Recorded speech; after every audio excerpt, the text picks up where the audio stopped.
To prove you're a coward, as a first-year college student, you interviewed for a job that legally kills people. Sure enough, the interviewer laughed in your face, calling you a weakling. Unexpectedly, your next words shocked the fierce-looking interviewer, sending chills down his spine. He even realized that compared to you, he was nothing but worthless trash.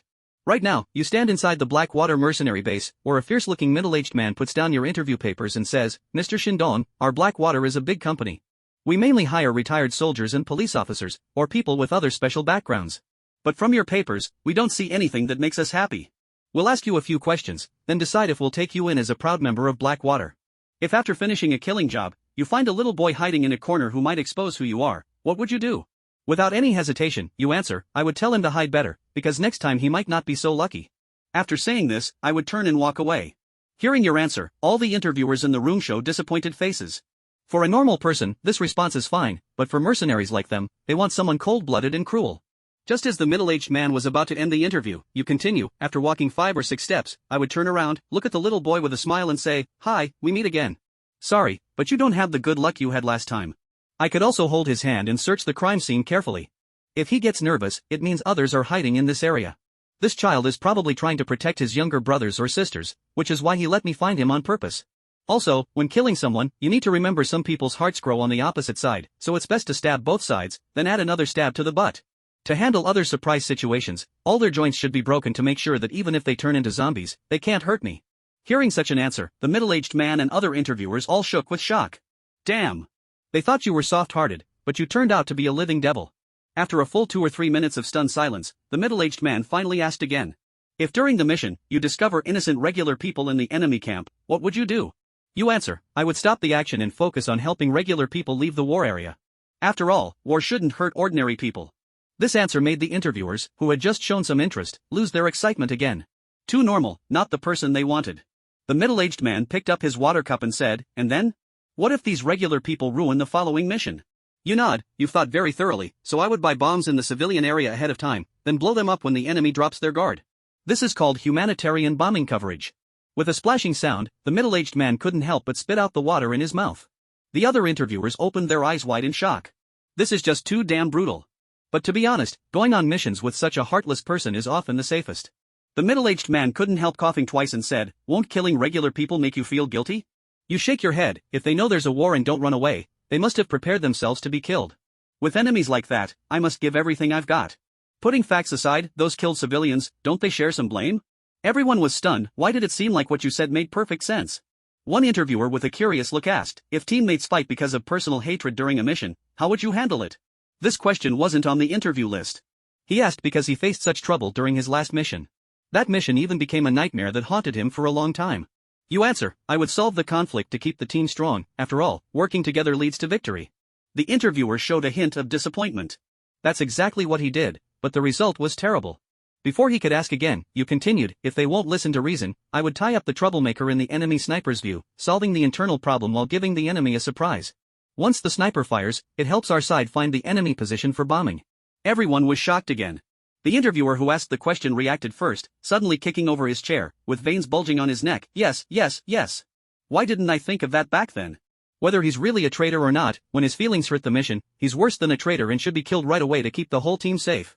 I love your answer. He thought that failure would haunt him forever, and he even got severe depression because of those bastards. Surprisingly, an ordinary interview solved all his mental troubles. The middle-aged man frowned and reminded, "Jinbai, fucking watch your emotions. Mr. Shin, we understand your basic situation. Whether to agree to your joining Blackwater, we still need to think about it. Please go back and wait for news." You ask with a confused face, "Why do you still need to think? Is it because my answers were too kind?" If you're not happy, I actually have 9 more ways to solve the problems above. For example, using the surviving boy as a human radar to find and kill all other enemies. Or if you think a big knife is too cruel, I can prepare a small knife beforehand. In less than 10 minutes of interviewing, the mercenaries present, known for their cruelty and brutality, felt completely baffled and even wanted to advise you to be kinder and less extreme. The middle-aged man organized your resume and politely said, "Mr. Shin, our company has its own process, and I hope you can understand. But personally, I have no complaints about you and am very pleased. Some of your ideas have literally opened doors to a new world for our business. Please don't worry, we will think about it seriously." You take the folder. "Alright, before leaving, can I ask you for a favor?" The interviewer previously called Jinbai said, "Yes." You take out an application form from your backpack and say, I want to buy a gun, but the gun store workers told me that I either need a gun license, or someone with a gun license to vouch for me. I want to spend money to hire one of you as my guarantor. A man from China with extreme thoughts wants to buy a gun. Just thinking about it sends chills down the spine. The man with the artificial eye instinctively asked, as a foreign student, why do you want a gun? Shinfei replied helplessly, with the recent downfall of the Tsar and Volodin's extreme policies, most people in your country are not friendly towards China. Discrimination is everywhere. As a foreign student, I just want to protect myself. This Ural Federation he traveled to looks very much like the historical pattern of the year 2000 in his past life. But there are many differences. For example, the Wagner Group in front of him, which should have been established around 2014 in his past life. That's reasonable. The hot-tempered man nods, pulling out the handgun from his waist and handing it over. This Glock G17 is yours, the magazine is full, and there's a round in the chamber. 18 bullets are enough for your self-defense. Consider this as a thank you for helping me open up. Shinfei needs a gun, so he won't pretend to be polite. He takes out all the money from his backpack and says, the Ural Federation doesn't import Glock pistols from Austria, so this one must have come through unofficial channels. According to current black market prices, a Glock G17 sells for $2,000, which converts to 56,000 rubles. I only have 28,000 rubles, that's all my savings. I will pay you back later. Please give me a piece of paper and a pen, I need to write an IOU. The man smiles and hands Shinfei what he needs. Alright, I'll wait for you to pay me back, Mr. Shinfei. Watching Shinfei leave, the atmosphere in the room becomes particularly heavy and oppressive. The man with the artificial eye lights a cigarette, takes a deep breath, and asks, what do you all think of this Shinfei? One of the interviewers speaks up, to be honest, I really can't believe a guy who has never killed anyone can be as sly and ruthless as he is. His eyes and demeanor tell me that when he answers questions, he's not joking. If faced with a similar situation, he would definitely do as he said, and even more extreme. Another interviewer says, I don't have such a strong feeling. After all, road education is a specialty of China. Maybe he knew what we would ask before coming here and prepared answers in advance. In the end, everyone looks at the hot-headed man, waiting for his analysis. He picks up a ruble from the table, smiling as he says, I like this kid, I'm voting for him. But I don't believe he buys a gun for self-defense. From him, I sense the most primal desire for killing. And according to Chekhov's principle, if a gun appears in the first act, it will definitely go off in the third. The interviewer nearby said irritably, come on, this is reality, don't always bring up your damned creative theory.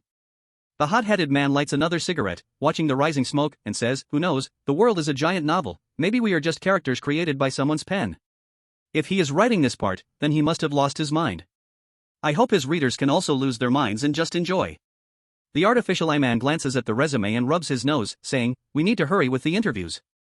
There are still 17 more guys wanting to be mercenaries. Damn, I really don't understand why that guy Volodin wants to deal with the oligarchs, making things more chaotic in the market. After leaving the Wagner mercenary base, Shinfei boards a bus back to the school dormitory.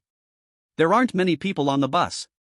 He sits in the last row, cautiously playing with the Glock G17 pistol in his backpack. It's the first time he has touched the real thing after so long in this new life. It is ice cold and heavy, yet it inexplicably gives a strong sense of security. Looking at today's interview situation, they most likely won't hire me. Then where should I go next to find a job? In his past life, Shinfei was just an ordinary person, living a life that was neither good nor bad, and until the end of his life, he never encountered any major surprises. He didn't know why the heavens chose to make him travel through time and gave him a killing god system. But, which man doesn't secretly long for a thrilling and exciting life? Would you rather be a nameless nobody, living peacefully and dying in bed with a catheter? Or would you, even if you don't live to be 30, want to leave a mark in history? A nameless pawn? Or make a name that echoes across the world? In his past life, when Shinfei heard this sentence in a game, he almost immediately chose the latter.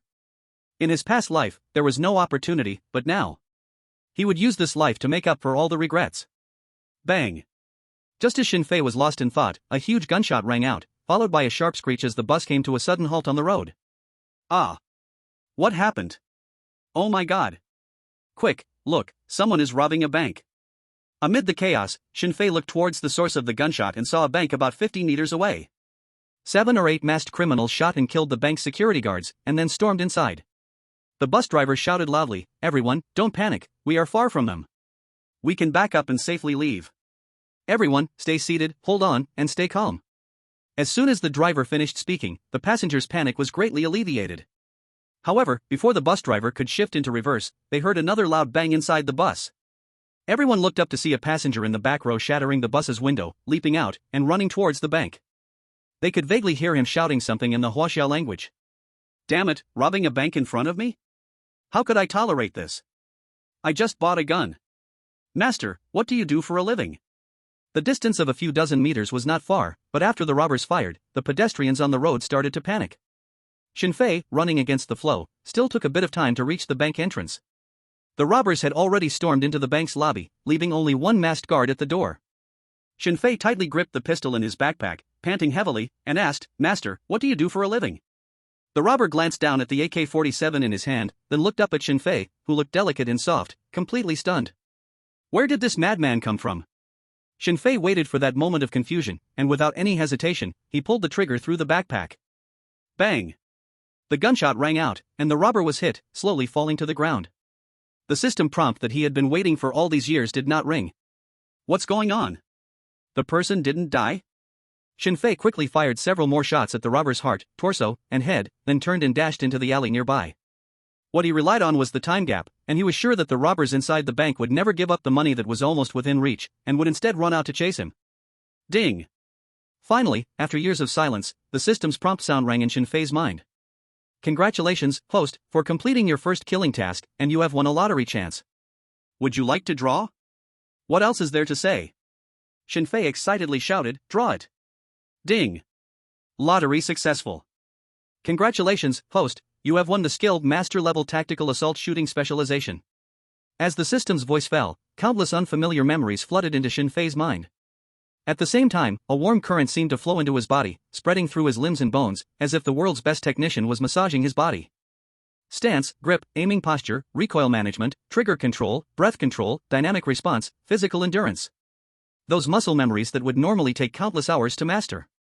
For Xinfei, it was just a blink. This is the power of the system. Awesome. It was worth the years I waited for you. Xinfei felt the changes in his body, emotions suppressed for over a decade finally released at this moment. He couldn't help but think. After killing just one, I received such a great reward. Then, what if I take care of all those thugs in the bank? With a sharp blade in hand, killing intent is sure to arise. The system's rewards are right in front of me. If I don't quickly utilize the skills I acquired, is it just for show? In this era of general peace, finding a chance to kill legally is not easy. Just now, shooting one thug with a sneak attack had Xinfei so tense he could barely breathe. But now, with the boost of master-level tactical assault shooting skills, what is there to fear from a few small robbers? Xinfei skillfully removed the magazine, checked the rounds inside, and without a second of hesitation, turned and walked toward the bank. My name is Dmitri, born into a happy family. Both my parents worked at state-owned enterprises. Stable income, respected by others. In the wave of privatization in the 1990s, the factory my parents worked for was seized by an oligarch, and both became unemployed, plunging the whole family into dire poverty. Actual income fell by 56%, national income regressed to 1976 levels, and food expenditure jumped from 30% to 53% of household spending, with 50 million people living in poverty. The once superior life vanished into thin air. From then on, the phrase I heard my father say the most was, "Damn thieves, damn it. You all deserve to be shot. We sweat blood for bread, while you're off enjoying yourselves on yachts." Income dropped, but the cost of living continued to rise. My girlfriend broke up with me and quickly married a man in his 40s. I couldn't bear such a blow, gradually becoming dejected and began to numb myself with vodka and drugs. Later, to make money and support my drug habit, I joined a gang called the Neva Brotherhood, spending 5 whole years, rising from a lowly thief to a soldier captain.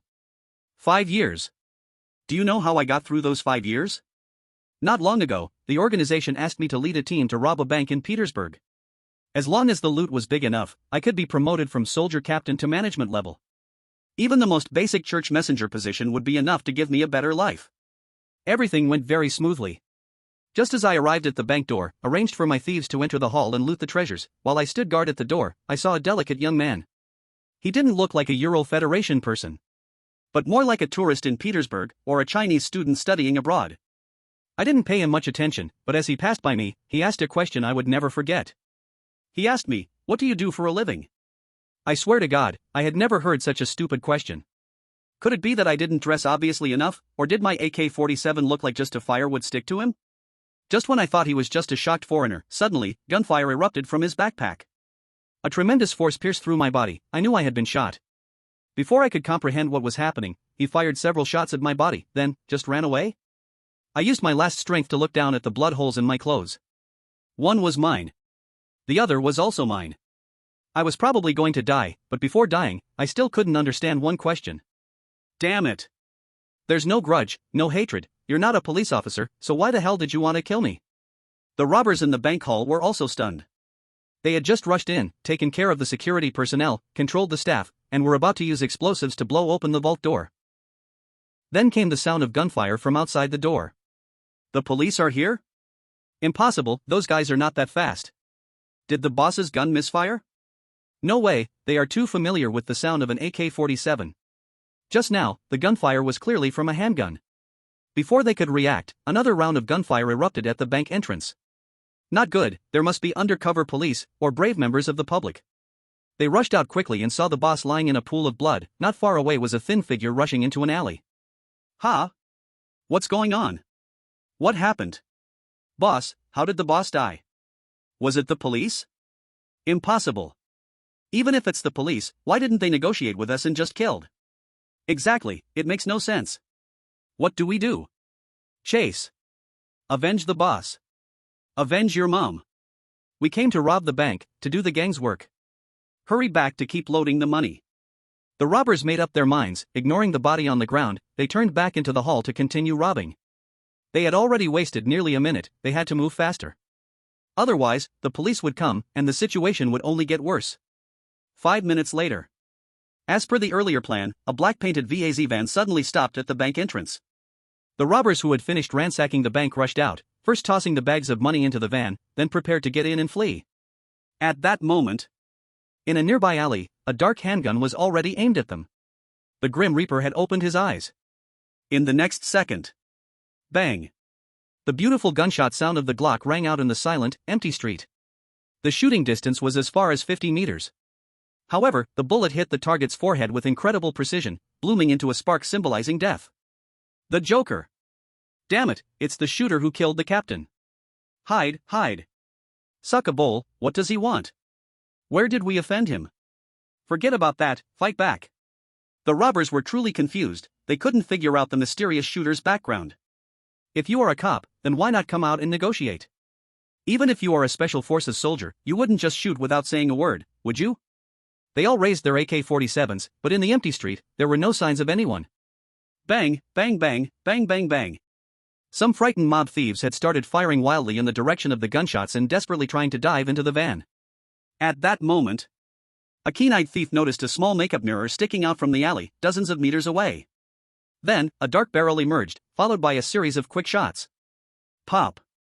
Pop, pop. With each gunshot, it signified a thief being shot in the forehead, falling to the ground dead. The sharp-eyed thief was completely stunned. He had experienced so many gunfights and seen various masters, but never anyone as accurate as this one today. 50 meters. What kind of confidence must one have to aim for the forehead instead of the larger body? This is a master. An unknown insane master. Run, silly kids, run fast. He wanted to shout out a warning, but it was already too late, as he felt a powerful force hit his head, then lost all consciousness. Hey! It didn't hurt at all, no feeling. Fun and playful. I'll still play in my next life. In less than a minute, the gunfire on the street ceased, and the system prompt sound echoed in Shinfei's mind. The number of prompts matched exactly with the number of robbers he saw earlier. Which meant, they were all dead. No, there's still one driver. But Shinfei's current position didn't have any angle for shooting. He quickly rushed out from the alley. In the open street, twisting and turning, he finally arrived at the bank entrance. If one were a master, they would notice that every time Shinfei changed position, he was precisely stepping into the gunman's shooting blind spots. So it seemed dangerous, but in fact, it was very safe. When he reached the van, Shinfei saw the driver huddled on the ground, holding his head and shouting into the phone, "Boss, we've encountered an ambush, all the brothers are dead. It's really just one person, but he's a Guangxi." Smash. Shinfei smashed the car window with the butt of his gun and smiled, still on the phone. "You're finished." Ah. The driver looked like he saw an alien, terrified as he dropped his phone and hurriedly begged, "BBB brother, don't kill me. I'll give you all the money." Shinfei glanced at the scattered rubles and gold in the van and sneered, "Are you stupid? If I kill you, this is mine too." The driver was stunned. At this moment, a middle-aged man's sinister voice came from the phone. "Friend, we are the Neva Brotherhood. If you let my little brother go, you will be our forever friend." Shinfei grabbed the phone, looked at the driver, and asked, "What does the Neva Brotherhood do?" The driver trembled and replied, "WWE, we are a CC crime gang, the third-ranked gang in Petersburg." Are you afraid? A gang? Shinfei pondered for a moment, then grabbed the phone and smashed it against the driver's head, saying, "So they are just a bunch of little punks? You brought a little punk to scare me?"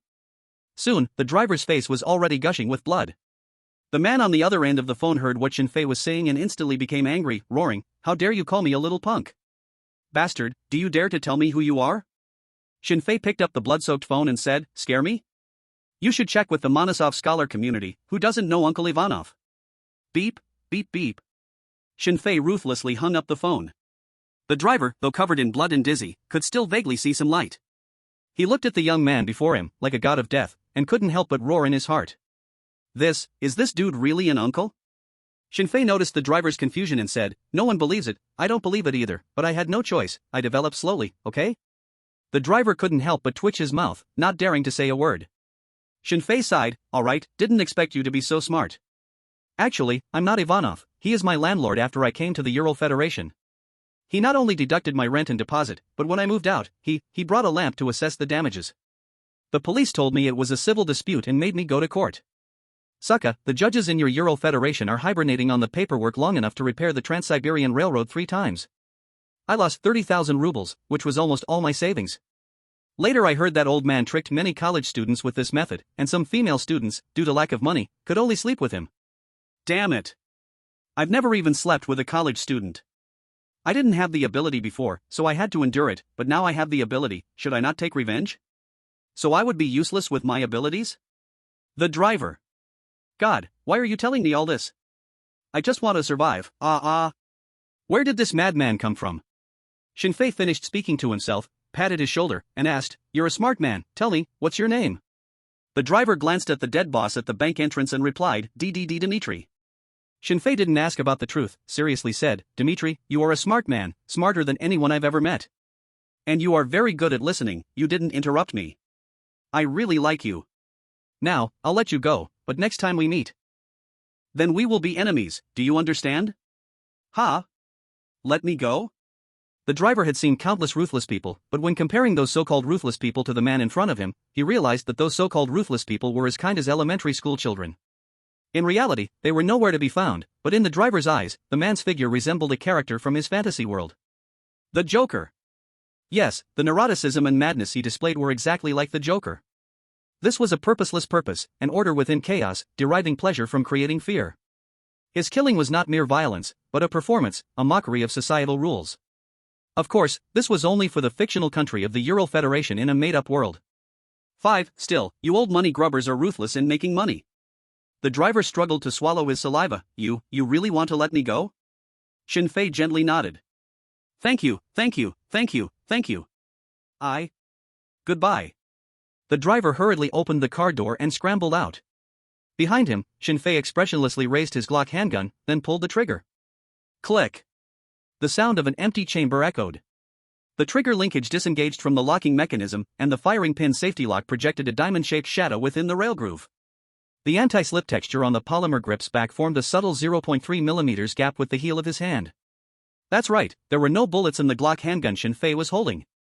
And precisely because of that, he didn't pull the trigger right away, nor did he pick up the enemy's gun to shoot the driver.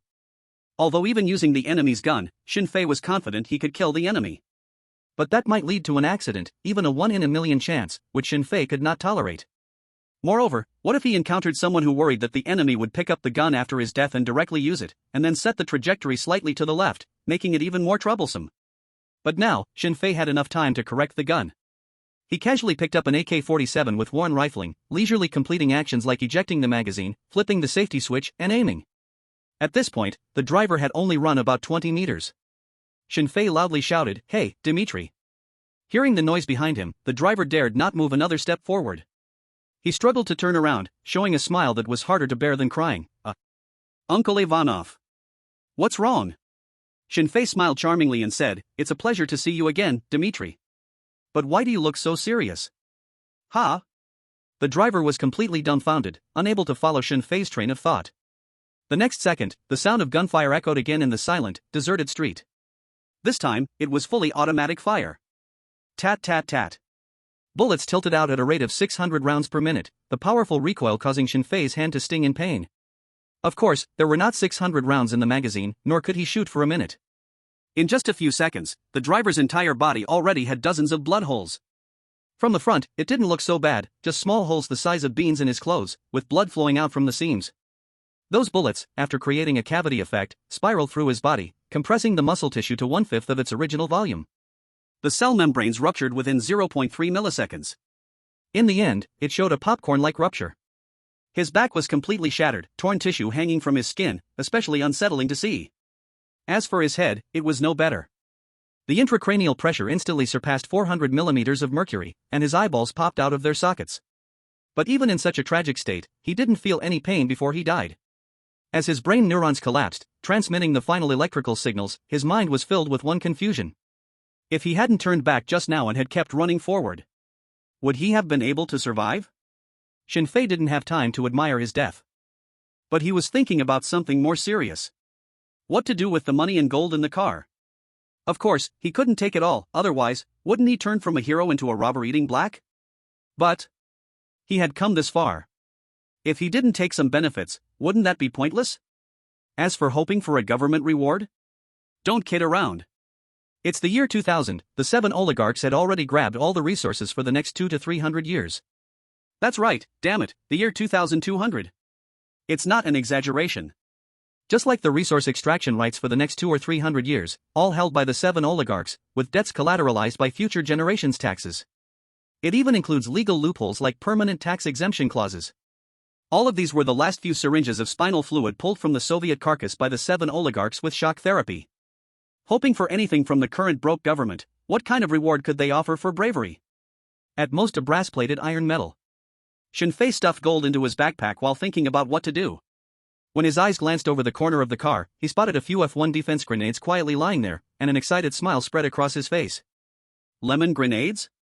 Now, that's what I call a silver lining. Sure enough, I'm Daddy Heaven's favorite child. He had found a way. After packing half a bag of gold, Shen Fei pulled the pins from all the grenades and threw them at the fuel tank of the car.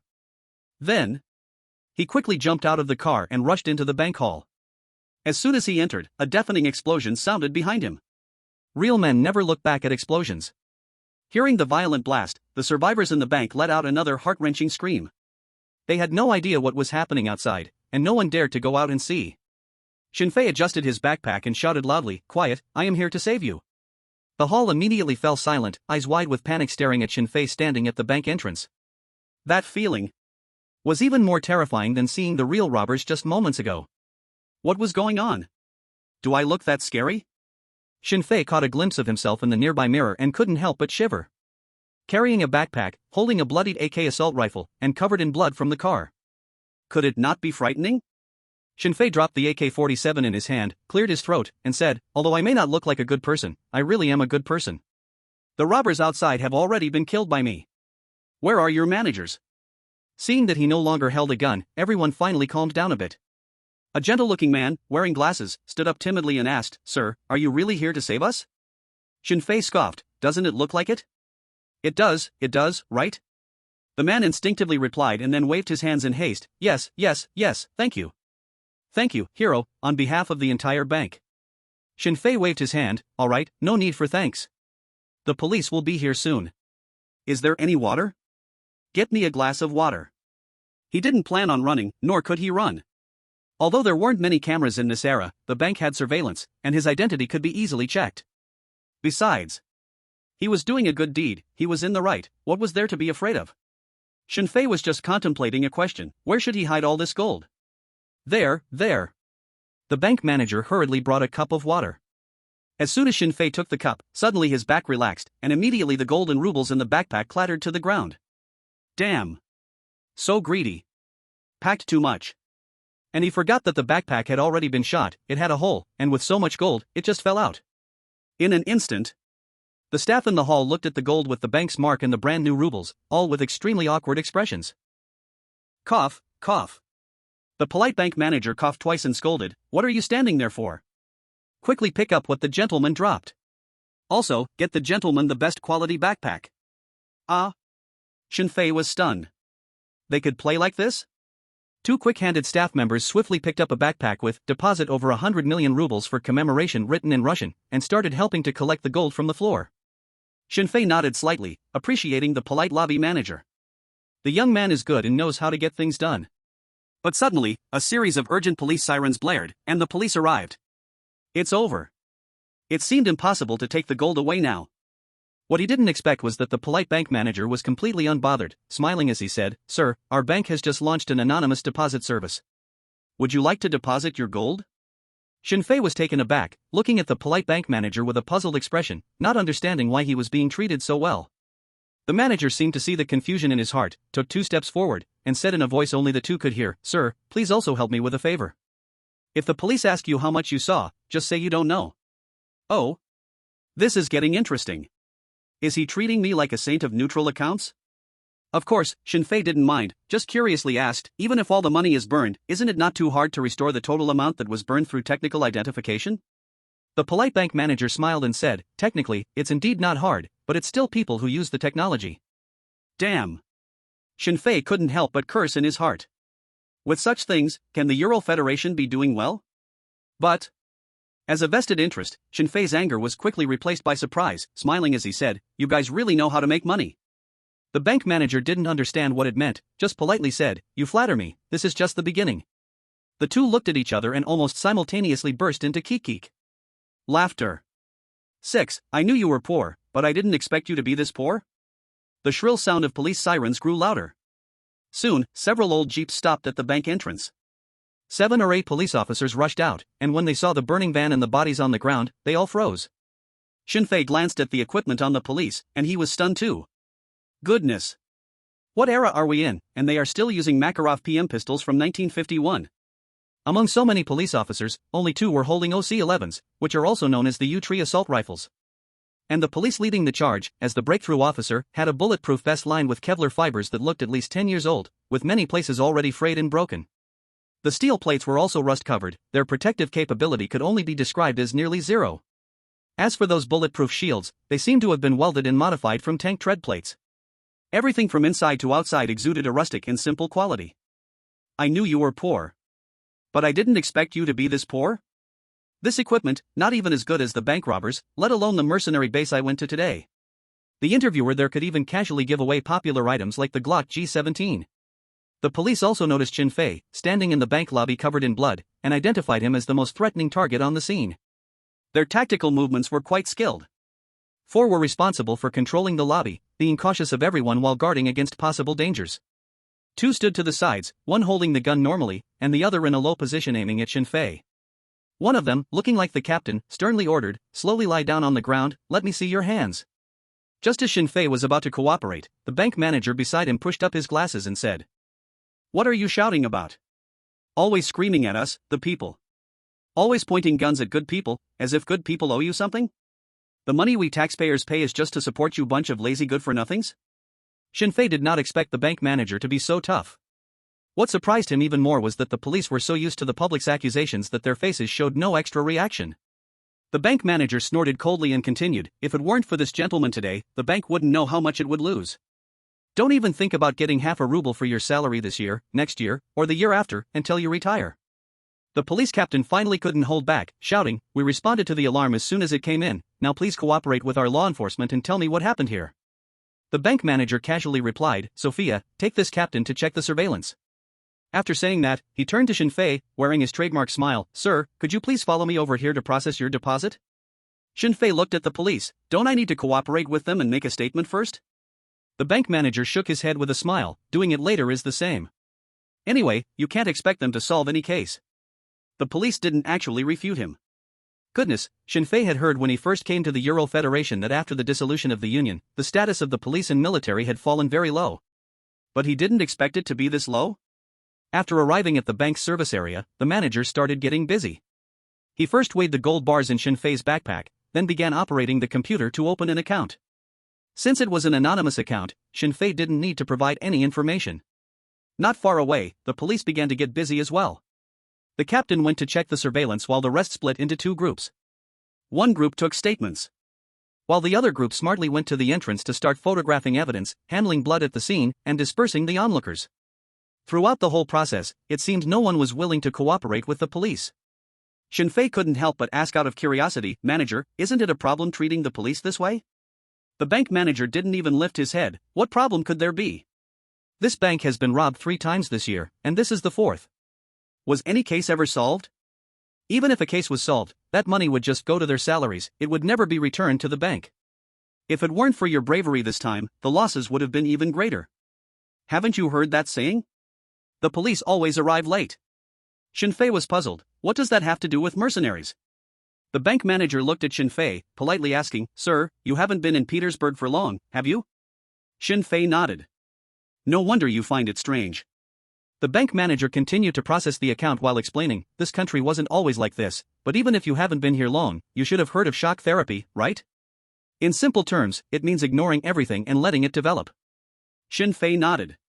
He understood this period of history from his past life. It was indeed a bit bizarre. The bank manager was good at chatting and willing to answer Shinfei's questions. Shock therapy ruined this country, and now the oligarchs are the masters of this land. Those damn guys control over 70% of the country's resources and wealth. The government has no money, the army has no money, but things need someone to handle them. If soldiers raised with patriotic education die in battle, a huge sum needs to be paid as compensation. Even if they don't work, they still need to be supported. Shinfei suddenly realized. No wonder, there are reasons for everything. In fact, knowing a bit more, one would understand that this country has many more magical things. Shinfei had another question in his heart, the newly appointed King Balakan. Will you allow a private armed force to grow strong without any intervention? KGB wouldn't agree, right? The bank manager handed over an anonymous deposit slip and said, "Sir, your deposit is complete, totaling 5.53 kilograms of gold and 420,000 rubles. Shinfei nodded and added, "Give me 50,000 rubles in cash." At that time, there was no online payment, going out relied on cash. "No problem," the bank manager replied, fetched the cash, and handed him a business card with a smile, saying, "Regarding your earlier question, I want to ask you one thing. Do you think the largest Sinaloa drug cartel in Mexico is a true private company? I can only say this much. You can call me Pavel in the future, that's my name." 7 consecutive lucky draws, Shinfei was over the moon. After completing the transaction, Shinfei cooperated with the police to start taking notes. The process was simple, the police were just doing their routine, asking a few questions and registering personal information. During this process, only one small incident occurred. The police insisted that Shinfei's Glock G17 handgun should be sealed as evidence, and since he lacked a gun permit, he had to pay a fine of 2,000 rubles. As for his commendable behavior, they would reward him with a medal and a bonus. You can pick up the medal at the station. Bonus? Let's talk after special funds are approved. Upon mentioning the fine, the police became quite spirited, the bank manager's persuasion was useless. In the end, with no other choice, Shinfei directly paid a 10,000 ruble deposit. Now, not only could he get his gun back, but the police also conveniently issued him a gun permit on the spot. Their attitude was notably polite. Shinfei only said one thing at that moment, "Brothers, I still prefer your rebellious spirit, please get back to it." Goodness. Shinfei had no doubt that if the police's sidearms also used 9mm rounds, they could easily sell him another 100 rounds on the spot. What a magical society. After changing into the clothes provided by the bank manager and cleaning off the blood on him, Shinfei left the bank with 2 firm thoughts in mind. First, make money. Make it fiercely. Don't be fooled by how fiercely he curses the oligarchs now. If he were one, the situation would be completely different. What oligarch? He is the oxygen creator of the economic ecosystem. After all, when money is so abundant that it can buy an entire river, who still needs to personally fish? Except for anglers. The second goal, besides that, is: this mercenary is great. This mercenary must be had. According to the bank manager and Shinfei's understanding of the Ural Federation, the Wagner mercenary group is likely the political legacy given to King Volodin after the downfall of Tsar. Otherwise, Little Lo lacks people and lacks money. How could he fight against oligarchs, as well as those deeply rooted generals in the army? Since he has crossed over, shouldn't he ride this favorable wind? Shinfei thought this way in his heart, casually hailed a taxi, told the driver the name of a gun store, and began to check the system. The bullets were all spent, so he needed to replenish them. Moreover, now that he had money, he had to buy some other weapons and equipment. He had heard that Whether going to the police station to be a cop, or going to Wagner to be a mercenary, one must prepare their own weapons. Hey! You might think it's tough. But still. So many people can't find a way in even with a lantern. Look at the Americans. They have to buy their own uniforms to serve. The dormitories need rent money too. That's so real. Sitting in the car, Shinfei gazed at the snowy street view and excitedly shouted in his heart, "System, draw the lottery." Ding! Lottery begins. Congratulations, host, you have won a gold watch. Shinfei's backpack suddenly felt heavier, and a beautifully designed gold pocket watch appeared. Although it's not as good as the first lottery, it's still quite nice. Let's do it again. The lottery begins. Congratulations to the host for drawing length plus 1 cm. Xiao Shinfei begins to change, even rich women can't walk away. The lottery begins. Congratulations to the host for drawing agility plus 1. The lottery begins. Congratulations to the host for drawing a pair of sneakers. The lottery begins. Congratulations to the host for drawing intelligence x1. The lottery begins. Congratulations to the host for receiving a lifetime VIP membership to Tomato Novel Network. The lottery begins. Congratulations to the host for drawing singing proficiency level C. The lottery begins. Congratulations to the host for drawing the skill, killing intent resonance. A series of reward prompts sound off. Shinfei carefully looks down. The most interesting to him is killing intent resonance. He clicks on the skill to check the details and finds this skill is similar to spider sense. The function is very simple. If someone within 30 meters has murderous intent towards him, Shinfei can sense it. It's very simple. But super practical. Unfortunately, the distance is a bit short. I don't know if it can be upgraded in the future. The second thing that interests him is that the system can actually provide intelligence. This is incredibly useful. Forewarned is forearmed, it's definitely the most outrageous bug. He can't wait to click on the intelligence to take a look, and then his expression darkens. It says, at 8:14 tonight, a member of the Neva Brotherhood will go to the Monosov scholar community to find Ivanov, but since Ivanov is not home, he temporarily avoids disaster. Ha! The old guy is pretty lucky. Shinfei originally planned to find him and get back his 30,000 rubles, but didn't expect he wouldn't be home today? Is that okay? Can I endure that humiliation? I just activated the system. Shinfei thinks for a moment, takes out his phone, finds Ivanov's number in the blacklist, and calls him. Beep, beep. After a while, the call connects, Ivanov's kind voice sounds, "Hello, who is this?" That's right. Not only is his voice kind, but he also looks like a university professor. With such an appearance, he doesn't know how many international students he has deceived. Shinfei suppresses the disgust in his heart and smiles, "Uncle Ivanov, I am Shinfei." Ivanov is taken aback and asks confusedly, "Shinfei, that Shinfei? Do we know each other? Damn it. I just had a lawsuit with you a month ago and even lived in your house, how could you forget me?" This shows how many people he has deceived. It's better he forgot. Forgetting saves me from finding other excuses. Shinfei smiles and says, "Uncle Ivanov, I heard at school that you have a room for rent. I have 3 people. 1 boy, 1 Chinese girl, and 1 Japanese girl want to rent your room." He remembers very clearly. This old man loves Chinese and Japanese women. In fact, it's not just him, many white men feel the same way, always thinking Asian women are gentle and considerate, delicate and obedient, never arguing back. He. But back to reality. There are indeed many easily influenced girls. As soon as they meet foreigners, their demeanor seems like they are still living in the Qing dynasty. 3 people? Ivanov pretends to think, but inside he is already overjoyed, taking a full 10 seconds to reply, "Are you in a hurry?" "It's a shame, I have to run some errands today and am not home." Shinfei awkwardly says, "It's quite urgent, I have no problem, but those 2 girls have nowhere to stay. They're both so pretty, you know, it's dangerous for them to spend the night outside." Uncle Ivanov, the most honest. The other end of the phone falls silent. After nearly a minute, Ivanov finally makes a decision. "Well, originally I was going to a very important place tonight, but since I'm a kind old man, I'll wait for you at home, you can come over to sign the contract, and you can move in tonight." It's done. Shinfei suppresses the joy in his heart and reminds him, "Okay, Ivanov, we will probably come over at 8, you must wait for us at home." Ivanov laughed, "Don't worry, Uncle Ivanov, am the most trustworthy." After the call ended, Shinfei's joy was nearing its peak. At that moment, the gun store arrived. Shinfei gave the taxi driver 100, telling him to wait outside for a while he went into the gun store to buy supplies. There are many regulations on the market. You can buy assault rifles, but there are very strict restrictions if you want to buy a handgun. This is also why mainstream handguns are expensive on the black market. Shinfei wandered around the store and found there was nothing good. Most of it was domestically produced double-barreled shotguns, and the few assault rifles available were common types like the AK-47, AKMS, and AKS-74U. As for the mainstream M16, FN SCAR, VHS-2 assault rifles, not a single one was available. Weapons are a soldier's life. Especially after acquiring shooting specialization skills, no one understood the importance of a reliable weapon more than Shin Fei. Even if he bought a mainstream weapon, it would require modifications to reach its peak performance. As for guns like the AK-47, their biggest advantages are being cheap and durable, but besides that, they have no other merits. Especially for precise shots over 100 meters, the accuracy is very low. I should ask him what channels he has when I return to repay the gold.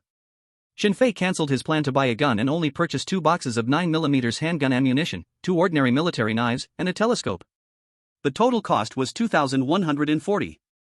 With these items, Shin Fei took a taxi back to the Monosov scholar community and checked into a hotel.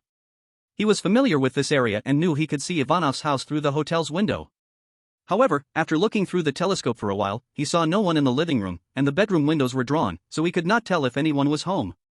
It didn't matter. After all, the good show had to wait until night. After completing all the preparations, Shin Fei took a shower and comfortably lay on the bed, planning to sleep well for a bit. Coincidentally, a couple from Huaxia was staying next door. The key was that the hotel's soundproofing was poor. Shin Fei was half asleep when he heard strange noises coming from next door. Not in, not in, not in. No in, no in. Let you not in, let you not in, let you not in. The young couple tossed and turned for nearly 2 hours before finally quieting down. Shin Fei didn't have any friends in Yushu. He really couldn't understand what these two were doing. In the mercenary base, training ground. The -9 degrees cold wind swept over the training field, where hundreds of new soldiers in thin vests and shorts were constantly running. Frost was forming on their muscular backs, and their faces were covered in sweat, looking like they had been pulled out of water. What was even more exaggerated was, among them, there were actually a dozen female soldiers. Gold held a loudspeaker and shouted fiercely, "Faster, faster, even faster, you damned bastards, don't you even know how to run? I tell you, even the old lady selling herself at the door runs faster than you. And those women can't run anymore, right? If there was a fairy stick in front of you, you'd run faster than anyone." The rough voice combined with the hysterical roar echoed across the entire training ground. No one rebutted the instructor, they were already used to hearing such insults. After the usual insults, Gold continued, "Newbies, think about why you came here. You abandoned your country, nation, religion. What was the purpose of compromising your beliefs? Do you want to use your own blood and courage to fight for a piece of sky that belongs to you? Do you want endless money, countless women, or men? You have worked hard for 3 months. The final assessment is about to arrive. As long as you can pass, we will give you everything you want. But if you are eliminated, then all your efforts will be worthless. Think about your sister in school, think about your mother abused by your father, think about your useless father, think about this country that is already in a terrible state. Run, keep running." The insults mixed with motivation stirred the desires in the hearts of all the new recruits present, driving them to run faster and steadier. Goldcoin put down the loudspeaker, walked gracefully to the edge of the training ground, took a bite of the grilled sausage, and then drank a mouthful of high-concentration vodka. The instructor beside him laughed and said, "Goldcoin, you are the strictest instructor, but I think you are the best teacher. Besides you, no one is willing to talk so much nonsense with those rookies." Goldcoin wiped the alcohol stain from the corner of his mouth, glanced at the new recruits on the training ground, and said, "I just want them to die more worthily on the battlefield." The instructor took a bite of grilled meat and asked, "How many do you think will pass tomorrow's assessment?" Goldcoin, more than half will enter the regular mercenaries, but as for the elite team, none. The instructor was taken aback and asked, "None at all? Aren't there a few?" Goldcoin interrupted him, "They are not ready yet, they need at least a year of training in the regular troops before they may qualify for the elite team. Don't ever feel sorry for them. Letting unqualified people enter the elite team will only kill them and us." The instructor nodded and stopped talking. At that moment, a man with a prosthetic eye in his left eye socket ran over with a stack of photos and excitedly said to Goldcoin, "You really guessed it right. That gun went off. You, damn, should really be dead." Goldcoin showed an as expected smile and took the photos to look at them. They were all photos of corpses, very bloody. But in the eyes of those around, the standard bullet holes in the foreheads of the corpses were even more beautiful and enticing than the bodies of beautiful women. Simply art. The man with the prosthetic eye sighed, "Handgun, 50 meters, 18 rounds, 8 kills, 4 of which were double taps." 4 double taps? Hearing this term, even a few instructors couldn't help but widen their eyes. Double tap refers to shooting the same target twice in quick succession, meaning 2 bullets hit the same hole. To achieve such results on the training ground is already considered sharpshooting. In actual combat, even they found it difficult to achieve such results with a handgun. One person asked, "Was this done by the king of soldiers from that unit?" Another instructor looked at the shape of the bullet holes, his face full of surprise. 9mm handgun bullet? Is this the Chinese international student who came for the interview today? Goodness, with such precision, he still claims to have had no special experiences? Hearing this, the instructors present were once again astonished. What did they just hear? A rookie international student who came for an interview did such a good job with a handgun in actual combat? What a joke! Are students nowadays so amazing? It's simply like playing an FPS game with hacks. Goldcoin finished looking at all the photos, slowly raised his head, and asked the most critical question: so, why did he hide his strength when he came for the interview today? Was he just here to trick us into becoming his gun buyer's guarantors? Who are these corpses? The man with the prosthetic eye recounted what Shinfei had done at the bank today in full detail. That bank was not far from the Wagner mercenary base. It was strange not to know about such a major event. And hearing that Shinfei had acted heroically, Goldcoin's expression became even more exciting. He smiled and said, "Captain, perhaps our team has finally found a real marksman again. The man with the prosthetic eye, that is still uncertain. Regarding his identity, the headquarters is still investigating, but since there is this lead, how can we not go take a look? Let's go, we have his address from the interview, we can find him. The ones who robbed the bank today are from the Neva Brotherhood, and they are also looking for him all over the city. Shinfei's current situation is not optimistic at all. I just tried to call him, but I couldn't get through." The Goldcoin said nothing, slowly nodded, and followed the cyborg eye to leave the training ground. If Shinfei really is the marksman they are looking for, then this little Neva Brotherhood, a group of petty thieves and robbers, what can they do? At 7:30 in the evening, Ivanov returned home. As usual, he walked into the living room, took off all his clothes, and headed straight for the third room on the left. Click. He pressed the switch on the wall beside the door. The blinding light turned on. Ivanov walked to a full glass display wall, elegantly lit a cigarette, and indulged in admiring his masterpieces. What was displayed were not valuable antiques, but instead, photos of beautiful girls. And their personal clothing, or things like hair ties and hair accessories. Let me see, whom should I look at today? His greedy gaze roamed over the wall, like an ancient king overlooking his territory.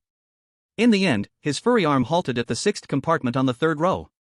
He opened it, took out a pink, sexy pair of panties, and gently rubbed it in his hands before slowly laying it on his face. There was no scent left from before, but through the suffocating feeling of the fabric, he seemed to revisit past moments. After indulging for a moment, he carefully placed the panties back in position, picked up the USB drive inside, and left the room, heading to the bathroom. In the bathroom, there was waterproof glass on the walls, and behind the glass, an impressive 40-inch monitor was installed. In this age, very few people could afford such a monitor. He plugged the USB drive into the slot by the door, used the remote to turn on the monitor, and then turned on the warm air and shower, letting comfortable hot water flow out. The black screen flickered, and then began to play the video. It was a girl who looked exactly like the one in the photo, except that in the video, she was kneeling on the ground, crying and begging. Comfortable hot water flowed over Ivanov's entire body. The expression of enjoyment on his face contrasted sharply with the girl's painful struggles in the video, presenting two completely different worlds. He reveled in this feeling, he liked this life. It's nearly time, 2 pretty girls will come over soon. Phew. This time, what method should I use to make you obedient? Visual pleasure, bodily warmth, and fantasies in his mind, the 3 sensations intertwined, nearly making him feel he had reached the peak of life.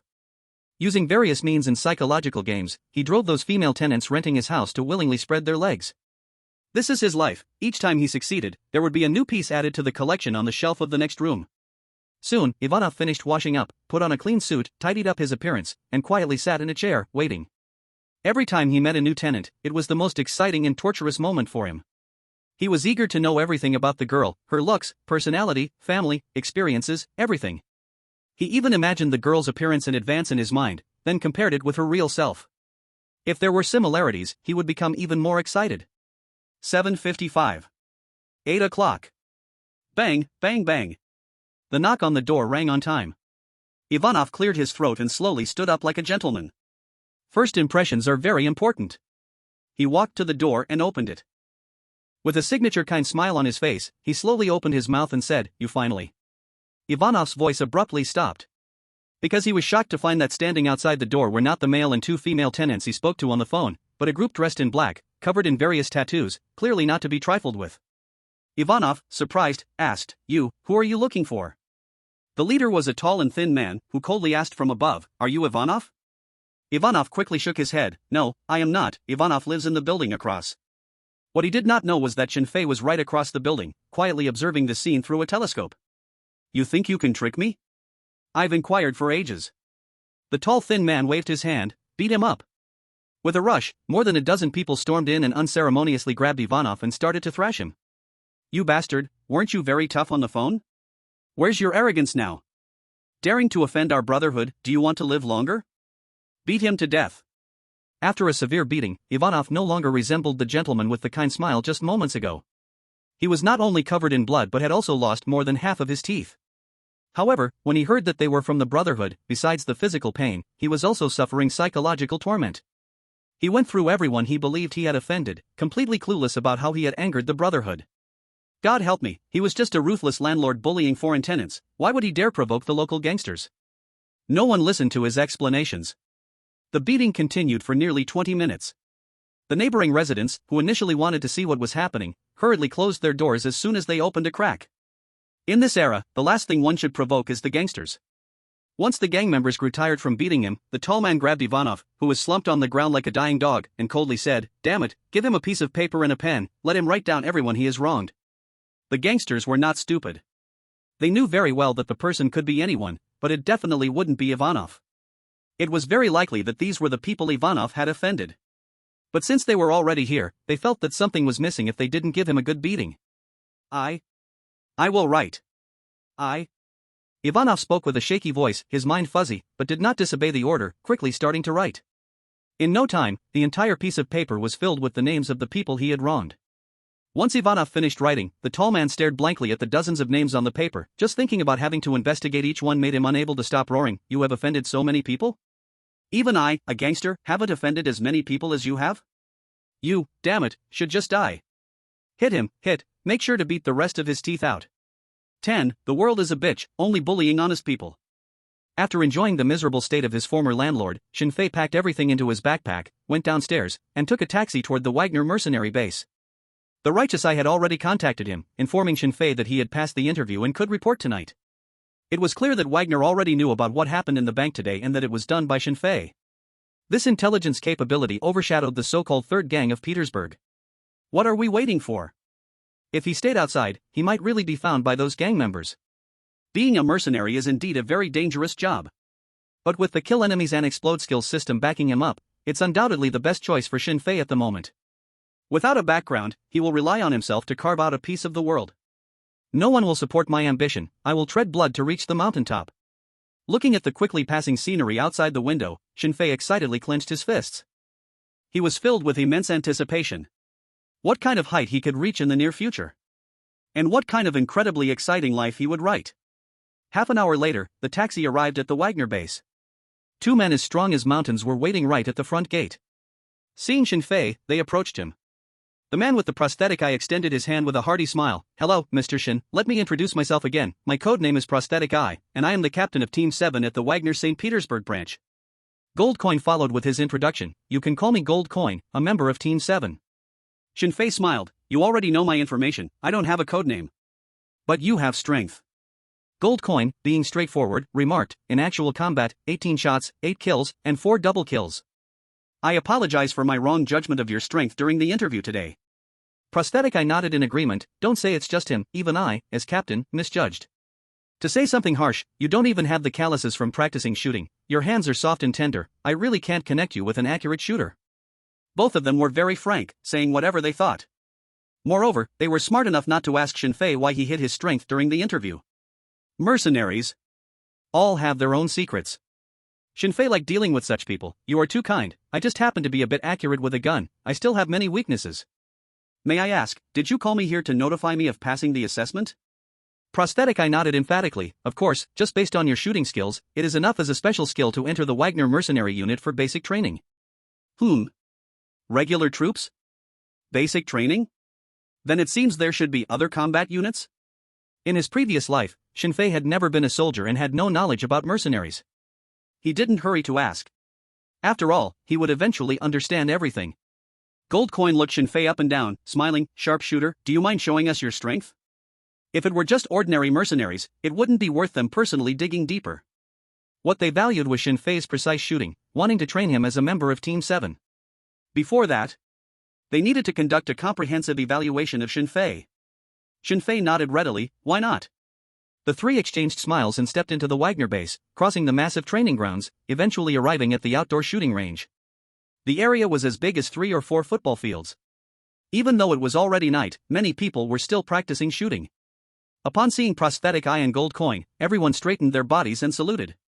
It was clear that both of them held high status, and their strength was enough to command respect. As for Shin Fei beside them, he was either ignored or just given a casual glance. The three arrived at an empty shooting position, and prosthetic eye asked, Shin Fei, what kind of gun are you good at? Or should we start with your Glock? Although Shin Fei had obtained skills from the system reward, he had actually only used the Glock and AK-47. Now that he had a chance to shoot for free, how could he not experience other firearms? Bullets are quite expensive. Shin Fei smiled and said, I would like to try the entire series, is that okay? Oh. Hearing his words, several mercenaries nearby cast amused glances. This must be a newcomer. Because no seasoned shooter would dare to say such a thing in Wagner's shooting range. Many people had already begun to anticipate the exciting scene of Shin Fei getting knocked back by the recoil of a large-caliber pistol. Prosthetic Eye nodded slowly, of course, but our entire series here may be more than you think. He turned to a shooting instructor beside him and said, Lieutenant Kuznetsov, please prepare the entire series of firearms for Mr. Shin Fei. Here, the military ranks. Just like the police and the military. Yes. Lieutenant Kuznetsov saluted and left with several mercenaries. Before long, they directly pushed in 3 gun cabinets, each 2 meters tall, specifically used for storing weapons. Opening the cabinet doors revealed a variety of firearms hanging inside. Handguns, assault rifles, submachine guns. With almost all the mainstream firearms in the world covered, except sniper rifles. As for why there were no sniper rifles, it was because the training grounds were different. Typically, snipers' assessments were separated from other firearms assessments. Such a scene attracted more mercenaries' attention on the spot. After all, it had been a long time since someone had challenged the entire series of firearms. Goldcoin stepped back a bit and made a gesture of invitation. Mr. Shin Fei, you can start your performance. Guns? All guns? To be honest, Shin Fei felt so excited looking at the 3 walls of firearms around him. After all, in his country, ordinary people may not have the chance to shoot their entire lives. Even if they chose to join the army, after 2 years of mandatory service, they might only have a bit more time to handle guns in the recruit company. Once they left the company, they could only practice for a few hours during training days. As for the logistics troops, their most borrowed opportunity was to maintain firearms and load bullets. Loading bullets. This was definitely a rookie's nightmare. Shin Fei first walked to the handgun cabinet, and at a glance, he was immediately attracted by the M1911 semi-automatic pistol. Is this gun good? Its mechanism is reliable, safety is good, and the failure rate is low. However, it is also heavy, large in size, has a significant recoil when shooting, and its shooting accuracy can only be described as average. It is completely unsuitable for tactical tasks that require high magazine capacity, lightweight concealment, or pursuit of extreme reliability. In today's timeline, there are many better firearms than this. But the emotional bonus cannot be helped. In 1945, the Battle of Iwo Jima. With calloused fingers, the Marine pulled the trigger, and brass shells traced dark, muted arcs in the volcanic ash. The sound of the Colt M1911's hammer striking penetrated the salty Pacific winds, becoming the first salute as the Stars and Stripes was planted on a high point. In the meat grinder trenches of Verdun, the roar of the M1911 drowned out the screams of the Maxim machine gun. On Omaha Beach, the M1911 of a ranger sergeant was corroded by seawater, yet it still spewed angry flames, until the slippery pattern on the gun body blended with the flesh of his palm and the shadows of Normandy's walls. In the previous life, Shin Fei, like countless COD fans, witnessed Task Force 141 being blocked on a bridge by a Mi-24 Havoc armed helicopter, with only 2 surviving members left. Price threw the last M1911 to his carefully selected soldier, Soap. Soap did not disappoint him, killing Zakafev, who was distracted by the helicopter explosion, and successfully surviving. At the end of the story, when Soap also died at the hands of Makarov, Price for the last time placed that M1911, covered in scratches and bearing witness to his legendary life, on Soap's corpse. Recalling those unforgettable moments, Shin Fei slowly reached out and gently grasped the M1911 semi-automatic pistol. The gun was heavy. The scars of time engraved on the slide constantly reminded Shin Fei of how glorious a history he once possessed. Shinfei took a deep breath and slowly raised his head to ask, "Excuse me, can we begin?" At this moment, after obtaining the weapon, Shinfei's aura was completely different from before. At this moment, they revered him as they would a deity. Goldcoin looked at Shinfei, who was now, and felt a slight daze. During the day, when he saw the bullet holes in those photos of dead bodies, it was hard to associate such outstanding work with a weak, refined, 18-year-old boy. But he knew that the information from the Eye of Justice was never wrong. Out of trust for the captain, they began to contact Shinfei and successfully invited him to the Wagner mercenary base. When he saw Shinfei for the second time, he tried hard to convince himself, but he still couldn't believe that Shinfei possessed breathtakingly precise shooting skills. But now, as he saw Shinfei standing at the shooting range with an M1911 semi-automatic pistol, waiting for the command to shoot, he finally began to try to believe that within this slender body, there might truly be an incredible power hidden away. More and more mercenaries were drawn over, including a few instructors from the training ground nearby during the day, and several interviewers who had met Shinfei in the morning. Whispers started to rise. Is he really Shinfei? Yes, I saw him during the interview. His views on some issues truly shock me. But he doesn't even have calluses on his hands. Can he really have the ability to shoot 4 double taps in real combat? That can't be a coincidence. Whether it is or is not, he is here, we will know soon. So many gun cabinets, he can't be really trying to shoot the complete series, right? Have you ever met someone who shot the complete series?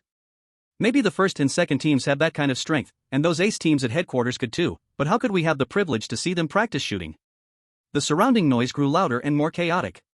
The Eye of Justice did not interrupt their discussion, but looked down at the military watch timer on his wrist and said in a deep voice, 50-meter target, prepare. With the order given, the staff at the shooting range quickly set up a humanoid target at the 50-meter position where Shinfei was standing. All the mercenaries quieted down. 50 meters was already the furthest effective range for almost all handguns. After all, on the actual battlefield, handguns are usually just for filling in firepower or for supplementary fire during CQB combat. Switching handguns is always faster than changing bullets, using a dagger is even faster than switching handguns.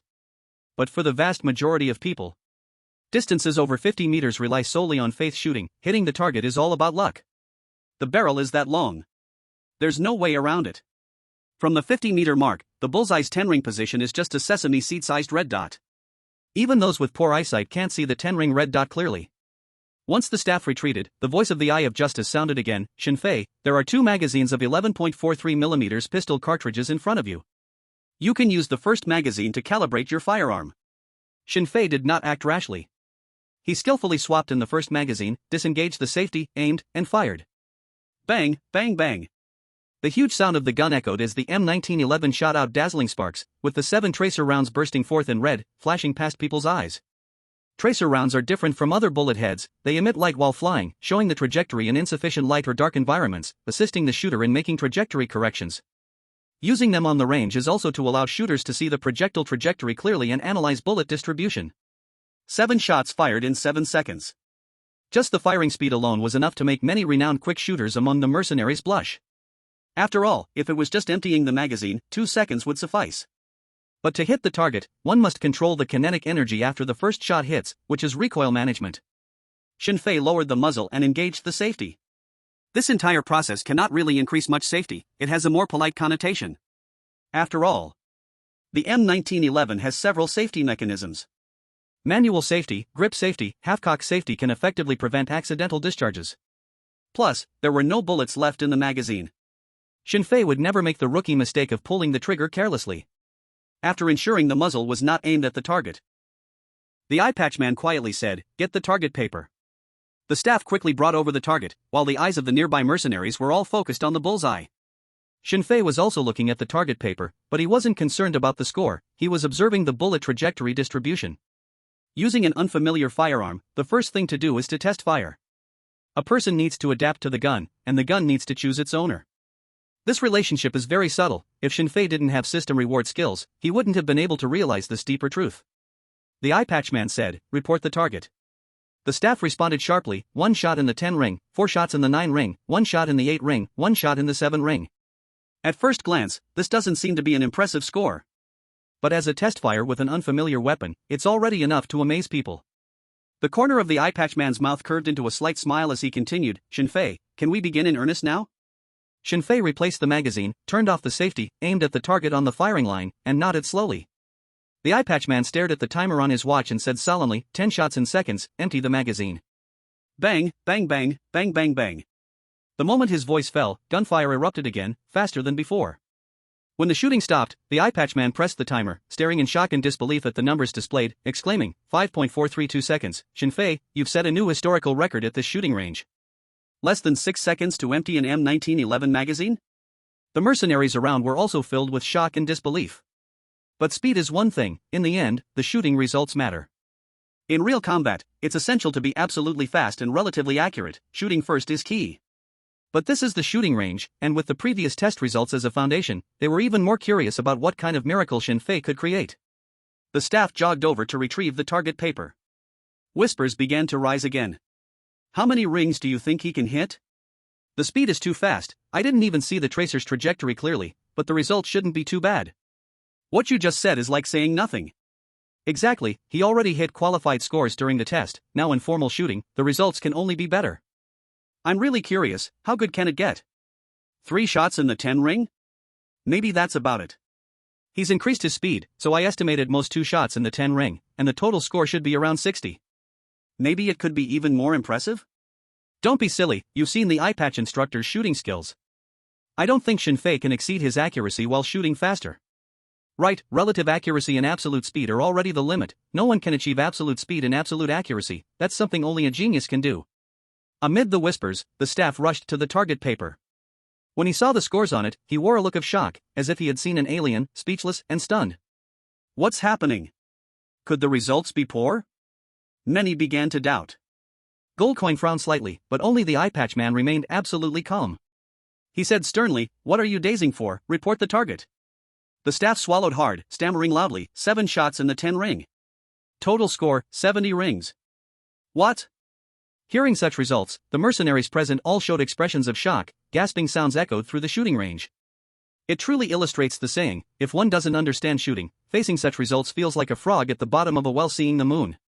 However, to the ordinary mercenaries present, and even some regular instructors, they understood firearms, and they wielded them better than most.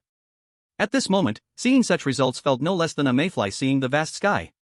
Handgun, 50 meters, rapid fire in less than 6 seconds, 7 bullets, 70 rings. As these numbers flashed in their minds, they exchanged shocked and incredulous glances at Shinfei. When he first arrived, no one took Shinfei seriously, everyone thought he was just a foreigner here for a visit. Or a friend of a certain instructor, or perhaps a business associate sent by an employer, just here to play at the shooting range. At this moment, they respect him, like they respect a god.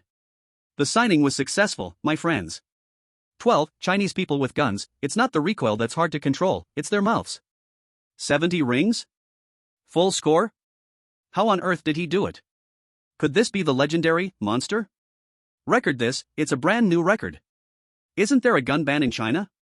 Why is every Chinese person I meet a sharpshooter? I once worked at a shooting range, and Chinese people always told me it was their first time touching a gun, they were nervous, scared, didn't know how to play, but when they really started shooting, they shot like crazy, either racking the bolt or aiming in a perfect 3-point stance. The scariest part is, when they shoot in a spree, they have an almost crazed smile at the corners of their mouths, it's terrifying, they are simply a bunch of madmen. I've heard of one too, a 92-year-old lady, I swear to God, she can barely walk, but when she picked up the gun to shoot, she became a different person, 10 shots, 97 rings, they call this bloodline awakening. I also feel this way, none of the Chinese mercenaries I've encountered have ever had PTSD, it's like for them, killing isn't something unacceptable. I've been to China, and the people there talk about war without a hint of fear, rather, they get more excited the more they talk. Chinese people all have the MAOA warrior gene, they are a fighting nation, who dares not let them farm, they will bury you in the ground. After the shock, the mercenaries at the shooting range talked from Shinfei's performance all the way to genes and bloodlines. Gold coins and cybernetic eyes didn't stop them, they let the discussion flow freely. Shinfei is the seed player for their 7th team. The stronger he is, the stronger the 7th team becomes. They share in the glory. This isn't Shinfei's personal achievement? It's clearly the achievement of their 7th team. When the other teams return from their missions, they will truly feel the fear of being dominated by a monster. Nice gun. Shinfei pressed the magazine release button with his left thumb, confirming there were no extra residues, and then pulled the bolt back with his left hand, completing the final step of clearing the chamber. When he returned the gun to its original position, the entire training ground instantly fell silent. Everyone's gaze was focused solely on him. Everyone was looking forward to what weapon Shin Fei would choose next, and what kind of astonishing shooting standard he would demonstrate. What Shin Fei wanted was this effect. Clearly having strength yet hiding it, waiting for the opportunity to feign weakness to eat the tiger, that wasn't his style. He had to let Wagner know he was valuable. Only in this way could he have more opportunities to kill, gain system rewards, and become even stronger. Next, who is it? Shin Fei's gaze swept through the cabinet filled with handguns. He skipped over the Glock series and also passed by pistols like the Beretta M92F and Sig Sauer P226. They are very usable. Belonging to that kind of category without any outstanding characteristics, simply just good to use. What he was looking for now were some rare guns, or ones that others wouldn't use. Soon, Shin Fei's gaze was attracted by a Colt 1873 single-action .45 caliber revolver in the corner of the gun cabinet. Gun enthusiasts commonly refer to it as SAA. This gun is famous for two reasons. First, during the American westward expansion, revolvers were almost a standard gear for cowboys. The main character of Red Dead Redemption, Arthur Morgan, used this gun. Additionally, in the first Rambo movie, Stallone also used the same model revolver. Shin Fei picked up the revolver and raised his head to ask, "Can you help me prepare some .45 caliber cold bullets?" The M1911 he just used actually fired .45 bullets too. But the two types of bullets are not interchangeable. One is the .45 Colt. The other is the .45 ACP. Simply put, the .45 ACP cartridge is shorter and has no rim, making it unable to be securely fixed in the cylinder of the Colt 1873, possibly causing gas leaks or cartridge breakage during firing. Forcing them to mix can lead to jamming, abnormal chamber pressure, or even a ruptured chamber. But it's not entirely impossible. With a change of cylinder or using a conversion moonclip, ammunition interchangeability can be achieved. In simple terms, guns are just like mass-produced off-road vehicles, they rely on upgrades and modifications. All, and I mean all, the weapons equipped or mass-produced by military forces pursue affordability and reliability. Only when these 2 points are met will ease of use be considered. For example, the AK-12 reduced the malfunction rate from 0.8% of the AK-74M to 0.3%, but the trigger force increased from 3.5 kgf to 4.2 kgf, resulting in decreased shooting accuracy. This kind of design sacrifices operability for reliability and is very common in military products. A truly good gun requires a specialized gunsmith for custom design and modification. Before long, the staff delivered the bullets. Shin Fei, while loading bullets, said, "Please help me find 5 bottles. When the time comes, I'll have you throw them all at once." Huh? What kind of operation is this? Throw 5 bottles at the same time? With an assault rifle, maybe you could shoot all 5 bottles down. But brother, you're using a revolver, a single-shot revolver. Don't you know that with this kind of gun, after each shot, you need to manually cock the hammer? At this moment, the importance of not hiding one's strength becomes clear. If Shin Fei had made such a request earlier, he would have faced doubts or even ridicule. However, after witnessing his incredible skill of hitting the target all 5 times in 5.7 seconds, people only felt that they didn't understand the world of genius. The staff was stunned for a moment but quickly prepared the bottles as requested. Vodka bottles, there are as many as needed here. Shin Fei took a deep breath, adjusted his state, and said in a deep voice, "Throw." As his voice dropped, the 5 staff members simultaneously threw the bottles with all their might. The bottles drew beautiful arcs in the air, almost capturing everyone's attention. Shin Fei pulled the trigger, and a thunderous gunshot echoed in the silent shooting range. Bang, bang, bang, bang, bang. Almost in an instant, the 5 bottles in the air burst open, turning into countless shards of glass raining down to the ground. As expected, there was another round of gasps and sharp intakes of breath at the scene. What? What did they just see? A single-shot revolver, firing 5 shots in 1 second? What the heck, what is going on? The key is, how was it done? Am I dreaming? No. Did Shin Fei just use one hand to cock the hammer while the other hand kept pulling the trigger? Is that even possible? Damn, with such shooting skill, he can look down on everyone in our division, right? Ha, you didn't see clearly, he wasn't continuously pulling the trigger with the other hand. He only pulled it once for the first shot, then kept it down. The subsequent bullets fired were all thanks to the hammer being hit. I remember now, this seems to be a shooting technique often used by Western cowboys called the revolver triple shot. He's actually doing 5 shots in a row. I really don't know how long he's practiced to reach such a level. Instructor, I want to learn this. Ha, I damn well want to learn too, why don't you teach me? For nearly 3 hours afterward, Shin Fei switched between various firearms, completing one seemingly impossible shooting task after another. The M16A4's 3-round burst has too much recoil? Not a chance. The HKG-36 has a high baseline that makes it hard to aim? He shot 30 rounds at 100 meters, scoring 280 points. The ejection port position of the Steyr August might be unfriendly to left-handers? He used both hands to shoot, perfectly avoiding this issue with a completely unscientific shooting stance. The key is, someone can press 2M249S with both hands at the same time, and at a distance of 100 meters, the shooting deviation is less than 6 feet. Records were being broken one by one, and the huge screen standing in the southeast corner of the shooting range turned into a blank slate of names, with fresh records right behind it. The reason why the names are blank is simply that Shinfei hasn't set his codename yet. This is fucking amazing. Is this really something a person can do? Are they not dreaming?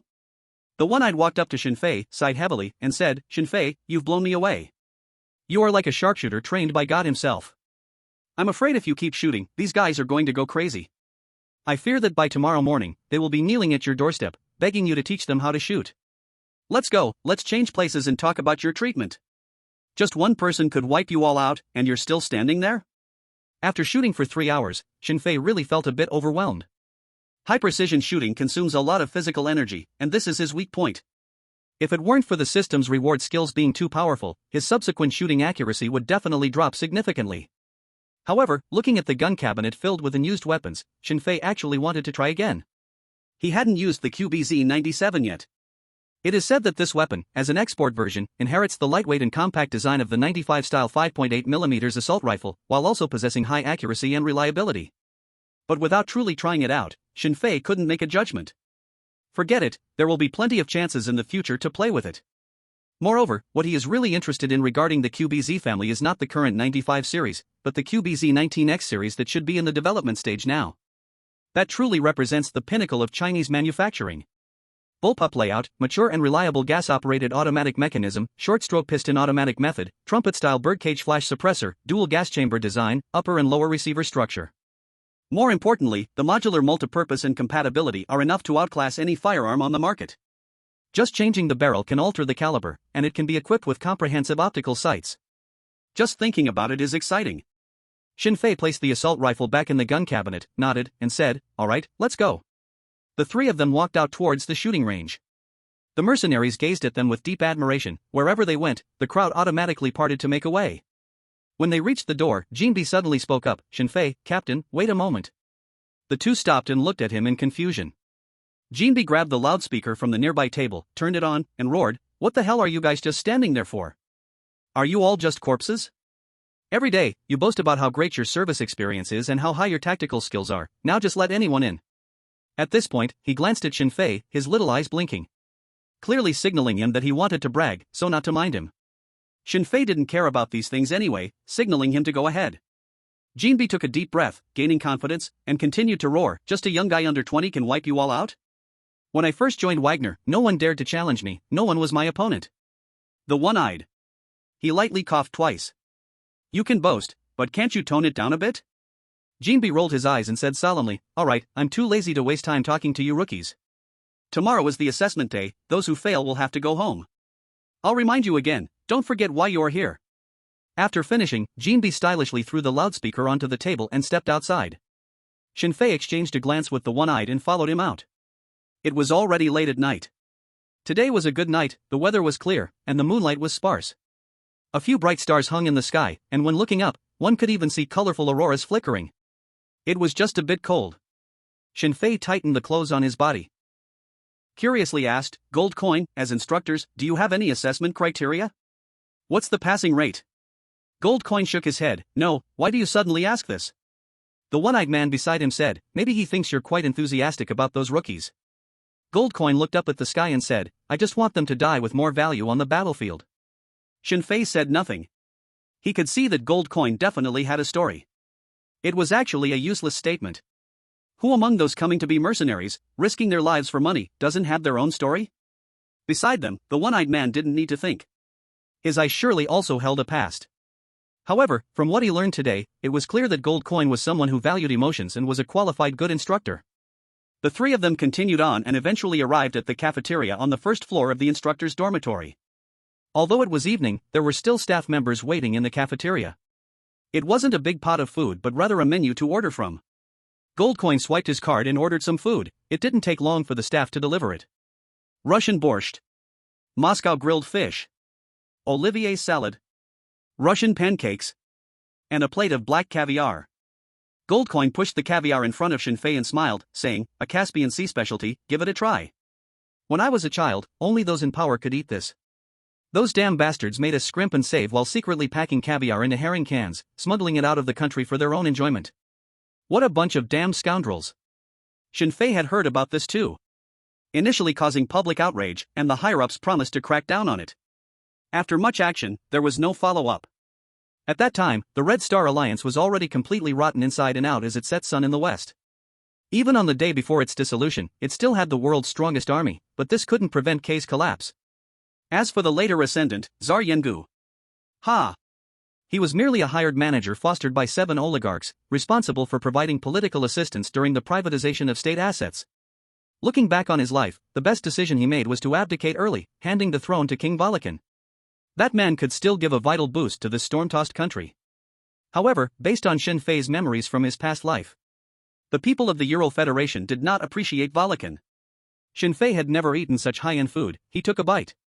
It was just alright. Not fishy but somewhat salty, not as delicious as he had imagined. The three of them ate and chatted, gradually opening up. Shinfei asked, "I want to know, if I choose to join Wagner, what's the process?" The one-eyed man replied, "Usually, if you are accepted, you will need to undergo training in the recruit camp for no less than 1 month and no more than 3 months, then you take an assessment, and after that, you can join the regular troops for service. 5,000 rubles a month." He didn't miss here. The mercenaries risking their lives day in and day out actually only earned this little. Not to mention now. Even during the war in 2024, a typical mercenary's monthly income was only a little over 10,000 yuan. Death had a high compensation. But one first had to be able to obtain it. Based on Shinfei's knowledge, the police's income was between 2,000 to 3,000 rubles, roughly about $80 at exchange rate, plus monthly fuel vouchers of 300 to 800. That means an ordinary mercenary's income was only equivalent to a policeman without any gray income. Shinfei asked again, "So what do ordinary mercenaries do daily?" Goldcoin replied, "They do everything: help the police maintain public order, act as a backdrop when important figures are on the move, or assist the military in clearing and assault operations." You can understand it this way: what ordinary mercenaries do are the things the police and regular army don't want to do. Recently, a new project has been developed to accompany students who are afraid to attend school due to bullying or help find mistresses, as well as humanitarian rescue and other tasks. If a major war breaks out, they will also be sent to the battlefield, responsible for guarding some less important positions. Just to let the enemy know that someone is taking care of that territory. After all, you cannot expect a mercenary army that fights for money to perform as effectively as soldiers who fight with a spirit of defending their home and country. Generally, when the casualty rate exceeds 20%, mercenaries will start to retreat, no matter how many supervisory teams you have. Shinfei was taken aback for a moment, and his brow couldn't help but slightly furrow. This is different from the mercenaries he imagined. Moreover, it seems, there are no opportunities to kill, right? The cyborg guy noticed Shinfei's thoughts and explained, "I know what you're thinking. The ones who truly carry out humanitarian escort, security training, intelligence gathering, armed protection, counter-terrorism and hostage rescue, striking against rebel forces, assassinations and murders, and other tasks are elite squads. You can understand it as the difference between regular troops and special forces." Shinfei, is there a specific position for killing? Shinfei had a general understanding of Wagner and thought for a moment before asking, "How long will it take for me to become a member of the elite squad?" The cyborg guy replied, "The fastest will take at least a year. Your shooting skills could be called legendary marksman even among the elite squad. There will be a new soldier assessment tomorrow, and I can use the captain's authority to help you apply to attempt the assessment. By the way, aside from shooting, what is your level in other tactical skills?" According to the original plan, today was supposed to test Shinfei's various military skills. However, his shooting was so outstanding that the cyborg guy and Goldcoin were fascinated, causing a delay in showcasing other aspects. Shinfei shook his head, "I have no military service experience or special background. It's just that I shoot accurately. If I cannot participate in the elite squad selection soon, I want to know if Wagner has a position specifically for executing death penalties?" He activated a killing god system, gaining lottery opportunities through killing. Ordinary training did not suit him. Even if he practiced shooting to death, he couldn't surpass the system's reward of a master-level tactical assault shooting specialty skill. No way to hang out, running to train hard? Avoiding weaknesses? Then what's the point of having a system? The cyborg guy answered, "Wagner does not kill prisoners. It's not out of mercy, generally, they can be used to exchange for money. There are specialized positions for interrogations, but their first rule is not to cause any deaths. Mr. Shinfei, you seem very interested in killing. They initially thought Shinfei killed the robber for a righteous reason, but now it seemed not to be the case. Recalling the answers Shinfei gave during the morning interview, they couldn't help but doubt his mental state. A paranoid and crazy legendary marksman. This was how the two evaluated Shinfei. Shinfei did not hide and answered honestly, for some reasons, I am indeed very interested in killing, but please rest assured, this will not affect my mental state. Huang Chao is my idol, you can understand this as a unique belief of Huaxia. The cyborg guy smiled and said, I don't understand, but I am deeply shocked and respect that. There aren't many normal people who can enter the elite squad. Just like this person next to you, who suffers from severe PTSD, some very normal sounds in life could trigger his outburst. For example, the sound of a balloon popping could be mistaken for gunfire, and the sound of a fan could be mistaken for an enemy helicopter arriving. Shinfei nodded. He actually understood this kind of PTSD quite well. It was like a video he had seen in his previous life, of people from a war-torn country coming to Huaxia, trembling all over at the sight of a temperature gun, instinctively raising their hands in surrender. Even when the staff repeatedly explained that it was just a temperature gun, not a real gun, it still made one person so scared that they crawled under a table. Forget about ordinary people. Even a football coach in such a high-pressure job had the same first reaction upon seeing a temperature gun, to raise their hands in surrender. PTSD was definitely a nightmare for soldiers in most countries outside of Huaxia. Since he couldn't directly participate in the elite team selection, Shinfei had no choice but to try out for the new recruits assessment tomorrow. The three of them had a quick meal and chatted about some issues before Shinfei was sent to a single-room dormitory. It turned out to be a suite. Though not luxurious, it was clean and tidy, with all kinds of living supplies readily available. Shinfei asked in surprise, is the treatment for new recruits here really this good? Goldcoin smiled, how is that possible? If you're not a member of the elite team, just being an instructor means you live in a double room. Ordinary mercenaries share a room with 6 people. As for those who are being trained and waiting for assessment, they can only live in tents. Shinfei pointed at the room in front of him and asked, so, is this special treatment for me? The one-eyed captain shook his head, not exactly, Mr. Shinfei. You don't understand Wagner, so you don't know what terrifying things you did today. You broke almost all gun records at the shooting range. This news will spread to all Wagner bases in less than a day. As the holder of the new record, you are eligible for superior treatment. The stronger you are, the better the treatment. It is both to make the strong stronger and to motivate the weak to strive harder. Very reasonable. Shinfei accepted it without qualms. As he saw off the two, Shinfei spoke up, one-eyed captain, even though I know it's unlikely, I still want to ask you to help me apply to participate in the elite team assessment. Please believe me, the more people I kill, the stronger I will become. As for the regular training, it really doesn't suit me. The one-eyed captain nodded and replied seriously, rest assured, I will report your situation truthfully. After the two left, Shinfei quickly washed up, then lay on the comfortable bed, recalling the experiences of the entire day. It had only been a few hours, but it felt like a long time. The reason for this illusion was that he had done a lot today and received a lot of information. He needed some alone time to sort out his future plans. First goal.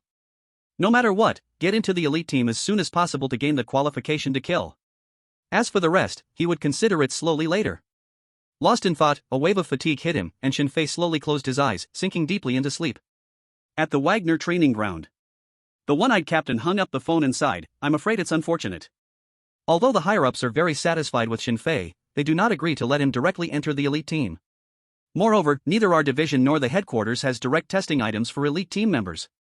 Goldcoin nodded, as expected. The two walked forward in silence for a while. The one-eyed captain broke the silence. Shinfei usually appears very kind, no different from those foreign students on the street, but once he picks up a weapon, he becomes very terrifying. Do you think he has serious psychological issues?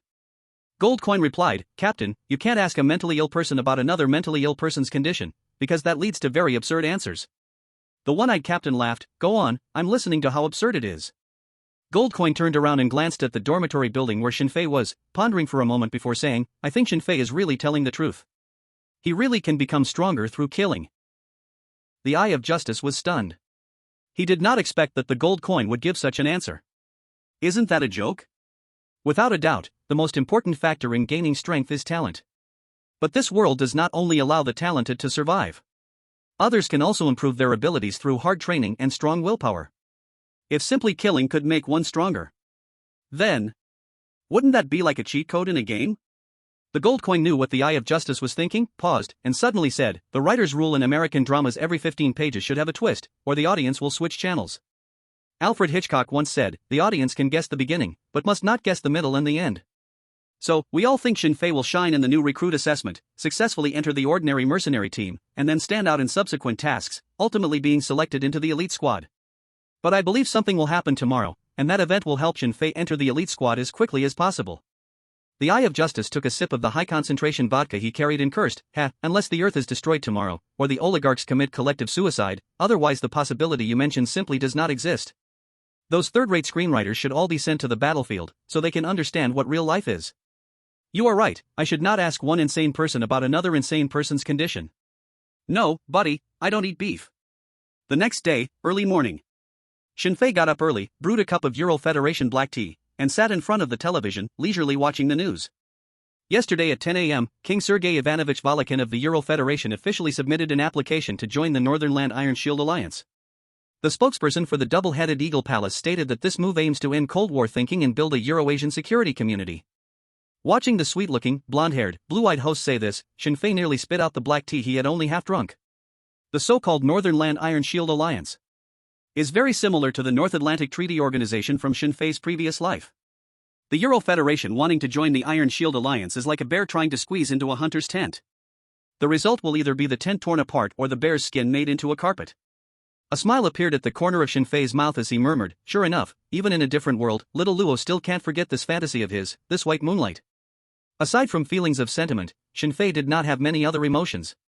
Since he decided to be a mercenary, what country or ethnicity mattered to him no longer. All can negotiate. All can love.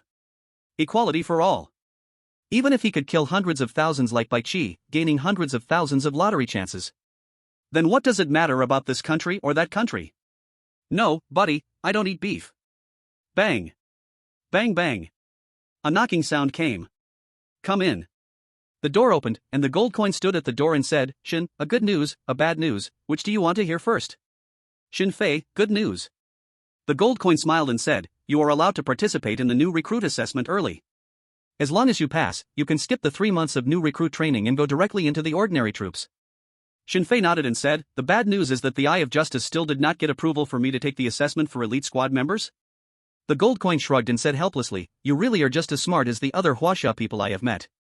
But it doesn't matter, after you enter the ordinary troops, you can also carry out missions with Team 7 as an external personnel, although the income will be less, but the killing opportunities will definitely be more. Let's go, the assessment is about to start. Shin Fei nodded. As long as he could legally kill enemies, money was secondary. Gaining strength is the most critical. The two of them walked downstairs together. Gold Coin looked at Shin Fei and suddenly spoke, what do you think of the name Razor? This guy was always full of surprises, his thoughts jumped around quickly. Shin Fei replied, you mean the code name you gave me? Gold Coin showed an expression of I knew you would understand me, excitedly saying, yes, I thought about it for a whole night. Shin Fei thought for a moment and said, alright, let's use this first, it's just a code name anyway. Gold Coin shouted excitedly, Razor. Shin Fei dug at his ear and said, keep it down, you're making me deaf. Gold Coin chuckled a couple of times and nodded his head. If the new mercenaries had seen this scene, they would have been shocked to the point of their pupils shaking. The so-called toughest instructor of the Wagner division. When did he become so easy to talk to? 10 minutes later. Shin Fei and Gold Coin arrived at the Wagner mercenary training ground. Looking around, 40 to 50 mercenaries waiting for assessment were in uniform, forming a neat square formation. It actually looked quite impressive. As they got closer, Shin Fei noticed that among these people, there were actually 7 or 8 women. The number of female mercenaries had also been considerable on the way here. Shin Fei curiously asked, Gold Coin, why are there so many women choosing to become mercenaries? Gold Coin casually replied, the Euro Federation has gone through so many wars, most of the men are either dead or gone, even women need to rely on their own abilities to survive. Don't you know that the neighboring Yavarin has already been called the womb of Europe? Shin Fei nodded and didn't say anything more. Gold Coin walked in front of the lineup, saluted, and said, report, instructor, I've brought the new recruit Razor. The one with the prosthetic eye waved his hand and said, Razor, join the ranks, find a place to stand. Shin Fei imitated Gold Coin's posture, saluted, and found a suitable position in the line based on height. The sudden appearance of a new recruit with an Asian face immediately attracted the attention of many other new recruits. Whispers started to rise. Hey, what's up with that Asian? Is he going to participate in the assessment? Isn't it said that Wagner requires at least a month of training before participating in the assessment? Isn't that cheating? Damn it, why does he get a code name while we can only be called rookies? I want to file a complaint to the higher-ups. Since not all the new recruits had gathered, the one with the prosthetic eye did not stop their discussion. Goldcoin walked up to the loudest new recruit in the lineup and sternly shouted, "Repeat what you just said." Called out in front of everyone, the new recruit became angry, pointing at Shinfei and saying, "I don't understand why that Asian can participate in the assessment without undergoing new recruit training with us. This is unfair, it's unfair to all of us." Goldcoin's gaze turned cold, looking at the other new recruits and asking, "Does anyone else have the same idea as this rookie?" No one spoke, and the lineup fell into a dead silence. After waiting for half a minute, seeing that no one spoke, Goldcoin sternly said, "Rookie, you've been eliminated. Pack your things and leave here." The new recruit was stunned, incredulously asking, "Why? What did I do wrong? Is it just because I questioned fairness and justice?" Ha ha ha ha ha. Goldcoin couldn't help but laugh, and his laughter grew louder, even becoming somewhat unsettling. Laughing for nearly a minute, Goldcoin wiped away the tears from the corners of his eyes with the back of his hand, teasingly said, "You foolish thing, what do you think you are going to do? What you need to do is be a mercenary. Why don't you think carefully? Why do you have to protect the offspring of those wealthy people? Why do those women only need to spread their legs to exchange for money and status, while you have to risk your life to protect them? The only reason is not because they are better than you. They are just richer than you. Think again. Why are you the one acting as cannon fodder on the battlefield, rather than a politician at the negotiation table who haughtily shouts that the death of countless people doesn't matter? It's still because they are richer than you, and they have more power. Fair? Ha, are you talking to me about fairness?" The room fell silent, everyone obediently closed their mouths. Goldcoin smiled coldly, continuing to shout, "You only feel like a new person joining dilutes your chances of becoming a mercenary, so you protest in the name of some ridiculous fairness. Foolish children." Goldcoin suddenly pointed at Shinfei, "Have you not thought that if Razor really has connections, and you mock him in front of him, do you want to end up getting backstabbed, or be thrown on the battlefield to execute a doomed mission? Ha? Answer me?" Still no one spoke. What Goldcoin said shattered many people's worldviews.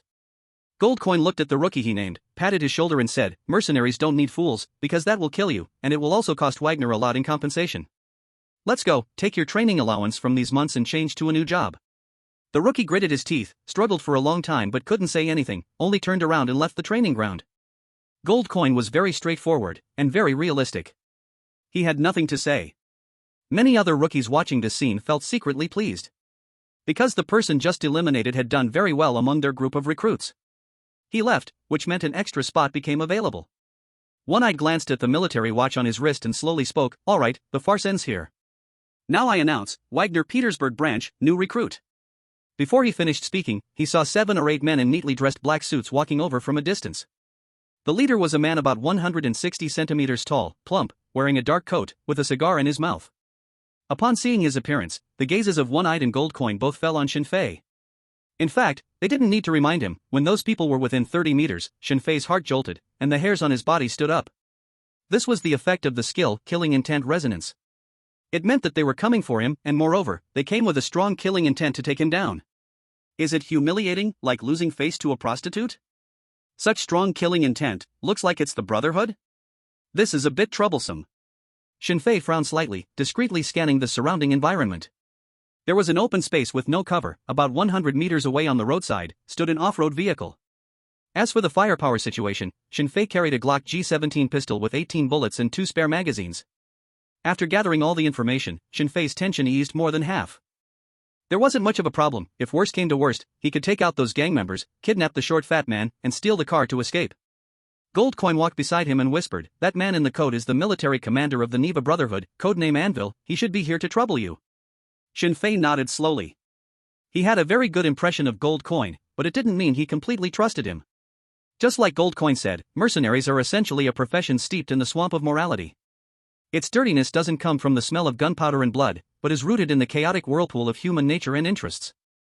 As long as the check is hefty enough, the barrel of the gun can shift direction. Anvil approached, opened his arms, revealing a mouthful of yellow teeth, smiling as he said, "Hey, One-Eyed, I heard your 7th squad encountered an ambush in Noachin, suffering heavy casualties. I didn't expect you to still be alive. I'm so happy to see you. I heard there's a kid from Yugoslavia in your 7th squad. That kid was still calling for his mother when his intestines were spilling out? Noachin has another well-known name, Chechnya." The Goldcoin drew the military knife from the outer thigh and charged forward. The next second, The gold coin's knife was pressed against the neck of the anvil, with a grim tone saying, "What gives you, these street scavengers, the right to criticize our captain? You dirty dog, you are worse than the foot wraps of a prostitute in Nohikian." The anvil coldly laughed. "Eyeball, old friend, is this how you welcome me? Oh, by the way, I forgot to tell you. The Neva Brotherhood just made a deal with your base, and if you kill me, Mr. Colonel might have a hard time." Eyeball took a deep breath. "Let him go." The gold coin put away the military knife. The anvil looked at the rookie squad, finally locking eyes with Shinfei. The pupils of the anvil contracted to a pinhead, his killing intent stronger than before, and he said in a deep voice, "You are Shinfei? The one who killed 9 of my brothers?" "What?" Hearing the anvil's words, many rookies present couldn't help but widen their eyes. They all thought Shinfei was able to take part in the assessment due to connections, but they didn't expect he had already killed 9 before coming here. Someone recalled. Shinfei seems to be that mysterious expert who set many new firearm records at the shooting range. For a moment, their gazes toward Shinfei were filled with reverence. But many were also waiting to see the excitement, wanting to know how Shinfei would resolve the current predicament. Shinfei replied, "Yes, that's me." The anvil appraised Shinfei from top to bottom, sternly saying, "You caused the Brotherhood to lose a lot of money and face, this needs to be accounted for. I give you a choice: kneel down, lick the snow clean off my shoes, and call me Godfather. Perhaps, I might consider letting you off for Wagner's sake. Kneel?" A playful smile appeared on Shinfei's lips. Taking a step forward, he mocked, "What if I don't? You rob banks, and I act as a hero, and now you ask me to apologize? Is there such a logic in the world? A third-rate gang, do you really think you are the mafia?" The anvil snorted coldly, "Don't think just because you have Wagner backing you that everything will be fine. You are just a trainee rookie. Once you leave Wagner's base, the Brotherhood has 1,000 ways to make you die a miserable death. When I nail you to the drill bit of the Kola super deep borehole, you will know that the warm winds of hell are far nicer than this." The atmosphere became tense. Shinfei was already thinking about how to exit after killing and robbing a vehicle. He didn't have to stay with Wagner. The world was vast, where can't he kill and explode skills? The gold coin came over and whispered in his ear, a voice only the two could hear, saying, "Razor, I suddenly have a bold idea. It allows you to kill and join the elite team within a week. Do you want to hear it?" Shinfei nodded. The gold coin slowly began to explain. After Shinfei listened, his gaze at the gold coin held a hint of surprise. Unexpectedly, he actually had this kind of brain? Indeed. The prejudice in one's heart is like a great mountain. He merely suffered from PTSD, but he is not a fool. Shinfei nodded and said, "Although this task is crazy and dangerous, I am willing to try." "I knew you would agree." The gold coin's eyes lit up, as if little stars were twinkling in his golden pupils. He walked over to Eyeball and repeated his plan. Eyeball was stunned for a moment, and upon hearing Shinfei's agreement, the corners of his mouth involuntarily lifted, and he walked aside to make a phone call. The anvil, ignored by everyone, now felt extremely awkward. He originally came to discuss business, but only discovered Shinfei was here by chance. In anger, he sought a scene. Now, why does it feel so chilly on his back? After a long 3 minutes, Eyeball hung up and made an OK gesture. The gold coin couldn't help but whistle and looked at the anvil, saying, "Hey, Mr. Anvil, do you want to save face? I have a plan that can take down Shinfei. Do you want to hear it?" Anvil glanced at the gold coins, then at the prosthetic eye not far away, and finally his gaze landed on Shinfei. He clearly came to seek trouble. But somehow, it felt like he was about to be tricked. The key issue is, if he said he didn't want to listen, wouldn't that be humiliating enough to be thrown into a horse pants? 17, who says God is not hospitable, sends a person into the snowstorm. Did Anvil want to take down Shinfei? Of course. But when he found out that the other party was backed by Wagner, he started to hesitate. Bullying the weak and fearing the strong was their way of survival. The key point is, he was currently being held up. If he didn't even dare to listen to a suggestion, how would he survive in the future? Who would still respect him? Knowing there might be a trap, he still had to jump in. Anvil gritted his teeth and said coldly, "The members of the Neva Brotherhood never bow down in front of the campfire. Gold coin, you better not be joking with me." Gold coin shrugged and said, "Wagner doesn't like jokes. My plan is simple. In the next 3 days, you can use all the resources of the Neva Brotherhood to hunt down Shinfei. If he dies, that's his bad luck. But if he can survive, it means God wants him to continue existing. In this way, whether you succeed or fail, you will still have face, right?" What? Hearing Goldcoin's so-called plan, both the members of the Neva Brotherhood present and the new recruits of Wagner were filled with shock. Are you kidding? The Neva Brotherhood, although not the strongest gang in Petersburg, has the most followers. Let Shinfei, a lone foreign student, an obviously conspicuous Asian among the crowd, resist their chase for 3 days and nights? How is that possible? He would be shot on the street within a day, right? No, he might not even last an hour. Anvil took a puff of his cigar and flicked the snow off his coat's shoulder. He truly couldn't understand what trap was in the middle of this. It completely benefited them. To be sure, he asked, is your 7th team planning to fight alongside him? The prosthetic eye snorted coldly. It doesn't take all of the 7th team to take you down. I can guarantee with my credibility as the captain of Wagner's elite squad, only Shinfei. We won't even provide him with any weapons, just a Glock G17 pistol that belongs to him. Yeah, you know. It's the gun that can take down you 9 useless ones. Anvil's mouth twitched, and he stubbornly said, I don't need your reminder. Shinfei smiled faintly and silently watched the scene. He really didn't expect that watching a group of mercenaries bicker could be quite interesting. Anvil fought again and asked, I see, you want to use this assessment to smoothly allow Shinfei to join your 7th team. Is our entire Neva Brotherhood being used as your examiners? Goldcoin smiled, you finally got smart for once. Of course, you can also admit defeat, just kneel down, lick the snow off the Razor's feet, and call him coach. Oh, sorry, it seems their country doesn't like using such titles. Razor, what do you think he should call you? Grandpa, how about that? Shinfei shook his head, sorry, I can't produce such life forms. Anvil, if the whole world doesn't want you, you must tell me, because I won't want you either. Upon hearing Shinfei's words, the crowd fell silent for a moment, and when they understood what he meant, laughter erupted. Laughter can be infectious. At first, only Wagner's new recruits were laughing, but later even the bodyguards of the Neva Brotherhood couldn't help but join in. Anvil instantly turned as black as coal, his inner fury burning wildly, pointing at Shinfei and saying, fine, I accept the challenge, but you have to guarantee that in the next 3 days, he cannot hide in the Wagner mercenary base. After a pause, he added, but we can't leave Petersburg. At that moment, a mercenary ran over and handed something to the eye patch man. Goldcoin took one of the items and mocked, sure enough, it's the gang. They can only think of such trivial things. Anvils, today you will know what crazy mercenaries are. Do you see the watch on my hand? It has the latest GPS tracking system inside. I will attach it to Razor's arm and mark his location every 12 hours for the next 3 days, each time for 30 minutes. So, do you think that's exciting enough? Hearing this series of conditions, Anvil was stunned. My goodness. If that's the case, he really couldn't think of any reason the Neva Brotherhood would lose. He nodded decisively, as if afraid the eye patch man would regret it. Alright, let's start from midnight tonight. As long as this guy can survive more than one night, it'll be considered that we, the Neva Brotherhood, are useless. Eye patch man, I will make you understand the price of underestimating others. Razor, right? I hope you don't cry for your mother when you see your intestines flowing out. Let's go. Anvil stormed out of the training ground with a group of underlings. When they got a little farther away, Goldcoin said quietly, Razor, you know, if we don't raise the stakes to an outrageous level, the higher-ups won't agree to let you join the elite team. And once that happens, within 3 days, you can kill any member of the Neva Brotherhood. Of course, I've also thought of other escape routes for you. Before it gets to midnight, I can arrange Wagner's convoy to take you out of Petersburg. The assessment really was outrageous. But Shinfei was also very clear that if he wanted extraordinary treatment, he had to show extraordinary performance. Still that saying, if he died on the rising path, it only proved that Shinfei was just that kind of man. Under the gaze of everyone at the training ground, Shinfei took the tracking watch without hesitation and put it on his wrist. Goldcoin's mouth curled up into a crazy smile. Good, I really didn't misjudge you.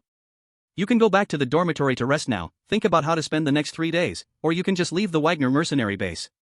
Shinfei nodded and said playfully, Goldcoin, you weren't just thinking about my codename last night, were you? Goldcoin chuckled, not responding. No matter the outcome, I like the stage you've built for me. Leaving that sentence, Shinfei turned and walked towards the gate of the Wagner mercenary base.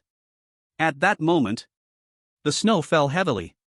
Shinfei's frail figure trudged through the snow, slowly being covered by the wind and frost. The eye patch man looked at his back and murmured, the Neva Brotherhood will suddenly appear here today, isn't it related to you? Such a crazy plan, aren't you afraid Razor will get angry? Goldcoin shook his head, not afraid. He needs a chance, Wagner needs a reason for him to become an elite member, and the Neva Brotherhood needs face. I am just building a stage for them. Do you remember my first evaluation of Razor?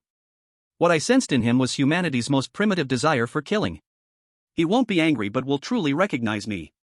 The eye patch man sighed and asked again, aren't you afraid that Razor won't survive? Goldcoin shrugged, plans always have various unexpected situations. If he dies, it can only prove it's God's will. But I have a feeling he will never die, instead, he will bring us more surprises. The eye patch man shook his head. Actually, you are more suitable to be the captain. Goldcoin smiled. I can't. I'm a lunatic, but Razor is fine, his condition is lighter than mine. Hurry up and continue your training. I want to remember Razor's back well. The eye patch man nodded and began to oversee the assessment of the new recruits. Goldcoin stood still in the wind and snow. After everyone left, he muttered, this truly reflects the saying of Huaxia. Who says God is not hospitable, sending one person through the snowstorm? 18. Respect every day you live. A day quickly passed. Evening. The assessment for new mercenaries ended. Those eliminated left the base in disappointment, while those selected sat on the ground, enjoying the joy of advancement. As long as they entered the regular Wagner forces, they could earn 5,000 rubles a month. In today's Ural Federation, that's enough to support a family. Not to mention, if they participated in special operations, they could receive additional allowances. These newly minted mercenaries chatted amongst themselves, and the topic quickly shifted to Shinfei. Do you think that guy called Razor can pass the assessment? Hee, how could he possibly pass? I even feel he definitely offended the gold coin instructor. He doesn't even have a hiding place, no matter where he goes, he stands out, after all, he's Asian. But his shooting skills are pretty good. One block taking down a gang, do you think it's a movie? Don't forget, Razor's location is announced every 12 hours, which means he might not even have hidden well before facing a new chase. Even if he can fight, he will still get injured, right? There's always a time when he's exhausted, right? It's a sure death. As they talked, everyone basically reached a consensus. The one-eyed came over and coldly said, all stand up. Swish. All the mercenaries who passed the assessment stood up with their weary bodies. What they didn't expect was that the one-eyed changed from his previous coldness and spoke not harshly, congratulations, we are colleagues now. No matter what purpose you have to become a mercenary, you must remember the mission of Wagner. We make a contract with our employers, with the country, and with our conscience. Fearless of life and death, no disgrace to our mission. As his voice fell, all the mercenaries shouted in unison. We make a contract with our employers, with the country, and with our conscience. Fearless of life and death. No disgrace to our mission. 20 or 30 people shouted with all their might, almost dispersing the raging storm. Unlike the army, they had no faith. But they were willing to risk their lives for themselves and their families to fight for a future. Based on this premise, they were even purer than soldiers. The one-eyed stood straight and gave a standard military salute. Click. 20 or 30 people stood up straight and returned the salute in unison. The one-eyed, the canteen has prepared a rich meal, and the door to the new dormitory is open for you.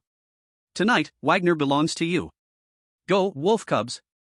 With a command, 20 or 30 people shouted in unison, charging towards the canteen.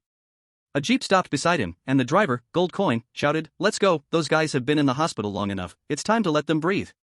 Okay, the one-eyed opened the car door and got in. The heavily modified jeep sped over the snow, splashing 2 waves of boiling snow. Petersburg, Neva Brotherhood Branch. This is a 5-story building facing the street, located about 3 kilometers from the Decemberman Square. On the 3rd floor, in a dilapidated conference room. The anvil glanced at the clock hanging on the wall and asked, how are the arrangements going? A subordinate beside him reported, people have been spread out, we have our guys in 8 blocks. The elder Ash has asked me to tell you that he will secure the Iron Anchor District, Lead Glass Lane, Kazan Station Tunnel, and White Knight Red Light District. As long as Razor appears, our men will arrive within 5 minutes. It's just that the boss is not here, and we are mobilizing all our subordinates like this. Is that? The anvil snorted coldly, since Balakan took power, not only has he suppressed those oligarchs. I also want to take out the gang together. The boss is very busy, what he is doing relates to our survival and death. There is no need to disturb him for such a small matter. Just right to take this opportunity to let those damned guys in Petersburg know. We, the Neva Brotherhood, are not old enough to be unable to pull the trigger. The subordinate nodded, no longer speaking. The iron finger twisted the dark brown cigar, roasting it with candlelight, finally lighting it up and taking a deep puff. White smoke rose, outlining the shape of a skull. The iron figure walked to the window, breathed white air onto the frosted glass, as the snow in December Square covered the base of the bronze horseman. He knocked on the window frame with his knuckles, ice shards fell down, indeed, the times have changed. A group of hyenas living off war have turned their eyes to the streets. Wagner, right? You may understand war better, but on the streets, the gang will always be your godfather. Since you want to step on our Neva Brotherhood to rise, I will make you understand. Kid, you've chosen the wrong opponent. Petersburg, National Medical College. 3rd floor. Goldcoin kicked the door open with 3 bottles of vodka disguised as 4 bags. You little bastards, your Slavic old man brought painkillers. Bang. The sudden sound made the 3 people in the room instantly alert. When they heard Goldcoin's voice, they relaxed but couldn't help cursing. On bed 1 was a French white man, his left leg hanging in midair, cursing in Russian mixed with French, merd. Damn it, Goldcoin, if you scare me like that again, I swear I will kill you. On bed 2 was a robust black man. Compared to him, even the one-eyed standard Euroman like Goldcoin appeared tiny. Even his hospital bed was a whole section longer than everyone else's. He looked at the 4 bags in Goldcoin's hand and quickly said, "Darkness cannot drive out darkness, only light can do that. Hate cannot drive out hate, only love can do that. Goldcoin, if you're willing to give me all 3 bags of vodka, I can help you beat up Bordeaux on bed 1. Although I only have 1 arm left, please believe me, I can take him down." Bordeaux was the code name for the French white man. He endured the pain in his leg and couldn't help cursing. "Damn it, Big Bear, how can you throw away our friendship over 3 bags of vodka? Damn it, really damn it. Also, can you stop reciting that damn Martin Luther King slogan? He is dead, killed by a white racist." Big Bear was the code name for the black man on bed 2, who interrupted Bordeaux by saying, "So, I hate white people." Bordeaux was at a loss for words, saying, "But I'm not a racist." Big Bear shot back, "Racists never admit their racial discrimination." Bordeaux, alright, you win. Goldcoin laughed as he tossed 2 bags of vodka towards Big Bear, then turned to Bordeaux and said, "Bordeaux, you should be grateful to Big Bear. At the spot where that VOG-25 modified grenade landed, it was only 10 centimeters away from little Bordeaux. If it weren't for Big Bear throwing it out, you wouldn't just have injured 1 leg." Bordeaux glanced at Big Bear's empty arm and fell silent. Big Bear took the vodka, took a big gulp, let out a satisfied belch, and laughed happily. In the end, what we remember is not the enemy's attack, but the silence of friends. Although this phrase shouldn't be understood this way, I want to say, ladies and gentlemen, who hasn't snatched each other's lives from the hands of death? Everyone looked at each other. The one-eyed man poured everyone a glass of vodka, smiling, to living every day. Several people raised their glasses, tilted their heads, and drank it all down. Smiles and the unique spiciness of vodka lingered on each person's face. At this moment, the Emirati female mercenary lying on bed number 3 leaned against the headboard, her left hand wrapped in bandages holding a modified satellite phone. She slightly tilted her head to avoid the beam of neon light slanting in through the blinds, allowing the bouncing blue light on the screen to perfectly cover 4 drunken, hazy smiling faces. Click. A photo that couldn't be called well composed, even a little blurry, appeared on the screen. She carefully saved the photo and asked, "Goldcoin, what about that legendary shooter you told us about? Did he pass the rookie assessment?" 19. Sinn Féin's hideout shocked the entire Petersburg. Goldcoin detailed everything that happened today to the people in the ward. Silence. After a long silence, Poland shouted, "Goldcoin, do you think Razor is one of our battle-hardened elites? What you are doing is simply sending him to his death." Goldcoin laughed, "Poland, I admire your shamelessness. Razor's shooting skills are far stronger than yours. Even the enemy knows that where you aim on the battlefield is the absolute safe zone." Poland cursed, F***K, I want to duel you.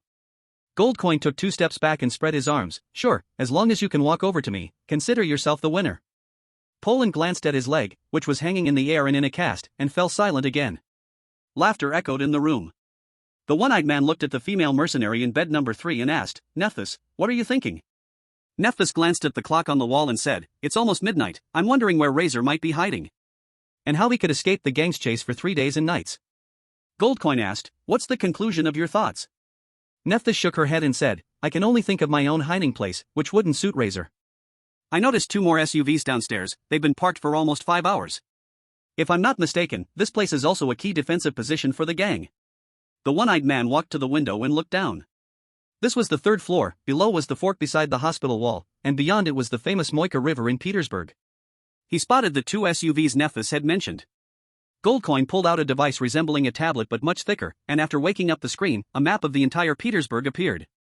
He smiled and said, "The time is almost up, in 1 hour, we will know exactly where Razor is hiding. Please trust me, my insight cannot be wrong." The few of them stopped talking, their eyes all glued to the screen, waiting for midnight to arrive. Time flows evenly, unchanged by anyone's will. 11:45. In every corner of Petersburg, all members of the Neva Brotherhood were on high alert, waiting for the hunt to begin. 11:55. The thief Elder Ashes picked up the walkie-talkie and said solemnly, "Kids, today is the biggest challenge since the establishment of the Neva Brotherhood. We need everyone in all 8 districts to understand that the Neva Brotherhood is a force that must never be provoked. I don't want to wait another 12 hours, within half an hour, find that Asian kid and eliminate him. Whoever can bring his head to me will be rewarded 1 million rubles and directly upgraded to a street mediator. With such a generous reward, brave men will surely emerge. The already excited gang members became even more agitated. Money. Fame. Everything. As long as they could kill that Asian kid, it would all be theirs. How could this not excite them? 11:59. Petersburg, Neva Brotherhood Branch. On the third floor, in an old, smoky conference room. The smoke was so thick that it was almost impossible to open their eyes. Everyone in the room's gaze was fixed tightly on a tablet-like device on the conference table. They knew. In just a few seconds, the location of the Asian will be displayed above. The battle of honor is about to break out. In a room filled with people, the air seemed to freeze, silent and still, even the sound of breathing felt exceptionally soft. Tick, tick, tick. Only the pitch-black clock hanging on the wall made a sound, marking the passage of time. Ding. The three hands of the clock converged at 12, and then the sound chamber door opened, a bird poked its head out. At the same time, the map on the tablet changed, a glaring red dot appeared on it. Finally found you. Iron Anvil completely ignored the cigar burning down to his fingertips, grabbed the tablet, and stared intensely at the red dot on the screen. He was born in Petersburg, grew up in Petersburg, and was all too familiar with this city. When he saw the location of the red dot, he suddenly froze, as if struck by immense shock, trembling slightly. The others, seeing this scene, couldn't help but frown slightly. They couldn't understand. Where on earth could that Asian be hiding, to make their boss show such an expression? Could it be in the mayor's bedroom? That shouldn't be the case, right? As they looked at the position on the tablet, filled with curiosity, the same expression as Iron Anvil appeared on their faces. How is that possible? How can it be? He? How dare he? Iron Anvil snapped back to reality first, smoothly drew his Tokarev TT-30 handgun, and shouted, "Damn it, everyone snap out of it. Notify everyone to come back, the rest of you search, we must do it as fast as possible." Click. Before he finished his words, a crisp sound echoed. And the entire 5-story building facing the street instantly plunged into darkness. Petersburg, National Medical College. When the red dot representing Shinfei's hiding place lit up, the 5 mercenaries in the room fell silent. They had thought of every possible place, but they never imagined Shinfei would dare to go directly to their branch? Goodness! What a remarkable move! Goldcoin exclaimed, "Good, good, good, I love this twist, even I, a madman, wouldn't dare to be this crazy." Stop messing around. Poland frowned and said, "While it's indeed an unexpected place, and there shouldn't be too many people in their branch.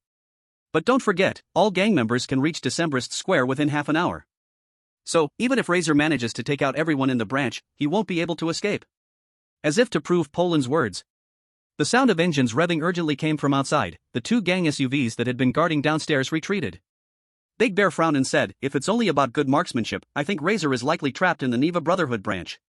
Captain, what should we do?" The cyborg remained silent, lost in thought. Nephthys spoke up, "A promise is a promise, we can't intervene directly, perhaps Razor is destined to be a firework that cuts through the night.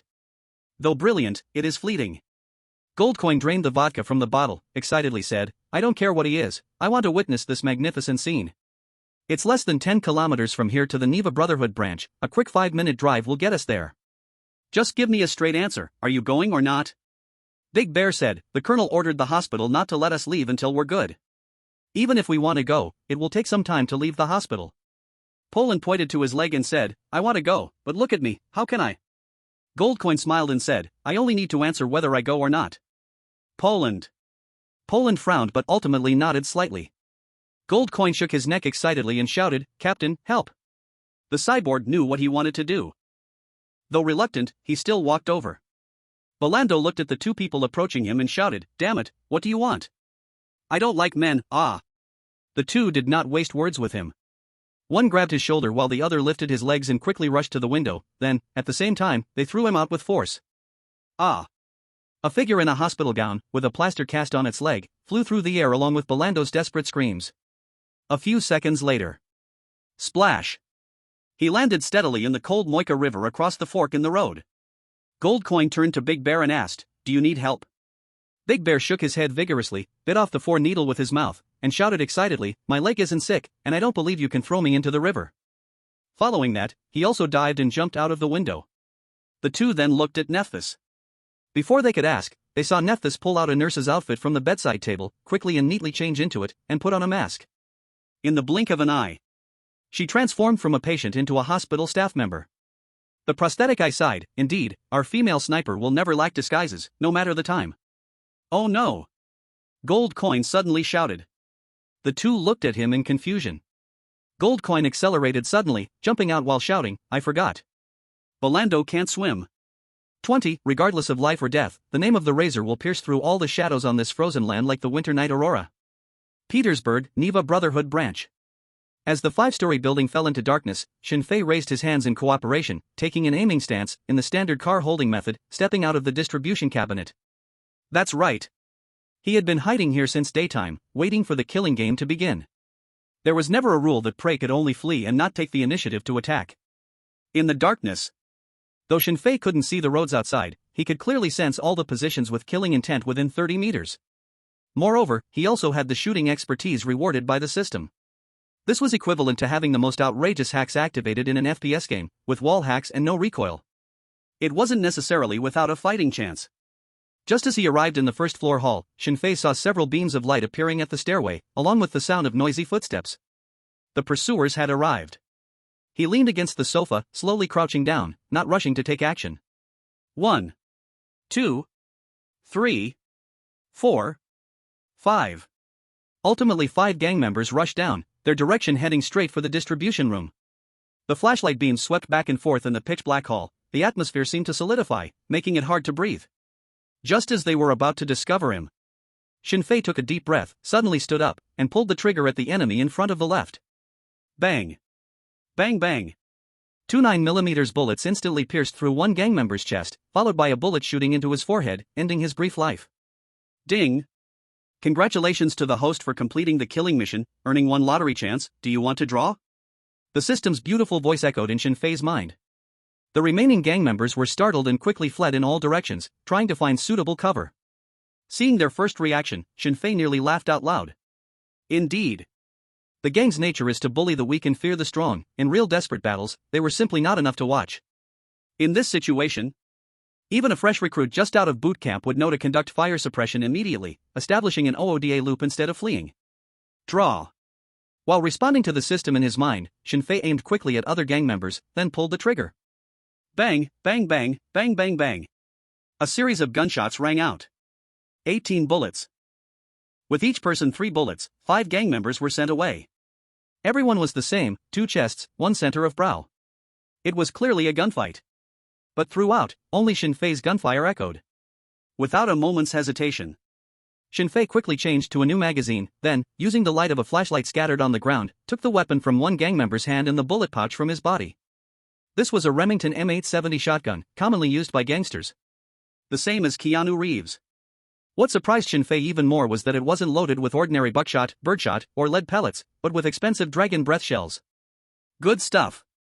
Just as Shinfei picked up the gun, he heard more and more footsteps rapidly approaching. Clearly, they planned to trap Shinfei on the first floor and use their overwhelming numbers to take him down. At the same time, the door of the hall on the first floor quietly opened, 2 dark gun barrels stretching in. Just as they were about to pull the trigger, Shinfei suddenly turned around without warning and pulled the trigger against the wooden door. The firing pin struck the primer, igniting the propellant, and a 4,000 degrees Celsius high-temperature chemical flame erupted from the barrel, shooting out an orange-white fireball half a meter in diameter. In the blink of an eye, the dragon breath shell's thermite reaction burned through the 3 cm wooden door, and magnesium powder attached itself to the 2 gang members outside the door, starting to burn continuously.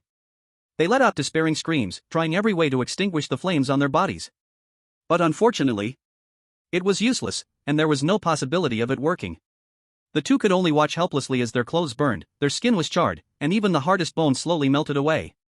They fell to the ground in agony, their bodies curling tightly together. Like lobsters poured into boiling water, covered in dragon breath flames.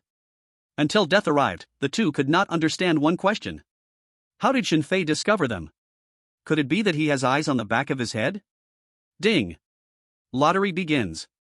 Congratulations, host, you've drawn vision +1. The system's reward voice sounded, and in the previously pitch-black environment, with Shinfei's gaze, glimpses of clarity began to emerge. This was the power of the system. Immediately after, another 2 voices followed. Ding! Congratulations, host, for completing the killing task, you've received a lottery opportunity. Would you like to draw? Congratulations, host, for completing the killing task, you've received a lottery opportunity. Would you like to draw? Shinfei quickly hid around the corner of the stairs, used his Glock handgun to shoot out the flashlight on the ground, then said in a deep voice, "Draw. Give me more draws." Ding. Lottery begins. Congratulations, host, you've drawn Vision +1. Lottery begins. Congratulations, host, for combat skill Black Dragon 18 hands. His vision became even clearer, and countless fighting techniques appeared in Shinfei's mind as if they were memories regained. Starting stance, Azure Dragon Claw, Dragon Lady Mirror, Strange Python Turn, Peach from under the armpit. Breath, arm strength, wrist strength, body technique, finger strength. Countless techniques that require day and night practice and the physical requirements of the body, Shinfei almost instantly fulfilled. This feeling? How could one word pleasant describe it? At this time, the gang members upstairs had actually reached the corner between the second and first floors. But they were not fools. No one wanted to be the first to rush in. Clearly holding an absolute advantage, yet both sides fell into a brief stalemate. Are you that cowardly? Shinfei took out 2 dragon breath shells from the bullet pouch, reloaded them into the Remington M870 shotgun, then raised the gun and mercilessly pulled the trigger through the gap in the staircase. Bang! Bang! Accompanied by the sound of 2 enormous gunshots were 2 fire dragons erupting from the barrel, shooting upward violently. These 2 shots not only opened the way but also seemed to produce a flashbang effect. The system's voice didn't sound, which meant there were no casualties. But it's okay, as long as there is a way forward. Shinfei was all alone, but enemy reinforcements could arrive at any time. And he couldn't afford to waste time. Moreover, the existence of the killing intent resonance skill could help him roughly locate the enemy's position. Since you don't dare to come at me, then it's my turn. Was Shinfei nervous? Very nervous. After all, no matter how strong he was still a mortal. A single bullet could take his life. But the road he chose must be completed, even if he had to do it on his knees.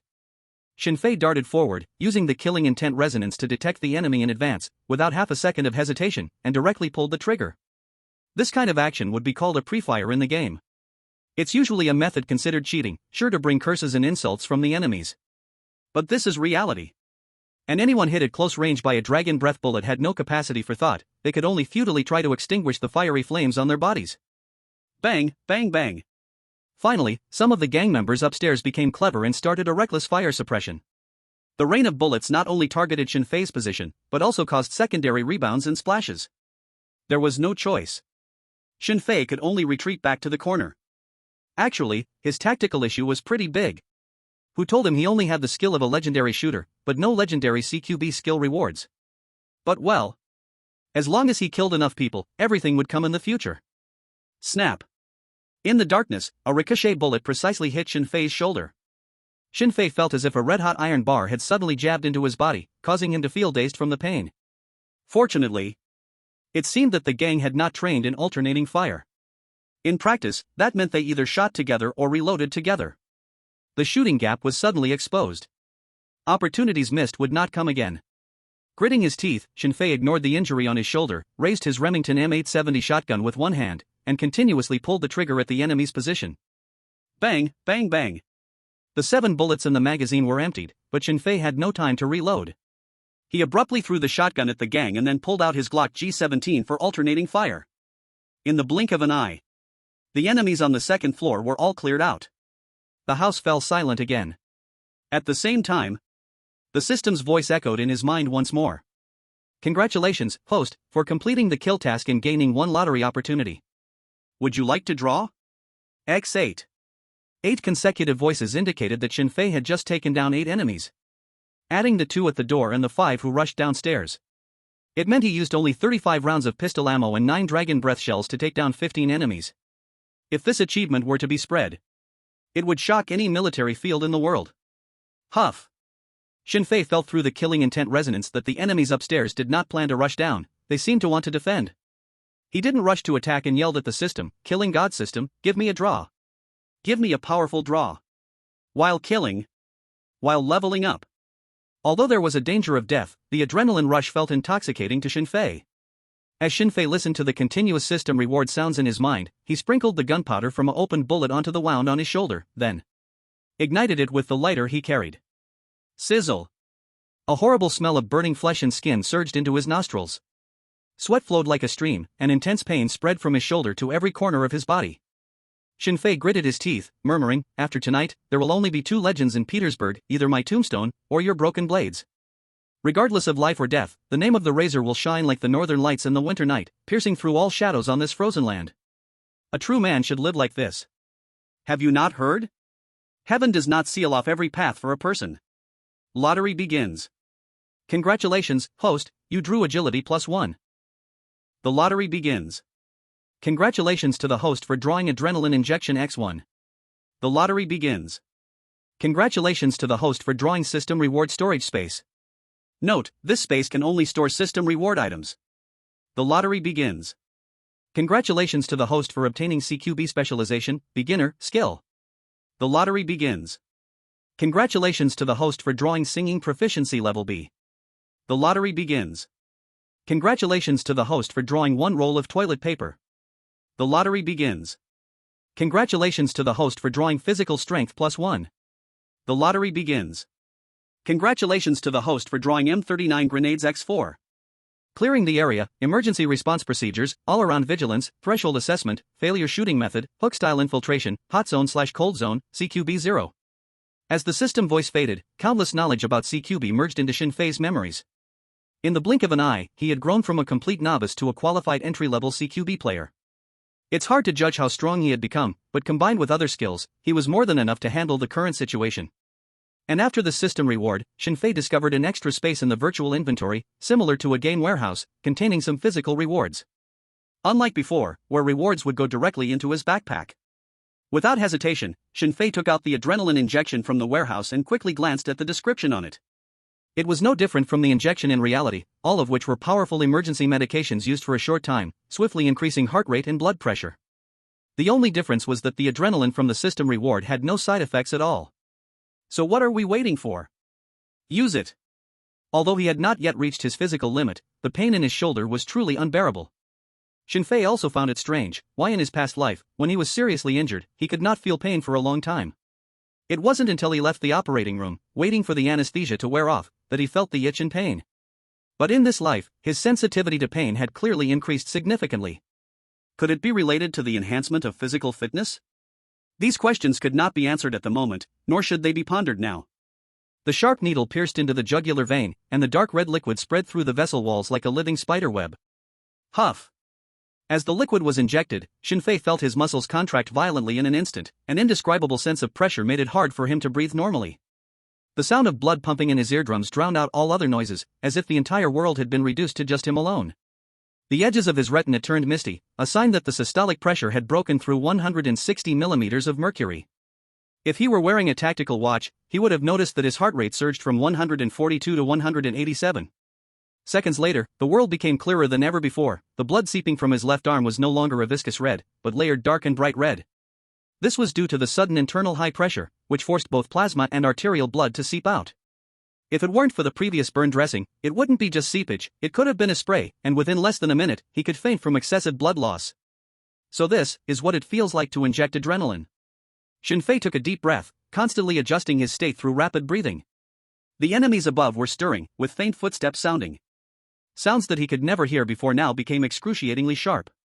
Even without using the killing intent resonance, Shinfei could accurately locate the enemy's position at the cutting angle. Enhancement complete, it was time to get down to business. Shinfei took out two M39 grenades, which looked much like eggs, removed the pins, and pressed the delayed fuse. These grenades had a delay of 7.5 seconds, working structure similar to the Type 43 grenade. The fuse was secured by a threaded knob, and the fuse had a conical cap that needed to be twisted open to release the pull cord loop before yanking hard. Of course, as a commonly used grenade from World War II, it was also equipped with multiple delay fuses. Usually, blue represents a delay of 4.5 seconds, red represents a delay of 1 second, and gray represents an instant explosion. 5, 4, 3, 2, 1. Shinfei silently counted 5 seconds in his heart, then quickly threw two grenades upstairs. Bang, bang. Two M39 offensive grenades hit the corner wall and then bounced back at an almost bizarre angle, landing at the feet of the gangster member hiding in the corner. Grenade! Run, there's a grenade! Run! The gang members were suddenly stunned, unable to understand how these two grenades were thrown out. With less than a second of detonation time, they had no chance to react. Boom. Boom. The huge explosion sound rang out, thousands of shrapnel shot in all directions, forming a killing zone of 3 meters. A cloud of dust filled the entrance of the corridor. In such close-range explosions, no system lottery prompt sounded in Shin Fei's mind. Humans are too ruthless. For the pursuit of kills, the greatest function of offensive grenades on the battlefield is to maim. Shrapnel pierces the body, even severing arms and legs, but it won't cause immediate death. This way, it greatly increases the enemy's rescue costs and care costs. Usually, to ensure one wounded soldier retreats from the battlefield, it consumes 2 combatants. The subsequent treatment costs are astronomical. And those disabled soldiers returning home can also enhance civilians' fear of war, even making new recruits afraid to step onto the battlefield. There is an extremely complex principle behind this. This idea of injuring rather than killing in one blow has also gradually been applied in bullet design. After the year 2000, aside from the civilian shooting field, how many troops are still using full power rounds? Very few, very few. Taking advantage of the smoke that hasn't cleared yet, Shin Fei skillfully kicked up an AK-47 that had fallen to the ground. He opened the magazine to check the ammo, reloaded seamlessly. After completing these necessary actions, Shin Fei hurriedly dashed upstairs, seizing the opportunity as the dust had not yet settled, shooting down the groaning gang members on the ground. This time, the system's lottery prompt sounded again. While choosing to draw the lottery, Shin Fei killed his way upward, quickly reaching the 5th floor. Conducting CQB in a single room is a very terrifying affair. On one hand, the target area is too large, and you cannot cover all 360-degree blind spots at once. You can only try to expand your side's advantage and reduce the enemy's shooting angles. This requires a lot of professional skills. Not to mention, just the technique of door breaching has a lot of knowledge behind it. The goal is to quickly eliminate any threats in the room visually and clear these threats outside the room as much as possible. When executing the breach, one must move as quickly as possible, keeping the weapon pointed relatively steady. The biggest difficulty in this process is that you sacrifice shooting accuracy? There's no way. CQB is about meticulous balance, gaining something means giving something up. But for Shin Fei, there's no need to cautiously cut angles or always worry about appearing in a death zone. The reason is simple. He has an advantage. As long as he is within 30 meters, he can judge whether there is an enemy in the room based on whether there is intent to kill. The 5th floor was quickly searched. Next was the 4th floor. Throughout the entire process, no enemy appeared. Thinking about it, it makes sense. He had suddenly attacked, and the gang members were numerous. Facing this situation, they would inevitably choose to concentrate their forces to kill him. Who would give up their base and hide in a room waiting for a chance to ambush? Shin Fei arrived at the 3rd floor, ignoring the pile of corpses on the ground, cautiously walking forward. And this time, he quickly sensed a clear intent to kill in one of the rooms that resembled a conference room. Estimating roughly, there were about 5 people. Shin Fei quickly arrived at the left side of the door, close to the wall, and aimed the trigger at the door lock. Bang, bang, bang. The loud gunfire rang out, shattering the wooden door lock and creating a hole the size of a fist in the door. Bang, bang, bang, bang, bang, bang. Intense gunfire echoed from the conference room, and in the blink of an eye, the wooden door had been shot full of holes. The flashlight's beam shone through the holes, forming light spots of varying sizes on the wall. Unfortunately, no matter how much they sprayed bullets around, they could never hit Shin Fei, who was pressed against the wall beside the door. This is the advantage of a safe zone. The gang members inside the room were left with only 2 choices, either throw grenades or flashbangs, or launch a strong attack outward. Shin Fei held his breath, listening to all the subtle sounds in the room. With the aid of system enhancement and adrenaline, his hearing had reached nearly the human limit. As soon as he heard a grenade being thrown, he would immediately retreat to the adjacent room. What surprised him was that the gang members inside the room did not choose either of these 2 options. Iron Anvil's panicked yet angry roar rang out. "Razor, our past grievances end here, how do you think? I'll tell you, even though you are strong, the Brotherhood's reinforcements are coming soon. Kill me, and you won't escape. Let's sit down and talk, it'll be good for all of us, don't you think?" He. Can't escape? If it weren't for the well-thought-out escape plan, Shin Fei couldn't possibly hide in their base. He took the last 2 M39 offensive grenades from the system warehouse, opened the fuses, and coldly snorted, "Ha! Have you not heard, heaven does not forsake the desperate? As long as I want to leave." The time for the delayed fuse was almost up. Shin Fei aimed at the wall directly in front and forcefully threw the grenade. Bang! The grenade impacted the wall, rebounding and entering the conference room through the numerous bullet-riddled holes in the wooden door. This way of throwing grenades was very safe, but also very dangerous. Because if it didn't make it inside, the one who would be blown up would be Shin Fei himself. However, For Shinfei, who had super strong reflexes, such a maneuver was nothing at all. Boom! A massive explosion sounded. This time, it was a more powerful airburst. You are not a devil yet? December Party Square. About 100 meters from the Neva Brotherhood at the roadside. In a heavily modified jeep. Big Bear frowned and said, "Captain, the gunfire has stopped, shouldn't we do something?" Gunfire means Shinfei is safe. But now, it was so quiet that it felt like nothing had happened at all, which was the most dangerous. Goldcoin pulled an MP5 submachine gun from the back seat and said solemnly, "I'll go save Razor, you can stay here, that's your freedom." The cyborg guy blocked him and said sharply, "Goldcoin, don't be impulsive. Don't you think there are more car accidents tonight than usual?" Hearing this, everyone in the vehicle was stunned for a moment. It really seems so. Although there are car accidents every day due to drunk driving, tonight indeed had more accidents than usual. At a nearby intersection, traffic had long since formed a long queue.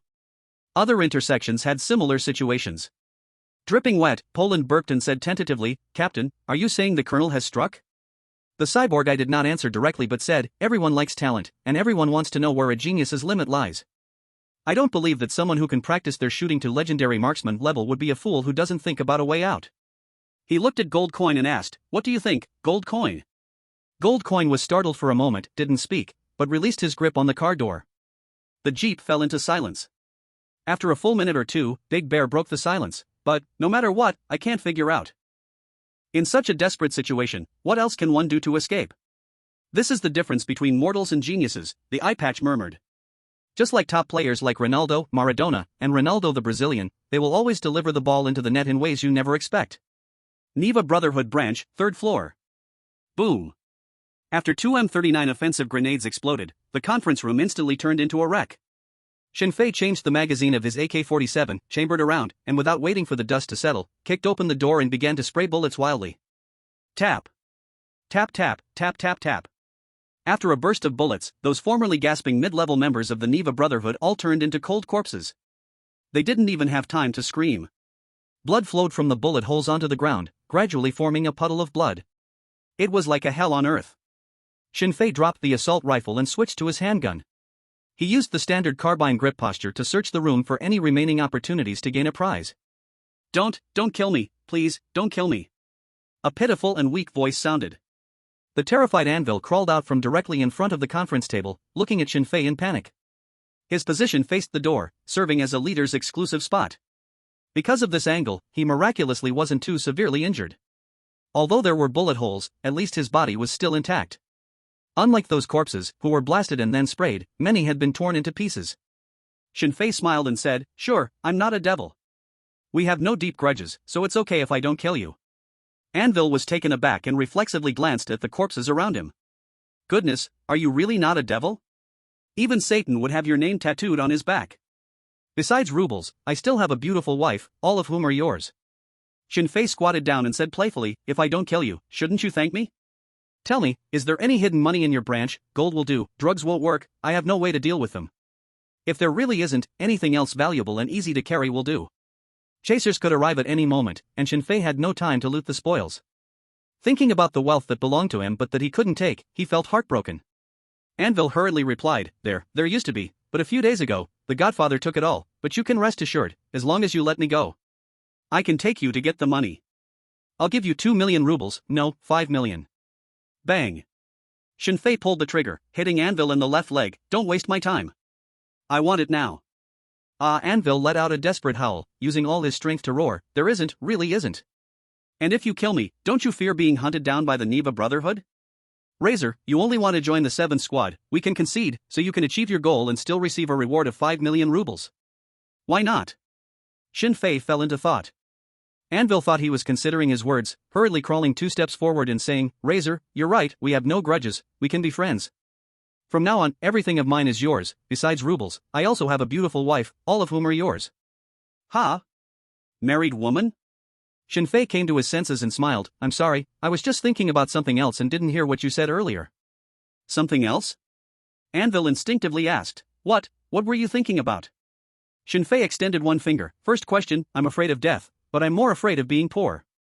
I really agree with something an old man told me. When he was young, he thought money could solve 99% of problems, and when he got old, he found out that indeed it could. I don't hate the gang, but but you are my stepping stone, so you must die. Anvil's mouth couldn't help but twitch, his face turning pale.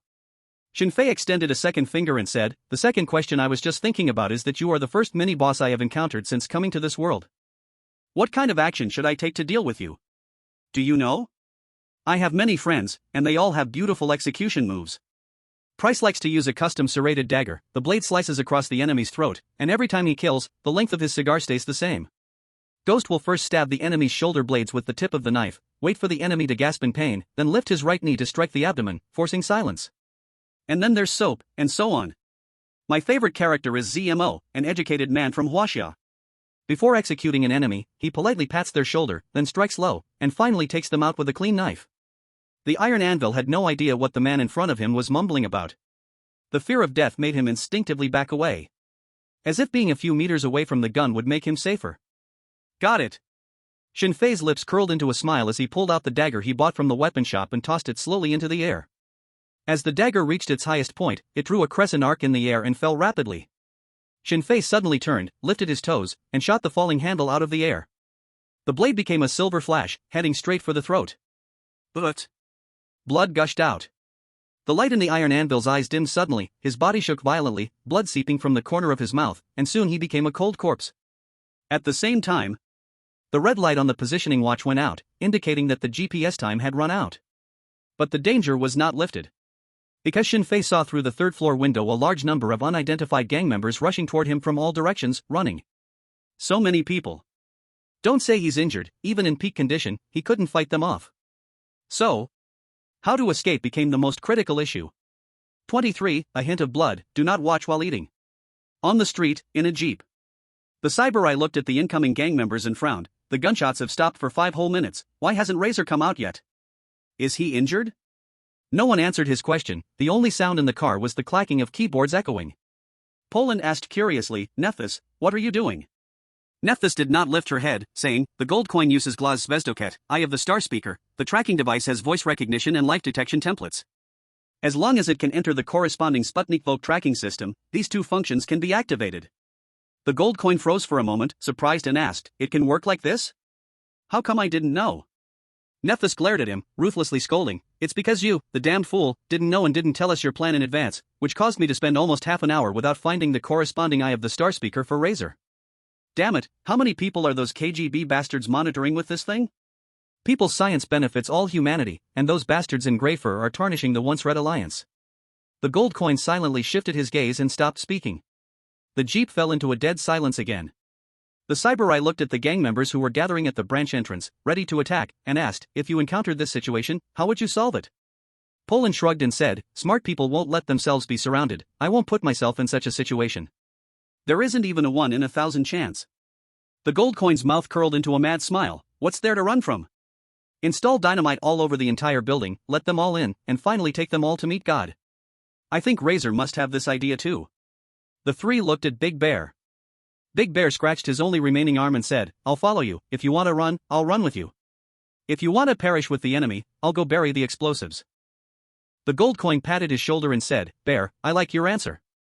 The one-eyed man asked, "What if you are the only one left?" The Big Bear replied with a smile, "Then I will surrender and wait for you to rescue me.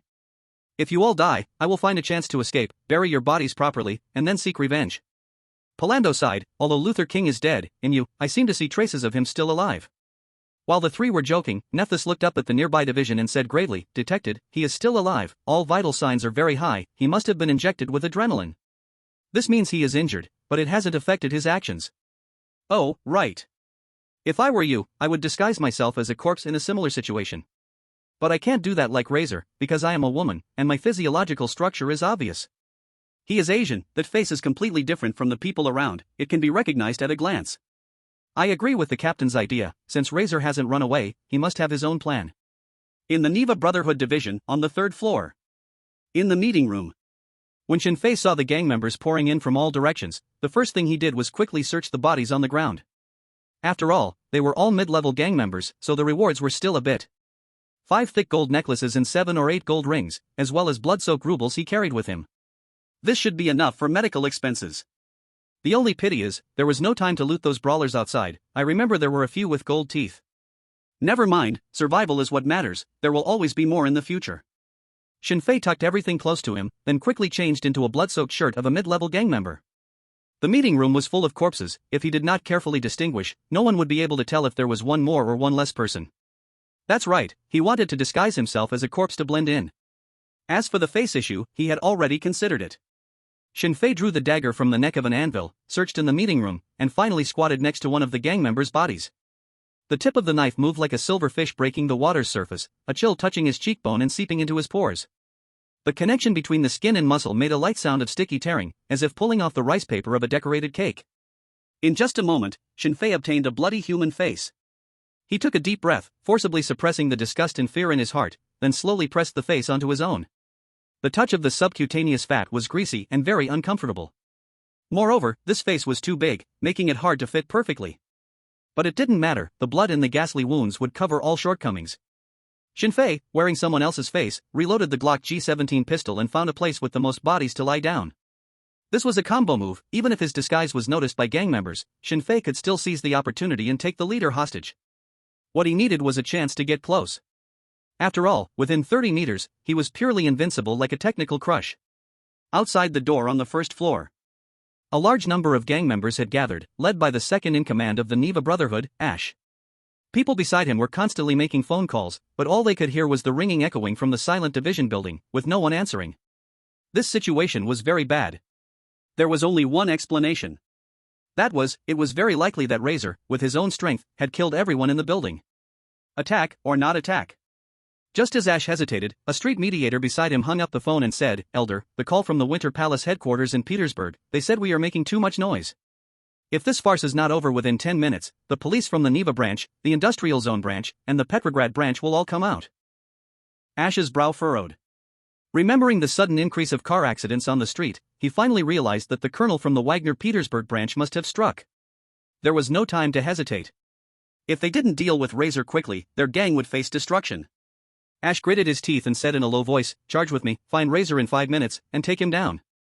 Holding an MP5 submachine gun, he was the first to rush into the first-floor lobby. A group of gang members followed him closely. When they saw the bloody scene in the lobby, even they, who had spent years roaming the streets, couldn't help but feel a chill of fear. It was too terrifying. Everybody had at least 3 bullet wounds, and those hit by dragon breath rounds were already unrecognizable, with large areas of charred marks on them. Some of the bodies still had flames that hadn't been extinguished, and the air was filled with the stench of blood mixed with burnt meat. Many couldn't stand such an environment and couldn't help but vomit. Ash frowned tightly, not wasting any time, quickly arranged for his men to start searching the branch building. But they searched from the 1st to the 5th floor, obviously checking every possible hiding place, but they found no trace of Shinfei. Ran away?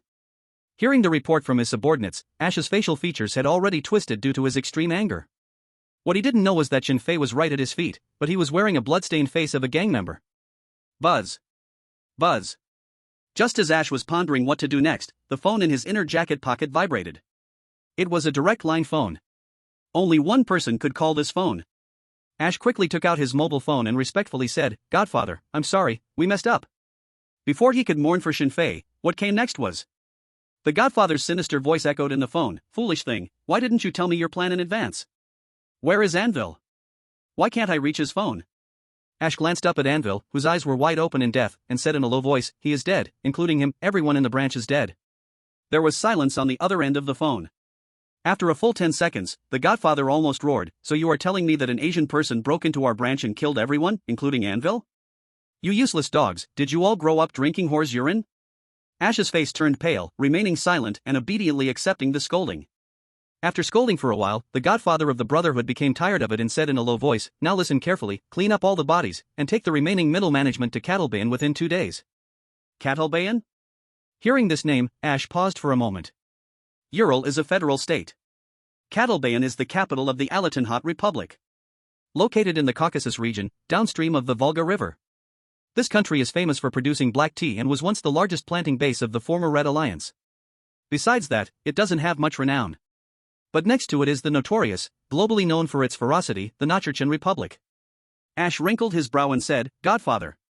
Kattlebayan is too far, 2 days won't even be enough to. I do not want to hear your nonsense. The Godfather ruthlessly interrupted him and said in a deep voice, "Handle those worthless bodies like you would with enemy corpses, take them to the factory, inject TNT explosive solvent to accelerate burning, then use concentrated sulfuric acid to corrode the bones. I only give you 2 days. If you can't make it, prepare to enjoy the same treatment." After the threats came the common temptations. "Ash, you are the longest standing member following me. I promise you, in Cattleban, our brotherhood will become incredibly powerful. When the time comes, don't say it's Wagner, even the king can't protect that damned mercenary. I mean it." Beep, beep, beep. The call was hung up. Ash looked at the countless broken bodies on the ground. Though it pained him, he finally waved his hand and said, "Take these bodies to the Colette factory." "What?"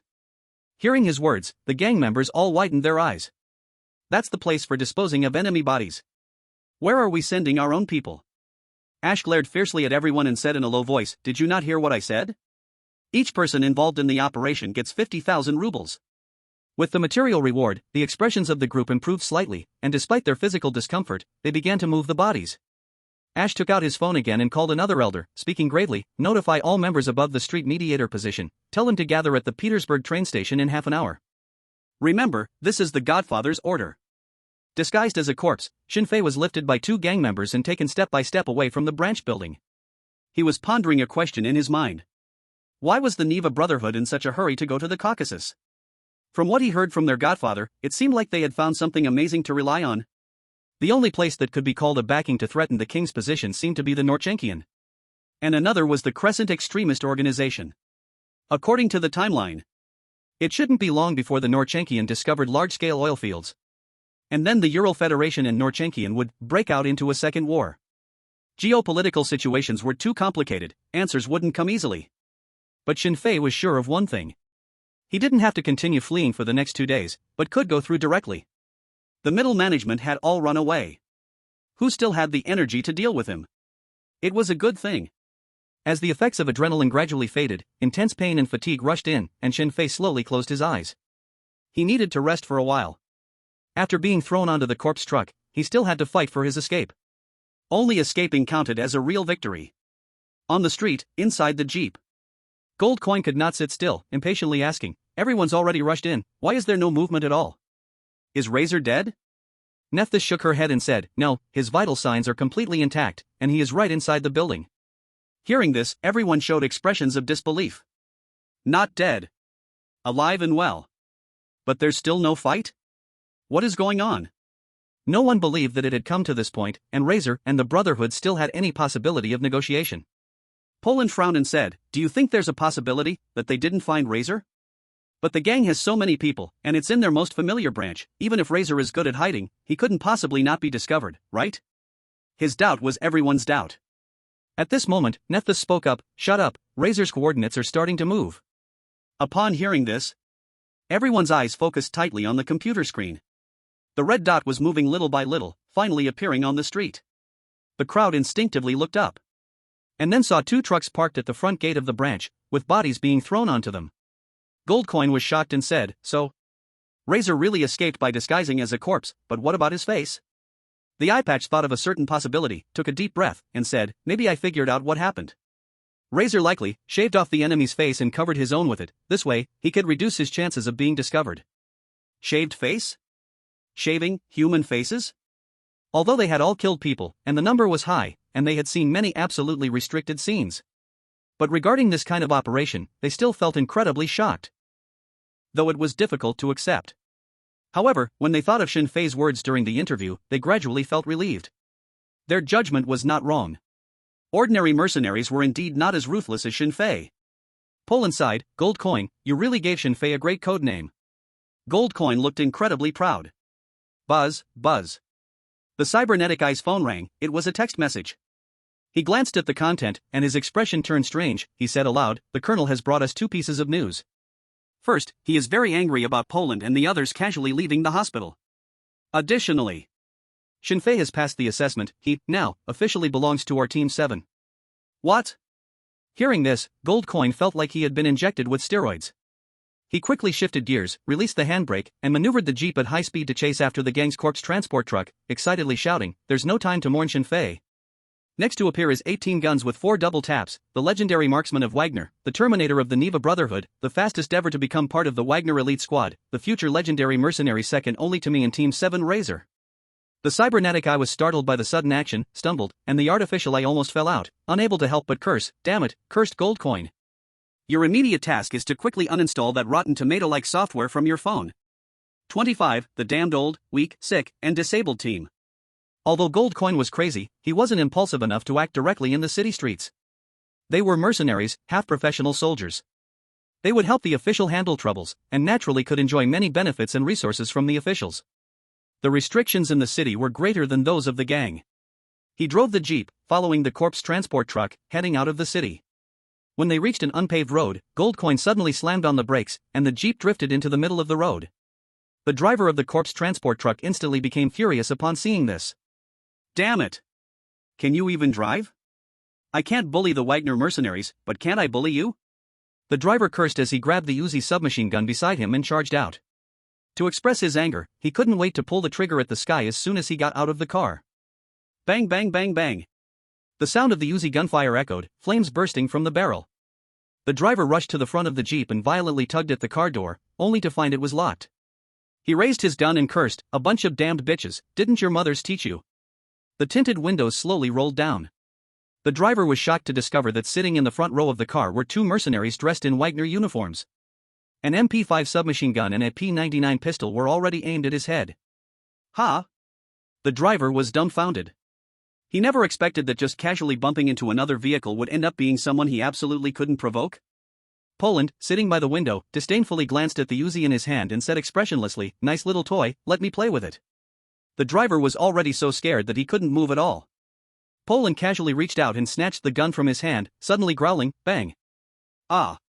The driver was startled and squatted on the ground, trembling. Don't kill me. I was just passing by." Poland had a mocking smile at the corner of his mouth. "Mon Dieu, your trembling fingers are more suited for carving cheese than for holding a gun. Now, lie on the ground and show me your hands." The driver hurriedly complied. Goldcoin got out of the car, holding his gun at the ready, while the cybernetic eye and the bear cautiously approached the truck. Even though the surroundings looked safe, they still didn't let their guard down. For mercenaries, being careless was far more deadly than anything else. Inside the cargo hold. Upon hearing the sudden gunfire, Shinfei suddenly opened his eyes. In front of him was complete darkness, and the air was filled with an intense smell of blood. Knowing he was inside a corpse transport vehicle, it was actually a good thing that he couldn't see. He just needed to control his mind and not go crazy imagining scenarios. Shinfei gripped the Glock G17 pistol tightly in his left hand while firmly holding the gold necklace, gold ring, and some bloodstained rubles in his backpack with his right hand. Using the resonance of killing intent to check, Shinfei did not find anyone within 30 meters around him harboring any murderous intent towards him. But the truck had indeed stopped. And there were gunshots? So, what exactly had happened? Shinfei maintained his prone position, carefully moving any corpse within reach closer to himself. Although the greasy texture was disgusting, this was a natural sandbag. Following that, he aimed at the back door of the truck, quietly listening to the sounds outside. Click. The truck door was slowly opened, and a beam of flashlight light streamed in, making Shinfei's emotions tense to the extreme at that moment. The cyborg eye frowned as it looked at the pile of corpses stacked together in the truck like pork, and said, "Razor, are you still alive?" "Cyborg eye?"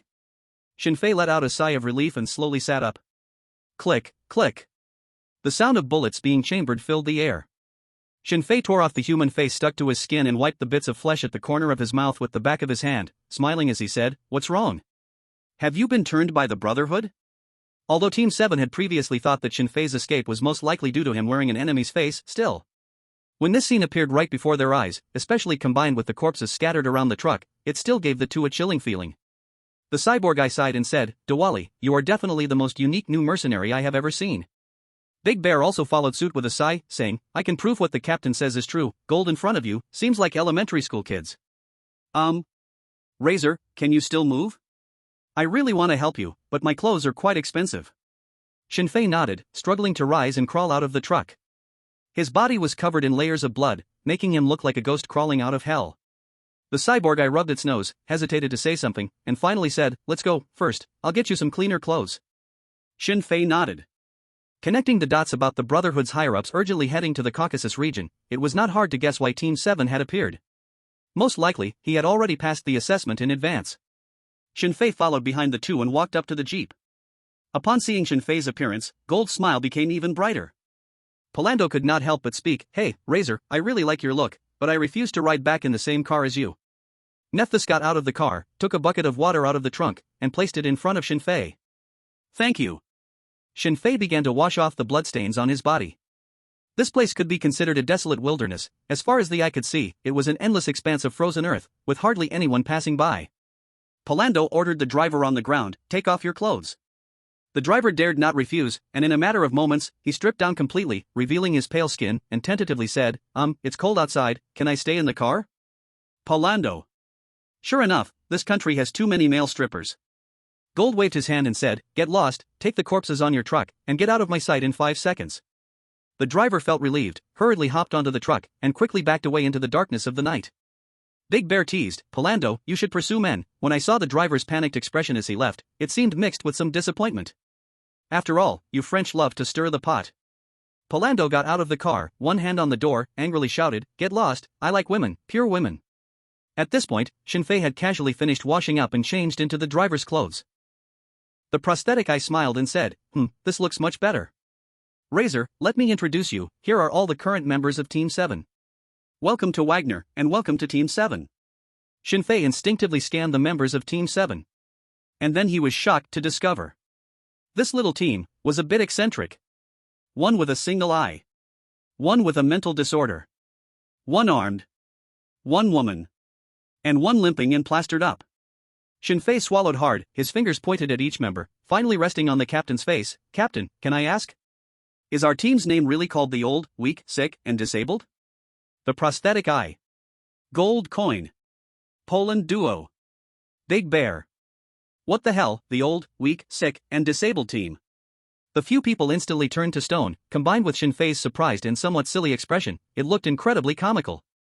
Nefertis raised a sly arc at the corner of her mouth, and her nails quickly brushed over the edge of her phone.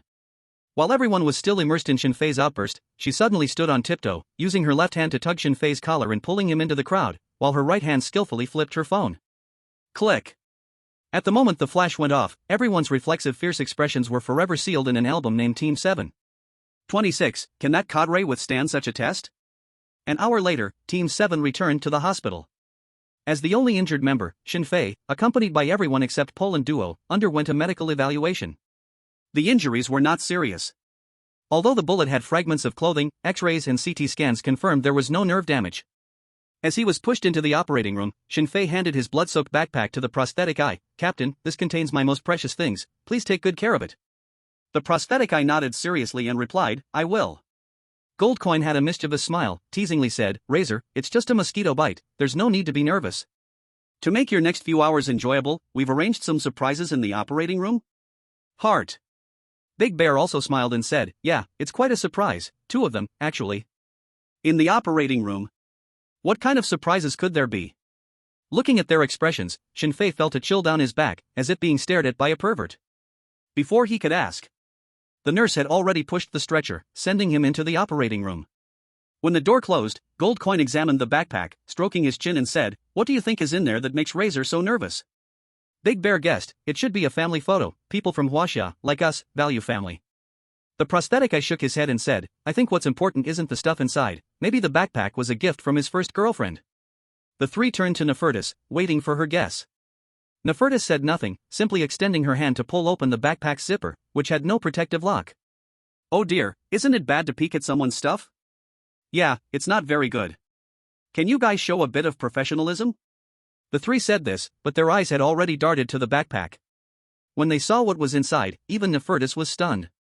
The prosthetic eye's mouth twitched, reaching in to take out a gold necklace, and said in surprise, "If I remember correctly, that day when the anvil came to cause trouble, wasn't she wearing this necklace on her neck?" Goldcoin nodded and answered, "Yeah, you're right, the pattern is exactly the same."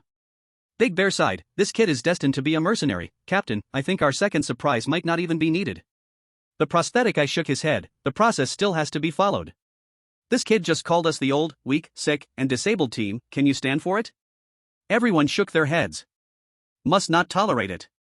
Nefertis looked at the gold inside the backpack, her beautiful brows furrowed, and then looked up at the operating room and said, "Razor was cheated, more than half of these gold necklaces are fake."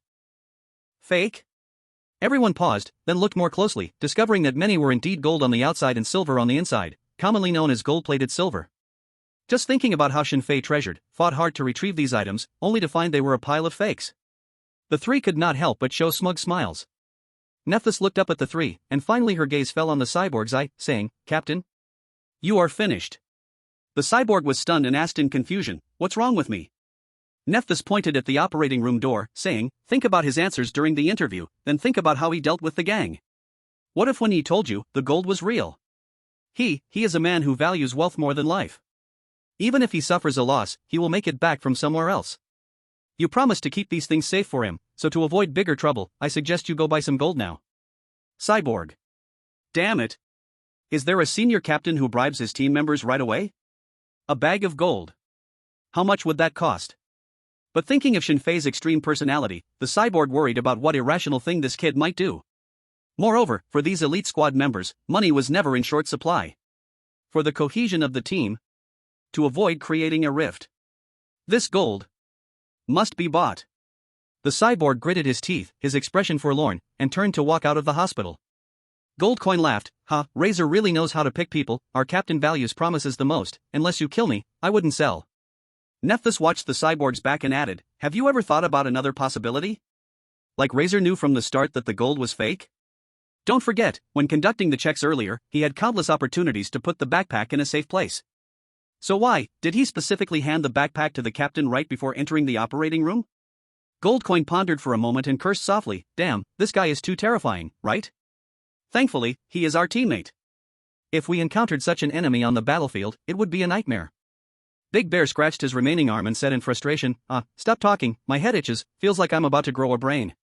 In the operating room, the surgical lights hung from the ceiling like brilliant stars, emitting soft yet bright light. Shinfei lay on the surgical table, completely naked, feeling inexplicably tense. He was not afraid when killing. But now, the lead surgeon noticed Shinfei's unusual emotions and smiled, saying, "Sir, is this your first surgery?" Shinfei nodded. The lead surgeon smiled, "You don't need to worry, I am the best surgeon in this hospital. The local anesthesia has been successfully injected. Throughout the operation, you won't feel any pain. And your teammates have prepared some entertainment for you." Entertainment? Entertainment in the operating room? Before he could ask. Basically, it was as if he went from lying down to sitting up. The lead surgeon pressed a button on the control panel, and the surgical passage next to it slowly opened. 7 or 8 sexy beauties in bikinis, with enchanting figures and different skin tones, walked in. Oh my. Every step was full of power, like a tightly stretched bowstring with each knee lift challenging the law of gravity. That thunder, sending tremors through the air with every quick breath. That pert bottom, hidden within tight folds, contained 20 active volcanoes. Especially under the 360-degree lighting in the operating room, which leaves no blind spots, it created an atmosphere that made them seem like supermodels strutting on the runway. The lead surgeon leaned close to Shinfei's ear and whispered, "Sir, may I ask if the surgery can begin now?" In the most serious place, doing the most inappropriate things. Such a contrast, who can stand it? Could the officer endure such a test? Shinfei's features were twisted in agony, his expression struggling, and after a long while, he finally managed to squeeze out a sentence, Is this charged? They all have today's medical reports, no issues with their health, and as you can see, the quality is also high, so the price is quite expensive." The lead surgeon smiled slightly, "But don't worry, Mr. Gold has already paid for you." Damn. Shinfei watched the supermodels walking toward him slowly, feeling the numbness in half of his body after the anesthesia injection, and couldn't help but curse in his heart, this damned, sinful capitalist society. It's really great. 27. The second surprise prepared for Shinfei by the 7th team. Shinfei had never imagined that one day he would use the idiom to explain something profound in simple terms to describe a small operation. It really proved the saying, "The joy of the rich, the poor can never imagine." He lay on the hospital bed, enjoying the fully automated service from the doctor and the nurses, and couldn't help but murmur to himself, "Money is good, this money has to be earned. Just having the treatment of an elite mercenary, if I become an oligarch." His body was extremely satisfied, his thoughts relaxed, and the originally tense and boring surgery process ended amidst laughter and joy. The nurses wore bikinis, kissing Shinfei one by one as they left. The lead surgeon adjusted his glasses and said, "Sir, your friend has prepared a second surprise for you. Since it's a bit exciting, we need to take some safety precautions." "Another surprise?" Shinfei waved his hand, "All right, that's enough for today, how about another day?" Although he said that, his body was honest and didn't move an inch. The first surprise, the doctor didn't say it was exciting. Not experiencing it, it would be hard to sleep. Shinfei wasn't the kind of guy who would choose a technician and then not be satisfied, but couldn't change because of embarrassment, having to enjoy a less than satisfactory massage while feeling bad about the money spent. He was a man, a real man. The lead surgeon smiled and said, "Please rest assured, it will be completely different from the experience just now." "Oh?" The more he said, the more interesting it got. Shinfei nodded. "All right then, since I can't let them down, right? Besides, I'm already here." He never thought of himself as a good person, joke or not. He was already a mercenary, why still cling to a moral reputation? He would do whatever felt good, no matter what. He might lose his most precious life tomorrow due to a stray bullet on the battlefield. The lead surgeon had his signature smile, waved his hand, and said, "Let's take some safety measures for the gentleman."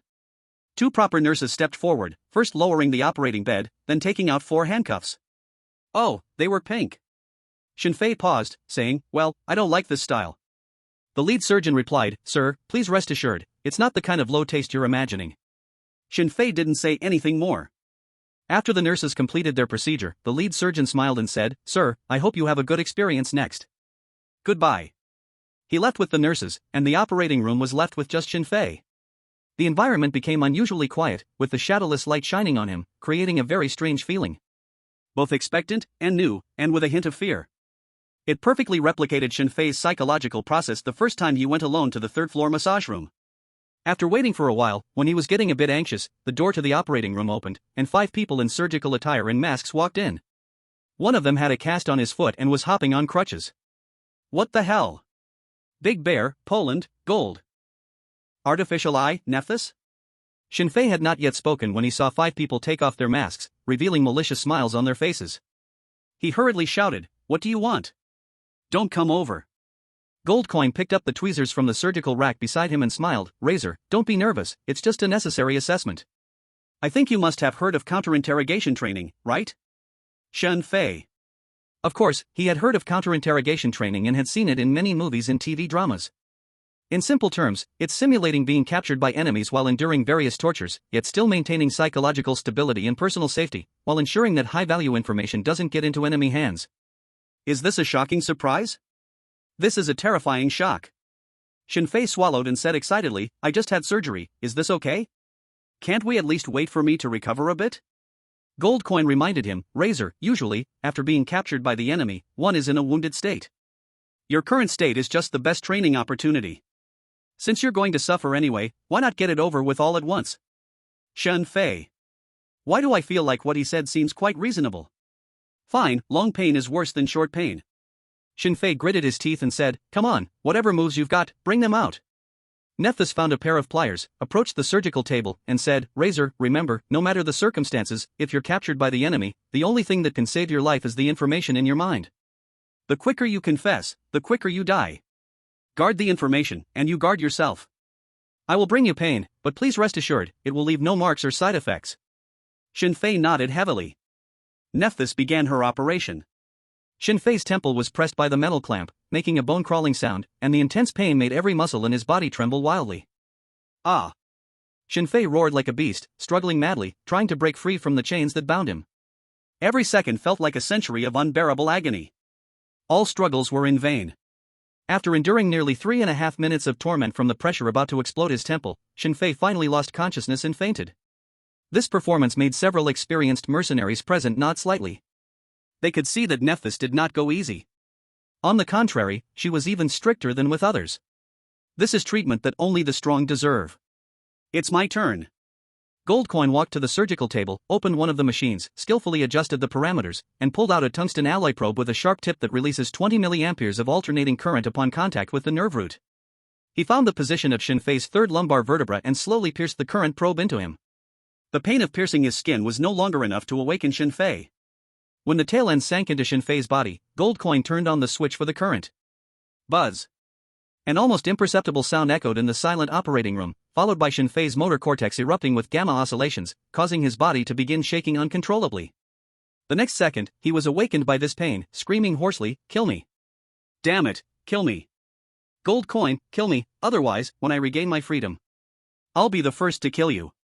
Fuck your mother." Nearby instruments showed that Shin Fei's sympathetic nervous system was overly excited, causing spasms of the iris sphincter, with his pupils dilating from 4 mm to the critical value of 9 mm.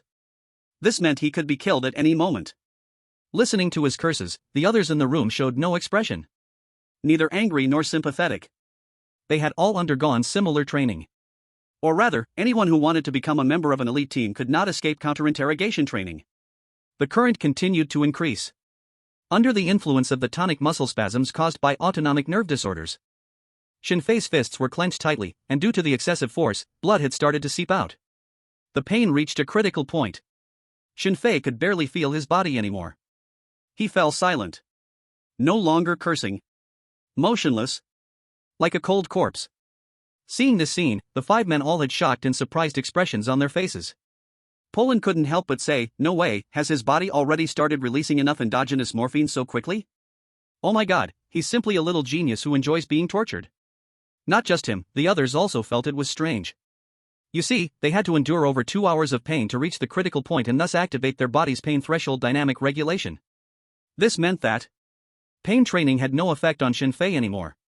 On the contrary, it would even create a VTA reward circuit, which is the extreme satisfaction in the near-death experience that some hardcore BDSM enthusiasts pursue. Start the second phase. The cyborg took out a T9-type neurorelaxant and injected it into Shin Fei's already numb vein. A few seconds later, Shin Fei felt a cold silk thread crawling through his veins towards his heart. The overhead shadowless lamp suddenly became blindingly bright, brighter and brighter. The world seemed to drift away, the entire universe was spinning rapidly. Shin Fei found himself in a vast, empty, pure white space, even his body seemed to be shrouded in a thin mist. In a daze, a vague voice came through. Shin Fei struggled to grasp the elusive voice, desperately trying to stay awake. In the end, he finally understood what that cold voice was saying. Only 2 words.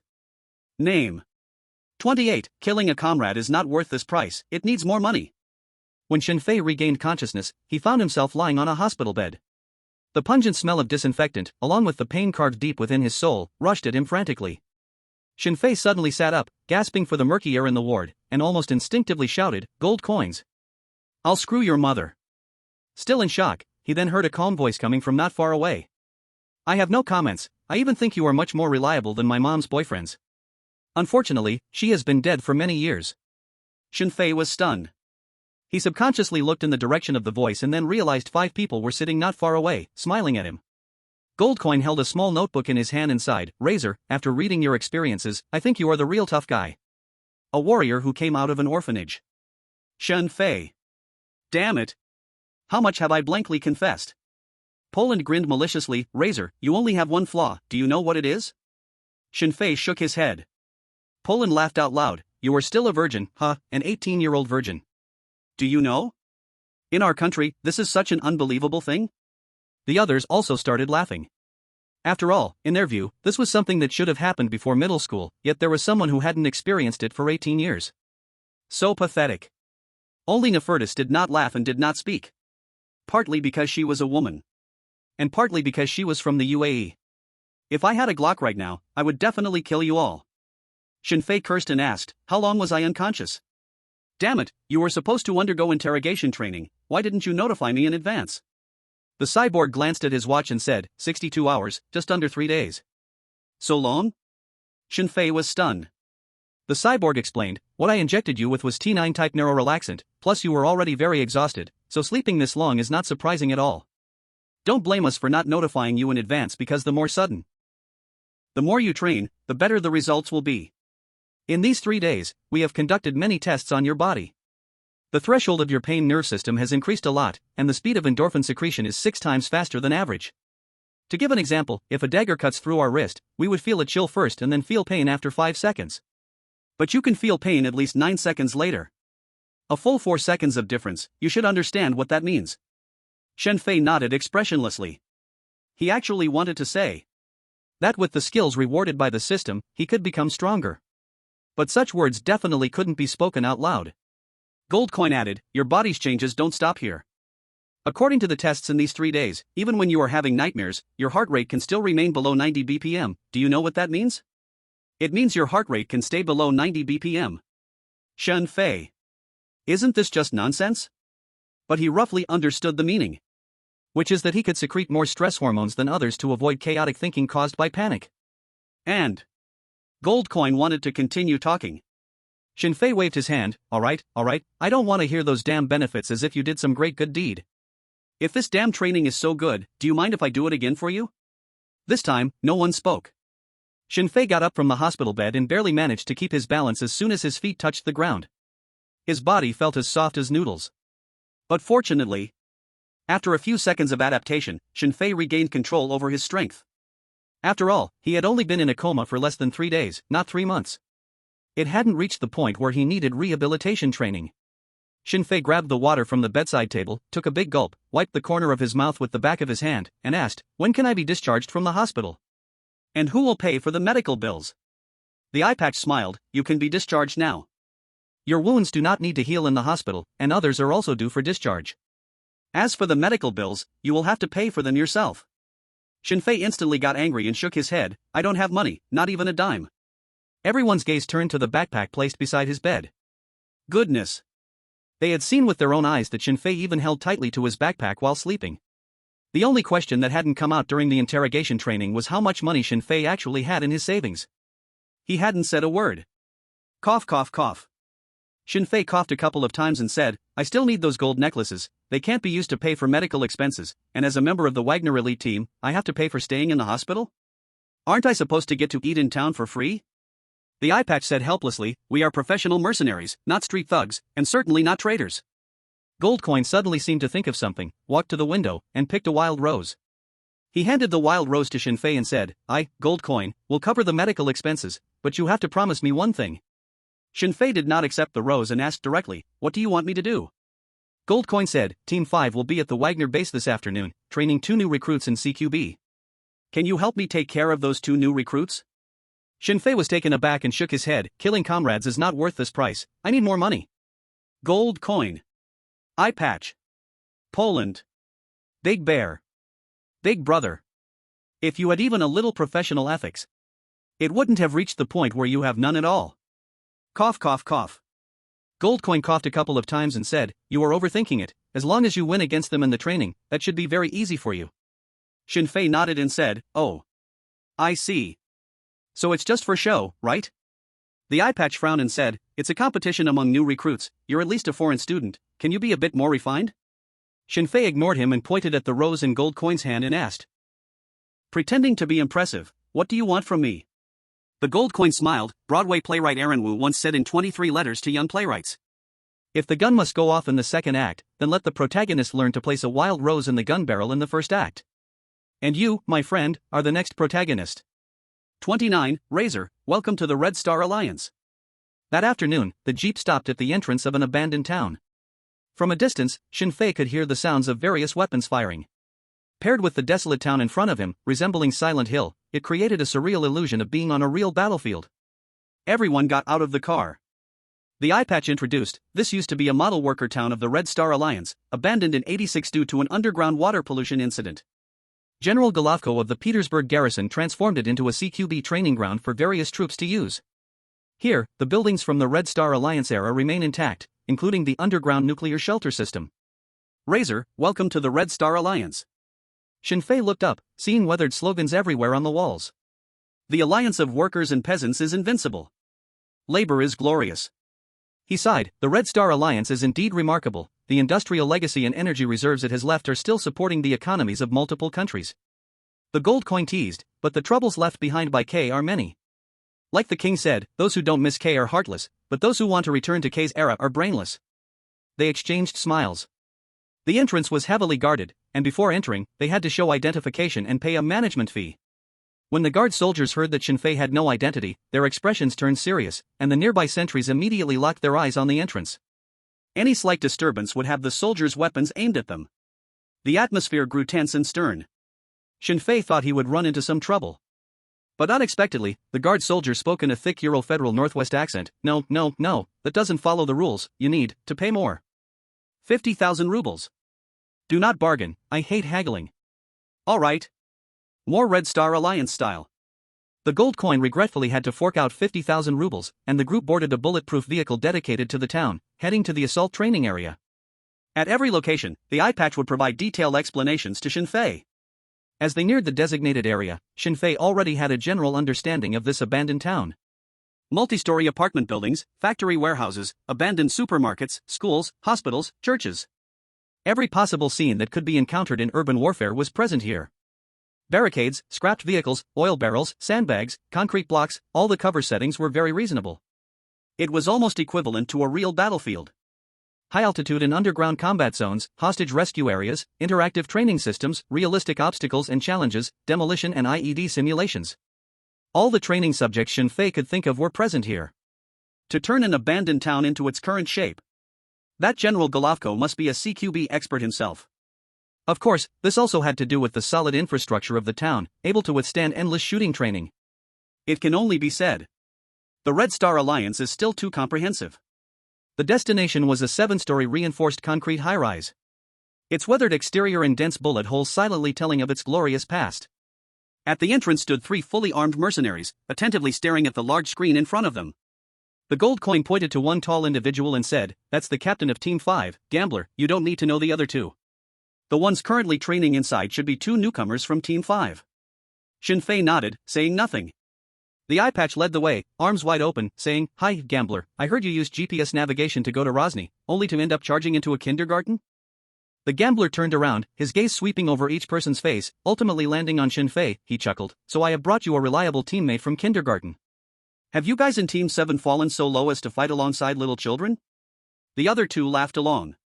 A strong mercenary pointed at Shinfei and asked, "Hey, kid, are you 18 years old?" Shinfei ignored him.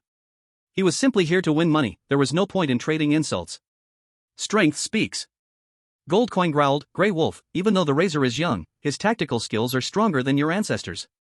Even without a gun, just using a small razor, he could smack you down hard." With a few exchanges, the atmosphere was charged with tension. The level of hostility was 10 out of 10. But Shinfei could tell there weren't any deep grudges among them, it was just banter. And along with that, no one looked down on anyone else. That was normal. Competition is the eternal theme among men. The captain of Team 5, the Gambler, pointed at the big screen and said, "Gold Coin, after you see my 2 teammates' performance, you will immediately shut your foul mouth." Everyone's eyes turned to the screen. Inside the room, 2 fully armed mercenaries were undergoing non-lethal weapon use and child target identification. In simple terms, they had to quickly distinguish between enemies and hostages in a complex building. This wasn't easy. If they identified wrong, they could kill hostages or lose the opportunity to fire first and get shot by the enemy. Shinfei glanced at the settings in the top left corner of the screen. The identification time was 0.6 seconds. In other words, the 2 mercenaries in the building had to determine within this time frame whether the rapidly moving spring targets were enemies or hostages. The spring targets could appear from any angle, any position. According to the professional knowledge in Shinfei's mind, if they could compress the time to that level and achieve a 95% identification rate, it would be equivalent to the entry examination of KGB's 7th Operations Unit, Alpha Team. Oh, by the way, Alpha Team also has a name known to everyone. Alpha. A group of spies. Trained the only 2 top special forces teams in this country. The world is a huge makeshift stage. After the training concluded, the average identification time of the 2 in the building was 0.54 seconds, with a 97% accuracy rate. In fact, had not one of the female mercenaries made a shooting mistake, their accuracy rate could have reached 100%. This was an excellent performance. Even among the elite members of the Wagner division present, it was remarkable. The Gambler lit a cigarette, took a puff, slowly exhaling, and said proudly, "Eyeball, use your false eye to see if you are impressed by this performance?" If it weren't for the shooting range screen at the Wagner base being broken, it would be filled with the names of Red Rose and Trigger. It was clear. Red Rose and Trigger were the codenames for the 2 mercenaries taking the test in the building. Gold Coin suppressed a laugh in his heart, wanting to ask loudly, "Gambler, do you want to know why the big screen is broken?" "Ha ha. Isn't it because you're afraid to see Razor's results and dare not bet?" Team 5 had just returned from a mission, and immediately started training newcomers, hearing no mention of Razor's name or what he had done. The unit was relatively closed off, and news was delayed. Eyeball ignored him, turned to Shinfei, and asked, "Razor, under the same conditions, what do you think your result would be?" Shinfei knew this was to make him show off. It felt very stiff. Not smooth at all. But one couldn't expect a group of mercenaries to be as refined as a group of students. Being straightforward and tough is their character's foundation. Shinfei touched his nose, and under everyone's gaze, smiled and said, those mobile targets just now. You still haven't seen a stripper's ass shake like that at a bar. If it takes 0.54 seconds to recognize this, they should really consider a safer job. 30. Shinfei's top-notch training art. Shinfei's words were like sparks falling into a barrel of oil, igniting fierce eyes among the members of Team 5. Grey Wolf cracked his knuckles, his biceps bulging under his combat gear. Kid, want to try Uncle Grey Wolf's sandbag-sized fist? Nephthys lightly tapped the ground with her boots, her tactical dagger spinning in a silver arc at her fingertips. If you want to move him, you can try. Another member from Team 5, Wild Wolf, spoke in a low voice. Want to fight? Nephthys, don't blame us for bullying the injured. The gambler leaned against the wall, unmoving, the cigarette but flickering in the shadows, staring at Shinfei, his aura chilling. Since you're so confident, why not compare? Kid, if you can achieve 80% of the scores of Red Rose and Trigger, I'll consider you winning. What do you say? Though Shinfei wore the Wagner combat uniform, he looked too young, with no calluses from long-term gun practice on his hands. Anyone who saw him would never imagine the terrifying strength he contained. The others, including the eye patch, all wore expressions of someone ready to watch a good show. Shinfei shook his head, saying, if I'm not mistaken, they are currently undergoing layered training, in the 4F school classroom. Next, they'll conduct prison cell night silent combat dormitory checks. Laboratory, CBRN protective combat data hard drive retrieval. And high-altitude rapid drop raids on the 7th floor, along with complex lighting environment shooting subjects. Plus the 3 subjects they already completed, 7 subjects will take nearly 20 minutes, too troublesome. How about this, CQB attack and defense, 1 round per person. As long as I lose 1 round, that counts as my loss. So arrogant? The gambler was taken aback, glancing at the others beside him, his brows furrowing as he asked, 1v1? Shinfei shook his head again, 1v2. The other 2 members of Team 5 were so angry they laughed out loud. Wild Wolf mocked, Kid, I can tell you that Trigger once served in Turkey as Mountain Special Forces and participated in the Gulf War. They probably spent more time in the CQB room than you did weaning. As for Red Rose, she served in North America's Emergency Special Forces, participated in dozens of real battles, and captured dozens of enemies. Are you sure you want to go 1v2 against them, little brat? Shinfei nodded, saying nothing. Silence at this moment was the greatest contempt. The members of Team 5 wanted to say more, but since the other party didn't engage, all that remained was a pent-up frustration in their hearts. The gambler dropped his cigarette butt and stomped it out with his foot, saying, alright, hope you won't cry for your mommy later. Training continued. Trigger and Red Rose performed excellently in the subsequent subjects, finally appearing on the rooftop, taking out all enemies with their guns, before gracefully descending to the ground from a high altitude.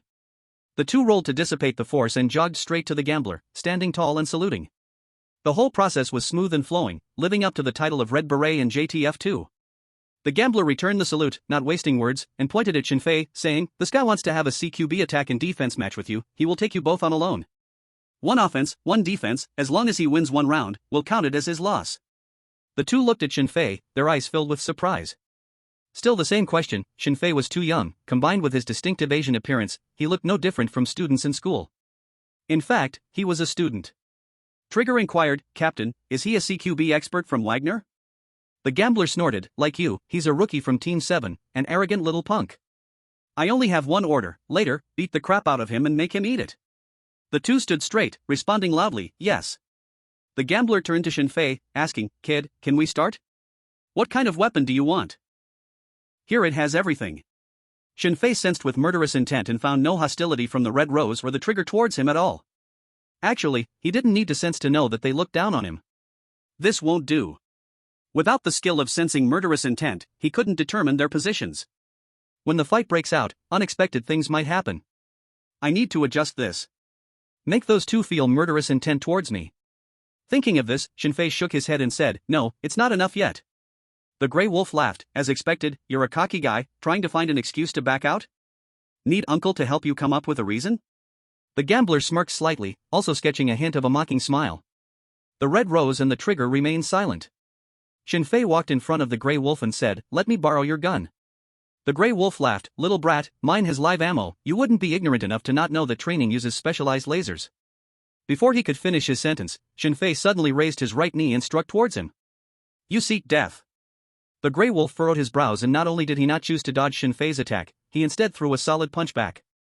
A standard Russian-style swing punch, emphasizing hard against hard. In the Grey Wolf's eyes, his body had an absolute advantage and he could easily resolve Shinfei's attack before it hit him. Just as their attacks were about to connect, Shin Fei pulled his leg back with almost incredible speed and dodged to the side. The gray wolf was startled. Before he could react, Shin Fei's right hand formed a claw and suddenly attacked towards the gray wolf's face. The speed was too fast, leaving the gray wolf no choice but to instinctively defend. What he didn't expect was that the first two moves were all feints. Taking advantage of the gray wolf defending, Shin Fei sidestepped behind him, lightly tapping the gun belt, successfully taking the Colt M4A1 carbine off the gray wolf and into his own hands. In an instant, the entire venue fell silent. Even though Shin Fei had the advantage of a sneak attack, no one expected that he had such skills. One move to defeat an enemy, what a strange technique. Moreover, they could all see that if Shin Fei had chosen to attack the gray wolf's neck instead of disarming him, a single strike would have been enough to take his life. Or using a low kick to cut off his lineage would have been perfectly reasonable too. The gambler exclaimed in surprise, suckably at, "Razor, is this the legendary Chinese Kung Fu?" Shin Fei skillfully unlocked the safety on the Colt M4A1 carbine and smiled, "Just military boxing." The gray wolf said with a serious expression, "I admit I lost, but how could this possibly be military boxing? What kind of military boxing can have such power?" "Shin Fei, the Black Dragon 18 hands of the Chinese Armed Police. The one I just used is called the Green Dragon Explores the Claw. Want to learn? 10,000 rubles for one move." The gray wolf took a deep breath, his expression fierce, finally nodding seriously and tentatively asking, "Learning all 18 moves, is there a discount?" Shin Fei suddenly found the gray wolf more pleasing to the eye and laughed, "Let's discuss it in detail later." He turned to look at the trigger and the red rose, noticing that their expressions were much more serious than before. But they still had not produced murderous intent. So, it still needed adjustment. Shin Fei looked directly at the two and said solemnly, "I don't like to take advantage of others in distress. With your two current mindsets, you would only be completely crushed by me, and that would be pointless. What I just showed was combat ability, now let me show you what real shooting looks like." After saying that, Shin Fei suddenly raised his gun and aimed at the sky. Everyone followed and looked up. Just right, at about 100 meters from the ground, a blue mountain sparrow flew by. Shin Fei pulled up a piece of grass and placed it in his mouth, measuring the wind speed, and without hesitation, pulled the trigger. Bang! The gun fired, and the blue mountain sparrow in midair burst apart without warning, leaving only a cloud of blood mist. 100 meters. A moving target? A carbine? One-shot hit? Even the bear and Nephthys were stunned. They knew Shin Fei's shooting level was extremely impressive, breaking many records. But hearing about it and seeing it with their own eyes, it's completely two different concepts. Shin Fei threw the gun to the gray wolf, turned around, and stared at the hollow-eyed trigger and red rose, saying softly, "Ignorance and weakness are not barriers to survival, arrogance is. If you do not fight with the intention to kill me, you are unworthy to be my enemy. Do you understand?" Trigger and red rose exchanged glances and finally looked at Shin Fei, a cold killing intent gradually rising in their eyes. "I understand. Thank you for the lesson, I apologize for underestimating you before. Razor, I will treat you as a true enemy." Shin Fei checked the kill intent resonance skill again, and the positions of the two appeared on it. Set up. Time to show off. 31. There were too many people just now, it was my fault, Razor, I also want to learn the Black Dragon 18 hands. Next comes the choice of weapons. Red Rose and Trigger did not change their weapons. One used a shotgun, while the other's main weapon was a modified short assault carbine. Shin Fei searched the weapon rack and finally picked up two Canik TP9 tactical handguns with holographic sights, painted in desert colors. The biggest advantage of this gun is its short travel, light trigger pull, and quick reset. Among mass-produced firearms, it is one of the few that can compete with high-end competition-grade pistols. Goldcoin frowned and reminded, "Razor, they are very strong, are you sure you only want to use two handguns?" Shin Fei nodded, "It's precisely because they are strong that I want to use two handguns." "Do you think I have a chance to fire a second shot?" Goldcoin said nothing more. Although the defending side has the advantage in CQB confrontation, if both sides are experts, it's really a matter of who makes a mistake. Under normal circumstances, battles don't last long. Once the defending side is discovered, it is hard to escape. Especially in training, as the side with more people, Trigger and the others can completely choose a fight to the death approach. One could hold you back, while the other takes you out. After getting ready, the gambler began to explain the rules. These are all basic common sense, such as the defending side cannot shoot outside the room, and the attacking side is invincible within 3 seconds of breaching the door. These are all to prevent the defending side from playing some dirty tricks that are not beneficial for training. Training is just training reaction speed and attacking rhythm. Once it comes to actual combat, there will naturally be another set of tactics. After the explanation, Shin Fei walked into the building, dual-wielding the Canik TP9 tactical handguns. He had 10 minutes to design traps. It all depended on his imagination. typically categorized as structural destruction, gas traps, human shields, environmental traps, and so on. The strangest trick Shin Fei remembered was to disguise himself as a corpse, waiting for the enemy to come close or pass by, then igniting the explosives hidden on him. A suicide attack, it had the feel of a little beast country, and older brothers in the Middle East often used similar tactics under the call of Allah. Trigger and Red Rose were discussing tactics in the waiting area. The others stood at a distance in front of the big screen, watching Shin Fei inside the building. Soon they discovered that Shin Fei had gone all the way to the end of the fourth-floor corridor, showing no intention of setting traps. The Grey Wolf couldn't help but ask, "Captain, what exactly does this guy called Razor want to do? I don't understand his actions at all."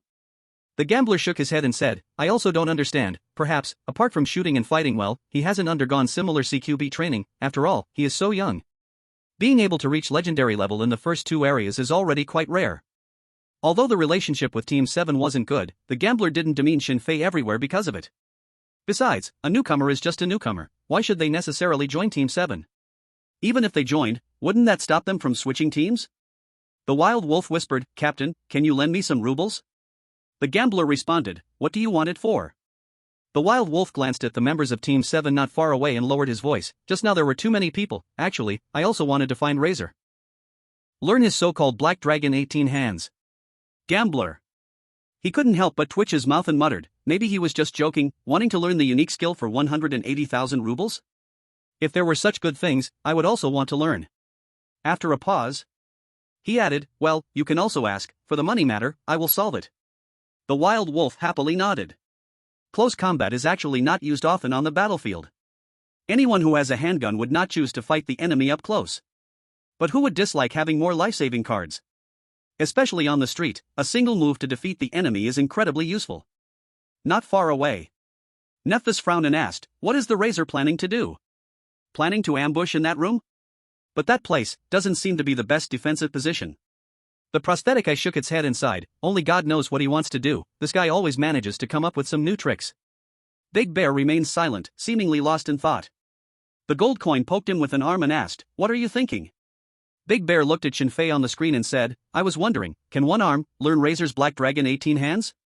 It was obvious that almost everyone present was very interested in the fighting skill Shin Fei displayed. After all, a single move to defeat the enemy is practical and conserves energy. Who wouldn't love that? Soon. 10 minutes passed. Trigger and Red Rose exchanged glances and quickly started to act. Red Rose held a shotgun and squeezed the trigger at the door lock. Since it was laser activated, there was no scene of the door lock being blown away. The gunshot also meant that the CQB confrontation officially began. Everyone became extremely focused, staring at the screen, waiting for the final result. Under their watch, Shin Fei had not moved since entering the building, remaining in that room. As the number 1 vanguard, Trigger's movements were very standard. After entering, he stuck to the left wall, crouching to observe the first-floor lobby. Seeing no danger, he quickly began the IED search and route clearing, occasionally using hand signals to inform the behind Red Rose of the next action route. The coordination between the two was enough to crush almost all of the CQB action movies on the market. After searching the first floor, there were no traps. The two stood back to back in a spiraling upward formation. The number 1 position raised a gun to block the upper corner, while the number 2 position maintained a vigilant low shooting angle. This small two-person advance formation was seamless, with no flaws to be found. Even the mouthy gold coin couldn't help but nod in approval. The second floor search ended. The third floor search ended. Trigger and Red Rose couldn't help but frown. Too smooth. So smooth it didn't seem like they were up against an enemy, but like wandering in their own home. Their footsteps were silent, making almost no extra noise after entering. Moreover, the tactics the two had discussed before were to conduct silent searches and battles, avoiding any potential sound-generating communication throughout the process. But those simple hand signs couldn't convey the complex feelings in the two's hearts at all. Trigger couldn't hold back and whispered, "Red Rose, what do you think?" Red Rose's delicate brows furrowed slightly and replied, "Maybe they want us to let our guard down and strike us unexpectedly on the 7th floor." Trigger nodded, "That's a possibility. Shall we search from the top down?" The attacking side only had 15 minutes. If they exceeded the time, it would be a victory for the defending side. If they continued their current pace, it would take nearly 12 minutes to search the entire building. The remaining 3 minutes would enter a dangerous area called the time trap. They were worried about exceeding the time limit, which might lead to tactical errors. Red Rose suggested, "Let's search the 4th floor first. If there's still no movement, we'll skip the 5th floor and directly search the 6th and 7th floors. CQB doesn't worry about letting the enemy slip away, as long as there is any movement from the other side. As for being hit from behind or anything like that, it only exists in the game. Because in duo house searching, there will always be someone on guard against the blind spot behind them. Layered searching is also a common tactic in CQB to save time. Determined, the two walked heavily, slowly moving upstairs to conduct a corner search. Standing outside the door, watching the crowd in CQB from the god's perspective on the big screen, their expressions suddenly became serious. They saw Shinfei, at the end of the fourth-floor corridor, finally moved. The distance between both sides was getting closer and closer. Next, it's the moment of the final battle. Crying to death, he still loves making money so much. The trigger at position 1 was the first to reach the fourth-floor corridor. Red Rose carefully followed, alert to possible dangers behind her. The two stood back to back, strictly following the principle of moving stickily. The stairs were in the middle of the corridor, so they now needed to choose a direction to search. No special skills, either side would do. Trigger pointed to the left, indicating the direction. Red Rose patted his shoulder, signaling that she received the order. The two slowly advanced. Da. Da da da, da da da da. Just as they were about to search the first room on the left, a gunshot rang out from the end of the corridor. The two showed no signs of panic. Red Rose crouched down, aiming her gun at the direction of the sound. Trigger suddenly turned around, his carbine also aimed at the same spot. Their shooting perspectives were the same, but there was a 30-centimeter difference in height. This meant that no matter how the enemy shot within the shooting range, they would be exposed within a floating area of no more than 20 centimeters. One shot could hit. The gunshots echoed in the empty corridor. Red Rose whispered, "It's a sound and light bait device, Razor's first trap." Finally encountered a trap. Trigger felt a sense of relief, and said in a deep voice, "Continue to search, don't let him affect you." Just as the two were preparing to switch from a high-low shooting posture to a vertical search formation, Shinfei suddenly appeared at the end of the corridor. Bang! Bang! Two crisp gunshots sounded simultaneously. Engage! Trigger instinctively shouted and pulled the trigger. Red Rose did the same. When they tried to shoot, they realized the trigger had been locked and could not be pressed at all. Behind them, smoke representing elimination emerged. Ah! The two stood frozen in place as if they had seen a great flood or a fierce beast, utterly confused about where the mistake had occurred. No! It wasn't their tactical actions that were the problem. It was Razor. He was too fast. He perfectly grasped the timing of the two's change in tactical moves and, with millisecond-level reaction speed, took them both out. Everything seemed so simple. Charging out of the room. Aiming. Shooting. Only those skilled in CQB combat would understand just how terrifying the opponent's actions were moments ago. The key is, how did he know the location of the two? Both Trigger and Red Rose were sure they hadn't made a sound at all. Even if there had been communication on the third floor, that kind of noise shouldn't have traveled to the end of the fourth-floor corridor room. How did he know? Did he have a god's perspective? It wasn't just the two of them. Even the elite mercenaries outside, who truly had a god's perspective, were the most shocked. Grey Wolf couldn't help but shout, "Cheating, this is definitely cheating." Razor must have seen the surveillance, otherwise how would he know the movements of the two? "Shut up," Wolf glared at him and said impatiently, "We've been watching him the whole time, do you not know if he cheated?" Grey Wolf wanted to speak but hesitated. The shock in the gambler's heart was no less than that of the two. Because even he couldn't figure out what Shinfei relied on to catch the fleeting timing so precisely. Not to mention that even the two shots from his head popped out, those were too fast, right? If it's for fire suppression, then shooting blindly is fine. But the key is that the two sides are nearly 30 meters apart, and they raised their hands to shoot two guns and directly took down Trigger and Red Rose. That reaction ability. It can probably only be described as cheating. The gambler raised his head to glance at the nearby members of Team 7, and found that there were no expressions of surprise on their faces. This indicates that the previous operation was not a coincidence. And even in Team 7's mind, Razor should have such strength. This is a bit too exaggerated. The gambler frowned and said, "Grey Wolf, pull up Razor's shooting data." Grey Wolf began to operate the large screen, and soon many very professional data appeared on it. Wild Wolf stared at a line of data on the screen, screaming in shock. He only took 0.34 seconds from aiming to shooting? Grey Wolf and the gambler couldn't help but gasp. This is not at all the same as shooting a spring target machine. Because when shooting the target machine, it's just about adjusting the gun and pulling the trigger. But just now Razor first came out of the room, then raised his gun to aim and pulled the trigger. No, that's not right. The gambler shook his head and said helplessly, 0.34 seconds is not enough for aiming. In other words, Razor had no aiming process at all, and used two handguns precisely to take down two enemies 30 meters away? No need to aim, just raise a hand to do it? Are there really people like that? Gold Coin proudly walked over and smiled, convinced now? No one from Team 5 said a word. Convinced? Not at all, not in the slightest. But the gap in strength is there, what use is it to be unconvinced? Don't mention those two newcomers. Even everyone present had no confidence to shoot those two shots like Shinfei did. At this moment, 3 people walked out of the building. Red Rose and Trigger came to the gambler's side and said with dull faces, "Sorry, Captain, we lost." The gambler glanced at Shinfei not far away and shook his head, "It's not your fault, even I am not his match." After that, the gambler strode aggressively toward Shinfei. The one-eyed man and others blocked in front of Shinfei. They knew very well that this Team 5 captain, who looked gentle, could be just as fierce as Gold Coin when he went mad. The gambler stopped about 5 meters away from Shinfei and asked, "I want to ask you 2 questions. Shinfei nodded, "Sure, one question is 10,000 rubles." Everyone present crying to death. He still loves making money so much. The gambler waved his hand and said, "Give Razor 30,000 rubles." They all carried cash with them. Grey Wolf took out the money and handed it to Shinfei. Shinfei, indifferent, started counting the money seriously. Everything else is fake. But rubles cannot be wasted. The gambler asked, "Can we start now?" Shinfei raised one finger and said, "Yes, this is the first question." Gambler. If it weren't for not being able to beat you, I really want to kill you. He took a deep breath and asked the question everyone wanted to know, how did you know the positions of Trigger and Red Rose, as well as the changes in their tactical movements? Shinfei raised another finger and said, "My hearing is very good, so even a small sound to you, I can hear it." Then he added, "As for their movement changes, I guessed." The gambler immediately asked, "Guessed? Then what about your shooting, is it without aiming?" Shinfei smiled, "Captain sir, the 3 questions are already asked." The gambler's face turned red, and he said in a deep voice, "Give Razor 20,000 rubles more." There was no response from behind. The gambler turned around and said coldly, "Did you not hear what I said?"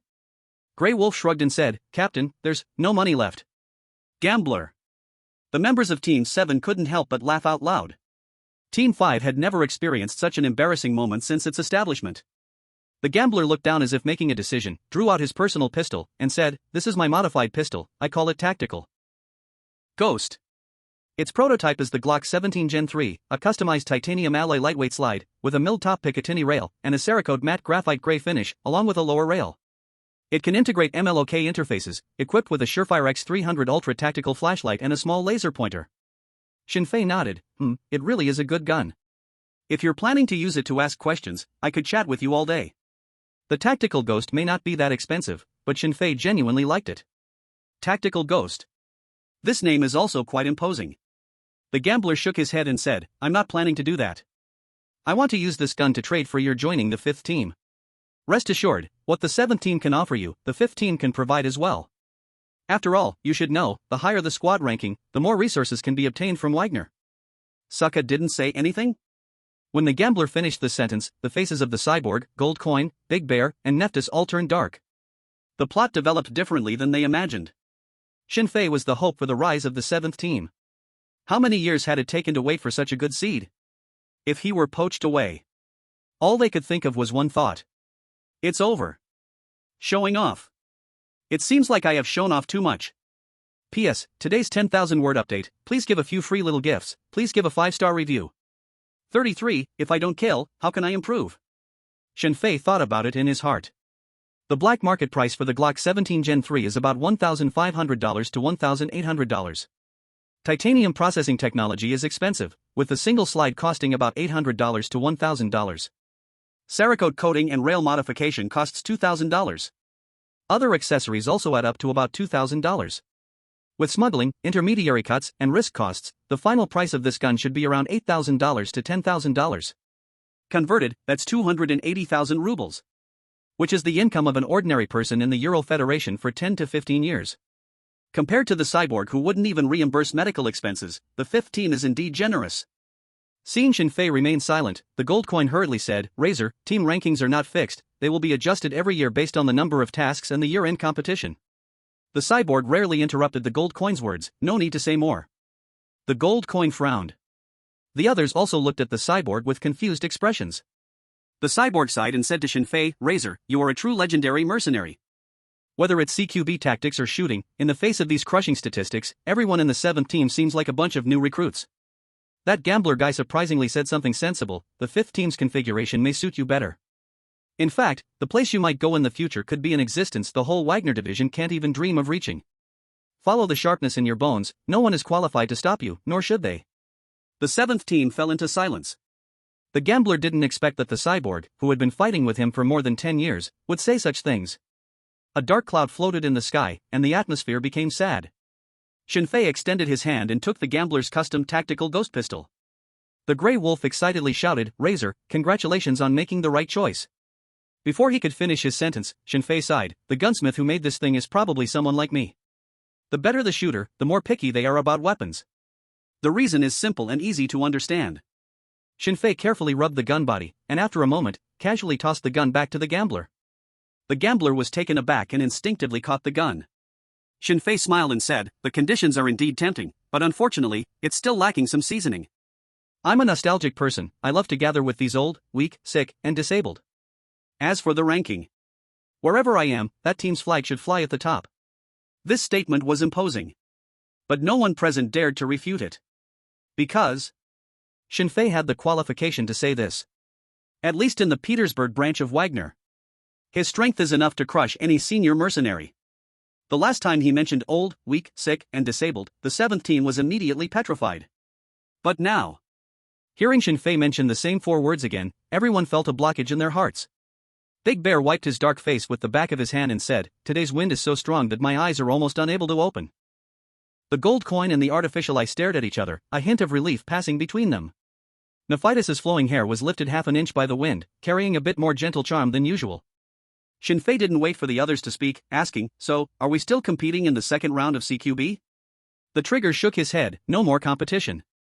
Our gap with you is not in skill, but in talent. Your reaction speed is too fast, it makes no sense to compete 1,000 more times." Shinfei nodded, saying, "All right, then goodbye. Captain, aren't we leaving yet? If I stay a little longer, I might not be able to resist temptation." The artificial eye laughed and nodded, "Let's go. First to the equipment depot to confirm our duties, then to the best strip club in Petersburg, my treat." Big Bear shouted excitedly, "Finally, we can enjoy ourselves. I never thought in my lifetime I would see the captain's true colors once." The gold coin patted Shinfei on the shoulder, saying, "Razor, I knew you would stay, that's just my intuition." Shinfei looked at the others and said, "Don't celebrate too early, the wolf pack won't wait for a limping companion. You will either tear open the wound and follow the scent of blood or become the warmth left in the snow. If you want to go far, your strength must keep up." The 4 nodded seriously. Clearly, Shinfei was the newcomer, but in a subtle way, he had become the backbone of Team 7. In fact, this was another reason Shinfei would stay in Team 7. Why be the chicken head when you could be the tail of a phoenix? Wait a moment. The gambler caught up, blocking Shinfei, and handed the tactical ghost pistol over again. "Since it's out, there's no reason to take it back. This gun belongs to you now." Shinfei didn't take it, asking, "What are the conditions?" "I haven't figured it out yet." The gambler shook his head, saying, "Once I do, I'll let you know. For now, let's agree on this, you help me with something." Shinfei laughed, "Aren't you afraid I'll run away?" The gambler replied, "I like to gamble, and I lose more than I win, losing once more doesn't matter. Besides, I feel that someone as greedy as you usually won't be untrustworthy, because you should know better than anyone, good credibility can exchange for countless wealth." Shinfei took the gun, saying, "That makes sense, so I'll take this gun. Is there anything else?" The gambler waved his hand, signaling the artificial eye to lead them away a bit. Once it was just the 2 of them, he smiled awkwardly and said, "What you said about paying to learn the Black Dragon 18 skills, is that true or just a joke?" Shinfei nodded, seriously replying, "Of course it's true." The gambler rubbed his hands, excitedly saying, "There were too many people before, it was kind of awkward. Brother, I have a favor to ask, take me along. Don't worry about the money, I'll pay however much you want. And I promise I won't spread today's events, when the other squads come back, I can help you make a big profit from them." "Oh, a business opportunity?" Shinfei exchanged a glance with the gambler, and both of them grinned slyly. At this moment, it was just like that time before, when Shinfei was in the bank, locking eyes with the lobby manager. Only a week had passed. Shinfei was no longer the timid international student who even the police were afraid of. He had grown into an elite mercenary, worthy of serious respect. Leaving CQB town, the jeep drove straight to the Wagner mercenary base, finally stopping at the entrance of the equipment warehouse. Swiping the card. Verifying identity. After a series of processes, the five entered the warehouse and came to a small warehouse door marked with 7. The artificial eye once again carried out identity verification. Click. The warehouse door slowly opened, and the lights inside instantly lit up, revealing a space of 50 to 60 square meters. 3 walls were crammed with double-layered alloy shelves. Assault rifles, handguns, submachine guns, precision rifles neatly arranged on the stands. Various equipment, almost everything one could want, as if stepping into a paradise for men. The artificial eye's lips slightly curled up, smiling as he said, "This is our Team 7's exclusive equipment warehouse, where all the gear is bought by us. Razor, your choice today truly shocks me. Let's do it this way. There are 6 positions in the team: scout, breacher, captain, marksman, automatic rifleman, and medic. No matter which position you choose, all the equipment will be provided for you, and I will cover the costs." The one-eyed man looked at the other 3 and asked, "Do you have any objections?" Everyone shook their heads, genuinely having no objections. Shinfei thought for a moment and asked, "Captain, there are only 5 of you, the Brotherhood leader said a young man died last time. I want to ask, what position was he?" Mentioning this, the expressions of everyone flashed with a hint of sadness. The one-eyed man pointed to a certain area and said, "He was the breacher, and here is the equipment he left behind. I intended to sell this equipment and gather some money to give to his family." Shinfei looked at the breacher's equipment area. The main weapon was a Benelli M1014 tactical shotgun. The secondary weapon was a SIG Sauer P226 handgun. There wasn't much else. Mainly a breaching tool along with some M183 flexible explosives, and various types of shotgun shells. It was very basic equipment. Altogether, it might not even be worth as much as the tactical Phantom custom handgun at Shinfei's waist. He thought about it and said, "Then I'll take the breacher position, forget about the equipment, I'm not used to the shotgun. I will write an equipment list, help me find a suitable gunsmith. Also, I want to ask, are there any suitable tasks recently? Staying in the hospital every day is simply too boring." He hadn't killed anyone in several days. If he doesn't kill, how can he improve? To earn more money? To buy better guns? To play with more women? And to face tougher opponents? Shinfei really wanted to improve. "One-eyed man, you really make me feel strange." The one-eyed man took out a photo from his tactical vest and said, "The colonel just gave us a task. This is our mission target." In the photo was a beautiful woman in a red gown, around 20 years old, with golden hair and deep blue eyes. Her figure was great. Her heavy fruits gently swayed, and beneath her slender, fair waist were legs that could make any man's heart race. Gold Coin said in surprise, "Katerina Malenko?" The other 2 looked a bit shocked as well. Clearly, this woman was not a minor character. Shinfei did not recognize her. The one-eyed man nodded and said, "Yes, it's Katerina, the granddaughter of Igor Valyankin." Igor Valyankin? Upon hearing the name, Shinfei understood. One of the 7 oligarchs. A terrifying existence controlling the Austro-Media empire. Northern Voice Television. Neva River Daily. Advertising agency along the Trans-Siberian Railway. Pioneers of the Truth newspaper. They had been playing with media matrices since the 90s. Leading the world by at least 15 years.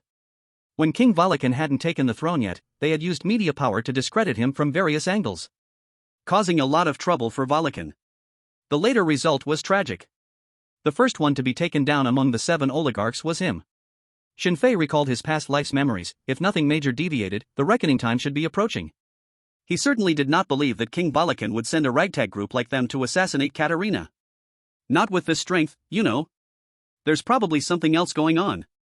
The one-eyed man pulled out a stack of file folders, handing each person a copy. "Katerina is going to the Caucasus region to plant black tea, and we need to ensure her safety.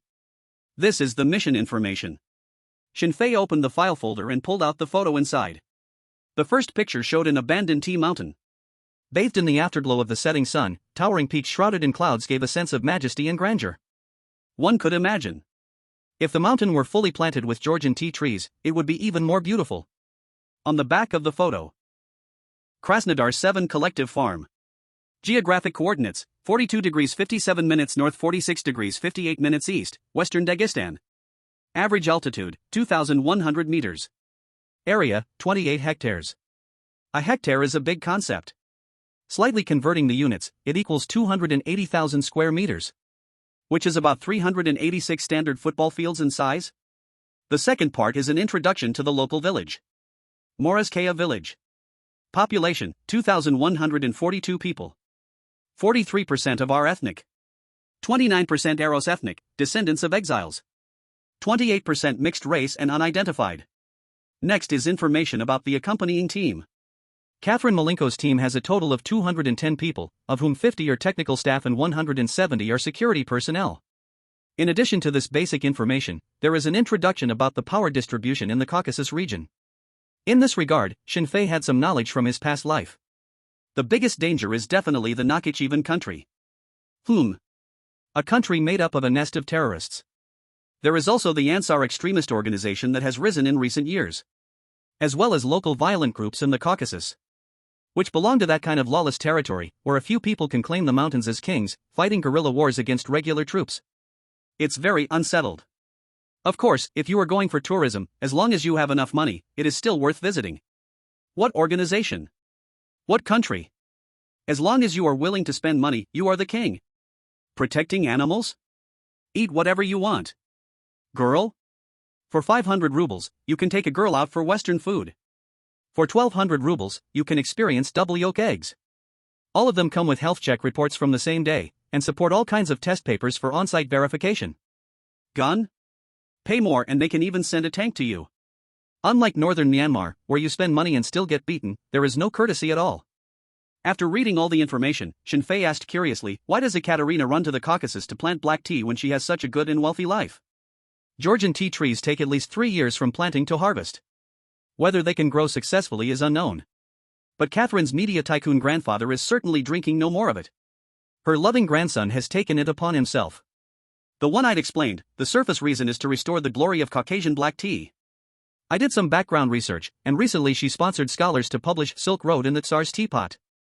And in the past 2 years, she has been applying to the EU for geographical indication protection. However, due to geopolitical issues, she has not succeeded. As for whether they are planning to launder money through transnational tea trade, open smuggling routes, or seize land, that is not something we mercenaries need to consider. We just need to protect Catherine herself, safely deliver her there, and safely bring her back. It was Shinfei's first task, and he was unclear about many things, asking, is it only her that we protect? I saw in the materials that there is also a team of 210 people? If an ordinary newcomer asked so many questions, he would surely be faced with harsh reprimands. For example, you only need to do your job well. Or, shut your mouth, do as I say, you don't need to know why and so on. But Shinfei is different. He is now the granddaddy of the 7th team. And he must serve well. Who knows how many small teams outside are waiting to snatch him? The one-eyed explained with a smile, Razor, that's how it is, we are an elite team, usually protecting 1 or 3 to 5 important targets. The rest of the people are not in our consideration. Even if they all die, it has nothing to do with us. Looking at the one-eyed's face, Big Bear couldn't help but curse inside. Wasn't it said that newcomers were worse than dogs? Why didn't I receive such treatment back then? One-eyed. You make me feel so unfamiliar. Shinfei nodded, basically having no other questions. After everyone expressed their opinions, the one-eyed concluded, protection mission starts after a week. During this time, you should train for recovery without affecting your injuries. Any other questions? Everyone shook their heads. The one-eyed packed up all the materials. He casually tossed it into the nearby safe and exclaimed, all right, let the damn work go to hell. Let's go. Tonight, let's celebrate the arrival of Razor. Gold, drive. Before long, a heavily modified jeep sped out of the Wagner base, heading straight for the local most luxurious and most expensive strip club. Shinfei sat in the passenger seat, watching the street scenery rush by outside the window. When he spotted a few wandering gang members on the street, he suddenly remembered something. Back at the Neva Brotherhood branch, it seemed he heard that the godfather of the Brotherhood ordered all higher-ups to arrive in Shadelbayan City within 48 hours. It seemed they had found some new backing. Shinfei took out his phone and searched for some information. Shadelbayan City is less than 300 kilometers away from the Krasnodar 7 collective farm Tea Mountain. What could these two have in common? Could there be any connection? Shinfei shook his head, a smile appearing at the corner of his mouth, murmuring to himself, I guess I'm being a bit too cautious.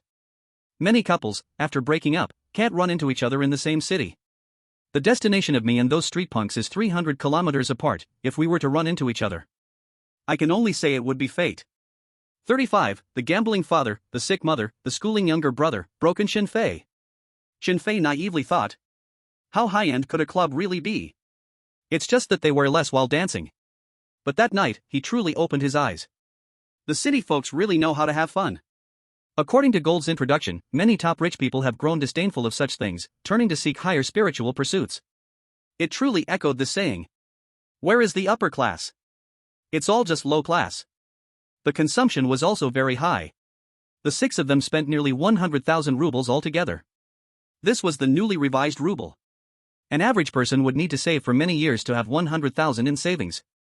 Shinfei drank a lot, but there was no actual intimate relation that occurred. Having first encountered such explosive information, the body's initial reaction was not excitement, but nausea. A physiological disgust. Many people watching an adult movie for the first time should have had similar feelings. And Shinfei had to let his second brother know. Who the real owner of this body is? Whether it's hard or soft. That's up to him to decide. The first time. I had to find the most satisfying person in the most exciting place for it to be meaningful. The next day, sleeping until evening, the seventh team gathered again to begin restorative training. Most people were injured, the intensity was not high, mainly working on some teamwork abilities. For this mission, it felt more like a paid vacation. As long as Yekaterina didn't do anything reckless, those extremist organizations wouldn't choose to strike at her. Her grandfather controls the media of the entire Ural Federation. Terrorists also care about having a good reputation in public. When the reputation is ruined, the faith will be lost. Losing both of these makes it hard to recruit soldiers. Besides training, Shinfei customized 2 guns according to his needs and went back to school to arrange a leave of absence. His official identity was still that of an ordinary international student. Although he wasn't sure how useful it would be, at least if he had nowhere to go later, he could stay at the school for a while. Having been reborn once. Plus having enough savings. If he didn't enjoy a period of college life, that would be a waste. A week later, Shinfei and the others put on all their gear and headed to the military airport of the 58th Army. At the airport, they met the mission target, Catherine Malenko. She looked even more beautiful than in the photos. Her white suit jacket looked like it could burst at any moment. Her matching white pants shaped her figure into a standard peach shape. Especially with the 7 or 8 centimeter high heels accentuating them, her legs looked even longer and more alluring. Poland's eyes widened, quietly swallowing saliva. The others were relatively fine. The man with the prosthetic eye introduced himself, Miss Katerina. Hello, I am the captain of Team 7 from Wagner Petersburg, you can call me Prosthetic Eye. These are my team members, Gold Coin, Big Bear, Poland, and Neftis.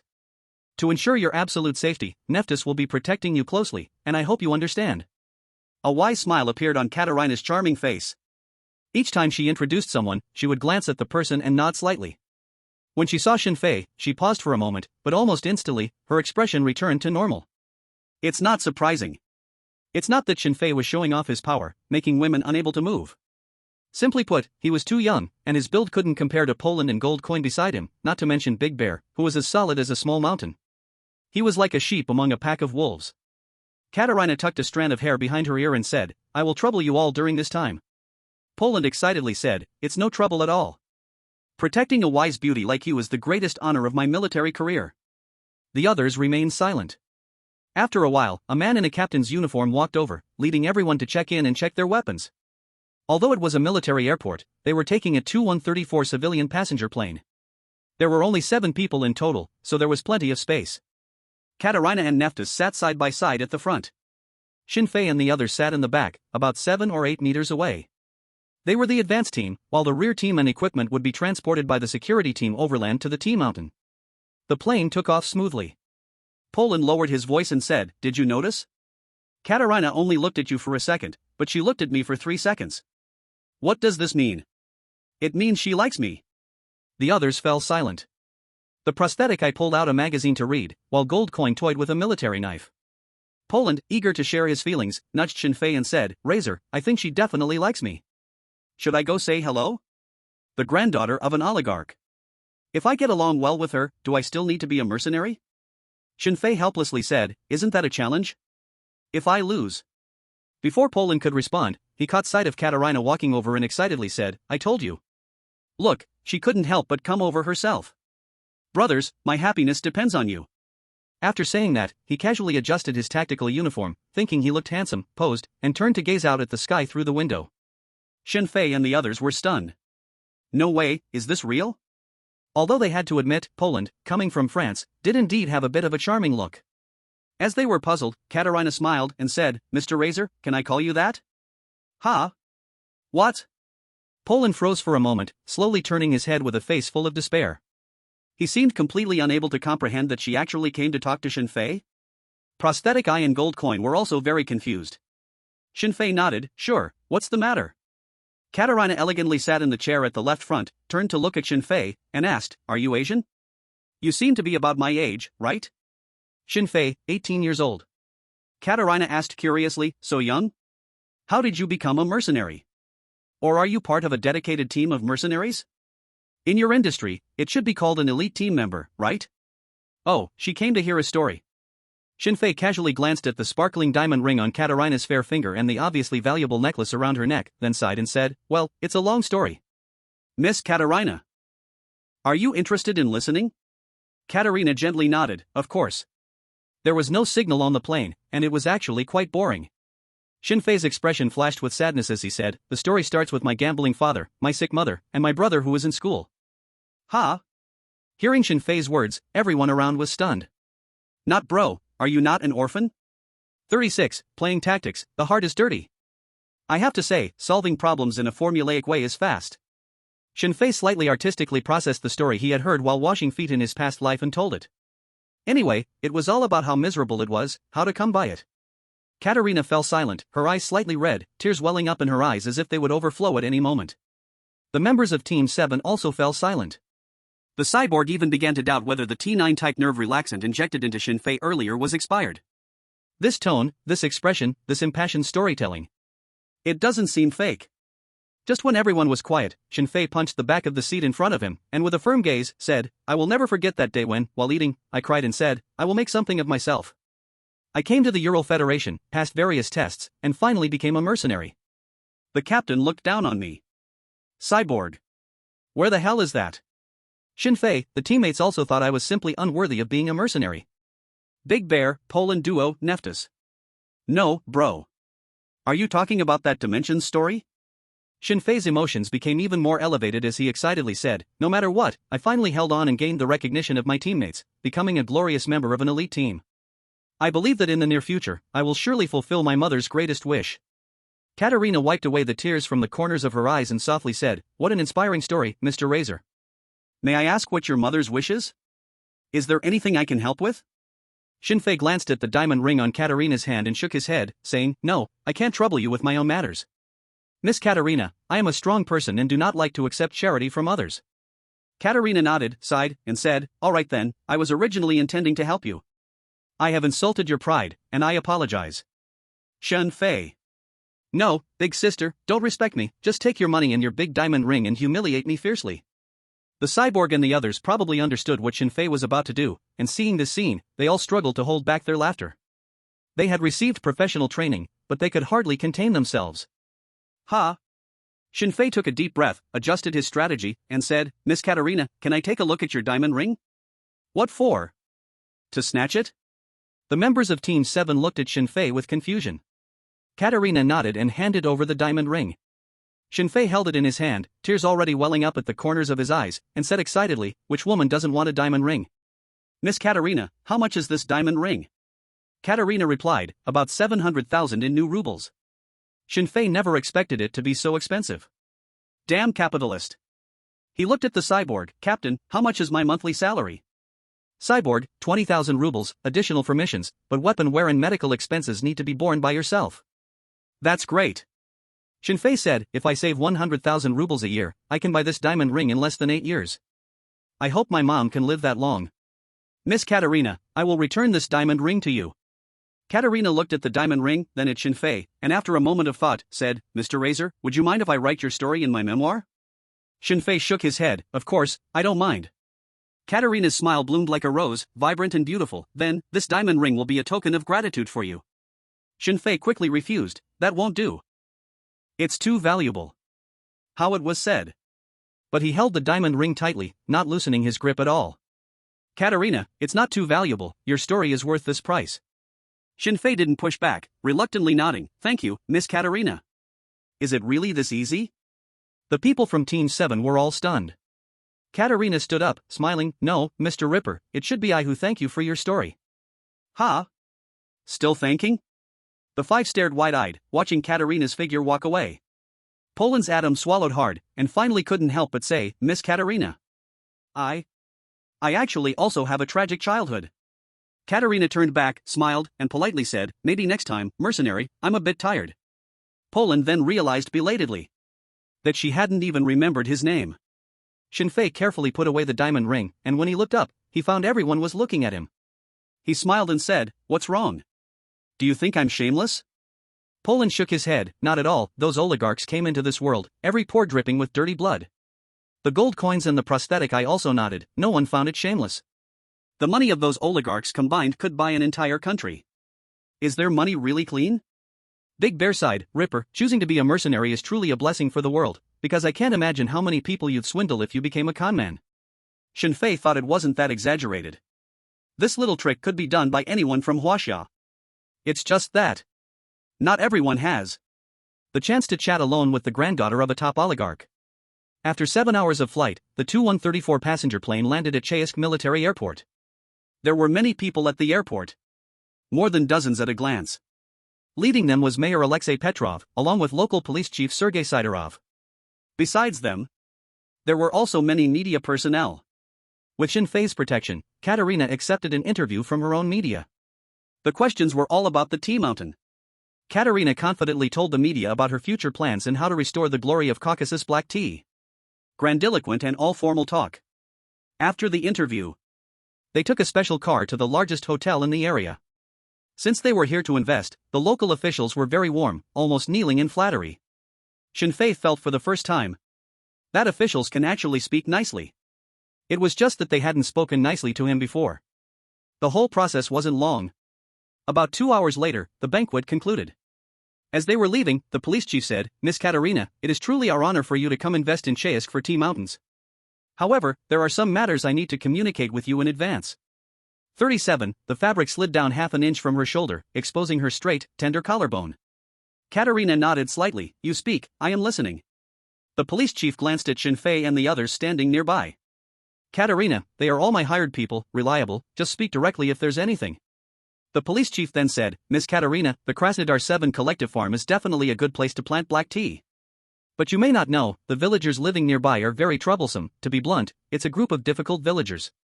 You will definitely need many people to reclaim wasteland, and I worry they will take the opportunity to extort you. You can hire the police to help, we will resolve those troublesome villagers of Morskaya. Shinfei nodded secretly. Oh. They are here to make a quick buck. No wonder they were so enthusiastic from the start. It made Shinfei really think he had met good people in the Ural Federation. Katerina thought for a moment and asked, if we hire the police, how do you plan to make the villagers willingly work? The police chief smiled and said, you don't need to worry about this. Anyway, I guarantee that all the wasteland will be cleared within 2 months, so it won't delay your tea seedlings planting. You know, there are only 2 or 3 months each year that are best for planting saplings. If it's delayed, you'll have to wait another year. That would mean a huge loss for you. Land clearing, soil improvement, infrastructure, tea seedling planting, labor wages. Investing in 28 hectares of tea mountain requires at least 50 to 60 million rubles. Any delay in any of these processes will surely result in a massive loss. Katerina lightly bit her lip, lost in thought, and after a minute or two, she finally spoke, Mr. Chief, I would like to take a look first, then decide. The police chief nodded earnestly, of course, that is your freedom. If you could communicate with those villagers yourself, our police station would be happy to relax. Katerina turned to leave. Shinfei and the others followed her. As the group left the hotel gate, the police chief drew a playful smile on his lips, mocking, once you're on my turf, you think you can skip out on paying? He. Those pesky villagers, just go talk to them, I guarantee they'll be silent. After leaving the hotel, the 7 people split into 2 groups and got into 2 modified M1114 HMMWV armored military vehicles. Gold Coin, the Eye Patch, and Big Bear led the way. Shinfei was responsible for driving the second military vehicle, while Katerina and Nephthys sat in the back seat.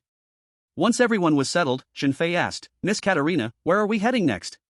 Katerina suddenly asked, Razor, do you think that police chief is trying to take advantage of me? Wasn't that obvious? Shinfei thought to himself, but he didn't say it out loud, he simply smiled and replied, Miss Katerina, I'm just a mercenary, responsible for keeping you safe, I don't really understand these business things. Katerina's delicate brows furrowed slightly, her right fingertips gently resting against her chin, and as she tilted her head, the fabric slipped down half an inch from her shoulder, revealing her smooth, fair collarbone. Such a simple action was incredibly tempting. Shinfei couldn't help but take a longer glance through the rearview mirror. For some reason, he always felt there was something deliberate about her.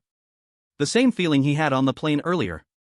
Shinfei didn't think much of it, and figured it was just because he had never interacted with real wealthy people and wasn't used to it. After a moment of contemplation, Katerina said, "Let's not go back to the hotel, let's go directly to the tea mountain."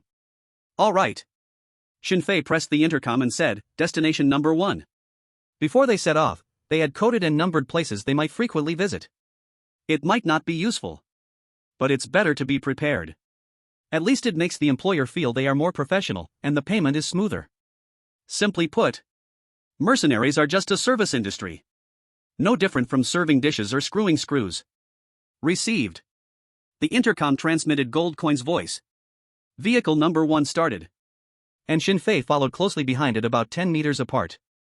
The city wasn't large, and they soon entered unpaved roads, where the speed slowed down. Thanks to the military vehicle being well modified, especially its weight of 7 to 8 tons, it was enough to filter out the excessive bumps from the road. After about 6 hours of driving, a checkpoint appeared abruptly at the end of the muddy road. It was described as abrupt because the people sitting next to the checkpoint were not soldiers, but wore very worn clothing, with no weapons, resembling local villagers. In this desolate place, it might take half a month for a car to pass by. And yet they set up a checkpoint? Who were they checking? Recalling what the police chief had said earlier, Shinfei silently nodded. This village really had some background.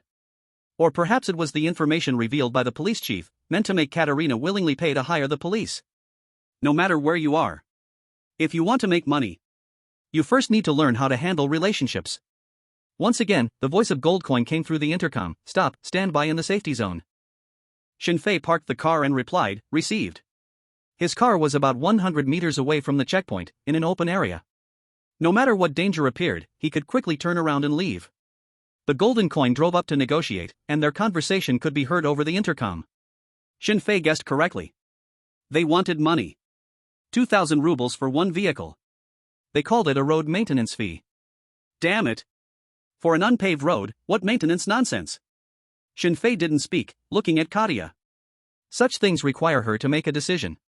Katia frowned and said, "Just give it to them." Shinfei pressed the intercom, "Give them the money." The golden coin's voice rang out, "They say they want 8,000 rubles, prepaying the money for going out." Shinfei couldn't help but twitch the corners of his mouth. They really are quite greedy. Nafidus glanced at the checkpoint and said, "Miss Katia, we can subdue all of them within 30 seconds. Katia shook her head, "Forget it, it's our first meeting, no need to make the atmosphere too tense, just give them the money."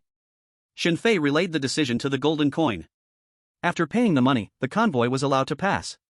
In the next 2 kilometers into the village, Shinfei and the others encountered 4 waves of villagers with the same routine. The key was that each time, the price was higher. They truly played the sunk cost game smartly. Moreover, they understood that Nafidus wouldn't turn against them. Because apart from this village, it would be very troublesome to hire others. The routine was not cleverly designed, but it managed to grab Katia by the throat. After paying nearly 30,000 rubles in tolls and 500 rubles for a guide, they finally met the village chief. The village chief was even bolder, directly stating, 800,000 rubles per hectare, land clearing finished in 3 months, if less than this price, there's nothing to discuss. 28 hectares multiplied by 800,000 rubles equals 22.4 million rubles. Robbing money doesn't happen this fast. Shinfei and the 7 elite team members protected their employer until they left, likely taking almost 3 months for just 600,000 rubles. Wagner also had to take a portion. Compared to them, mercenaries really don't make money. Greed, a little greed is fine. Katia endured the whole way, and after hearing the village chief's words, finally broke down. Her chest heaved with anger, her brows slightly furrowed, and she said coldly, "Chief, you are extorting." The chief was around 50 years old, a middle-aged man with a greasy hairstyle, his eyes filled with lewd light, spreading his hands and said, "Katia, this is the price for working in the Caucasus Tea Mountains. If you're not satisfied, you can go find someone else." His words were infuriating, but in a sense, they were also the truth. If they didn't have this confidence, their whole village wouldn't be so arrogant. Katia furrowed her brows and said nothing. The village chief had an indifferent expression, waving his hand, "I'm busy, if Miss Katia cannot make a decision, you can think about it again." A flash of anger passed through Katia's eyes, radiating a chill like an iceberg. Shinfei noticed this fleeting expression and slightly furrowed his brows. Maybe it was because of the killing intent resonance skill, he was particularly sensitive to this kind of unseen but real aura. It was hard to imagine. The same type of person could have two completely different auras. Perhaps there was only one explanation, that one of the personalities was a disguise. Katya said solemnly, please allow me to think about it. Once outside, she got into the car. Katya took out her phone, looking for the police chief's number. The cost of over 20 million was unacceptable, and a 3-month deadline was too long. She remembered clearly. The police chief assured her it could be finished in 2 months. Just as she was about to press the dial button, Shinfei's voice rang in the car, Miss Katya, perhaps I can solve your current troubles. Nefitas looked at Shinfei in surprise. Because the intercom was on. Even the Polans in front couldn't understand what Shinfei wanted to do. Katerina pursed her sexy red lips, didn't you say you don't know how to do business? Shinfei smiled, I really don't understand business, but every Chinese person understands some strategies, more or less. If I were to handle the current situation, it would probably take about a month and a half to cultivate all the wasteland. A month and a half? Katerina's eyes flickered as she asked, how much do you need? Shinfei replied, within 10 million rubles, maybe it won't even take that much, but you need to prepay me a deposit of 3 million rubles first. After all, this is our first cooperation. The terms were indeed very tempting. If the police chief had said this, Katerina would have immediately agreed. But a mercenary. The voice of the Eye of Justice came through the intercom, Miss Katerina, please trust my team, I am willing to use the captain's credibility to guarantee him. If there are any accidents, our team is willing to compensate you for all your losses.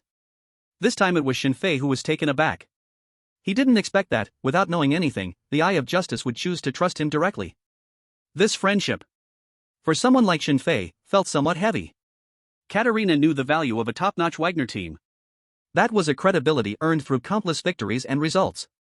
Many mercenaries would even sacrifice their lives to ensure that their credibility remained untarnished. Even if someone was disgraceful, Wagner would help him save face. This is the importance of reputation. Katerina instinctively sat up straight, her hips creating 2 crescent-shaped shadows on the fabric as she leaned forward. She asked, can you reveal some details? Shinfei shook his head, some things lose value once spoken, I can tell you later, but you need to transfer the money first. Locked in a gaze. After a moment, Katerina's lips curled up slightly as she extended her slender left hand like a willow, smiling, Mr. Razor, I look forward to our cooperation.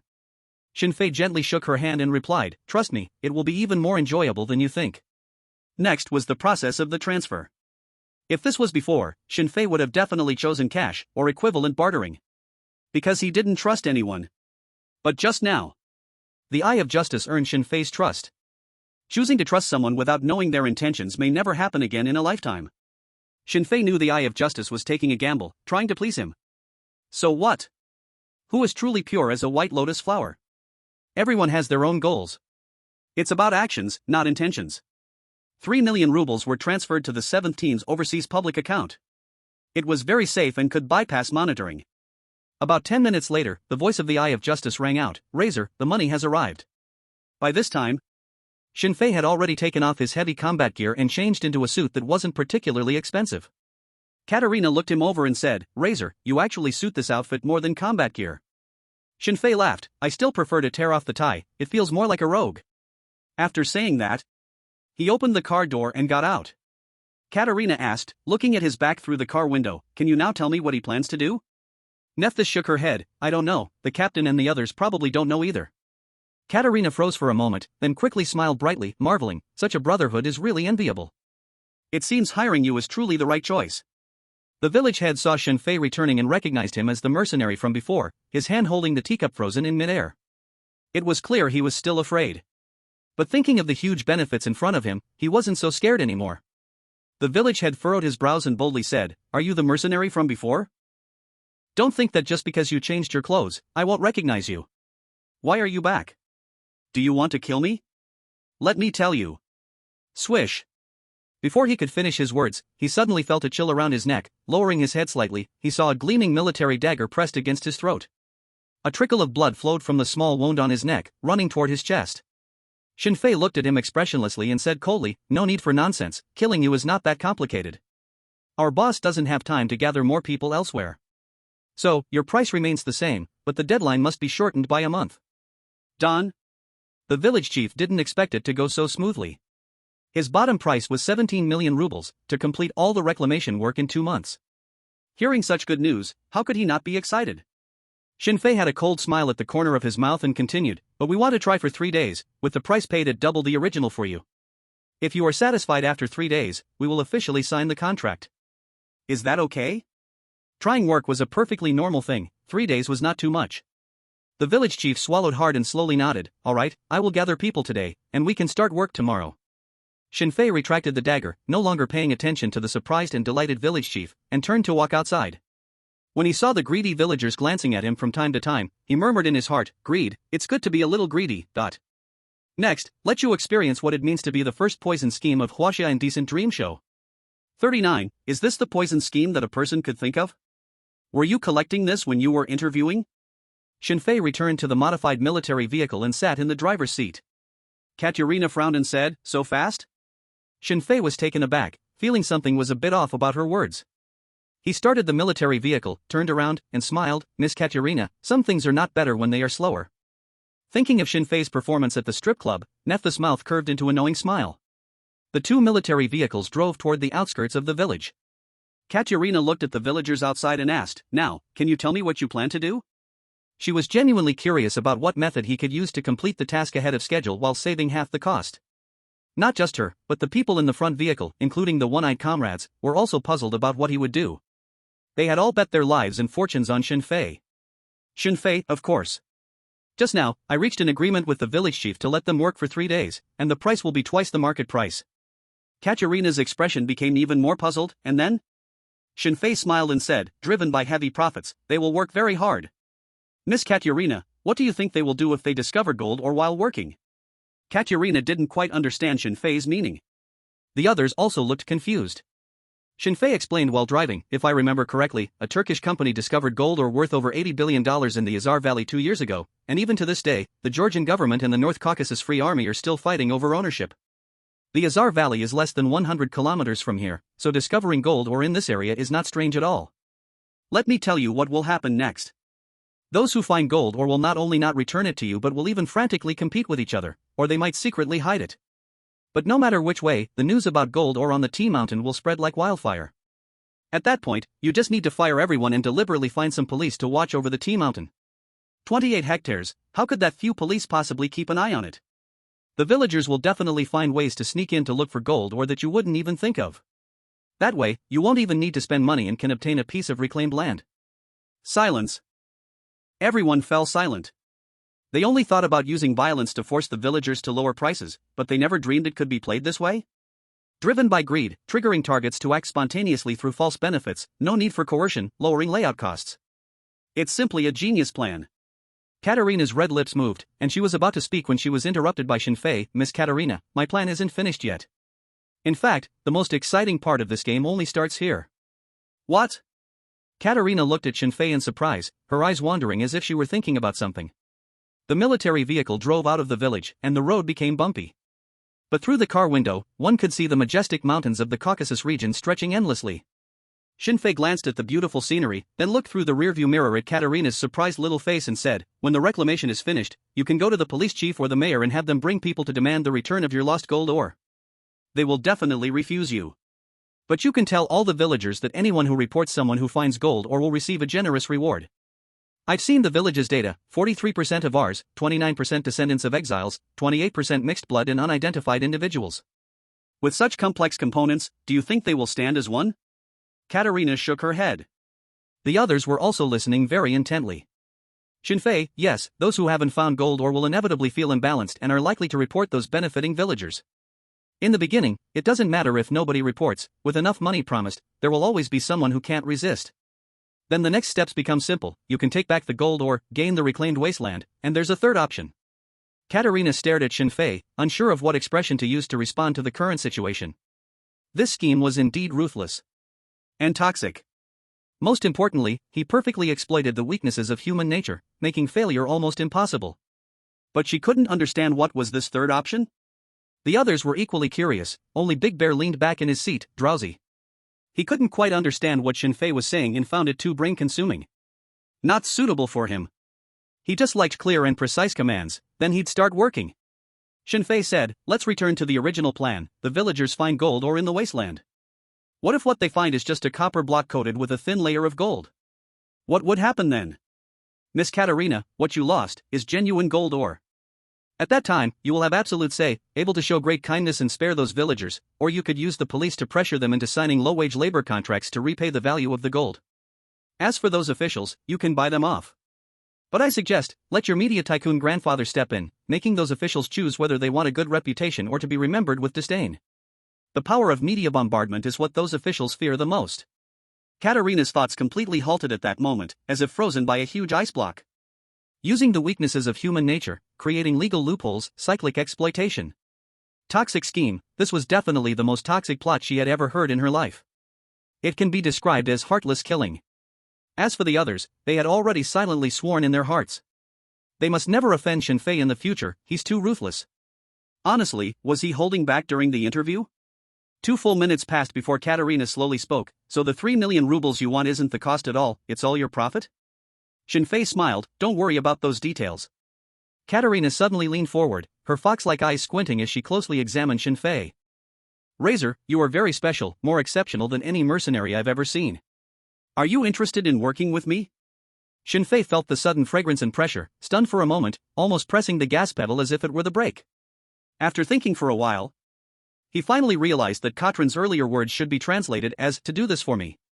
In a Chinese context, it meant for Shenfei to switch jobs and work with her. It was unclear whether Shenfei was thinking too much or if Katrin intentionally used an ambiguous word. Of course, Shenfei chose to refuse. Sorry, I really like my current job. Why did he refuse? Come on. Her grandfather was about to be accounted for by the king. Without her oligarch grandfather. Besides having 36D breasts, a slim waist, and a perky peach behind. What else did she have? What else was she? Shenfei also noticed that the seemingly gentle, kind, and sympathetic Katrin, upon hearing his plan, did not react with compassion but rather with a slight excitement. These details were enough to show that this woman wasn't any good cookie. Don't say it's about killing everyone here, breaking into your city hall is enough. A hint of regret flashed in Katrin's eyes as she stretched lazily and said, sorry, I shouldn't have discussed this in front of your teammates. I'm tired, take me back to the hotel. The rest, you all can handle. If you change your mind, you can tell me anytime, Mr. Razor. Shenfei nodded, saying no more. Switching jobs was just like recognizing a godfather. Changing a godfather was nothing. But at least one should find a capable one. Her family was halfway into the coffin. To accompany her to the grave? After dropping Katrin off at the hotel, Shenfei led Team 7 to start getting busy. The process was tedious but not complicated. Originally, he thought making fake gold ore would take the most time. What Shenfei didn't expect was that, 100 kilometers away, there was a scenic area where there were specialized souvenir shops selling gold ore. When they inquired about the factory, they found out that the producers of these souvenirs were actually the North Caucasus Free Army. In this day and age, even to be a terrorist, you had to first learn to do business. Damn market economy. Hatred became a brand, and bullets were priced openly. If hell really exists, it would surely have great promotions. That night, Team 7 began planting gold ore in the desolate mountains. Not too much was needed.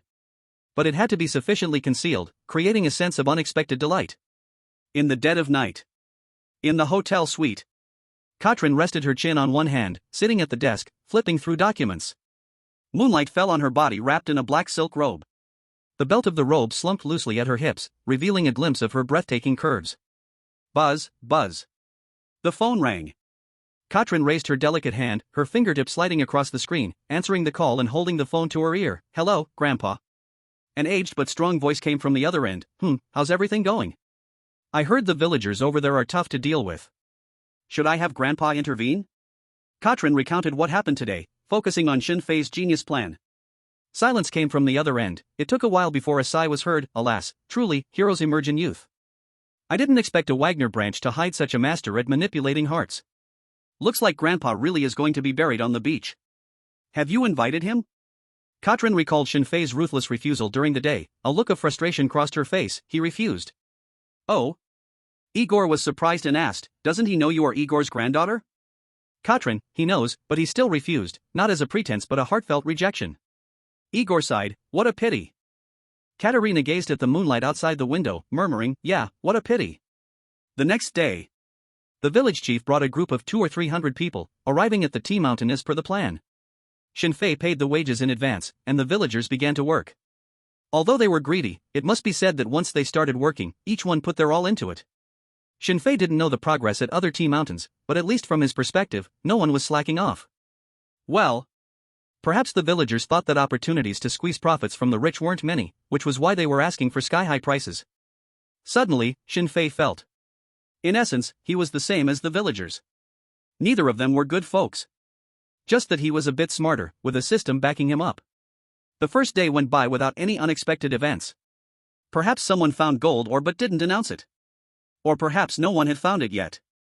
After all, the tea mountain was too large, and the location where Shinfei placed the gold ore was underground. It was normal not to find it. Anyway, they would find it sooner or later. The second day followed the exact same routine as the first. Even Shinfei began to wonder if he should increase the gold ore's placement. Luckily, on the third day, the excitement arrived. 2 villagers simultaneously discovered gold ore and then started fighting. Although they were from the same village, there were still distinctions of distance. They called their friends, and a duel turned into a brawl. The peak tricks used against Chinese folk seemed wasteful against them. Because after 2 days of contact, Shinfei found that these people generally had a bit hard to describe. Definitely not fools. They also had the unique wisdom of working people. Well, there's a term very accurate.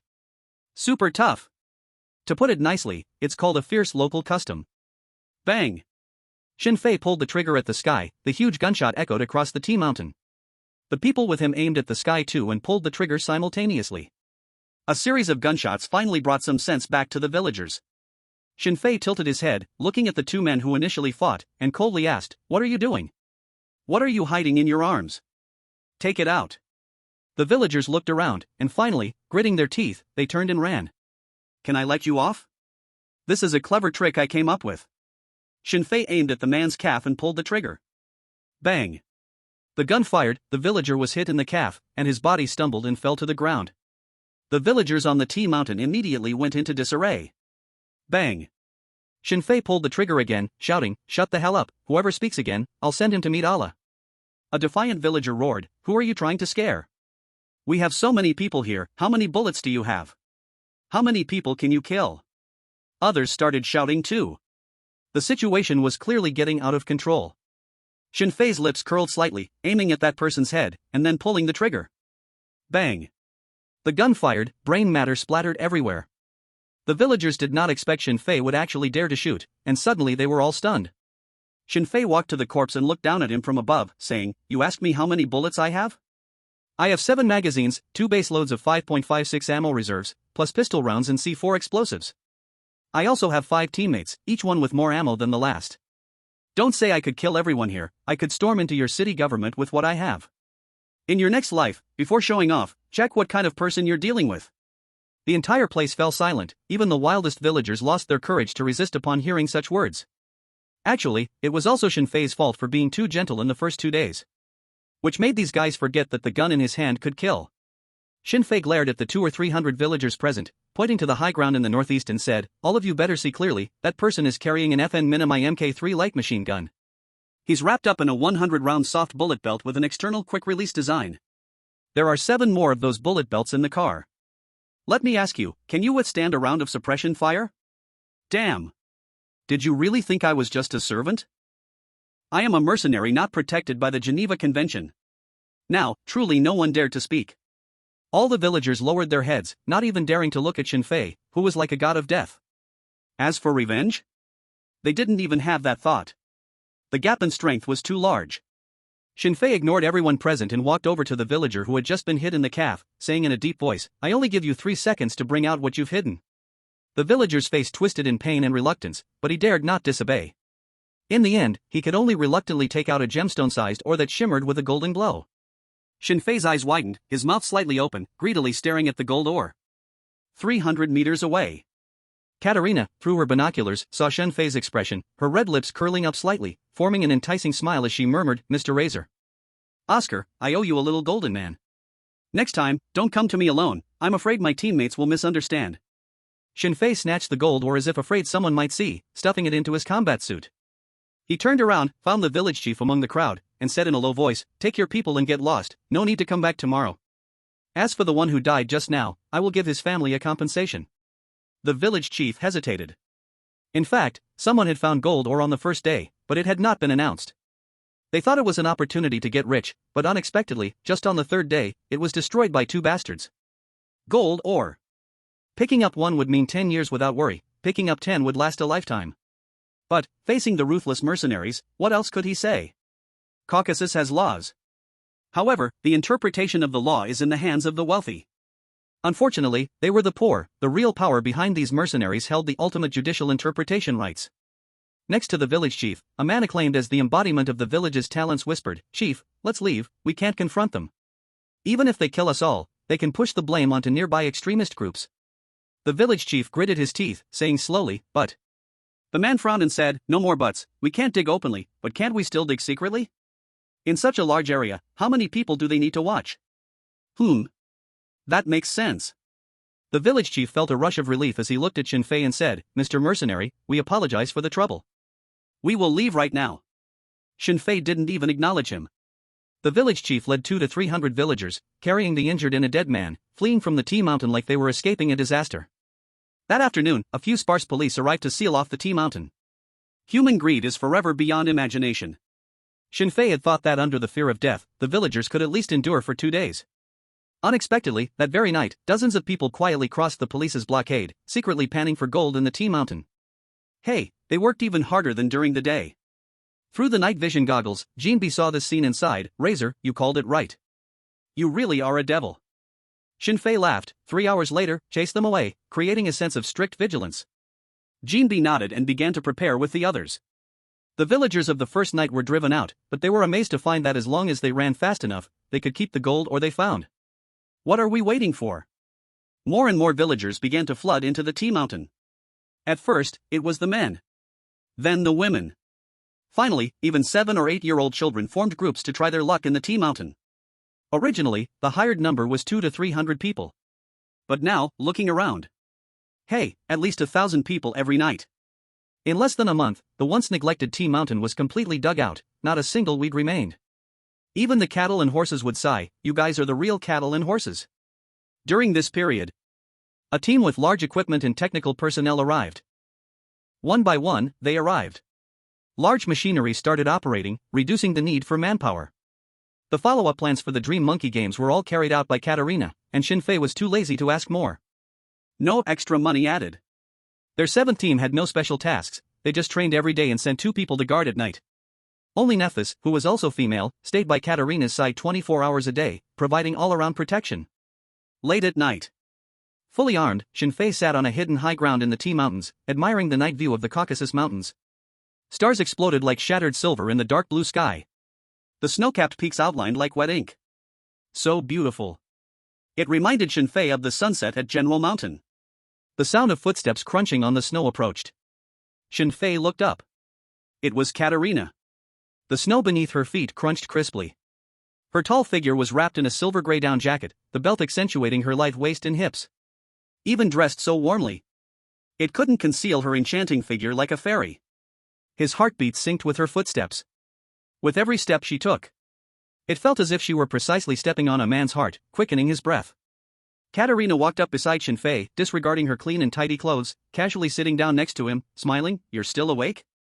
Shinfei replied, "I'm on guard." Katarina chuckled, "I can't sleep either, wanted to chat with you." Shinfei said, "I'm quite tired, how about you take the watch and I get some sleep?" Katarina broke into a radiant smile, looking particularly charming. "You sure joke a lot, you've definitely dated many girlfriends, right?" Shinfei. "If you don't know how to talk, just keep quiet. Finding a girlfriend now is about whether you can make jokes? How presumptuous." Katarina blinked and said, "What's wrong? Did I touch on your unforgettable past?" Shinfei shook his head. "Miss Katarina, I suggest you stay in your room when you're free, it's not as safe here as you think." Katarina laughed, "But you are here, right? You just earned me an extra 3 million rubles and a diamond ring." Shinfei said nothing. She knew this woman definitely wouldn't come to him for no reason. As for a top-tier rich beauty falling for me? Unless something's up her sleeve. Otherwise, Shinfei felt that such things would not happen to him for now. The gap in their identities was too large. Seeing Shinfei remain unyielding, Katarina directly brought up the main topic. "Actually, our family has a dedicated security team." I think it's more suitable for you there, and the salary would be higher. Shinfei firmly refused again. Miss Katerina, you mentioned this before. Katerina, but I want to try again, maybe you'll agree. Shinfei shrugged and said helplessly, if you insist on thinking that way, I can't help it. Just then, Big Bear's figure appeared not far away, calling out, Razor, it's time to switch. Shinfei nodded and said, Miss Katerina, I need to sleep now. Katerina pointed at herself and said, a big beauty like me inviting you to chat a bit longer, can't you show me some respect? Shinfei shook his head decisively and stood up, I'm sorry, I'm true love with Wagner, we are better off as friends. By the way, don't come to find me alone next time, I'm afraid my teammates might misunderstand. Katerina. This guy must have been a green tea tree in his past life. The flavor is too strong. Good night. Shinfei didn't say anything more and walked straight to the dormitory. He really did not want to get involved with the oligarch family. That old bastard King Vorikin is ruthless. He's inhuman. Katerina gazed in the direction Shinfei disappeared, her fingers unconsciously rubbing the gun handle, murmuring softly, he's a good talent. What a pity. The next day, early morning. Katerina's assistant knocked on the door of the Eye of the Beholder. The door opened. The Eye of the Beholder asked, what's the matter? The assistant said, Captain Eye of the Beholder, Miss Katerina recently collected a truckload of wild tea leaves and wants you to deliver them to Grozny. The Eye of the Beholder frowned, deliver goods? Isn't there a professional driver? Assistant, the destination is in the combat zone between the Georgian government and the North Caucasus Free Army. The driver is too scared to go. Katerina hopes you can escort her with your team. As for the fees, she will settle with you separately. The man with the prosthetic eye asked, everyone? The assistant shook his head, except for Nephis, she will be close protection for Miss Katerina. Time is a bit urgent. I hope you can set off soon. The vehicle is parked in the open space at the west gate entrance of T Mountain. The man with the prosthetic eye didn't think much and nodded, understood. After sending off the assistant, he pressed the intercom and gave orders, everyone, except Nephis, gather with your gear at the west gate entrance. We have a mission. Received. Received. Received. Come on, I just finished my night shift. 10 minutes later. The 5 of them arrived at the west gate of T Mountain. Poland yawned and asked, Captain, what's the rush? The man with the prosthetic eye explained the situation. The destination was indeed near the combat zone, they were delivering a truckload of wild black tea, which shouldn't be a problem. The group climbed onto the truck. There was plenty of space, even with 5 people, there was more than enough room. Shinfei couldn't drive this kind of truck, so Gold Coin and the man with the prosthetic eye took turns driving. Boom! The engine of the truck roared to life, the warm-up ended, and Gold Coin engaged the gear, preparing to set off. Just then, Nephthys walked over, tossed a black backpack into the truck and said, there's food inside. Stay safe. The few nodded in acknowledgement. Moments later, the big truck started and drove out of T Mountain, gradually disappearing into the dense Caucasus Mountains. In the nearby tall building, Katerina watched the truck vanish from sight, picked up her satellite phone, and said coldly, the truck has set off. Be quick and clean with your actions, don't let me down. 42, a bloody rampage. The deadly trap set by the Cold Queen. The road in the mountains was rugged and bumpy, although the truck was not fully loaded, it still drove hard. After a severe bump, Poland gritted his teeth and pulled out an M40 gas mask from the equipment bag behind him, complaining, Captain, I really don't understand why we have to bring this every time. We're not going to Chernobyl. The man with the prosthetic eye lit a cigarette and said, just bear with it, you will thank me when you need to use it. Poland pouted, I believe that day will never come. The man with the prosthetic eye shrugged and said nothing. Shinfei gazed out the window at the snow-covered forest, feeling a sense of unease. He had checked a lot of news in the past 2 days, and there were 2 articles that caught his attention. Karelia, Montivia Federation, Lunaria Kingdom. A few days ago, these 3 countries almost simultaneously announced their joining of the Northern Iron Shield Alliance. Karelia was the first to join from the former Red Star Union, aiming for military protection and economic integration. The strategic buffer zone was getting closer and closer, and this was undoubtedly terrible news for King Valikan. He had made new moves. A few days ago, he held a meeting with all 7 oligarchs, but what they actually discussed remained unknown to outsiders. Just like Jiang Gong's approach, secure the internal first before expanding outward. Based on the memories in his mind, Shinfei could roughly guess that the negotiations must have been very difficult. The greater the external pressure, the more the king had to rely on the 7 oligarchs. This was their best opportunity to push their advantage. Unfortunately, they underestimated King Valikan. That old man was much tougher than they imagined. At this critical juncture, the granddaughter of a media tycoon came to the Caucasus region to plant black tea? If Katerina were indeed a silly and sweet girl, it would be one thing, but through the time spent together, he realized the other party was very cunning. The more Shinfei thought about it, the more he felt something was wrong. Something's up. But, it's all big matters. Has nothing to do with a small fry like me. Shinfei stretched lazily and slowly closed his eyes, planning to have a good sleep first. The truck drove slowly. Until around 7 or 8 in the evening, they were finally close to their final destination. The one-eyed man woke everyone up. Shinfei opened his eyes, looking out the window, and found soldiers passing by on both sides of the road. From their clothing and equipment, they were from the Caucasus Freedom Army. He frowned and asked, "Captain, where are we now?" The one-eyed man lit another cigarette and replied, "We just crossed the combat zone. This is the Caucasus Freedom Army's control area. We are almost there. Everyone, stay alert. Although it's unlikely that we'll have conflicts with the Caucasus Freedom Army, we must prevent them from stealing things. The war zone also has its own hierarchy of disdain. The noblest are the Air Force pilots. The lowest level are the terrorists who occupy a territory and can do anything. As for mercenaries, they are just slightly better than the terrorists." After driving for about 10 more minutes, the one-eyed man glanced at the satellite navigation and said, after passing the intersection ahead, "We will be at our destination. Why do we have to go deep into the mountains just to trade for some black tea? Gold Coin, you call the owner and ask where they are." Gold Coin took out his phone and started dialing. They were currently on a mountain road at an altitude of 2,200 meters, with icy cliffs and coniferous forests forming a deadly trap on both sides, and the road was only wide enough for 2 vehicles to pass each other. After turning the corner, the mountain road became much wider, and the surrounding slopes were not as steep. About 100 meters ahead, there were approximately 7 or 8 people standing. Shinfei's vision had been enhanced, allowing him to see farther even at night. He was shocked to discover one of the people receiving the goods was Ash, the second in command of the Neva Brotherhood. Ash had just connected the call, and his voice came into the truck. "Hello, Dabarish, we see you, just look ahead." Everything happened too suddenly? Shinfei's heart raced, and cold sweat instantly stood on his skin. He immediately gripped the steering wheel, turning to look at Gold Coin, saying loudly enough for everyone in the cabin to hear, "Captain, slow down." Gold Coin noticed something was off, frowning, "I see you, damn it, this bumpy road." He hung up the phone. The one-eyed man quietly asked, "What's wrong?" Shinfei pointed at the crowd ahead and said, "It's Ash from the Neva Brotherhood." "What?" Upon hearing this, everyone else was stunned. What are they doing here? Shinfei was also pondering this question but couldn't comprehend the situation at all. The simplest logic is that the Neva Brotherhood and Catherine have teamed up to kill him. But that's impossible. The Neva Brotherhood didn't have that strength. And Shinfei wasn't worthy of having the granddaughter of a magnate set a trap for him. Ha ha. As long as the grandfather offers some benefit, even elite members from Wagner would probably come to hunt Shinfei down. Among the 7 magnates, their power is greater than that of ancient feudal lords. Crushing him is no different than crushing an ant. If the Neva Brotherhood were truly able to cater to them, as soon as Shinfei rushed into the building, the 58th Group Army would probably have 2 160 bombers ready to go on the other side. Moreover, if it were a trap, why would Ash appear at this moment? Once they got out of the truck, wouldn't it be easy to finish them off with a burst? Too many questions could not be solved. And although the truck had slowed down, it couldn't delay for long. Even the people in the cabin had already seen Ash's face. Poland pointed at the man next to Ash and said, "That's him, the godfather of the Brotherhood." The atmosphere in the cabin reached a peak, and everyone's breathing became heavy. The surrounding terrain was harsh, and the number of enemies was unknown. It was almost a dead end. Yet even so, no one panicked. They looked at Shinfei, waiting for his decision.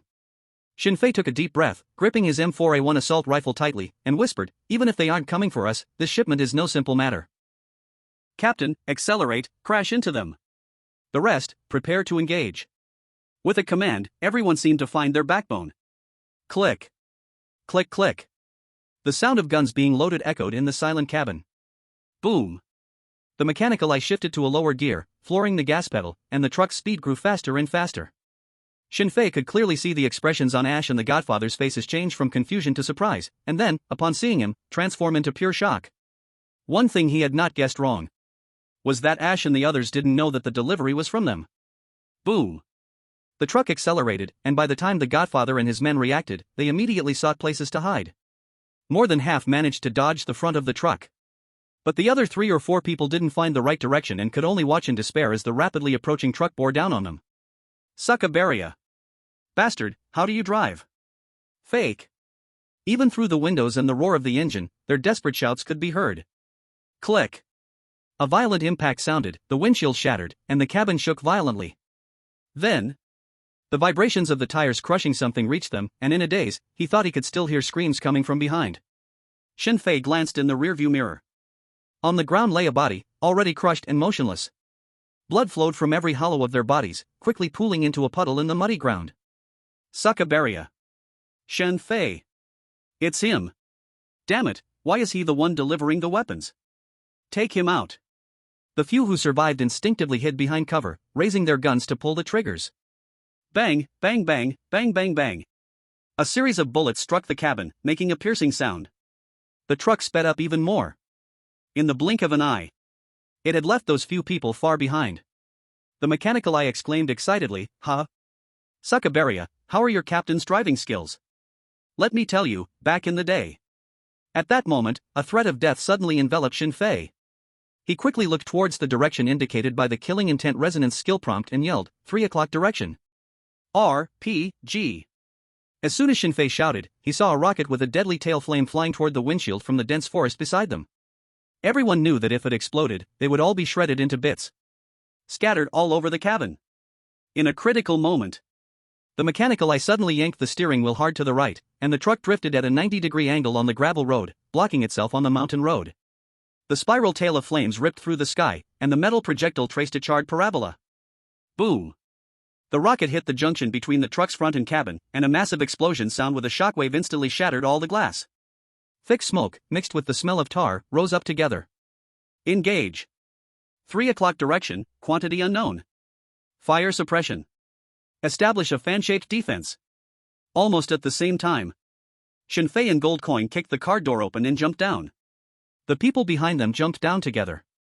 Only Big Bear, holding the FN Minimi Mk3 machine gun with one hand, pulled the trigger at the area where the enemies were. Firepower suppression didn't need precision. And it was this 10-second window he created that allowed Shin Fei and the others to escape from the cabin to the back of the truck.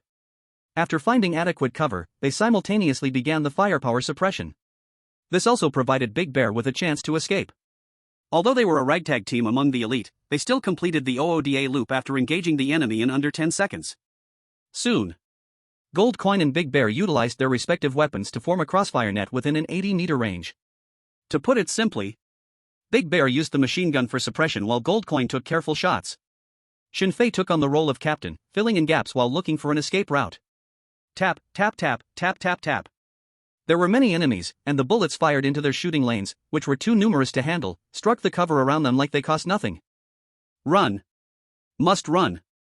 No matter the numbers or terrain, staying here is undoubtedly a death wish. Shin Fei glanced at the slope behind the road. Too steep. They can go down. But halfway down, they might be caught by the enemy, taking them out one by one. What to do? For the first time truly in war, Shin Fei was really panicking. Even if their opponents might not be elite troops. But compared to gangsters, it's fundamentally different. The feeling of powerlessness was wildly spreading in Shin Fei's heart.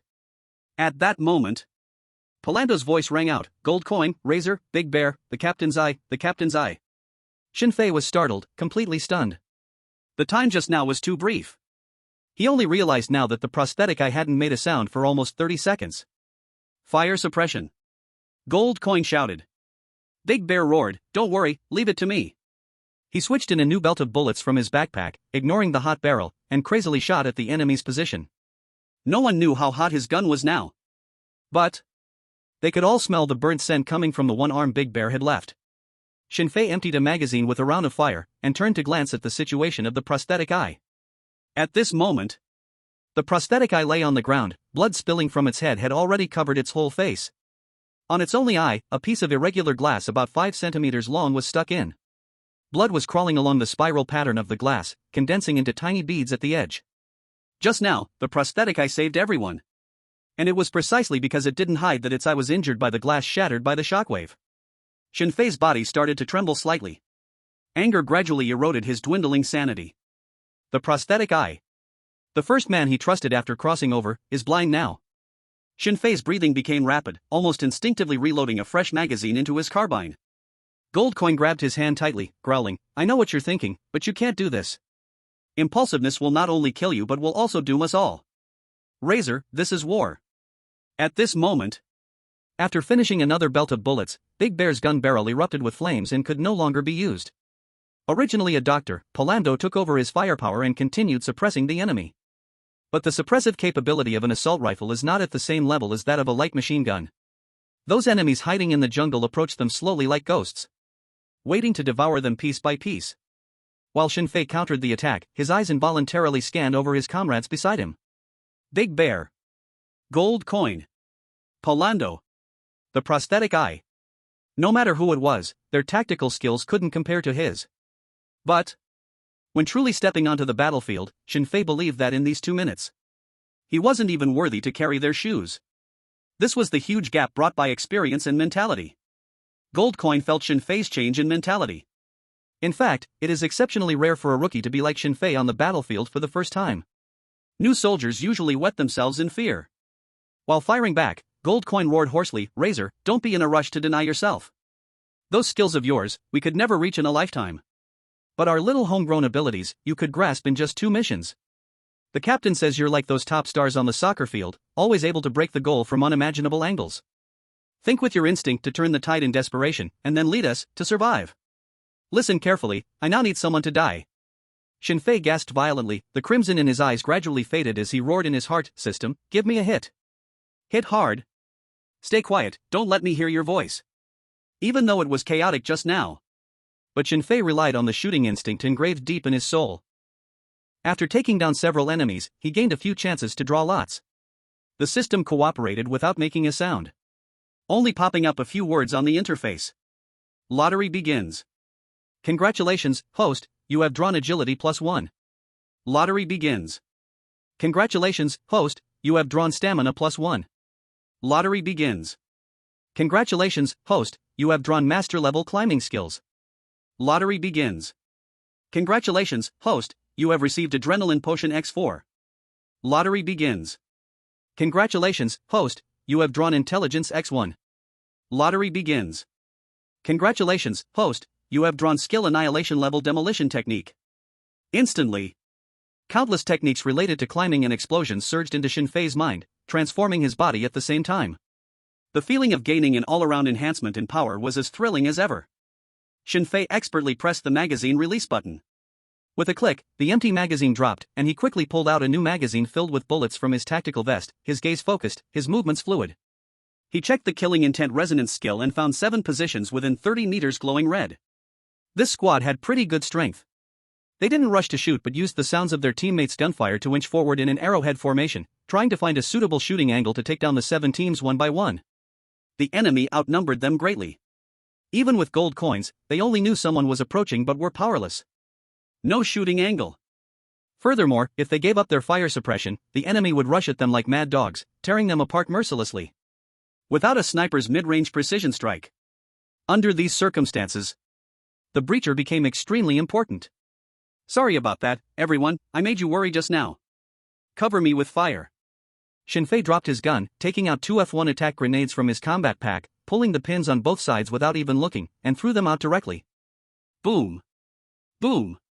The 2 grenades exploded 3 meters above the ground, creating a 360-degree kill zone, and 4 enemies hiding behind the trees were shredded, rolling down the hillside. They didn't realize how they were discovered until the second before death. The sudden explosions caused the enemy's attack to halt for a few seconds, creating a rare window of opportunity. The perfect timing lay before him. How could it be missed? Shinfei knelt on the ground, using the back of the truck as cover, quickly targeting the exposed enemies in his line of sight. Bang! Bang bang! Bang bang bang! Gunshots rang out, and enemies fell to the ground. In the blink of an eye, he wiped out the entire advancing squad. Damn, beautiful. Reload. Razor, I knew you wouldn't be crushed. Engage on the left flank. Damn it, Big Bear, hurry and get the captain's gun. As a family, they should stay united. 7 o'clock direction, take him out. Team 7 swept away the shadow of the previous ambush, unleashing their battle prowess in the deep night of the Caucasus Mountains. The enemies were not soft persimmons. Once they learned there was a sharpshooter in their ranks, they quickly dispatched a dozen men to heavily suppress the area where Shinfei was located. Rat. Rat-tat. Rat-tat-tat. Bullets whizzed past Shinfei, the sparks flying around him densely, like a performance of iron flowers. He had no chance to counterattack for the time being. But With a legendary-level precision shooter on the battlefield, the enemy did not dare to charge forward recklessly as before. They quickly changed their strategy, holding Team 7 in check while splitting up to prepare for a joint encirclement from the other side. Due to the presence of the truck in the road shoulder, Shinfei and his team only needed to worry about the enemies in front of them. Once the encirclement formed, they would undoubtedly face death. Shinfei switched to a new magazine, gathering vital information from the battlefield. This was crucial. Although they didn't say it, everyone understood that if the cyborg guy was uninjured, even without a sniper, they also wouldn't be so embarrassed. Calming down, Shinfei quickly realized many things were amiss. At the very beginning, they were attacked by an RPG, which forced the truck to stop. Then, was there only one rocket in this group? Impossible, right? If Shinfei were the enemy commander, he would definitely choose to bombard the area. A few RPGs thrown over, and Shinfei and his team would have to risk fleeing down the slope on the left side of the road that was almost a cliff. But the enemy did not. Even the first RPG aimed at their cockpit, rather than firing several shots at the tires, the most vulnerable part. Why? It's so strange, there must be something wrong. Shinfei frowned and growled, "You provide cover fire, I need to see what's in the cargo." "Got it. Copy that. Go, we've got your back." After getting his teammates' responses, Shinfei shot and broke the lock on the tailgate, quickly opened the door and jumped inside. What he saw before him was all wild black tea, looking completely normal. However, Shinfei noticed that there was not a single bullet hole in the cargo area. Is this right? This is very wrong. Under normal circumstances, the cargo area would only have a few millimeters of metal, and bullets could easily penetrate it. The gunfire outside was getting quieter. This is not a good sign, indicating that the enemy was moving quickly and would soon completely surround them. Shinfei touched the partition of the cargo area and found it was made of lead glass and tungsten alloy composite. His face changed dramatically. He quickly took out the DP-5V radiation detector from his combat gear and turned it on. The needle was jumping crazily, finally stopping at the position of 3.5. Damn, 3.5 Röntgen? What the hell did that woman make us transport? Shinfei could no longer care about the danger outside, quickly threw all the black tea out, and in a pile of tea leaves, he saw a scene that would be etched in his memory for life. Under the dark green waterproof cloth, light yellow crystals piled up like some sort of mutated salt granules, forming a mound half his height. The sharp fragments reflected a cold luster under the light, with faint traces of factory mechanical compression remaining on the edges. This is CL-20 explosive? In Shinfei's mind, relevant data immediately surfaced. At the same time, he finally understood why the enemy did not bombard the truck but wanted to encircle and annihilate them. Shinfei still couldn't figure out the whole story behind this situation, but he could roughly guess that the enemy was planning to kill them when delivering the goods. But luck favored Shinfei, allowing him to witness his former enemy. No!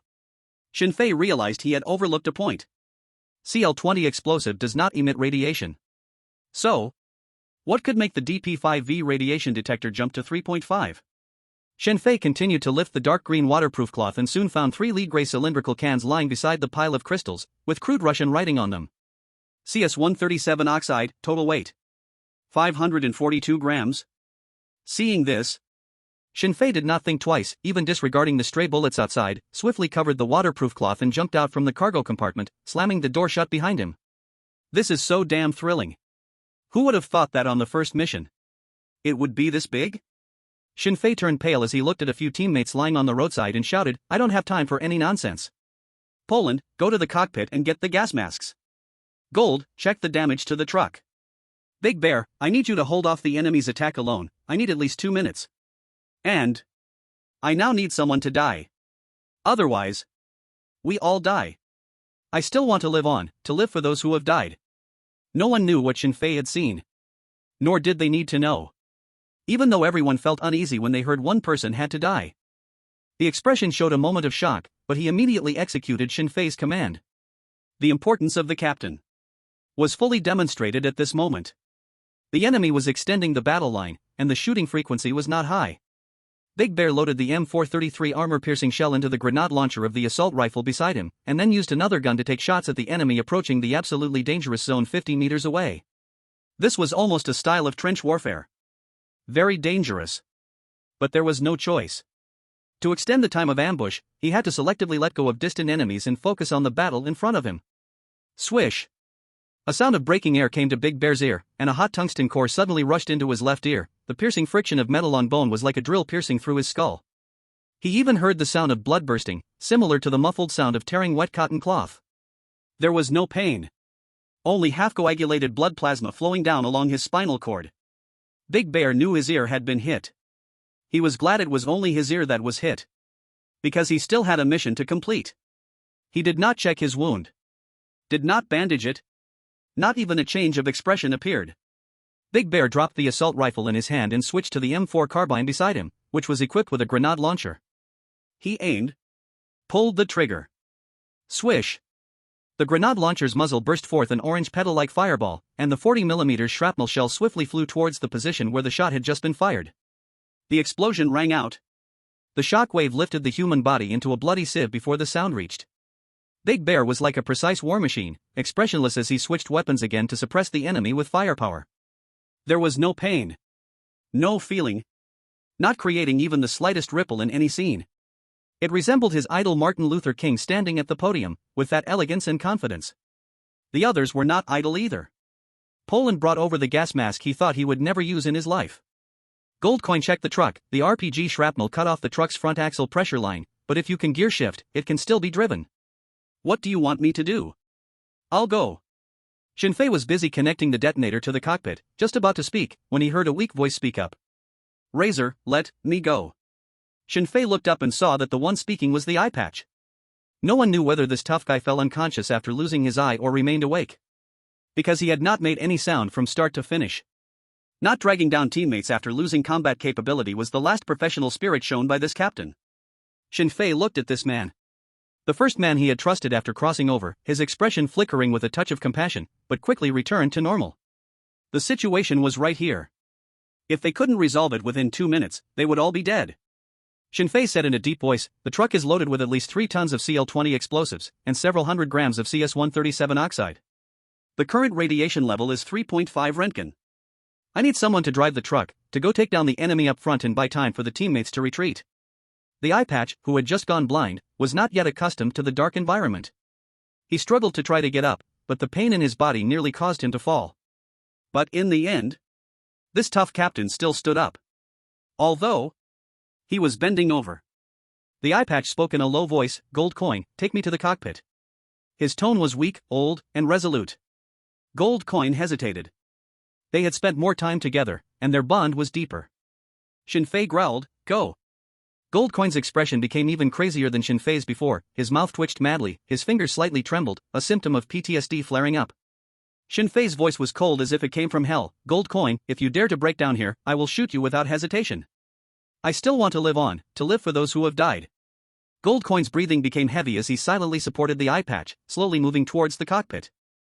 Shinfei suddenly turned his head, without even aiming, and pulled the trigger at the dense jungle not far away. Bang, bang, bang. After a burst of gunfire, 2 or 3 bodies rolled down. If the enemies weren't worried about the CS-137 oxide on the truck exploding, Shinfei and the others wouldn't have lasted this long. But I'm sorry, Shinfei is the kind of man who thinks, the more you fear something, the more he wants to give it to you. Escorting the one-eyed man into the cockpit, Shinfei handed him the modified old cigarette lighter and said solemnly, you just keep driving forward. I will guide you, and when I tell you to detonate, you stick the lighter connected to the detonator in.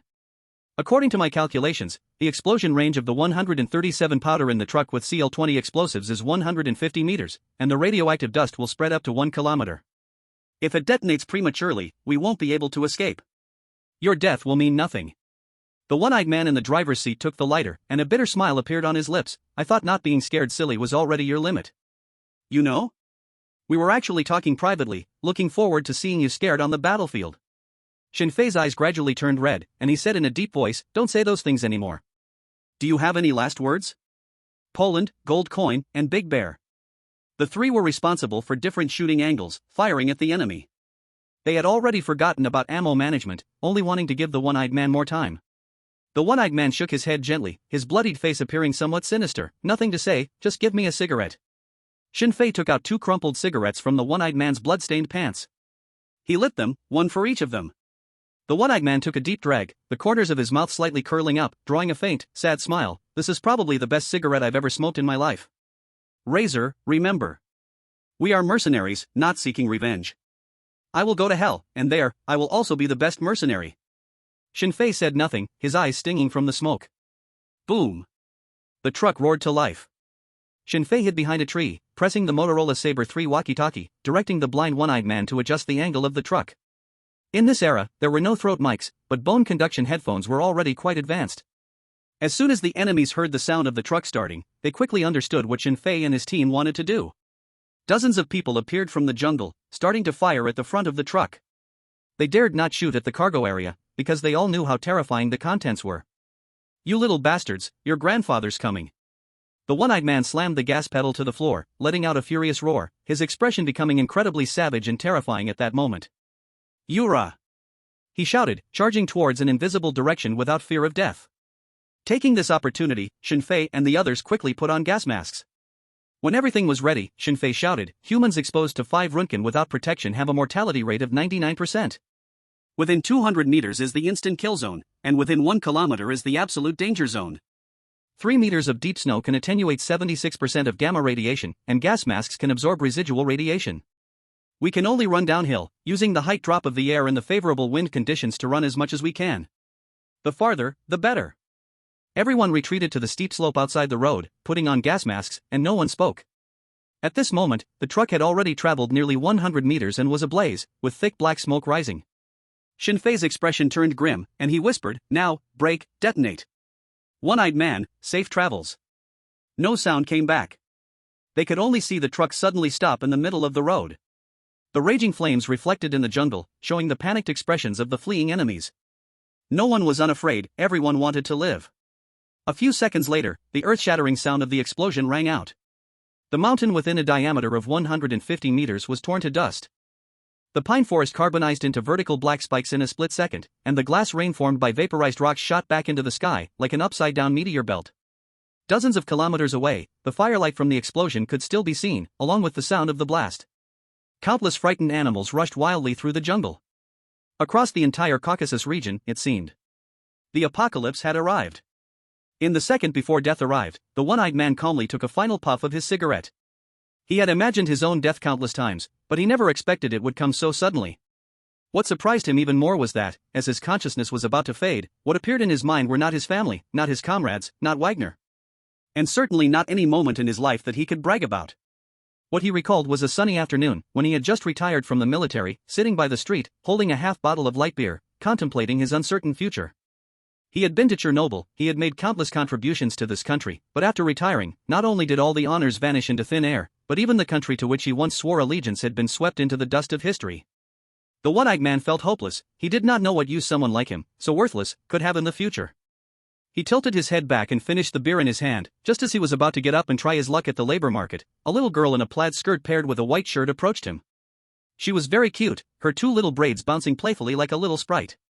The little girl looked at the book in her hand, then looked up at him, pointing at the map in the history book, and asked curiously, "Hi, Davorich. Do you know where Stalingrad is? I can't find it on the map." Late at night. Caucasus region, T Mountains. Katerina stood at the edge of the cliff in a military coat with a silver fox fur collar. The cold wind of the Caucasus lifted the hem, revealing chrome-tan leather pants that reached her thighs. Under the moonlight, she looked as noble as a goddess from an anime. Sensual, charming, leaving people to imagine. Katerina gazed toward the northwest and slowly spoke, "Nephitis, you must be from the Middle East, right? Why did you choose to be a mercenary? Can you tell me your story?" Nephitis, wrapped in a gray and white snow camouflage bulletproof fiber jumpsuit, stood fully armed behind her, like a shadow hiding in the darkness. Upon hearing the question, Nephitis fell into deep thought and after a moment replied, "My dad is a freight driver, and my mom peels saffron in the spice market. One day, I came home from school and found the house piled high with dowries. You know, in the Middle East, women are seen as a liability. If they want to get married, they must provide enough dowry for the men. And the one chosen for me was my gambling cousin. They told me that no matter how many books a woman reads, she ultimately has to rely on her womb to survive, and she must bear many children." Katerina lamented, "What a sad story. So then, you ran away to become a mercenary?" Nephitis shook her head, calmly saying, "I made a cut on my abdomen." Katerina was taken aback, looking back at the position on Nephitis' abdomen, and asked in surprise, "You cut out your uterus?" Nephitis shook her head again, "No, I was young then and didn't know that the uterus was deep in the pelvic cavity. I injured my intestines and pierced my bladder. Later, they dumped me in the hospital. When I was about to die, I met a soldier who had escaped from the Kazimiya Emirate. He saved me. I followed him back to the port of Zubair and stepped onto the battlefield. Katerina knew she was referring to the time when the Salam Republic invaded the Khazamiya Emirate. Not long after that, the Salam Republic was attacked by multiple countries. In history, that war is called the Gulf War. Catherine's eyelashes trembled with frost as she sighed. He was really a good man. Was he from your team? But it seems like you're the only Middle Easterner in your squad. He's dead. Nephthys looked up at the starry sky and murmured, I killed him with my own hands. The atmosphere fell into silence. Only the sound of the cold wind rustling through the jungle remained. Buzz. Buzz buzz. At that moment, the vibration of a phone broke the stillness. Catherine answered the call. The voice was very soft. Nephthys couldn't hear what was said on the phone, but she could feel it. Almost instantly, Catherine's aura turned extremely cold. It felt like a sharpened military knife, inexplicably giving her a sense of deadly danger. Nephthys' pupils contracted, and instinctively she took a half step back, her scarred and calloused hand accidentally resting on her Glock 19. She didn't know what she was nervous about. But as a battle-hardened mercenary, she knew very well that every time this feeling came, it meant something. War is the best training ground for people. She still remembered the last words that man said to her before he died. In the fire at the oil refinery in Al Zubair, those who survive are monsters who would ejaculate at the smell of aviation fuel. Your alertness is really good. Suddenly, a cold voice whispered in Nephthys' ear, followed closely by a rush of a pleasant fragrance. She didn't know what was happening. But if she didn't do something now, she very much might die. Nephthys quickly retreated, her body instinctively drawing her Glock 19 from its holster, and in 0.8 seconds completed the draw, disengaging the safety chambering around. No hesitation. No thinking about any issues. She shot without mercy. Bang! A loud gunshot rang out. Too slow. Before she could pull the trigger, Catherine had already darted to the side, and by the time she aimed, she had already closed in on her. Then, Catherine's long leg lifted. The chrome-tan pants tightened rapidly, as immense power slammed into Nephthys' abdomen. The intense pain made Nephthys feel as if she had been hit by a car. Dizziness washed over her. And Nephthys had no time to fire again, only trying to swing the gun's grip to strike. Catherine anticipated her move, pinning Nephthys' wrist with one hand while the other held a glinting dagger that she had drawn from nowhere. This was a very special dagger. Longer and thinner than a typical military knife, it even resembled an elongated hairpin. Nephthys felt a sharp pain in her abdomen. Without needing to look down, she knew that the special dagger was aimed at her lower belly. Catherine wore an elegant smile, as if a voice like a serpent's hiss echoed, It's a pity I didn't know you back then, otherwise I would have told you. You should stab here at an upward angle to avoid the ribs and reach the diaphragm, forever giving up the chance to be a mother. Miss Nephthys, be obedient, drop your weapon. Nephthys trembled her wrist and threw the Glock 19 away. Because of the camp situation, she had only brought a handgun and a military knife, nothing else. A smart choice. Catherine released her, showing no concern whether Nephthys would retaliate, only suddenly and unexpectedly asking, Miss Nephthys, do you think your little friends will come to save you? Save. They must save. I can tolerate sacrifices when necessary, I could even accept that the sacrificed person is me. But I absolutely cannot give up on saving the lives of teammates who could have survived. In the cave. Poland duo, in nothing but quick-dry clothes, was treating Big Bear's wounds while saying this. The flickering flames distorted the figures of the three, casting shadows on the cold walls. After they narrowly escaped, their bodies were drenched, and in this situation, it was impossible to cross the cold Caucasus Mountains. In addition, with a teammate injured and their energy depleted, they could only choose to find a place to hide first.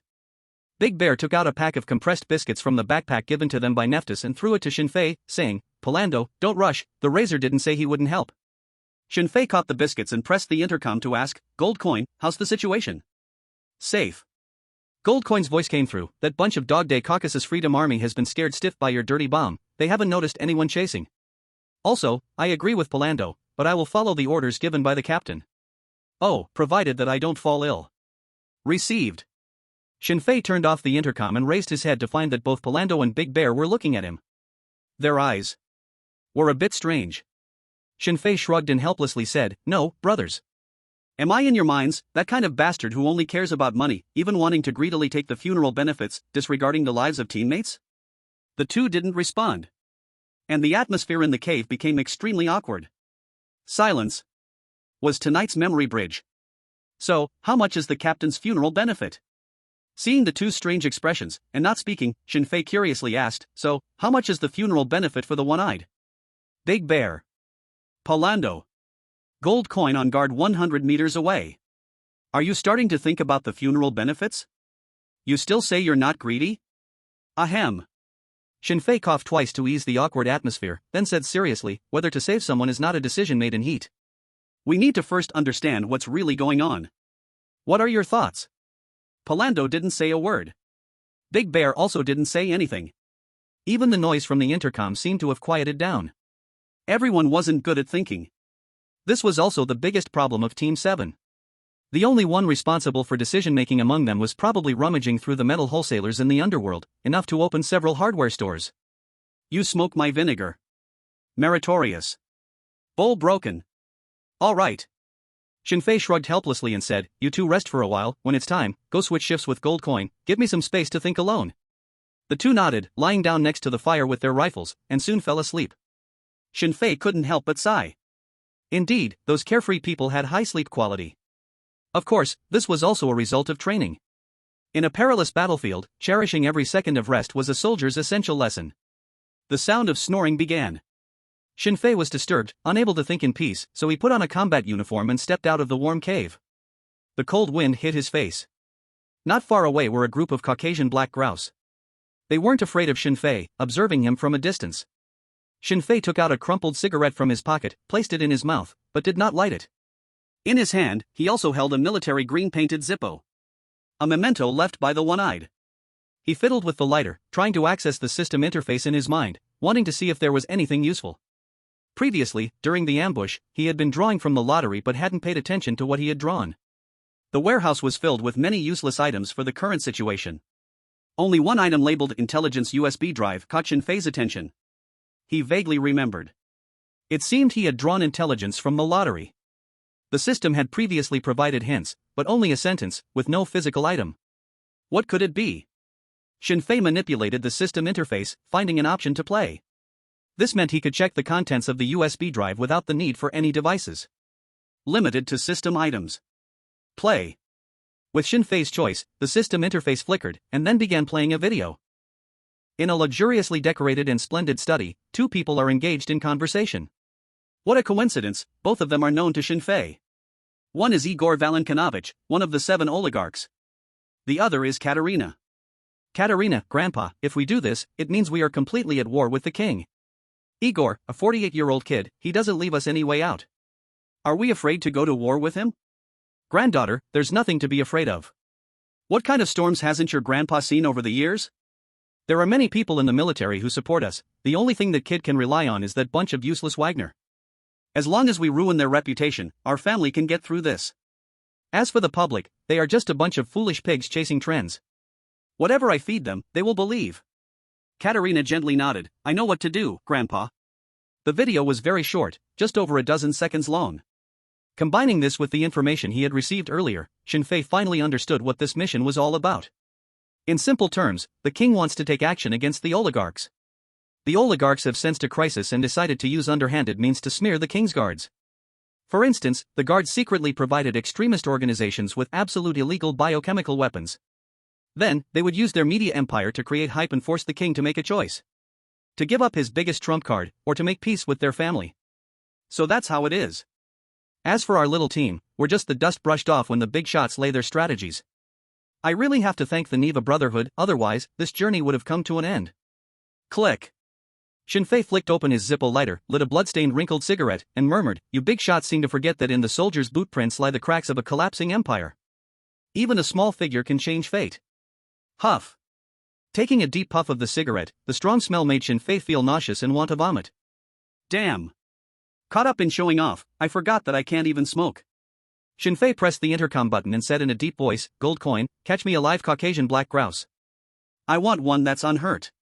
After saying that, he walked straight into the cave, found the disassembled satellite phone in his backpack, and reassembled it. Once he finished these tasks, Gold Coin walked in holding a lively Caucasian black grouse and asked curiously, Razor, what do you want this for? To save someone. Shinfei found Nephthys' number on the satellite phone and dialed it. Beep.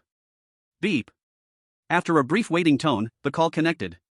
Katerina's lazy voice rang out, let me guess, you must be Razor? Shinfei smiled and said, Miss Katerina, you and your grandpa are indeed very cunning. There was an instant silence on the other end.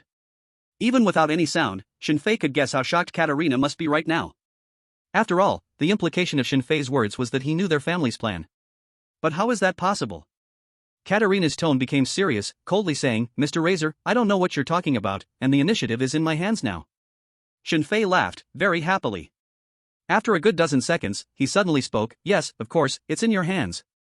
Just like your grandpa said, we, the public, are just a bunch of foolish pigs chasing trends. Whatever you feed us, we will believe. There was another silence on the phone. Shinfei could clearly hear Katerina's breathing gradually becoming heavier. She couldn't understand how Shinfei could possibly know about her conversation with her grandpa. Trying to intimidate her? Oh, so you big shots also feel fear. Shinfei curled his lips and said in a flippant tone, very good, if it weren't for this, I would have thought you had evolved into another kind of creature. Listen carefully. Shinfei selected a video to play on the system and made sure the phone received sound. There are many people on the military side supporting us. The only one that kid can rely on is that group of useless Wagner. Igor Velikanovich's arrogant voice exploded in Katerina's ear. She suddenly stood up, flustered and furious, and said, why do you have this? Are you spying on my grandfather? Who are you working for?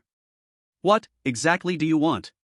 Of course, Shinfei would not answer her question. He calmly replied, I will give you a coordinate. In 3 days, go to the place I designate, and trade my team members. Listen to me carefully. If my team members get even a scratch in these 3 days, even if just a hair falls out, I will do everything I can to make your family restless. Beep. Shinfei hung up the call, casually threw the satellite phone to Gold Coin, and pointed at the Caucasian black-bone chicken in his hand. Katerina's face turned red, her chest heaving violently. She glared at the technician beside her and asked, did you locate their position? The technician, trembling as he stared at the computer in front of him, answered with a quavering voice, report, location, located.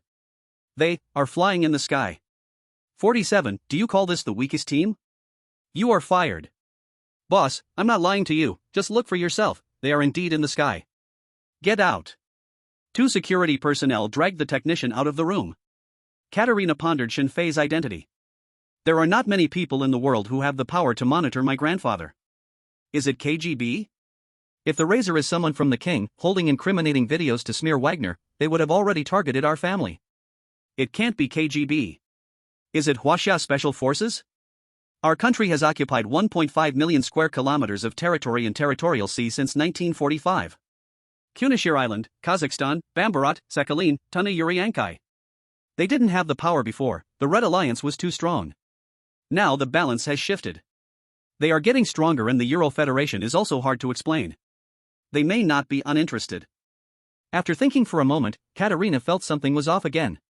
If they are from Huaxia Special Forces, there is no reason for them to expose themselves. This question cannot be answered for now, the urgent task is to handle the situation next. Katerina absolutely did not believe that the trade Shinfei mentioned would happen in 3 days. She was 100% sure. The Razor, who could come up with a trick like Dream of the Monkeys, definitely would not sit back and do nothing. She just could not figure out what the other party really wanted. Damn it! Everything was going so smoothly, how did a Razor suddenly show up? Wasn't it investigated very clearly? Team 7 is the weakest among Wagner's elite teams? Bastard, you call a team that can't even get killed the weakest team? Goldcoin curiously sized up Shinfei and asked, Razor, what did you say to her that scared the granddaughter of an oligarch like this? He clearly heard just moments ago that the woman was already in a furious panic. Her voice was even trembling. Shinfei thought for a moment and said, get everyone up, we need to hold a meeting. Goldcoin nodded. After everyone woke up, Big Bear was in charge of the perimeter watch. Shinfei recounted what had happened in its entirety. When Goldcoin heard that he actually had such a video, he exclaimed, Razor, this is so cool, how did you do it? Are you from Huaxia Special Forces? Huaxia Special Forces? It was the first time Shinfei had heard this name. Thinking about it, that's normal. Other countries have it, it would be strange if Huaxia didn't. Shinfei shook his head and said, I am not, I am just an ordinary person. The reason I threw out this video. Just to ensure the absolute safety of Nephthys. But at the same time, when the Marinko family learns we have the video, for them, we must die. You understand this logic, right? Goldcoin nodded. Polando shook his head and asked, why? They could easily bribe us with money. Shinfei sighed and said, Polando, you're oversimplifying the problem. Money runs out eventually, only death can make someone forever silent. As long as you're alive, you'll always be the sword of Damocles hanging over the Marinko family's head. Polando sighed, your world of smart people is so complicated. Razor, you make the decision, we will follow unconditionally. Goldcoin suggested, can't we give the video to someone else? Like Colonel from our Wagner branch? Shinfei firmly shook his head, no, I don't trust anyone. And if the video is leaked, it means they will kill Nephthys. Goldcoin furrowed his brows, then what should we do? They have more people and more guns. In a head-on confrontation, we are no match for them.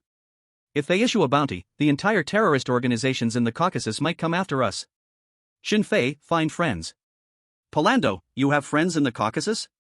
Shinfei couldn't help but twitch his mouth and said, the enemy of my enemy is my friend. He realized that these people were strong enough, but their brains weren't quite sharp. Of course, why would a smart person become a mercenary?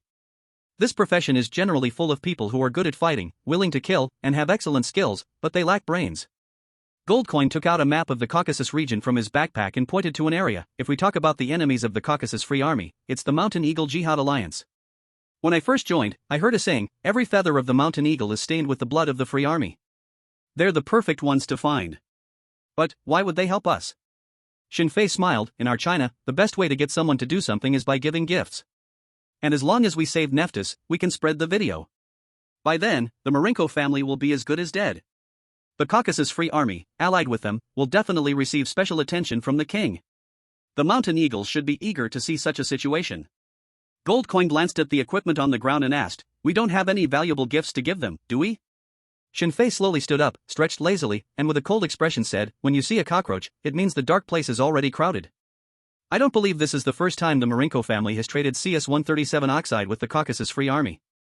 The Free Army must still have some stock. This is the best radioactive isotope for making dirty bombs. It's perfect for selling to the Mountain Eagle Jihad Alliance. Both of their pupils slightly contracted, and they swallowed nervously with a sharp hiss. Palando sighed, so bold, Razor.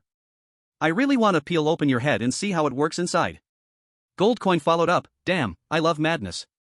Razor, I love you. Shinfei's lips curled into a cruel smile, now it's midnight. We'll take turns resting. 3 hours later, we'll go out and catch the Caucasus Free Army's tongue. Once we find out where they're hiding the CS-137 oxide, or the location of their base, this job will be halfway done. Since they said we're selling dirty bombs, we can't let them down and carry this false name. Big shots, heh. I'm looking forward to seeing who will laugh last. 48, Blind Interrogation. Razor's devilish operation. Late at night. The cold wind, carrying the sweet, metallic stench of CS-137 oxide explosion, wandered through the snow-covered dense forest of the Caucasus. The beams of 6 tactical flashlights flickered back and forth. The squad leader wiped his gas mask and couldn't help but curse. Where the hell are those bastards hiding? If I catch them, I will make them taste the tortures of the Freedom Army. The other squad members couldn't help but start complaining. Damn it, those useless people during the day couldn't even handle a 6-man team, and they let them escape? Hee hee, those useless fools are like this. If they had some skill, I heard there's a sharpshooter who took out an entire Team C with 2 grenades in 5 seconds of firing. That Team C is trash. Let them run into me and see what happens. The 6 of them formed a vertical line, about 5 meters apart, quickly advancing through the jungle. What happens if they run into you? A strange voice rang out. The captain reacted quickly, ducking behind a tree, and shouted loudly, engage. The others followed suit, taking cover while aiming their guns in the direction of the voice. The night in the Caucasus was always shrouded in mist, with very low visibility. And without night vision equipment or any high-tech gear, they could see nothing at all. They really came, and you are unhappy again. Another voice rang from behind them. Surrounded? The captain's heart raced. Just as he prepared to give the retreat order, he heard the sound of a silenced pistol fire. Pew, pew, pew. A burst of gunfire echoed. Before the captain could adjust his aim, he felt a tremendous force hit his arms, and his body crashed heavily against a tree. Numbness and tingling followed. He knew he was hit, and both arms were broken. Without time to think about anything else, one thought remained in his mind, which was to run. Just as this thought appeared, the strange gunfire rang out again, this time hitting his legs. The others were already in complete chaos, instinctively attempting futile fire suppression toward the direction of the gunfire. The squad captain lay on the ground in despair, hurriedly shouting, "Run, you all run, now! Legendary sharpshooter, he's a legendary sharpshooter!" The surrounding gunfire was too loud, the teammates could not hear what he was shouting. In the next minute, the sound of the silenced pistol echoed eerily from all directions, and each time a gunshot rang out, another squad member fell to the ground. Without exception, all were hit in their limbs. They hadn't participated in the daytime battle, they had only heard of the outcome. It was not until now that they realized. What kind of existence they had encountered? It wasn't that the people during the day were too weak, rather, the enemy's strength far exceeded their imagination. What a good gun! Shinfei put away the tactical ghost pistol and walked slowly out of the darkness, looking at the six in pain on the ground with a smile, asking, "What did you just say you would do to me?" He wore a gas mask, his voice somewhat muffled, with an intense sense of oppression.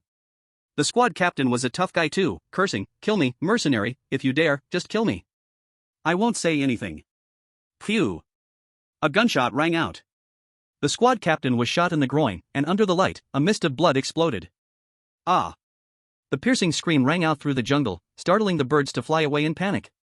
Pew! The gunshot rang again. This time hitting his mouth. The bullet precisely entered from the side of his face and exited from the other side, taking out a dozen blood-stained teeth. The squad captain couldn't make a sound and could only look at Shinfei with a pleading gaze. He didn't want to live. He just wanted to die. But wanting a swift death on the battlefield is a luxury. Shinfei pressed the intercom, "Report the situation. Position 1 is safe. Position 2 is safe. Position 3 is safe. Position 4 is safe." The voices of the gold coins echoed in his ears, one after another. Confirming the surroundings were safe, Shinfei approached a Caucasian Freedom Army member, kicked off his gas mask, and dragged him into the jungle. Shinfei played with the sharp military knife and coldly asked, "First question, where is your base? Second question, where is your head?" The Caucasian rebel's body was continuously flowing with blood, his face pale, his eyes slightly squinted, already in a state of taking in more air than letting out.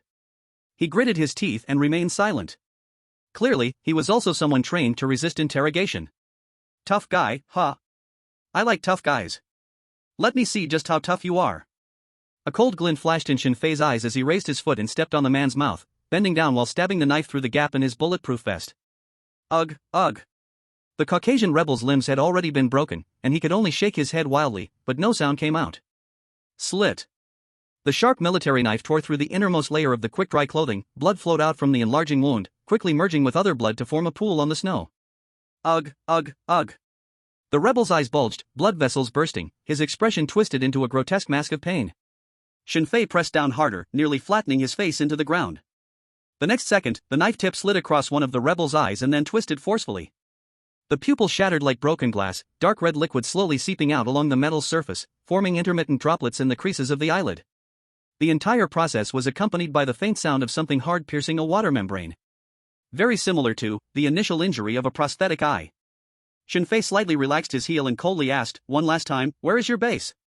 Where is your head? Don't pretend to be tough in front of me. The adrenaline in your backpack is enough to support me in cutting off each piece of your flesh. Have you heard of Ling Chi?" The Caucasian soldier could no longer make any sound, only a single eye filled with the terror of seeing a demon.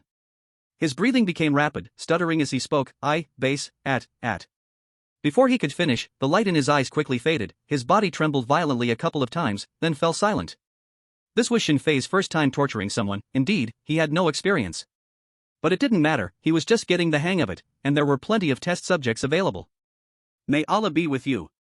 Shinfei expressionlessly used the military knife to cut his throat, only stopping when he could see the throat made of cartilage, ligaments, muscles, and mucus. Throwing away the corpse, Shinfei walked toward a nearby team.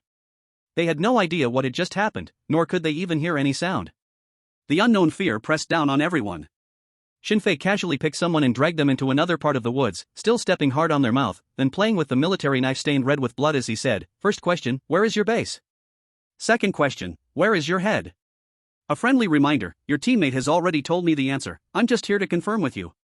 Razor, enemy team detected in direction 2, distance 260 meters, number of people 10 to 15. Estimated to arrive at your location in about 3 minutes." The voice of Poland echoed. 3 minutes, huh? That's enough. Shinfei placed the knife against the gap in the bulletproof vest, applying slight pressure. Ugh, whoa. The face of the rebel soldier was filled with sheer panic, thick with the fear of death. Fortunately, not everyone is a tough guy. Shinfei released his foot, looking down at him. Don't kill me, don't kill me." The soldier looked to be just over 20, with fair skin that, in Shinfei's eyes, was somewhat handsome. In panic, he said, "My daughter was just born. I have a mother. I can't die. I don't want to die here. Our base is behind the cliff on the south side of Wolf Tooth Peak, where there used to be a nuclear shelter from the Red Star Alliance. Transformed into a 3-story fortification. Coordinates. The coordinates are 42 degrees 44 minutes 23 seconds north, 45 degrees 18 minutes 57 seconds east. Our leader went to Valzai village, 15 kilometers northwest of here. I'm not lying to you, everything I said is true. Shinfei did not doubt the soldier's words because he had already seen a photograph fall out of the soldier's helmet. In the photo, there was a family of 3. The wife was beautiful, the daughter was cute, and all 3 had happy smiles on their faces. Shinfei slowly stood up and sheathed his military knife. The soldier saw the scene and let out a heavy sigh of relief, a look of surviving disaster flashing across his face. He swore he would leave the damn Caucasian Free Army as soon as he got back and go home to be a good father. Just as he was dreaming of the future, the man behind him flicked his finger, and a matte graphite Grey Glock handgun appeared in his hand. No. No. No. The soldier shook his head frantically, but the dark gun barrel still burst with a fleeting flash of light. He didn't even hear the gunshot before he lost all consciousness. Shinfei looked at the happy family in the photo and murmured, "Kid, not only you have family." After that, Shinfei interrogated another soldier, and the conclusion was exactly the same. Well, it could basically guarantee the authenticity of the information. Shinfei looked at the remaining 2 people and smiled, "You are really lucky because I have no time to torture you. I'll give each of you a gift." He aimed and pulled the trigger. Bang! Bang! After 2 gunshots, 2 soldiers had a new blood hole in their foreheads. Footsteps sounded from the 2 o'clock position. Shinfei's hearing had been enhanced, he could roughly judge the precise distance. In no more than 1 minute, they would appear in his sight. Shinfei still chose not to run. He searched the bodies, and only started to flee when he saw the flashlight flickering in the jungle. Retreat! The other 4 received the order and retreated along the planned route. The leader of the Free Army was a middle-aged man around 50, strong-bodied, with scars all over his face. He looked like a battle-hardened veteran. However, when he saw the bodies tortured by Shinfei on the ground, his brows furrowed involuntarily. It was too cruel. Moreover, from hearing the gunshots until now, how much time had passed? How did the enemy manage to kill a specially trained squad so easily, like crushing ants? The veteran bent down to examine the wounds on the bodies. A teammate beside him reminded, "Be careful, there might be booby traps." A trace of disdain flashed in the veteran's eyes as he replied, "He barely ran for less than 2 minutes, how could he have time to set up a trap? Besides, do you think I lack such basic knowledge?" The teammate remained silent. The veteran carefully checked the bodies, including all visible places, and finally said, "All of them were shot in the limbs, the opponent's shooting skills." Before he finished speaking, his body suddenly tensed, a sense of impending death prompting him to instinctively step away from the body. But he clearly hadn't found any booby traps. Boom! Before he could understand what was happening, a violent explosion sounded. The body's stomach was instantly blown to pieces, sharp shrapnel piercing through skin, flying in all directions. Booby trap! Be careful, get down! Damn! That bastard stuffed a booby trap into the body's stomach. Run, it's a timed booby trap. They had seen countless cruel enemies in battle. But they had never seen someone stuff a timed booby trap directly into an enemy's body. It was too terrifying. What kind of monster could come up with such an idea? Before they could react, the bodies of comrades around them exploded one after another, countless flying shrapnel, directly turning the 50-meter radius area into a kill zone. The old soldier's legs were pierced by shrapnel, collapsing to the ground, a wild smile flashing across his face. Ha! Ha ha ha! Master, this is really a master. Ha, even those seemingly random corpses are carefully arranged by him.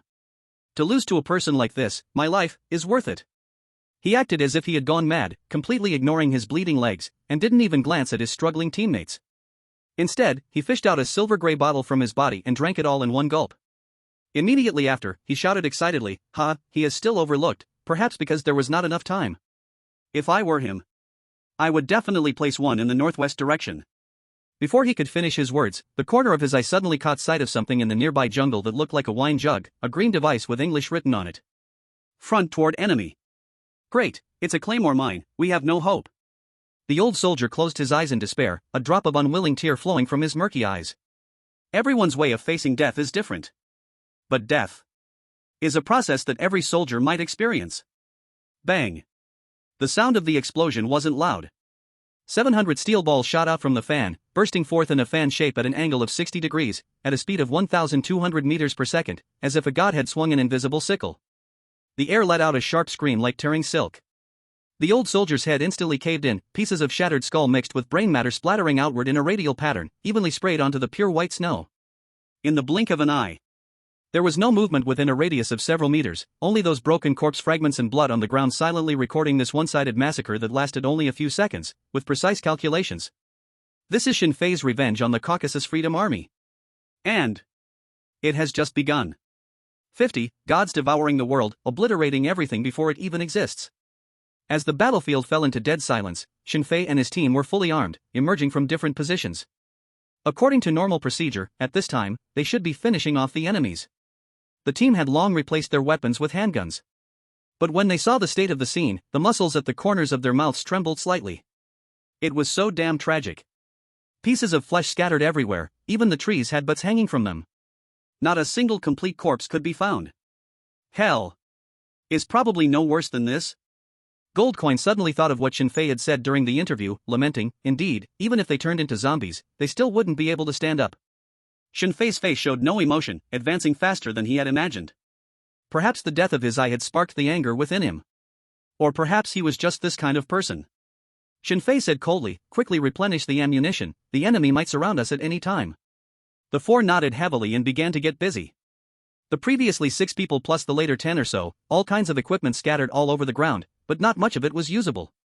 The main weapon of Sinn Féin's team was basically the M4 carbine. Using the 5.56 by 45mm NATO standard ammunition. The guns on the ground were almost all several levels lower, Zastava M70 assault rifles. This model is not common. It can be understood as a modified AKM from Yugoslavia, with bullet type 7.62. Oh. No. Since Old Iron died of illness a few years ago, that country can no longer be found on the map. 11 million people sent him on his last journey, accounting for half of the nation's population at the time. Old Iron's life was certainly not lived in vain. When in Rome, Sinn Féin could only collect all the M4 carbines of the team, throw them on the ground, and install the claymore mines. This time, the claymore mines were buried underground, layered after layer, interconnected with those corpse fragments. In total, Sinn Féin buried 7 layers. That way, whether the Freedom Army wanted to transport their comrades' bodies, or they greedily wanted the M4 carbines. Everything requires a price.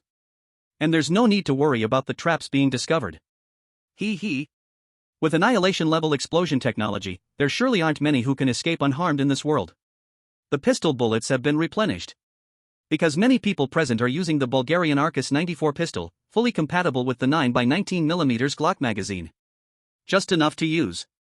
Sinn Féin checked the magazines and found that someone thoughtfully loaded the strongest penetrating full metal jacket bullet as the 3rd round in each magazine. This type of bullet can definitely penetrate level 2 a police Kevlar within 10 meters. For military-grade level 3A Kevlar, only 2 shots hitting the same spot are needed within 10 meters. Coupled with Sinn Féin's shooting skill, it's like a double tap, capable of almost instantly piercing the enemy wearing military-grade Kevlar armor. The enemy's breacher in front of him felt as fragile as crispy skin. Just when they were reloading their ammunition, Daxian's excited voice rang out, "Hey, brothers, look what I've found." Sinn Féin turned towards the sound and was stunned. On the ground were scattered 5 or 6 Chinese Type 56 magazines. Ha! Chinese weapons? This isn't Southeast Asia, how could there be Type 56 equipment here? When Sinn Féin glanced at the Moldovan RPK-74 light machine gun in Daxiang's hand, he suddenly understood.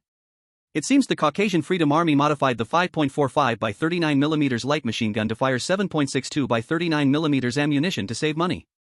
So the appearance of Type 56 magazines is not surprising. Cheap and practical.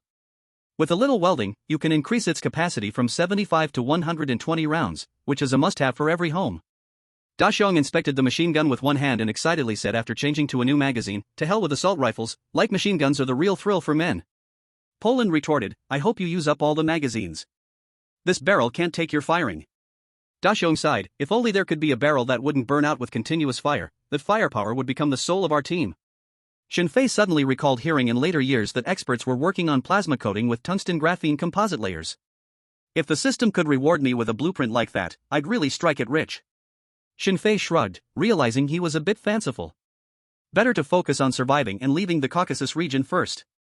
Goldcoin quickly completed the reload and asked, "Razor, did you find out their base location?" Sinn Féin nodded in reply, "I found out it's behind the cliffs to the south of Wolf Tooth Peak, but their leader is currently in Valzaji village, 15 kilometers away from here." "Not in the same place?" Poland excitedly said, "That's great. Since we are looking for radioactive materials, their boss is gone, most of the people must be searching for us all over the mountains, isn't that perfect?" Goldcoin nodded in agreement. Shinfei frowned slightly and said, "It's not that simple. Have you heard the saying, a skilled warrior strikes at others but doesn't expose themselves?" The three shook their heads. Shinfei thought for a moment, adjusting some of the content to fit the English context, and said again, "You can understand it as, the divine devours the world, annihilating everything before it comes to life." The three's expressions became even more confused. Daxiong simply gave up trying to understand Shinfei's words and focused on cleaning the light machine gun, as if he was exploring a girl's body. "Just let me do what I should, thinking is for others. Hey! I will make you understand." Shinfei continued, "Their leader would never imagine that we, being hunted, would turn around and kill him. This is called taking advantage of his sickness to take his life. Do you understand?" This time, Gold Coin in Poland suddenly understood. Daxiong excitedly asked, "When do we set off?" "Of course, right now." Shinfei glanced at the compass on his military watch and smiled as he looked up, saying, "Let's go, let's have a good fight. Let this group of Caucasian Freedom Army know, we are not to be bullied." The expressions of the three became even more excited. Especially the gold coins, the hand holding the gun is slightly trembling. This is how tough people are. In medicine, it's called a stress reaction, causing a massive release of adrenaline in the body, leading to muscle tension and slight tremors. In reality, if you see someone like this during a fight, don't hesitate, just run away. The team moved quickly through the dark Caucasus at night. In just under 2 hours, they covered a distance of 15 kilometers and reached the village of Valzai. It is now 4 in the morning, the darkest time of day. As they hurried along, Shinfei suddenly stopped and whispered, "Hide, there are people ahead." The others didn't hear anything, but it didn't stop them from following the command, and in the blink of an eye, they concealed themselves in thick bushes. Just after they hid, a young woman staggered over. She walked barefoot on the muddy road, a blood-stained blue and white scarf draped on her shoulder, with mud and dark red scabs smeared on her knees. She looked hollow, as if she had lost her soul. Shinfei frowned slightly, listened carefully, confirmed that there was no noise around, and then stepped out. Polando followed behind him, while Jinbi and Big Bear remained hidden in the jungle, on guard. Even with 2 fully armed strangers in front of her, the woman seemed not to see them, still walking forward in a daze. Polando glanced at the woman's pupils and said, "It's acute dissociative stupor, only someone who has just experienced a significant trauma could show such symptoms. She should be from Valzai village, perhaps the terrorist organization did something to the village." Shinfei asked, "Can she be awakened?" Polando explained, "She can be forcibly awakened, but it may have a significant impact on her psychology." Shinfei slightly nodded, walked to the woman, and gently said, "Miss, I don't know what you've gone through, but I sympathize with you." The woman had physiologically muted hearing, completely as if she didn't hear Shinfei speaking at all. Shinfei continued to speak to himself, "I will avenge you, but in this process, you need to pay a little price. I believe you are willing." After saying that, Shinfei raised his hand and slapped her. Smack! The sharp sound of the slap echoed, and the woman stumbled and fell to the ground, her expression gradually changing from confusion to panic. When she saw the 3 men in front of her, her body began to tremble violently. "No! Don't kill me, don't! Please!" Before she could utter more words, her mouth was forcefully covered by Shinfei, who then whispered in her ear, "You better be quiet, otherwise, I will kill you immediately." Tears flashed in the woman's eyes as she nodded heavily. Seeing her quiet down a bit, Shinfei released his hand and asked, "Tell me what happened in your village, how many people are there?" 51, a village like hell. Even Shinfei shook his head at the sight. The woman was confused, speaking in broken sentences. "There, so many people. Dad. Mom, brother. Dead, all dead. They killed my parents, they are the devils sent by Iblis." Shinfei's hand rested on his tactical ghost handgun. He would not allow any extra factors to put the entire team in danger. Just like before. If he had inspected the items in the truck after it left the camp, Ian would not have died. Though he never said a word, everyone could see that this incident deeply affected Shinfei. Polando spoke up, "Captain, let me ask her." Shinfei nodded slightly. Polando gently held the woman's hand, looked into her eyes, and softly said, "You should persevere for the sake of Allah, just as Allah perseveres for his believers. Miss, we are sent by Allah to save you." Religion? Shinfei was stunned. He really didn't see how this could be helpful. Like most Huaxia people, he, a firm atheist, or rather someone who prefers to believe that man can conquer heaven. What Shinfei didn't expect was that the woman actually began to calm down gradually, her eyes revealing a glimmer of a desire to survive, murmuring, Are you really sent by Allah?" Polando slowly nodded and said gently, "In the name of the Father, the Son, and the Holy Spirit, forgive your wounds. Quickly tell me, what exactly happened?" The woman was taken aback, instinctively saying, "But isn't the Father and the Son from Christianity?" Polando. Damn, mixed it up. Shinfei added from the side, Allah created everything on earth, the heavens and the earth belong to Allah. Bless the infinite heavenly master. Polando. Are you talking about Taoism? The woman was also stunned, seemingly unable to understand the connection at that moment. However, she had indeed calmed down a lot and started telling Shinfei and the others about the happenings in the village piece by piece. She was indeed a villager from Valzai village. Since half a year ago, the Caucasus Free Army had been recruiting in the village, offering great benefits. At first, many men chose to go with them. But once they left, they never returned. Later, they came to recruit more people, offering generous rewards. Many felt it was strange, but they couldn't resist the lure of the money, especially since those who left the village did indeed send money back home every month. Still, some bold ones would follow them. A few months later, the villagers started to notice something was wrong and tried to get their men back, only to be met with a beating. In desperation, they could only hide the few men and children when the Caucasus Free Army came to recruit. These past 2 months had gone peacefully. But last night, the leader of the Caucasus Free Army suddenly stormed into the village, wanting to forcibly take all the men, even the 7 or 8-year-old children. They refused. And a fierce conflict broke out. Oh. No, it should be a one-sided massacre. The woman was somewhat fortunate. After witnessing her entire family being killed, she escaped down a small path. Half a year? Shinfei's expression turned grave as he heard this crucial information, asking, "Do you know where the men from the village were taken?" The woman shook her head. Goldcoin asked through the earpiece, "Razor, have you found anything new?" Shinfei moved slightly to the side and pressed the earpiece, saying, "I suspect that the men from the village are near the Tea Mountain." Ha? Tea Mountain? The few didn't understand what it meant. Shinfei knew that communication with them could not be casual, not even a bit, so he stated bluntly, "The story should be like this. The Malenko family discovered CS-137 oxide in the Caucasus region half a year ago, so they hired the Caucasus Free Army for mining, but recently the king was starting to act against them, so they decided to utilize the Free Army to create some trouble. On one hand, to smear Wagner, and on the other, to create terror attacks to pressure the king. Do you understand?" Shinfei could clearly feel that things were getting more complicated. Polando exclaimed, "So we small fries are unexpectedly caught up in a major event that could affect the entire Ural Federation?" Shinfei said solemnly, "Polando, convince that woman to lead us back to the village. Carry out the beheading operation and figure out the digging or hiding place of CS-137 oxide." Polando nodded, "No problem, just watch me." After 5 minutes, the woman's emotions had completely stabilized. Before setting off, Shinfei made a gag out of weeds and broken wood, saying to the woman, "Put this on, it is Allah's will." This task force did not carry atropine to suppress vocal cords, and could only use this traditional method to prevent accompanying non-combatants from making unnecessary sounds in inappropriate situations. The woman looked at Shinfei, not knowing if she thought of the previous fear of death. Still, she really believed his words and obediently put on the gag. Shinfei pulled tightly to secure the gag, and then hung 2 homemade small remote-controlled bombs on her body. They looked a lot like power banks. The spoils he had just taken from the enemy's corpse. The woman made a confused sound, and looked at him in puzzlement.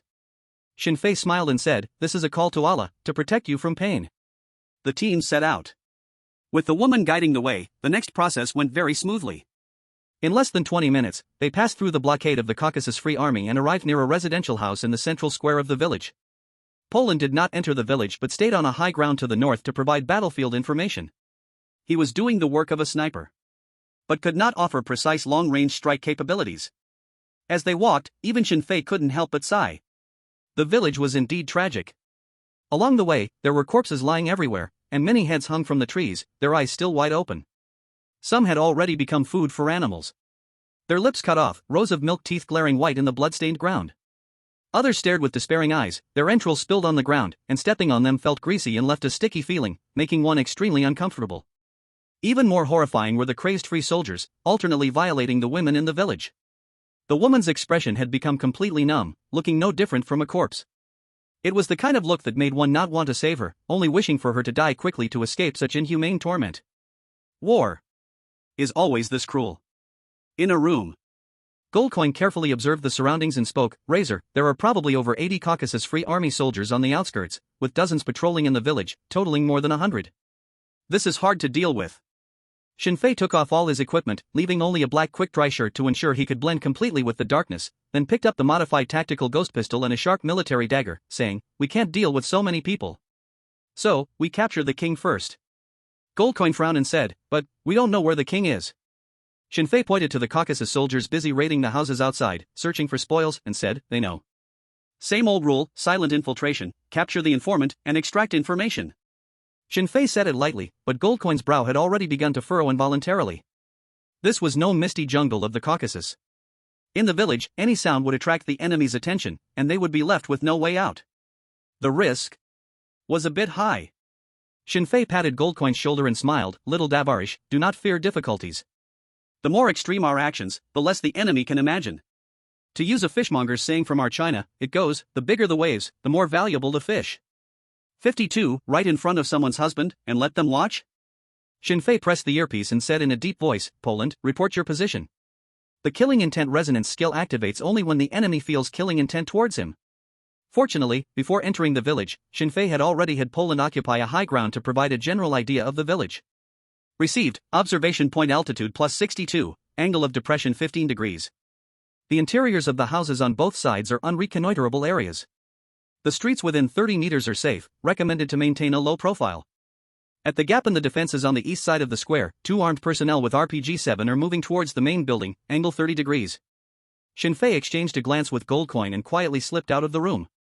The time was 4:30 in the morning, it was very dark, and the visibility for ordinary people was only about 10 meters. With the system's support, Shinfei could see up to about 50 meters at most. They silently searched for their target in the village full of Caucasus Free Army soldiers, moving without a sound. Just as they passed a 2-story building, a voice came from inside. Shinfei pressed against the wall and slowly crouched down. "Shout, the louder you scream, the more excited I get." "Who?" "Ah. Fake, filthy bitch." Heavy breathing, mixed with excited curses, sounded. Shinfei pointed at the gold coin and then at the smooth wall beside him, which was over 2 meters high. The gold coin nodded, biting the handgun with its mouth and bending down to back away. Shinfei crossed his hands at knee level, creating a support for his feet. After retreating about 5 meters, the gold coin suddenly accelerated, stepping on Shinfei's hands, leaping up, and firmly grabbing the edge of the wall. He quietly peeked over to observe the situation in the yard, confirming there was no movement before lowering his hand. Shinfei similarly took a running start and grabbed the gold coin's hand to reach the top of the wall. Before them was a yard of about 20 square meters, with a flower bed full of flowers common in the Caucasus region along the walls. The yard was very clean and warm, clearly belonging to a family that loved life. The main structure was a 2-story house, with 2 bloody corpses lying at the entrance, one a man in his 30s and the other a 4 or 5-year-old boy. The lights in the room were on. The bright light cast the shadows of people inside onto the wall, forming a silhouette. It was probably shaped like this. The gold coin stretched out a leg, and Shinfei slid down into the flower bed, not making a sound during the entire process. With Shinfei's shoulder as support, the gold coin also successfully entered the yard. The two crept along the wall, getting closer to the window. Peeking through the glass, 2 Caucasian militia men, wearing black hoods, were assaulting a woman. Next to them was a man tightly bound with ropes, his eyes closed, unaware of his fate. The gold coin whispered angrily, in front of her husband, "And they still make her watch, ugh, so damn disgusting. What should we do, Razor?" Shinfei examined the situation in the room, confirming that the enemy consisted of only 2 people. If conditions allowed, a couple of shots could easily end the fight. But now the goal was to capture the target, so they had to ensure a silent infiltration, leaving no room for error. He pointed at the door and whispered, "Hide at the door, then, wait." The gold coin was startled, "Wait?" Shinfei quietly said, "Wait until they are at the peak of their enjoyment, that will be when they are least alert." The gold coin nodded, a wicked smile appearing at the corners of his mouth. The 2 tightly gripped their military knives, leaning against the partially open door, watching the movements inside the room. The Caucasian militiamen were indulging in their game. Every few minutes, they would slash the woman's smooth body with their knives. Intense pain stimulating her, her body tensed and convulsed. At these moments, the faces of the 2 militiamen would display an expression of ecstasy, as if they were on cloud 9. This repeated 3 times. Their breathing grew heavier, their expressions shifting from enjoyment to a savage grin. Just when they were about to truly reach the peak of their lives, Shinfei and the gold coin rushed in at lightning speed. They were not far from the target. Shinfei was the first to rush towards one of the Caucasian militiamen, coldly scoffing, "Grandson, you play pretty flamboyantly." Smack. As he spoke, Shinfei kicked the man's legs while chopping down at his neck with his palm. Black Dragon's 18 styles, golden and silver hook. Also known as the belly hook chop.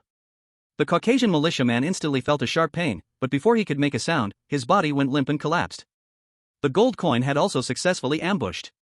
Unlike Shinfei, his move wasn't as flashy. He came up with a slap. And that Caucasian militiaman sank into an infant-like sleep. The woman looked at the two intruders in panic. Although scared, she held back, not making a sound. She was a smart person. Shinfei lowered his voice, saying, "Find a place to hide. Don't make a sound." The woman nodded blankly, not caring about her nakedness, struggling to drag the unconscious man and hiding him under the bed. After all, they were just ordinary common people. When faced with a big crisis, the first place they could think of to hide was under the bed. Shinfei kicked the clothes piled beside him to the edge of the bed, then stopped paying attention to the two of them. He turned and, with the help of gold coins, tied up the two Caucasian Free Army soldiers. Especially their mouths, which were tightly gagged. After finishing this, Shinfei pulled out a dagger and ruthlessly stabbed it into one of the Caucasian Free Army soldiers' thigh. Ah! The soldier instantly woke up, his face contorting in agony from the intense pain, but he couldn't make a sound. He could only look at the strange man in front of him in panic. Shinfei's cold voice rang out, "Your artery has been cut. If you don't stop the bleeding, you will die within 3 minutes. I ask, you right? If your answer satisfies me, I'll spare you." The soldier nodded frantically. After all, he was just an ordinary soldier, with no resistance at all. The weapon they were using, Shinfei couldn't even recognize the model. It looked a lot like an AKM, but it had a stirrup-type single-leg stock, an adjustable stock, a wooden vertical grip, and even a large-capacity drum magazine. This thing could smoothly fire all the bullets in the drum without jamming. That would be as if Allah was showing favor. One could only sigh at how tough small workshops could make their materials. Shinfei coldly asked, "Where is your leader?" The soldier looked at him in confusion, seemingly asking how he could answer with his mouth gagged. Shinfei said in a deep voice, "Write it on the ground with your blood. I remind you, your time is running out." The soldier panicked, hurriedly touching the wound, and then began writing on the ground. Church. There was only one church in the village, the 5-story building in the center of the village square. Shinfei had suspected before that their leader should be in the church, but he just wanted to capture 2 people to confirm it. Then, he began asking other questions. The soldier cooperated well, answering everything asked. Shinfei also kept his promise, making a hole in his neck with the dagger, sending him to the other world. Then, Shinfei gently woke up the second soldier with the dagger and asked the same question. The answer was exactly the same. This completely confirmed that their information was correct. Shinfei and the gold coins prepared to leave. Just then, Poland's slightly anxious voice rang out, "Razor, there are 5 Caucasian Free Army soldiers preparing to enter your yard." Click. Almost as Poland's voice finished, the door to the yard opened, and the light from a flashlight shone in. Gold coins and Shinfei exchanged a glance, their expressions turning grave. It's over. This is really troublesome. Just the 2 of them, how could they possibly defeat 100 or so extremist terrorists in this kind of village terrain? 53, come on, kill me, I can't wait anymore. Everything came too fast.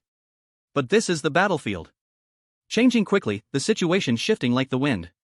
It was like walking on a tightrope high in the sky, one misstep could lead to utter ruin. Shinfei drew his tactical ghost handgun and whispered, "Prepare to face the enemy." Gold coins hid the 2 corpses in the room, preparing to catch the enemy by surprise. While the 2 were busy, suddenly a woman's shrill scream echoed. It wasn't a frantic plea for help, but a sound that only certain times would bring forth. Shinfei frowned slightly and looked back at the hiding spot of the 2 villagers. He saw the woman crawling out from under the bed, screaming as she crawled. What's going on? Both Shinfei and gold coins were stunned. The Caucasian soldiers outside were also stunned for a moment, and when they heard the scream from the room, one of them teased, "Hey, buddy, you're really a man." "Huh? Is there a turning point?" Shinfei glanced at the gold coin. The gold coin understood and mimicked the heavy breathing of the Caucasian soldier from earlier. The woman's cries became more intense. Outside, several Caucasian soldiers laughed loudly and started to tease. "All right, brothers, this place is already taken. So damn fierce. At this rate, I want to go in and learn a thing or 2. Forget it, your little toothpick can't make up for any skills. Damn it, shut your bird mouth, go find a woman now, I want to duel with you." Excitedly discussing, the Caucasian soldiers turned and left the yard. Shinfei couldn't help but twitch his mouth. What is this? Good people get good rewards? Maybe. But Shinfei didn't believe in such things. He was only worried about the woman making too much noise earlier, which is why he had her hide first. Time didn't allow him to subdue the soldiers and take care of a woman at the same time. But now, her performance had won her a chance to live. The woman didn't speak. After seeing the Caucasian freedom fighters leave, she crawled back under the bed. Shinfei noticed that the man had also woken up. He whispered, "Stay put under the bed and don't move until dawn, understood?" The 2 nodded in a panic. Shinfei ignored them and put on the clothes that a Caucasian freedom fighter had shed nearby. The purpose of wearing quick-dry clothes was also this. Besides equipment, many Caucasian soldiers would also choose to wear scarves and masks. On one hand, to cover their faces and make themselves appear more mysterious. On the other hand, their weapons were really trash. And during continuous firing, the spent shells could easily fall into the gaps of their clothing. Anyone who has been burned by a cigarette but probably knows that feeling. After getting fully armed, they looked identical to the Caucasian freedom fighters outside. When they stepped out, the gold coin quietly asked, "What's the next step?" It was almost 5 in the morning. The sky was still dark, but a faint light appeared on the distant horizon. Once daylight broke, their situation would only become more dangerous, and they might have to retreat first and wait until night to act. Shinfei looked up at the church not far away, and said in a deep voice, "Strike the yellow dragon." The gold coin tightened its grip on the assault rifle and slowly nodded. The two walked along the muddy path filled with gravel, occasionally passing by Caucasian freedom fighters. This feeling was incredibly thrilling. What is hiding under the bed, feeling the tremors, compared to now, it was nothing. The gold coin felt its heart was about to jump out of its throat. But walking beside him, Shinfei showed no signs of anxiety. Even with more Caucasian soldiers passing by, he ignored them. He curiously asked, "Razor, aren't you scared?" Shinfei shook his head, "Not scared." The gold coin frowned and asked, "Why not scared?" Shinfei smiled and answered, "Not scared is not scared." The gold coin. "Buddy, you win." The gold coin realized it completely could not understand Shinfei's state of mind, so it decided to stop talking. The two arrived at the entrance of the church. Suddenly, a strong light pointed at them. A heavy machine gun on the second-floor platform also adjusted its aim, ready to turn the two into mincemeat. The soldier at the door said in a deep voice, "Password." The gold coin calmly replied, "From the Caspian Sea to the Black Sea, the Caucasus will eventually awaken. Capturing prisoners is very risky. But their testimonies can really be helpful." Hearing the password, the soldier opened the church door and stood aside without saying another word. Shinfei and the gold coin exchanged glances. Walking through the towering door, a smell of sweat mixed with gunpowder hit them. Looking up, on 15 rows of benches lay soldiers wrapped in headscarves. Piled around them were all kinds of weapons, equipment, and ammunition. There were nearly 100 rounds of 82mm mortar shells of the 2B14 type. And there were plenty of PM43 high-explosive shells. They could almost organize a small-scale war. Goldcoin stared at the piles of ammunition and whispered, "With so much equipment, if it exploded, half the village would be flattened, right?" Hearing this, Shinfei paused for a moment, a sly smile appearing at the corner of his mouth. Due to the mask covering his face, Goldcoin did not notice this detail. The two of them went up the stairs to the 3rd floor. No one stopped them during the entire process. Most soldiers were resting. Clearly no one could imagine that Shinfei and his group dared to kill their way here. On the 3rd floor was a long corridor, with confession rooms lined on both sides. Just a short distance in, they heard a man's furious roar from one of the confession rooms. "Fake, are you telling me that those bastard mercenaries from Wagner killed nearly 20 of our men, and you spent the whole night capturing them without finding a single hair? What are you good for? How am I supposed to explain this to the Marlenko family? Find them, crush them like you would an ant, crush them." 20 people? Goldcoin remembered that Shinfei hadn't killed that many, right? Shinfei could probably guess that it must have been the later explosion that killed a few more Caucasian mercenaries. Moreover, from his dialogue, it could almost be confirmed. The man in the room was the leader of the Caucasian Freedom Army. The two stood at the door, listening to the commotion inside. This leader seemed to have studied in Zwan, as he cursed for over 10 minutes without repeating himself once. For a foreigner, that was considered a vast amount of knowledge. At the same time, after listening for so long, it was basically confirmed that there was only him in the room. So what are we waiting for? Shinfei's mouth curled into a cold arc as he raised his hand and knocked on the door. Clap, clap. The crisp sound echoed through the long corridor. "What do you want?" An angry voice came from inside the door, belonging to the leader. Shinfei turned the doorknob and found it was not locked, slowly opening the door. Beside him, Goldcoin said, "Boss, we have important news to report to you." "Important news?" The leader frowned and said, "I'll give you 10 seconds, you'd better pray that your news satisfies me." Goldcoin smiled and stepped forward 2 steps. Shinfei closed the door behind him and gently locked it, following Goldcoin. The leader sensed something and his expression grew serious. Goldcoin spoke, "Boss, we found that mercenary team." The leader froze, a look of ecstatic joy appearing on his face as he anxiously asked, "Where are they?" Goldcoin pointed to Shinfei beside him and said, "Look, he's right in front of you." "What?" The leader was suddenly startled, every hair on his body standing on end. He instinctively reached for a gun in the drawer, but Shinfei didn't give him that chance.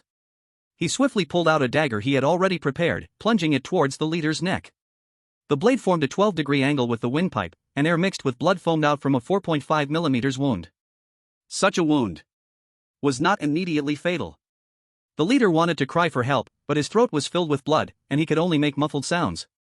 He pressed tightly on the wound on his neck, but blood continued to ooze between his fingers. Without emergency first aid, he would soon die. The leader simply couldn't understand how a mercenary team that was several kilometers away in the jungle just hours ago could appear before him dressed in their uniforms. What the hell is this, a person or a ghost? Although he couldn't sort through the details, the leader was also a flexible man. He clutched his wound and fell to his knees with a thud, looking desperately at the two in front of him, hoping they would help stop his bleeding. Shinfei squatted in front of him, staring into his eyes, with a playful tone saying, "Come on, kill me. Like stepping on an ant, just step on me. Hurry up. Grandpa can't wait. You are not mercenaries, you are the king's men." The leader recalled what he had just said and instinctively avoided Shinfei's gaze. Fear, panic, humiliation. Shinfei touched his golden messy hair and smiled. "You really don't have the strength to fight me, you bastard. Gold, stop the bleeding." Stop the bleeding? Gold was momentarily stunned, wanting to remind the Razor that they were still in the enemy's headquarters, and below were all enemies. Making any unusual noise would be very dangerous. But he also felt that this was something he could think of, and Razor wouldn't be unable to think of it. After struggling for a few seconds, Gold still took out the cat tourniquet. While bandaging he threatened, "You better not make any extra noise, or your men won't be as fast as my gun." The leader nodded crazily. Shinfei picked up the red wine on the table, inspecting it and said, "No need to scare him. Compared to trash like him, I'm actually more afraid of that group of bottom-level soldiers downstairs who have nothing." He poured 2 glasses of wine, tasted one, and sighed. "Razor, do you know what this wine is?" Petrus red wine from 1990, a bottle is $2,800. Even the decanter beside it is Riedel Swan Neck, the same as in Michelin restaurants. "Oh, look at this, a Davidoff Millennium cigar. Gold, want to have one?" Gold was busy bandaging the leader but still nodded. "Why not? I've never smoked such an expensive cigar." The leader looked puzzled, unable to understand what the mercenary in front of him meant by all this. Shinfei roasted the cigar, lit it up, and handed one to Gold while putting one in his mouth. When a common man gets angry, blood splatters 5 steps. A common man dares to be angry because they have nothing. That is the most terrifying kind of person. Shinfei walked in front of the kneeling leader, looking down at him, with no disguise of contempt in his eyes. How could someone with this sort of watch, a Patek Philippe golden ellipse, be willing to die with us, lowly mercenaries? Am I right, Mr. Davide Bagration? When Shinfei struck earlier, he avoided the carotid in vain, only cutting part of the vocal cords. After the bleeding was stopped, the leader could produce a muffled sound. It sounds exaggerated, but it is not difficult to operate. A 15 to 20 degree angled cut into the skin, controlling the depth within 3 centimeters, can achieve such an effect. Davide nodded laboriously, producing a sound like a broken wind box. "Who? Ha! Who, what, do you, want to, do?" Gold secretly gave Shinfei a thumbs up. He had seen many strong mercenaries or special forces. Those people were all proud, cold, and kept others at arm's length. In simple terms, they were emotionally unintelligent. He had also seen many high-level military officers and commanders, possessing extraordinary charm and understanding of human nature. Gold had never seen anyone who could perfectly integrate the two. Shinfei rummaged through the office desk drawer, wanting to see if there were more valuable things, and without raising his head asked, "Tell me, where did the Marlinko family find CS-137 oxide?" Davide's pupils suddenly contracted, his face showing incredible shock. "How is that possible? How could he know?" Davide hurriedly shook his head and said, I don't know what you are talking about." Clang. Shinfei casually threw out his military knife, the sharp tip bang embedded into the wooden floor, less than 2 centimeters from Davide's groin. Davide trembled all over, instinctively wanting to dodge. Gold had already bound his arms behind his back, stepping on his back, making it impossible for him to move. Shinfei continued to search and found that there were indeed many valuable things in the drawer. He smiled and said, "I have no patience. You better answer my question before I finish finding all the valuable things." David fell into deep thought and quickly shook his head. "No. I can't tell you. If I offend the Marlenko family, my parents and family will die. Anything else, I can agree to you. I have nearly 100 million rubles in my name. I can give it all to you, everything." Shinfei shook his head. "I only want the location of the CS-137 oxide extraction." David gritted his teeth and said, "Impossible, just kill me." Though he said that, it was clear he didn't want to die just yet. If he really did, he would have already been shouting. Gold coin stood beside him to prevent such accidents. Shinfei looked into David's eyes, knowing this was definitely his bottom line, and torture wouldn't work on someone like him. They also didn't have that kind of conditions. So, they could only use another way to break his spirit. Shinfei opened the laptop on the table and coldly asked, "Password?" "There's nothing in there." David added, 543422323. Shinfei entered the password and successfully accessed the computer interface. The computer should have a dual system, entering different passwords leads to different interfaces. There was that possibility, but Shinfei had no time to delve deeper. He also didn't have the skills of a hacker. Shinfei entered the system interface, found the USB drive, and then materialized it into his hand. His hand was blocked by the table, so neither of them could see anything. He inserted the USB drive and played the video. Gold coin and David's faces gradually showed expressions as if they were seeing aliens. After the video finished playing, David exclaimed in surprise, "How is this possible, how could you monitor Igor? He is an oligarch. Don't say you are a mercenary. Wagner doesn't have this kind of power." Excited, he spoke rapidly, which tugged at his wounds, causing him to cough violently. He could no longer bother about the pain in his neck and suddenly said, "I understand. I understand, you are not mercenaries at all, you are the King's people. The 7th Action Bureau, you are from the 7th Action Bureau, right?" He was naturally referring to KGB's 7th Directorate. KGB is a general term that includes over a dozen directorates. Overseas intelligence work, counterintelligence, domestic security, border defense, communication security. It manages everything. It's far superior to the ancient Jinui in Huaxia. To say it's a super agency that transcends the king would not be an exaggeration. Regardless of which directorate, usually, for any action, it's the 7th Bureau that steps forward. The first thing the new king did when he took office was to reduce the power of this agency. Other kings never accomplished this. But they did this with ease. After all, no one knows better how to bring down a company than former employees. Shinfei looked at the now terrified David, his face bearing the unique mysterious smile of the KGB, without saying a word. He thought to himself, "Buddy, didn't you just figure it out? You're gradually transforming your thoughts. I can also negotiate, I can also be patriotic." David gasped for breath and quietly asked, "Are you really going to act against the Marlenko family?" Shinfei countered, "Do you want to know?" David shook his head wildly, "No. I don't want to know. Don't mess around. Offending the Marlenko family could result in a death sentence for the entire family. But if one offends the KGB, one would absolutely survive, but life would be worse than death.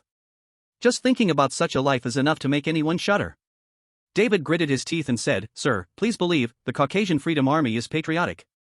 We gathered together to resist the Chechen rebels, to make the Caucasian region truly embrace the Ural Federation. Long live King Valakin." Shinfei sat by the window on the 3rd floor, and through the window could still hear the occasional screams coming from the village. David's face flushed with embarrassment. "Sir, we have no funding. To survive, sometimes we must resort to extremes." Shinfei asked back, "Including slaughtering the village?" David, like a criminal on trial, lowered his head and dared not speak further. "Enough." Shinfei threw away his cigar and said in a deep voice, "Answer my previous question." David gritted his teeth and said, "You need to restart the computer. The password is, Wing of the Eagle."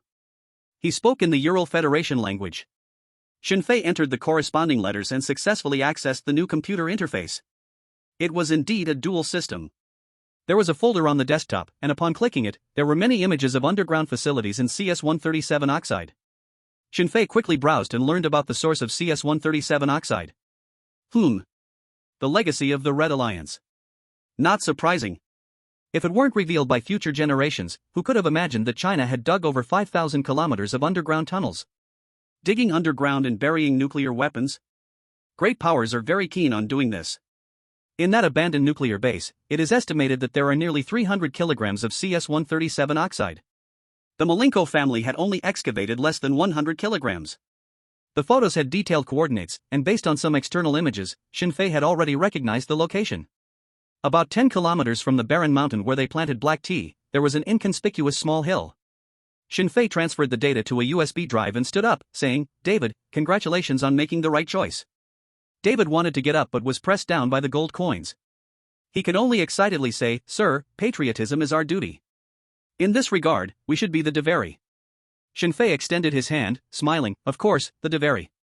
Do you remember what our predecessor Chaika taught us?" David was taken aback. Shinfei lightly flicked the dagger on the ground with his toes. Click. The dagger shot up straight, and when it was level with David's neck, Shinfei grabbed the handle and easily plunged it into his neck. Puff! Blood gushed out. Shinfei stepped aside to avoid getting blood on himself, smiling as he said, what he meant was, the red blade of the KGB should be wrapped in a shroud after wiping off the blood. This is our true tradition. David desperately tried to make a sound and struggled fiercely. But it was all in vain. Because this time, the dagger almost pierced his entire neck, and struggling hard would only make him die faster. Goldcoin walked to the door, listened to the noises outside, and asked, Razor, what should we do next? Should we inform Bear to retreat? According to the original plan, it was time to retreat.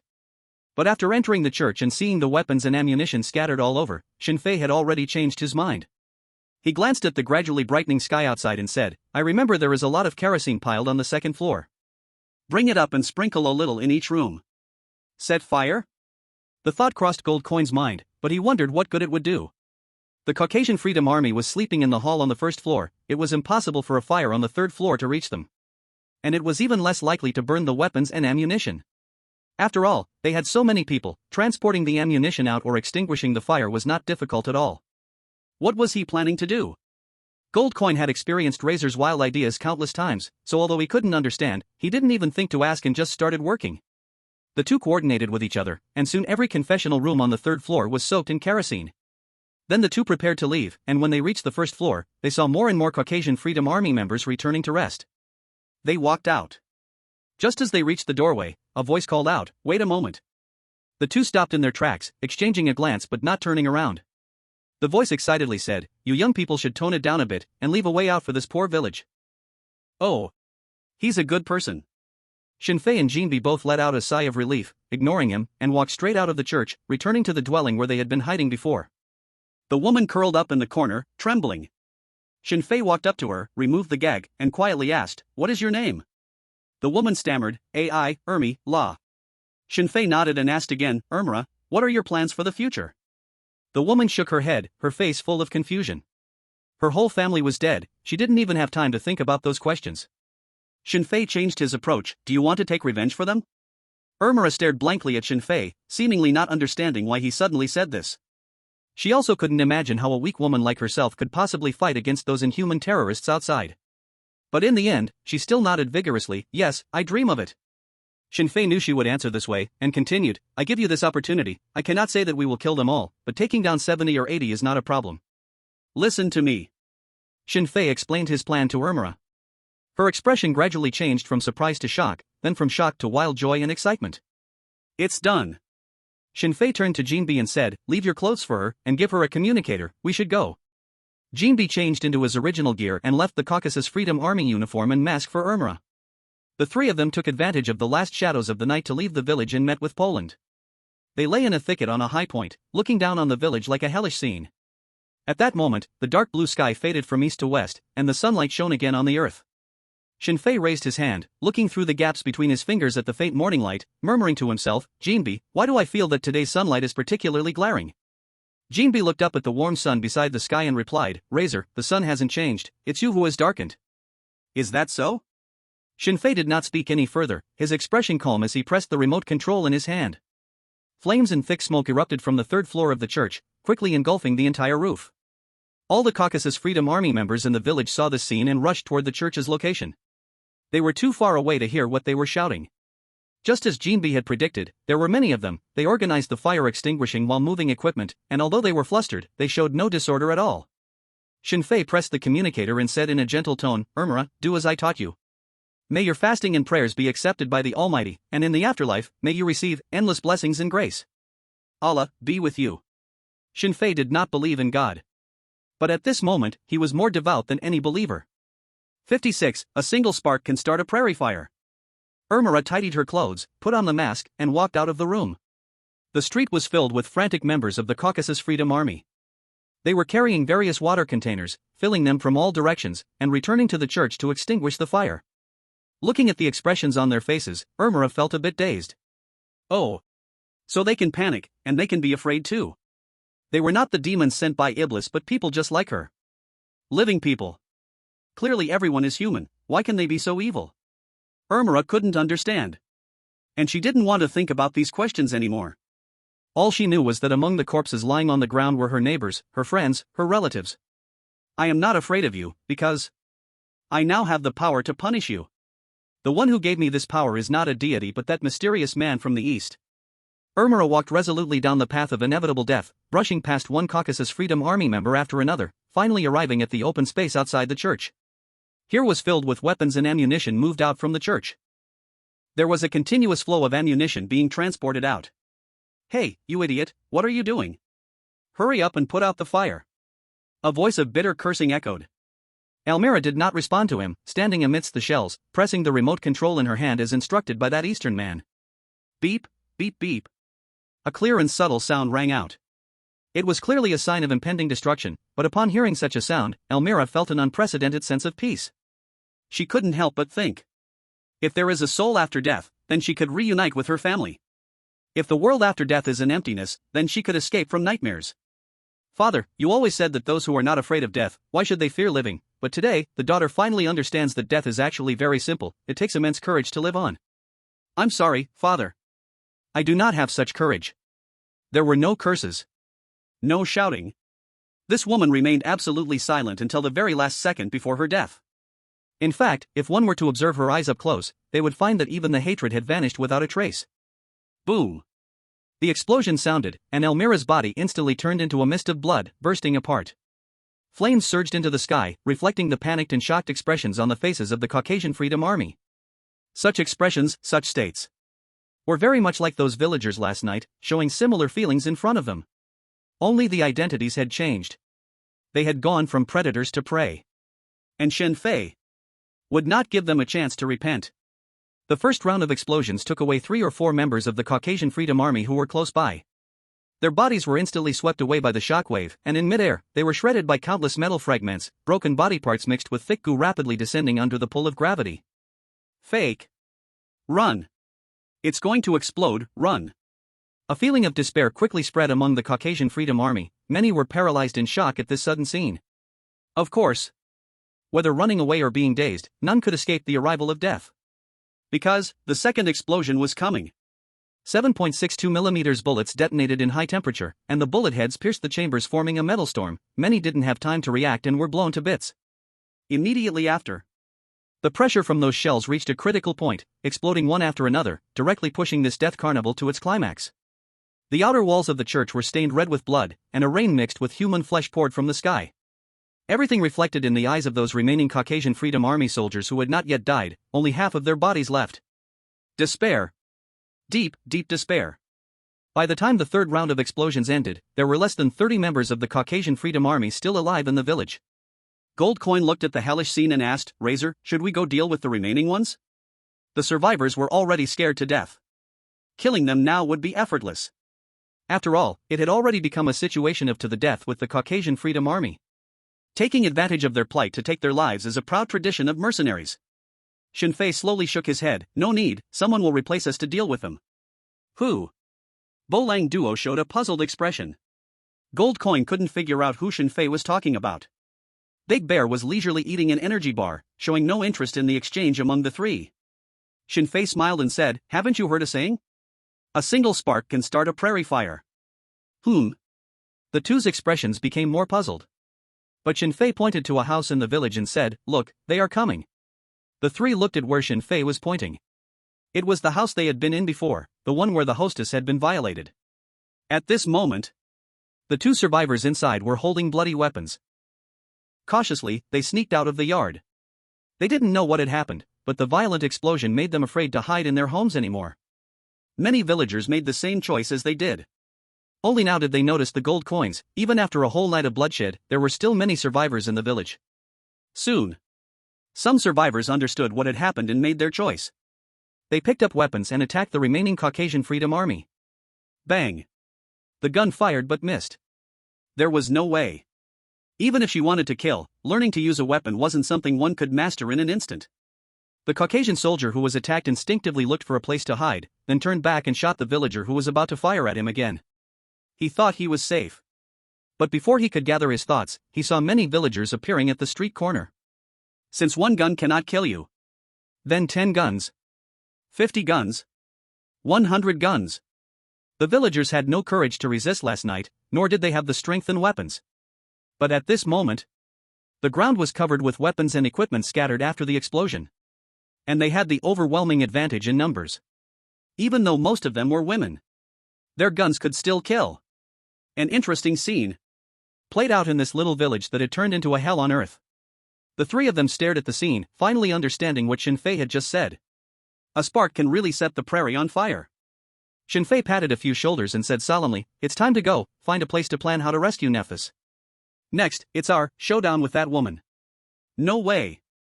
Razor can't possibly kill that many people?" Caucasian, T-Mountain. Command room. A bunch of useless fools. Katerina's face turned red with anger, her black leather outfit accentuating her shocking curves, her ample chest rising and falling rapidly with each breath. "Get out, all of you get out." The staff fled the room like they were pardoned. Katerina picked up the phone and called her grandfather. Beep, beep, beep. The call connected, and Igor's voice sounded, "My dear granddaughter, what's wrong?" "Katerina, Grandpa, I just received news that David is dead." She recounted the news she had just received in full. At that moment, she didn't know that Shin Fei and the others had also joined the action. "A bunch of idiots who can only think with their lower bodies," Igor cursed angrily, then asked, "How many are left in the Freedom Army?" Katerina replied, "Over 200 died in the village, and there are about 300 left." "Grandpa, I suspect that Wagner's team participated in the villagers' retaliation against the Caucasian Freedom Army. That guy called Razor could do something like this." Igor asked, "Do you have any evidence?" Katerina shook her head, "No, it's just my suspicion." There was silence on the other end of the call. Igor really didn't expect that the originally meticulous plan would be ruined by a few mercenaries. More importantly, he learned from his granddaughter that the guy called Razor had a video intending to smear the king and Frayne Wagner. Such a person must not be left alive. Igor pondered for a long time and said, "How much longer do those goods need to be dug?" Katerina replied, "Probably about 20 kilograms can be gathered by tomorrow." "Good." Igor seemed to make a decision and said solemnly, "Sell these things to Chechnya, they will be very interested. I will contact them, the trade will take place early the day after tomorrow, and then you take that female mercenary back to Moscow. Moscow is the imperial capital of the Ural Federation. Selling to Chechnya. Grandpa, that means a complete break with the king." Katerina asked with a frown, "And if we just let those Wagner mercenaries go, what if they leak the video?" The phone rang with Igor's triumphant laughter. How could the Marlenko family's years of hard work be destroyed by a mere 10-second video? Grandpa just received news that Abu Murad Gilzev is preparing to launch a large-scale military operation against the Chechens and the king. This wolf, exiled by the Red Alliance, will not accept the king's rule. We have reached an agreement. I provide him what he wants, and he gives us a perfect escape route. And once this war starts, the king won't have time for us. Although Grandpa spoke confidently, Katerina knew this was a choice that risked the lives of everyone in the Marlenko family. And they had no choice. From the moment Igor targeted the new king, they were fated to a bitter end with King Sergei Ivanovich Valikin. "I know what to do now, Grandpa." Hanging up the phone, Katerina walked to the window, gazing at the Caucasus in the morning, murmuring, "Razor, I must say, you really are a lucky guy." Caucasus, the Eagle Holy War Alliance. Headquarters. The door to the leader's office was knocked on. Umarov, sitting at his desk, patted the blonde beauty who was lying under the table, then said, "Come in." The door opened. A fully armed man stepped inside, saluted, and reported, "Leader, we found the reason for the explosion." Hearing his husband's voice, the woman under the table jumped in surprise, her teeth uncontrollably chattering.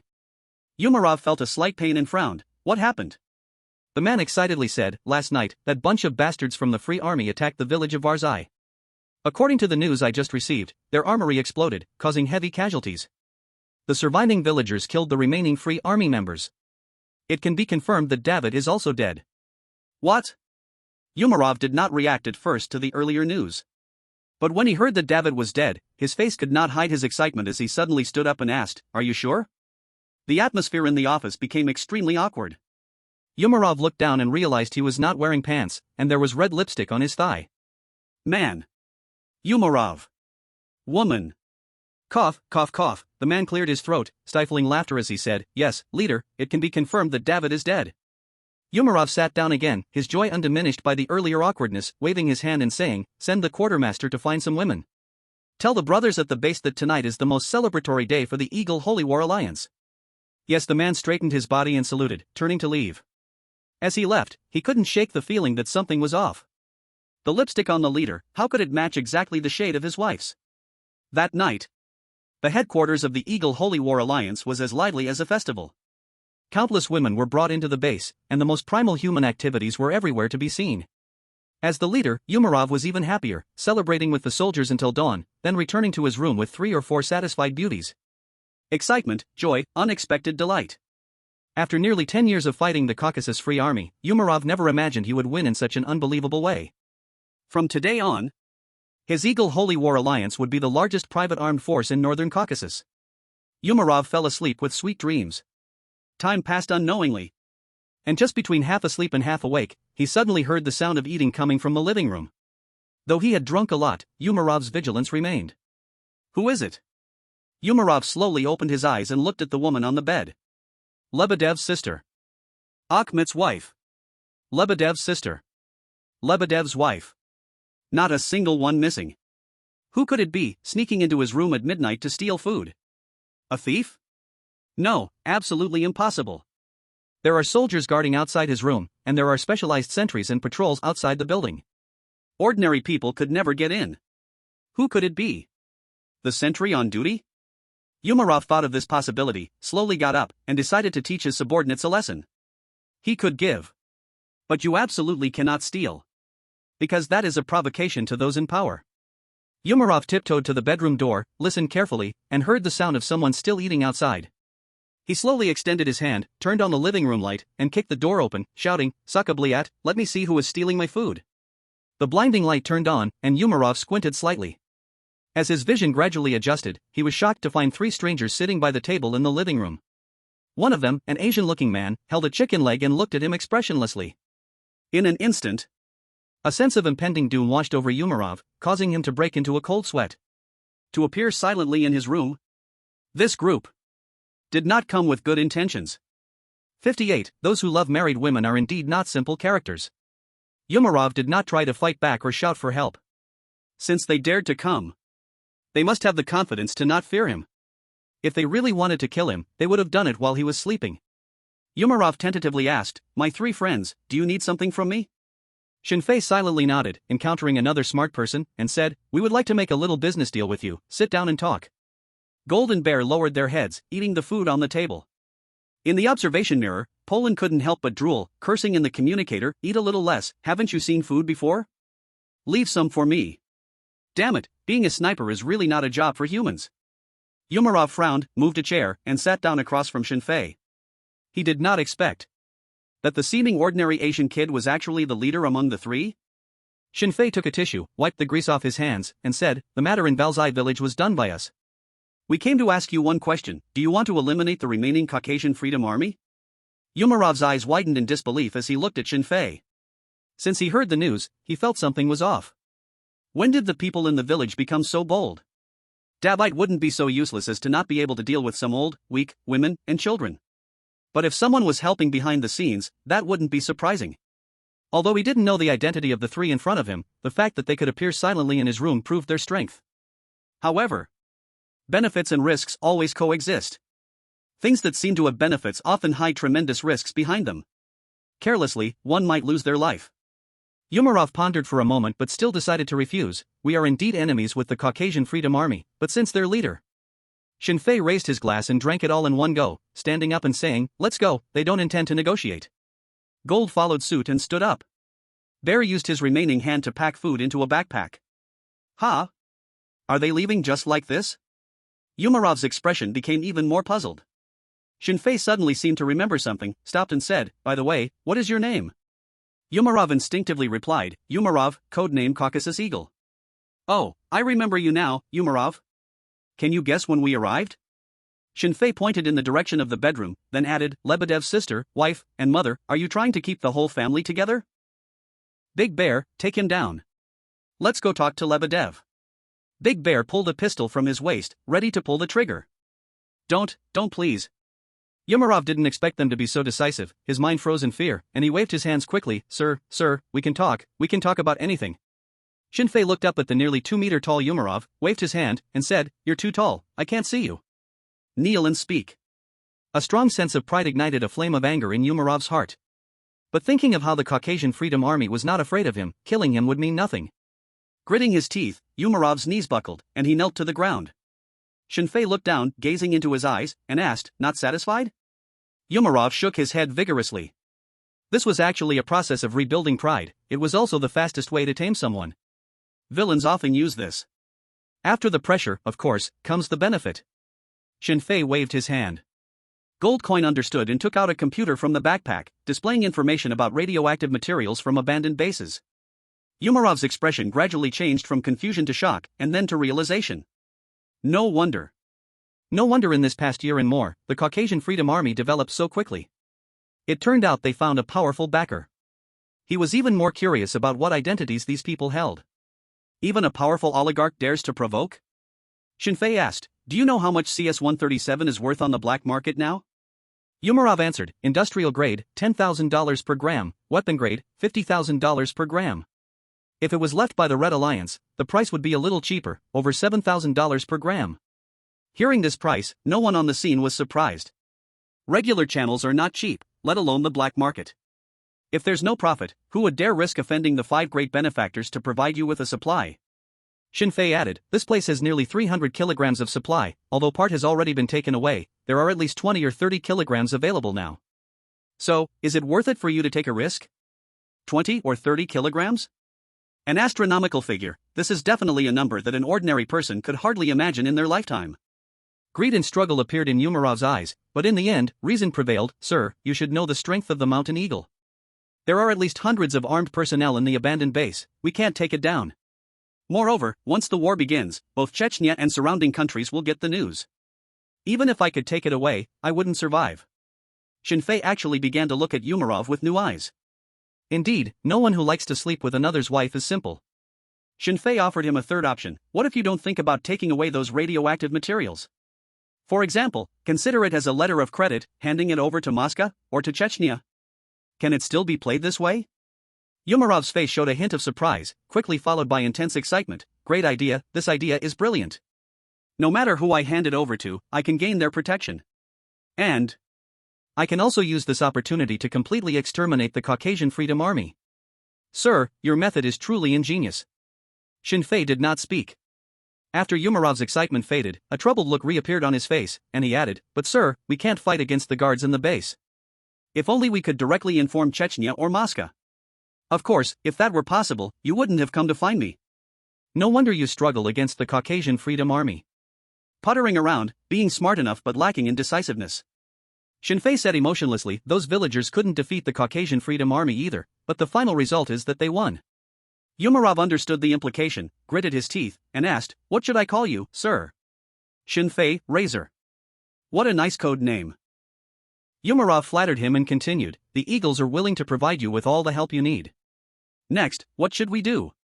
"It's done." Goldcoins and the Big Bear both smiled with delight. There were too many guards at the abandoned base, relying only on the 4 of them, it was impossible to rescue Nephthys. But with the help of the Eagles, the effect would be completely different. Although their tactics weren't great, they had plenty of weapons and could hold back the main force on the front lines. Shinfei glanced at the military watch, then said solemnly, "I will give you 30 minutes to gather everyone, bring weapons, and set off for Krasnodar 7 Collective Farm. I will tell you what to do on the way." 59. The crushing top intelligence from Shinfei. Caucasus, Krasnodar. Red Alliance abandoned base. Today, Katerina was dressed in a full snow combat outfit. Her long legs were wrapped in matte armor, sculpting smooth curves, and mechanical buckles clung to her full chest. Wherever she passed, the Caucasian Free Army looked at her with a mix of greed and awe. Beside her was a man in his 30s, muscular and robust, smiling as he said, "Miss Katerina, please rest assured, we will not let you down." Katerina stopped, glanced at him coldly, and snorted, "Your previous boss guaranteed me the same." In close proximity to this top beauty, the burly man suppressed his physiological excitement and pledged again, "I have ordered all soldiers to enter a level 1 alert state. If that bastard called Razor dares to come, I will definitely chop him into meat paste in front of you. I swear." Katerina ignored him and turned to the other person beside her, asking, "What about the extraction progress?" Next to her was a thin man with gold-rimmed glasses, looking scholarly. He replied, "Not very optimistic, many villagers cannot continue working because of prolonged exposure to radioactive materials. If we must gather the number the boss wants before tomorrow morning, there is only one way." He was holding an umbrella, but it wasn't raining today. Many people saw him and wondered why he carried an umbrella in bright sunshine. Katerina, speak. The man with gold-rimmed glasses said gloomily, those people on the T-Mountain, capture them and use them for base production. Katerina frowned slightly. She had thought about this idea, but the risk was too great. If the local government discovered their true intentions and reported it to Moscow's higher-ups, the 58th Army stationed in the north of the Caucasus could bombard them into scraps. No. Katerina rejected it very straightforwardly. Think of another way. The man with gold-rimmed glasses said nothing and turned to the burly man. The burly man frowned and said angrily, no way, everyone in my team is my family, I absolutely won't let them. Katerina looked at him expressionlessly and said nothing. The burly man swallowed hard, his tone softening, Miss Katerina, I only have 300 people, and they still need to protect the base's safety, I really can't spare any hands.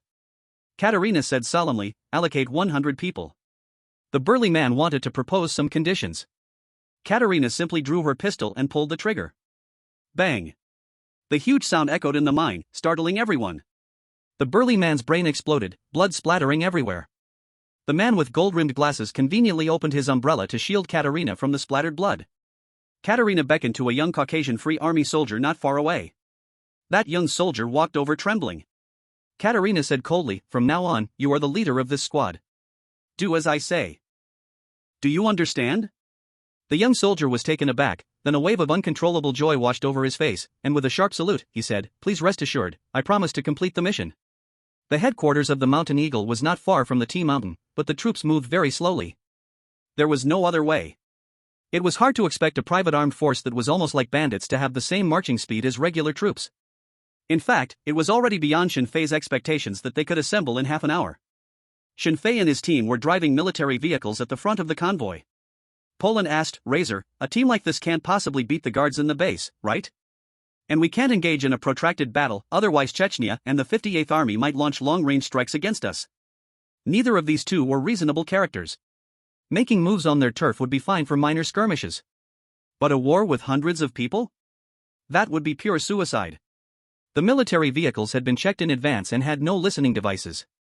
Shinfei was playing with a lighter and said in a deep voice, that's not something we should consider. Because I don't plan to wait until they start the war to rescue people. A look of confusion appeared on the faces of the three. Goldcoin asked curiously, Razor, what do you plan to do? Infiltrate the base and create chaos. Shinfei said calmly, most of the laborers in there are villagers from Walzai village.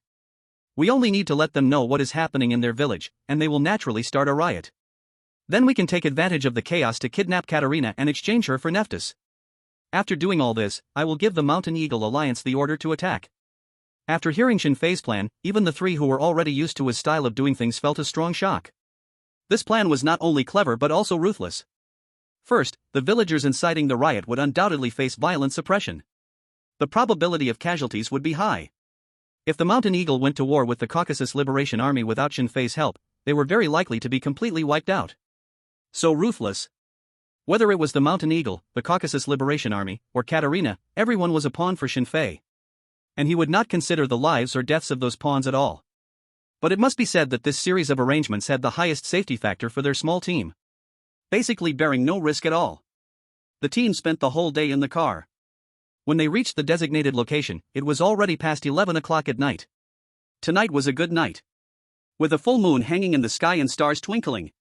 Umarov came to Shinfei's side and said with a flattering tone, Razor, my troops have been arranged as you requested. When shall we start the attack? Shinfei smiled and said, of course, we can't attack directly, or your casualties will be too high, and I wouldn't feel right about it. Umarov was stunned. Shinfei patted his shoulder and said, the dangerous task is for our elite team to go first. You stay here with your men, and when I signal you to attack, you must fire all your shells within 1 minute, understand? Umarov's eyes turned red, revealing a hint of reluctance. Razor, this is too dangerous, how about letting my team? Shinfei pointed to his heart and said solemnly, in terms of sacrificing for the country, we have priority, so don't argue, just fire freely later. The 58th Army and Chechnya both know about our actions tonight, they won't make things difficult for you. Umarov revealed a knowing expression. He knew that Razor's identity was definitely not simple, at the very least, he must have started from the KGB. If lucky, he could even be one of the royal guards. Ha ha. Doesn't that mean that his backing in the future would be the king? The entire Caucasus would be under his control. Dad. Mom. I have succeeded. Umarov said with a face full of excitement and reluctance, tears welling up in his eyes. Dewaris, you go, the country and the people will always remember you. Slap. While speaking, he stood straight and gave a salute. It was just not very standard. A few people saw this scene and were almost dumbfounded. If it weren't for knowing the true plan of the Razor, they would almost doubt their own identity. I have to say, the intelligence level of this guy Razor completely crushes their existence. Playing with so-called extreme organization leaders is not much different from playing with a dog. 60, if we all die in there, someone still has to go to Wagner to collect the compensation. In the early morning, the temperature suddenly dropped. The sky suddenly began to snow heavily, large flakes of snow fluttering down. Fully armed, wearing white combat uniforms, Shinfei led a small team of 3, slowly making their way to the abandoned Red Alliance base. The soles of their military boots crunched over the frozen twigs, making a cracking sound. Just as they were about to exit the jungle, bright searchlights lit up the area ahead, blindingly bright. Shinfei raised his fist, signaling the team to hide, and he also crouched behind a tree, taking out his observation lens to check the situation. In front of him was a clearing about the size of a soccer field, with tall watchtowers standing at each corner, over 10 meters high.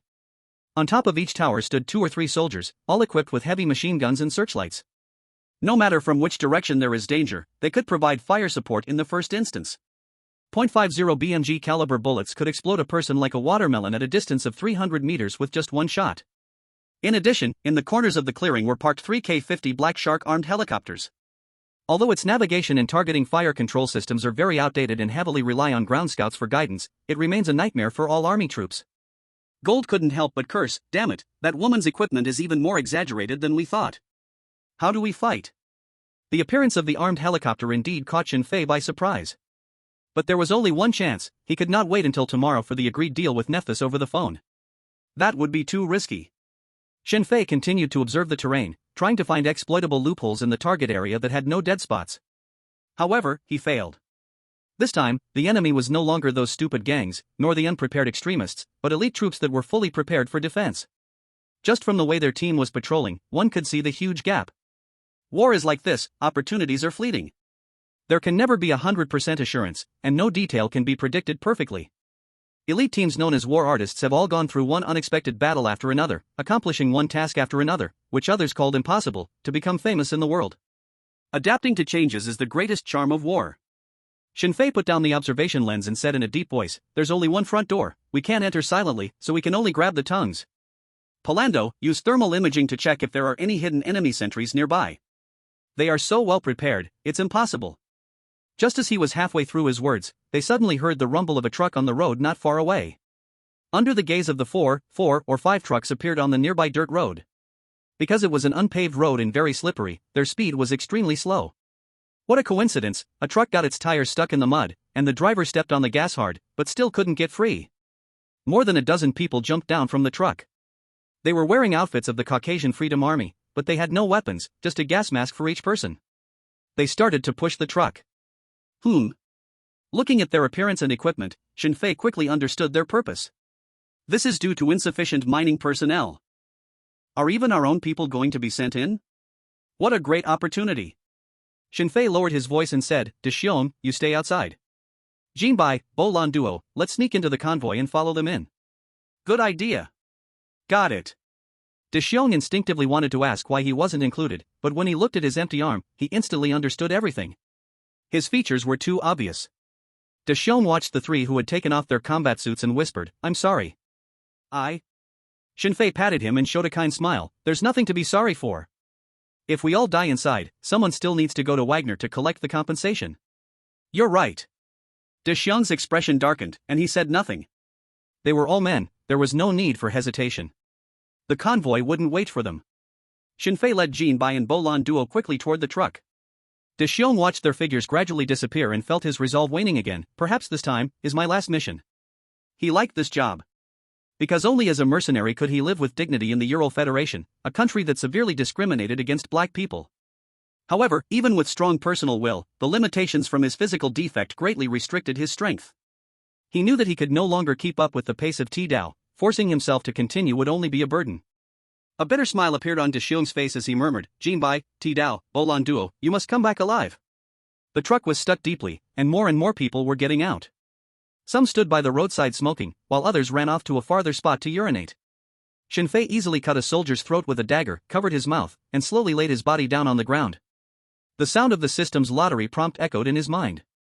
Shinfei changed his clothes and chose to draw a lottery. Lottery begins. Congratulations to the host for obtaining the hacker, beginner, skill. In an instant, countless knowledge related to hacking flooded into Shinfei's mind. Just like before, in the blink of an eye, he transformed from a novice to a hacking expert. He wasn't yet capable of casually hacking into the KGB or the Pentagon, but he could probably breach a city government's department in about 20 minutes. Such hacking skills would be considered among the top 100 in reality. But in the system, it was only categorized as a beginner skill.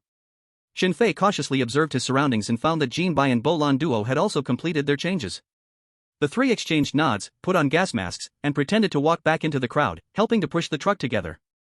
It took almost 20 minutes for the truck to finally free itself. Shinfei followed them and sat inside the truck cabin. The cramped space was filled with many people, and combined with the foreign genes, it was infused with a variety of odors. They had clearly become used to it, but for Shinfei, it was quite nauseating.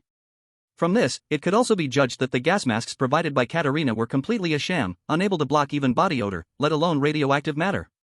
Damn, it was purely a psychological effect. These capitalists cared less about the lives and deaths of the poor than anyone else. After the truck drove into the open area, everyone got off and were sprayed by the water gate before being led into the heavy metal door, heading down westwards along the mine tunnel. The tunnel was filled with a pungent smell.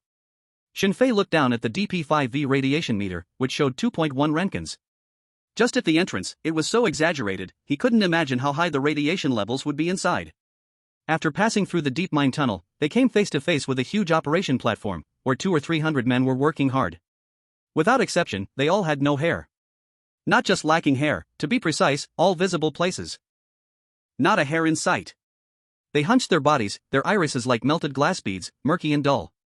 Upon closer inspection, one could see their mouths were recessed, suggesting their teeth must have fallen out. What was even more chilling was, many were wrapped in thick bandages, with skin that was rotting and oozing at the edges, and tumors the size of grapes. They looked less like humans. And more like the zombies that only appear in movies.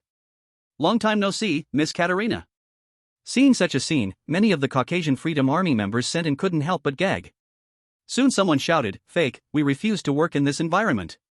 Once someone started, others joined in the protest. Yes. We're not here to die.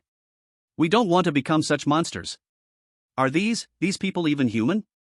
In an instant, the entire mine was thrown into chaos. Only those villagers, who had become neither human nor ghost, continued their mechanical work without pause. Even being called monsters did not stir them. Those among them who dared to resist had already been killed.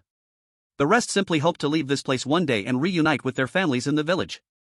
Unfortunately, they were unaware that their village had been destroyed the night before. Quiet. A huge voice boomed from the loudspeakers hanging throughout the mine. Shinfei noticed the loudspeakers, narrowing his eyes. At that moment, atop a raised platform about 3 meters high, stood a man wearing gold-rimmed glasses and leaning on an umbrella. Shinfei recognized him. Katerina's assistant. A few days ago.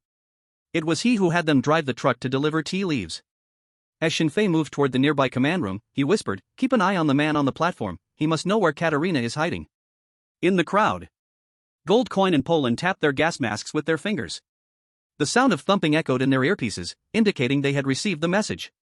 The man with gold-rimmed glasses attempted to calm the Caucasian Freedom Army. "Listen carefully, you don't need to stay here long, just one day will do. You won't become monsters like them, but if you don't obey." Shinfei didn't bother listening to what he was saying and instead slowly moved closer to the control room. Before he reached the door, a gun was aimed at him, and a harsh voice said, "Get back." Shinfei looked up to find 2 gun-wielding Caucasian Freedom Army members before him. At that moment, he was less than 5 meters from the command room. Through the dusty window, he could see an old computer and rudimentary sound control equipment inside. Shinfei pulled a stack of rubles from his body, a smile hidden behind the gas mask, and said, "I'm not planning to run." "Got a smoke? I'd like to have a cigarette." The 2 men greedily stared at the rubles in his hand. They were all from the same organization, so their wariness towards Shinfei wasn't high. One man casually took the rubles and waved his hand, saying, "Go smoke in the control room, don't let anyone see you." Just as I wished. A smile crept onto Shinfei's lips. In fact, it wouldn't be difficult to silently take down the 2 in front of him. But since he could get in, there was no need to take risks. Shinfei entered the room, turning his back to the 2 outside, removing his gas mask, and began to operate the computer. He quietly recorded a message, then set it to play in 1 minute. These tasks took him less than 3 minutes. When Shinfei returned to the crowd, the man with gold-rimmed glasses had already left, and over 100 Caucasian Freedom Army members began to work one after another. What they did was not complicated. Just searching through various items sent up from below for radioactive materials. It was somewhat like picking up scraps in a jade mine. Gold Coin pretended to work. In a low voice, he said, "I just observed, there's a small door nearby, that man with the gold-rimmed glasses should be inside. What should we do next?" Shinfei replied softly, "Wait for them to make a commotion." In just a minute, time flew by quickly. Without warning, the loudspeaker in the mine echoed again. "Villagers of Valzai village, I regret to inform you of a fact, your village was occupied by the Caucasian Freedom Army yesterday. Your families have all been killed, and the village has been bombed into ruins." 2 very straightforward sentences, without any emotion. But, just these simple 2 sentences caused the villagers in the mine, who were no different from zombies, to put down their work in unison. The guards panicked. Hurriedly rushed into the control room, but there was no one inside. Bang! A small leader of the Caucasian Freedom Army pulled the trigger and shouted loudly, "What are you looking at? Hurry up and work. Whoever dares to stop again, I'll kill him immediately." Seeing his method of handling things, Shinfei silently shook his head and cursed him for being brainless. Poor kid. Do you really think that those villagers who constantly suffer from the pain of decaying bodies are still afraid of death? Perhaps. You should tell them that what just happened was fake news, that would be more useful. The villagers indeed did not listen to them, but instead crazily fled around, during which someone shouted, "Fight them to the end." The zombie-like villagers began to attack the Caucasian soldiers beside them. Hundreds of people mixed together, causing the guards around to not dare to shoot. More importantly, those soldiers acting as laborers had no weapons on them and were unwilling to have any physical contact with these people. Because no one knows if the goo that leaks from those rotten wounds is contagious. In an instant, chaos erupted. Shinfei naturally knew what they were thinking, and kicked away a villager rushing towards him, shouting loudly, "Damn it, stay away from me.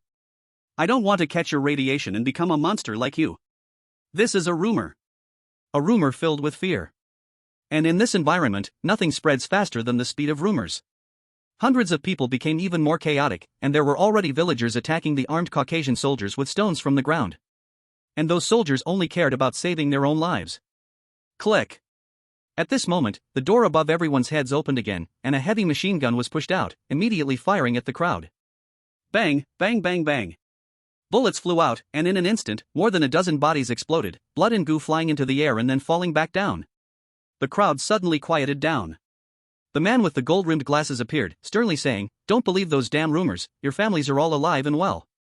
Shinfei shouted as he walked, "Shut the hell up, if you have the guts, let me call home. I don't believe you would dare to kill us all." The scene became chaotic again. The man with the gold-rimmed glasses tried to find the person who had just spoken, but everyone was dressed similarly, making it difficult to identify. The man in charge of the machine gun looked at him and asked, "Boss, should we keep firing?" Smack. The man with the gold-rimmed glasses slapped him on the face, angrily cursing, "Shoot, it must be Wagner's people mixed in. Gather everyone, find them, quickly." The leader nearby quickly acted according to his orders. The man with the gold-rimmed glasses took out a walkie-talkie, pressed the talk button and said, "Miss Catherine, they..." His voice suddenly stopped, because a pistol was already pressed against his head. The man behind him reached out to take the walkie-talkie, took a deep breath and said, "Long time no see, Miss Catherine. 62, Razor, greets you." The walkie-talkie was silent, only a slight buzzing of electric current echoed. The mine was growing increasingly chaotic, as villagers seized firearms and erupted into fierce battles with the Caucasus Freedom Army. The Caucasus Freedom Army outside heard the commotion and quickly gathered towards the void, but they dared not launch a massacre before receiving orders. They still relied on the villagers to unearth radioactive materials. If all the villagers died, then the men from the Caucasus Freedom Army would have to step in. Finally, a cold voice without any emotion broke the silence. "Mr. Razor, let's reconcile, take your teammates, and leave the Caucasus region. The Marenko family is still your friend." For her, the priority was to deliver on time to the Chechen Union. Once she defaulted, no one knew what those madmen would do. With a smile, Shinfei said, "What a rational choice, the transaction location is 500 meters west of the T-Mountain. Miss Katerina, I hope you can bring my team along." Shinfei didn't waste any more words. He pointed his gun at the man with the gold-rimmed glasses and said, "Stop the car at the entrance of the mine, then take us out, and don't make any sudden moves. Do you understand?" The man with glasses nodded slowly. Under his guidance, the group quickly made their way toward the mine's exit through another tunnel. Shinfei was really starting to like these rich people more and more. They had many concerns, they couldn't afford to take risks. On the surface, they appeared incredibly powerful, but when faced with life or death situations, they backed down. Unlike the poor, who dared to fight for their lives. An off-road vehicle stopped right at the mine's entrance. Shinfei instructed the man with glasses to drive while he took the passenger seat. Gold coin and Poland mixed in with the fleeing crowd but chose not to get in the car. As the off-road vehicle left the abandoned base, several armed helicopters took off, hovering not too far overhead. The man with glasses glanced at the armed helicopters in the air and said, "Mr. Razor, you know." Bang! Shinfei slammed the butt of his gun against his head. The glasses shattered instantly, blood flowed down from his forehead. Shinfei said in a deep voice, "Stop pretending with me. Are you trying to say I've messed with the wrong people? Let me tell you, whoever wants me dead, I'll make sure they die first. Do you understand?" The man with glasses hurriedly adjusted his glasses, losing all previous calmness, and quickly nodded, I understand." Shinfei smirked, disdainfully saying, "I love seeing you so-called upper class reveal your true selves now. Keep pretending, and I'll kill you." The man with glasses gritted his teeth, remaining silent, but a hint of vicious malice flashed in his eyes. "Did you think I couldn't see that?" With one hand steadying the steering wheel, Shinfei unhesitatingly pulled the trigger at his head. Bang! The man's head burst open like a watermelon, yellow and white splattering all over the cabin. Shinfei kicked open the driver's door, tossed him out, and without caring about the mess, sat in the driver's seat. At that moment, the walkie-talkie crackled to life with Katarina's furious voice, "Bastard, what did you do? Why did you kill him?" There were no cameras in the vehicle, but the armed helicopters in the air could clearly see everything. Shinfei drove calmly forward, pressing the walkie-talkie to curse, "Pretending in front of me ends this way. Miss Katarina, if you're unhappy, feel free to let those helicopters attack me. Do you have the guts? Since I know where your CS-137 oxide base is located, I have plenty of ways to make sure you can't dig out a single gram. Come on, kill me." Silence again filled the other end of the walkie-talkie. Though there was no sound, Shinfei could imagine how furious the other side was. There were 6 people in Team 7, after accounting for 1 death and 1 capture, there should be 4 left. But now only Shinfei appeared alone. Katarina truly did not dare to gamble. Because if any of those 3 made a call to the 58th Group Army, telling them someone was digging for radioactive materials in the Caucasus region, the consequences were unimaginable. After waiting for a moment, seeing no sound from the other side, Shinfei continued to curse, "If you dare not gamble, let those damned armed helicopters disappear from my sight." There was still no sound from the intercom. But soon, the armed helicopters vanished from Shinfei's view. After driving for about 7 or 8 minutes, Shinfei stopped the car, casually stood at the front, and lit a cigarette. Before long, Katarina approached with 2 to 3 dozen fully armed elite team members, as well as Nefis. The two parties were about 20 meters apart. Shinfei glanced at Nefis' condition. Not bad. At least on the surface, she hadn't suffered too harsh an interrogation. There was no need for him to ask her for any confession or clues, making her suffer had little meaning. According to Katarina's original plan, after the 7th team was eliminated by the Caucasus Freedom Army, a single bullet could kill the last sniper. She never dreamed things would develop to this point today. Katarina stared at Shinfei, her eyes still filled with deep confusion and too many unanswered questions. Why did he have surveillance videos of her grandfather? How did he find her abandoned base where she was digging for radioactive materials? This man was surrounded by too many mysteries. Shinfei glanced at Katarina's beautiful figure and playfully said, "Miss Katarina, what are you pondering?" Katarina coldly replied, "Mr. Razor, you really make me see you in a new light. I am curious, why do you refuse the Malenko family's invitations time and again? Is it that we are not sincere enough? Of course, it's because you're about to be finished." Shinfei smiled and said, "Everyone has their ambitions, there's nothing we can force. Miss Katarina, you are very beautiful, the most seductive among all the women I have seen. Even if I don't join you, we can still be friends. However, you killed my captain." Click. Upon hearing Shinfei's words, the 20 or so fully armed elites behind Katarina all raised their guns and aimed at him. Katarina smiled cruelly and said, "So what? The weak in this world are meant to be toyed with by the strong, just like you now. I can let you go or kill you right now. Mr. Razor, do not repeatedly challenge my patience." Shinfei countered, "Why should I? Just because you have more people?" Katarina nodded as if it were natural, "Yes, just because I have more people. You do have some leverage against the Malenko family and know about our abandoned base where we were digging for radioactive materials. These are the assets that allow you to stand here and communicate with me. But do not think that with these things, you are worthy of equal conversation with me. You are merely a war hyena, just that. Shinfei's mouth slightly curved up, and he couldn't help but applaud. Miss Katarina, I understand your logic now. The remaining Caucasus Freedom Army is all in the base, subduing those villagers, and now you have only 20-some people. According to your logic, does that mean I can kill you as long as I have more people? Katarina scoffed as if hearing the biggest joke in the world. Kill me? Sorry, the Ural Federation hasn't. Bang. Before he could finish his sentence, he saw Shinfei pulling the trigger towards the sky. A loud sound erupted, and in an instant, over 100 fully armed soldiers appeared from the grass around. Over 100 dark gun muzzles were aimed at Katarina and her subordinates. For a moment, those elite members who had once felt commanding and believed they had absolute advantage. Everyone panicked. Shinfei did not give them time to react, pressing his earpiece and saying, "Take them out, leave Katarina." Da. Da day, da day day. Hundreds of people opened fire simultaneously, instantly turning over 20 elite squad members into a sieve. Only 2 people were left standing. Katarina hurriedly held her gun to the head of the bound Nephthys, her expression totally blank. Not a brother, are you? Sun Wukong? Being hunted for a full 2 days, where did so many people come from? Surprised, aren't you? Unexpected, isn't it? The dense gunfire attracted the attention of the Caucasian soldiers in the base. Looking down from Shinfei's high ground, a squad was sneaking over, about 70 or 80 in number. Armed helicopters took to the skies again. Unfortunately, before they could get close, several RPG rockets were launched skyward. One of them accurately hit an armed helicopter, instantly exploding into a brilliant fireball in the sky. Umarov knew it was time for him to perform, saying eagerly, "Mr. Razor, I will hold back that bunch of free army scum, please feel free to do your work." Shinfei nodded slowly. As long as the battle was not at the base but in the jungle, both sides had similar strength. Moreover, the Mountain Eagle Holy War Alliance was now on the defensive, while the Caucasian Free Army had become the attackers. As for the 2 remaining armed helicopters, without ground markers for direct attacks, they would need to lower their altitude to enter the RPG and Stinger missile attack range. For a while, they didn't dare to act rashly. Amidst this chaos, Big Bear, Gold Coin, and Poland appeared behind Shinfei, staring expressionlessly at Katarina. Shinfei said playfully, "Miss Katarina, it seems the situation is a bit different from what you imagined.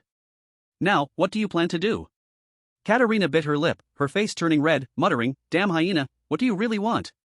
Shinfei, unfazed by her insult, said softly, "Before, I wanted to take a job, make some money, and live a free life, but now I want to kill you." Katarina hid behind Nephthys, pointing her gun at her head, bursting into mocking laughter. "Razor, you're too good at joking. Do you know what will happen if you kill the oligarch's granddaughter? Let me tell you, whether you or your teammates are hiding anywhere, they will be found by Malenko's assassins and then killed." That's right. Even now, Katarina did not think Shinfei dared to kill her. Because behind her stood the entire Malenko family.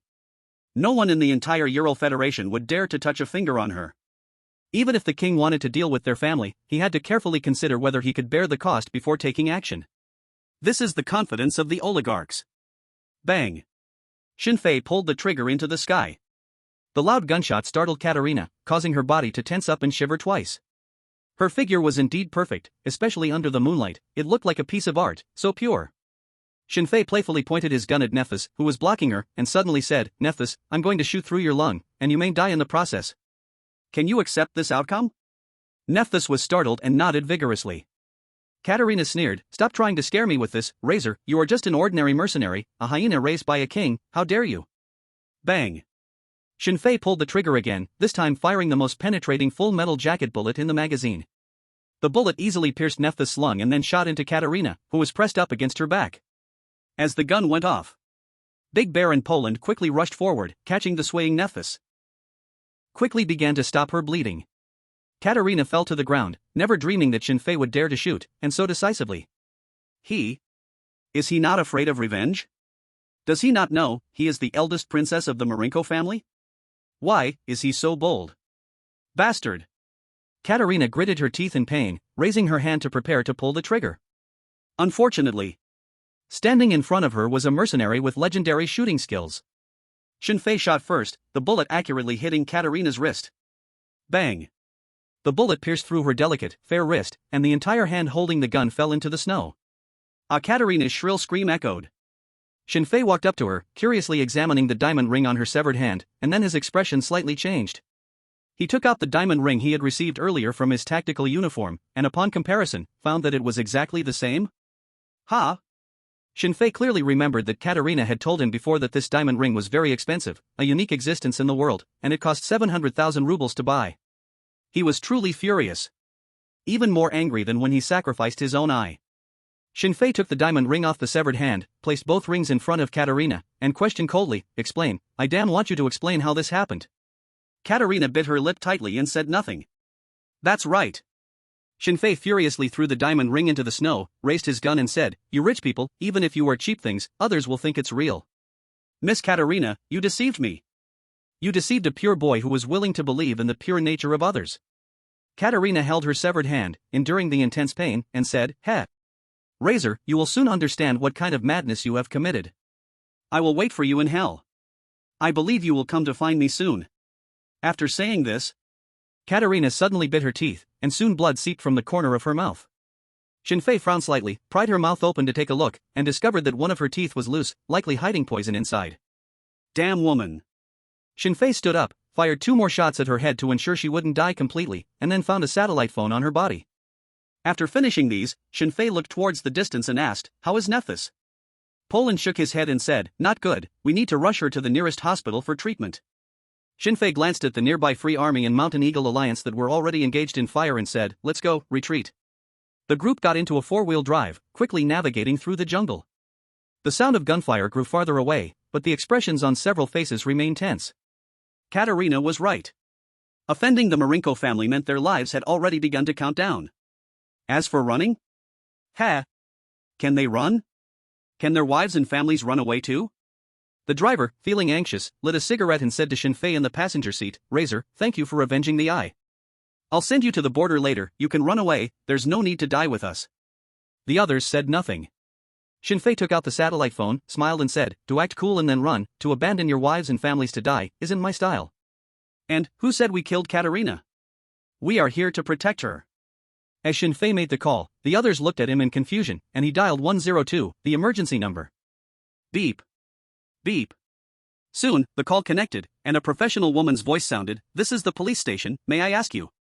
Shinfei didn't let her finish, speaking in a deep voice, "Listen carefully, I'm not joking with you, immediately tell the 58th Army that in their jurisdiction, there is an abandoned Red Star Alliance nuclear test base, containing at least 500 kilograms of radioactive material. Now the Caucasus Free Army is engaged in battle with the Mountain Eagle Holy War Alliance, the coordinates are." The dispatcher originally thought it was a prank call. But as she instinctively entered the coordinates provided by Shinfei into the computer, she looked at the address on the screen and suddenly stood up, urgently shouting, "Chief, there is an important situation to report. General is here," and for the first time, Shinfei is truly being noticed by a big shot. The lively dispatch hall instantly fell silent. The chief hurried over to the computer. Many nearby gazes also turned towards them. The dispatcher pointed at the coordinates and said, "Chief, someone just reported that a large-scale battle has erupted in this area. The two sides in the battle are the Caucasus Free Army and the Mountain Eagle Holy War Alliance. I suspect it is related to the explosion from a few days ago. A few days ago, there was an unusual explosion in the Caucasus region, and over 3.5 roentgens of radioactive material was detected at the scene. Once such a thing appears, no matter what country, they will be on high alert. But after 2 whole days of investigation, aside from knowing it relates to the Caucasus Free Army, there was not much useful information obtained. The Caucasus region is too vast. To catch a group of wandering terrorists in the endless mountains and forests is undoubtedly a dream." The chief anxiously asked, "Did the call hang up?" The dispatcher nodded, "The other party told us to immediately contact the 58th Group Army, then hung up. Call back, lock his position." After giving instructions, the chief hurriedly ran to his office, picked up the phone, and began to report up the chain. In the northern Caucasus, the 58th Group Army. At the command headquarters of the 42nd Motorized Infantry Division, in the office. The room was filled with high-ranking officials from the 58th Group Army, and sitting in the main seat of the conference table was the current commander of the 58th Group Army, General Alexei Vladimirovich Petrov. The others sitting at the conference table were all at least colonels. Petrov scanned the room and said in a deep voice, 48 hours, a whole 48 hours have passed, and you still haven't investigated what exactly happened?" A powerful sense of pressure loomed over everyone's heads. Ordinary small-scale battles wouldn't stir such high-level concern. But CS-137 oxide is different. It's no exaggeration to say that if 10 kilograms of CS-137 oxide explodes in certain sensitive areas, it could directly spark a war within the Federation. A dirty bomb. A treasure long sought after by countless terrorist organizations, and also the most sensitive biochemical weapon among various federations. Petrov said solemnly, "Speak, tell me, what new developments have you had in the past 2 days?" Brigadier General Dmitry gritted his teeth and said, "Commander, so far we can only confirm that a Wagner mercenary squad provided biochemical weapons to the Caucasus Free Army, but halfway through, I'm not sure why the battle broke out. I think this should be the truth." Petrov shot him a glare and scolded, "With just a few mercenaries, where did they get so much radioactive material? Or do you think this is a matter that Wagner's higher-ups orchestrated?" Brigadier General Dmitry quickly shook his head, "Commander, I didn't mean that, but beyond this, I cannot find any other more reasonable explanation. Their task this time is to protect Miss Katerina of the Malenko family. We can't hardly suspect that a group of media people are researching nuclear weapons, can we?" The conference room fell into silence. In fact, everyone understood what the commander was thinking. This fire could burn to anyone, but it absolutely cannot burn to Wagner. Because the king would not be willing to see such a situation. If the evidence is conclusive, that's one thing, but if they really report the current progress and the final outcome is not Wagner, no one would bear the consequences. Clap, clap. Just as everyone was contemplating the next direction of the investigation, there was a knock on the conference room door. General Petrov said in a deep voice, "Come in." At their level of meeting, it's not a big deal, and no one could possibly be disturbed. The office door was pushed open, and the major guard walked up to Petrov, saluted, and said, "Commander, we just received news from the police that a large-scale battle has broken out near Krasnodar 7 Collective Farm. The fighting sides are the Caucasus Free Army and the Mountain Eagle Jihad Alliance." "What?" Hearing this news, a rare look of shock appeared on Petrov's face. "I am searching all over the mountains for you, and you dare to cause trouble?" The eyes of the other senior officers also flashed with a fierce look. Having simmered for 2 full days, they were worried about not finding a chance to vent. The guard continued, "According to the informant, both sides are fighting for the abandoned base of the Red Star Alliance, which contains at least 500 kilograms of radioactive material. The recorded phone call from the informant has been brought over." Swish.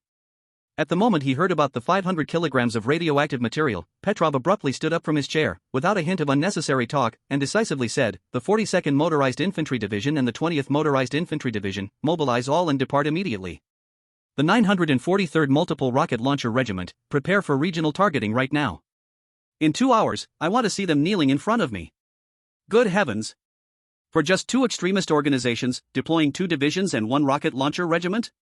Such firepower could take down several countries in the Middle East or Africa. But no one thought it was exaggerated.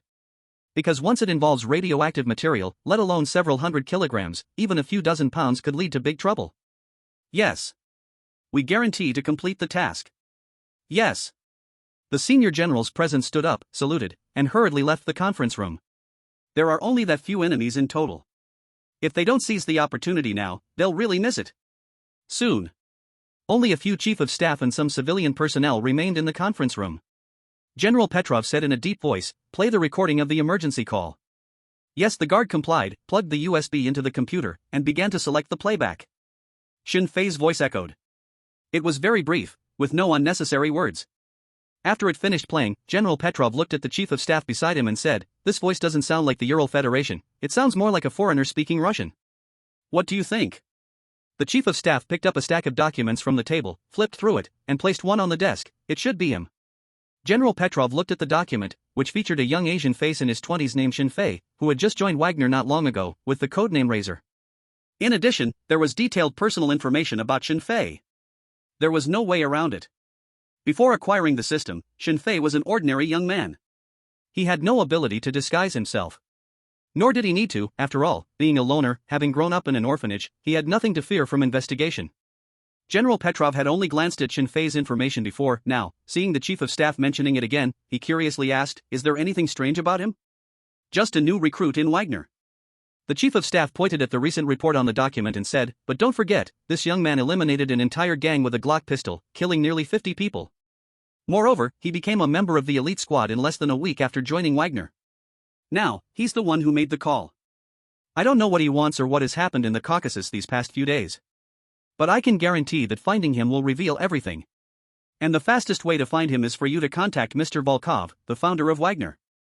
General Petrov frowned slightly and retorted, "Chief of Staff, you should know that the king does not allow us to have any private contact with Wagner. They are just a pack of hyenas, we are the fists protecting this country."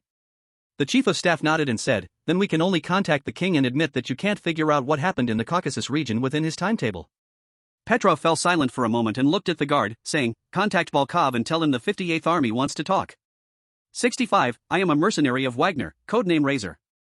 The SUV raced through the mountains of the Caucasus. Nephthys was unconscious, although the bleeding had stopped. She was pale, her pupils slightly dilated, and her condition was very bad. Polando tore open a first aid kit, took out the rubber tube inside, quickly attached the needle, and said in a deep voice, "Big Bear." Big Bear had already taken off his clothes. Without saying a word, he raised his arm with decisive ease. Polando inserted the needle into the crook of his elbow, gripping the blood transfusion tube with his left hand, starting to squeeze rhythmically. Once everything was ready, he plunged the other end of the needle into Nephthys' artery. Due to the pressure, blood slowly began to flow into Nephthys' body. Goldcoin saw this scene through the rearview mirror and hurriedly asked, "How long can she hold on?" "At most half an hour," Polando judged. "Half an hour." Goldcoin glanced at the navigation in the car. Even the nearest hospital would take at least 3 hours. There was no time. What to do? The expressions of everyone turned anxious, but no one blamed Shinfei. In the situation just now, a moment's hesitation meant death. No one could do better than Shinfei. Shinfei looked at the satellite phone in his hand and asked, "Isn't there an emergency rescue from Wagner?" Goldcoin answered, "Yes, but the Caucasus region belongs to the territory of the 58th Army, and our planes can't just enter. Even if we contact the colonel now, it would at least take 2 hours." Buzz, buzz. At this moment, the satellite phone suddenly rang, and it was an unfamiliar number. Shinfei answered the call but did not speak. A middle-aged man's voice slowly emerged, "The people of the 58th Army want to see you." No introduction, no context. But when Goldcoin and the others heard this voice, their expressions instantly became serious. Polando whispered, "Razor, it's Volkov, our boss." Volkov? Shinfei had seen the other person in the news often, but he didn't expect to communicate so soon. He said in a deep voice, "Okay, but I have a wounded teammate, we need to." The voice came again, "They will handle everything, you just need to find an open area to park." Goldcoin parked the SUV in a clearing. After the call was disconnected, Shinfei reminded, "We can't deceive the 58th Army. For the events of these 2 days, answer whatever they ask truthfully. But remember, after the battle starts, we've never met Miss Catherine and certainly haven't killed her. Everything we did was to prevent radioactive materials from falling into the hands of terrorists, do you understand?" The 3 men nodded heavily. Buzz. A rumble came from the sky as 2 Mi-26 transport helicopters landed beside them, stirring up gusts of wind. From one of the helicopters, several medics in white coats descended, carrying a stretcher. Without saying anything, they opened the car door and began transferring and treating Nephthys. Shinfei turned and said, "Polando, go with them." Polando nodded and boarded the transport helicopter with the doctors. On the other helicopter, a group of soldiers surrounded the SUV, led by a major. The major asked coldly, "Who is Shinfei?" He did not use the code name but directly called the name, and his attitude was very rude. Regular troops look down on mercenaries, this is almost a consensus in the industry. Shinfei stepped forward. 2 soldiers took away all his weapons. The major pointed to the transport helicopter and said, "Come with us." 2 transport helicopters took off again.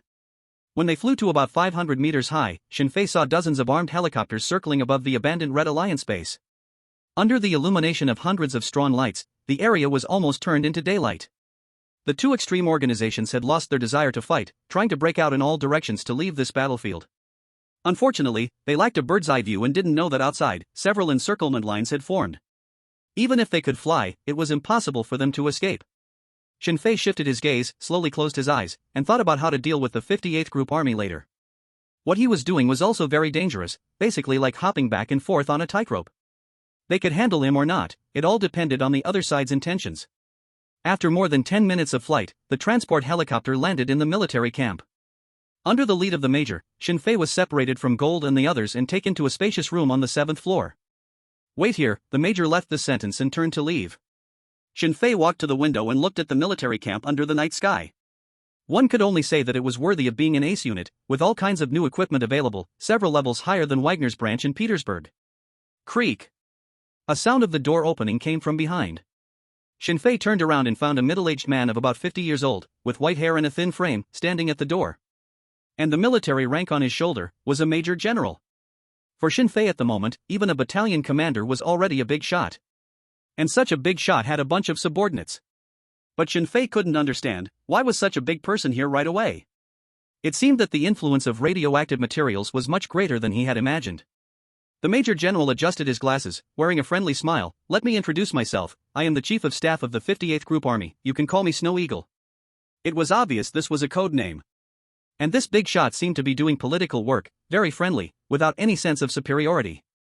If you didn't look at the rank, even the major from earlier felt more imposing than him.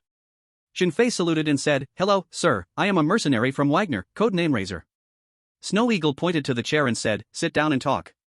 The two people took their seats. Snow Eagle casually asked, "Razor, you may not be aware, but for the past few days, almost the entire Ural Federation has been watching the Caucasus.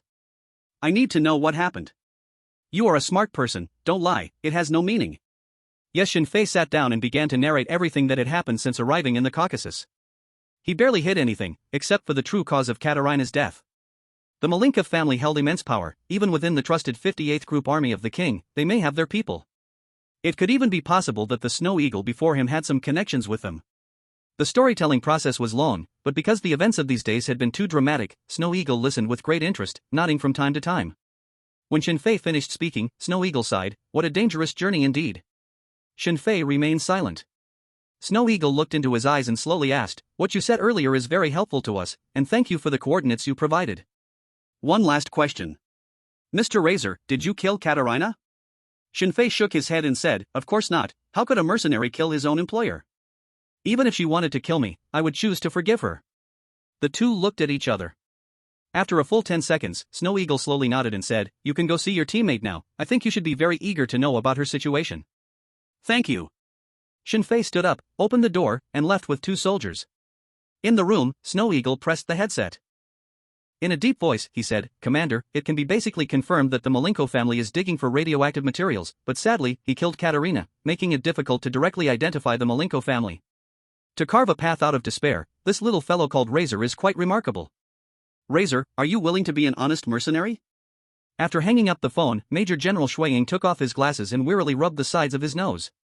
He had a rough idea of the general direction, but there were still many details worth pondering. For instance, why would Shinfei, an ordinary Wagner mercenary, be able to persuade the leader of the Holy War Alliance to help him? Also, by what means did Shinfei investigate the Malenko family's extraction of radioactive materials? But it didn't matter. These doubts were being investigated by professionals, and if he calculated the time, the witness testimony should be nearly finished. Just as Major General Shuiying was about to leave, a major walked in, saluted, and said, "Sir, the leader of the Flying Eagle Holy War Alliance just disclosed that he helped Shinfei because he has a USB drive." "A USB drive?" Major General Shuiying asked back, "What kind of USB drive, and what content does it contain?" The major reported truthfully. According to his statement, it is a video of Igor and Katerina talking in the study, discussing how to frame the Wagner mercenaries. What? He has such a thing? Major General Shuiying's brow slightly furrowed. He is an ordinary mercenary, making it impossible for him to even come into contact with Igor, let alone install surveillance in the other party's study. Moreover, if he already had such surveillance ahead of time, wouldn't it mean that all the accidents in this Caucasus trip were things Shinfei anticipated? This guy's identity is not simple. Major General Shuiying spoke, "Who else knows about this?" The major reported, "Including me, there are a total of 3 people. I have instructed them that this matter is classified at the highest level." "You did well." Major General Shuiying nodded and said, "Protect the leader of the Eagle Holy War Alliance, and ensure that he does not encounter any accidents." Yes, the major saluted and turned to leave the room. Shuiying picked up the phone and called the commander again. After the call was connected, he detailed the newly learned situation. The lieutenant general commander was silent for a moment and asked, "So, it means Shinfei might be someone from the king, or received instructions from the senior levels of Wagner? On the surface, it looks like a protective action, but in fact, he is using this opportunity to expose the Malenko family's flaws?" Major General Shuiying thought for a moment and replied, "Commander, perhaps it's not even that. He might also be someone from the KGB, but no matter who he is, based on the current situation, what he intends to do is the same as the king. All to bring down the Malenko family." The lieutenant general commander asked again, "What about the USB drive? Should we go find him to ask?" Asking or not asking could very likely involve a struggle at another level. The bigger they were, the more they thought about it. It really could not be ignored. Those fools who refused to think would only be nailed to the column of historical shame. We can't not ask. Since we know about it, we should still ask. Major General Shuiying sighed and said, "But it cannot be in the form of an interrogation. I will subtly probe a bit later. When you report to the king, you can also discreetly inquire about Shinfei's identity and the USB drive." Beep, beep, beep. The call was ended again. Major General Shuiying walked out of the room and said to the guard at the door, "Go to the Caucasus Military Hospital and ask Dr. Constantine to come over quickly."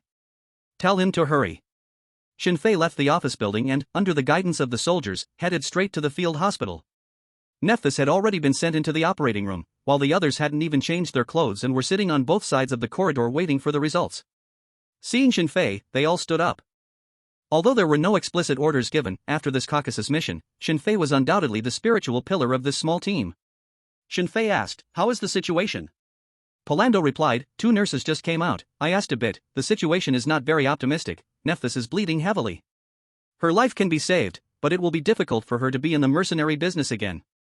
A normal security task resulted in the death of one captain and serious injury to one team member. This actually also had a certain impact on Shinfei.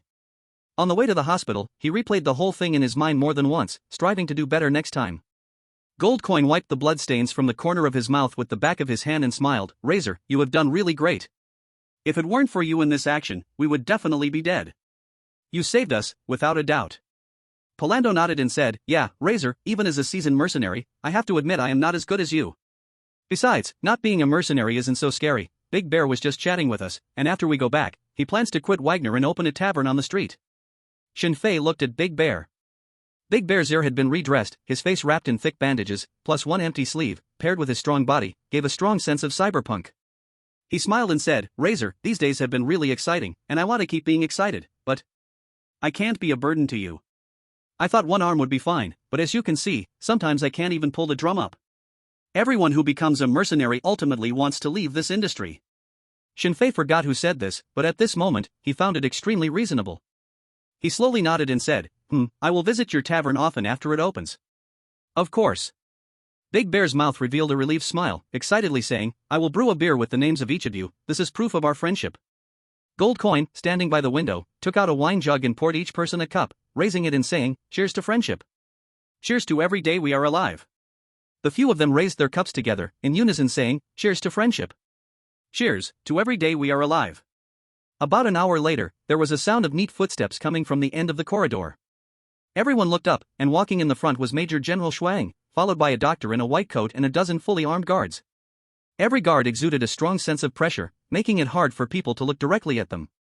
Even Shinfei and the others couldn't help but furrow their brows slightly. As Major General Shuang got closer, he turned and said, "Dr. Constantine, thank you for your help. It's my duty."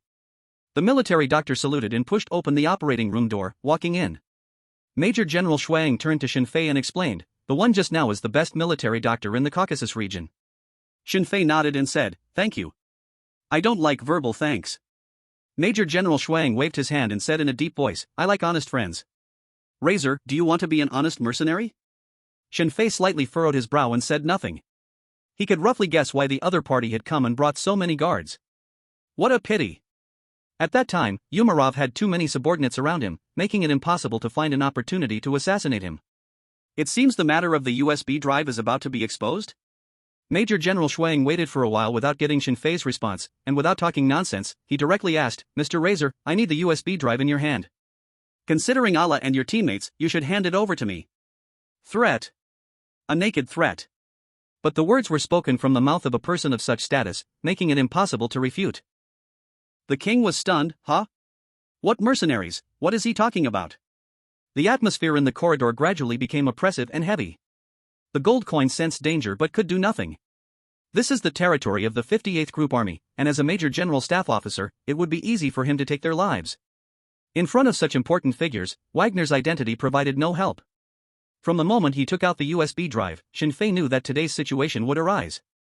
Submitting it was absolutely necessary. Shinfei said, "Major General Snow Eagle, I am not a member of the 58th Group Army. If you want the USB drive, that's fine, but I have a condition."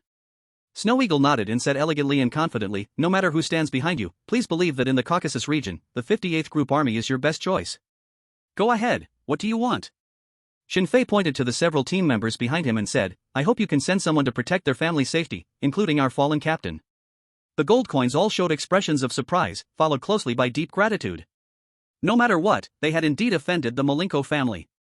Even if their family battled fiercely with the higher-ups, they would not lack ways to deal with them. Just a word would bring many people to trouble them. Once they became mercenaries, they certainly were not afraid of death. But not everyone, like Shinfei, had no weak points. Major General Snow Eagle also did not expect Shin Fei to propose this condition, because according to their analysis, this guy seemed to be a cold-blooded, money-driven individual. Just a teammate they had collaborated with once could make him give up an opportunity to extort the group army's higher-ups?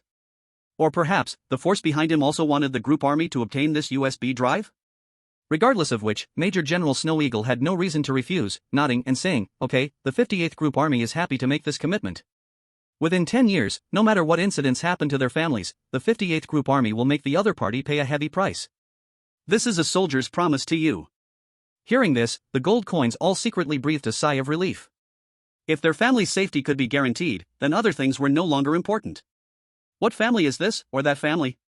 What are you afraid of? The Republic of Nokchensk, border.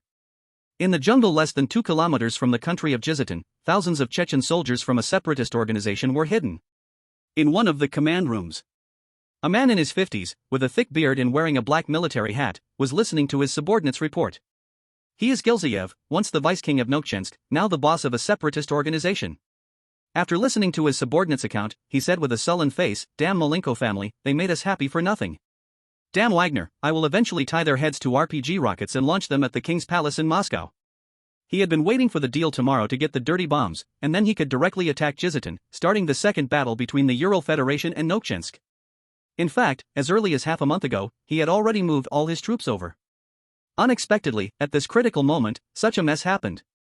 The chief of staff standing beside him tentatively said, "Boss, I suggest temporarily withdrawing the troops and starting our actions later." "How much longer do we have to wait?" Gilzayev glared at him, dissatisfied, and said, "When I was vice-king, you told me to wait. When I was fighting against Maska, you also told me to wait. Now those bastards from the Ural Federation have offered a $10 million bounty to hunt me down, and you still want me to wait?" The chief of staff frowned, "Boss, but if we move now, we will be treated as terrorists. Without weapons to check the king, it is difficult to win this war." Gilzayev suddenly stood up and said in a deep voice, "When did I say I wasn't a terrorist? Since you are a terrorist, you should do what terrorists do. No weapons to check the king? Tell the warriors in the Ural Federation to use blood and explosions to make those civilians understand that once war begins, no one can remain unharmed. Pass my orders, in 3 hours, we begin the attack on Giztan. Moskva, Malenko family headquarters. In the conference room." In the large room, the high-ranking members of the Malenko family filled the seats. Sitting at the head of the conference table was an old man, the current helmsman of Malenko, and also one of the 7 oligarchs of the Ural Federation, Igor Valyankinovich Malenko. Beep, beep, beep. The sound of the phone waiting rang in the silent conference room. No one answered. After dialing several more times, still no answer. The middle-aged man put down his phone and frowned. "Father, your granddaughter Katerina has been confirmed dead, and we can't reach anyone in the Caucasus region." Hearing this, another middle-aged man in the room showed a flash of despair on his face. Igor's face showed no expression, but his increasingly cold eyes gave a strong sense of pressure. After a pause, Igor asked in a deep voice, "Where is that hyena called Razor now?" The middle-aged man replied, "He was taken by the 58th Army Group. We cannot find more information for now, he should have been secured." "Father, what should we do next? If we don't do something soon, our family." Igor glared at him, and the middle-aged man did not dare finish his sentence. The atmosphere in the conference room was gloomy. No one expected that such a glorious family would fall to the point of being driven to a dead end by a mercenary in just a few years. Just as Igor was about to speak, the phone placed in front of him suddenly rang. Seeing the number on it, Igor squinted his eyes and picked up the phone to answer. "Igor, how are you?" a strong male voice came through the phone. Igor took a deep breath and said, "I am well, Your Majesty." "Oh." The man on the other end replied casually, then said, "I have some interesting things here that I think you should see." "How about it? Do you have time to come to the palace?" "It's over." Igor knew that the things the king referred to must be that mysteriously appearing USB drive. What to do? Before he could speak, the middle-aged man sitting next to him whispered, "Father, there are the king's guards outside, prohibiting anyone from entering or leaving." It has come to this point. Igor took a deep breath, his face carrying a cold smile, muttering to himself, "Mr. King, you can achieve so much with just a small mercenary. I admit the Malenko family underestimated you. You are right, we should talk." "Ha? What mercenary? What is he talking about?" The king, looking confused, still maintained an utterly calm voice, and said, "I believe this will be a pleasant conversation. I'll be waiting for you in the palace." Beep, beep, beep. The call ended. Igor stood up from his chair, adjusted his clothes, and exhaled a breath of stale air, saying, "I am going to the palace now, you all do as I arranged before." Remember, as long as the media's heart still lies with the Malenko family, I will not die. The people in the conference room nodded slowly. Igor did not finish his last sentence. Perhaps he would not die, but the media empire he built for so many years might be reduced to ashes after tonight's conversation. 68. A terrorist attack? I haven't killed anyone in 3 days. Nephthah's surgery lasted a total of 4 hours, and she was pushed out still unconscious. Just as Polando had previously judged. Her life was saved, but due to severe lung damage, she would definitely not be able to work as a mercenary in the future. At the entrance of the ICU intensive care unit, Goldcoin said in a deep voice, "We don't need to worry about Nephthahs anymore. I think we should discuss what to do next. Razor, the 58th Army should give the USB drive to the king. Do you think he will handle the Igor family this way?" The others also looked at Shinfei. Though they were temporarily safe, just thinking about the terrifying background of the Malenko family was enough to keep them restless. Shinfei replied, "The Malenko family has offended not just the king, they also framed Wagner. Unless something unexpected happens, it will be very hard for them to get through this. When the tree falls, the monkeys scatter.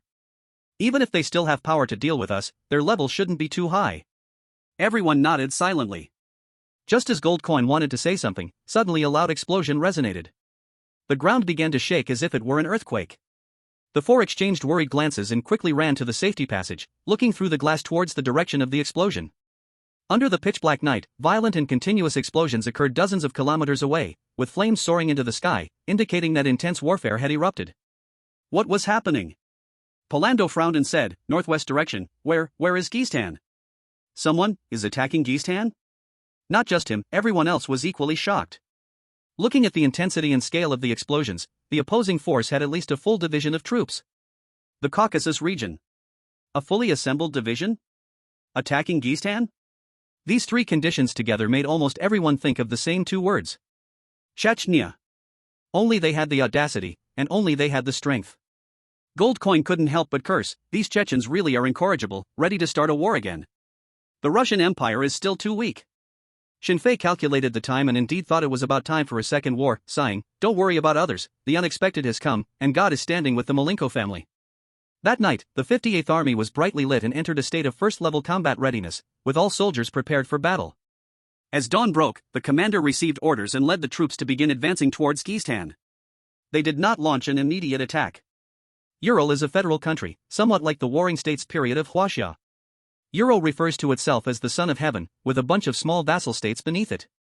When small countries go to war, the Son of Heaven needs to mediate, but to truly intervene in the war, one must wait for the outcome at the negotiating table. In the following days, Shinfei kept gathering news from Moscow. As he had thought, the Malenko family actively sold all the TV stations and news companies under its name to the Ural Federation. Igor was expelled, never to return to the country for life. The outside world speculated about the reasons for the Malenko family's actions.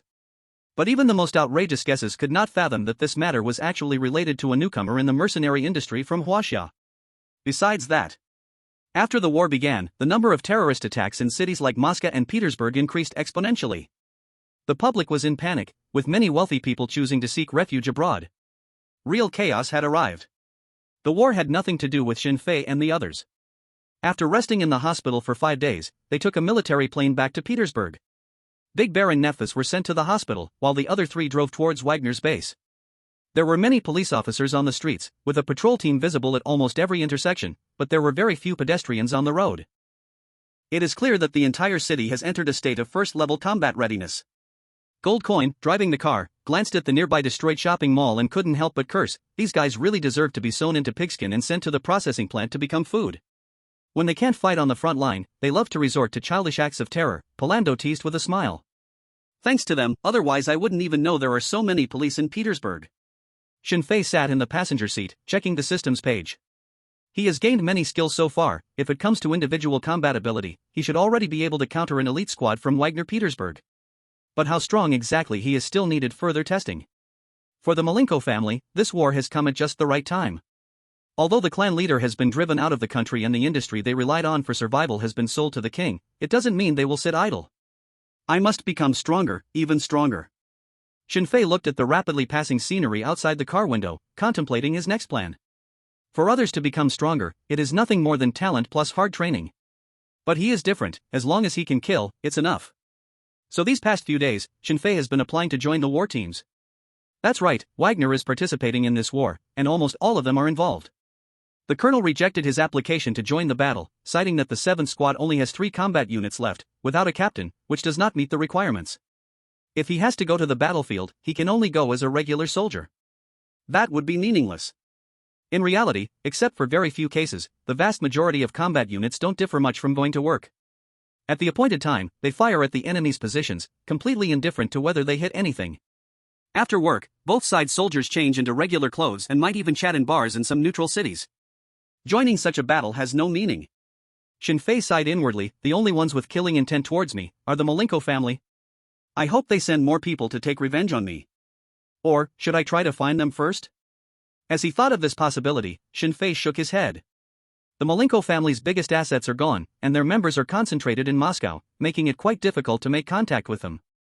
Polando looked at Shin Fei, who hadn't spoken since getting off the plane, and asked, Razor, are you thinking about the Malenko family?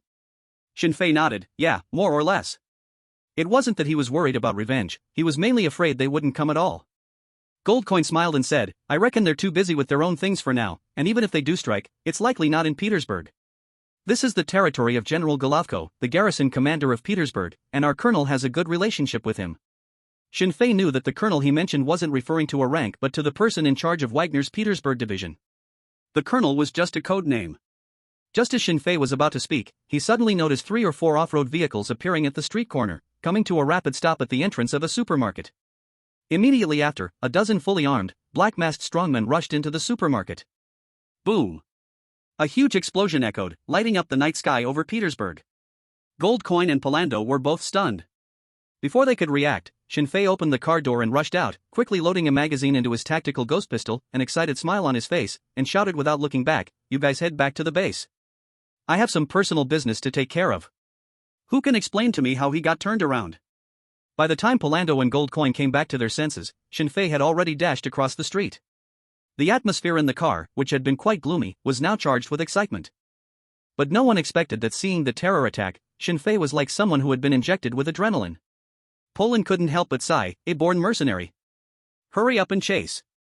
Goldcoin grabbed the assault rifle from the car, kicked open the door, and dashed out. Poland followed closely behind. The two hurriedly caught up with Shin Fei at the supermarket entrance. Nearby patrolling police rushed over, dozens of guns aimed at them, watching every move they made with caution. After all, the 3 of them looked more like terrorists than the terrorists inside. Goldcoin took out his credentials and shouted loudly, Wagners, we are one of our own. Due to insufficient manpower, there was some cooperation between the police station and Wagner, and the relationship was relatively good. Currently, there were also quite a few members of Wagner's regular troops patrolling the streets in Petersburg. The police relaxed, and one of the leading captains asked, What are you planning to do? Shin Fei pointed to the supermarket and said, To save people, what else? The captain was stunned. Well, the sun has come up in the west? Mercenaries are so kind, wanting to save people? He clearly didn't believe such a statement, and the surrounding police had not completely lowered their weapons. Shin Fei knew that if he didn't convince them, it would be difficult for him to enter the supermarket and take down those terrorists to get the chance at the lottery. He thought for a moment and suddenly asked, Isn't it strange? When you see innocent people being bullied, don't you stand up for them? If you see innocent people being bullied and don't stand up for them, are you still human? Police captain. What he said made sense, but coming from you, doesn't it seem a bit strange?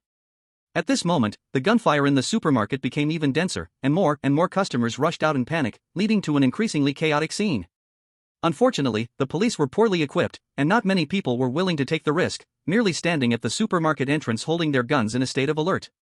As if they could wait for the terrorists to walk out. Stop the nonsense, do you want to see them all die? Shin Fei quickly ran forward. The police wanted to stop him but were held back by the captain. Goldcoin and Poland didn't hesitate at all, following Shin Fei into the supermarket against the crowd. One policeman whispered, Captain, aren't we going to do anything? Are you out of your mind? They are not much better equipped than you. The captain glared at him and said in a deep voice, Evacuate the crowd, wait for the SWAT and military, our firepower can't compete with theirs.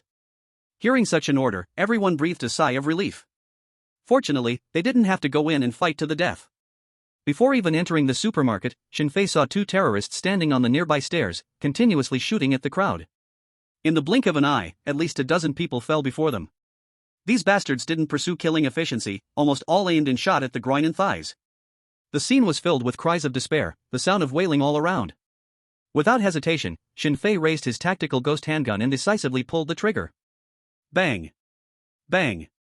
With 2 gunshots ringing out, the 2 terrorists standing on the steps fell to the ground with bullets in their foreheads. At that moment, 3 more terrorists rushed out of the supermarket.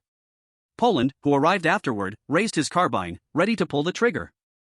Gold Coin shouted loudly, "Don't shoot to vital parts, leave it for the razor." Ha! What is going on?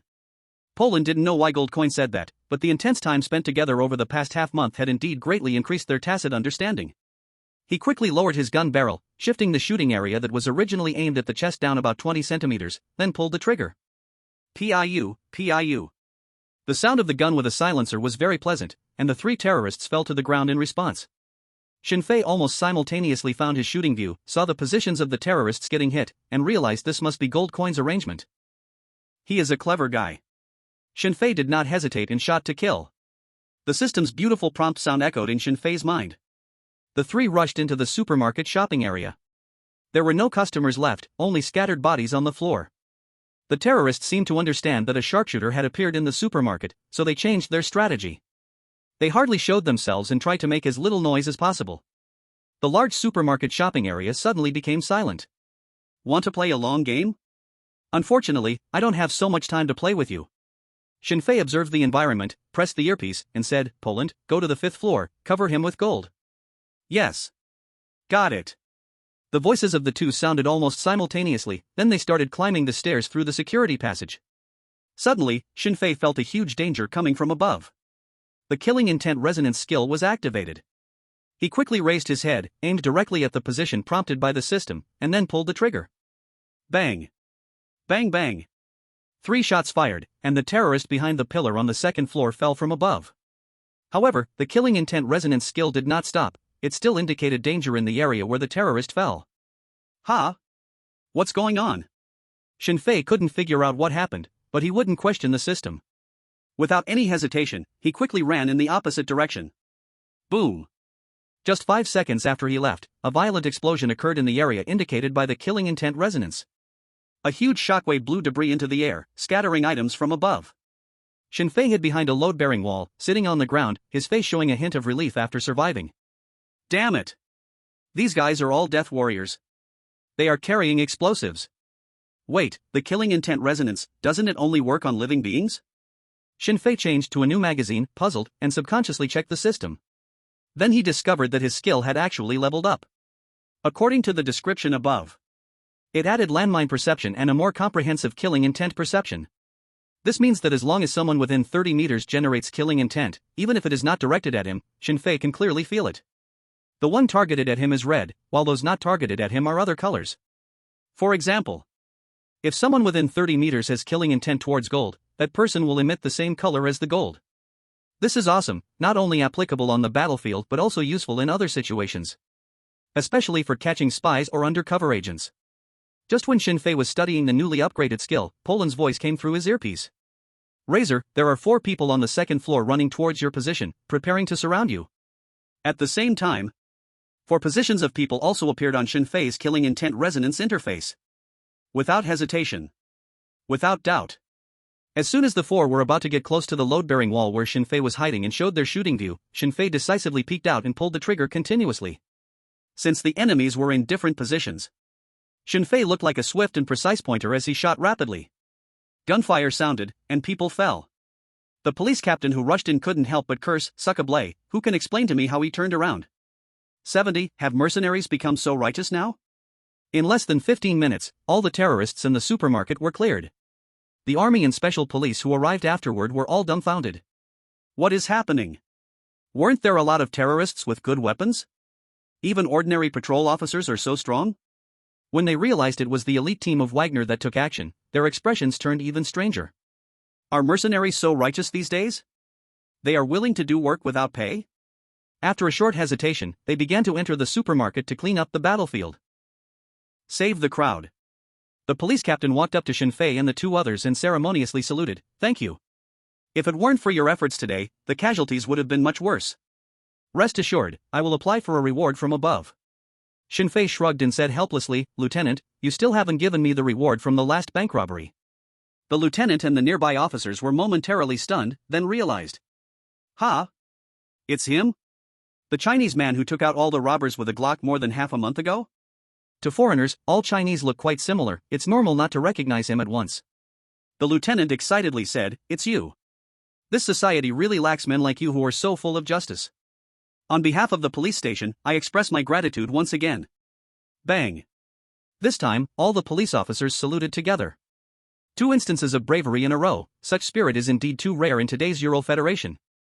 Even the survivors around looked at Shin Fei with grateful eyes. They all witnessed the battle just now and knew that if it hadn't been for the 3 of them, they would have likely died. Polando emotionally said, "Razor, being a good person once in a while feels pretty good, right? Is that why you chose to intervene?" Shin Fei smiled and shook his head, not explaining much, and walked straight out. Gold Coin and Polando followed behind him. Wherever they went, be it police, soldiers, or civilians, everyone would take the initiative to step aside, clearing a path for them. Just as they were about to exit the supermarket, a cold voice rang out, "Stop." The 3 stopped in their tracks, and Shin Fei turned back to take a look. The speaker was a man in his early 30s, wearing a perfectly fitted police uniform with 2 bars and a star on his shoulder, accompanied by a young lieutenant in military attire. Unlike China, in the Ural Federation, both police and military use the same ranking system. Seeing this, the police captain furrowed his brow and rushed to the major officer, explaining, "Director Novich, they are Wagner's mercenaries, it was them who acted just now." Novich shot him a glare, and the captain obediently closed his mouth. Shin Fei glanced at Novich. He indeed didn't recognize the other person, but the resonance of killing intent indicated that Novich bore ill intentions toward him. The revenge came so fast? Interesting. Novich waved his hand, saying, "Take these suspects back to the police station." The police following him were itching to move. The captain hurried a few steps, spread his arms, and blocked everyone, saying in a deep voice, "Director Novich, they are not suspects, they." Novich's expression darkened, coldly saying, "Are you teaching me how to do my job?" The captain was taken aback. Novich continued, "How can you be sure they are not here to silence others?" "Impossible."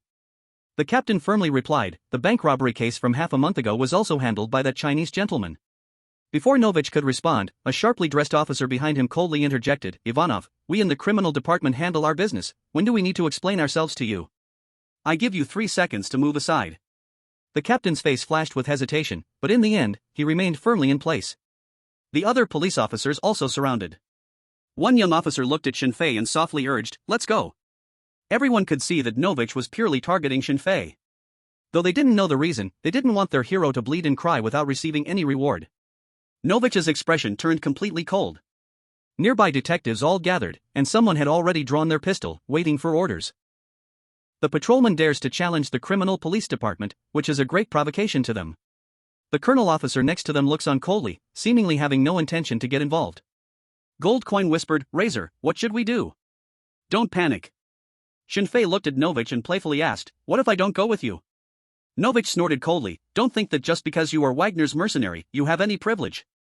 If you defy the police's order, I can shoot you dead right now."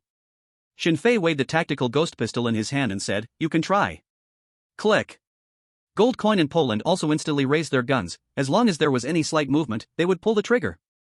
The atmosphere became even more tense and oppressive. It was as if a pile of dry firewood could be ignited with just one spark.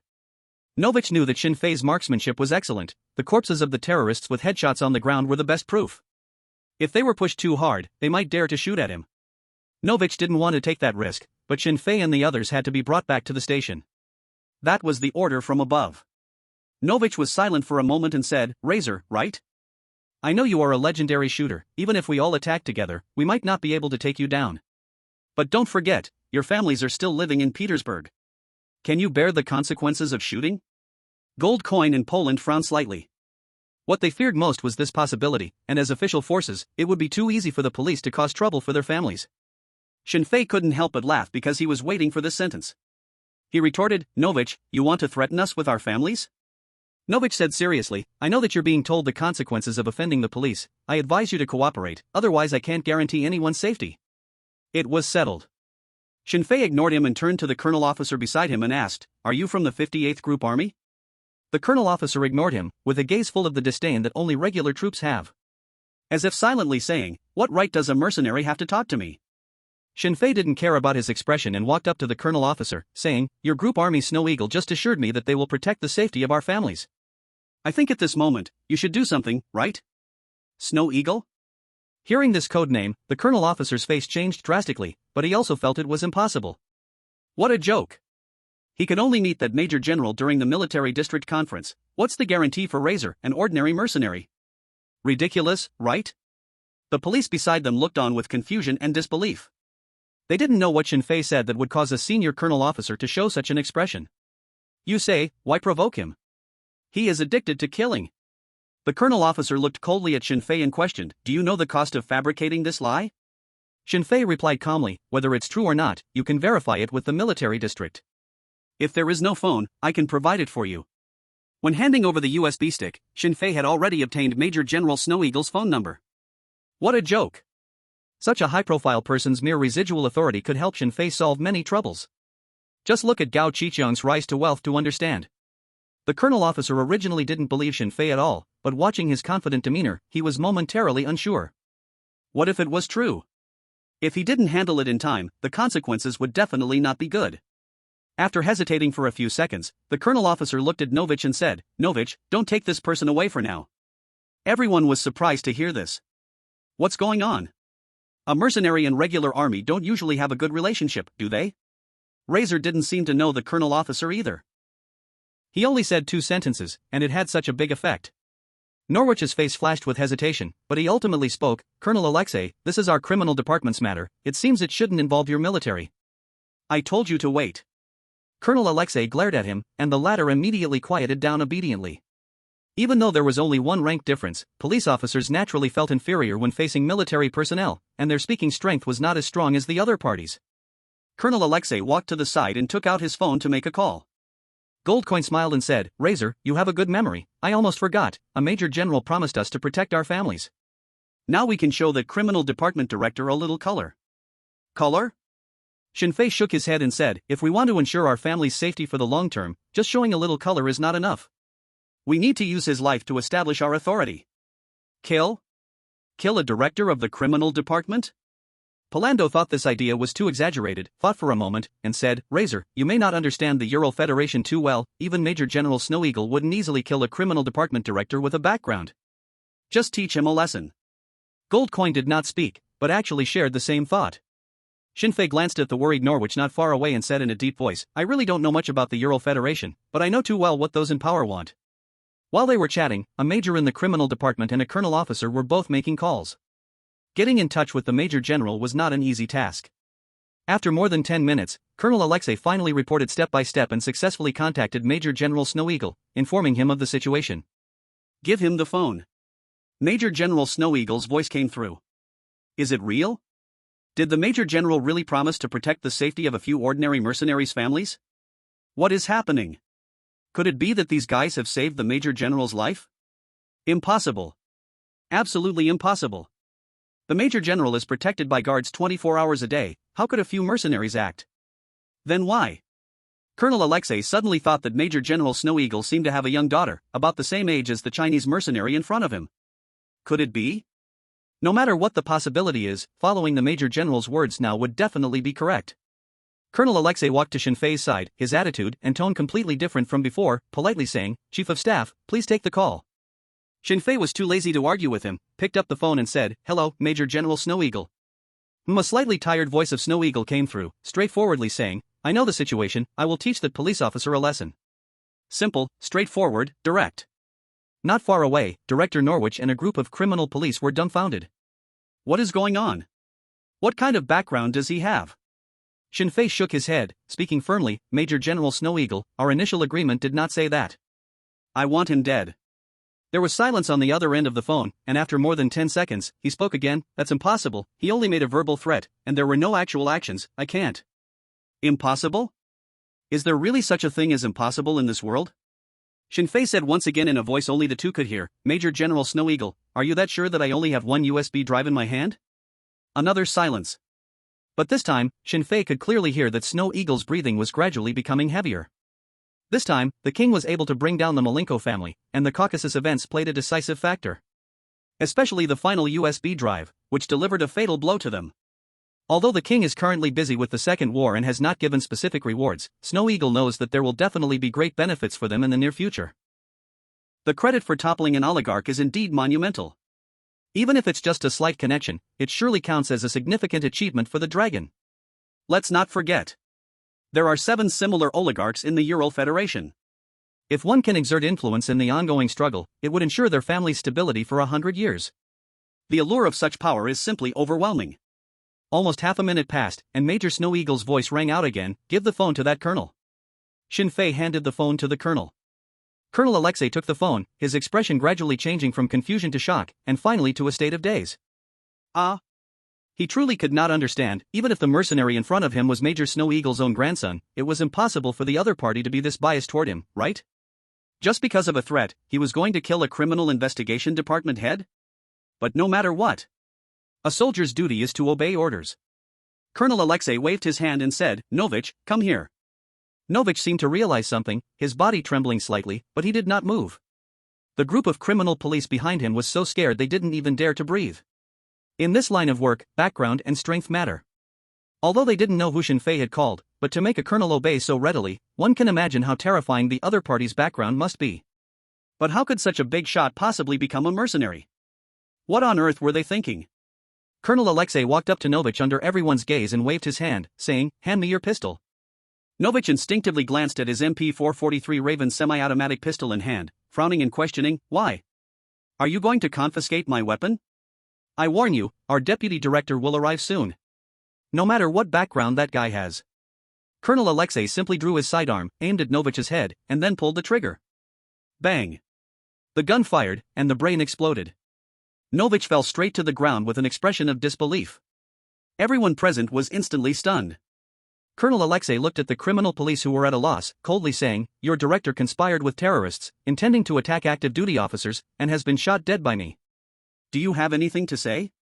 72, send him a condolence payment, you report it, I will approve the note. Big brother. The truth and the power of legal interpretation are in your hands, who would dare say anything? The criminal police and the criminal investigation department all lowered their heads, wanting to find a hole to hide in quickly. The few patrol officers were also stunned at the situation. What's going on? Who, exactly is he? Suckablyat, who could the person giving orders on that call be, to make a colonel officer obey so readily? At least it must be a brigadier general, right? A brigadier general may not be enough, it should be a real Soviet general. Listening to his subordinates' discussions, the patrol captain's face was pale, nervously saying, "This is bad. When we were robbing the bank, we extorted 20,000 rubles from them." Hearing this, everyone instantly felt a cold sweat on their backs. Yes. At that time, they were still planning to confiscate Shin Fei's Glock pistol, and it was only because he handed over the 20,000 rubles as a guarantee that they let him go and issued a gun permit. What should we do? The department head can kill it. Well, what are we in comparison? No, more than half a month ago, he was just an ordinary international student. How could he suddenly transform into such a big shot? Enough nonsense, quickly raise money to pay him back. Several people scrambled to take out all the money they had, but after gathering it together, it still wasn't even 20,000 rubles. 1 month's salary was only 3,000 rubles. Who the hell carries several months' salary in cash while on duty? They all noticed this small detail and were not far apart from each other. They had also heard Shin Fei talk about what happened during the bank robbery. Poland poked Shin Fei, "Razor, look over there." Shin Fei looked at several patrol officers and quickly understood what they wanted to do, waved his hand, and gave them a smile. Just now, they reminded him to hurry up and leave. Shin Fei wasn't the type to hold a grudge, especially since a gun permit for 20,000 rubles wasn't that expensive. The several patrol officers froze in place, their expressions excited as if they had seen the sun. Shin Fei looked at Colonel Alexei. "I think we can leave now, right?" "Of course." Colonel Alexei nodded. As Shin Fei and the others put away their guns and were about to leave, several armored vehicles sped over. Following closely, a stocky police colonel, around 50 years old, with a face full of flesh, hurried over, escorted by a group of special police. Before he even arrived, his scolding voice had already sounded. "You idiot Varangians, what a bunch of fools you left behind.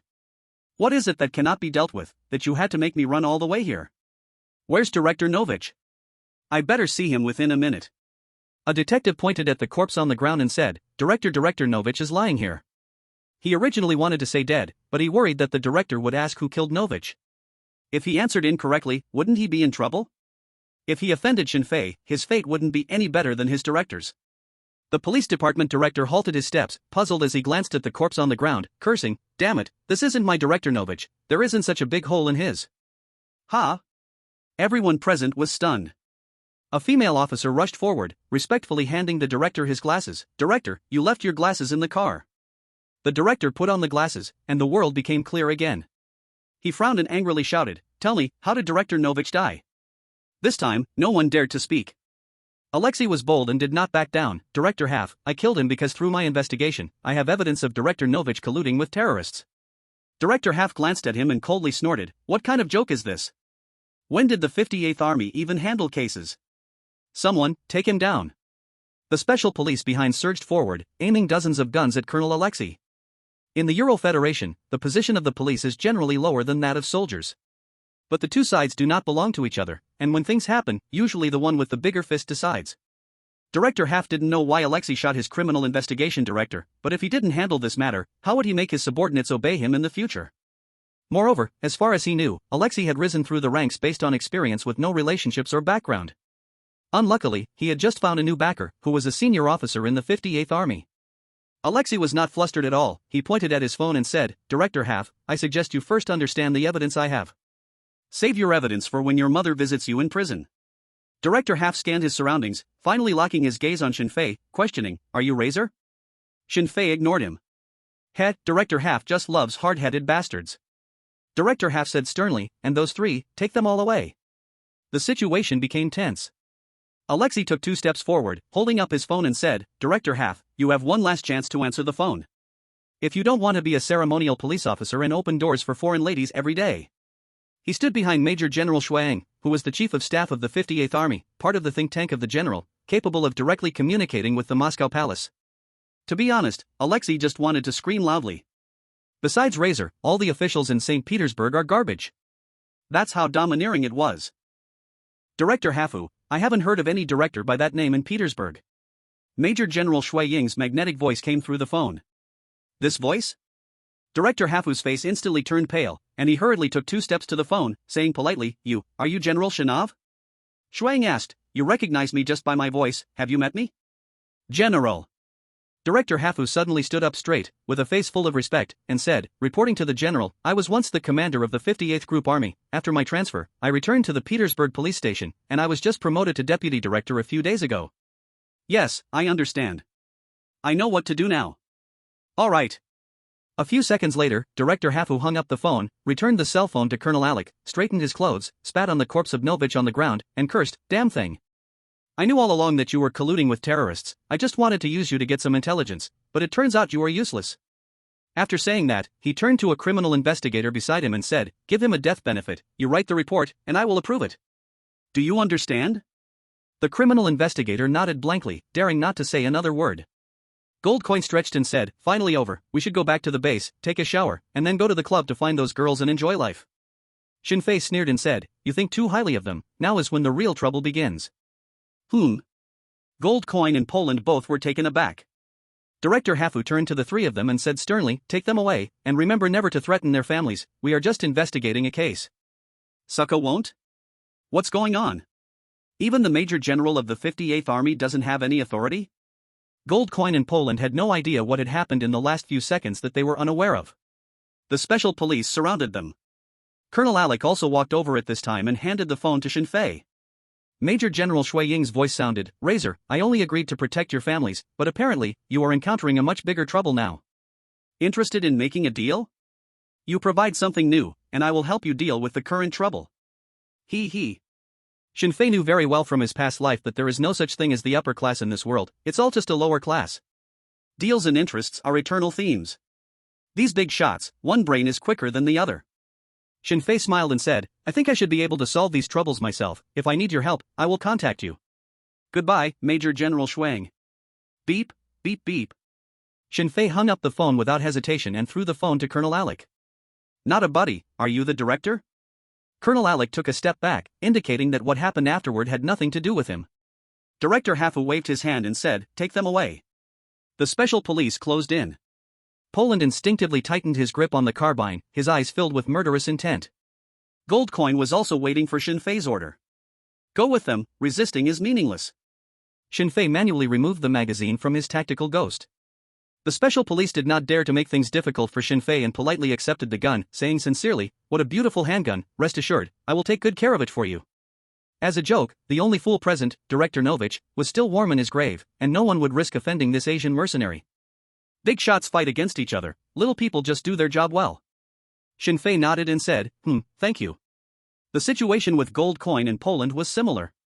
The three of them were invited onto an armored vehicle, and without even wearing restraints, everyone tacitly avoided mentioning it. Director Hafu just took a glance, his face briefly showing displeasure, but he said nothing more. He also couldn't figure out what the relationship was between Shinfei and Major General Xueing, if it weren't for someone giving a death order. He really didn't want to come out and cause this mess at all. Everyone had their own thoughts. Inside the car, Poland asked in confusion, Razor, I don't quite understand what the situation is? Does the Major not want to provide us protection anymore? Shinfei smiled and said, he is very much willing, he just wants to create some trouble for us to get more USB drives. Gold Coin asked in shock, you mean, you have monitoring from others? Razor, are you really not from the special forces of Huaxia? Shinfei shook his head and said, of course not, I don't have the identities you think I do. The more you explain this kind of thing, the more unclear it becomes. Poland glanced at the street rushing past outside the car window and said worriedly, Razor, even though they are not making things difficult for us now, the situation will surely change when we get to the police station. How should we respond? Gold Coin, I think you should find a way to contact the colonel. No need to contact. Shinfei said proactively, if the colonel is there, it is impossible for the police station to act against us in broad daylight. Don't worry, we are quite the hotcake, there are plenty of people waiting to rescue us. It's just that. Before Shinfei finished speaking, the armored vehicle suddenly slammed to a stop, causing everyone to almost tumble to the front of the car due to inertia. Poland yelled at the police in the driving cabin, Fake, did you learn your driving skills from the teacher's wife? The SWAT team in the front row ignored him but tightened their grip on their assault rifles. They also didn't know what was going on. It was because the vehicle in front made an emergency stop that they followed suit. Normally, encountering such a situation represents an unexpected event. Shinfei steadied himself and smiled, if I'm not mistaken, the people coming to rescue us have arrived. Although I don't know who it is, their speed is quite impressive. The convoy suddenly slammed to a stop, causing Director Half to be thrown into chaos, and when he came to his senses, he questioned, damn it, what are you guys doing? The driver hurriedly said, Director, the lead car has been stopped by a black sedan, and two people got out. Director Half adjusted his glasses, looked towards the front of the car, and indeed saw two young people around 20 years old. The man wore a neatly tailored suit, had a good build, but his face was common, the type that would quickly disappear in a crowd. The woman was very beautiful. Dressed in a sexy black leather outfit, outlining an almost perfect figure, draped in a white fur on her shoulders. Damn! Truly, anyone can bully me. Getting bullied by the Major is one thing, but now I can also be bullied by you? Get out of my way. Director Half drew his sidearm and pushed the door open to get out. Upon receiving the order, the SWAT team quickly exited the vehicle and formed a defensive line at lightning speed. It was evident that these SWAT members had decent tactical training. After all, they dealt with various gangs and terrorists all year round, and the tough ones had long been rotated out or retired due to injuries. Director Half led a few SWAT members to the front of the car and said sternly, I am Director Half, what are you here for? The woman in leather did not respond, not even casting a glance at him. The man with the common face pointed to the police car behind and said, hand over those mercenaries to us, this is no longer your business. Ordering around? Director Half was so angry that he nearly laughed, raising his handgun and saying, who the hell are you? Do you know what the consequences are for threatening a police chief in public? The man with the common face took out his credentials from his pocket in front of everyone and threw them over, asking, can we let them go? Deputy Director Half instinctively took the credentials, only glanced at them before closing them again with almost 10 times the speed, and without hesitation turned his head and said, release him. The assistant nearby whispered, Director, don't forget, Razor. Director Huff glared at him and scolded, I said let him go. The assistant was taken aback. What is going on? Our director didn't back down this quickly even in front of a major general, right? Who are these two young men before us? The assistant was full of questions, but he knew it wasn't the time to ask those. He hurried to the armored vehicle holding the prisoners and opened the door. He looked at the three inside with a complicated expression and wearily waved, get out, you're free. Gold Coin and Poland Duo both looked at Shinfei, as if silently asking, bro, are you the director? How come whatever you say, reality follows your words? Wow, it's you, kid? Shinfei got out first. The special police waited at the door and returned his tactical ghost to him, unable to help but exclaim, Mr. Razor, you are the most special mercenary I've ever seen. Good luck. Shinfei took the gun and smoothly put it back in the holster. Gold Coin and Poland Duo got out as well. The police convoy quickly left the scene, as if fleeing, leaving only curious onlookers hiding around the street corners, watching the scene. The man with a plain face pointed to a nearby black sedan and said, "Razor, please come with us." Shinfei could roughly guess their identity. Whether from the Ministry of Internal Affairs or the KGB. He walked straight towards the sedan. Gold Coin and Poland duo wanted to follow but were stopped by the woman's hand. The man with a plain face pointed to an off-road vehicle parked not far away. "Your car is over there, you can return to your base." Gold Coin looked in the direction he pointed and found that it was indeed the same off-road vehicle they had driven out from the airport. This meant that these two had already appeared in the square outside the supermarket earlier. Poland duo frowned and asked, "Who are you, and where are you taking our captain?" The woman in fur raised an eyebrow and replied, "French kid, I don't think you want to know who we are." Poland duo wanted to say more, but Gold Coin stopped him, slowly shaking his head. They exchanged a glance and turned to walk towards the off-road vehicle parked by the roadside, while the woman in fur and the man with the plain face got into the black sedan. The man with a plain face drove, and the woman in fur sat in the back seat beside Shinfei. The vehicle drove smoothly on the road. The woman in fur curiously sized up Shinfei and teasingly asked, "Razor, you don't seem curious about our identity." Shinfei replied, "I'm more curious about what you want with me. Can you tell me?" The woman in fur shook her head and answered straightforwardly, "No." Then what else is there to talk about? Though the woman beside him was beautiful, Shinfei knew that whether KGB or Ministry of Internal Affairs women were absolutely off limits. Highly dangerous. The car became quiet again, and after about half an hour of driving, they stopped by the moat. This place already belonged to the wealthy area of Petersburg, with pedestrians dressed smartly, exquisitely, almost all wearing the unique pride of the Ural Federation on their faces. As if they still lived in the Tsarist era. The woman in fur pointed to an old man sitting on a bench by the river and said, "Go, he's been waiting for you for a long time." Shinfei got out of the car. The cold temperature made him instinctively tighten his clothes as he walked towards the figure on the bench. The old man wore a cheap suit, his hair was white, he was slightly plump, and his face was lined with wrinkles, exuding a sense of peace and kindness. "Razor, it's a pleasure to meet you," the old man's voice rang out, his tone slow, as casual as a neighborly old man greeting someone. "Please, have a seat." Shinfei sat beside him, remaining silent and waiting for him to state his purpose. The old man pointed to the row of buildings across the river and said, "The Constantine Palace, the palace of the Tsar, once the beacon of the world. But now it is on the verge of collapse due to years of neglect. Razor, don't you think this is truly a pity? What's there to regret about? In a few years, after your king finishes the second war and deals with the remaining oligarchs, this palace will be rebuilt." Shinfei knows these things in his mind, but of course, he can't respond like that, so he just shrugs and says, "Sorry, I'm not interested in your country's buildings. In fact, if you totaled all the buildings you destroyed in other countries, you could rebuild all of Petersburg." The old man looked at Shinfei in surprise, as if he didn't expect such an answer from him. "You are indeed an interesting mercenary, even more interesting than the stories I heard." The old man smiled and changed his communication strategy, speaking directly, "I want all the information you have. About all the oligarchs and the Ural Federation, name your price." Shinfei refused very decisively, "No, I won't sell." The key is he really doesn't have it for now. No one can refuse the KGB. The old man's tone carried authority and was irresistible. Ding! Almost at the same time, a crisp prompt sound rang out, and if it weren't for Shinfei's extraordinary hearing, he wouldn't even have heard such a volume. Everyone on the street stopped, motionless, staring at Shinfei sitting in the chair. Countless murderous intents, accompanied by a powerful sense of oppression, rushed at him. Shinfei turned to look, and there were at least hundreds of frozen pedestrians on the street. Anyone seeing such a scene would feel immense fear. The old Ural Federation's favorite tactic, showing muscle. From military parades to negotiations, it was always like this. Unfortunately, these things couldn't scare Shinfei, and amidst hundreds of red killing intents, he also saw a green light. It was a woman around 50 years old, wearing a white down jacket, very thin. One could tell she must have been very beautiful when she was young. Also radiating green light was the old man who was with him. From this point, it could be judged that the woman in the white down jacket seemed more eager to take down the mysterious KGB high-ranking man in front of Shinfei. Shinfei spoke, "If it's negotiations, let's negotiate. Messing around with these things is pointless. There are so many of you, I really can't escape, but I can still achieve mutual destruction. Do you want me to do that?" Shinfei's hand was already on his tactical ghost pistol. The old man examined Shinfei's eyes, as if pondering the significance of his words. In the end, he still backed down and pressed the prompt device in his pocket. Ding! The sound rang out again. As if God had pressed the play button again, the pedestrians on the road returned to their usual behavior. It was practically a real-life Truman Show.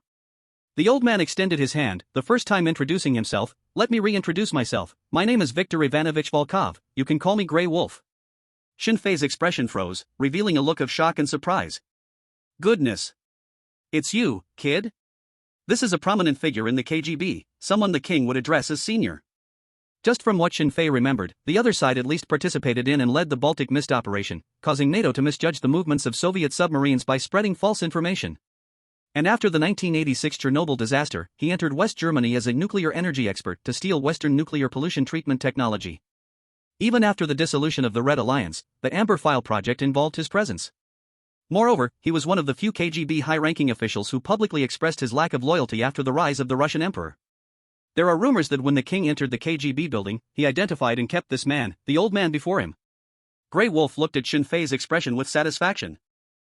The man smiled and said, "So, Mr. Shin Fei, can we have a good talk now about the price of the information you have in your hands?" Shin Fei shook his head firmly. "I'm sorry, even if I know who you are, it doesn't matter. But I do have another piece of information that I think you will be interested in." The Grey Wolf asked back, "Shin Fei, do you have a clear understanding of your situation?" Shin Fei looked at those agents disguised as pedestrians on the road. "If you mean that you can kill me any time, I have no doubt about that." The Grey Wolf shook his head. "No, I'm not talking about that." Shin Fei said nothing. The Grey Wolf took out a cigarette, lit it, took a deep breath, and continued, "We have investigated your detailed background, and we have basically determined that you are unlikely to be a member of the Hwaxia Special Technology. Or to put it another way, you do not belong to any country's intelligence agency.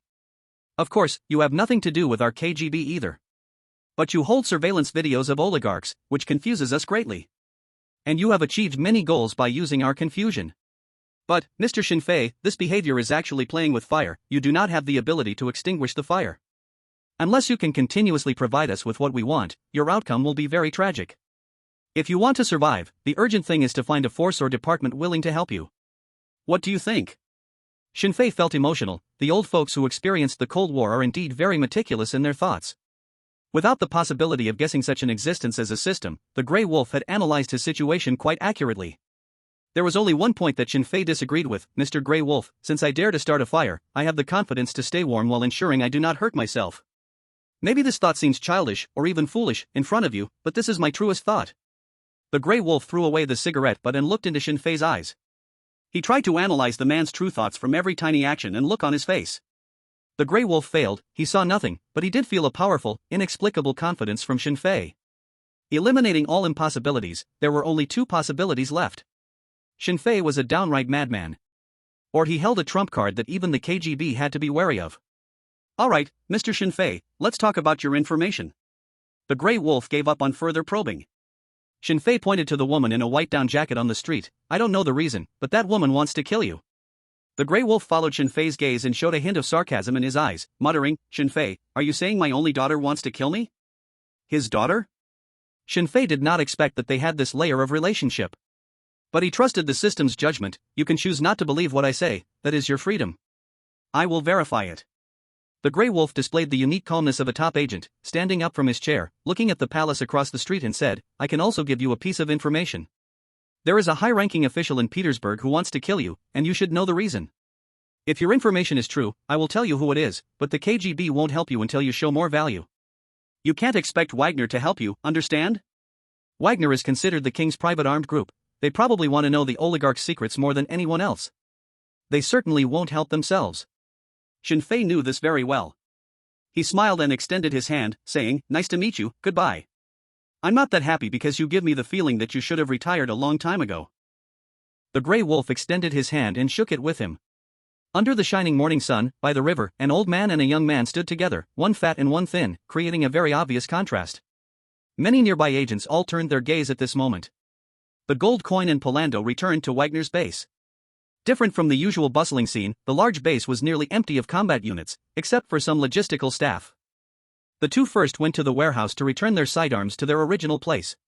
Palando couldn't help but ask, "Gold coin, what kind of guys took the razor?" "The razor will be fine, right?"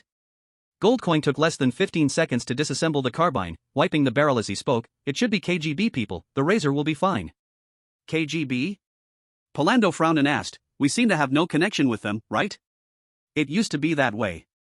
Goldcoin also wasn't someone who liked to think too hard, but in this current situation, he couldn't help but consider a few things. Someone wants to target us, and both the 58th Army and the KGB want to get more information from the razor. Other departments probably have already set their sights on us. Palando sighed, "Life is not the same as before. What should we do next?" Goldcoin stretched and said, let smart people like the Razor think about it, we just need to follow his orders. Hurry up and maintain these carbines, I just want to take a shower and then find a nice place to enjoy my rare free time. Just as the two finished organizing their gear, Shinfei walked in. Polando asked, how is it, Razor, did you encounter any trouble? Shinfei replied while taking off his gear, life is always big troubles layered over small troubles, it's already certain that a higher-up in Petersburg wants our lives. It's related to the Marlenko family. Goldcoin asked, do you know who it is? Shinfei shook his head and said, I don't know, but I think I will find out soon. He still had more faith in the credibility of the KGB. These guys may have no limits in their actions, but they value promises greatly. When the Grey Wolf investigates why his daughter killed him, he will definitely share the information with Shinfei. After all, he still holds some value for use. Shinfei completed the maintenance on his handgun, replaced it with a new barrel, loaded the magazine, and said, let's go, to the strip club, it's on me. We should relax a bit too. The corners of the two's mouths revealed a hint of light laughter. Polando excitedly said, Razor, have you heard of Russian roulette? I guarantee you will love this game. Goldcoin also remarked, let tomorrow's troubles go to hell, I just want to enjoy today. In the evening, a rugged vehicle carried 3 excited mercenaries straight to the largest local club. Shinfei sat in the car, opened the system interface, and checked that there were still 9 chances for a lottery. He silently said in his mind, system, draw. Future troubles will only increase. A brand new and extremely exciting life is slowly opening up for Shinfei. Create troubles, enjoy troubles, solve troubles. If you want to have more fun in this life, you want to happily play with those who have been written into spy textbooks and world history books. You need strength. 76. Congratulations to the host for drawing 1:1 hot bath silicone model. Lottery begins. Congratulations to the host for drawing agility +1. Lottery begins. Congratulations to the host for drawing strength +1. Lottery begins. Congratulations to the host for drawing DirectX 12. Lottery begins. Congratulations to the host for drawing skill disguise, specialization, but. Lottery begins. Congratulations to the host for drawing 1:1 hot bath silicone model X1. Lottery begins. Congratulations to the host for drawing endurance +1. Lottery begins. Congratulations to the host for drawing chewing gum C4 bomb X2. Lottery begins. Congratulations to the host for drawing special combat skill Magie skill, specialization, but. Accompanied by the system's prompt sound. Countless unknown knowledge and skills surged into Shinfei's mind. In the blink of an eye, he had transformed from a steelman who couldn't even distinguish lipstick shades into an expert in makeup and disguise. Jab to the lips and nose, palm strike to the chin, slap to the head and groin. Just as he mastered the knowledge of disguise, a vast amount of combat skills flooded in again. All along, combat had been Shinfei's weak point. In a one-on-one situation, he could rely on the Black Dragon 18 techniques to maneuver against his enemies, but when the number of enemies increased, Shinfei had no good response. Of course, he was someone who understood how to play to his strengths and avoid weaknesses. At least in this nearly month-long time, Shinfei never allowed himself to get into a situation where he had to fight multiple enemies up close. Anything that could be solved with a gun, he solved with a gun. If it couldn't be solved with a gun, he would create distance and then solve it with a gun. So exhilarating. Shinfei felt the thrill of his body growing stronger as he opened the system page to check the tangible rewards he had received. What intrigued him the most was the gum-like C4 bomb. He initially thought it was a descriptor, but the item in the warehouse looked exactly like gum, with no distinction whatsoever. Looking at this item, Shinfei's thoughts were pulled back to the Mission Impossible movies he had seen in his past life. Tom Cruise, in the first installment, successfully escaped danger twice using the gum-like C4 plastic explosive to survive. Something feels off. The system's previous rewards, no matter how powerful, were all based on real historical processes. For example, it wouldn't reward me with future weapons and equipment. But, is the current timeline already capable of making C4 plastic explosive look like gum? This matter was extremely important to Shinfei. As a traveler, his greatest reliance, aside from the system, was the memories of his past life in his mind. If the current world deviated too much from the past, he would have to pay more attention to this in the future. Otherwise, judgment could be affected, and he might find himself in danger. Shinfei looked at the other reward items and ultimately fixed his gaze on a 1:1 silicone mold of Reba. Damn, it looks so real. Indeed, desire is truly the first driving force of humanity. With a critical eye, Shinfei appreciated the mold in the system warehouse and compared it to his memories of Reba. He found that there were indeed no discrepancies whatsoever. Of course, just looking was one thing, Shinfei wasn't going to use it. Give him 2 or 3 more years of development time, and it might not be impossible to meet the real thing. Let's set a small goal. Make money, enjoy women, earn more money, enjoy even better women. Earn countless money, enjoy. Shinfei was planning an exciting life for the future, with the off-road vehicle parked right in front of a strip club. The three of them got out of the car. Several hot girls waiting at the door immediately approached when they saw their car. In this era of economic decline, the number of people who could afford foreign off-road vehicles was scarce. The hot girls eagerly shed their heavy down coats, revealing flat bellies and perky assets as they swayed over. Many drunks sitting by the roadside, unable to afford to go inside, whistled in envy. Some hands that were in pockets moved up and down eagerly. Sir, welcome. Need service? I can cater to any desire, whether S or M. Good evening, sir. A total of 5 women came over, 4 of whom rushed towards Poland in gold coin. Although the Ural Federation did not have a caste system like India, there was a hierarchy of disdain within the people's circles. White men ranked above locals. Locals ranked above Asians. Asians ranked above black people. Goldcoin said unhappily, "Hey, girls, this is our boss, you got the wrong person." Several girls looked over at Shinfei in unison. He looks pretty handsome and quite young. But he really doesn't seem like a boss at all. Shinfei didn't care about this, he couldn't change the racial discrimination abroad by himself. There was even less need to quibble with a group of prostitutes. Shinfei pulled out a tactical ghost pistol and tossed it to Jinbi, saying, "I'm going to the bathroom, help me hand this over to the storage." "Yes, sir." Jinbi took the gun and mockingly saluted. Under the guidance of one of the waitresses, Shinfei walked toward the bathroom of the club. Jinbi and Poland each hugged a couple of girls and headed toward the storage. The blonde beauty's body was almost completely draped over Jinbi, completely unconcerned about his hand resting lewdly on her thigh, smiling as she asked, "Sir, was that really your boss just now? He looks just like an ordinary international student, right?" Jinbi toyed with the tactical ghost pistol, smiling, "Ordinary international students can't afford this gun. The price of this gun is enough to buy your life. Miss, you'd better take care of your pants like you take care of your mouth." The blonde beauty looked at the gun in Jinbi's hands, thinking it looked nice, but she didn't understand anything about it, unable to say why. Following the rules, Jinbi removed the magazine and handed the gun to the storage staff. The staff didn't immediately take it, but hurriedly put on white gloves, respectfully receiving the gun and saying, "I've never seen a modified Glock pistol this well done. Its owner must surely be a gentleman." The blonde woman's expression had held a hint of disdain earlier, but upon hearing the high praise from the staff, a flash of regret crossed her face. She knew very well how discerning the club's storage staff was. After bringing guests many times, it was her first time hearing him show such interest in a gun. "Oh no, I let a big fish slip away. There should be another chance to make up for it." The blonde beauty secretly nodded, consoling herself in her heart. The staff carefully placed the tactical ghost pistol into the best wooden case, just about to lock it, when they heard a drunken voice call out, "Wait a moment."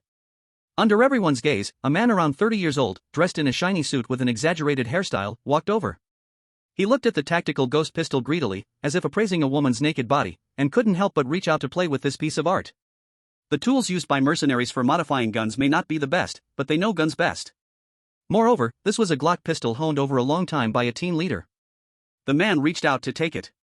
Jinbi's face darkened instantly as he grabbed the man's wrist, shaking his head and saying, "Sir, touching someone else's things casually is not a good habit." 2 bodyguards following the man surrounded Jinbi, glaring at him fiercely. The man waved them off, straightened his suit, and smiled, "You can call me Olga, the gun is nice, name a price, I want this gun." Jinbi and Poland exchanged knowing glances, wearing playful smiles. Just as they were about to speak, they heard Shinfei's voice from nearby, "I'm not interested in knowing who you are, but you should know this gun is not for sale." 77, law? My bullets are the law. Olga was a true native of the Ural Federation. Hairy, with a narrow nose, thin lips, a straight jaw, clear facial contours, and a strong build. He looked at Shinfei, who was walking toward him, with the typical pride of a Slavic man, "Asian kid, everything in this world has a price. How about this, $8,000 for the gun?" Jinbi and Poland couldn't help but laugh. Even the staff shook their heads helplessly. Shinfei smiled and said, "I thought you were something great, you're only offering $8,000? I'll give you $10,000. How about having your mom sleep with me for a while?" Olga's expression darkened, and she said in a deep voice, "Asian kid, are you asking to find your teeth all over the floor?" The 2 bodyguards next to her stared fiercely at Shinfei. Smack. Poland slapped the tired woman beside him, smiling, "Ladies, could you please step back a bit and give us some private space?" The owner of this strip club was quite powerful, guns were not allowed within the club's premises, and no one could lose their life. However, if the guests wanted to spice things up a bit, the club would not interfere. As long as the compensation for damaged items was paid in the end. Goldcoin walked to Shinfei's side, shaking his neck and preparing to strike. He knew Shinfei was not good at fighting.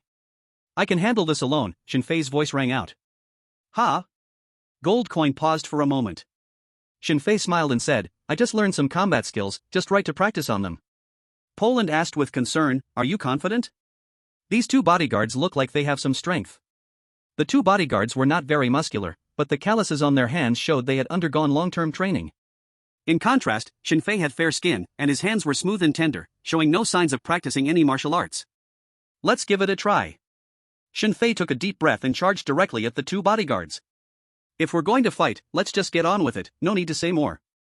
His speed was fast, and both bodyguards were surprised, but their strength was also considerable, quickly retreating to create distance and look for a chance to counterattack. He. A cold smile appeared on Shinfei's face as he decisively abandoned the two bodyguards and charged at Olga, following up with a punch right to his mouth. Ah. Oh my gosh. Oh, my heavens. So cool. The girl screamed, and many nearby people gathered around. Olga was struck and fell straight back, spraying several bloodied teeth from his mouth. A beautiful feint drew cheers from many nearby guests and girls. This was a completely different feeling from being on the battlefield. Olga was completely stunned, and after a few seconds, he finally responded, pointing at Shinfei and shouting, kill him for me, damn it. Come on. The two bodyguards quickly rushed forward. Many people present thought Shinfei might be in for a beating. Goldcoin and Poland were also ready to act at any moment. What no one expected was that Shinfei's moves were extremely ruthless, and his body was very agile. After a few moves, one bodyguard had an eye gouged out and lay on the ground wailing, while the other had a broken wooden plank stuck in his leg and was also down for the count. Hey, can anyone tell me who this person is? A Huaxia person? Kung Fu, this must be Huaxia Kung Fu. Didn't you notice? He's using Krav Maga, the fighting style of the Israeli Special Forces.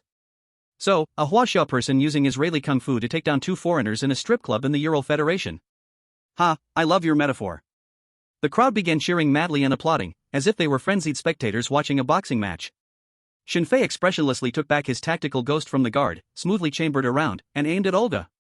What are you going to do? No. Don't kill me. No, you can't shoot here. He was already pale with fear, quickly shifting his body to retreat.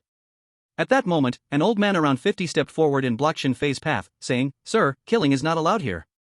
Shinfei looked at him and asked, Who are you? The old man politely said, I am the owner of this establishment. Goldcoin walked to Shinfei's side and reminded, Razor, this place has police protection. Police? Hearing those two words, Shinfei's lips curled slightly, forming a wild smile. Without a word, he decisively pulled the trigger. Bang! The owner was shot in the calf and collapsed to the ground. With a pained expression, he cursed, Bastard, what do you want? The people nearby were also frightened, scattering in all directions, holding their heads in fear. But they didn't run far, mostly hiding behind tables, quietly watching what would happen next. Anyone daring enough to shoot in this club wouldn't have a good ending.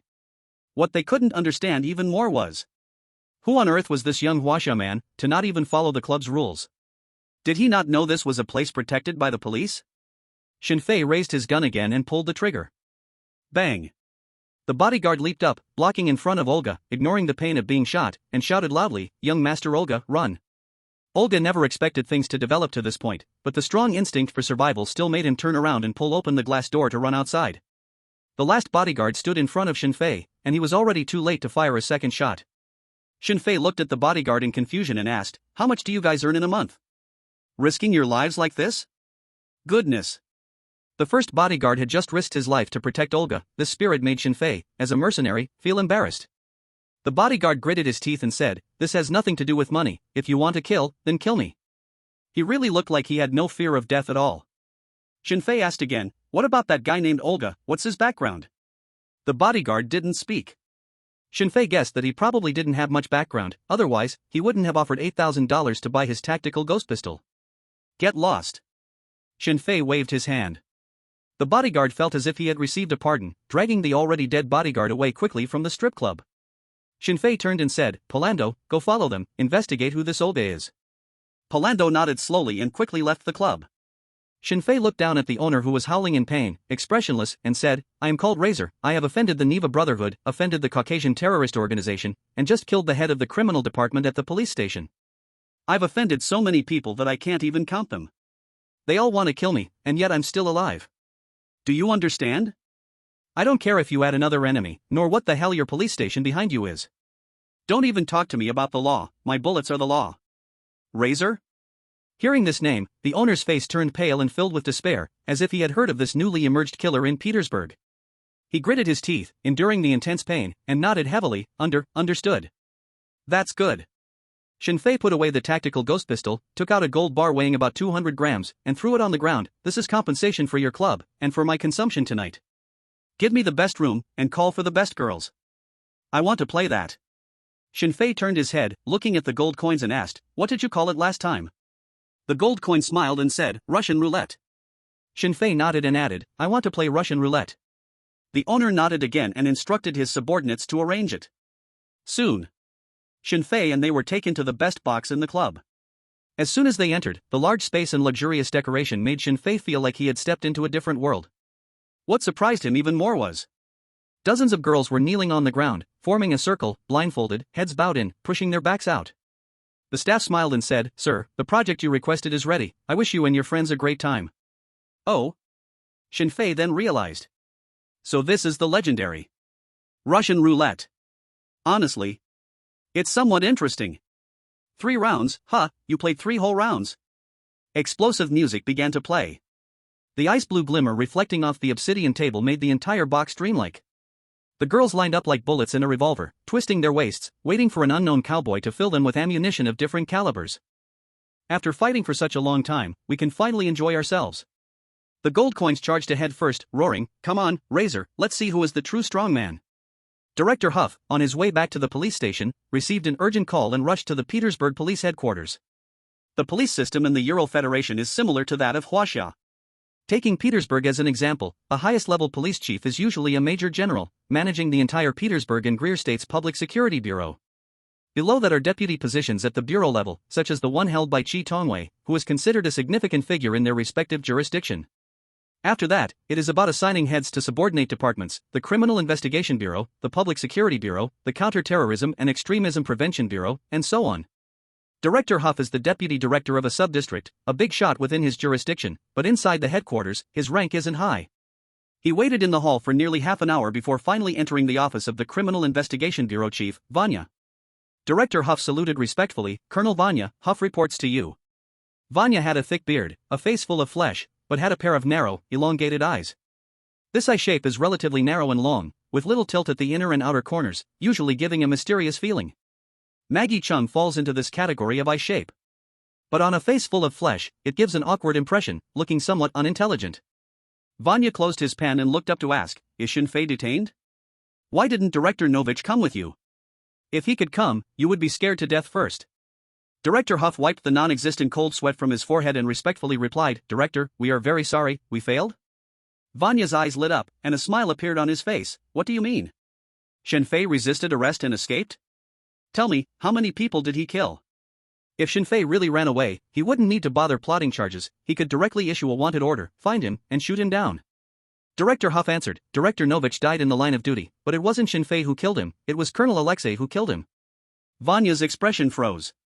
Director Huff hurriedly recounted what had happened before. Vanya was so angry that the flesh on his face trembled, standing up and pointing at him, shouting, Waste, what are you doing living off the country and the people? Even if it's the KGB blocking you, why did you stop? Why didn't you just bring Shinfei directly to the headquarters? Dare I? Not to mention me, would you dare? Director Huff nodded repeatedly, his face full of smiles. Yes, you are right to criticize, Director.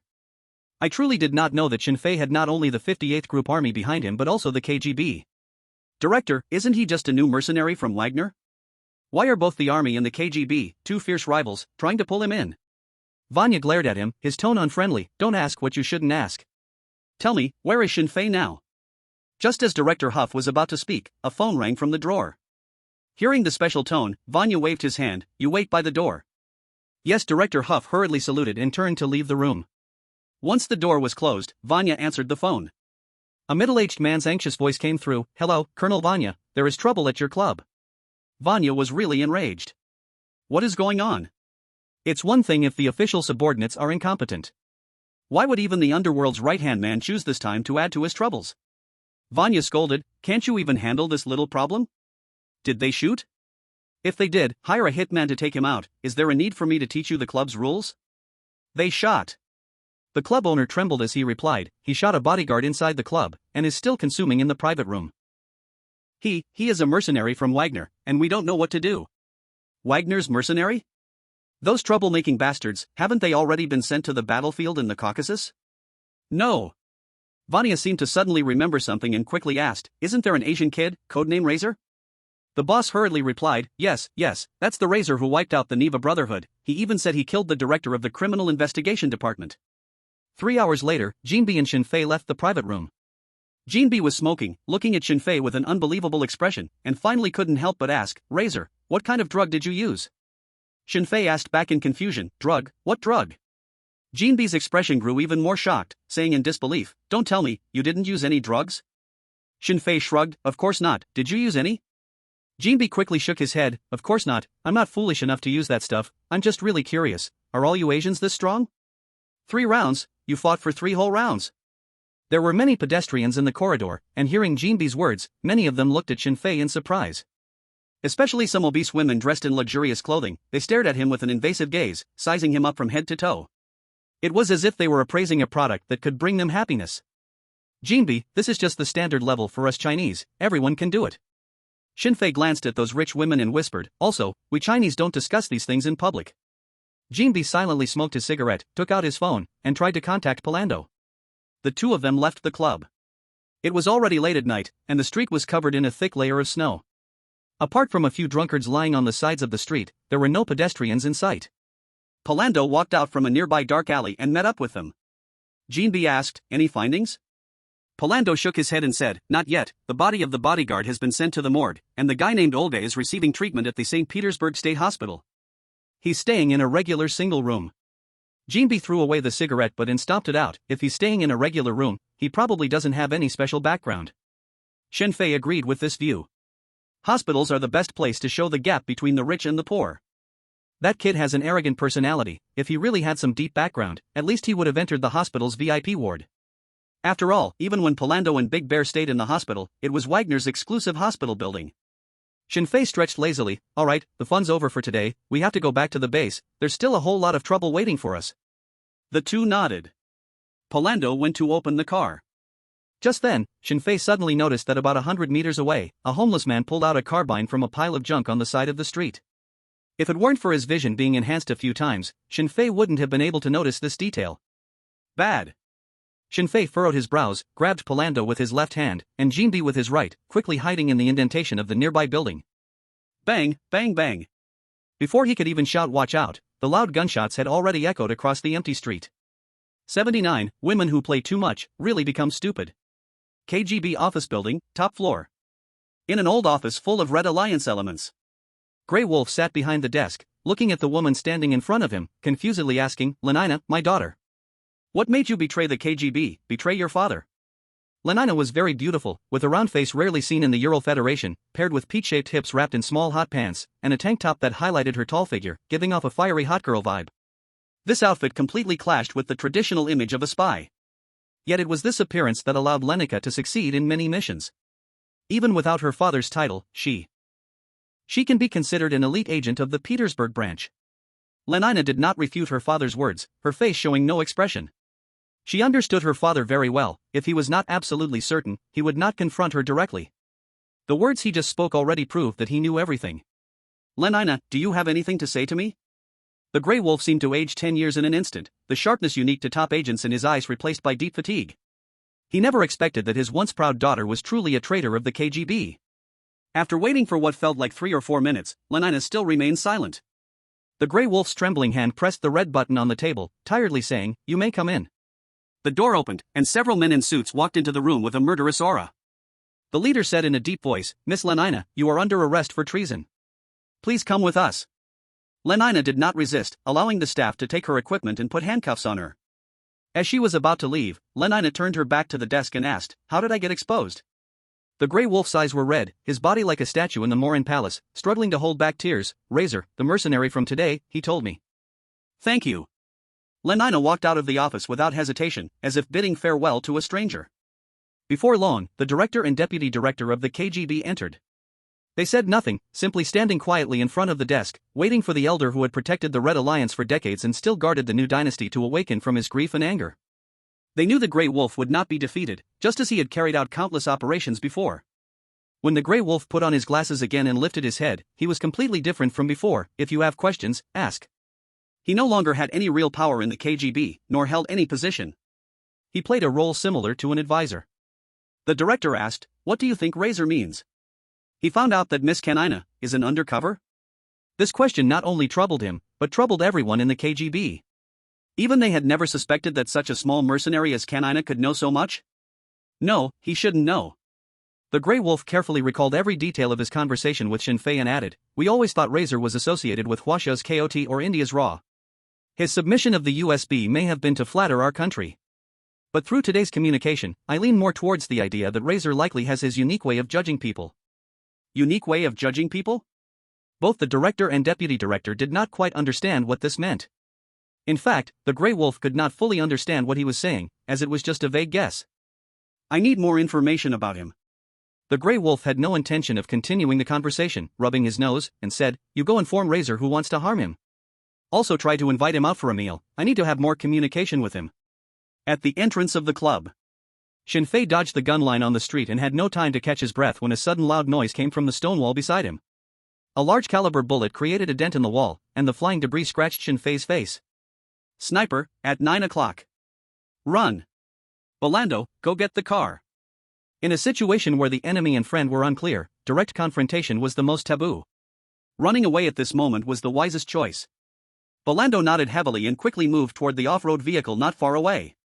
Shinfei changed his hiding spot, dodging into a nearby alley while firing at the homeless man on the street. Bang, bang, bang. A round of shots fired, but they did not hit the homeless man. There was no way out. Even a modified pistol only had an accuracy of about 50 meters, and it was hard to hit anything at a greater distance. This was determined by the barrel. But fortunately, after a round of point shooting suppression, the homeless man had hidden away, creating a precious shooting window.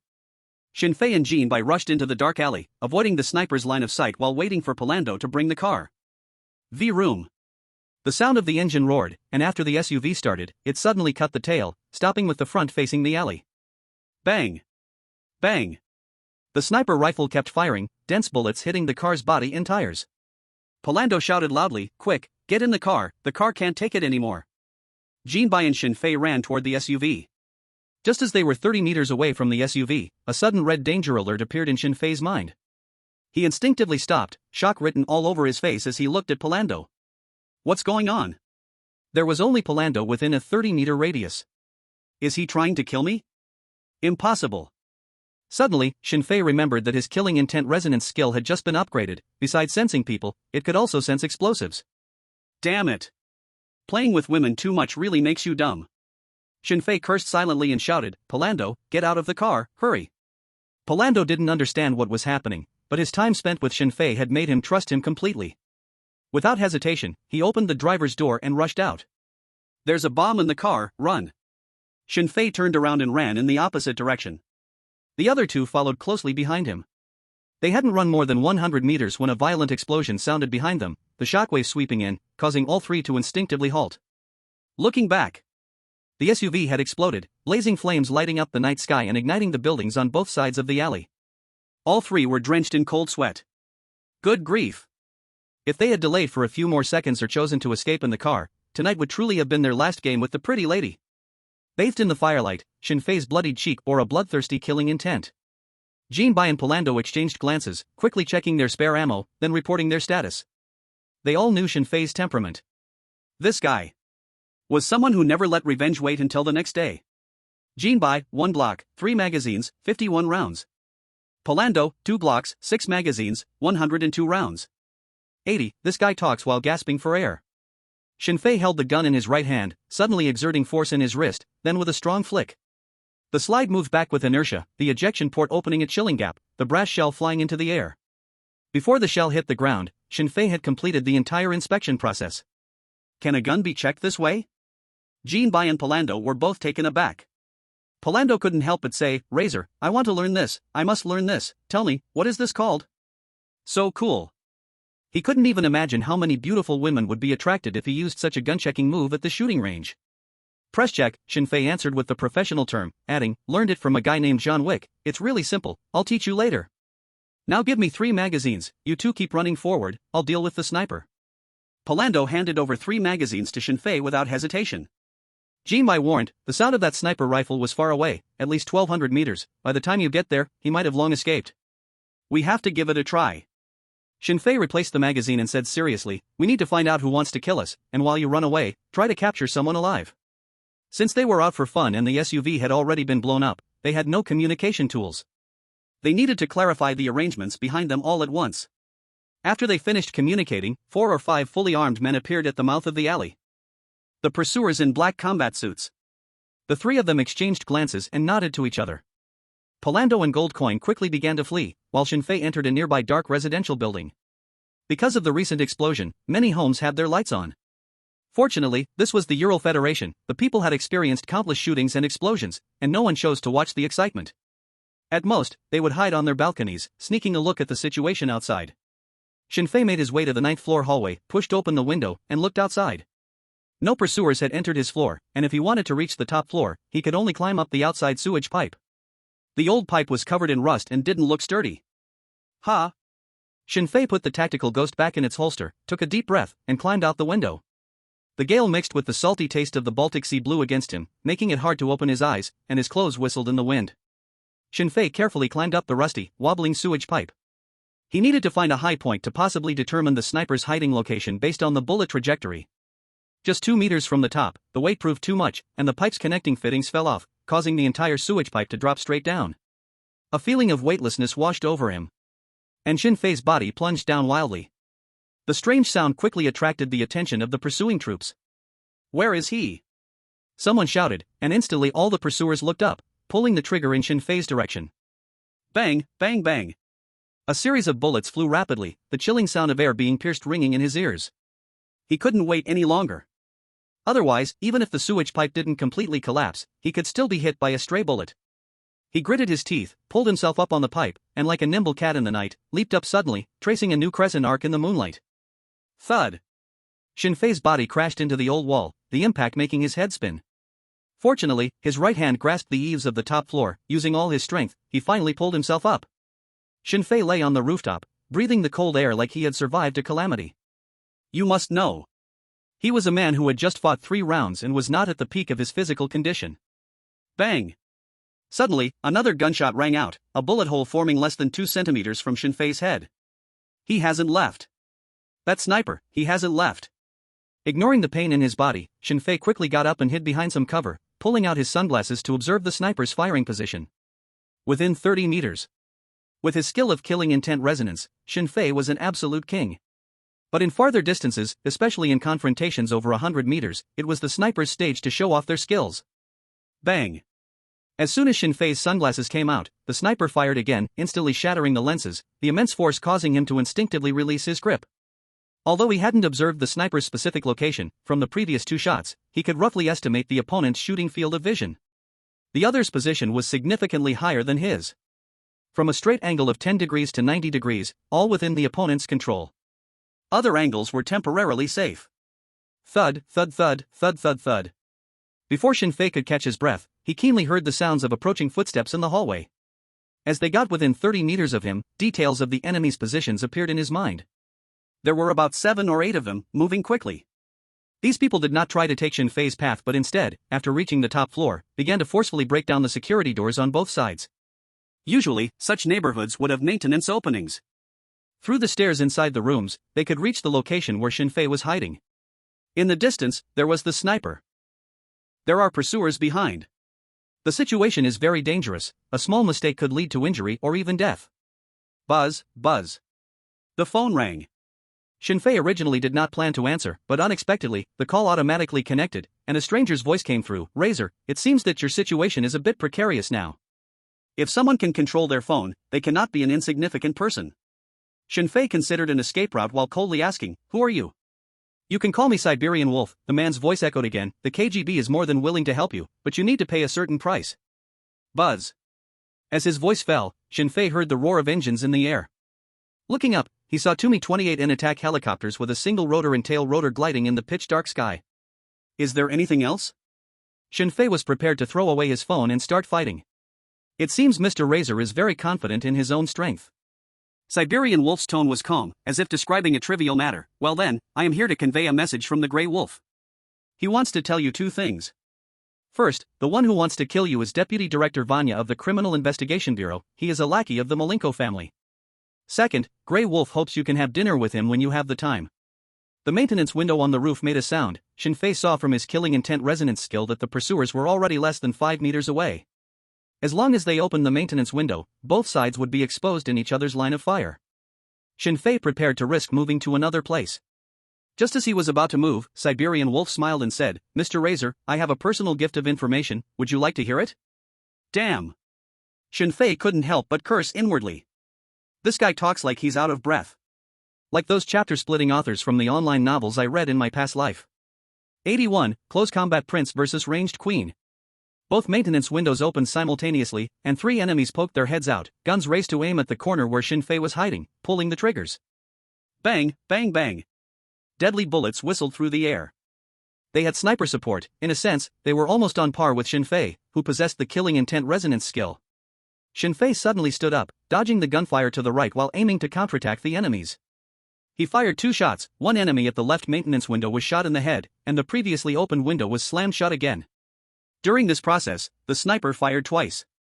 One bullet grazed Shinfei's arm and struck the concrete barrier, while the other nearly hit his head. Nice, a precise dodge. Razor, you live up to your reputation in Petersburg. Siberian Wolf's excited voice echoed from the phone, as if he were watching an exhilarating gunfight from a divine perspective. If you don't want to talk, then shut your mouth. Shinfei did not have time to check the wound on his arm, swiftly switching the tactical ghost to the other hand and pulling the trigger. Bang bang. Again, gunshots rang out, and enemies trying to surround him within the line of fire fell to the ground. Siberian Wolf exclaimed, Razor, how did you do that? You clearly weren't observing. Why did you know where the enemies were? Damn, how did you do that? What had just happened was indeed too exaggerated. Clearly, people were not moving en masse. Shinfei was hiding behind cover the whole time, yet he could shoot accurately without aiming. This kind of shooting instinct was something no one in the KGB branch could achieve. Bang. The sniper fired again, and Shinfei felt the barrier tremble violently, his body shaking slightly in response. However, he was not worried that the sniper could penetrate the barrier. Because at a distance of 1,200 meters, even if a Barrett sniper rifle were used with .50 BMG armor-piercing ammo, it is impossible to shoot through 24 inches of concrete. But Shinfei cannot hide here, because the enemy might keep coming. Who knows if they have handheld rocket launchers or something like that? If they do, he must take a risk to change his position. Shinfei's goal is not to make a hasty escape, but to find the sniper and try to capture him alive. Generally speaking, a sniper knows more intelligence than ordinary frontline soldiers. Siberian Wolf is a chatterbox, his voice keeps coming through the phone, making it hard not to be distracted. Shinfei grabs the phone, ready to throw it away. Partly to quiet things down, and partly to see if he can trick the sniper into shooting. Long-range sniping combined with close combat. This way of capturing is old-fashioned, but it has to be said, it is very effective. No, Razor, I don't want to get my head blown off by that woman, don't throw me out. Siberian Wolf shouted through the phone, that woman is crazy, her codename is Wildcat, we have been trying to capture her for a long time. And I advise you, don't think hiding behind cover is safe. That woman's shooting skill is absolutely beyond your imagination. Wildcat? Another female sniper? Snipers are already rare, the comprehensive ability requirements are very high, even excellent special forces soldiers rarely become snipers. Shinfei has only seen one sniper in the month since he joined Wagner. That is his teammate, Nephthys. He didn't expect even the KGB to have such a high evaluation of a sniper named Wildcat. Moreover, she has to do this from a distance of 1,200 meters. Suddenly, a scene popped into Shinfei's mind, and his brows couldn't help but knit together. Bang! As if to verify his guess, a gunshot rang out again. The concrete cover he was hiding behind was hit by a large-caliber sniper bullet, shaking slightly. Damn, female Lingfang? 1,200 meters, accurately controlling the bullet's fall point to hit in the same shell hole? Sister, you're shooting across the battle, Wolf, aren't you? Shinfei couldn't help but complain in his heart, but when he realized the opponent's strength, he hesitated not at all and quickly took off his shirt and threw it out. Bang! The gunshot sounded, but it was not aimed at Shinfei's clothing, it was still targeting the concrete cover he was hiding behind. And because 3 shots hit the same place, the force Shinfei felt became stronger, the next shot would definitely pierce through the cover and hit him. Siberian Wolf shouted excitedly, "How is it, Razor? You are the prince of close combat, but unfortunately, today your opponent is the queen of long range. I suggest you choose the KGB's rescue package. As long as you say a word, our armed helicopter can turn the roof where Wildcat is hiding into a beehive." It is indeed as the KGB said, Shinfei is definitely the king of close combat. But he is not so easily willing to give up. More importantly, he has no intelligence he can use to trade with the KGB. He cannot hide anymore. Shinfei took a deep breath, using his killing intent resonance skill to check, and saw another wave of enemies rushing up. Since he cannot break through the front, he can only resort to guerrilla tactics. Shinfei gritted his teeth and suddenly charged out from behind cover, running wildly in the opposite direction of the sniper. Bang! Almost at the moment he jumped out, bullets hit the spot where he had been. Shinfei leaped up, crossing a gap of 6 or 7 meters to land on the roof of another building, observing his surroundings before choosing to start parkour on the rooftop. Fortunately, this area is a wealthy district, and the distance between buildings is narrow. For aesthetics, the rooftops are decorated with many stylish shapes. These uneven places just gave Shinfei the chance to hide in advance. 1,100 meters, Wildcat hasn't run. Razor, it seems she thinks she has the confidence to take you out before you get close. I guess you definitely can't stand it. After all, you just joined the elite team of Wagner. The Siberian Wolf was like watching a giant movie, happily telling Shinfei about his current situation. Shinfei felt that this guy must be the type who cannot help but spoil the movie for others. He really couldn't understand. Does the KGB even want people like this? But it must be said, with this information, he could choose positions more accurately. The only thing to be careful of is the sniper bullets constantly coming towards him. Even at a distance of over 1,000 meters, each one was still enough to take his life. 800 meters, Razor, you are simply an artist of parkour, keep it up. 500 meters, the race is already halfway. Our Wildcat lady doesn't seem to have any plans to withdraw. 300 meters, Razor, you have used less than 10 minutes to run nearly 800 meters in a straight line on the roof. This is too exaggerated, almost better than an athlete. But unfortunately, from my perspective, the Wildcat lady is already packing up her sniper rifle. 82, I want to run after shooting, but it's not that simple. Shinfei had tested his vision before. During the day, his dynamic vision could see the movement of people up to 1.6 kilometers away. Not exaggerating. Basic level of the Maasai people. Of course, in a few more years, the vision of the Maasai tribe will decline rapidly. No special reason. Just because tourists brought them a lot of wealth, the tribe can now afford TVs and smartphones. Every day addicted to the internet, it would be strange if their vision did not decline. At night, when visibility is good, Shinfei's dynamic vision can reach about 500 meters. So he didn't need the Siberian Wolf to remind him. Shinfei already saw a black figure on the high-rise building 300 meters away, methodically disassembling the sniper rifle. What a coincidence! At that moment, the Wildcat looked up and glanced at Shinfei. Their eyes met. It was clearly night, but both were very sure that the other could see themselves. The Wildcat furrowed her brows slightly, her movements getting faster. She didn't expect Shinfei's vision to be so good, even comparable to hers as a sniper. Shinfei stared at her, and his speed on the ground was faster than before, silently moving his lips. The Wildcat understood Shinfei's words. I want to run after shooting, but it's not that simple. Run. A trace of panic arose in the Wildcat's heart. She abandoned the sniper rifle that she had partially disassembled and turned to enter the building. She quickly went downstairs while taking off the black leather jacket. Her snow-white skin was exposed in the dark stairwell, and the white peaks shook violently with her movements. The Wildcat changed into an evening gown, the deep V satin dress reflecting a liquid sheen at her chest, and as she walked, the friction between the fabric and her skin was precisely controlled at the critical point of enticing rejection. In the blink of an eye, she had transformed from a professional female killer into a socialite roaming in high society. But this was not the end. After putting on high heels, the Wildcat tore off the disguise wig from her head, leaping from a 7-point beauty to at least a 9-point top socialite. The Wildcat stopped in front of the safety door, the black turtleneck soaked in sweat, outlining her breathtaking waist and hip curves.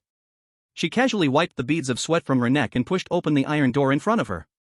In an instant, piercing heavy metal music erupted, and a dreamlike hallway of lights appeared before her. The Wildcat stepped into the hallway, and the couples kissing against the wall suddenly stopped their actions. The men's Adam's apples bobbed as their gazes stuck to her swaying peaks. She ignored the drunken, invasive stares, slightly raised her head, exuding a powerful aura that pushed people away from 1,000 miles. After passing through the corridor, she was faced with a huge dance floor of hundreds of square meters, where the sexy beauties in spaghetti strap dresses collided with lasers, peach smashed through neon, and water snake waists intertwined with the bass's tremble. The Wildcat came to the bar and sat down, looking at the bartender and saying, "A glass of birch mushroom vodka." Wait a moment. The bartender nodded respectfully and turned to start mixing drinks. The wildcat elegantly took out a lady's cigarette, placed it near her glamorous red lips, and gently held it. Click. Click, click. In the blink of an eye, more than a dozen different lighters reached the position where her cigarette tip could hook them. The wildcat didn't look at the expressions of those men, instead taking out her own lighter and lighting her cigarette amid the sighs of the crowd. Shinfei rushed to the building where the wildcat was hiding, only to find it was the Hilton Hotel. At the entrance, a man wearing a black leather jacket, standing nearly 2 meters tall, smiled at him, shaking his phone. Razor, although you've performed very well, it seems you've already lost your target. The voice of the Siberian wolf teased from the phone. Shinfei hung up the call and walked straight towards him. The Siberian wolf politely extended his hand. Hello, I am the Siberian wolf. So, do you want to experience some KGB search services? Of course, we don't need you to provide intelligence at the oligarch level, just a very small piece of information will suffice. Go ahead. Shinfei extended his hand. The building was over 10 meters high, and a place like this surely had more than one exit. It would be extremely difficult for him alone to find the sniper. Unless he could approach within 30 meters, and the sniper still had the intent to kill him. The Siberian wolf asked, we want to know, how did you know Lena is an undercover agent? Lena? Shinfei didn't know who this was, but from his question, it was clearly the female KGB agent with murderous intent towards the Grey Wolf. He knew that no matter what lie he told, the KGB would investigate it thoroughly. This organization was too powerful, what he had truly seen was only the tip of the iceberg. Better to tell the truth. Shinfei answered, because I sensed the killing intent from her, not towards me, but towards your Grey Wolf officer. The Siberian wolf's brows slightly furrowed. Shinfei shrugged, if you don't believe me, that's fine, but I have already answered your question, and now you have to tell me where that sniper is. Of course you can break the deal, but from now on, the KGB can forget about getting any information from me. The Siberian wolf slightly tilted his head, his aura turning sharp. Are you threatening the KGB? Shinfei calmly nodded, yes, I am threatening the KGB. What do you plan to do about it? Don't talk to me in that tone. The 58th Group Army, along with the king and those oligarchs, all want to know what's in my mind, so do you think I don't have the capital to threaten you? The Siberian wolf's face turned pale, and after a moment of silence, he pointed to the 9th floor. The wild cat is in the bar on the 9th floor. I must remind you, she is a very good at disguising woman, and no one knows her true appearance. Thank you. Shinfei didn't say any more and prepared to enter the building.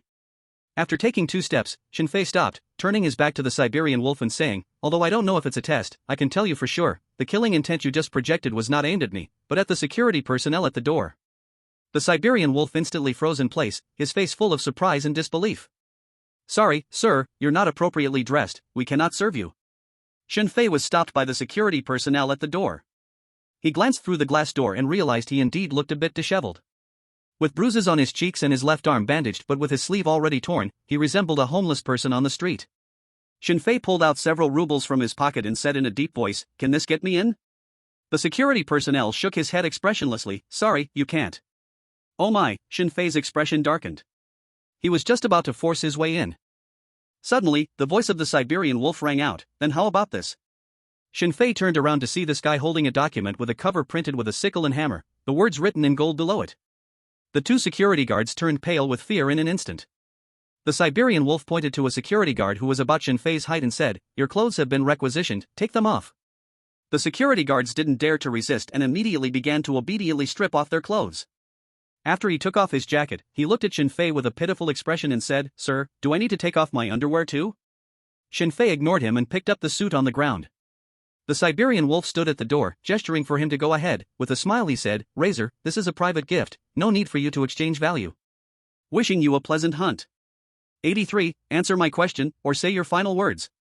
Shinfei successfully entered the building, not going straight to the bar, but first to the restroom to change clothes, while also calling Gold Coin and the others. The call was quickly connected. Gold Coin's voice came through, we have successfully escaped, where are you?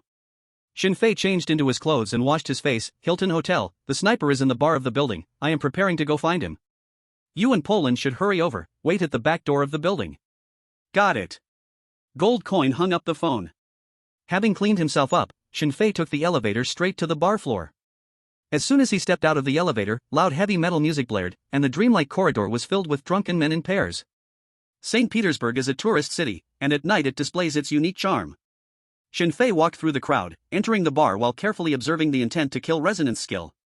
The dance floor in front of him instantly became more dazzling, with bright colors connecting different groups of people. Good grief, it's really a mess.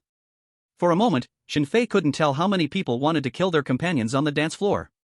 All he could say was that such a place, full of debauchery and wealth, is often the best breeding ground for darkness and violence. Of course, most people here might only think about such things, and would never commit a crime like murder in their lifetime. But it doesn't stop them from flattering others while despising the people around them. They are all good actors. Shinfei surveyed the bar area within a 30-meter range, but in the end, he didn't detect any intent to kill aimed at him. Have they already left? Shinfei frowned slightly. Just as he was about to check other areas, he heard several men nearby passionately discussing something. Damn it, that girl is just too tempting. If I could sleep with her, I'd gladly die. Go for it, I support you. Suck a bliat, stop dreaming. That woman has already rejected 17 men, including the police chief's son, and even a manager from an oligarch company. Hee, those guys are nothing. You don't know how miserable that woman is in my fantasy world. You're still awesome. Shinfei followed their gaze and looked toward a woman sitting at the bar. She wore a deep evening gown, her slender hand holding a wineglass, leaving everyone with a back that was white as snow, delicate as if it could squeeze out water, shining faintly as if it were a beautiful piece of porcelain. Such a back, it's a shame not to cup it. Shinfei secretly shook his head. Just as he was about to head upstairs for a look, the woman at the bar turned her head, revealing her profile. Her tall, rosy lips, slightly upturned nose, and a perfectly placed mole at the corner of her eye captured the attention of most men present. Shinfei squinted his eyes and walked toward the bar. Before he could get close to the woman, two men, as big as mountains, blocked his way. Next to them stood a man with golden hair, skin as white as a woman's, and a face full of fawning smiles. He looked at the woman and said, "Miss, please do not worry, with me here, no one will disturb you while you drink." "Of course, I won't bother you when you don't need me." The woman showed no response. The man turned to Shinfei, changing his expression. "The bar isn't selling alcohol today, get lost." "Hey, my little temper." Shinfei didn't want to waste words with him. He suddenly struck out, landing a punch on the jaw of the left bodyguard, instantly sending him into a baby-like sleep. The other bodyguard suddenly drew a baton from his waist. Unfortunately, before he could make a move, Shinfei slapped his face, and with a loud smack, the second bodyguard also collapsed to the ground. A wave of gasps erupted in the bar. Many stared blankly at Shinfei, while their killing intent towards the woman grew thicker. "Humph, the man was already distracted by you, it's no surprise they feel jealous." "What do you want?" "I tell you." The blonde man shouted in panic. Shinfei ignored him, walked to the bar, and lowered his voice, saying, "Answer my question, or tell me your last words." A hint of surprise emerged on the flawless face of the wildcat. She thought that the razor was just like other men, here to tease her, but she never expected he would directly recognize her. "No, this can't be. He's tricking me." "Yes, it must be that way." The wildcat didn't look at Shinfei, and her cold voice rang out, "Sir, I don't know what you are talking about." He. A smile appeared at the corner of Shinfei's mouth as he slowly extended his hand, peeling off a piece of ant-sized skin from the wildcat's cheek. "Your disguise is very good, it's a shame to throw away such a biomimetic mask, isn't it?" Indeed, he hadn't detected the wildcat from the resonance of killing intent. But as a hanging wall, how could he have only one skill? Recently, he had just received the specialization of disguise from the system, and with his exceptional eyesight, he could easily spot the disguise material on the woman's face. The wildcat's eyes narrowed slightly as she pulled out a dagger from somewhere, stabbing it towards Shinfei. "If I let you sneak attack, then what have I learned from the Black Dragon 18 hands for?" Shinfei stepped towards her, clamping her delicate wrist with one hand, pressing his body close to her ear and whispering, "Wildcat, you don't want to die here, do you?" The wildcat's body shivered slightly. Shinfei's gaze fixed on the bead of sweat that slipped from her collarbone into the shadows. He could even hear the crisp sound of her high heels crushing the floor tiles. The people around were dumbfounded at this scene. They had just witnessed various methods of flirting. Some invited, some were elegant, some were domineering, and some flaunted wealth. But no matter which type, that icy beauty had always remained unmoved, leaving people puzzled about her true thoughts and identity.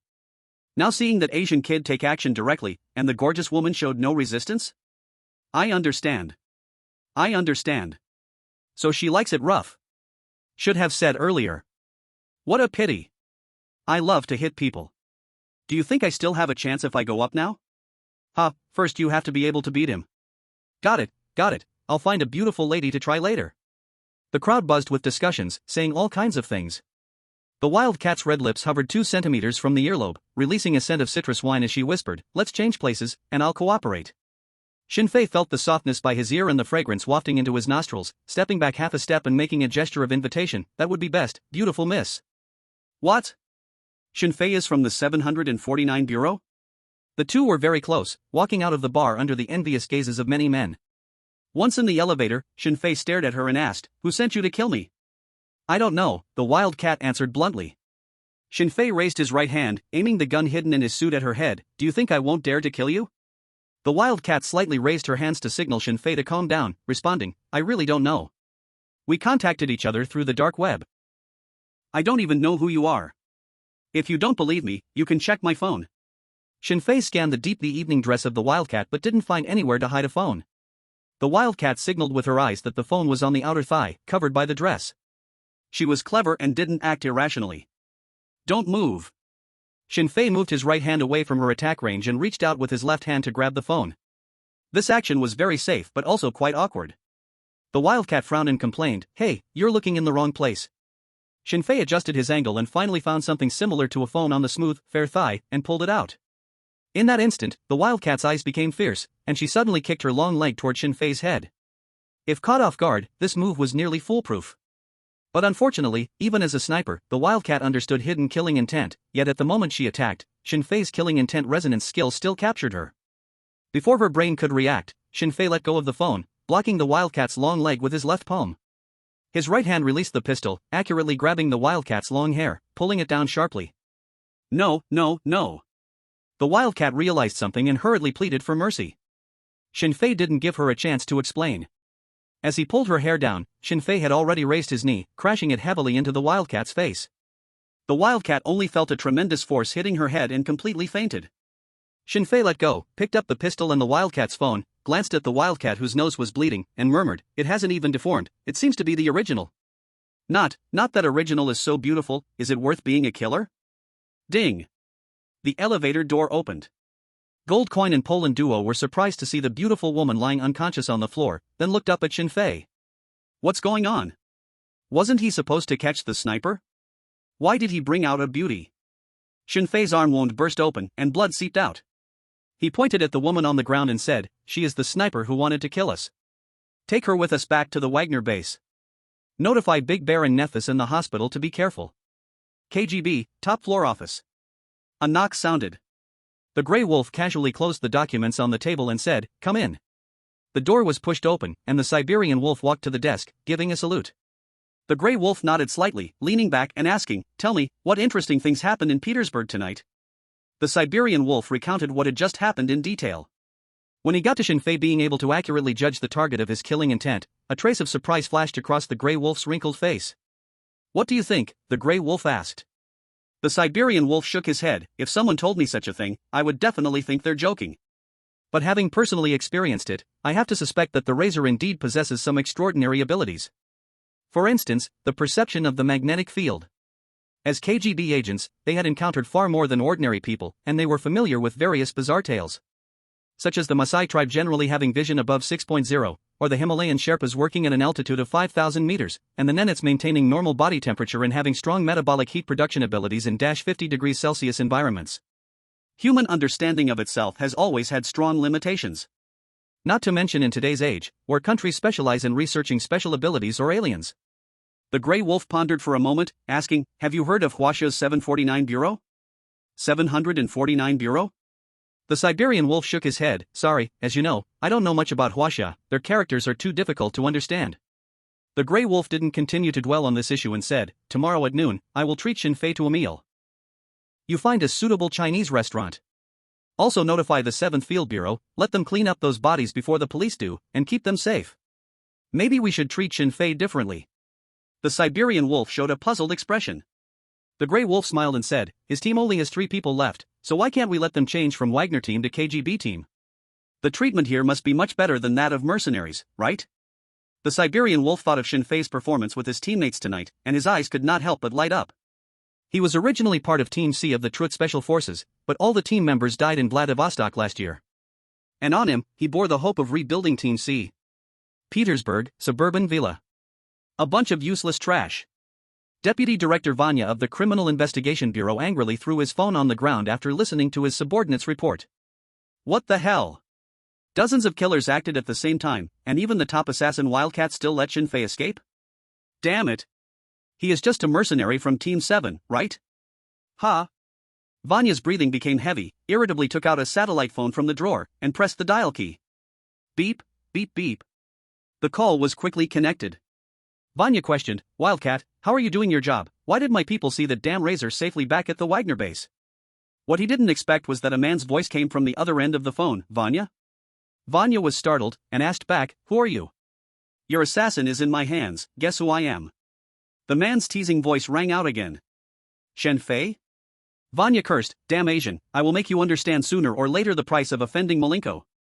You better hide in that damn Wagner base for the rest of your life, and never let me see you on the streets. Shen Fei smiled and said, Vanya, you look like you were very angry, don't be like that, how about drinking some water, or that bottle of 82 red wine on your desk? What? He can see himself? Vanya instantly felt all the hairs on his back stand up, and he unconsciously looked out of the window. Bang! Without giving him a chance to react, Shen Fei ruthlessly pulled the trigger. Bang!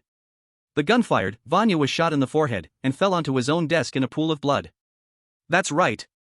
The earlier mention of returning to the Wagner base was all a lie by Shen Fei. In fact, they had just returned not long ago and sneaked out with a sniper rifle.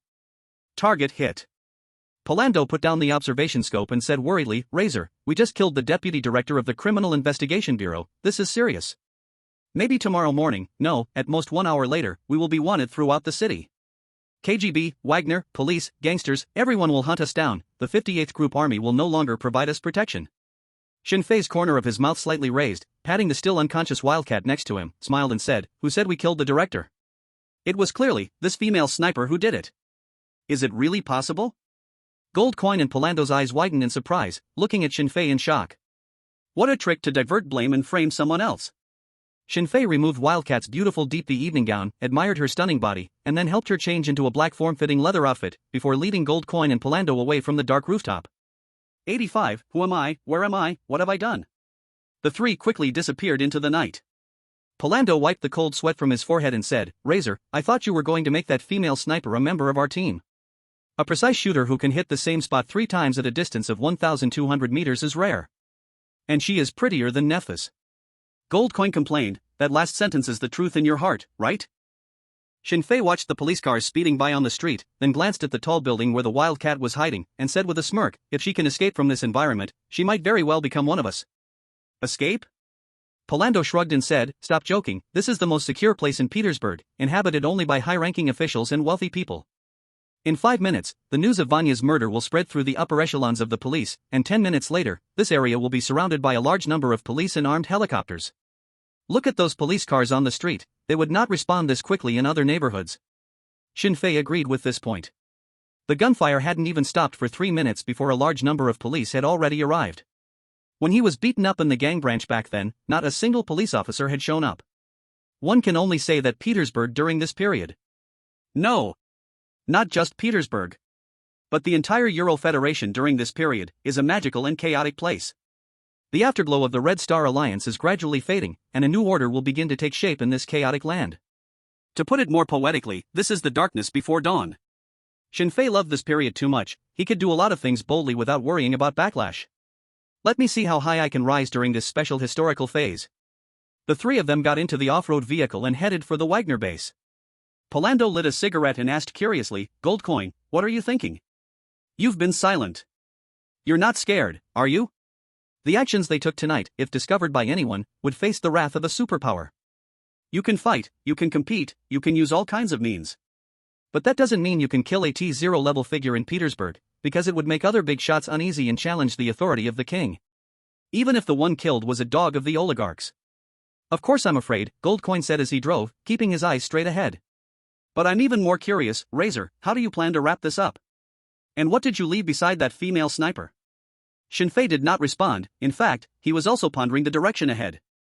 So far, he had not felt the protection from Wagner, which made him feel a desire to jump ship. Actually, compared to staying in Petersburg. He wanted to quickly form Team 7, head to the battlefield in the Caucasus, kill enemies for rewards, and enhance his own strength.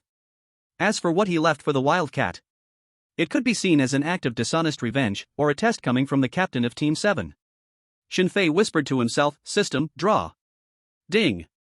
As his voice fell, the system's beautiful prompt sound echoed again in Shen Fei's mind. The sirens wailed like an injured beast, and the red, blue, and white light sliced through the night sky. A harsh sound woke the wild cat from her unconsciousness. Driven by instinct, as she regained consciousness, her body quickly recoiled while trying to draw the dagger hidden on the outside of her thigh for protection. But she felt nothing. Huff. Ha! The wild cat gasped heavily, cold sweat covering her swollen forehead, and then she was shocked to find that she was wearing her black combat leather jacket again. Who am I? Where am I? What have I done? Wasn't I captured by that mercenary? A gust of night wind brushed past her face, and the wild cat finally woke up completely. She picked up the sniper rifle beside her, opened the magazine, and found it empty, but the temperature of the gun barrel told her that the gun had just been fired. Frowning, the wild cat crouched and raised the sniper rifle, using the scope to observe her surroundings. When the scope swept across a lit room, the wildcat's pupils suddenly constricted, her heartbeat quickened significantly in an instant. She saw a bottle of red wine on the table, and the deputy director of the Criminal Investigation Bureau, Vanya, had been shot in the head, lying in a pool of blood. After preliminary ballistic analysis, the bullet that killed him had been fired from her own gun. Damn it, that mercenary, he wants to frame me. He knows I deceived him, so he wants to use me to kill the deputy director of the Criminal Investigation Bureau, Vanya. Bastard. The wildcat was very smart and quickly understood roughly what had happened. No, I can't die. If I die, my mother and sister in the hospital will also die. Run. The wildcat took a deep breath, disregarding the pain in her forehead, quickly disassembling the sniper scope, preparing to find a way to escape the encirclement. It was very difficult. The police would also analyze the ballistic evidence, and many police cars had already surrounded the high-rise building where she was located. This was not some hotel building, but an office building of a media company. In the late-night building, there wasn't a single person. What to do? Just as the wildcat was planning her escape route, she caught a glimpse of a 5-inch screen beside her, with a sentence written in Russian on it. If you feel trapped, just open it. Is this, left by that damn mercenary? What does he want? No matter what, the wildcat was indeed at her wit's end and could only follow what it said on the screen to wake it up. It was a video similar to a selfie, and the protagonist was her target for tonight. She remembered the other party's code name was Razor. Miss Wildcat, do you know what mistakes you made? Shenfei's voice sounded. The wildcat frowned and pressed fast forward. You want to kill me, that's one. You deceived me saying you received an order on the dark web, not knowing who the employer was, that's 2. You want to attack me, that's 3. You have made 3 mistakes, and I only need you to do one thing to make up for it. I don't think that's too much. Damn it. Just tell me how to escape already. The wildcat was struggling to resist the impulse to throw away the screen, and she could already hear the footsteps of the police getting closer. Okay, I know you're anxious, but don't rush. As for how you should escape, I actually don't know, but I think you should have a way. Oh, by the way. If you manage to survive, you are welcome to come to Wagner Base to find me. I would be happy to offer you a job. Damn it. Playing me for a fool. The wildcat's chest heaved violently, her face flushed with anger. But then she thought. No, I can completely hand the screen over to the police, wouldn't that prove my innocence? Miss Wildcat, you really are incorrigible. I am so sincere to you, and yet you still want to harm me? Alright, do as you wish. I just want to remind you, the screen you have will automatically destroy itself in 5 seconds. Goodbye.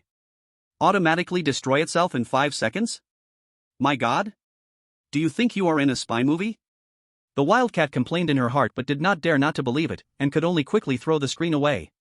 As the countdown ended, the explosives hidden inside the screen were ignited, the air was suddenly compressed, forming a powerful shockwave, accompanied by a loud bang. A fireball appeared out of nowhere in midair.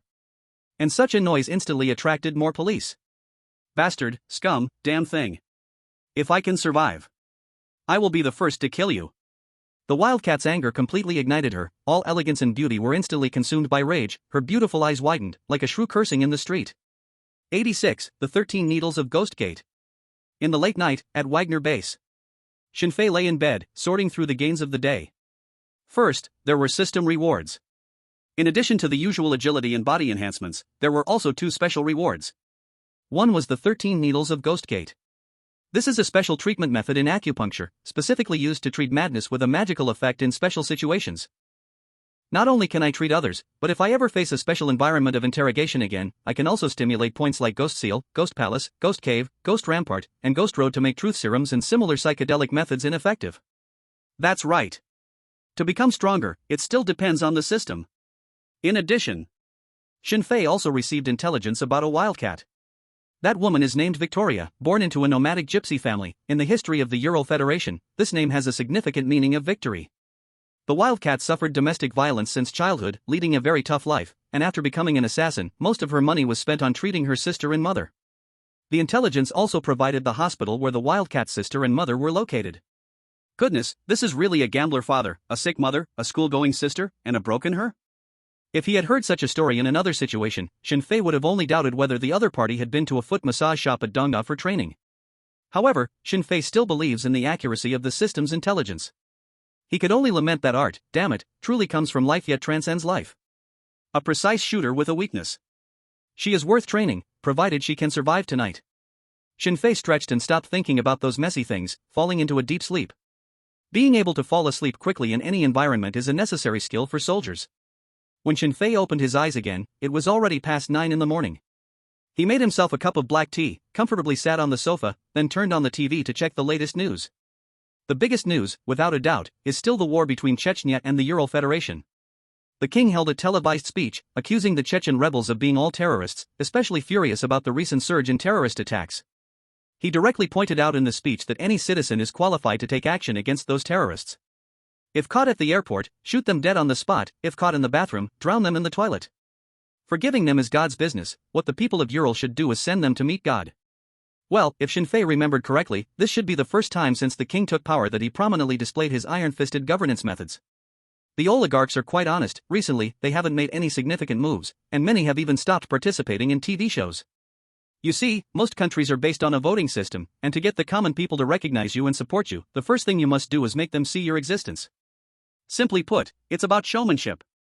However, with the head of the Marlenko family fleeing overseas and selling all domestic media companies to the government, there are fewer and fewer places left for other oligarchs to show themselves. Shin Fei knows these oligarchs will not easily accept their fate. They must be privately preparing all kinds of plans. According to memories from his previous life, the king and the 8 oligarchs will continue this 9-party game for a long time. Aside from the big news, there really isn't much else to pay attention to. Shin Fei began to check the regional news from Petersburg. In his past life, he loved reading all kinds of news because he understood one thing very clearly. The honors and disgrace of small people are tightly intertwined with the backdrop of the times. Very few people can create an era. Most people can only follow the development of the times, seizing opportunities hidden within the changes. After flipping through all the news from Petersburg, most were reporting on terrorist attacks. As for the case of the deputy director of the Criminal Investigation Bureau's death, it wasn't even mentioned. On forums, many citizens were discussing the sudden increase in police cars last night, but no one knew the inside story. They assumed it was for catching terrorists. Someone has suppressed the news. Is it the KGB? Or is it that the police don't want the public to know about these things? Shin Fei still thought the police would shut down the city to capture the wildcats, but from the methods currently displayed by the authorities, it seemed that the murder of the deputy chief wasn't as serious as he had imagined. Of course, it could also be that the police were adopting a policy of tightening internally while loosening externally, but that was hard to know. Bang! A knock sounded at the door. Come in. Goldcoins pushed the door open and walked in. There's a KGB agent outside looking for you. Shin Fei nodded, changed into a clean outfit, and left the room, heading to the training ground. Most of Wagner's people had already been transferred to the Caucasus region, and recruitment of new soldiers had also been paused. The vast Wagner base felt very empty. The Siberian wolf, dressed in black leather, looked at Shin Fei with strange eyes. Next to him stood a very charismatic female swallow. The swallow didn't need to steal intelligence or build a spy network, nor did she need to do wet work. She just used her physical charms to lure in prey in the most effective way. To put it plainly, it was about seducing with sleep and allure. These women, after long periods of training, naturally carried a mysterious and enticing aura, and every tiny movement could precisely tug at a man's heart. Shin Fei was indifferent to this. Because he had seen many declassified KGB documents and heard many rumors in his previous life. These swallows were genuinely dangerous. Getting involved with them usually led to a very tragic end. To publicly recruit social women and train them into sexual spies, the KGB was certainly not a good organization. That's why Shin Fei preferred dealing with the 58th Army. The military might also have its dark sides, but it wasn't so unscrupulous. Do I have something on my face? Shin Fei asked with a smile. The Siberian wolf stared into his eyes and suddenly questioned, "Why did you kill Vanya?" Shin Fei shrugged and said, "What are you talking about? After leaving the bar yesterday, my team and I went straight back to the Wagner base and slept until now." Vanya is dead? That's really good news. The Siberian wolf changed his expression and smiled. Yes, it truly is good news. But Shin Fei, deceiving the KGB is not a good habit. Shin Fei nodded. Of course, nothing can be hidden from the KGB, this is the consensus of all the Ural people. This sentence could be understood as praise but could also be interpreted as sarcasm. It all depended on how you interpreted it. The Siberian wolf opened the car door and said, Victor wants to invite you to dinner. The restaurant is already booked, it's a traditional Chinese restaurant, and you will definitely like it. 87. Top intelligence crushes the bureau. Shin Fei just wanted to talk to the Grey Wolf Victor and nodded in agreement.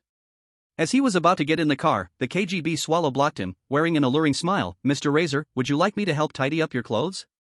Shin Fei knew this meant he was about to be searched, so he generously said, why not? The swallow's soft body pressed against him, and her nimble hands wandered over Shin Fei's body, each touch stirred a strange impulse in him. Shin Fei was indeed lustful. But his reaction at this moment was more due to the mysterious fragrance emanating from the KGB swallow. The scents he could identify included lemongrass, clove, cedar, pepper, oak moss, civet, musk, benzoin, and so on. It was a complex emotional perfume. Shin Fei couldn't help but sigh, the Red Alliance was indeed a great country. Not only politics and culture but many twisted skill points were enough to make future generations amazed. The swallow checked very carefully, not sparing even the private areas. But to outsiders, she really looked like a thoughtful wife, tidying up her husband's clothes before he went out. After finishing the check, Shin Fei's dagger and tactical phantom were taken away. The swallow smiled and said, Mr. Razor, can I borrow these to play with? Shin Fei nodded. The Siberian wolf next to him took the driver's seat and waved, let's go, Shin Fei, the road is quite congested, we need to hurry. Gold coins and Poland exchanged glances, signaling whether they should follow. Shin Fei shook his head. Since the swallow did not search them, it indicated that the Grey Wolf Victor only wanted to see him alone. These subtexts did not need to be spoken, otherwise, it would be quite dull. The road was indeed very congested. On one hand, it was because winter was approaching, and everyone basically chose to drive out. More so, there were twice as many police cars on the road compared to usual, and the number of police officers at intersections had also increased. From these signs, Shin Fei could roughly guess one thing. They had not yet caught the wildcat. That woman is pretty impressive. Shin Fei recalled the terrain from yesterday. To be honest, if it weren't for the skill of killing intent resonance, he wouldn't have had a 100% guarantee of escaping. The difficulty was too high. The swallow was indeed playing with the tactical ghost pistol and chuckled, Mr. Razor, if you feel bored, I can keep you company for a chat. Shin Fei teased, just chatting? Of course, other things can be done too. The swallow pressed a button with her left hand, and a screen descended in the off-road vehicle, blocking the driver's view. Please rest assured, there are no listening devices here. The swallow lifted her skirt, revealing her sexy, fair, long legs, like a work of art. Shin Fei believed there were definitely no listening devices in the car because the swallow was the best monitor of the KGB. The swallow's hand slowly slid, and her tempting voice echoed in the cabin, rest assured, this is my first mission, very clean, no diseases. If you want, I can play any role. It was indeed very tempting. The swallow's figure and flirtatious movements far surpassed the top models in the club. They were professionals. Shin Fei shook his head and said, I'm sorry, I'm not interested in you. How about you tell me how you were trained to become a swallow? The woman frowned slightly but quickly regained her composure, leaning in and whispering in his ear, Mr. Razor, do you want to play the role of the instructor? Or should I? An hour later. In a private room of a Chinese restaurant, Shin Fei met the Grey Wolf Victor. His face was ashen, looking very unhappy. Shin Fei took a seat, and the Dongda staff began serving the dishes, each one being very authentic. If one did not look outside at the street view, it would give the illusion of truly returning to Dongda. Once all the dishes were served, Grey Wolf Victor finally spoke the first words after greeting, Razor, there is nothing more important than eating, try it and see how different it is from your hometown. Shin Fei had eaten earlier in the morning and was already starving. He couldn't be bothered to think about what Grey Wolf Victor wanted from him and began to savor the delicious food on the table. Mapo tofu, 3 yellow chicken, steamed vegetables. Clearly belonging to different places and different cuisines, every dish was very authentic. At least for Shin Fei's palate, he couldn't tell much difference from his home country. Shin Fei exclaimed, I didn't expect there was such a Chinese restaurant hidden in Petersburg. Grey Wolf Victor also liked Chinese food, and after tasting a few dishes said, of course, this place is specifically for entertaining officials from your country, a place for eating with those who have already made a name for themselves. Those who could buy goods cheaply after the dissolution of the Red Alliance and sell them back home. This term was a bit unfamiliar to Shin Fei, the number of such middlemen had been decreasing rapidly since the king took office. After finishing the meal, Grey Wolf Victor wiped his mouth, Razor. It's time to talk business. Shin Fei nodded. He knew that Grey Wolf Victor called him over, surely it wasn't just for a meal. Grey Wolf Victor, I told you about Vanya yesterday, and today he's dead. Don't you owe me an explanation? Shinfei looked at him and replied, isn't this what you wanted? Grey Wolf Victor was taken aback. The Siberian wolf and swallow nearby widened their eyes, not understanding what Shinfei meant. The two old foxes stared at each other, neither speaking. Shinfei actively broke the silence. Mr. Victor, I am the gun for you, while you watch from behind the scenes. Isn't it a bit inappropriate for you to come here and ask for an explanation? And you should know, I left some face for your KGB. I hope our conversation can be more straightforward. No one is a fool. When Grey Wolf Victor told Shinfei that Vanya wanted to target him, he definitely considered today's situation. The only thing he didn't expect was that Shinfei's actions would be so quick. Ha ha. What free information, what building relationships. Did he really think Shinfei was a fool? It was just that killing Vanya would also be greatly beneficial to Shinfei, a mutually beneficial arrangement. As for Face, it was all about pinning this incident on the wildcat. Whether she can escape depends on her skill. The Siberian wolf and swallow all felt the crushing weight of intelligence. Especially the Siberian wolf. He was clearly the one passing messages, holding the most information, yet he failed to realize there were many twists in this matter. Mr. Razor, you are truly the smartest mercenary I have ever seen. Grey Wolf Victor gave up on testing and sighed, perhaps I really should retire. All right. Let's not talk about things that annoy us. Mr. Razor, we now have a task that requires someone as smart as you. Shinfei interrupted him with a smile. Mr. Victor, nice words are better left for your subordinates. I am a mercenary, so if you need me to work, be simple and direct. Tell me what to do and how much you can pay me. 88. Taking everything and then sending someone to their death? Shinfei's way of communicating always reminded Grey Wolf Victor of when he had just joined the KGB. Back then, no one cared about him, everyone talked to him directly. Even with a tone of command. But after he had his own code name, he slowly forgot how long it had been since he had spoken so straightforwardly with someone. Grey Wolf Victor asked, you just came back from the Caucasus, you should know that area quite well, right? Shinfei's eyes brightened, confidently nodding, of course, no one knows the Caucasus better than me. He liked environments filled with danger, the process of outsmarting enemies. More importantly, every act of killing made Shinfei stronger. That feeling was simply too captivating. That's good, saves me from explaining too much background. Grey Wolf Victor nodded and continued, the king doesn't want to annihilate the whole Chechnya, but he certainly doesn't want a third or fourth war to break out later. So this time, the king wants to completely subdue them. Shinfei slightly nodded. He understood the king's approach. Urban warfare was too brutal. Even a powerful entity like the Ural Federation couldn't afford that kind of attrition war.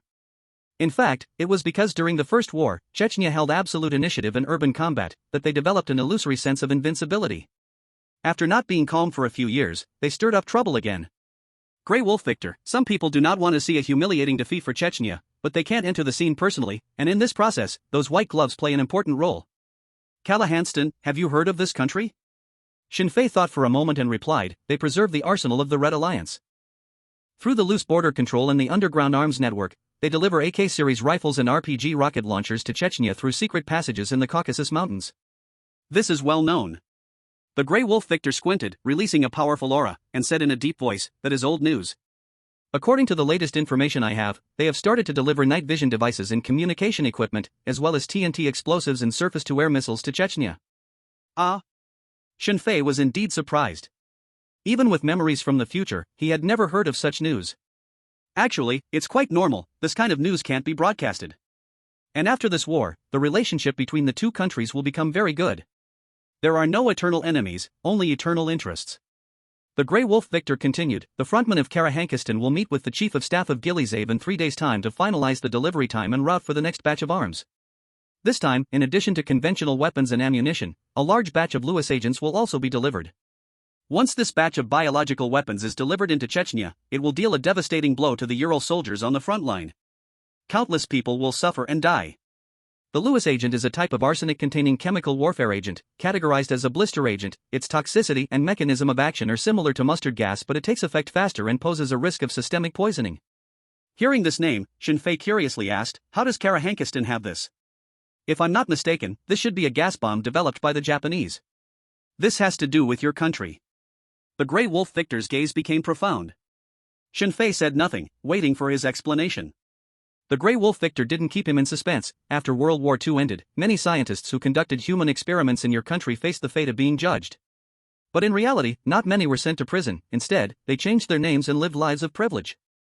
Shinfei furrowed his brows. It was the first time he had heard of such matters.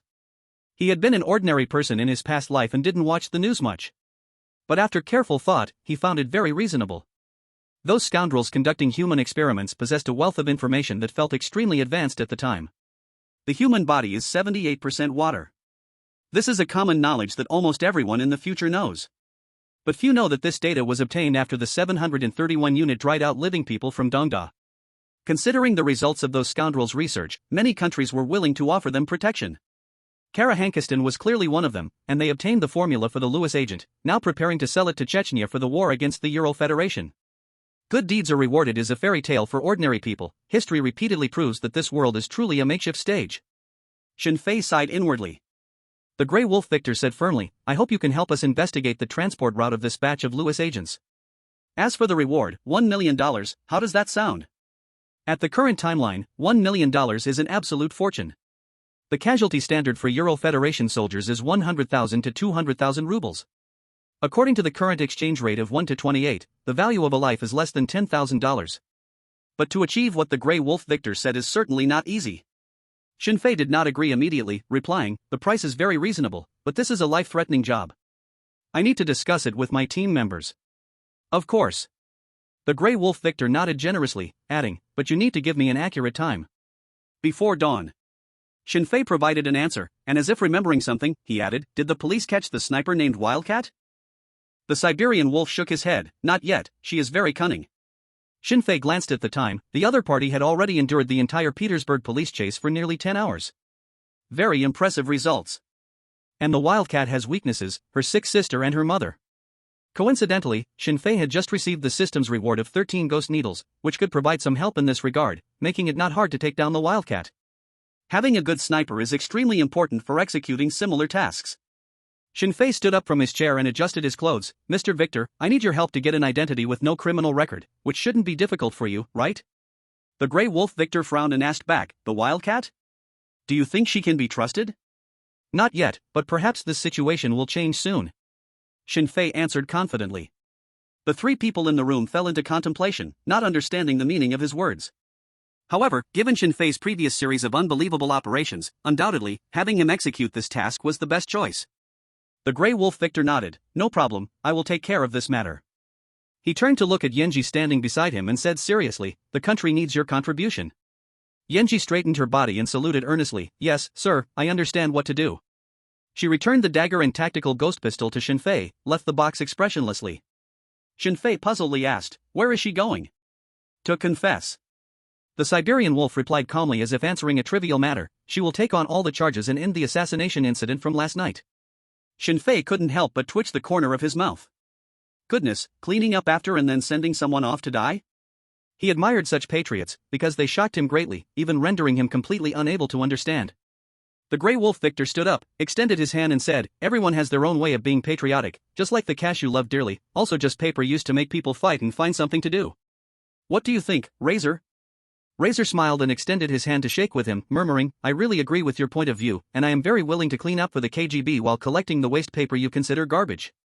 89. Another impossible task. Shinfei returned to the Wagner mercenary base with the task brief provided by the KGB, to Team 7's exclusive warehouse. Goldcoin and Palando were busy maintaining their weapons and equipment. Shooting is enjoyable for a moment, but the maintenance can make one curse. Now all the logistics have been shifted to the Caucasus combat front, so they had to do the maintenance themselves. Brothers, here comes the work. Shinfei threw the task brief on the table, excited and said, a big job worth $1 million. $1 million? Hearing this number, both of them widened their eyes. Even for elite squad members, this job doesn't necessarily pay particularly well. Many mercenaries spend their entire lives and at most own their compensation funds. There are too many people willing to risk their lives, this profession is also competitive. Goldcoin glanced at the document bag printed with the shield and sword badge, didn't immediately open it, and asked, what's going on, does that KGB guy want you to assassinate the king of Chechnya? As far as he knew, the assassination operation against Dayev in 1996 cost the Ural Federation a total of $2.6 million. After removing the third-level contractors and subtracting the costs for satellite positioning equipment rental, what was left to the execution team was probably not even $1 million. Palando was also surprised. It's not that exaggerated, but it's close enough. Shinfei opened the document bag, took out the photos and pinned them onto the clueboard, then told the two about the KGB's commission. There were 2 sets of portrait photos. One set was of the female arms dealer with the codename Iron Lily. She was very active in the Caucasus region, both Gold Coin and Poland knew each other's names well. Another set of photos featured a man around 40 years old, sporting a thick beard, wearing black military attire, having a thin physique, pale skin, and glasses. This man was unknown to both Gold Coin and Poland. Shinfei introduced, "This man is named Vika, there are no detailed records. The KGB only knows he was born in the Middle East, came to the Caucasus 3 years ago, and later became the chief of staff for Gilzev. Everyone knows the name Gilzev. The former vice-king of Chechnya, now the leader of an extremist organization, and also the mastermind behind the Second Ural-Federal War. Recently, whenever the king has a televised speech, Gilzev's name is mentioned at least a dozen times. What a filthy name to curse." After the two finished reading the task briefing, Shinfei reiterated the mission objective: 3 days from now, Vika will meet with Iron Lily at the Sahil Dome Hotel for a deal. We need to figure out the transportation route for the Lewis reagent. What are your thoughts? Gold Coin and Poland stared at the photos on the clueboard, deep in thought. After a few minutes, Poland shook his head. "Razor, I love to tell the truth, our Team 7 has never taken on a mission like this before." Gold Coin shrugged. "The Sahil Dome Hotel is located on the border of Karakhanistan. The best way I can think of is to infiltrate, capture Iron Lily, and interrogate her fiercely." Poland waved his hand. "No, what if we capture Iron Lily's stand-in? Those arms dealers are more cunning than Siberian lone wolves." Gold Coin looked helpless. "Then what do you propose we do to carry out this mission?" Poland fell silent. Neither of them were good at thinking. Asking them to come up with ideas was indeed a bit difficult for them. However, Shinfei had a bold idea in mind. He found a map of Karakhanistan and pointed to the location of the Dome Hotel. "We can parachute in. As long as we jump from 10,000 meters, open the parachute within 2,000 meters of low altitude, we can avoid air defense radar and infrared detection. That means using the halo jump, high-altitude low-opening parachuting mode, commonly used for special infiltration. You all know how to perform such skills, right?" Gold Coin nodded. "Of course, never underestimate the skill reserve of old soldiers." Poland's Adam's apple moved, but he did not speak. Gold Coin poked him, teasingly said, "Are you saying you have trained in special forces and don't understand high-altitude low-opening? Come on, we don't practice that, alright?" Poland shrugged helplessly. "It's simple, I will help you when the time comes." Gold Coin had a mischievous grin. Poland always felt this guy was full of tricks. The two looked at Shinfei. "I haven't jumped before, but I think I can manage." Shinfei had some knowledge related to parachuting in his mind, and with advanced equipment, he should be able to handle it. Gold Coin raised an eyebrow. "See, even our captain is not afraid. What are you afraid of? $1 million, are you not tempted? This amount of money is enough for the daughter of the one-eyed man and his wife to live happily for the rest of their lives." Mentioning the one-eyed man made the atmosphere in the warehouse feel oppressive. Poland bit his teeth and resolutely said, "Gold Coin, I'll hand over my life to you. Don't worry, I'll make sure you complete your first experience joyfully." Gold Coin asked again, "Razor, even if we can get in, how do you plan to obtain the delivery route of the gas bomb?" Shinfei answered, "I will disguise and meet with them." Disguise? Indeed, it was a method. But on second thought, it was an impossible task. Poland voiced his thoughts. "Disguise as Vika? But how can we know his whereabouts? The KGB doesn't know this, and we only have 3 days, it's impossible for us to figure it out. To disguise as the other party, we would at least need to control him before the deal. The fake goods are being traded, and I have walked in. At that time, I will definitely be exposed. Now, all action departments of the Ural Federation are chasing everyone related to Gilzev. The other side will definitely be very careful. The probability of finding him before the deal is very low. No, we don't need to kidnap Vika in advance." Shinfei expressed his thoughts. "We can disguise ourselves as 2 groups and conduct separate deals with them." Gold Coin and Bolin duo were stunned. Shinfei gave up on explaining too much to them, as some people are really only suitable for executing clear tasks. "I haven't completely thought out the specific series, but we need a woman skilled in disguise who is about the same height and weight as Tai Baiha." Shinfei proposed the specific target. Gold Coin and Bolin duo looked at Tai Baiha's photo and personal information, stunned for a moment, and said in unison, "Wildcat? 90, Mr. Razor, please punish me as you wish." A black-painted off-road vehicle drove out of the Wagner Mercenary base, heading to the AVP private hospital. Bolin duo asked, "Razor, even if we find Wildcat, how can you be sure she will join our team?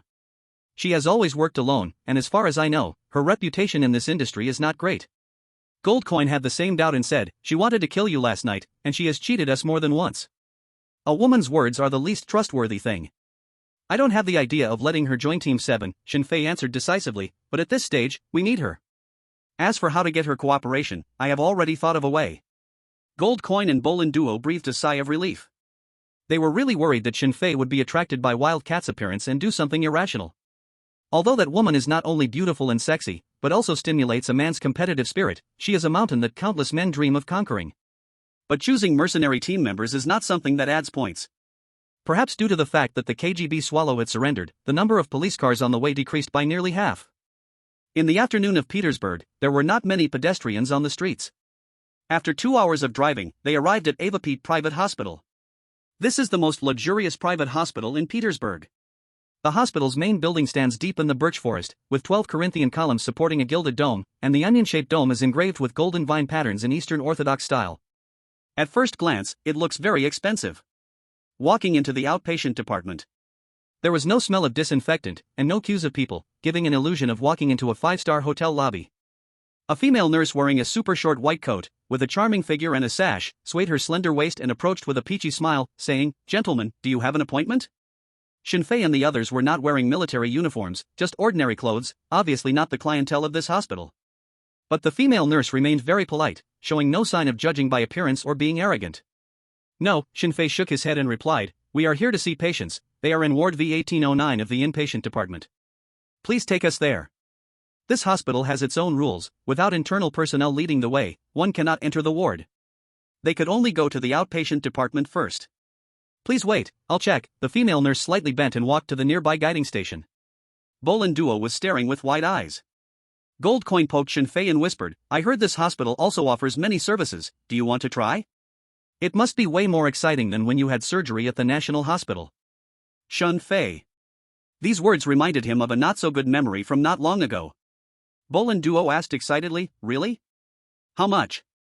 Gold Coin scratched his chin.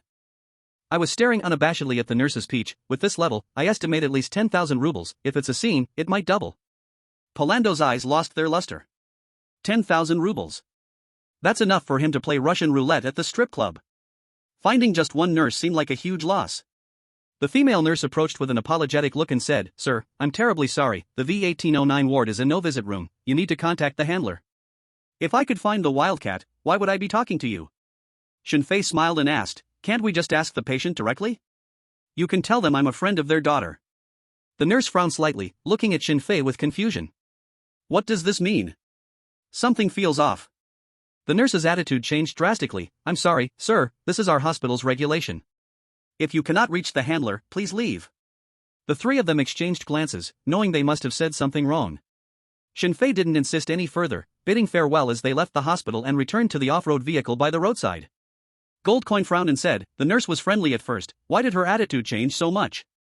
Palando shook his head, unable to figure it out. Shinfei pondered for a moment and said, "The patient might be in an uncontactable state, could be a vegetative state or something. We don't even know this, so the nurse would naturally be suspicious." Although the system provided information about the Wildcat, it said very little about her mother or sister's condition. "That must be it." Gold Coin asked, "So what should we do next?" "I'll make a call." Shinfei took out a satellite phone and called the KGB. Beep. The call connected, the voice of Grey Wolf Victor echoed, "Razor, have you made your decision?" "Not yet." Shinfei answered truthfully, asking, "We want to enter the private hospital of Ava Peter to visit a patient, but the nurse refuses to let us in. We need your help. When in trouble, seek the organization." Shinfei understood this principle well. Grey Wolf Victor asked, "Is it related to the mission?" Shinfei replied, "It's very important." "Hold on." Grey Wolf Victor hung up the phone. After about 5 minutes, over a dozen people hurriedly walked out of the hospital. Leading them was an elderly man in a white coat, at least 60 years old, looking quite spirited. He looked exactly like the man on the hospital's promotional poster at the entrance. Gold Coin exclaimed, "The director?" Palando nodded, saying, "It must be him." A regular KGB operative wouldn't have the ability to make the director rush out because of a phone call. They only knew Razor had connections with the KGB, initially thinking he was just an ordinary agent. But seeing this scene, it was clear that he was not an ordinary agent at all. Knowing too much isn't necessarily a good thing. Shinfei pushed the door and walked out. Gold Coin and Palando followed behind him. The director rushed up, full of apologies, and said, "Excuse me. Is that Mr. Razor?" "That's me." Shinfei replied. How could he be so young? The director was also surprised. He thought someone who could make Victor call personally would be a big figure, but he didn't expect it to be a young man in his early 20s. Moreover, he seemed to be Asian. Seeing the director silent for a long time, Shinfei took the initiative to ask, "Do you need to verify my identity?" No, the director waved his hands repeatedly. "Mr. Razor, I'm so sorry for the trouble, whatever you need, just let me know. I'll serve you personally. No need to go to such trouble." Shinfei glanced at the crowd and saw the female nurse from before, keeping her head down, afraid to speak, with her body trembling slightly. Shinfei pointed to her and said, "Let her take us to the V1809 ward. And also, call in the attending physician for the ward." The director nodded, agreeing to everything. The female nurse was taken aback. Once she came to her senses, she hurriedly led the three towards the inpatient department. Passing the security, the air was thick with anticipation. Enter the elevator. In the cramped space, the nurse's heart raced nervously as she frequently glanced at Shinfei through the reflection. "Is there something?" Shinfei asked. The nurse hesitated, but eventually couldn't hold back, blushing as she said, "Mr. Razor, I offended you just now. Please, punish me." She closed her eyes, gently biting her lip, looking adorably ready to be picked at will. Cough, cough. Gold Coin and Poland coughed awkwardly and turned their heads. 91, you wouldn't want the dean to know you didn't listen to me, would you? Shinfei calmly replied, "You just did what you were supposed to do, no need to blame yourself." The nurse opened her eyes, her expression surprised. Ding. The elevator doors opened, revealing a clean, bright corridor ahead. The attending physician waited outside, adjusting his glasses, asked respectfully, "Which one is Mr. Razor?" They were the best private hospital in Petersburg, with a strong connection to the dean. This was the first time the attending physician had encountered someone the dean specifically instructed to treat seriously. Shinfei stepped out of the elevator and asked straightforwardly, "Take me to the ward, and also tell me their condition." The nurse led the way, and the attending physician explained as they walked, "The two patients in ward V1809 came to the hospital 3 years ago, and their conditions are somewhat special. It is mainly due to a hereditary collapse of the dynamic balance between gamma-aminobutyric acid and glutamate in the brain. The EEG shows alternating theta and delta waves, and the symptoms are similar to a vegetative state, with periodic awakenings, but the duration of each awakening is increasing, while the frequency of awakenings is decreasing.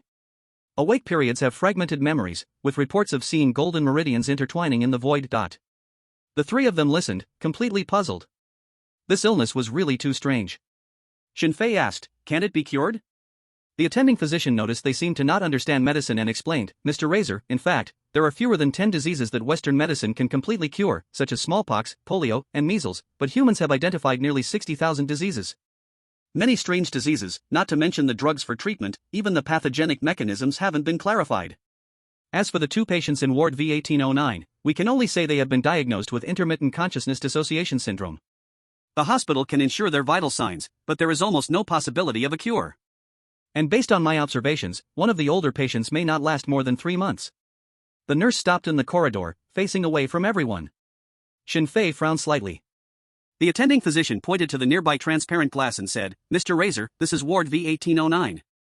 Inside the ward lay 2 women. Due to prolonged comas, they were both very thin, with startlingly pale skin. The nurse opened the door and stood beside it. Shinfei stepped into the ward and asked, "When did they last wake up?" The attending physician thought for a moment and replied, "It should be 2 months ago. This time the coma has lasted twice as long as the last time, and there are currently no signs of awakening." Shinfei walked to the bedside and reached out to pull back the thin blanket covering the older woman. The nurse reminded, "Sir, this is a sterile ward." The attending physician turned his head and glared at her, causing the nurse to quickly shut her mouth in fright. Shinfei examined the older woman's eyeballs, then looked at her tongue, and finally placed his hand on her pulse. When he acquired the skill of the Ghost Gate's 13 needles, he also gained the corresponding method of taking pulses. Everyone in the room fell silent. Everyone knew Shinfei was taking the pulse, but judging from the earlier exchange with the attending physician, he seemed unable to treat illnesses, right? What does this mean? After feeling the pulse in the left hand, Shinfei reached for the right hand, then walked to another bed. Lying on the bed was the younger sister of Wildcat, with features that were three-dimensional and deep, a broad forehead, clear brow bones, a straight nose, outlining a perfect contour. With her somewhat sickly pale face, she looked just like the Sleeping Beauty from a fairy tale. Shinfei followed the previous examination procedure, and a few minutes later he looked up and said, "Nurse, go find some disinfectant alcohol, everyone else, please step outside." The attending physician couldn't help but ask, "Mr. Razor, what are you planning to do?" Shinfei ignored him and signaled to Coin, who along with Poland and Duo forcibly kicked the attending physician out and drew the curtains of the ward. They had no idea what Shinfei intended to do. But that didn't matter, they just needed to cooperate with the captain. The female nurse stood frozen in place, her expression a bit tense as if contemplating whether to obey. Shinfei gave her a light tap on her peach-like arm, and his rebounding hand even hurt a little, smiling. Hurry up, you wouldn't want the director to know you didn't listen to me, would you? Before long, the female nurse brought over some commonly used disinfection tools. At this time, Shinfei had already taken out the silver needles used for the reward of the Ghost Gate 13 needles from the system space. Looking at the silver needles of varying lengths placed on the bedside table, the female nurse couldn't help but ask, Mr. Razor, what do you plan to do? Shinfei laughed and said, of course, to kill them. The female nurse was taken aback, her face turned pale, beads of sweat emerging on her forehead. Just kidding. Shinfei took the silver needle and, while disinfecting it with alcohol, said, help me strip her of her clothes. The female nurse was about to resist. But Shinfei interrupted her, you wouldn't want. The female nurse obeyed, carefully stripping the woman on the hospital bed with precision. She was truly beautiful, almost like a piece of art. Compared to her, the hot model in Shinfei's system warehouse that he hadn't had the chance to use instantly lost all its appeal. Shinfei reached out and touched the Baihui point on her head, the feeling was like ice. Then he felt the Yongquan point, and the temperature there was several degrees higher than body temperature. He nodded slightly and said, the spirit is not guarded, the sea of consciousness floats and sinks, it seems to be the case of soul separation and sea diagnosis. Shinfei spoke in Chinese, and the female nurse couldn't understand. But she had a rough idea of its meaning and asked in surprise, Mr. Razor, can you treat such a disease? I can only say I'll give it a try. Shinfei smiled, otherwise, do you think I came to the hospital to eat a vegetable person's tofu? Stop joking, they don't even have normal human reactions. The young nurse's cheeks flushed red, and she hurriedly apologized, I'm sorry, Mr. Razor, I misunderstood you. Shinfei ignored her, fully focused on the patient, took a deep breath, pulled out a disinfected silver needle, and precisely inserted it into the Rinzhong point. This point is also called the Ghost Palace point. Combined with the silver needle and technique, it can stimulate the brainstem's reticular activating system. The depth and frequency of the trembling must be perfect, even the slightest deviation could ruin everything. Then, Shinfei inserted needles at the Guixan, Guiwei, and Guixan points on the woman's body. As the 5 silver needles trembled, the beautiful woman on the bed began to shiver slightly. The female nurse's eyes widened in disbelief as she watched this scene. About half an hour later, Shinfei flicked the silver needle at the Ghost Palace point with his fingers and gently said, wake up. The woman in the hospital bed opened her eyes instantly, as if commanded by a switch. Immediately after, she saw her own nude body and the Asian man beside the bed, smiling and observing her. 92, Dr. Razor, you've poked me. The woman's pupils shrank suddenly, a strong shock in her gaze. She instinctively wanted to scream but felt a strong hand covering her mouth. The woman tried to struggle, but after a long period of coma, her body seemed not to belong to her anymore, she couldn't even move her fingers. The Asian man's sinister voice sounded in her ear, Miss, you also wouldn't want to shout and attract a crowd to see what you look like now, would you? Crystal clear tears streamed down the corners of her eyes. Every pore on the woman's body revealed fear. The female nurse hurriedly explained, Ms. Dory, Mr. Razor is here to save you. Huh? The woman on the hospital bed stared blankly, unable to believe such a turn of events could happen. Look at his appearance, what part looks like a doctor? And, whose good doctor has the name Razor? Shinfei, seeing she had no intention of struggling, said in a deep voice, I will let go of you now, you don't shout, understood? The woman nodded through her tears. Shinfei released his hand and asked, how do you feel? This question did sound like a doctor. Perhaps sensing the female nurse beside her, the woman's emotions calmed down a lot, and she trembled as she spoke, Razor. Doctor, you poked me. The female nurse. Shinfei glanced down, it was the holster for his tactical ghost pistol. He apologized, I'm a doctor carrying a fully modified Glock pistol, it's reasonable, right? The woman nodded, hesitated, it's reasonable. But... Razor doctor, can you let the nurse help me put on clothes? It's a bit cold. Shinfei shook his head, refusing, no, your consciousness now relies entirely on the 5 silver needles in your body. If you pull them out, you will faint again. The woman tried to raise her head with all her might, but failed. The female nurse very kindly supported her head, allowing her to see the silver needles inserted into her upper body. Now Dory finally believed, albeit with doubts, that the man named Razor, who carried a Glock pistol, might really be a doctor. But she asked with confusion, can't I wear my pants? Razor shook his head, of course not, it has to dissipate heat. Dory, dissipate heat? Shinfei nodded seriously. He was certainly not wanting to see for himself, it was a necessary part of the treatment process. Well, that's how it is. The female nurse's cheeks flushed, she didn't know if it was out of shyness or anger. You lie still, I will continue with the needles. It might hurt a bit, bear with it.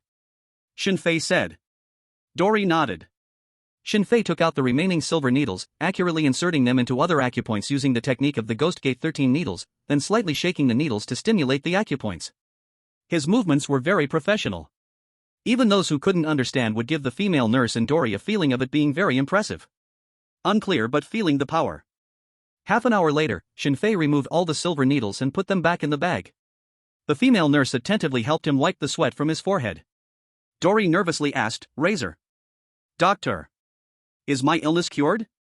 Will I faint again?" "You can only stay awake for about 4 hours this time. As for whether it can be cured, I'm not sure," Shinfei answered. Dory hurriedly said, "Then what about my mom? Can she be cured? Still a filial daughter." Shinfei shook his head. "It's the same uncertain, maybe yes, maybe no, but extending her lifespan is not a big problem." Dory struggled to sit up, pleading, "Please, can you save my mother first?" Shinfei looked at the female nurse, who was very close and attentively wiping sweat for him, and teased, "My appearance fee is very high, you can't afford it. You need to discuss this with your sister." "Sister?" Dory frowned, feeling a bit wronged, "But I haven't seen my sister for a long time." Shinfei cupped the female nurse's chin, gazing into her wandering big eyes. "Wildcat, this is where you are wrong." The female nurse's expression froze, and her delicate body trembled imperceptibly. How could it be? He recognized her? No, it's impossible. Should she run? Wildcat's heart was filled with panic, completely understanding Shinfei's purpose for appearing here today. Suddenly, she remembered the word Shinfei left on the screen last night. He wanted to give her a job opportunity? "Your disguise is indeed excellent, but I'm sorry, my disguise skills are above yours." Shinfei stroked the human mask on Wildcat's face, as if touching a piece of art. To be honest, even with his current level of disguise, the Wildcat's disguise had few flaws. The only reason she was exposed was due to some details that made her seem less like a nurse and more like a family member of the patient. This was unavoidable. If the person lying on the hospital bed was Shinfei's family from his past life, toyed with by enemies at will, he couldn't guarantee he would remain completely rational and calm. The Wildcat had already done well enough. The woman on the hospital bed looked at the scene in surprise, completely not understanding what was happening. Just waking up, her mind was in chaos. "Dr. Razor, who is the Wildcat?" Dolly asked in surprise. "You mean, this nurse is my sister?" "No, she isn't. My sister is much prettier than her, and my sister works at a company abroad, not here." Shinfei could already imagine how the Wildcat comforted the family. It was a very heartwarming story. But he wasn't very interested in figuring everything out. For him, the mission was the priority. Shinfei sniffed the pleasant scent of perfume on the Wildcat, gently kissed her cheek, and smiled. "Wildcat, I'll give you half an hour, I'll wait for you outside. You're a smart person, don't think about resisting, or I can't guarantee what will happen." This sounded very much like a big villain in a movie, but this was how Shinfei positioned himself. No family, no weakness, and with a system. Only fools play the good guy. Stepping out of the hospital room, the attending physician and Jean Bai were waiting at the door. The soundproofing of the room was good, they had no idea what had happened. Shinfei looked at the attending physician and said, "Dolly has woken up, in half an hour, let the doctors give her a full-body examination, focusing on the EEG." "What?" The attending physician looked shocked and asked in disbelief, "What did you say?" "Oh my, this is unbelievable. How did you do it?" Shinfei shrugged and smiled. "I wanted to assault her, but before I could, she woke up." The attending physician was stunned, shaking his head. "Impossible, absolutely impossible." Shinfei glared at him and said coldly, "Listen clearly, do as I say, there's no need for any stunned side characters here, okay?" The attending physician hurriedly nodded. Shinfei growled, "Answer me, what should you do?" The attending physician straightened up, trembling, and said, "In half an hour, do a full-body examination for Dolly, focusing on monitoring the electrocardiogram." No. It's the EEG. Shinfei waved his hand, "Get lost." The attending physician bolted like a pardoned death row inmate, turning and running. Watching him flee in a panic, the three couldn't help but laugh. Jean Bai asked, "Razor, have you found news about the Wildcat?" Shinfei nodded. Bolando pressed on, "Where is she?" Shinfei pointed to the hospital room. "Ha?" Both of them were stunned. "What do you mean? The Wildcat is in the hospital room? At midnight, come to the Wagner base to find me." Shinfei told the two about what had happened. Is there really such disguise technology? Bolando felt as if he were listening to a European ghost story. Don't be fooled by the fact that he was a member of an elite team and had served in the army. But skills that only spies are good at were things he had only heard rumors about occasionally. Technology is developing, and humanity is progressing, there's nothing strange about it. Shinfei wanted to tell him, in less than 10 years, women from the mysterious Eastern superpower will all be skilled in makeup and disguise, even nicknamed as the three great evil arts of Asia. In just 20 more years, when AI technology comes out, virtual technology will be able to mimic anyone's appearance and voice. Alright, I guess I'm behind the times. Belando suddenly seemed to think of something and asked, Razor, can your medical skills be used for healing Nephthys' body? If selecting sniper team members, I still think she's more suitable. Jinbai nodded in agreement. I feel the same way, even though Nephthys can't disguise herself, and her marksmanship is not as good as the Wildcats, we all trust her. Just like she trusts us. Shinfei had to admit that the artificial I was truly a great captain. Led by him, Team 7 may not have been the strongest, not even close to first rate. But it was exactly because the team members could seamlessly cooperate and absolutely trust each other that Team 7 held its own in Wagner. Nephthys, huh? A beautiful figure floated in Shinfei's mind. She was not very noticeable, spoke few words, and loved to record their daily life together with her phone. If she could return to the team, of course, she would be the first choice. But the Ghost Gate's 13 needles treated epilepsy, madness, and convulsions. Nephthys, however, needed an organ transplant. Completely different fields. Shinfei thought for a moment and said, Belando, you go to the National Hospital to check on them, and casually learn about Nephthys' condition, but don't mention anything about rejoining the team. Especially do not speak of this in front of Dishyong. Although Shinfei didn't think retired mercenaries could really live a stable life. He wouldn't interfere with Dishyong's own choices. Belando smiled like a happy child, nodding emphatically, okay, I will remember what you said. He left. The two looked at his back. Shinfei asked quietly, does Belando have feelings for Nephthys? Goldcoin responded in confusion, what do you mean? Forget it. Shinfei found it somewhat amusing, wondering why he brought up such topics with a bunch of straightforward men. The two walked to the window, lit cigarettes, and waited slowly. Goldcoin asked, Razor, are you confident you can cure Wildcat's sister and mother? Shinfei nodded and answered, if I want to, I can restore them to normal within a maximum of 3 tries. The Ghost Gate's 13 needles were indeed very powerful, able to directly stimulate human nerves through silver needles. Diseases similar to epilepsy, madness, and convulsions have remarkable effects. Goldcoin was about to say something, when the door to the ward was pushed open and a new-looking nurse appeared at the doorway, walking towards them upon seeing them. Sucabuli, is this the damn disguising technique? Goldcoin's eyes widened. He knew more than Belando, but seeing a disguising technique at Wildcat's level in reality was still the first time. No wonder the police couldn't catch her. Goldcoin glanced at Shinfei, hesitantly asking, you don't mean, you can do these things too, right? A bit stronger than her. Shinfei smiled. Goldcoin didn't know how to respond to this and after a long hesitation murmured, Razor. I also want to go to university. Alright, this guy still thinks that such techniques can only be mastered with higher education. Wildcat walked up to the two, her beautiful eyes examining Shinfei. Their gazes locked. After a full 10 seconds, she took a deep breath and broke the silence. Razor, can you cure my mother and sister? Shinfei shook his head, answering very straightforwardly, I can't. Goldcoin was again stunned. Wait a minute, you just said you could. The expression on Wildcat's sexy face froze, then she sighed in relief. As if, this was just how reality should be. No matter how hard she tried, no matter how much she wanted to change reality. Terminal illness was terminal illness, even the best doctors in the world could not provide a treatment plan, let alone a mercenary. Shinfei knew what she was thinking, calmly saying, but if you can do something for me, I think your sister's life can at least be saved. You can't throw all the chips out at once, nor can you satisfy all a woman's expectations at once. It has to be slow. That way, the benefits can be maximized. Sure enough, Wildcat was like a drowning person grasping at the last straw, eagerly asking, really? Shinfei nodded very seriously. What do you need me to do? Wildcat was very clever and didn't waste any more words. Shinfei smiled and said, if you don't mind, let us see. What exactly do you look like? The Wildcat's fair hand reached into her collar, then suddenly pulled hard, tearing off the last layer of disguise from her face, with a mane of fiery red hair cascading down. Her eyes were large, on a standard oval face, adorned with a pair of bright peach blossom eyes. Sexy, alluring, with a kind of fragmented beauty. Shinfei asked, is it hard? Goldcoin nodded, murmuring, hard. It's hard, we'll talk about it later. Shinfei admired the Wildcat's beautiful face and said, come to the Wagner base to find me at midnight. Now, spend some good time with your family. Shinfei turned and walked towards the elevator. The Wildcat looked at the backs of the two and couldn't understand what they had just said. But, this man really has a charm. Does he not worry about me running away? The wildcat withdrew her gaze, returned to the hospital room, pressed the call button, and said, "Please notify the doctor, the patient needs an examination." Leaving the hospital.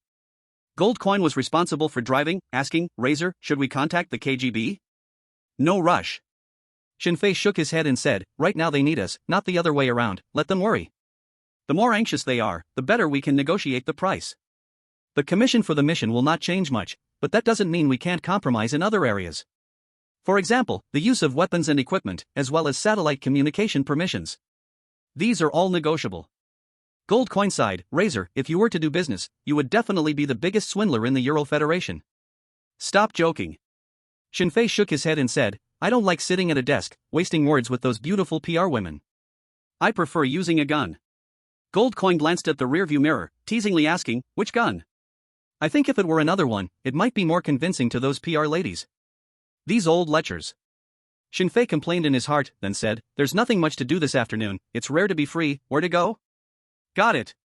Gold Coin suddenly stepped on the gas, excitedly saying, "Of course, let's go to Petersburg, the biggest club, to have some fun. Razor always brings us surprises." KGB, top floor office. Grey Wolf Victor stood in front of the floor-to-ceiling window, gazing at the night view of Petersburg. The city tonight was especially quiet. No wandering gangsters on the streets, no terrorist attacks, everything was so orderly. St. Isaac's Cathedral, illuminated by the nightlights, looked mysterious and solemn. Just like the former Red Alliance. Will that glorious era really never return? Burdened with the memories of 2 generations, holding on to crucial intelligence that even past kings could not access, KGB's senior agent Grey Wolf Victor seemed so lonely at this moment. Like the finest sailor of the old era, yet unable to find his own grand ship in the new age. A faint knock sounded at the door. Victor wearily rubbed his nose, sat back at his desk, his face devoid of any emotion. "Come in." The door opened. The Siberian Wolf walked in, saluted, and said, "Mr. Victor, Agent Lenina has confessed." Lenina? Victor's only daughter. He still clearly remembered how she had been brought out of the delivery room. What did she say? Victor's face showed no hint of a father's expression, unusually calm. The Siberian Wolf handed over the notebook, clearly written with every word Agent Lenina had said. "Agent Lenina works for the Karakonstan country." According to her confession, Professor Nedvich from the Petersburg Applied Security Institute was also involved in the improvement of the Lewis agent. Victor happened to see Professor Nedvich's information. His grandfather was a Red Alliance sapper who had dismantled 327 landmines during the Battle of Stalingrad. At 16, he made a homemade ammonium nitrate bomb to blow open the frozen Neva River for fishing, and was sentenced to community service by the juvenile court. Learning blasting safety at the fire department. Since childhood, he has had a rebellious spirit and is proficient in explosive science.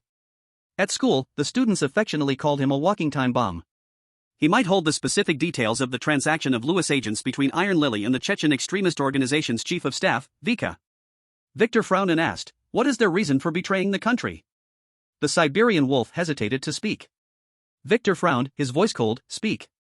The Siberian Wolf took a deep breath and slowly said, "Mr. Victor, they say, this is not the country they chose." The office fell into an eerie silence.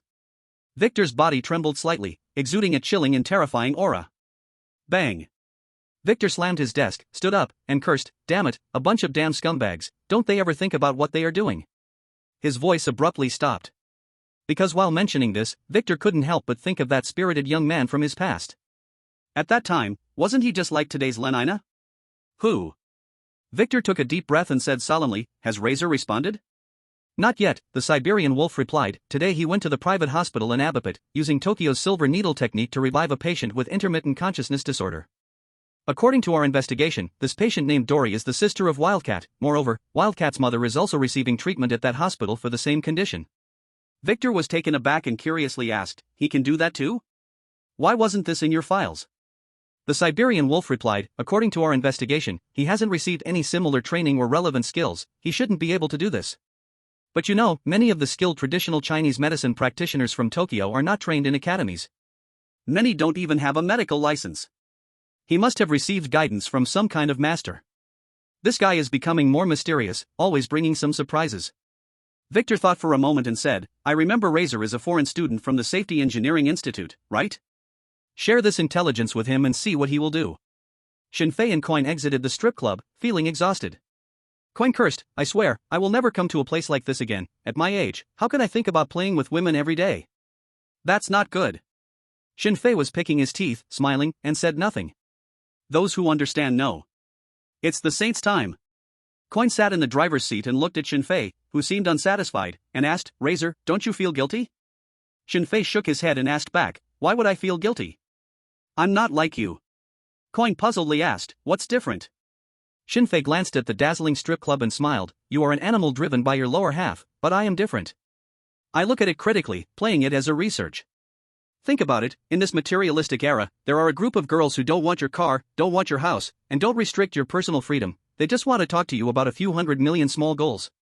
Shouldn't such girls be loved? Coin, you are despicable. Coin. Damn it, I must go to college. Look at these foreign students, even going to a brothel can inspire them to talk. Half an hour later, the SUV stopped at the entrance of the Wagner Mercenary base. Two people were standing at the gate. They were Poland who had returned from the hospital and Wildcat, dressed in a tight black leather outfit. It was clear that this woman had made a decision. Shinfei rolled down the window and shouted, get in the car. Wildcat glanced at him, and as soon as she sat in the car, her brows furrowed involuntarily. She smelled a mix of many perfumes. Poland also smelled this fragrance. Damn it, where did you two go to have fun? It's too much, you didn't even take me. Gold Coin and Shinfei exchanged a smile, and no one said a word.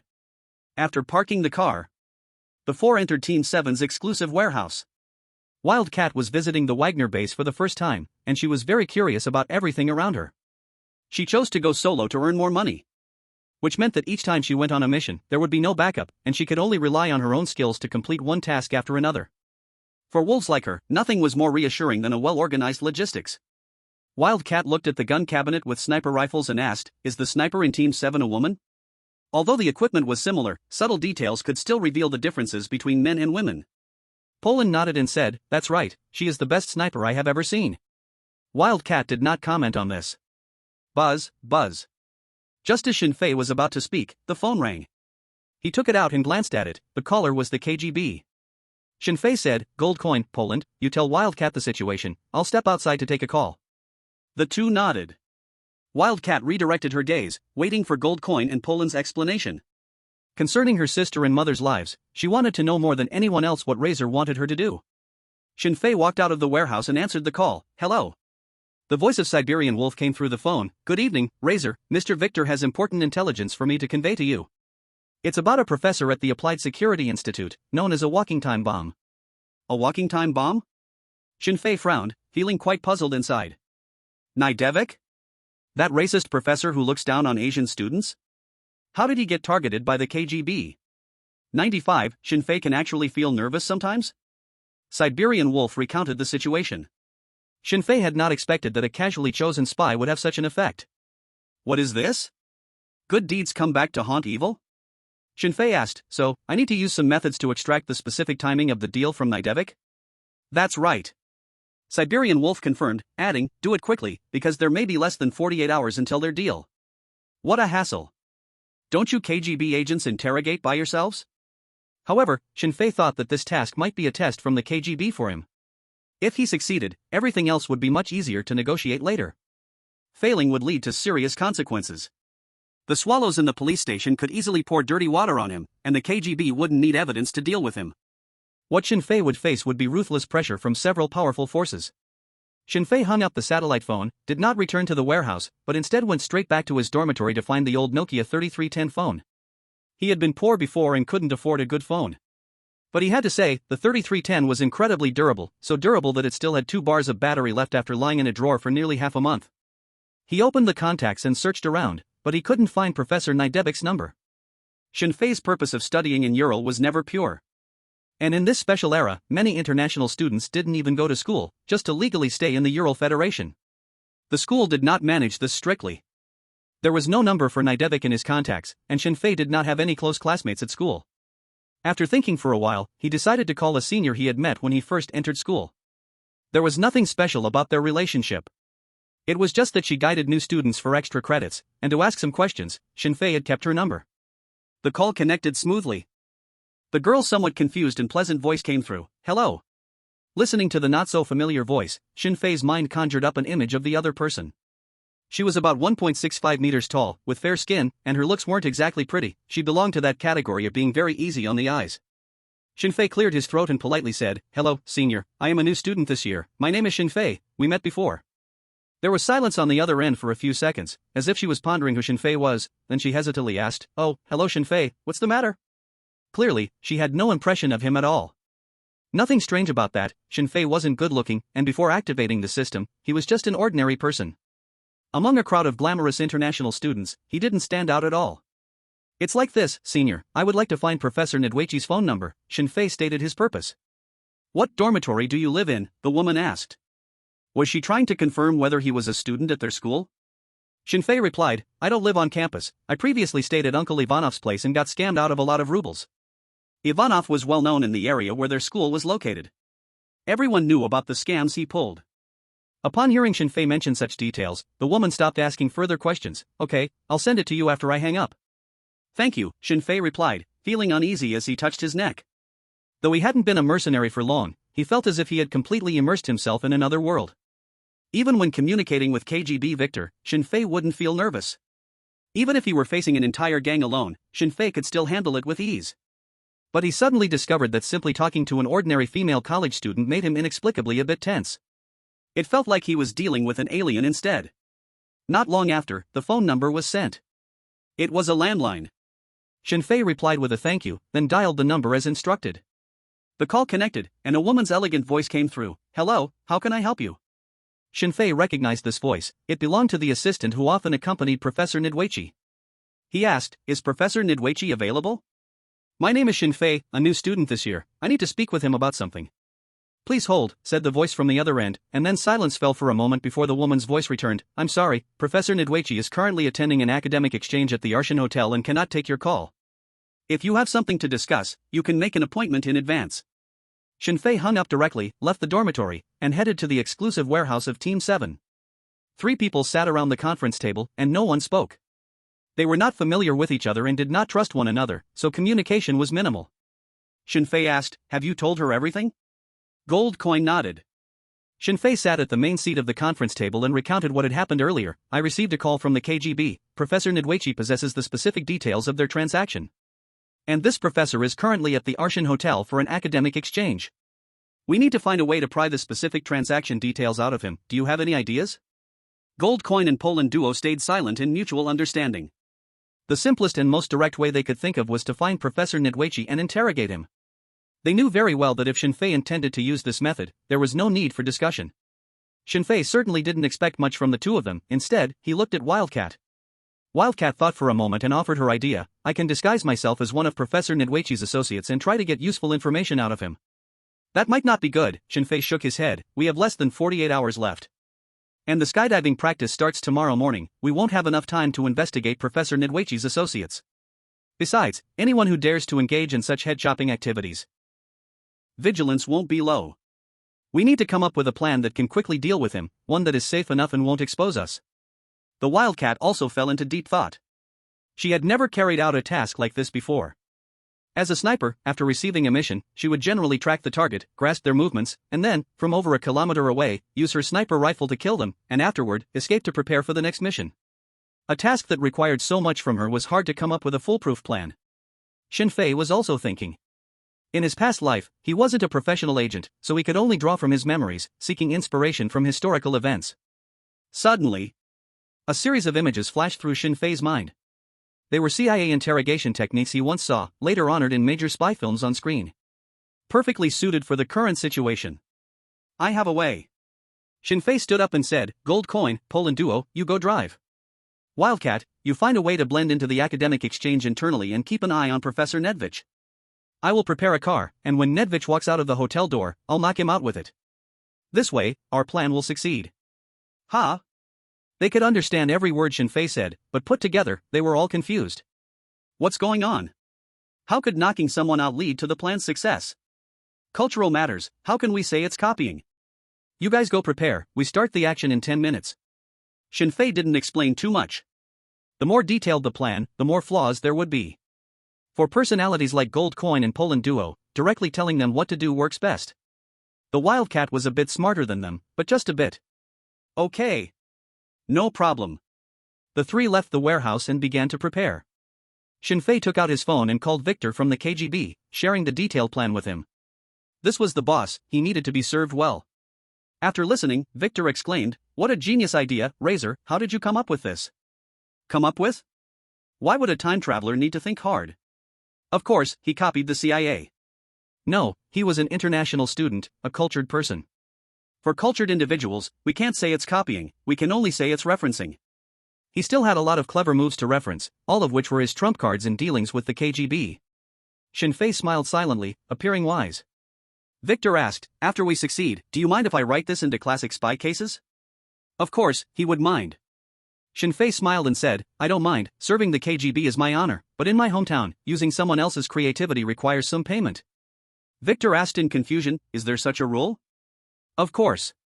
Shinfei nodded earnestly and said, "In my hometown, dating without commitment is meaningless, getting engaged doesn't mean you'll get married. The first kiss of the grilled card girl automatically updates every day at noon. What an interesting place." Victor agreed to Shinfei's request, "I will pay the copyright fee, you just do your part. The hospital room and ambulance you need will be prepared for you." After half an hour of driving, the four arrived at the entrance of the Arzhan Hotel. The hotel had 31 floors, towering into the clouds, imposing and magnificent. One glance could feel its luxury and prestige. The Wildcat wore a burgundy long coat, perfectly hiding the hotel uniform underneath. After a journey of face-changing, her face had also changed significantly. Not in becoming more beautiful, but in becoming more ordinary. Shinfei reminded, "Professor Nedvich is on the 17th floor of the hotel, you just need to watch for when he comes out. Don't worry about anything else." The Wildcat nodded, opened the car door, and got out. Goldcoin looked at her alluring silhouette and sighed, "Whoever marries this woman will truly be blessed." "What do you mean?" Shinfei didn't react in time. Goldcoin grinned and said, face-changing, "Isn't it just that whoever wants to mess with her, can?"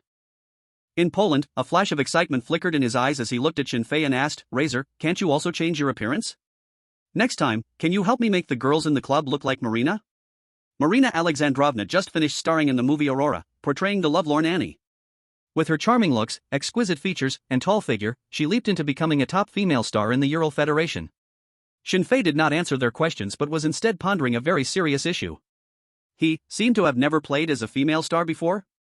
No way, after the task ends, he must find a way to make up for this regret. As far as he knew, Marina Alexandrovna was touring worldwide, and one of her concerts was at their school. If he had the time, he could go back to the school to take a look later. Shinfei was planning for the future while Palando chatted with Jean by about the top beauties coming in and out of the hotel. In their earpieces, voices of Wildcat occasionally came through. Has entered the hotel. Entered the third-floor restroom, changed into the service staff uniform. Arrived at the 17th floor. Discovered a suspected target, currently in confirmation. Confirmed target. I have to say, Wildcat was quite professional and dedicated, always reporting in advance whenever reaching a location or needing to perform a certain action.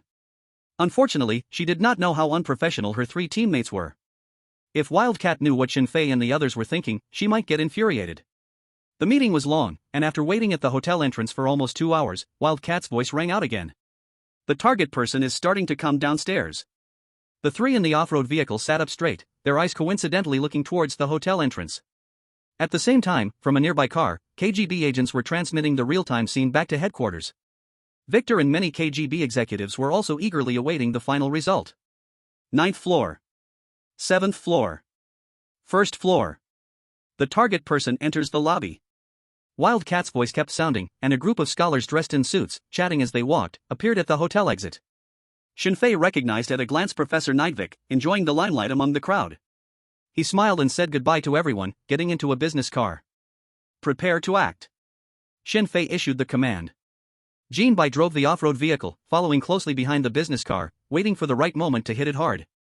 Bam! The two cars collided, and the sound of the crash was intense. Even though they were prepared, Shinfei and the others were still shaken to their core. Palando and Shinfei rushed out of the car to check the condition of the business vehicle and found that Professor Neidvik had passed out, uncertain of his fate. Soon, a KGB-disguised ambulance arrived and took Professor Neidvik away. The whole process took less than 5 minutes, and many onlookers nearby couldn't help but marvel. When did Petersburg's hospital efficiency improve so much? Traffic police and officers arrived subsequently to calm the crowd and clear the traffic accident. No one expected that a seemingly ordinary traffic accident could determine the casualties of the Caucasus Front War. Shinfei and the others followed the ambulance to an abandoned warehouse. In the middle of the warehouse was a prepared model room, a one-to-one replica of the hospital ward of Gwekue. Professor Nidvik was placed on the hospital bed. To prevent him from waking up early, the doctor specially administered a sedative. Siberian Wolf asked, "Razor, the stage has been set up for you, what are you planning to do next?" Shinfei looked at Wildcat and said, "You will dress up as a TV host, lines will be provided, you just need to read them." Disguising as a host? The Wildcat didn't know why she was doing this, but she immediately agreed and began to disguise herself. Shinfei turned on the television in the hospital room to check the progress of the Wildcat's disguise in real time.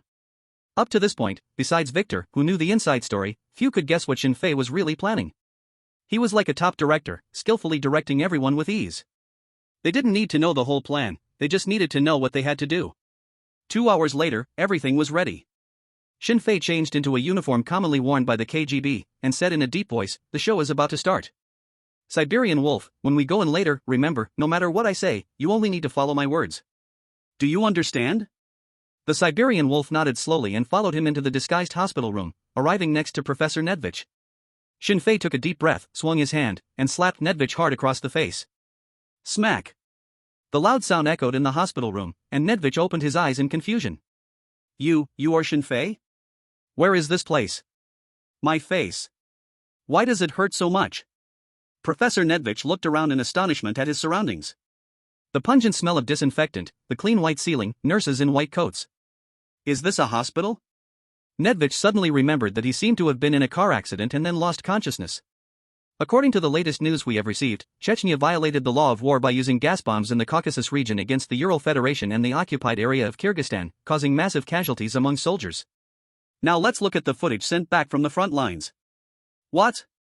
Hearing this news, Nedvich's breathing became rapid, disregarding the pain in his body as he struggled to look at the television screen.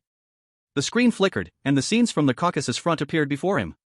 The footage was shot from the sky, although it was blurry, the camps could be roughly seen. A thick plume of smoke drifted by, and patches of Ural soldiers fell to the ground, wailing in agony. Chechen soldiers wearing gas masks rushed out of the smoke and easily killed those poisoned soldiers, occupying their positions. Ha ha, ha ha. Nedvich's expression twisted, and his heart was already filled with joy. It worked, it finally worked. Are you feeling good? Suddenly, a sinister voice rang in his ear. Nedvich turned his head in confusion and saw two people sitting on the sofa in the hospital room. The speaker was a middle-aged man in his 40s, dressed in leather, with an expression of furious anger. He had a gun on him, and Nedvich knew he was either a cop or a KGB agent. I fucking asked you, are you feeling good? The middle-aged man rushed over, grabbed Nedvich by the collar, and slapped the other side of his face hard. Well, now both sides of his face matched. Nedvich fell back onto the hospital bed, disregarding the blood flowing from his nose, and sneered, "Of course, I'm feeling good seeing those damn bastards die in pain." Ha ha. Ha ha ha. He laughed maniacally, as if he were not a normal person. Nedvich didn't know how much time had passed, but since the plan had succeeded and there were 2 armed guards in the hospital room with him, that actually needed no further questioning, he had definitely been exposed. I'll make you feel even better. The middle-aged man frantically grabbed a nearby chair and smashed it hard against Nedvich's body. If one looked closely, they would notice he was hitting all the non-lethal areas. Ha ha. Kill me. Come on, kill me, you son of a bitch, haven't you eaten? Incompetent rage, you are all a bunch of useless things, watching soldiers like you die in pain on the front lines, isn't that desperate? Don't worry, you will die too, haha. Next batch is you. Nidvik laughed wildly, cursing endlessly. The more pain he felt in his body, the more pleasure filled his heart. Because he could sense the helplessness of the entire Ural Federation before him. It was all over. His family had long been sent abroad. If he died, so what? Glory belongs to Chechnya. The middle-aged man struck for 3 or 4 minutes until Nidvik was covered in blood, on the brink of fainting, before he finally let go. He grabbed the potion on the bedside table, aimed carefully, and stabbed it into Nidvik's body. Ha! Nidvik took a deep breath, his fading spirit was forcefully pulled back. The intense stimulation almost instantly drenched Nidvik's face with cold sweat. The middle-aged man grabbed his hair, glaring into his eyes and said viciously, "It's not so easy to die. Let me tell you, the KGB has 1,000 ways to torment you. Do you think your wife and daughter are safe just because they fled abroad? I'll tell you, we will find them and make them suffer just like you." The middle-aged man extended his finger, slowly inserting it into the wound on Nidvik's calf, then gradually increasing the pressure, stirring the flesh inside the wound. Ah! Pain surged in waves, hitting Nidvik's brain, but with adrenaline injected into him, even fainting was a luxury. The middle-aged man squinted and said sharply, Professor Nidvik, you are just a small character. What we want to find is the Iron Lily responsible for transporting the gas bombs, and the chief of the extremist organization, Vika. Without you, we can still find them. But if you are willing to cooperate, I can decide to end your pain right now. Answer me, when did Vika and Iron Lily trade the gas bombs? Nidvika's pupils contracted slightly as he fell into deep thought. The middle-aged man did not give him time to think, casually waving his hand. The female nurse understood, opened the plasma delivery port, and blood flowed continuously through the tube into Nidvika's body. At the same time, the middle-aged man pulled out a sharp military knife, and like chopping a carrot, he struck down and cut off one of Nidvika's fingers. Ah! The piercing scream echoed once more in the ward. The Siberian wolf controlled Nidvik, preventing him from struggling too much. The middle-aged man held the knife to his eye, coldly saying, Nidvik, do not challenge our patience. I will state again, the KGB has 1,000 ways to make you wish you were dead. If the mission were still incomplete, Nidvik would surely hold his ground. But now that he had done everything he wanted, those damned Euro Federation soldiers would surely be receiving painful treatment in the military hospital. Their families would take to the streets to demand answers. Due to the pressure, the king of the Euro Federation would, in a short time, end this meaningless war. This was not Nidvika's wild imagination. In the last war, Chechnya forced the king of the Euro Federation to accept a series of unequal treaties through fierce urban warfare. It could be done then. And it could be done this time too. Fine. I'll talk. Nidvik said to the middle-aged man seriously, but you have to guarantee that after I finish, you will kill me. Scratch. In response, the middle-aged man held the bloody knife. Nidvik screamed again, as he lost another finger, bastard. Sukaberry, you're as disgusting as your king. He cursed for a while, his emotions gradually calming down, and began to tell about the details of the transaction. The intelligence was in hand. The middle-aged man did not relax his vigilance, coldly asking, how to verify. Nidvik knew the KGB wouldn't be easily fooled, gasping, he said, my daughter gave a toy bear to a classmate named Klaus. There is something in there that you want. Bang. The moment he finished the sentence, all four walls of the room collapsed to the ground. Nidvik was shocked to discover that he was not in a hospital at all, but in an unknown warehouse. What? After a brief moment of bewilderment, Nidvik quickly realized he had been fooled. Hey, Teacher Nidvik. A young man's voice sounded. Nidvik slowly turned his head and was shocked to find that the middle-aged KGB agent had torn off his disguise and turned into a young Asian man. He is. Nidvik suddenly remembered, wasn't he the foreign student named Shinfei that he had taught before? It's you are KGB? Nidvik asked, utterly astonished, so, you KGB have been watching me for months already? Months ago was the day Shinfei reported to the school. Nidvik was clearly overthinking it. Shinfei had no intention of exposing this pleasant lie, raising his fist and coldly saying, do you remember what you said at the school opening party? You said, this is such an upsetting night, surrounded by, slit-eyed. Since you like big eyes so much, you shouldn't mind if a student does a surgery for you, right? With a swift motion, Shinfei cut off the skin above Nidvik's eyes, revealing bloodied, bloodshot eyeballs. A piercing scream echoed once again. All those witnessing this interrogation, including Victor, couldn't help but decide in their hearts. No matter what, never offend this guy. 98. The operation begins, parachuting from 10,000 meters high. Use a coma to create a time difference, let the interrogated person relax their guard, and then deliver the fatal blow. Razor, you are simply a genius. I have never seen such an interrogation method. Siberian Wolf looked Shinfei up and down, as if he had discovered some remarkable treasure. If you have watched 1,000 movies, you would find that there are no problems you cannot handle. Shinfei shrugged, his expression casual, arrange for someone to go to that classmate named Krass house, and verify the authenticity of the intelligence as soon as possible. Someone is already doing it. Siberian Wolf answered and then curiously asked, movies, what movies? I don't remember which movie has such operations. It hasn't been released yet, and I don't know if this world will make similar movies, why don't I try it?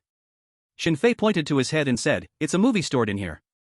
Actually, my biggest dream is not to be a mercenary, but to be a director. Unfortunately, life, the system, never goes as one wishes. Ha ha. Goldcoin couldn't help but laugh, saying, I deeply resonate with this, actually, my childhood dream was to write novels, Goldcoin should be my pen name, not a code. Siberian Wolf's phone rang, and after hanging up, he told everyone, Victor wants us to go to headquarters for a meeting to discuss the upcoming operation. After a 10-minute drive, the group arrived at the KGB headquarters in Petersburg. It was an inconspicuous 7-story building facing the street, with a bronze knight statue standing more than 10 meters tall at the entrance, next to the famous statue of Peter the Great. The first floor was the office area, with very few people, only a lady standing at the reception. Shinfei scanned the red union elements visible everywhere and contemplated a question. What was the king thinking when he walked in here? No one knows why a university student suddenly wanted to become a spy. Not just thinking about it, but really walked into the KGB building. And that university student was trying to prolong the life of this crumbling country. Speaking of which, I am also a university student. College students save the world. Shinfei smiled slightly, following the Siberian wolf through the hall and into the elevator. Unlike other places, this elevator still had a dedicated elevator operator. Good morning, Mr. Siberian Wolf, the operator politely asked. Which floor would you like to go to? Back in the 70s and 80s at Dongda, there were many elevator operators. But clearly, the KGB's elevator operators had more of a face verification function. Shinfei noticed that the operator's right hand was empty and his left foot had a prosthetic. Not a simple person at all. Top floor, Mr. White Fox, the Siberian Wolf stated the floor and then casually added, little birds with mud in mouth build big bird nests on trees. White Fox smiled, pressed the elevator button, and casually said, serving great goals of the era is what makes one immortal. No need to ask, this was their secret code. 3 minutes later, Shinfei and the others entered the conference room on the top floor. There were 3 people seated in the room. Victor sat at the head of the conference table, with 2 middle-aged men in leather jackets sitting on either side. On the conference table was a rather inconspicuous teddy bear. Clearly, it was something that Needwich used to hide intelligence. Very clever indeed, even the slyest investigator would find it hard to think that such a valuable item could be hidden in a teddy bear given to a classmate's family. Victor looked at Shinfei with satisfaction and did not hold back his praise. Razor, thank you for solving a big problem for us. The intelligence has been verified and can be confirmed as real. The transaction time between Vika and Iron Lily is 5:30 p.m. the day after tomorrow, at room 1902 of the Sahil Dome Hotel. Tell me, what do you want to do next? What do you need? Shinfei recounted his thoughts in detail. The people in the conference room gradually widened their eyes, as if they were listening to ancient scriptures. Disguise as Vika and Iron Lily, and go meet them for the transaction? Victor looked deeply at the director and deputy director beside him, and couldn't help but ask again, Razor, have you truly never considered becoming a part of the KGB? Shinfei shook his head in refusal. No, being a mercenary is my ideal, but I don't mind cooperating with you. As long as we can both benefit. Mr. Victor, you wouldn't want someone who doesn't love their country to become part of the KGB, would you? Shinfei had seen with his own eyes how unmercifully Victor had abandoned a KGB swallow. Hanging out with these people is not a good thing. And he truly didn't love the Ural Federation. To be accurate, he didn't love any country. He just wanted himself and those around him to live well. Okay, using your Dongda phrasing, everyone has their own aspirations and cannot be forced. Victor could only helplessly give up on recruiting Shinfei, saying, the plane is already prepared for you, you can start practicing to your heart's content. Additionally, I hope the Siberian Wolf can join your team to complete the mission together, is that okay? Shinfei did not refuse and nodded in agreement. Of course, our team is in need of members. Victor got up and said solemnly, alright, then at midnight tomorrow, we will commence action. Razor, the lives of tens of thousands of soldiers on the Caucasus front are in your hands. After the mission is completed, I will grant you a proper reward. In the following day and a half, Shinfei led his team to repeatedly practice parachuting. Gold Coin and the Siberian Wolf were very skilled at parachuting. After 2 attempts, Shinfei gradually adapted to jumping from 10,000 meters high. The problem lay with Poland and Wildcat. After 5 tandem jumps, they still could not manage to jump independently. Wildcat attempted once and fainted as soon as she exited the cabin, if it weren't for the Siberian Wolf opening her parachute bag at the crucial moment. Already smashed into meat mud. 2 hours before the action. The Siberian Wolf shook his head and said, Razor, Wildcat is not suitable for high-altitude parachuting, it's decided by her body. Are you really not considering changing her? Shinfei did not expect that Wildcat would falter at this stage. It should be related to her family's hereditary disease. But, with less than 2 hours until the mission begins, where could he find another woman skilled in disguise, with a good figure, to impersonate Iron Lily? I can do it. Wildcat said with a determined expression, her voice low, Razor, I won't let you down. She joined this mission not for money, but for her sister and mother. So no matter what, she did not want to give up. Let it be. Shinfei made a decision, life always has various surprises, our existence is to solve all kinds of troubles. Rest a bit and prepare to board. The Siberian Wolf frowned and did not insist further. An hour later, everyone boarded the transport plane again and, under the cover of night, arrived at the Sahil Dome Hotel located on the border of Karakhanistan. The Siberian Wolf stared at the GPS locator on his wrist, speaking in a deep voice, 1 minute to prepare. Click. The rear cargo door of the transport plane slowly opened, and the sound of a hurricane exploded into everyone's ears. Poland dared to glance down. Amidst the thick dark clouds, lightning surged, like a hellish abyss. 30 seconds to prepare. Check electronic communication, check oxygen masks. The Siberian wolf was the first to reach the door, continuously issuing one order after another. Shinfei opened the oxygen supply, and the compressed air supply device blew out air, carrying a faint scent. It was unclear if it was special oxygen, but inhaling it seemed to calm people's nerves. But the effect varied from person to person. Because Shinfei saw Wildcat and Poland trembling slightly, which did not lessen despite the oxygen supply being turned on. 10 seconds to prepare. 7. 5. 3. 1. Jump. Go, go, go. 99, an unexpected change, two people suddenly dropped out. Shinfei approached the door, furious winds wrapped around him, battering him with ice shards. Even wearing heavy cold-proof clothing and an oxygen mask, he still clearly felt the pain of ice shards striking his body. Goldcoin's voice crackled in the earpiece. Razor, what if I jump first? No need. Shinfei took a deep breath and looked down. The dark clouds were as thick as ink, and it seemed like the entire world was left with this one color. Only the lightning-produced thunder dragon surged through the dark clouds. Shinfei said coldly, you jump last, protect Wildcat. She is the key to this mission. Understood. Goldcoin did not insist further. They were equipped with the Ural Federation's most advanced throat mics and bone conduction communication devices, ensuring that in any noisy environment, voices could accurately reach everyone's ears. Wildcat also heard their conversation. Always used to working alone, a strange gleam flashed across her face. Shinfei took a leap and jumped out of the door. Falling wildly.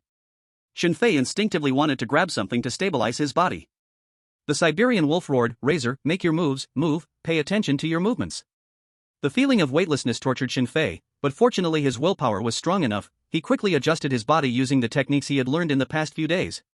He kept his arms close to his body, slightly bent his legs, reducing air resistance and stabilizing himself. The 5 straight bodies sliced through the night sky like 5 sharp blades, penetrating the ink like dark clouds at a speed of 200 kilometers per hour.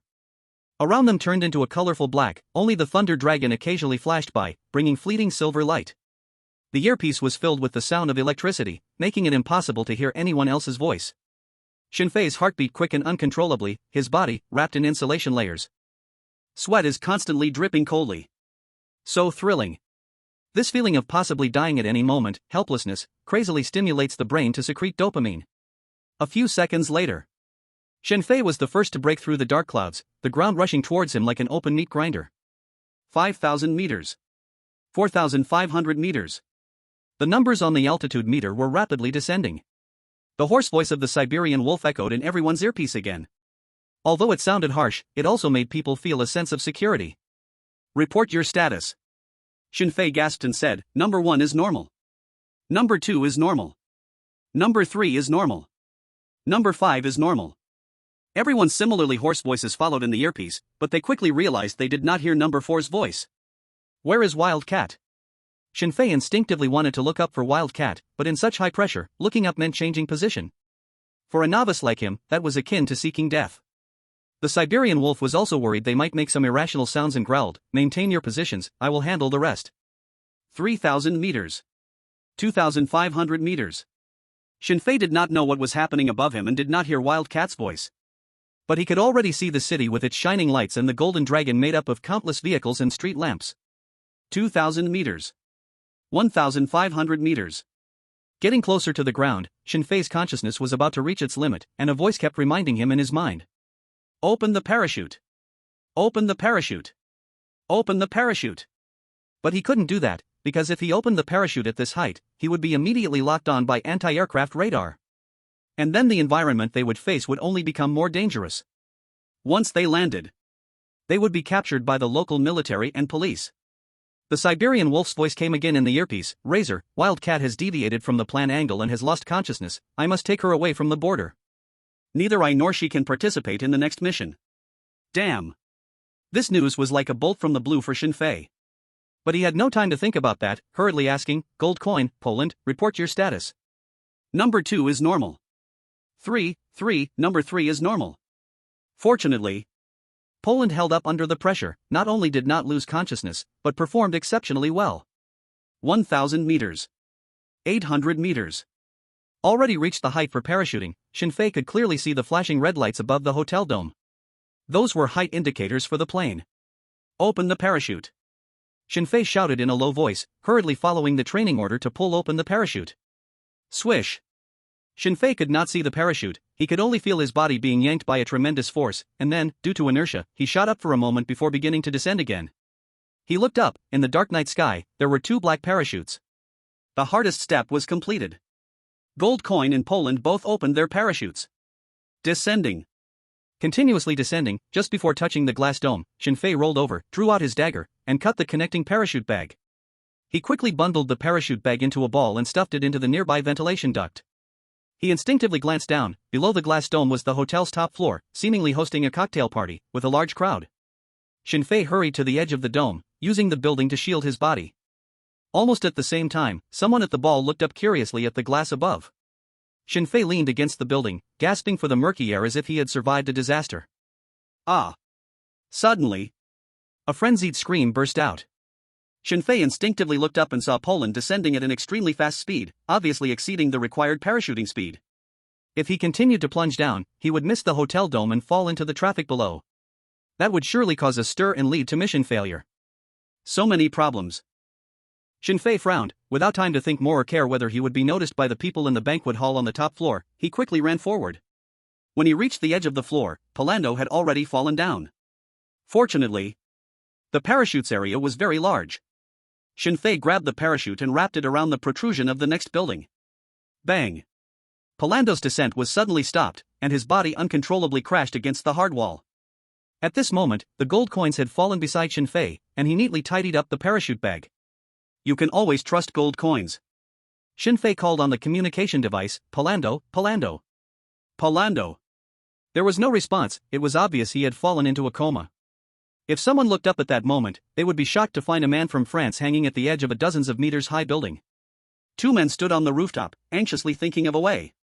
They tried to pull Polando up, but the rope was stuck in the grooves of the building's outer wall, making it impossible to pull hard. Otherwise, it might wear and break off. There was no time to think too much. Shinfei said solemnly, "Gold coins, secure the parachute, I will go down to wake Polando." This was the best way he could think of. Though very dangerous, if they didn't try, it was highly possible that the 3 of them would go and never come back. Be careful. The gold coins did not waste words, quickly beginning to wrap the parachute ropes around Polando's head, which was one of the few things he could do. Shinfei took another deep breath and began to climb down with great difficulty. 100, since the text wouldn't work, Shinfei also understood some martial arts. After a tremendous effort, Shinfei finally climbed next to Polando, forcibly waking him up and pointing to the nearby window. Jump in from here, cut the rope. Polando understood, cut the parachute rope, and followed Shinfei, perilously jumping into the window. The gold coins on the rooftop methodically gathered the parachute bag, stuffed it into the inner wall of the ventilation duct, and retreated along the original route. Entering the hotel corridor, they took off the parachute protective gear and changed into the suits that had been prepared in advance, arriving at the previously reserved room. Phew! Polando took a deep breath and said, "That was so damn exciting. Working as a spy is not something humans should do.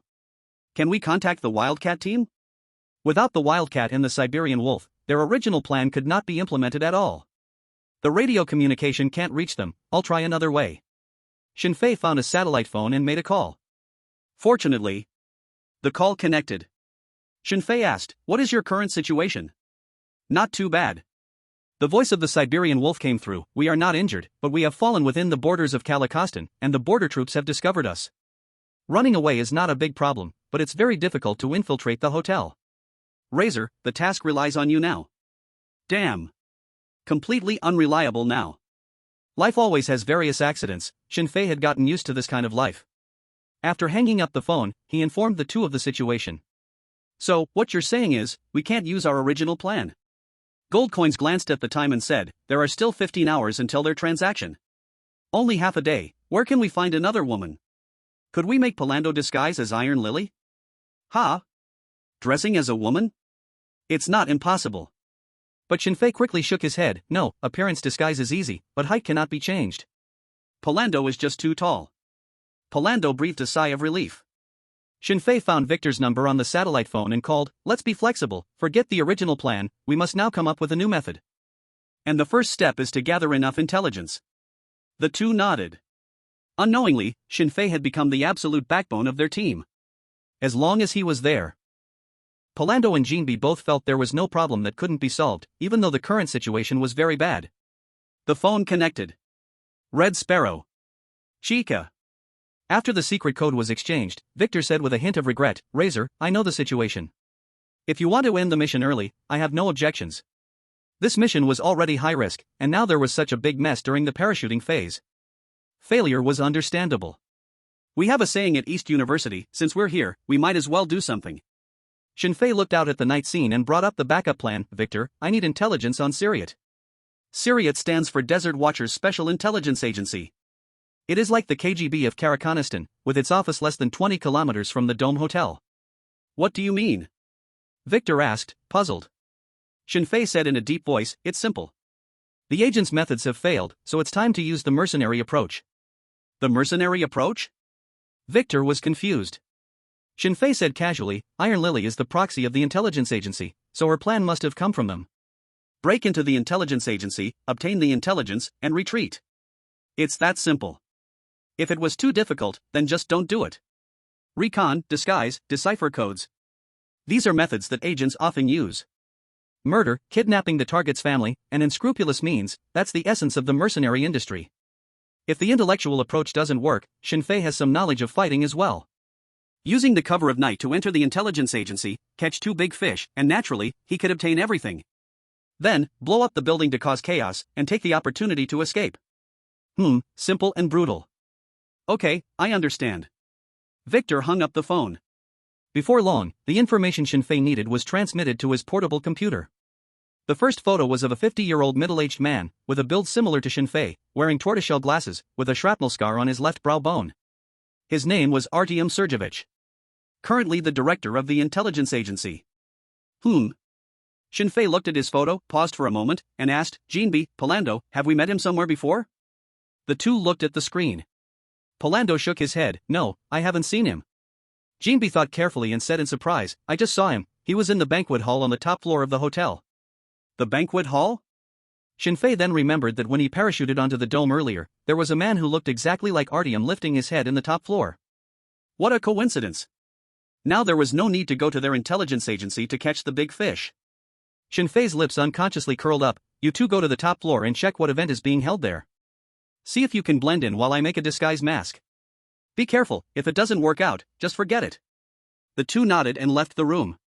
Shinfei took out the silicone mask he had prepared in advance, and began to create the mask based on the photo and what he just saw of Artyom. Even if the world's top disguise expert saw this scene, he would surely feel astonished and incredible. After all, in their view, the first step to making a mask is to obtain the 3D model of the person's face. No one can create a realistic mask just from a brief encounter and a flat photo. But for Shinfei, who had the system's help, this was nothing at all. His eyes are the ruler, his brain is the best 3D sculpting database. Soon, the disguise mask in his hands gradually took shape, looking exactly like Artyom, with no differences whatsoever. The door pushed open, and the two walked in. Palando looked at the mask in Shinfei's hands in shock, exclaiming, "You finished it so quickly?" To say a man is fast isn't necessarily a good thing. Shinfei was focused on sculpting and didn't raise his head, asking, "What's the situation?" Jinbi replied, "The top floor is currently hosting a charity auction. Many social elites are present. Those bastards are busy raising funds for a guy in Chechnya who is invading other countries. It really is quite magical. But such things are common. Between countries, what stands in the way? It's all about interests. As for the common people, they are the easiest to fool. They might never go to that country in their entire lives or have any contact with its people. Their information sources are all from the news, and in these 2 years, there's the internet. Whatever is fed to them, they will believe. The main pitch is to be forever young, forever brainless in voicing opinions, forever tearful, forever being used, forever gullible, and never learning." Shinfei asked the most critical question, "Can we sneak in?" Poland shook his head. "The banquet has already started. Even if we could get an invitation, we cannot get in. Since we can't get in, we can only let him come out." Shinfei picked up the satellite phone and dialed. Soon, Siberian Wolf answered. Shinfei said in a low voice, "I need you to be caught by the border guards and admit to being KGB. Ha! Hearing such strange words, both Siberian Wolf and Wildcat were stunned. 101, exquisite plan, step by step. What's happening? We're busy escaping, and you want us to turn ourselves in? Razor, if you are threatened, just blink. Siberian Wolf wondered if Shinfei had already fallen into the enemy's hands and was making this call to trick them. Can't fall for it. But before he could say anything, he felt a gun barrel against his head. Wildcat's cold voice rang out, "Do as Razor says." "Ha? What's going on? Why is Wildcat so obedient to Razor? This is completely different from her previous persona, they are two extremes. How did Razor do that? Play it well? I understand." Given the situation, Siberian Wolf no longer insisted and cautiously asked, "Can you tell me why?" Shinfei's plan is not complicated, but explaining it would waste a lot of time. Moreover, hearing Wildcat's words, he was quite glad that this woman could make a rational choice at a critical moment. Although he knew she must be doing it for her sister and mother. But it doesn't matter, as long as she obeys. "If you do as I say, you will not be in any danger," Shinfei reminded. "After you are captured, they will surely interrogate you. Remember, you must only confess to Director Artyom." After explaining some details, Shinfei hung up the phone and arranged, "Poland, you find a spot where you can monitor the entrance of the charity gala. As soon as Artyom comes out, you need to inform me immediately." Poland nodded and turned to leave. Shinfei then looked at Gold Coin, saying, "The hotel has a special elevator. You find a way to get into the elevator shaft and stay on top, ready for my signal on how to control the elevator." "Okay." Gold Coin also left the room. After the two left, Shinfei continued adjusting his disguise mask, connecting the computer to the hotel's network for remote hacking. Nowadays, computer systems aren't that advanced. For Shinfei, who has skills rewarded by the system, there are vulnerabilities everywhere. Everything was proceeding in an orderly manner. About an hour later, Poland's voice came through the earpiece, "Razor, Artyom has come out, accompanied by 2 bodyguards." Received. Shinfei quickly stuffed the disguise mask into his backpack and left the room. The room he was in was on the 15th floor. Shinfei went down 2 flights of stairs and arrived at the entrance of the special elevator on the 13th floor. The reason for coming here was that this floor had no surveillance. And the elevator surveillance had long been disabled by Gold Coin. Poland's voice came again, "They are in the elevator, just as you expected, it's a special elevator." Shinfei spoke in a low voice. "Gold Coin, let the elevator open on the 13th floor." Received. The faint voice of the Gold Coin came through. He was in the elevator shaft, unable to speak loudly. After everything was arranged, Shinfei saw the elevator numbers start to jump, slowly rising. Soon, the numbers began to gradually decline. 18th floor. 15th floor. 13th floor. Ding. The elevator emitted a prompt sound, then slowly opened. Inside were 3 people, Artyom and his 2 hulking bodyguards. The 2 bodyguards noticed Shinfei was Asian and didn't pay much attention. Shinfei walked into the elevator, waiting for the doors to slowly close. The elevator descended. Shinfei turned his head and smiled, saying, "Mr. Artyom?" Artyom was taken aback, his expression instantly darkening. The 2 bodyguards almost instantly reached for their waists. "The Razor sends its regards." Shinfei drew a tactical silencer pistol from his pocket and, amidst the shocked gazes of the bodyguards, pulled the trigger. Swish, swish. Gunshots rang out, a bullet hitting the forehead of a bodyguard, his expression freezing as he slowly fell. "Damn, who are you?" Artyom stepped back 2 paces but very rationally did not retaliate. This man moved too fast, he had already taken down 2 bodyguards without him even fully realizing it. Resisting against such an enemy would be foolish. "Mr. Artyom, I'm glad to see you are a smart man." Shinfei smiled and reminded, "Now, slowly raise your hands, making sure I can see them." Artyom complied. Shinfei searched him and pulled out a very special small handgun. At this moment, the elevator was about to reach the 1st floor. Shinfei said in a deep voice, "13th floor." The Gold Coin manipulated the elevator to return to the 13th floor. Ding! The elevator doors slowly opened. Shinfei stood at the doorway, gesturing for him to go ahead. Artyom, being a man of experience, did not resist and even showed little fear on his face as he slowly walked out. The Gold Coin jumped down from the elevator shaft, methodically dealing with the corpse in the cabin and the splattered blood. Shinfei led Artyom back to the room on the 15th floor, closed the door behind him, and smiled, saying, "Mr. Artyom, take off your clothes." Artyom complied. So cooperative. Much smoother than Shinfei had imagined. Even Shinfei did not feel any intention to kill coming from him. This is an outstanding agent. After doing all this, Artyom looked at him with disgust and questioned, "Are you KGB?" "Correct, but there is no reward." Shinfei looked into his eyes and asked, "Mr. Artyom, would you mind telling me the details of the transaction between Iron Lily and Vika?" A smile appeared at the corner of Artyom's mouth as he retorted, "I'm willing to speak, do you dare to believe it?" A wise man. Shinfei covered his mouth and drew a military knife, swiftly slicing off one of Artyom's fingers. His body tensed sharply, sweat covering his face. Shinfei slightly loosened his grip to ensure he wouldn't make too much noise, asking, "Can you speak now?" Artyom murmured, "I'm willing to speak, do you dare to believe it?" Shinfei checked his eyes and noticed his pupils had widened slightly. His judgment was correct. The other side had already undergone countless interrogation training, making it hard to extract useful information from him. And just like he kept repeating, he dared to speak, yet he might not dare to believe himself. Shinfei knocked Artyom out, applied first aid to stop the bleeding, and tossed him aside, no longer caring. He found Artyom's phone, connected it to the computer, and after scanning, discovered no useful information. The phone was also very ordinary, lacking even a password. No wonder he was an old agent, he had considered everything thoroughly. But it didn't matter. Shinfei had other breakthrough points. Like Artyom's young and beautiful wife, who was still at the charity gala, both sexy and stunning. "Look at these legs, they're long and white." Splashing a handful of cold water on his face, Shinfei examined the brand new self in the mirror. The originally determined and thin face had disappeared, replaced by a middle-aged white man's appearance wearing tortoiseshell glasses, with a scar from a bullet on his left brow bone. It's still the system. Artyom's real mom has come, and she probably can't tell who her real son is. The door was pushed open, and Jinbi, who had finished dealing with the corpse, appeared at the door. Upon seeing Shinfei, he instinctively drew his gun. Shinfei quickly waved his hand. "Jinbi, it's me, don't shoot, I'm on your side." "Is that really you?" Jinbi was surprised. This was the first time he saw such a miraculous disguise technology in real life. "What's the difference from changing into another person?" The captain, the Imperial Army said, "As long as you surrender." "Pa, that's the wrong story." Shinfei cleared his throat and asked in Artyom's voice, "Is the corpse dealt with?" "Ah, it's been dealt with." Jinbi, almost having PTSD, was still a bit uneasy, always feeling that the person in front of him was an enemy. "Keep an eye on him." Shinfei pointed at the self tied up nearby, "Also clean up the blood in the room. I need to go to the top floor to investigate some intelligence." Jinbi looked at the tied up Artyom, then at the radiant Shinfei in front of him, rubbed his hot head and said in a daze, "Razor.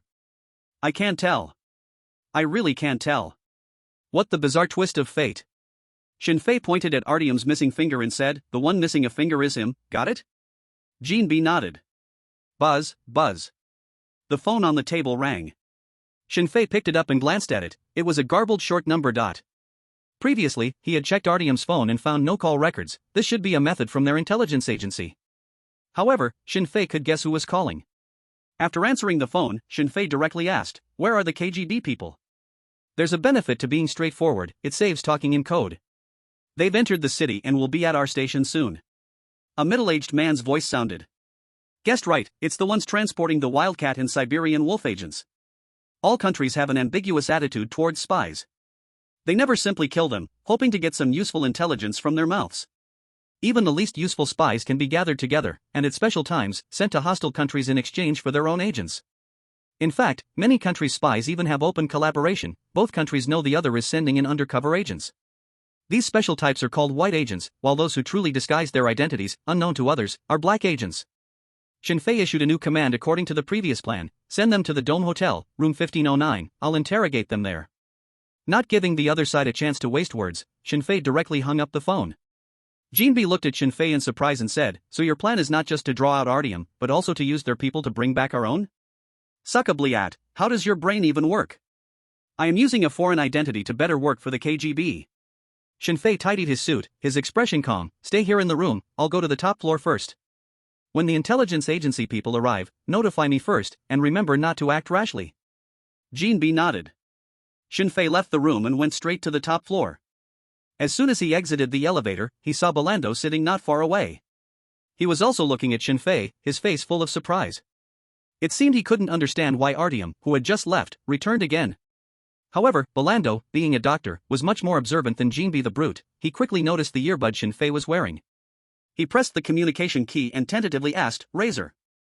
Originally wanted to tease you, didn't expect you to be this smart." Shinfei nodded, "Yes, I'm here. It's me, you watch the back door of the hotel, and notify me immediately after you see the Wildcat." They had studied the layout of the Dome Hotel before, one front door and one back door. There were no other passages. Even if the intelligence agency was flamboyant, they wouldn't take people through the front door. Moreover, the leisure area by the back door could see the hotel lobby and all the elevators. Received. Palando extinguished his cigarette, and as he passed by Shinfei, he suppressed the urge to glance at his face. It was incredibly astonishing, like magic. Shinfei watched him enter the elevator before walking towards the charity banquet hall. The security personnel at the entrance paused for a moment upon seeing him but made no effort to stop him. Perhaps they were curious why he had gone and returned, or maybe they wondered where the 2 bodyguards following him had gone. The charity hall was large, over 1,000 square meters, with elegantly dressed men and women strolling between beautiful columns and champagne towers, creating a unique sense of high class. In such a scene, raising a phone camera would feel like filming a top-notch rich CEO short drama. Mr. Artyom? A curious voice sounded. Shinfei turned to look, facing a middle-aged man who was overweight with white hair. Who is this? Shinfei didn't know the relationship between them, so he just stood still and looked at him without speaking. Mr. Artyom, how have you considered the matter we discussed last time? The middle-aged white man smiled at him. How would I know what I talked about with you? Shinfei returned a smile, seriously answering, I still need to think about it, it's not an easy matter. The middle-aged man nodded, continuing, it's indeed not easy, after all, the current king of Ural seems young, but he has rich intelligence experience, wanting to. Oh? Is there an unexpected gain? Shinfei could roughly tell that the white-haired middle-aged man in front of him was not from this country, looking more like someone from Europe or America, speaking with an American accent. He likely came from America. A white-haired middle-aged man from America, discussing the king of the Ural Federation with the intelligence director of another country. This was quite different from chatting about international affairs with the old man at the village entrance. Shinfei said nothing, hoping he would reveal more useful information for his own speculation. Unfortunately, before getting to the point, a very beautiful young woman, dressed in a white gown adorned with sequins, nearly 30 years old, walked over and gently wrapped her arm around Shinfei's arm, asking, Darling, why are you back again? Shinfei felt the gentle touch on his arm and instinctively looked down, unconsciously recalling the lyrics of a famous rapper who had gone to prison. Look at those legs, they are long and white. Look at that figure, it is big and round. That figure is so great, don't let vanity get the best of you, don't speak yet, find an opportunity to fight back. 103, as long as you cooperate, we will release your wife. Shinfei first apologized to the white-haired middle-aged man, then said, the matter has been resolved. I'm a bit tired, shall we go rest for a while? The young woman's cheeks flushed with a hint of crimson as she shyly nodded and softly said At that moment, Shinfei finally understood why some people say that the blush on a young woman's face surpasses everything. Good heavens, what kind of scraps have I eaten before? What is top-notch? This is top-notch. Just as Shinfei was about to leave with the young woman, the white-haired middle-aged man whispered in his ear, Mr. Artyom, I hope you can think about our suggestion again. Besides you, the CIA has other better options. CIA? The Central Intelligence Agency of America? Hearing this word, Shinfei's brow involuntarily furrowed, and his heart began to race. This is an intelligence organization that can stand shoulder to shoulder with the peak KGB, with reach around the globe, claiming to be the king of intelligence on the blue planet is no exaggeration. Behind them, there are global military bases as support, and the power they can mobilize is very strong. So the question arises. What does the CIA want with Artyom? The relationship between the two is completely unequal. It also mentioned the Ural Federation. What do I want with this? I might as well wait until the mission is over and sell the intel to Grey Wolf Victor, let the KGB have a headache. Thinking of this, Shinfei answered calmly, I will consider it. Looking at his departing figure, a young man nearby wondered, Mr. Quinn, don't you think Artyom is a bit different from just now? Quinn squinted his eyes, looking at Shinfei's back, coldly saying, gave him too much face, making him think that without their help, we can't contact Chechnya. People from small countries are always so unlikable. The young man asked, so what should we do next? Wait. Quinn shook his wineglass, coldly saying, tomorrow, Iron Lily and Vika will be trading here. As long as we get that batch of gas bombs, let alone Artyom, the whole country will have to listen to us. We need to watch out for those KGB bastards, they are likely to come and cause trouble. In the corridor. The young woman disdainfully said, Dear, does Quinn want to pressure you again? Quinn? Is that the name of the CIA guy just now? Shinfei wasn't sure, casually answering, they are always like this, I have gotten used to it. But this time they have gone too far. The young woman said angrily, they want our entire intelligence agency to work for them, to contact the Chechen rebels, and they want the country to fund Chechnya. If we really do this, the king of the Ural Federation will immediately point his guns at our border. Shinfei was taken aback for a moment. Not because he was surprised by the young woman's words. The CIA has always been so shameless, and their methods are not clever. They always use the same old tricks against their enemies. Disrupting borders, stirring up ethnic hatred, publicly supporting the ruling party, while secretly funding the rebels. a storm, and 2 gains. Winning so much, it's simply incredible. And these have almost become an open conspiracy, yet every time they are still very effective. After all, in every country, there are always those who want to reach the peak of power and become the king who attracts everyone's attention. With desire, one can control. A famous saying from the CIA. What really surprised Shin Fei was that he did not expect the young woman to not be a simple vase. She knows a lot of things. The two entered the elevator, and Shin Fei pressed the 15th floor. The young woman asked curiously, "Dear, aren't we going back to our room?" Shin Fei decided to take a risk and shook his head. "Not yet, I have someone sending the KGB agents to the hotel for interrogation right here." He didn't know if Artem would ever talk about these things with his wife before. If they never talked about work, then with just this simple sentence, Shin Fei would definitely slip up. But if the young woman's identity is not so simple, and she often talks about work with Artem, then this is a very good breakthrough. Shin Fei observed every subtle expression on the young woman's face through the metal reflection in the elevator. If there was even the slightest hint of anything wrong, he would immediately resolve it. In the hotel? Thankfully, the young woman's expression did not change. Everything seemed normal. "Dear, what can you ask here?" Ding. The elevator door opened. Shin Fei smiled. "You will know soon." The young woman wrapped her arms around his, and did not speak further. Shin Fei's communication device was still on. Whatever he said could be transmitted in real time to Gold Coin and Poland Duo. As the two reached the door, Gold Coin's voice sounded, "Razor, the blood has been cleaned up, Artem is hiding in the bathroom, make sure not to enter the bathroom." Shin Fei had a blank expression, swiped the card, and entered. The lights in the room turned on. The young woman walked straight towards the nearby restroom. Hiding in the stall, Gold Coin's heart was pounding in his throat. Shin Fei didn't expect her to go directly to the restroom. A sudden idea struck him, and he forcibly lifted her into a princess carry. The young woman's face turned even more crimson, her small fists pounding on Shin Fei's chest, playfully pouting, "Stop it, put me down, I need to go to the bathroom." Shin Fei's lips curled into a mischievous smile as he disregarded her pleas and walked towards the bedroom. "Put me down. I can't hold it anymore." The young woman protested, but her body didn't move at all, being very honest. What she didn't know was that after hearing her voice, the real Artyom, separated by just a wall, had already woken up. The room was designed as a suite, the living room was outside while the bedroom was inside. Shin Fei tossed the young woman onto the soft bed and lay down beside her. Artyom's eyes widened, gasping for breath, his face flushed, but he couldn't make a sound. Gold Coin whispered in his ear, "Mr. Artyom, we didn't intend for things to turn out this way. As long as you cooperate, we will let your wife go. What do you think?" Artyom gritted his teeth and remained silent. "Sir, you are making it very difficult for me." Gold Coin opened the laptop in his bag, waking up the screen, which displayed the surveillance footage from the bedroom.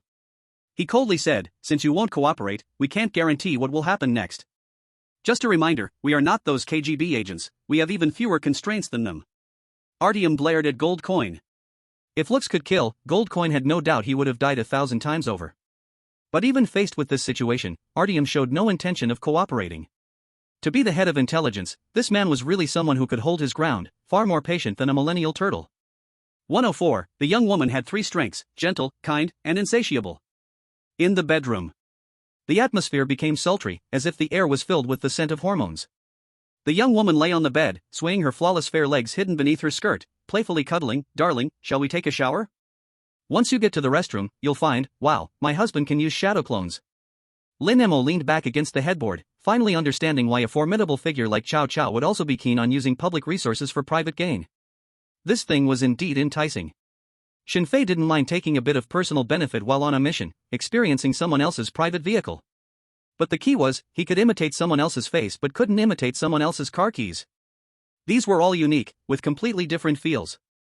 It was easy to tell the difference. Wouldn't he just expose himself then? Shin Fei tried to appear exhausted using a disguise mask, saying, "I'm a bit tired, I just want to rest in the room for a bit." Whether it works or not, resting means something else. The young woman turned over, crawled to Shin Fei's side, and whispered in his ear, "Automatic?" "Shin Fei. Don't mess around, big sister. Are you going to use this to test the officials?" Seeing that her husband was clearly not in the mood, the young woman shed her long dress, entered a seductive state, and draped her arms over Shin Fei's shoulders, whispering sweetly, "Darling, let me give you a massage. How about a back rub?" Shin Fei blocked her naughty soft hand and turned over. He believed in his disguise skills. Even up close, it wouldn't show any flaws, but at the junction of his neck and shoulders, there was a layer of synthetic skin. One touch and it would be obvious. "All right." The young woman stood up, lightly taking off her static cling socks, revealing her pearl-like shining ankles and exquisitely maintained toes as if they were delicate artworks. Is the pressure okay? Shinfei felt the sensation from his back and nearly couldn't suppress a sound. The bedroom became quiet. He was thinking of a way to shift the topic to tomorrow's deal. From the contact just now, it was clear that this woman knew more secrets than he could imagine. Darling, what are you thinking? The young woman actively broke the silence. Shinfei gave an ambiguous answer, about tomorrow. The young woman's soft feet slowly moved down, proudly saying, Darling, there won't be any problem. Even if the CIA and KGB are clever, they would never guess that tomorrow's deal is just. Bang! A sudden sound of something falling came from outside the door, and the young woman's narration came to an abrupt stop. She asked in confusion, what sound? Shinfei patted his long legs on his back, I'll go take a look. The young woman got up. Shinfei stepped out of the room, giving her a smile as he closed the door, then headed to the bathroom. Artyom fainted again, collapsing on the floor. Goldcoin explained, this guy is too cunning, he took the opportunity to make a noise. Something feels off. Shinfei leaned against the bathroom door, making sure he could see the bedroom door at all times, frowning and saying, Goldcoin, you heard that, right? He nodded. Artyom suddenly got excited when he heard the young woman mention tomorrow's deal. The two exchanged glances, instantly coming to the same conclusion. Tomorrow's deal has a big problem. Goldcoin couldn't help but curse in a low voice, damn it, the world of spies is too complicated, one pit after another. Vika and Iron Lily might not even show up at the hotel tomorrow, everything is a trap. Shinfei shared the same thought. But one thing puzzled him, if the deal was fake, then, where are the hidden gas bombs? His mission was never actually about the deal, the focus was on the transport route of the gas bombs. Keep an eye on him, I'll go try to get something out of that woman. Shinfei said. At that moment, a voice came from the earpiece, Razor, the intelligence personnel have arrived, the Siberian Wolf and Wildcat are here. Received, keep an eye on them. Shinfei returned to the bedroom, the young woman was lying on the bed, her tight clothing outlining curves like mountain peaks. Darling, what was that sound just now? Nothing, just the washing machine vibrating. Shinfei casually lied, laying back down, thinking about how to continue the previous topic. The young woman stretched her feet onto Shinfei's legs, shyly saying, my feet are so sore from stepping, can you help me rub them? Shinfei took her long legs, pressing and saying, what were you going to say just now? Oh. I don't want to talk about work anymore. The woman leaned up, sitting in his lap, and briefly showed a puzzled expression before quickly regaining her calm. Darling, you've been so busy, it's been a long time since you've accompanied me. Shinfei keenly caught the change in the young woman's expression. He knew. He was exposed. There was no other way, it's just that little Shinfei was naturally more outstanding and stronger than others. Darling. I really can't hold it anymore, I need to use the bathroom. The young woman pretended to get up. Okay. Just as the young woman got up, Shinfei instantly acted, gripping her throat with one hand while grabbing both of her wrists with the other, then applying force downward. The young woman's reaction was quick, she fell back onto the bed, using her knees to powerfully strike at his lower regions. Shinfei's hands were occupied. But fortunately, his reaction capabilities had been enhanced by the system. At the moment the young woman was about to hurt him, he tightly clamped her knees with his legs and pressed down on her. Help! Realizing she was no match for him, the young woman instinctively wanted to call for help, but because her throat was being gripped, only a hoarse, low sound could escape. Shinfei increased the strength of his grip. A wave of dizziness came over her, and the young woman's body was like a fish out of water, struggling non-stop. Shinfei whispered in her ear, Madam, you wouldn't want your husband to be harmed, would you? Me, this old fellow, have become part of your game? From all the details, it was clear that the young woman still loved her husband very much. She gradually stopped struggling. Shinfei loosened his left hand to ensure she could breathe normally and asked straightforwardly, Tell me, what plans do you have tomorrow?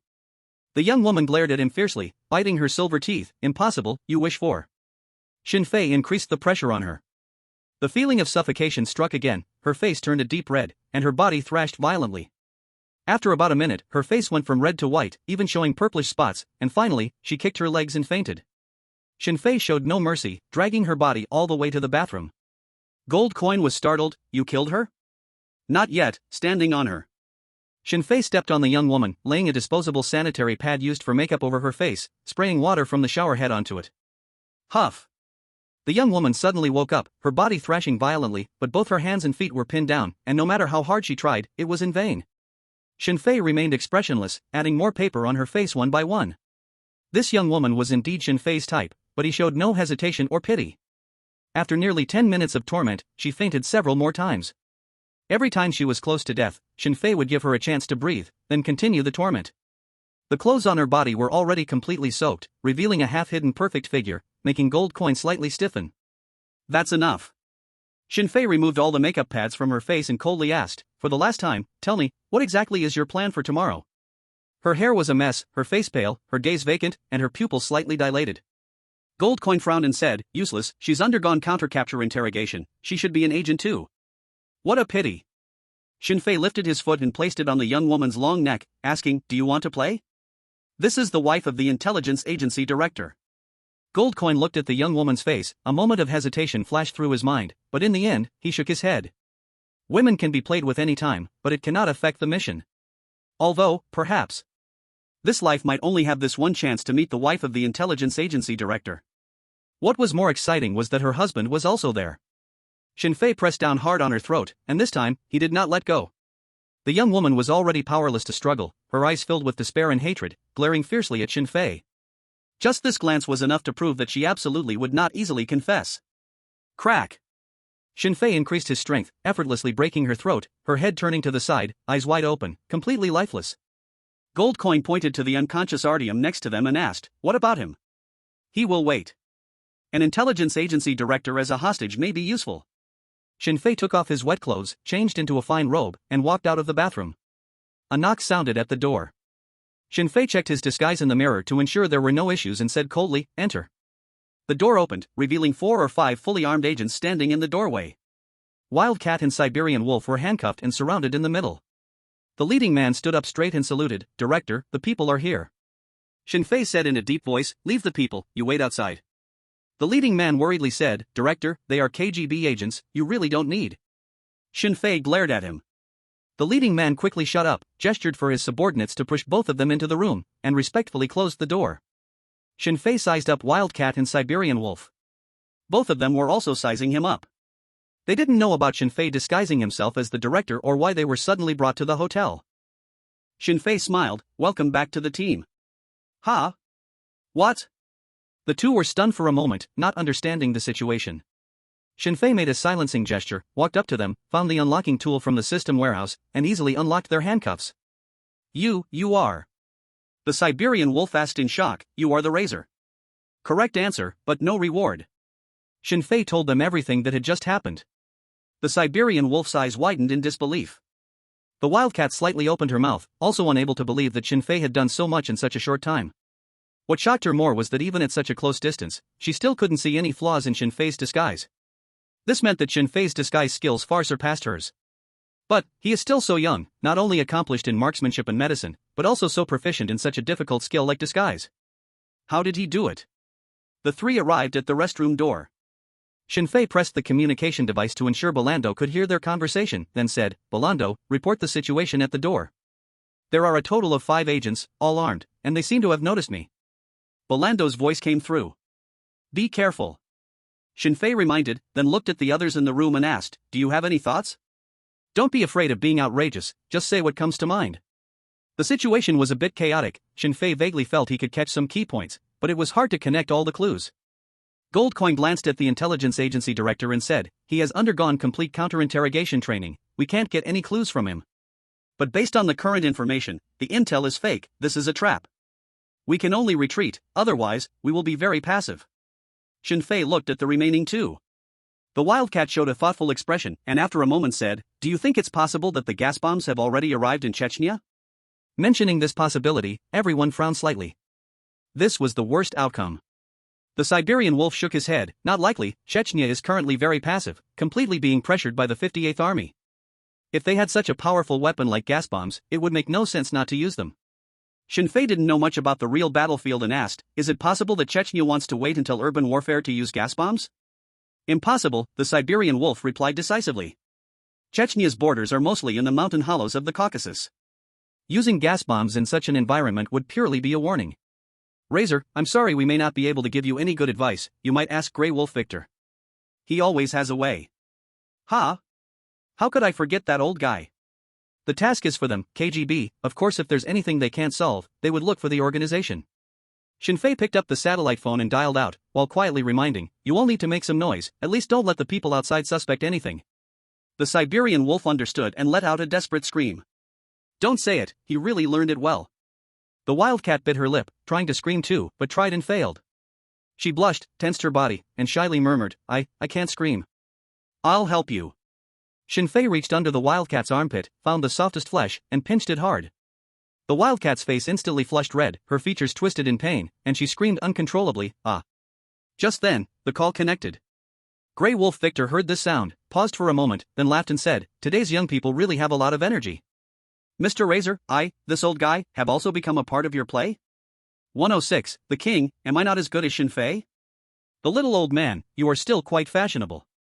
Shinfei had no time to joke. After arriving at the Dome Hotel, Shinfei conveyed everything that happened to Victor. This mission was too messy. Much more chaotic than the last time escorting the oligarch's daughter in the Caucasus region. Shinfei felt a strong sense of crisis. They were caught in a huge conspiracy, with danger looming at any moment. Quinn? Victor's voice became serious. He is the deputy director of the CIA, isn't he discussing the abandonment of nuclear weapons with the king of Yavalan? How could he be at the Dome Hotel? The deputy director of the CIA? Shinfei could guess that Quinn's rank was high, but he never expected it to be this high. This was a big shot among big shots. If there were a ranking of influential figures on Blue Star, the deputy director of the CIA would definitely be in the top 100. Abandoning nuclear weapons in Yavalan? Shinfei's mind filled with many memories related to this from the future. After the dissolution of the Red Alliance, the Ural Federation, as the eldest son, undoubtedly inherited the most. Even 20 years later, it could still support a war against Yavalan. Yavalan actually inherited a lot of wealth, including a large number of nuclear weapons. With such a powerful weapon, not to mention invading others, no one dared to bully it. Unfortunately, the current king of this country was even more infatuated with America and the powerful European countries than the king of the Ural Federation. Like a great fool, he voluntarily gave up nuclear weapons under their deception. It was just like a scumbag woman wanting her boyfriend to undergo sterilization for more pleasure, and then kicking him out later, citing infertility as the reason, just the same. That guy named Quinn seemed to be the CIA high-ranking officer leading this action that would be written into human history. What kind of temptation could make Quinn postpone the negotiations with Yavalan and rush to another country's Dome Hotel for a charity gala? Victor seemed to be speaking to himself, just to catch a few KGB agents, there couldn't be such a great temptation. Old man. I came to consult you, not to have you ask me questions. Shinfei wanted to complain about Victor, but when he heard the words charity gala, he suddenly had a flash of inspiration, as if he understood something. White-clad crossing the river. Thinking of this idiom, Shinfei spoke in a low voice. The deputy directors of the CIA and the intelligence agency of Karahanston both participated in a charity gala hosted by the UN Human Rights Organization. Victor, do you think they have good intentions? Victor paused and suddenly said, Razor, are you saying they want to use the transport vehicles of the Human Rights Organization to deliver poison gas shells? Fake, those bastards aren't afraid of condemnation from the United Nations? During this period, the United Nations still had some authority. Unlike years later, when it decayed into a traffic code for internet celebrities. Speaking of which, it seems not far from the day when Old Card tore up the charter on the podium and cursed out the 5 permanent members. Old Card was at his peak and would soon be grandstanding at Dongda, arrogantly demanding to purchase nuclear weapons. Shinfei recalled what the young woman had said, sneering coldly, if I'm not mistaken, they have already done this. I suggest you notify the Caucasus Front to inspect the supplies delivered by the Human Rights Organization. You might just find a surprise. Offending the Human Rights Organization is no small matter, and if I'm wrong, the consequences could be serious. Victor's expression and tone were very grave. You all wait at the hotel for a moment. I need to consult and then call you back. KGB headquarters, top floor. Victor picked up the red special phone on the table and called the White Palace in Moscow. The call connected. Victor didn't wait for the other party to speak and urged, I'm Victor, please let the king take the call. It's already late at night, Mr. King is sleeping. If there's anything, you can, the voice on the other end. A hint of dissatisfaction. Victor's tone became cold. I'll say it again, I am Victor, please put me through to the king. Just a moment. The operator dared not insist further, for he had seen this Red Alliance's Grey Wolf when he was angry. About 10 minutes later, Victor heard a middle-aged man's slightly tired but magnetic voice, Mr. Grey Wolf, what is making you so anxious? Grey Wolf Victor quickly reported the investigation results about Shinfei. There was silence on the line. Victor could imagine what expression this 39-year-old, hot-blooded young man would have at that moment. The king did not immediately give an order, but asked, who is the team leader for this operation? Shinfei, a mercenary from Wagner. Victor answered. Shinfei? The king repeated the name and suddenly seemed to remember something, asking, is he the mercenary from the Caucasus a short while ago? Victor nodded and replied, yes, he is the mercenary who killed Katerina Razor. The king asked, has he joined the KGB? Victor said, somewhat regretfully, he is a top-notch agent talent, but he hasn't joined the KGB yet. The king asked again, is he better than I am? Victor replied very straightforwardly, could you have survived in the Caucasus at your age of 18 or 19 and returned to Petersburg? There was silence again on the other end. The king felt his pride being wounded. Yet Victor was his mentor in the field of espionage. His words, he could not refute. Victor added, but his temperament is not as good as yours. You know the reason he rejected the KGB, he isn't passionate about the Ural Federation. To be precise, he doesn't love any country. No borders? The king felt the pride he had just lost return to him. Tell Shinfei to bring Quinn back. Alive. Victor was startled, Your Majesty, you do not wish to join NATO? If you capture. Ha! A cold smile appeared on the king's face as he replied, I care more about the Caucasus than NATO. To gain greater influence internationally, all domestic forces must unite as one. I am not the Russian emperor of the previous dynasty. But you are more superstitious about the beauty of the West in Europe than that old guy. Victor recalled Shinfei's character and pressed on, Your Majesty, it is simple to have Razor do the work, you just need to offer sufficient reward. That is to capture the deputy director of the CIA alive, and he is in a border city of the enemy, the difficulty of the task is very high. What are you willing to offer for this operation? 107, Ural Federation King, long live. Dome Hotel. Shinfei hung up the phone and inquired about the situation in the Polish corridor. 5 agents were still there, without eavesdropping. Shinfei gathered the others in the living room and told them what had happened on the phone. Those sons of bitches, this bunch of filthy scum. The Siberian wolf was the kindest in the room, unable to hold back his curse. Did they never think about the consequences of doing this? Transporting gas bombs with human rights organization vehicles actually has severe consequences. If the plan succeeds, the Ural Federation soldiers will suffer heavy casualties, and in the ensuing battles, they will not care about the lives of civilians and Chechen captives. They will retaliate madly. Destroy a city, massacre a city, leaving no one alive. Don't think that just because we are now in a civilized society, the brutality of war will decrease. It will only become more cruel. Even a decade later, the Middle Eastern tyrant continues to hold killing competitions in wars, burning civilians, and carrying out a series of inhumane three-light policies. Is anyone managing this? The answer is known to everyone. That is not what we should consider. Shinfei stretched lazily and reminded, check your gear, we will follow the agents outside and take them out halfway, then steal their cars and escape. The wildcat lightly bit her lip and asked, Razor, does our booking still count? No one expected the mission to have such an unexpected twist. Besides Shinfei, Polando, and Jinbi, no one else contributed at all. Shinfei knew what Wildcat was worried about and nodded, of course it counts, when we get back, I will help treat your mom. Of course, it wouldn't be a one-time cure. Wildcat looked at him gratefully, her red lips slightly parted as she softly said, thank you. Jinbi was checking his equipment. The Siberian wolf and Wildcat's gear was in the agent's car, but there was a pistol in the room that originally belonged to the deputy director of the intelligence bureau. Shinfei handed the gun to the Siberian wolf. Just as they were about to discuss the next plan, the satellite phone vibrated. Victor's voice sounded, Razor, we need you to bring Quinn back. Are you joking?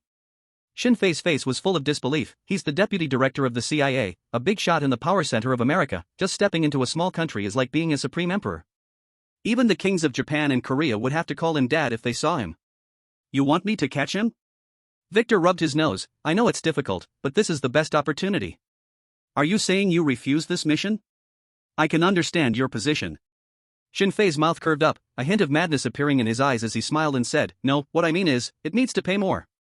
How about $500 million? The deputy director of the CIA is worth that much. 500 million, why don't you go rob a bank? No wait, you are robbing. Victor's eyelids couldn't help but twitch. Razor, all the information in Quinn's head might be worth that much. But you know, even if we bring him back, we won't be able to pry out much information. The mission was ordered by the king, he asked me to tell you one thing. What did the king want you to say? Shinfei, let's hear it. The king says, bring back Quinn, and the gates of Moscow will be open to you.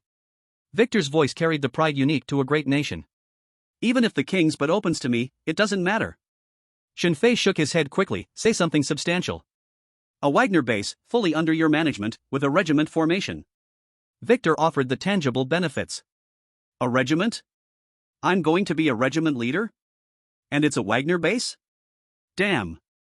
I have to say. This offer really scratches Shinfei's itch just right. He stood up straight and sincerely said, you have your salt, I have my vinegar, long live the king of the Ural Federation. Victor. This little bastard, you are too realistic, right? But Victor increasingly felt that dealing with someone like Shinfei was very worry-free. Benefits are delivered well. He's more loyal than anyone else. Much better than those who shout patriotism but have messy actions, so-called progressives. After hanging up the phone, Shinfei looked at Jinbi. Deputy Commander, how do you feel? Jinbi. How did I become the Deputy Commander just by answering a phone call? What the hell? The other two also looked at him with confusion. Shinfei told everyone what they were about to do and said solemnly, this benefit is worth the risk we have to take. Jinbi, Palando, I think you don't have any objections, right? The voice of Palando came through the earpiece. Of course I have no objections, just like you said, the bigger the storm, the more expensive the fish. That wasn't what I said. Shinfei looked at Wildcat, after we finish this, I will completely cure your sister. Make her normal again. As for your mom, we'll talk about it next time. I promise you. Wildcat was also someone who dared to think and act. The Siberian wolf spread his hands and said, what about me, is there no benefit for me? Shinfei patted his shoulder and smiled, you are patriotic, right? After the mission, you will definitely get an audience with the king. Isn't that enough? If this were before, such a benefit would definitely be worth the Siberian wolf paying the price of his life. But after staying with this group for a long time, the thoughts became increasingly impure. I am no longer clean. The Siberian wolf shook his head, expelling the unnecessary thoughts from his mind, and said firmly, I joined for the Ural Federation. The more resolute his expression became, the more it revealed his inner turmoil. After this guy goes back, he will undoubtedly undergo a long period of patriotic education before he can return to duty. These are not issues for Shinfei to consider. He walked to the window and took a glance outside. The 15th floor was very high, and the cars and pedestrians on the ground seemed like tiny ants. But with his excellent eyesight, Shinfei quickly spotted several agent vehicles parked by the roadside, flashing their lights. Shinfei pointed at the groove on the wall and asked, Wildcat, can we go down? The Wildcat looked carefully and nodded, saying, no problem. You go down from here first, get your gear back, and then find a high point to support us. Shinfei instructed her to do the safest thing. The Wildcat didn't waste words, she flipped out the window and slowly began to climb down. Her movements were agile, and her speed was quick. Having a sniper is great, Shinfei turned to look at the door, pondering how to distract the 5 agents outside. Suddenly, without warning, Artyom, who had been in a coma, suddenly opened his eyes and quickly leaned back. Catch him, Shinfei hastily reminded.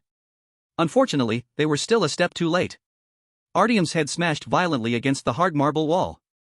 The sound of his neck breaking echoed, blood and brain matter splattered out like a fan, and Artyom instantly lost all signs of life.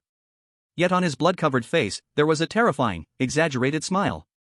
Meanwhile, in the Karakonstant Intelligence Center, the life detector representing Artyom's life instantly turned off, the room was filled with red light, and a piercing alarm sounded. Alert! Alert! Alert! Deputy Director Artyom is dead. Repeat. Deputy Director Artyom is dead. 108, when the gunfire sounds, the whole team must listen to me. The director is dead? What, how is this possible? Wasn't the director attending a dinner at the Dome Hotel? Locate the director's position. Locking on. Report, the director is still at the Dome Hotel. All agents in the intelligence center heightened their spirits, though panicked, the various procedures were not chaotic. Global intelligence agencies have protocols for various incidents. Even if aliens landed on Earth, the people here could analyze all intelligence at the fastest speed. This is the value of the Intelligence Bureau's existence. 3 minutes later, all intelligence poured into the deputy director's office like snowflakes. He quickly flipped through the organized content and decisively issued orders: notify all police, SWAT teams to head to the Dome Hotel, notify border guards to intensify patrols. Notify the city government to immediately announce a state of emergency. Except for essential agents on duty and logistics personnel, everyone else should head to the Dome Hotel. One order after another was precisely delivered. The entire city began to move. The deputy director rubbed his tired eyes in disdain, suddenly as if he thought of something, questioned, you said that half an hour ago, the director had someone bring KGB agents to the hotel? The internal staff nodded heavily, yes. Is this right? This feels very wrong. The deputy director furrowed his brow and asked, who was the escort personnel? The internal staff opened the records book and answered, the team leader was Walker, the captain of Team 3. Get him on the phone. The deputy director decisively issued the order. He could almost determine that the director's death must be related to those damned KGB agents. At the Dome Hotel, Goldcoin immediately checked Artyom and shook his head, saying, he's dead. Shinfei frowned, a wave of intense unease surged, and his heart tightened, as if being gripped by an invisible hand. Artyom had been tied up. In a position like this, restricted. To smash the head and die instantly requires tremendous force. This guy is either making a commotion or aiming for death. Why? Shinfei had interrogated many captives, but this was the first time he saw a big shot so determined to seek death, so straightforwardly. Buzz, buzz. The sound of a vibrating phone came, and Shinfei listened closely. It wasn't from inside the room but from outside. He looked at the Siberian wolf and asked, "You are a professional agent, do you know why he chose to die so simply?" The Siberian wolf shook his head, "I haven't been in the KGB for long, I don't know." The agent outside answered the call, speaking in a low voice that was hard to make out. But just then, "Contact Victor, ask him what's going on." "The chief's death is definitely not simple," Shinfei said halfway, feeling a sudden heart palpitation and cold sweat breaking out on his back. 5 intense auras of killing intent burst forth from outside the door. Not knowing what was happening, Shinfei could tell by the colors that the 5 people outside were not targeting him, as the color was not red. Their killing intent was aimed at Artyom. How could this happen? Unless...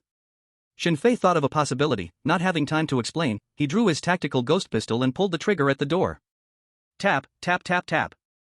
The bullets spewed out, instantly shooting dozens of small holes in the door panel. Shinfei shouted loudly, "We've been exposed, hurry, Belando, take out those agents outside." Belando, hearing the order, showed no hesitation, drew his pistol, and began shooting. The 2 shooting angles were completely different, taking advantage of stealth, easily taking down 2 agents. Although the other 3 were shot, they were wearing bulletproof vests, so they did not lose their ability to act. The 3 agents quickly retreated, looking for cover and preparing to counterattack.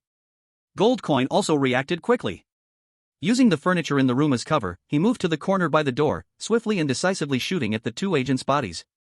Belando shouted, "Razor, take out the 2, there are 3 left in the corridor." The whole ambush process lasted no more than a minute. It wasn't because Belando and Goldcoin were so strong, but because they could trust Shinfei 100%. On the battlefield, even if Shinfei ordered them to shoot at their own heads, they would not hesitate at all. 3 left? Shinfei activated the killing intent resonance scan but found no enemy positions. This indicated that they had retreated very far. What does that mean? Unintentional attack, mainly focusing on control? Woo, woo. The piercing sound of alarms rang out. Shinfei walked to the window to take a look. Police cars and special police vehicles were coming from all directions, completely surrounding them in the hotel. The wildcat was trapped on the 8th floor balcony. She now faced a choice. Entering the 8th floor now would let her avoid the danger and temporarily ensure her safety. But if she forced her way downstairs, it was likely she would be surrounded by police before she even obtained the sniper rifle. Her headset communication device was also in the car, and Shinfei couldn't contact her now. Run. No matter what the next step was, the immediate priority was to leave this hotel before thinking of the next plan. However, there were 3 agents at the door with guns, going out would turn them into a sieve. What to do? Shinfei turned back to take a look. In the living room were Goldcoin, the Siberian wolf, who were on guard at the door, along with 2 corpses. There was no choice but to force a breakthrough. Shinfei pointed at Artyom's corpse and commanded, "Siberian wolf, carry him and charge out." Ah. The Siberian wolf was stunned for a moment and retorted, "No, I won't go. What's the difference from sending myself to death? I'm a KGB agent, you don't command me." Shinfei frowned. With a fierce glare, he interrupted, "When the gunfire starts, everyone has to listen to me, even if you're a king. You either carry the corpse out, or I kick you out right now. You choose. Things that risk life must be done by outsiders." A powerful killing intent surged, and the Siberian wolf knew Shinfei was not joking. Moreover, through a few encounters, he realized Shinfei was truly the kind to kill without caring about anyone's identity. Suck a bliat. The Siberian wolf cursed a few times and could only obediently lift Artyom's body, letting the blood flow down his face, questioning, "What should I do next?" "Charge towards the enemy's direction, we will cover you from behind," Shinfei answered. Siberian wolf. Blocking bullets is one thing, but you made it sound so grand. Can I ask, why me? The Siberian wolf glanced at the strong-body Goldcoin at the door, clearly more suited to act as the breacher. Shinfei smiled, "You have a death benefit, we don't. Is that answer satisfactory to you? 109, with no way to heaven, no door to earth, a situation of certain death? Yes, I have a death benefit. I am an elite of the KGB, completely on a different level from those flashy mercenaries outside. I am a regular army. But, when I joined, no one told me that regular soldiers had to block the gunfire. I will count to 3, you charge to the left, and we will try to ensure your safety. Shinfei shot a glance at the gold coin, coldly saying, 1. The Siberian wolf took a deep breath, straining his arms, gripping tightly the level 4 armor on his shoulder. 2. 3. Shinfei roared, charge. Yura. The Siberian wolf let out the biggest roar of his life, charging out with the level 4 armor. The whole corridor echoed with his shout. At the end of the corridor in the safety passage, the 3 surviving agents were stunned. What's going on? Is the Ural Federation also into long live the charge? Suckably take him down. Open fire. The 3 agents received a death order, they could not retreat. They had to ensure the main force arrived before the KGB agents were still on the 15th floor. Gold coin, provide fire cover. Just as they prepared to draw their guns to attack, Shinfei, sensing their killing intent, spoke sternly, Palando, alternate firing. Received. Yes. Gold coin and Palando worked very well together, one on the left and one on the right, using handguns for suppressive fire in the empty corridor. Is there anyone? They saw no one, the corridor was empty. But who cares? The captain must have his reasons, there's no need to question. At the cost of emptying 5 handgun magazines, the 4, along with a corpse, advanced nearly 40 meters. They were already less than 10 meters from the safety passage where the agents were hiding. They had entered Shinfei's invincible territory. Give me the corpse. Shinfei grabbed the corpse from the Siberian wolf, raising it like a shield, quickly charging forward. Bang, bang, bang. Under the shocked gaze of the 3 agents, Shinfei made almost unbelievable shooting angles, easily killing them. The Siberian wolf's eyes widened, looking in disbelief at this scene. So exaggerated. Though he knew Shinfei was powerful before, that was just from a distance in a helicopter. It was nothing like experiencing it firsthand now. This guy, is he even human? The Siberian wolf had initially been a bit unhappy about Shinfei telling him to block bullets. But after personally feeling the terrifying power of the other, his little thoughts had long since vanished into thin air. He understood clearly. With Shinfei's strength, as long as he didn't die, he would surely be a shining new star rising in the Ural Federation in the future. The achievements he could reach were far beyond what he could imagine. What are you thinking? Shinfei handed the HKMP-7A1 submachine gun, confiscated from the agent, to Siberian Wolf. Hurry up and clean up the battlefield, and let's discuss what to do next. Siberian Wolf gratefully accepted the submachine gun and asked, Blade, what will you use? I'll make do, after all, you did the most just now. Shinfei had a kind smile on his face. So touched, the others present all used handguns, the only submachine gun had been given to an outsider, which made it impossible for him not to feel emotional. Shinfei exchanged glances with Gold Coin and Palando, and no one spoke. This foolish kid, at a glance, could tell he was a genuine agent and definitely hadn't experienced much real combat. You have the strongest firepower in the team, then here's the question, if the enemy isn't foolish, guess who they'll prioritize eliminating? Palando whispered, isn't this a little bad for us? Gold Coin replied, it's true, he should at least thank Blade. Before the words finished, they heard Siberian Wolf's strong voice resonate, Blade thank you. After cleaning up the spoils, they changed into bulletproof vests, and the 4 of them proceeded upward along the safety passage. What should we do next? Gold Coin asked. Everyone could imagine that what awaited them would be all the armed forces in the city. With just the 5 of them, breaking out was very difficult. The 21st floor of the hotel is the equipment layer, we should first control that area, check the surveillance, and then decide what to do. Shinfei actually didn't have a good plan. This wasn't the Caucasus Mountains, where they could randomly hide in a bush, besides police dogs and thermal imaging, it was hard to be discovered. Urban special operations were completely not the main battlefield for them as mercenaries. They smoothly arrived at the 21st floor, eliminated all security personnel, and successfully entered the equipment room. Shinfei, using the hacking skills awarded by the system, quickly gained control of the hotel's surveillance. From the screens, they could see at least dozens of armed police vehicles and hundreds of fully armed policemen deployed outside the door. They were responsible for controlling the scene. The undercover agents from the intelligence agency were checking the hotel layer by layer. While evacuating the crowd, they were also hunting for Shinfei and his team. They seemed to know there was a master of disguise among the criminal group, so they would carefully check the faces of each civilian. This also meant that disguises wouldn't work in this situation at all. Shinfei walked to the window and looked up. Sure enough, dozens of armed helicopters hovered in the air, their high-wattage searchlights nearly lighting up the entire hotel like it was daytime. There was no way to escape from above, no door to enter from below. An absolutely lethal situation had formed. What should we do? Siberian Wolf said nervously, we only have at most 10 minutes before they check our floor. Blade, you must have a way, right? Compared to mercenaries, who were reckless, this kind of institutional agent obviously cherished life more. I have no way. Shinfei removed the magazine, looked at the remaining bullets inside, and said in a deep voice, I have 2 handgun magazines, what about you? 9, I picked up a few magazines just now. Gold Coin took out all the magazines on him. Palando was the same, 2 9mm handguns, 9 magazines.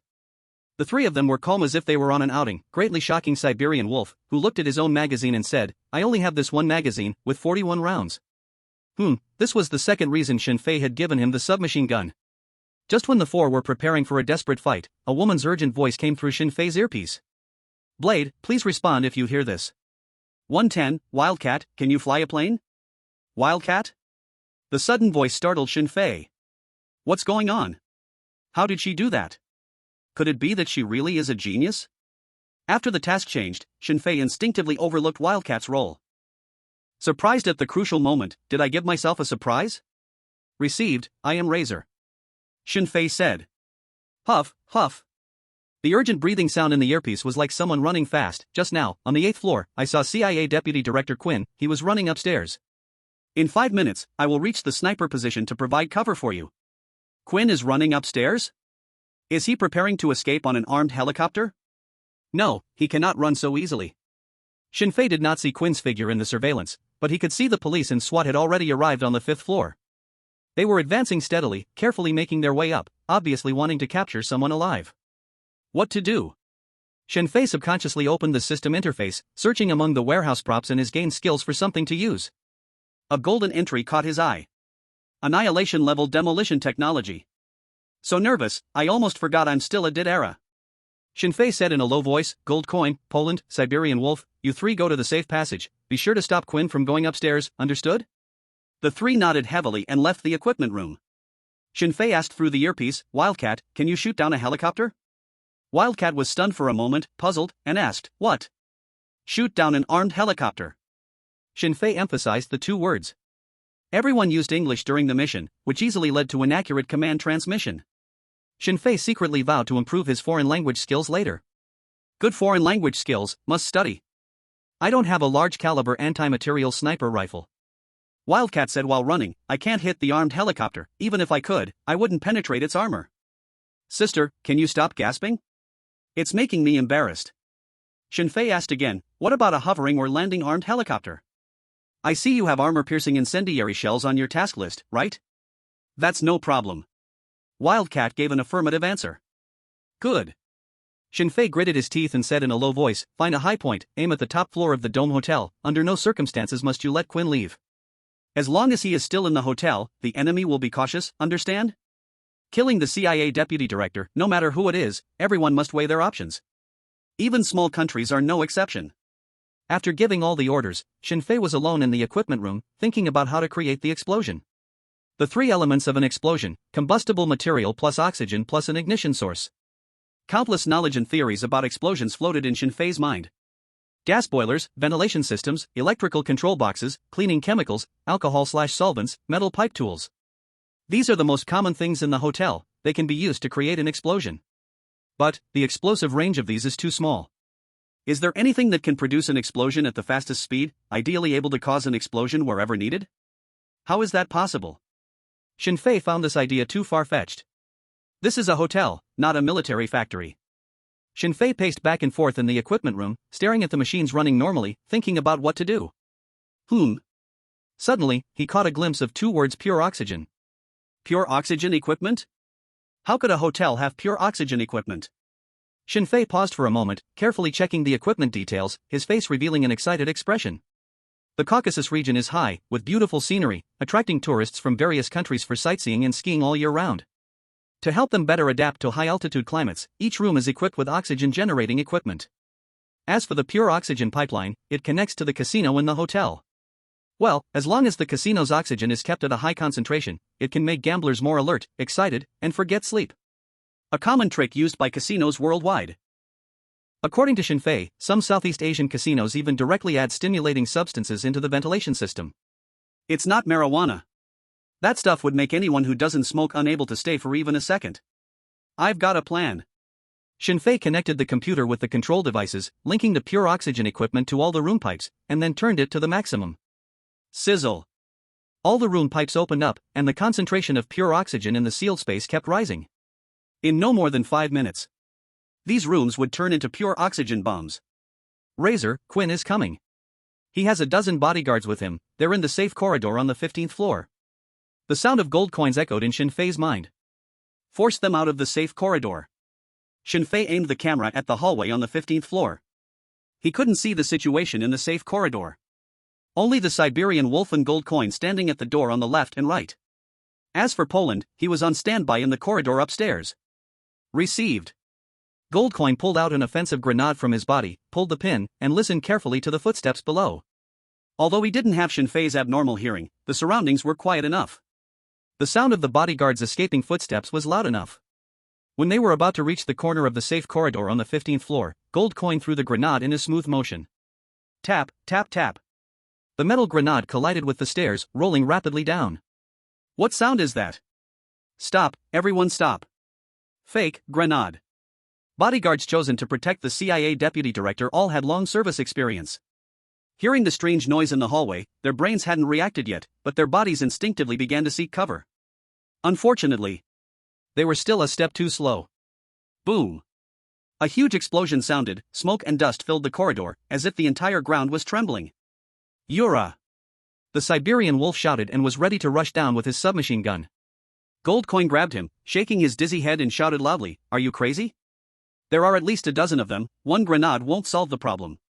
The Siberian wolf swallowed hard, unable to speak under the admonition of a mercenary. There was no way. The difference in nature between mercenaries and agents was just too large. Goldcoin pressed the communication device, saying solemnly, "Razor, Quinn and the others have been pushed back." Judging by the sounds, they went to the corridor on the 14th floor. "I've seen them." Shin Fei looked at the corridor on the 14th floor, smiling and asking, "Goldcoin, do you know what art is?" 111, art is explosion, the whole hotel is Shin Fei's stage. Quinn was surrounded by 7 or 8 bodyguards, quickly advancing down the corridor on the 14th floor. "Damn it, what the hell is happening? Can someone tell me what's going on?" Until now, Quinn was completely clueless. He didn't understand why the hotel had suddenly turned chaotic, and who exactly was attacking them from the 15th floor. "Director, no matter what happened, we need to leave quickly." A middle-aged man beside him said in a deep voice, "If we can't go to the rooftop, we have to take the risk and go to the first floor." "Go to the first floor?" Quinn glared at him and angrily shouted, "Go out and see how many reporters are outside? Are you trying to let the whole world know that the CIA of America is involved in the Second Chechen War?" Every move he made represented the position of the entire America. If they were filmed today, and it spread on international news, the consequences would be unimaginable. Not to mention anything else. Just in future battlefields, no matter what weapons that shouldn't belong to Chechnya appear, the king of the Ural Federation would direct his anger towards them. The current international situation is very delicate. Behind the scenes, America hopes that the Ural Federation can split again, so they can openly dominate the world. But surface work still has to be done. On the surface, America and the Ural Federation are currently in a honeymoon phase. Damn it! Does this hotel have any other escape routes? Quinn questioned. The middle-aged man shook his head. "Director, no, if we want to force our way up to the roof and leave on an armed helicopter, we can only charge. Fortunately, from the gunfight just now, we can roughly determine that the enemy's numbers are not many." Quinn stopped and said fiercely, "Then let's break through, no matter the cost, to the rooftop. Remember, even if I, Quinn, die, even if I sacrifice for my country, even if I commit suicide, I will not go downstairs to face those damned reporters." "Do you remember?" The middle-aged man nodded. The group turned around and quickly headed toward the escape route at the end of the hallway. Suddenly, at that moment, a faint sound came from the room next door. Ding! The unexpected sound caused everyone present to instinctively go on guard. Is someone there? Fake. Who's inside? Come out. There's someone in the next room. This seems to be the sound of a toaster? Damn it, those bastard things, we're almost dead, and they're still thinking about warming bread? The bodyguards cursed. Quinn was just about to tell them to keep moving when he suddenly felt a strong sense of crisis, causing him to break out in a cold sweat. What's going on? Before he could react, a cloud of black smoke billowed out from both sides, accompanied by the scent of something burning. Run! A qualified agent would never put themselves in an unresolved, inexplicable danger. Quinn broke away from everyone and fled madly forward. Boom! Just as he ran less than 10 meters, the previous location suddenly erupted in a devastating explosion. The specially designed security door was blown away, and the flames along with the shockwave from the explosion caused the entire floor to begin to shake. Quinn ran all the way to the door of the escape route, turned back to take a look, and was shocked to find that at least half of his team had been blown to death, lying motionless on the ground. Downstairs, downstairs. Quinn didn't have time to mourn for those bodyguards and ran crazily downstairs, shouting, "Hurry, hurry, hurry, notify the local government to provide us with protection. I am an American citizen, I am the CIA director." In the face of life and death, what he had just said about not daring to face reporters was instantly thrown out of his mind. Shinfei listened to the sounds of explosions coming from below and smiled. "This is art, art is explosion. Gold, Palando, Siberian wolf. You go ahead and catch Quinn, I will provide you with technical support." Was the explosion just now caused by Razor? Even having seen Razor's incredible abilities time and again, the sudden explosion still plunged Gold and Palando into deep self-doubt. "Come on, we didn't bring much explosives for this jump, right?" Siberian Wolf couldn't help but ask, "How did Razor do it?" "That's not for us to consider." Gold changed his magazine and said with a bitter smile, "As supporting characters, we must have the awareness of supporting characters. Palando, action." The three gathered together, quickly moving downstairs in formation. Shinfei sat in the equipment room, adjusting the explosion zones and rooms based on the hotel's surveillance. According to his previous tests, if all the pure oxygen pipelines are shut off and filled in a certain room, then it only takes 1 minute to reach the concentration needed for an explosion. This time is enough for the entire hotel to become Shinfei's stage for art. Boom. Boom boom. The sounds of explosions echoed in succession, and those SWAT and police officers who were originally advancing steadily upward suffered heavy casualties in an instant. They are also human, of course, afraid of death. Besides, their highest salary is only 2,000 to 3,000 rubles a month. With such little money, it is obviously impossible to make them risk their lives. Although the superiors repeatedly issued orders to attack, the panicked police and special police were too chaotic to listen. In a swarm, they rushed down, their silhouettes visible in the surveillance. At the hotel entrance, the entire area had been surrounded by special police, but there were still many onlookers. Media personnel and news agencies from various countries arrived one after another, using different filming equipment to document the explosion at the Dome Hotel. Since the start of the Second Chechen War, the world's eyes had focused on the Caucasus region. Any news from here would spread around the world at lightning speed.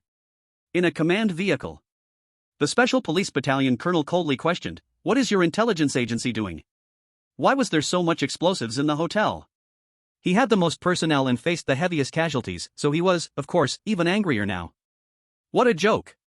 If they had known there was so much explosives in the Dome Hotel, they would never have gone for a strong attack. Now they had made a huge fool of themselves.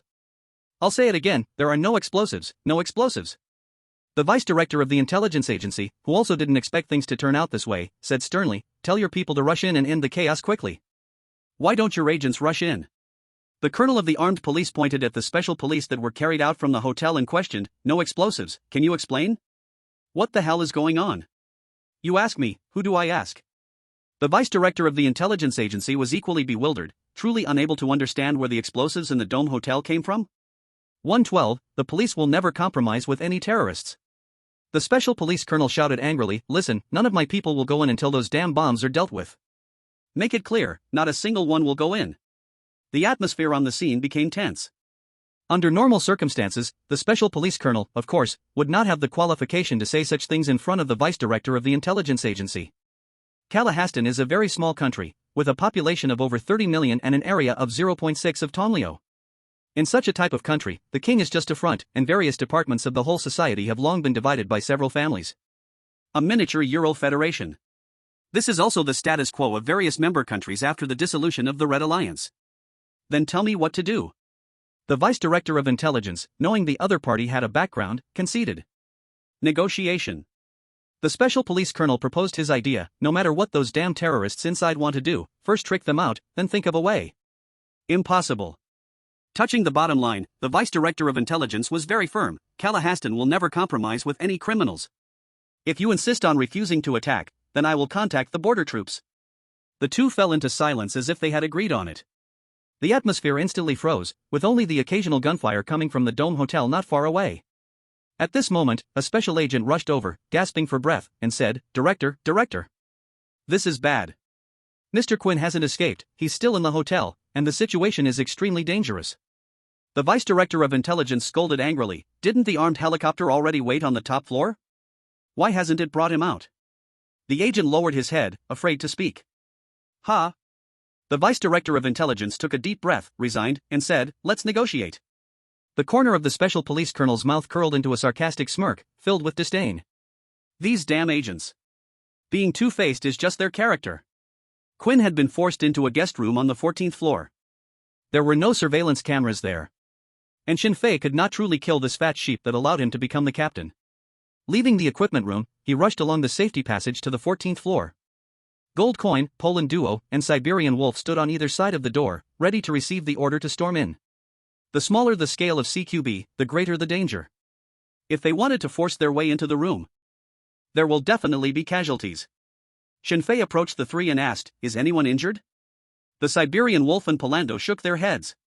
Jinbai's left arm was still bleeding. He glanced and said, just a mosquito bite, it's not a big problem. Polando, take care of the wound, Shin Fei ordered, then shouted against the door, Deputy Director Quinn, I think we should talk. Shin Fei could see clearly through the wall, the positions of the bodyguards in the room. But he didn't act rashly. Because he was unsure whether Quinn's teeth might hide deadly poison like that woman, Katerina. He could roughly guess. The reason Artem died so suddenly was likely due to a life detection system. Even intelligence deputy directors from small countries had such privileges. The CIA deputy director in America would only be more advanced. Alive, Quinn had value. If he died, Shin Fei had no confidence in escaping this city alive with his teammates under enemy siege. No special forces unit would have such confidence. Who are you? Quinn's voice was filled with barely suppressed rage. KGB? What the hell do you guys want? If someone didn't know better, they'd think I was the villain. Shin Fei smiled and said, before answering your question, I would like to ask, how is it that you, who should be discussing nuclear disarmament in another country, are back here? Mr. Quinn, you and your country really like to interfere in various wars. The room fell silent. Through the resonant skill of killing intent, Shin Fei could see Quinn pacing back and forth in the living room. The remaining 4 bodyguards occupied the 4 corners of the guest room. Once there was any movement at the door, they would not hesitate to pull the trigger. Sharp-tongued little brat. Quinn could tell that Shin Fei was not very old and cursed mercilessly, don't think you're in the dominant position, I tell you, the police from Karakonstan will tear your mouth apart. What you should do now is to appreciate this world one last time before you die. Hard to negotiate. Looks like there is no value in continuing this talk. Shin Fei pressed his earpiece and asked, Wildcat, is there a shooting angle? No, Wildcat answered curtly, the curtains are drawn, I can't see what's happening inside. This is a bit troublesome. Jinbai pointed to his bulletproof vest, Razor, I'll go in first to attract fire, and you cover me from behind. Shin Fei slowly shook his head, no, there are still 5 people in the room, whoever goes in first is undoubtedly dead, and I'm afraid Quinn might commit suicide. We can't give him that chance. Just as the others wanted to say something, Shin Fei's phone rang. It was Artem's call, with the caller ID marked as idiot. Shin Fei answered the phone without speaking. On the other end, a middle-aged man's voice, filled with pressure, said, listen, I am the deputy director of the Intelligence Bureau. No matter who you are or what you want to achieve, I think we should talk. How to talk? Shin Fei didn't mind negotiating, his goal was to leave this country safely. The deputy director said in a deep voice, release Deputy Director Quinn, and the rest can be discussed. What a fool! Shin Fei almost laughed in anger, replying coldly, listen carefully, the initiative is in my hands. We can negotiate. Prepare an armed helicopter, I want to leave with Quinn. After leaving your border, I will return him. The intelligence deputy director snorted coldly, do you think I'm an idiot? Shin Fei lost the desire to communicate and hung up the phone directly, after all, to them, Quinn was the best guarantee of safety. Only a fool would hand him over. But now, it seemed that this safeguard was indeed a bit undisciplined. Shin Fei used his killing intent resonance skill to take a quick glance, the situation in the room hadn't changed. Even if he rushed in at his fastest speed, danger was still very likely. There was no time to delay any longer. The more armed forces that came, the lower their chances of leaving the hotel would be. By then, if they really went for a fish die and net break scenario, everyone would be finished. I can only do something wicked. Shin Fei immersed himself fully in the killing intent resonance skill, pressed the communication earpiece, and said in a deep voice, Wildcat, I'll count to 3, you shoot at the window. 1, 2, 3. Bang. Wildcat, lying on the high building, decisively pulled the trigger. Under the powerful recoil, her curve shook as well. Snap. The large-caliber sniper bullet shattered the window. The 5 people in the room instinctively dodged and looked towards the direction of the gunfire. Good opportunity. Break the door. Shin Fei shouted loudly. Jinbai had regained his senses, using all his strength to smash hard against the wooden door. Weighing 110 kilograms, he was like a humanoid tank. Crack! The door was instantly smashed open. Before Shinfei even entered, his gun was already aimed at the enemies inside. He pulled the trigger, shifted his target, and pulled the trigger again. Bang! Bang bang! After a few gunshots, the 4 bodyguards who hadn't recovered from the shock were all shot in the forehead and fell to the ground. Palando! Shinfei shouted, and Palando, who had rushed in, understood and leaped towards Quinn, restraining his limbs. It started? Quinn was dumbfounded. Not bro. How did you shoot without aiming first, yet hit your target every time? Don't say it's from a small country. Even the top-tier special forces of America don't have such capability. Pack the bag. When Shinfei completed a series of actions, it felt like background music was playing in his mind. He pried open Quinn's mouth and checked his teeth one by one. No movement. Shinfei remained vigilant, swiftly stripping Quinn of his clothes. Pretty fair-skinned. These agents aren't simple at all. Better be careful. Tie him up. Shinfei commanded. Jinbai and Palando quickly bound Quinn. Last time they had no experience. This time they specifically tied a pillow behind Quinn's head. Before, they had dealt with mercenaries, or other soldiers from different countries, but they had truly never seen someone who would commit suicide after a disagreement. Opening the door to a new world, it seems. After finishing all this, Shinfei finally breathed a sigh of relief, smiling as he said, Mr. Quinn, what do you say now? You are hanging on the wall, you say it all over the world. Quinn glared at him but didn't speak. He wasn't worried about being killed. It's a joke. This is the deputy director of the CIA. No matter whose hands he falls into, his value alive far exceeds that of a cold corpse. Unless the opponent is Colonel Card. Or a madman like Amin from Africa. Otherwise, even if it was old Deng, it would be impossible to kill him. Shinfei suddenly thought. The day when old Deng sent a plane to America's top guy seemed not far away. Keep an eye on him. Shinfei knew that Quinn felt bold, but there was nothing he could do. He had that kind of strength. Don't say it's Shinfei. Even if Quinn were sent to the Ural Federation, the king would probably receive him warmly and see if they could reach some cooperation with America. This was just like the emissaries from the Eastern Han Dynasty, hoping that the opponent would cut him down, so he would leave a mark in history, and his descendants would be rewarded, giving the Han army a reason to go to war. Flirting with the emperor's mother, teasing the emperor's wife, helping subjects rebel. These are all basic operations. 1,000 years have passed, yet that saying indeed rings true. Under the sun, there is nothing new. Shinfei was too lazy to say much to Quinn, walking into the next room and calling Victor through the satellite phone. The phone connected almost instantly. Hello, what's the situation? Did they catch Quinn? Victor's anxious voice rang out.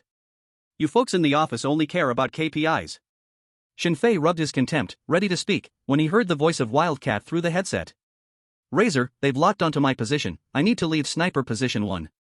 Shinfei said in a deep voice, Quinn is already in hand, you find a place to hide, there won't be any need for snipers from here on out. Got it. Wildcat cut off the communication. Shinfei picked up the satellite phone. Quinn has been captured, but outside there are special police from Kazakhstan, we can't get out. Zero-sum game? Victor asked. Pretty much. Shinfei replied, it's just that it's even more dangerous than a usual zero-sum game. The current situation was that Shinfei could not kill Quinn. Kazakhstan also couldn't allow Quinn to die within its borders, knowing that terrorists wouldn't easily make a move on Quinn either, or they'd be dead too. The conditions for both sides' game were not entirely equal, and Shinfei was at a disadvantage. Shinfei recalled the terrain he had checked before the mission began and said, I need to evacuate quickly, but they definitely won't provide armed helicopters, help me plan a route. Wait a moment. There was silence on Victor's end.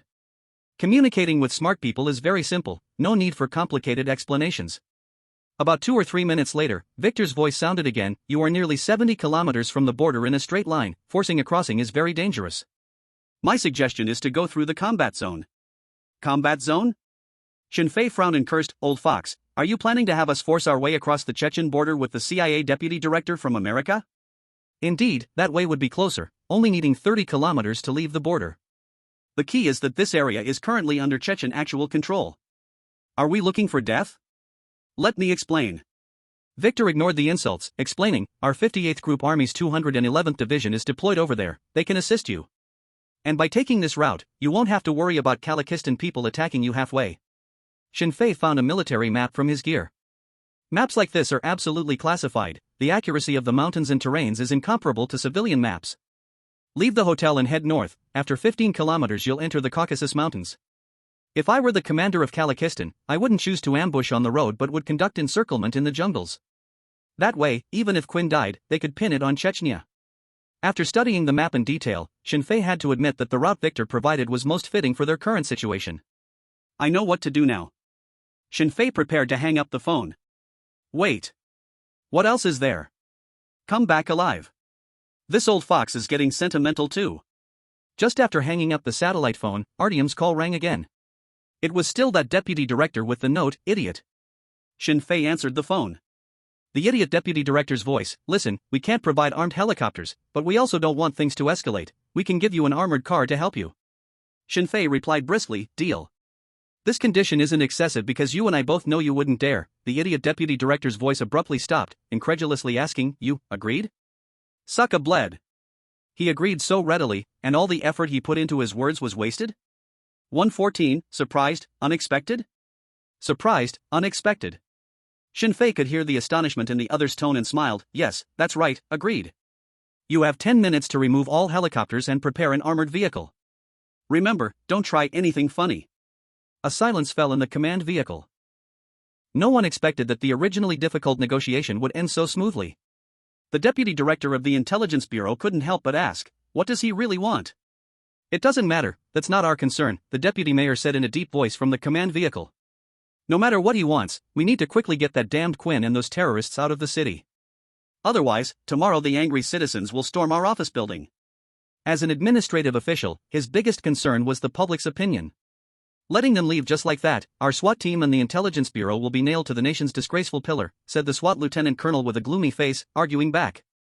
I suggest we form a special team to eliminate the threat inside the hotel. They might not dare to harm the CIA's Quinn. Why don't you rush in?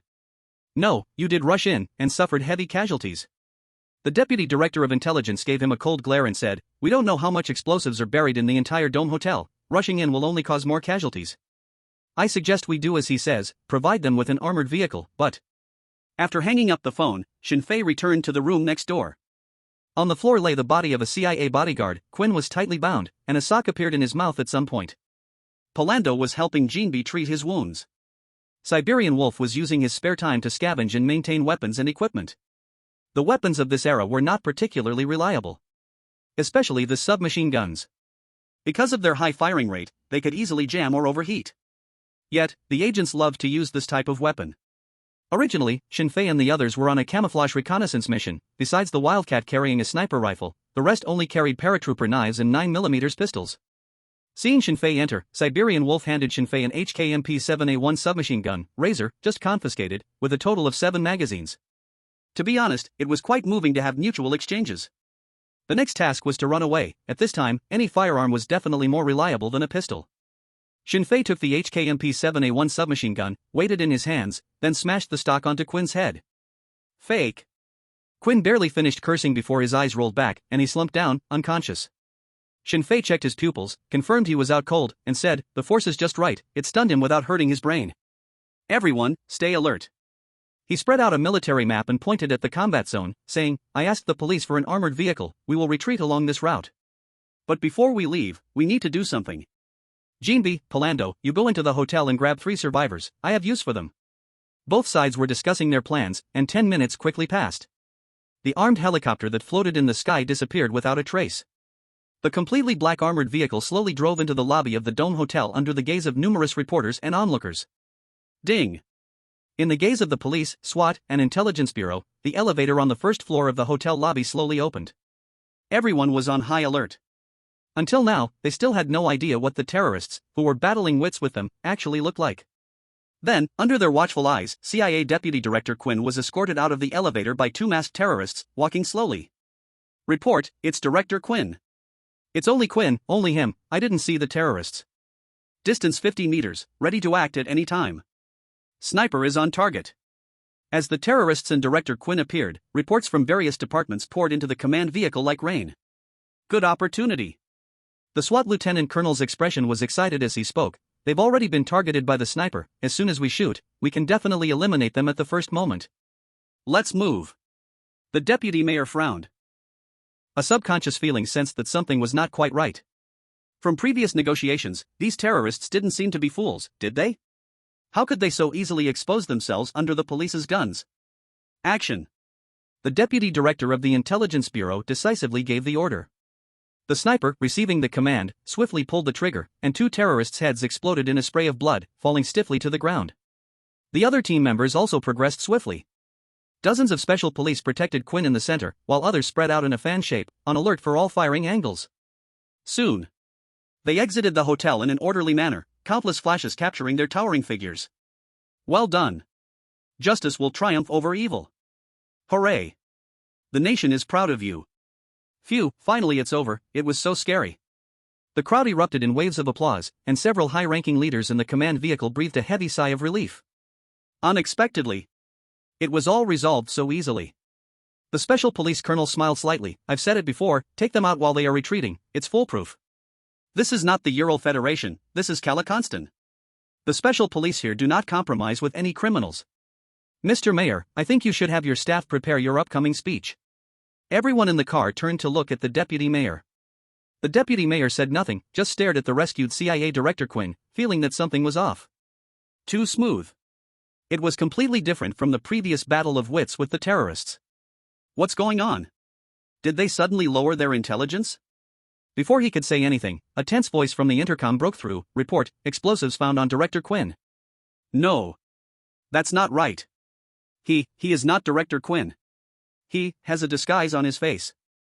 The camera zoomed in on Quinn's face, as the agent forcefully ripped off the disguise, revealing a very ordinary middle-aged man, panic-stricken. His mouth was filled with blood, and half of his tongue had been cut off. A trap. This was all a trap. The so-called terrorists and Quinn were all disguised by those damned guys in the hotel. The deputy mayor pressed the communicator and quickly said, hurry, evacuate the crowd, away from that Quinn. Boom. A huge explosion sounded. Quinn was instantly blown into a cloud of blood mist, along with a dozen special police and agents nearby, all sent flying. In an instant, the command vehicle fell into a deathly silence. 115, whose fans came to see their idol, carrying guns. At the entrance of the Dome Hotel, chaos erupted instantly. Someone called for help. Someone screamed. Someone ran. Those international journalists, like sharks smelling blood, desperately tried to squeeze in to capture more footage. In the command vehicle. Damn it! The special police colonel grabbed the assault rifle next to him, cocked it with a click, and angrily said, this is just shitting on our heads. I don't care about any Quinn, I just want to take him out now. He prepared to open the door and rush out but awkwardly found that no one was paying attention to him. The deputy director of the intelligence bureau and the mayor, along with some agents, all looked at him with blank expressions, as if silently saying, go ahead. You go take out Quinn, all the blame will be on you, and we won't need to tiptoe anymore. A win-win. Besides, the entire Dome Hotel is a giant bomb now. How many people would you have to sacrifice to achieve the goal? To capture a few terrorists, at the cost of dozens, or even hundreds of casualties? Ha! The whole country can't afford such a big loss. Humph.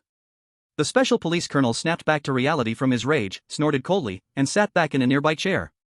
The atmosphere remained awkward. Cough, cough, cough, the special police colonel coughed a couple of times. In a huff, he said, you two, say something. What should we do next? I can tell you, the king is watching us right now. If this matter isn't handled well, no one will have a good outcome. He. With such a big issue, it would be strange if the king wasn't keeping an eye on it. In the Dome Hotel. Goldcoin stared at the explosion in the square and nervously said, that was close. If it weren't for me and Razor being clever, everyone would be corpses by now. Damn it, these people are too cunning. You and Razor? Poland duo paused for a moment. Goldcoin chuckled, don't mind those details. Razor, what do you think we should do next? They ambushed us once, they might ambush us again. Shinfei looked at the reporters holding flashlights and smiled, once is enough for them to learn a lesson, it's time for us to leave. He picked up the phone and made a call. Soon, the call connected, but the other side didn't speak. Shinfei took the initiative to break the silence. Director, I told you before, don't try any tricks.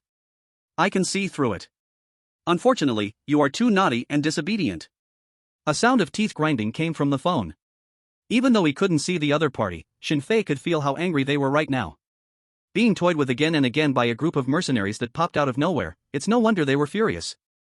After nearly a minute passed, the deputy director gritted his teeth and said, the new armored car is ready. We won't cause any more trouble, I hope you keep your promise too. Shinfei couldn't help but laugh. These guys had thicker skin than the calluses on a male model's lips. If he hadn't prepared in advance, he would have already met with King Yen. Who would he reason with then? Keep promises? How ridiculous. Shinfei showed no hints of hiding his sarcasm towards their entire country. Director, that depends on my mood. Otherwise, don't say it's you, even the king of your country would just be a piece of meat on my cutting board. The phone was hung up again. About 10 minutes later, the new armored car stopped in the hotel lobby. Poland duo asked, should we give it another try? Shinfei shook his head, no need. They don't have the guts. Just like before, we cover our faces, and Siberian Wolf, you help Quinn walk in front. No matter the reason, Shinfei would only let Siberian Wolf charge into the most dangerous spots, not his own team members. Siberian Wolf could feel this. But he admired one quality of Shinfei: he could always bring hidden matters into the open. Instead, it showed integrity. However, Siberian Wolf remembered that the kind and hard-working Dongdiren wasn't like this. How did a freak like this come about? The group entered the elevator, went downstairs, and came to the lobby, exposed in front of countless enemies. Flashes instantly aimed at them. But they all wore thick hoods, so they weren't worried about being recognized. Shinfei stopped 30 meters away from the armored car and used his killing intent resonance skill to check. There were no explosives inside the car. They really had learned their lesson. Gold Coin was ready to sit in the driver's seat but was stopped by Shinfei. Okay. I'll go. Siberian Wolf very wisely tossed the unconscious Quinn to Poland duo and took the driver's seat himself. The others got into the car, and under the gaze of countless onlookers, they drove out of the hotel. Gold Coin lit a cigarette, stared at the smoky ring he blew out, and elegantly said, Razor, don't you think we're all big stars? Those outside are our fans? Shinfei smiled and shook his head. Whose fans come to see the star with guns? Dreaming isn't a crime. Gold Coin looked at the crowd outside the window, lost in thought. Siberian Wolf asked, Razor, where to? Shinfei handed him the marked map. Pointed to the route above. It is certain that there are no surveillance devices in the car. But it is uncertain if there are any recording devices. The vehicle turned left and drove south all the way. The entire road was blocked, with not a single car in sight, so he drove very fast. No matter who it is. Everyone just wanted to quickly leave this place of kneeling down. The whole process was smooth, and about 10 minutes later, the armored vehicle entered the Caucasus Mountains as requested by Shinfei. It must be said. Powerful vehicles have their advantages. Even on unpaved roads, they can maintain good passability. Shinfei did not rush to get out of the car, but observed the surrounding environment. The greatest advantage of the jungle is that it can counter enemy helicopters and also limit the enemy's pursuit speed. At least they wouldn't dare to follow them in the same kind of vehicle, openly.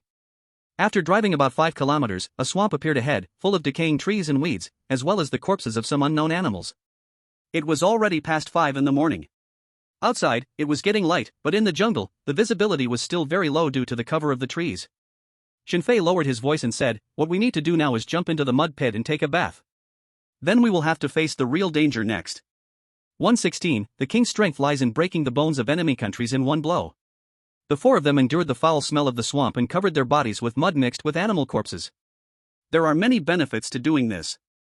First, it can isolate their body heat and evade thermal radiation detection. Of course, this is not always effective, because the moisture in the mud will gradually evaporate, and then the body's temperature will be exposed in the enemy's thermal imaging. However, being able to delay for some time is already very precious for them right now. Moreover, coating themselves with mud also adds an invisible layer of armor, which is especially effective against the Caucasian black bee. After the 4 of them evenly applied the mud, Shinfei kicked the unconscious Quinn into the mud. He slowly sank into the mud, and a series of small bubbles emerged from the murky surface like a fluid. Poland gasped, If I had told others before that I could toy with the deputy director of the CIA like a monkey, they would surely think I'm a madman. It's not just him. Gold Coin and Siberian Wolf also felt a sense of unreality. The gap in strength between them and the other side was simply too vast. For example, in the past, the commander of the Wagner base was already seen as a big shot in their eyes. But such a big shot in America had a whole bunch under Quinn's command. And those were the kind of terrifying existences who, if Quinn wanted them dead, even the King of America wouldn't last till dawn. Let alone them. In fact, as the instigator, Shinfei felt even more unreal than them. However, his feeling did not come from the difference in strength between the two sides, but rather Shinfei always subconsciously regarded the reborn world as a game rewarded by God. Since it is a game, nothing is impossible. So what if he is the deputy director of the CIA? When Shinfei unlocks the ability to kill thousands, tens of thousands, and receives enough system rewards. Even the King of America? He. Shinfei thought of the current King George of America, and unconsciously an image of his beautiful blonde wife and two stunning daughters appeared in his mind. Now, that is the real treasure of the world. Where are you thinking of? You haven't even filled your belly yet, and you're starting to think of lust. Returning to his senses, Shinfei kicked Siberian Wolf into the swamp and hurriedly shouted, "Hurry, hurry and save him, don't let our dear director drown." Siberian Wolf. Why is it always me who gets hurt? For the next week, Shinfei led the team, engaging in guerrilla warfare against the pursuers in the jungle. I have to say, this tactic really works. Enemy retreats, I advance. Enemy tired, I disturb. Fight, then run, absolutely no responsibility. Moreover, Shinfei used it very well, repeatedly playing games with the pursuers around a big river. Not only did he confuse the enemy, but even the gold coins were in a haze, giving up thinking, and firmly carrying out the tasks assigned by Shinfei. A week later, a few disheveled people finally arrived at the battle zone between Chechnya and the Ural Federation. It was a long city, reduced to ruins, everywhere burning with war, stretching for dozens of kilometers. Like a slender Great Wall, it was a city built by Jakistan to defend against Chechnya. And it indeed had its proper effect. Although the soldiers of Jakistan were suddenly defeated, getting beaten by Chechen extremists to the point where they wouldn't recognize their own mothers. The most exaggerated thing was, 4 or 5 Chechen terrorists driving Land Rovers could capture a battalion belonging to Jakistan. In such a country, it's no wonder they can't be defeated. And now, in this abandoned city, battling in the streets against Chechen forces, were the Wagner mercenaries and the main forces of the 58th Army. Shinfei and his team hid in the jungle, gazing at the city where gunfire and explosions echoed from time to time. Poland frowned and said, "How did it come to street fighting? This king's ability is just like that." In the last war with Chechnya, it was precisely because the Ural Federation suffered heavy losses in street battles that such a huge hidden danger developed. No, this is exactly his outstanding aspect. Shinfei shared his thoughts. Gold Coin and Poland looked at him strangely, waiting for his explanation. Shinfei sincerely lamented, to psychologically defeat a person, or a country, the best method is to crush their pride. The pride of Chechnya comes from their fearless street fighting.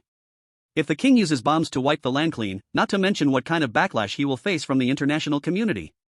Even if he wins, the Chechens will not submit, they will eventually return. But if he can completely crush them in their area of expertise, do you think the Chechens would dare to act up in the king's lifetime? The two, hearing this viewpoint for the first time, felt very surprised. Poland couldn't help but say, "But the king doesn't think about how many soldiers this will." Shinfei interrupted him, "Soldiers are just pieces in the negotiation game, deaths are indeed increasing now, but have you considered that if we can solve this big problem, it will save more soldiers in the future? This calculation is not difficult. Exchanging the present for the future, trading time for space. Razor, you truly should become a politician." Gold Coin had said the same thing so many times, then paused and wondered, "Siberian Wolf, why are you so quiet today?" The three people's eyes turned to the Siberian Wolf. His face was covered in mud, making it hard to see his expression, but they noticed his gaze was fixed on a certain direction. Curiously, the three looked over. It was a beach littered with all kinds of garbage, where pieces of meat, indistinguishable from animals or something else, were scattered about. Just seeing this scene, it felt like they could smell the foul stench wafting from it. At this moment, a little boy, looking like a withered twig, with limbs as thin as tree branches, struggling to chew on the rotten meat on the beach that even hyenas wouldn't eat, looked to be only 2 or 3 years old. Nearby, stood a red-headed vulture. He wanted to live. But it was waiting for him to die.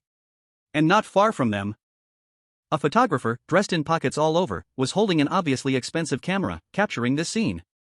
The little boy finally fell down powerlessly. And the vulture approached slowly, elegantly consuming his body. The photographer's shutter kept flashing, creating one shocking photo after another that would stun the entire world. The Siberian Wolf turned away and looked at Shinfei, murmuring, "Razor, is there really no possibility for humans to coexist peacefully? Why did you provoke him? Their whole country is incredibly tough." Shinfei thought for a moment and replied, "Of course not. If a strong enemy appears, humans will learn to huddle together for warmth. Then it must be aliens." Gold Coin tried to make a joke. No one laughed. Although they were all mercenaries living on the edge, the scene on the beach still touched them deeply. Every human has an empathetic side. Actually, I think there is another possibility, like the unity of the world's people. Shinfei did not intend to delve into this issue that belonged to all humanity, he was more concerned about his current situation and asked, "Siberian Wolf, how reliable are your KGB spies?" A couple of days ago, Victor had told him. Once they arrived at the combat zone, KGB spies in Chechnya would escort them through the danger zone. Now, they were just waiting for that so-called spy. Shinfei couldn't care less. Wondering why Victor suddenly wanted to bypass the 58th Army, he just wanted to get home quickly and take a good shower. Aliens. The Siberian wolf was obviously still immersed in the previous topic and muttered before saying, "There's definitely no problem, I trust Victor." As soon as he finished speaking, a convoy bearing Chechen insignia appeared in their sights. Gold Coin instinctively raised his gun to aim. Poland gritted his teeth and cursed, "Siberian wolf, is this the reinforcement you called?" Siberian wolf. They were in an area at the outskirts of the combat zone, an empty land with no strategic value.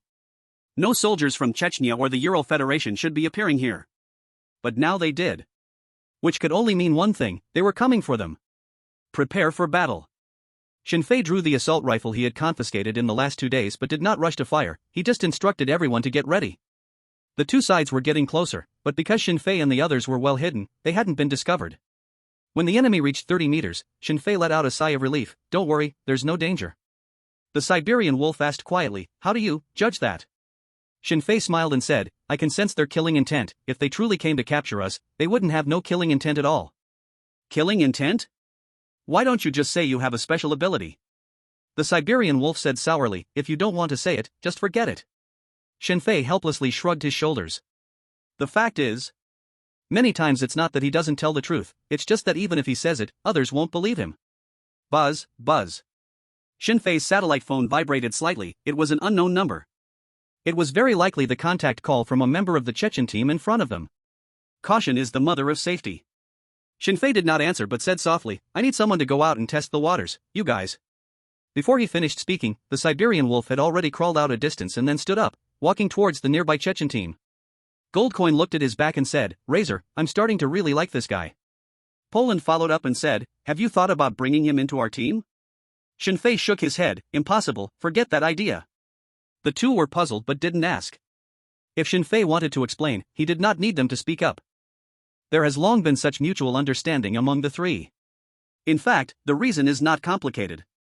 Shinfei and his team are a mercenary squad, seeking to profit from the chaos in a tumultuous world.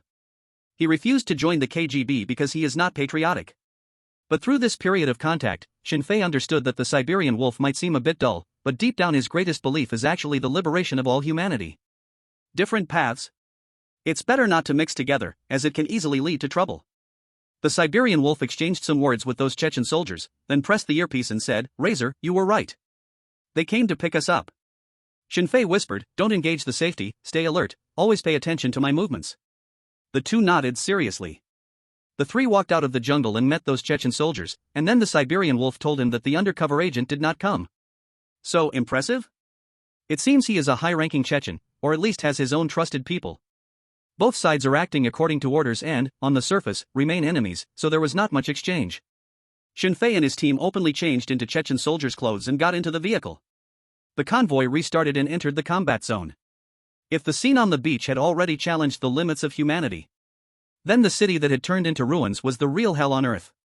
Everywhere were traces of violent explosions, and the broken bodies of humans were visible everywhere, even less than 500 meters apart. There were open spaces specifically for handling corpses. Fires blazed continuously, and those layers of stacked bodies were gradually burned to ashes like firewood. It still is a battlefield. Shinfei felt that compared to the scene before him, what he had done in the past seemed like great kindness. This is the real soldier grinder. In the process of urban warfare, every day, there were massive soldier casualties, and even those who had survived had long become numb. Eating expressionlessly, fighting expressionlessly, dying expressionlessly. Such a terrifying sense of oppression is truly hard to imagine without seeing it with one's own eyes. What Shinfei did not expect was, they did not encounter any inspections in the combat zone and smoothly passed through the border.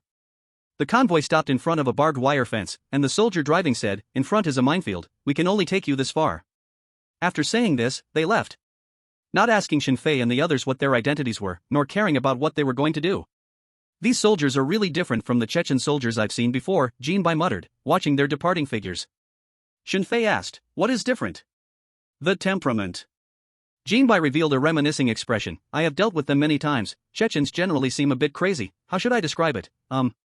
Yes, it's like what you usually hear in your country about that hypermasculinity syndrome. Chechens are generally hypermasculine, and Shinfei also shared this view. But indeed, as Jinbai said, escorting them to the Chechen squad felt indeed different.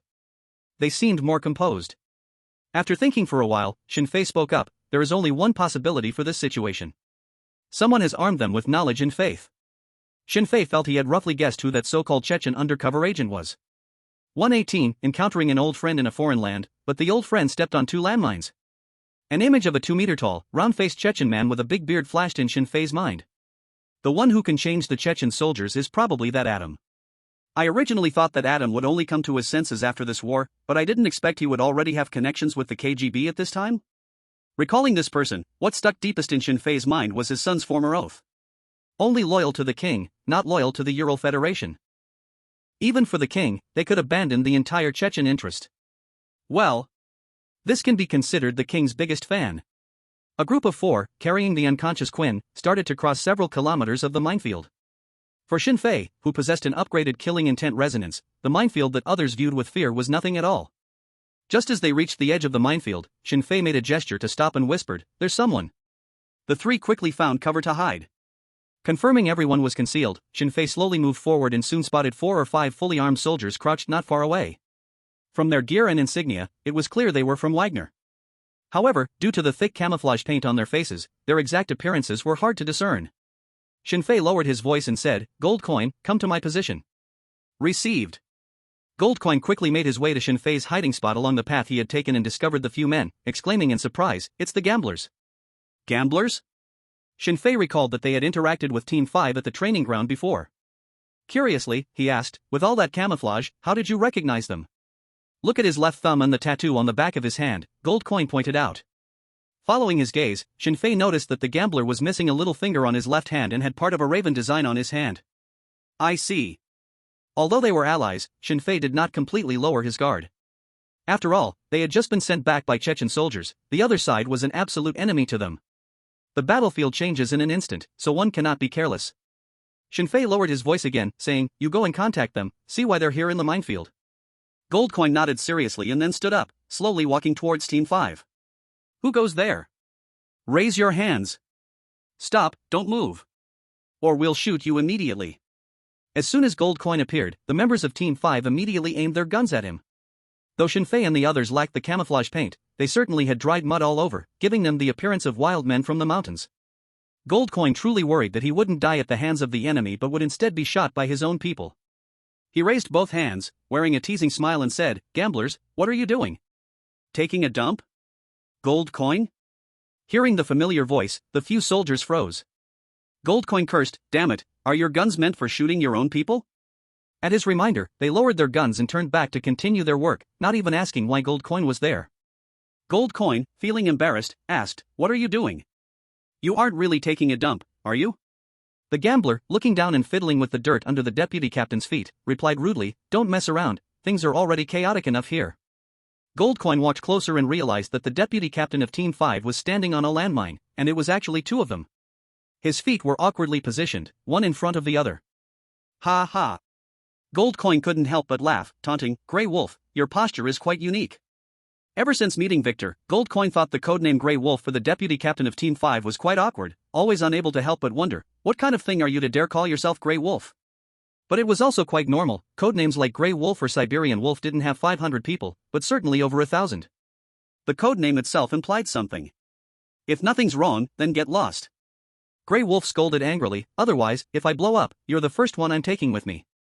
Goldcoin was going to retort, but upon seeing the landmines that had already been half dug out, he instinctively took 2 steps back, exclaiming in shock, "PFM-1 high-explosive anti-personnel mine? Isn't this from the Yavarin country? How could we be buried here? So many strange things have happened recently. Didn't the Goldcoin remember that the Awolan kingdom announced support for punishing the Chechens, Ural Federation? How could they provide them with weapons and equipment? After all, such standard equipment cannot be bought on the black market, and since one has appeared, it means there definitely can't be just one. How the hell should I know?" The Grey Wolf couldn't help but curse again, "If you're fine, just hurry up and get lost. This high-explosive anti-infantry mine has a pressure change of only 5 kilograms, making it very difficult to defuse, and a slight mistake could lead to the mine detonating early." However, the Goldcoin saw that the gambler had already dug out half the mine, completing the most challenging part. The next part was relatively simple. He didn't leave but waited by the side for Shinfei's next instruction. Just as the gambler was about to defuse the mine, Shinfei's voice echoed softly, "Gambler, if you don't want to kill everyone, don't move." Everyone was stunned again and looked towards the source of the voice. Another wild man. And they couldn't even recognize whose voice it was this time. But the two mercenaries who had previously fought Shinfei recognized his voice. Trigger quietly reminded, "Captain, it's that mercenary called Razor." Razor? The gambler thought of the opponent's incredible CQB skills, and then remembered who Razor was, asking, "Weren't you in the Caucasus, serving as a loving nanny to the oligarch's granddaughter?" Military soldiers' information is often delayed. They only knew Team 7 was in the Caucasus, protecting the oligarch's granddaughter. Then the Second Chechen War broke out, and they were called to the battlefield, after which they didn't know what happened. The Grey Wolf, perhaps under too much pressure, talked a lot and couldn't help but curse, "Damn it, is it because the oligarch's granddaughter likes wild men that you are playing dress-up? I have to say, you do act really well." The gambler stopped his actions, looked at Shinfei, and asked, "Razor, tell me what you discovered?" Because of his previous CQB skills, no one treated him as an ordinary newbie. Shinfei took 2 steps closer, reminding, "Under this mine, there are 3 hidden mines. Removing them isn't possible, breaking a leg is the best choice." As soon as these words fell, everyone's faces turned pale. 119, we are here to pick up the KGB. Grey Wolf's Adam's apple rolled quickly, and he said with difficulty, "Razor, you're not trying to scare me, are you?" Shinfei retreated a dozen meters and waved to the gold coin, "Come here, don't spray yourself with blood." Gold Coin obeyed and walked over to Shinfei, shouting to them, "Gambler, I must remind you, Razor led us through the minefield in less than 2 hours. What? 2 hours, crossing a several-kilometer minefield? Are you kidding? Even if these mines were all buried by you 2 days ago, it wouldn't be possible to be that quick. This is impossible." Trigger frowned and said, "Even the world's top mine experts need at least a day to safely cross this area." Gold Coin didn't speak again. In fact, the previous reminder had been kind enough, worthy of the relationship between colleagues. As for whether they would seek help from Razor, and whether Razor would help them, that would depend on their luck. The Grey Wolf also threw caution to the wind and roared, "Captain, don't listen to them, you guys fall back, I'll defuse the mines myself." He said he didn't believe it. But he also didn't want to put the captain in danger because of himself. The gambler glanced at the mine that had already been dug halfway, turned to stare at Shinfei, and after pondering for a moment, asked, "Isn't there another way?" "Of course there is, I could dig it out myself." Shinfei thought to himself. It's not that his minefield skills were so high. Mainly because he has the skill of killing intent resonance as support, he can clearly judge the location of the hidden mines below and how they are triggered. But even if he personally gets on the field, the risk is still very high. A small mistake could implicate himself. If the one stepping on the mine is Gold Coin or Poland, Shinfei would choose to take the risk. But if it's just some other mercenaries he had met before, it's obviously not necessary. Shinfei shook his head and said, "There are only 3 outcomes. You dig for him, and you both die. He digs himself, and he dies. Or, as I say, break a leg to save your life." Team 5 fell into hesitation and silence again, and they knew they didn't have much time left to make a decision. The longer they hesitated, the more unstable Grey Wolf's body would become. If the pressure changed later, they would indeed all be blown up. The gambler stared at Shinfei, feeling the calm and strong confidence from him, as well as a sense of oppression stronger than when he first met him. He has improved so fast. The gambler couldn't help but sigh in his heart, and at the same time made a decision, "Grey Wolf, break a leg." Grey Wolf's face turned pale, hesitating to speak, but finally just nodded heavily. The process of breaking a leg to clear mines was very simple.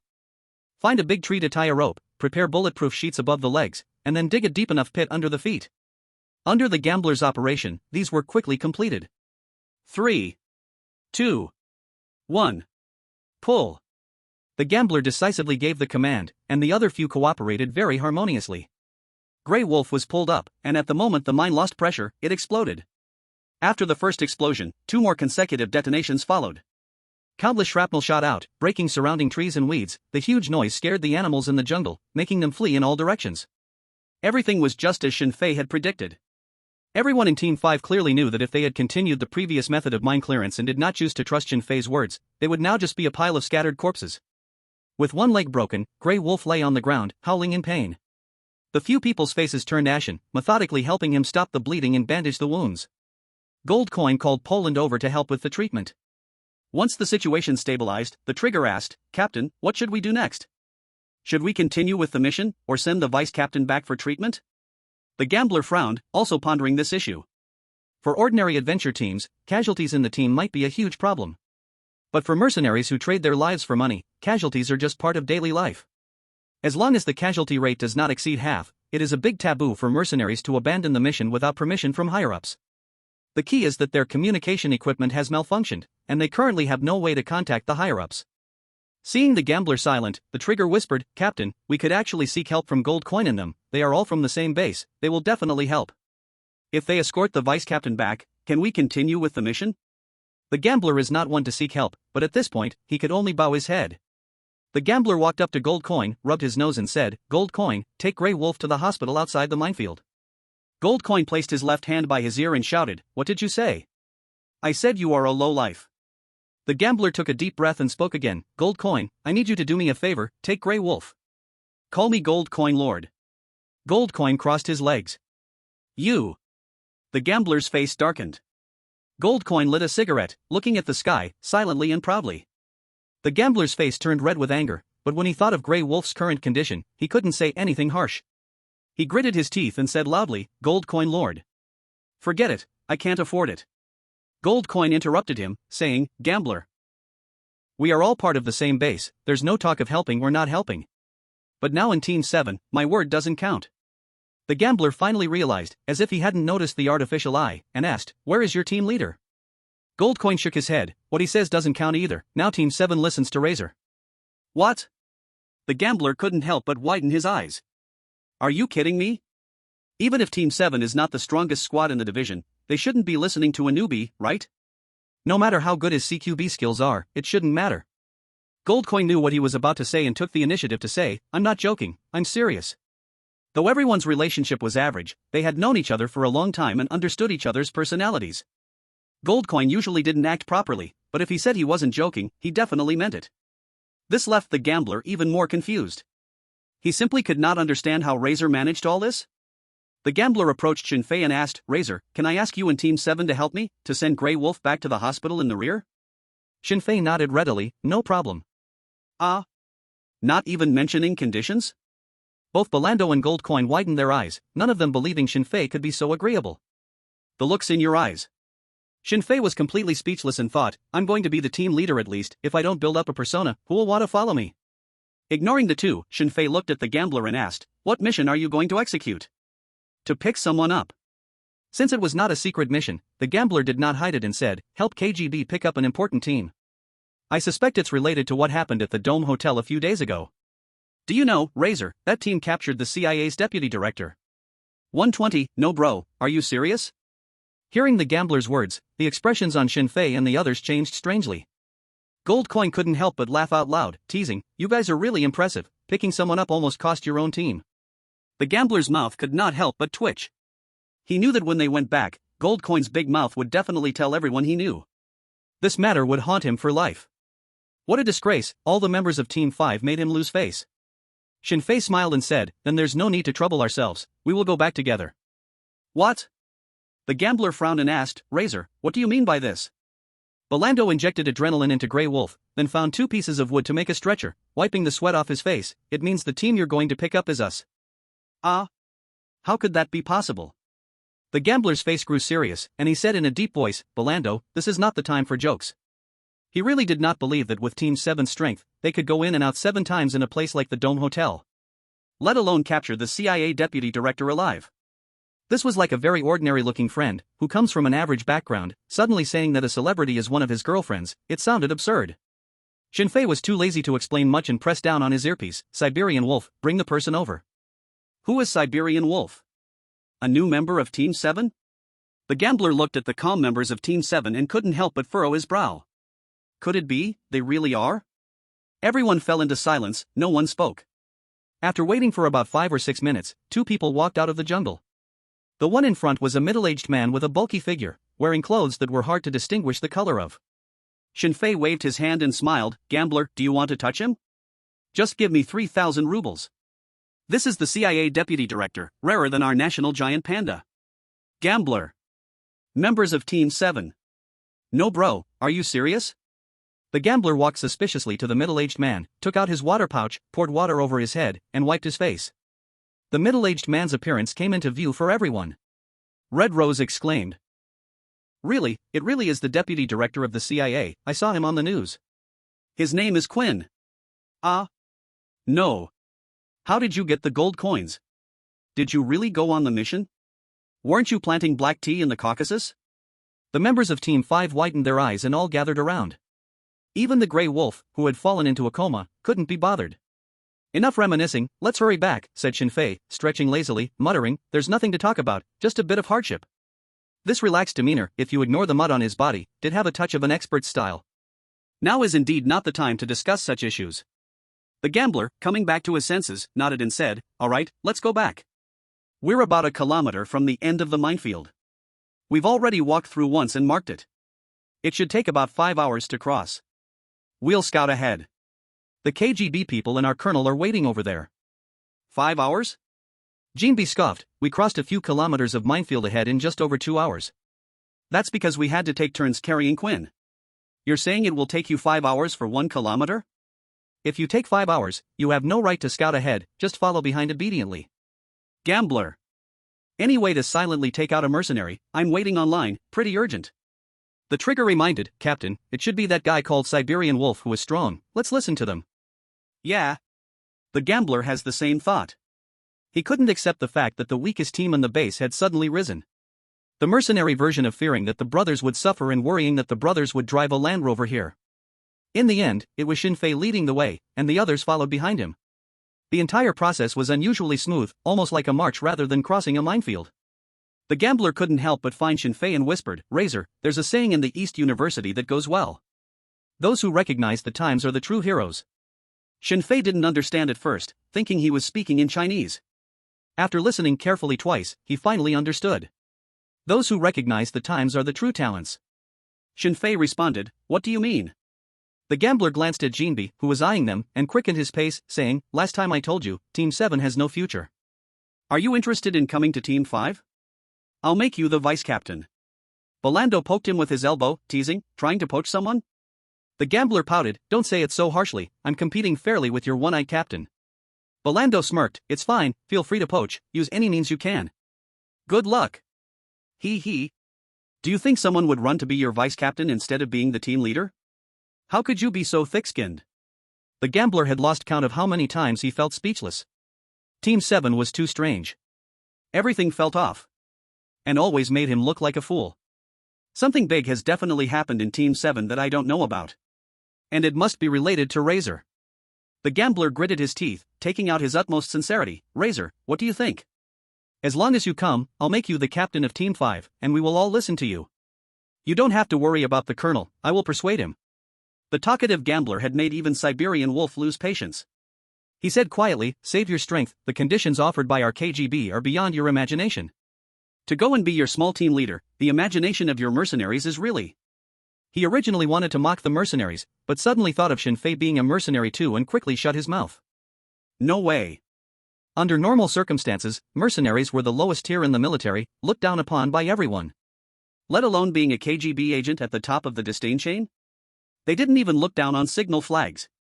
It's just that Shinfei was too special. No one could have imagined that such a talent would emerge from a crude mercenary team. Did the KGB want to recruit Razor? And offered generous conditions? The gambler clenched his teeth, no longer speaking, determined to find out what this guy had done. The two small teams fell into silence, and after about 10 minutes of travel, they finally left the minefield. Ahead was a large military camp, with tents hidden all over the jungle. As they approached, the two small teams rushed out. Both sides identified themselves and sent the injured to the field hospital for treatment. The Siberian Wolf took Quinn to hand over to the KGB. Shinfei and the others removed their dirty clothes and finally walked into the bathroom as they had wished. 121, can't you just talk properly? After settling the gray wolf, the gambler went straight to the colonel's office. The colonel was a middle-aged man in his 40s, wearing a combat uniform without insignia, with a long scar on his face. Seeing the gambler, the colonel froze for a moment and asked darkly, what happened? Why didn't you apply and just gave up the mission? Team 5 had set off half a day ago. According to the colonel's estimates, they should take 2 days to cross the minefield. After receiving that small team, it would take another 2 days to return. Now he had only been gone for half a day and returned, which surely meant the mission had failed. The gambler looked at the colonel with a complicated expression and replied, the people have been brought back. What? The colonel's eyes widened. The gambler recounted everything that had happened in the jungle. The expression on the colonel's face also became very complicated. The gambler was taken aback and subconsciously questioned, Colonel, wasn't it you who assigned the mission to Team 6? The colonel shot him a glare. The gambler realized and said apologetically, sorry, I got too excited. Wagner was not as disciplined as an army, but that did not mean lower ranks could confront or question their superiors. This was a red line. The colonel said in a deep voice, "Go call Gold Coin and the others." Actually, he was just as confused. He only knew that the one-eyed had sacrificed, and everyone in Team 7 was in the hospital recovering. What had happened afterward was beyond his knowledge. Understood. The gambler left the office, asked around, and finally found members of Team 7 in the dormitory. They had already finished showering and fallen into a deep sleep. Shenfei was not asleep and asked when he saw the gambler, "What's up?" The gambler said, "The colonel wants to see you." The colonel? Shenfei remembered, it was the person in charge of Wagner in Petersburg. The colonel was his code name. Shenfei got up and said, "Let them rest, I will go with you." The gambler reminded, "Razor, you haven't met the colonel yet. I must remind you, he has a pretty bad temper. Even if you are better than other mercenaries, it doesn't matter, we should still follow his wishes and take the whole team over." Bad temper? Shenfei smiled and said, "No problem, I'm great at dealing with people who have bad tempers." The gambler wanted to say something, but seeing Shenfei's confident demeanor, he suddenly didn't know what to say. The two walked out of the tent and made their way to the colonel's office. The colonel looked Shenfei up and down and questioned, "Are you Razor?" This was their first meeting. Shenfei nodded, "Yes, colonel." The colonel asked with a cold face, "Who sent you to the Dome Hotel to carry out the mission?" "Which agent named Siberian Wolf?" Shenfei replied, "Colonel, this needs to be kept confidential, you can directly ask the KGB." "What a joke, why would I ask them directly if I needed to come to you?" The colonel's face darkened even more. Just like the gambler said, his temper was indeed not good. "Answer my question." The colonel felt his authority was being challenged. The gambler quickly explained, "Colonel, you know, the KGB has the authority, without going through." "Did I ask you?" The colonel stared at the gambler with an expressionless face. The gambler quickly lowered his head slightly, feeling unhappy, but did not retort. Shenfei tilted his head and looked at the colonel, puzzled as he asked, "Hey, can't you just speak properly?" In an instant, the atmosphere in the entire office became extremely silent. "So fierce?" The gambler hurriedly wanted to explain. Shenfei blocked him and said unkindly, "Gambler, you're a damn mercenary now, can't you be a bit more tough?" After saying that, he turned to the colonel and questioned, "I'm here to be a mercenary, don't give me that stinky leader face, I'm not buying it. You give me money, I do missions for you. Someone else gives me money, I do missions for others, got it?" "Idiot." Shenfei turned around and prepared to leave. His confidence did not come from the king promising him a division and a Wagner base. What a joke. His strength was his greatest confidence. Don't even think about making him bow down, even if it's the damn king. Why should I eat standing up when I can eat sitting down? Even if he had nothing, with Shenfei's strength now, he could still rise in another chaotic country. Although less than 2 months had passed, he was indeed no longer the person he used to be. Can it still be like this? The gambler was dumbfounded, he felt it was not right, but also genuinely envied Razor. To dare to speak and to insult, this is what life is about. Stop. The colonel's face turned pale with anger as he suddenly stood up and shouted, "Razor, do you want to rebel?" Shenfei stopped in his tracks, turned his back to him, and said coldly, "I'll give you a suggestion, take your hand out of the drawer. Otherwise, you will regret it in your next life." The colonel was stunned, instinctively lowering his head. At this moment, his hand was indeed in the drawer, holding a handgun. But he saw it like this. Just as the atmosphere in the room fell into awkwardness, an old voice sounded, "It seems I came at the wrong time." As the voice fell, a man dressed in a black leather jacket and wearing a top hat walked in. He first approached Shenfei, took off his hat, and said, "Razor, you've worked hard. Is there anything I can do for you?" Damn, Shenfei could not help but marvel inside. Look at that, look at that, look at KGB, look at that Victor. Truly completely different from the rough mercenaries. If Shenfei was not unpatriotic, his first choice would really be to join the KGB.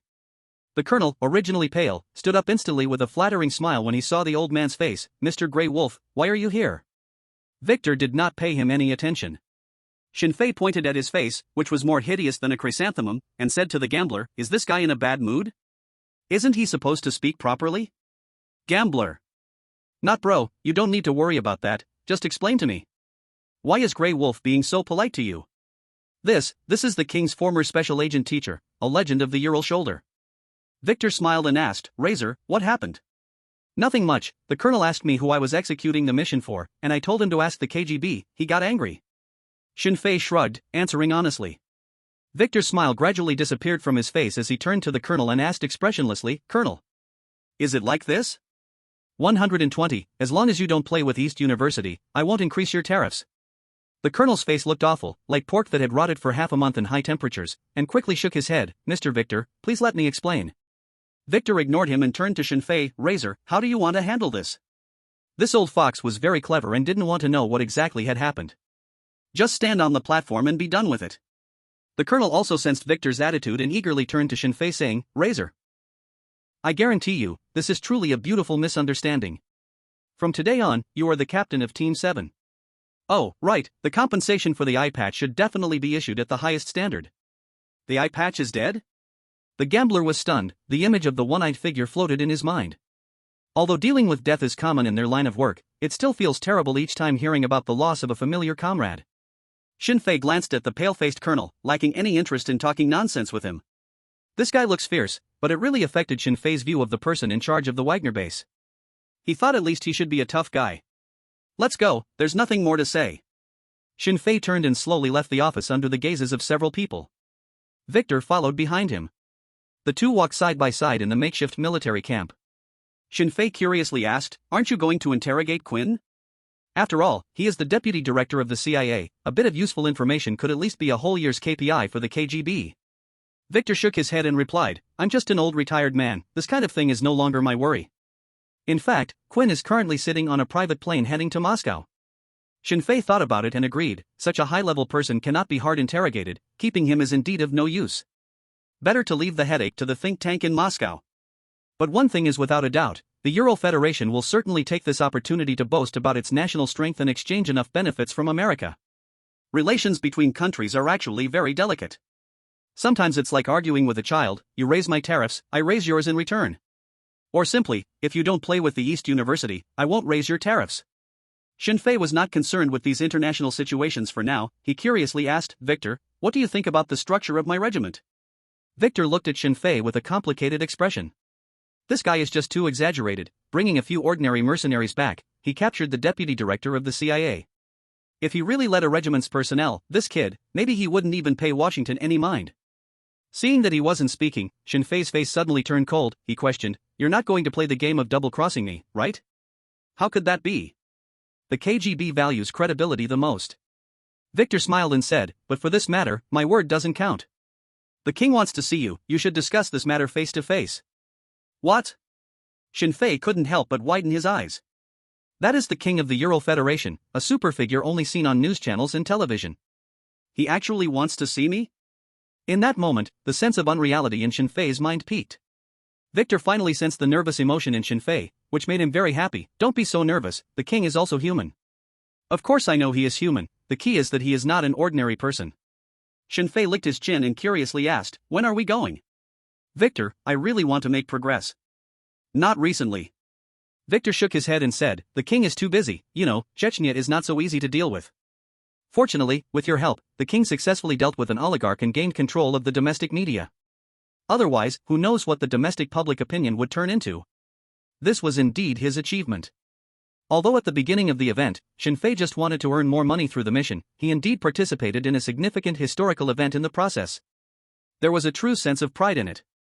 The two had already walked over 100 meters, and ahead was the dormitory where Shinfei and the others rested. Victor stopped and looked at Shinfei, asking, do you know why this time Wagner came to pick you up instead of the 58th Army? Shinfei pointed at himself and teased, do you think I am a god? Everything has to be known. Ha ha. Victor paused for a moment, then let out a calm laugh. Razor, haven't I said that chatting with you is a very easy thing?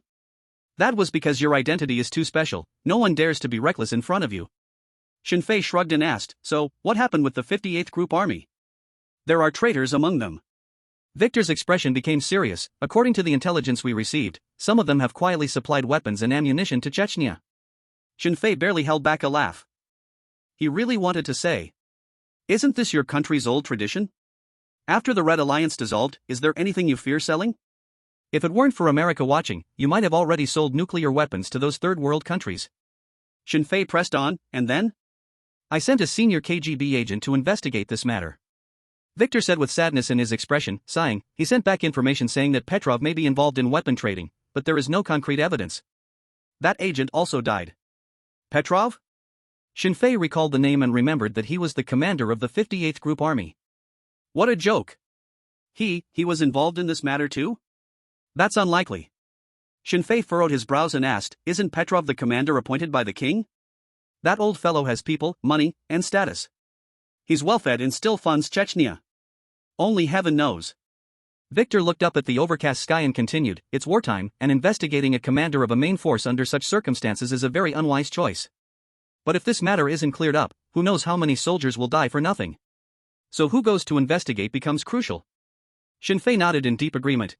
It's best to find someone with no direct conflict of interest with either side and someone who has a good relationship with both to investigate. But that's impossible, any country." Shinfei paused and suddenly thought. This damn thing meets all the conditions and won't provoke the 58th Group Army's resentment. Isn't it just me? He immediately shook his head and said, "You old man, don't set me up.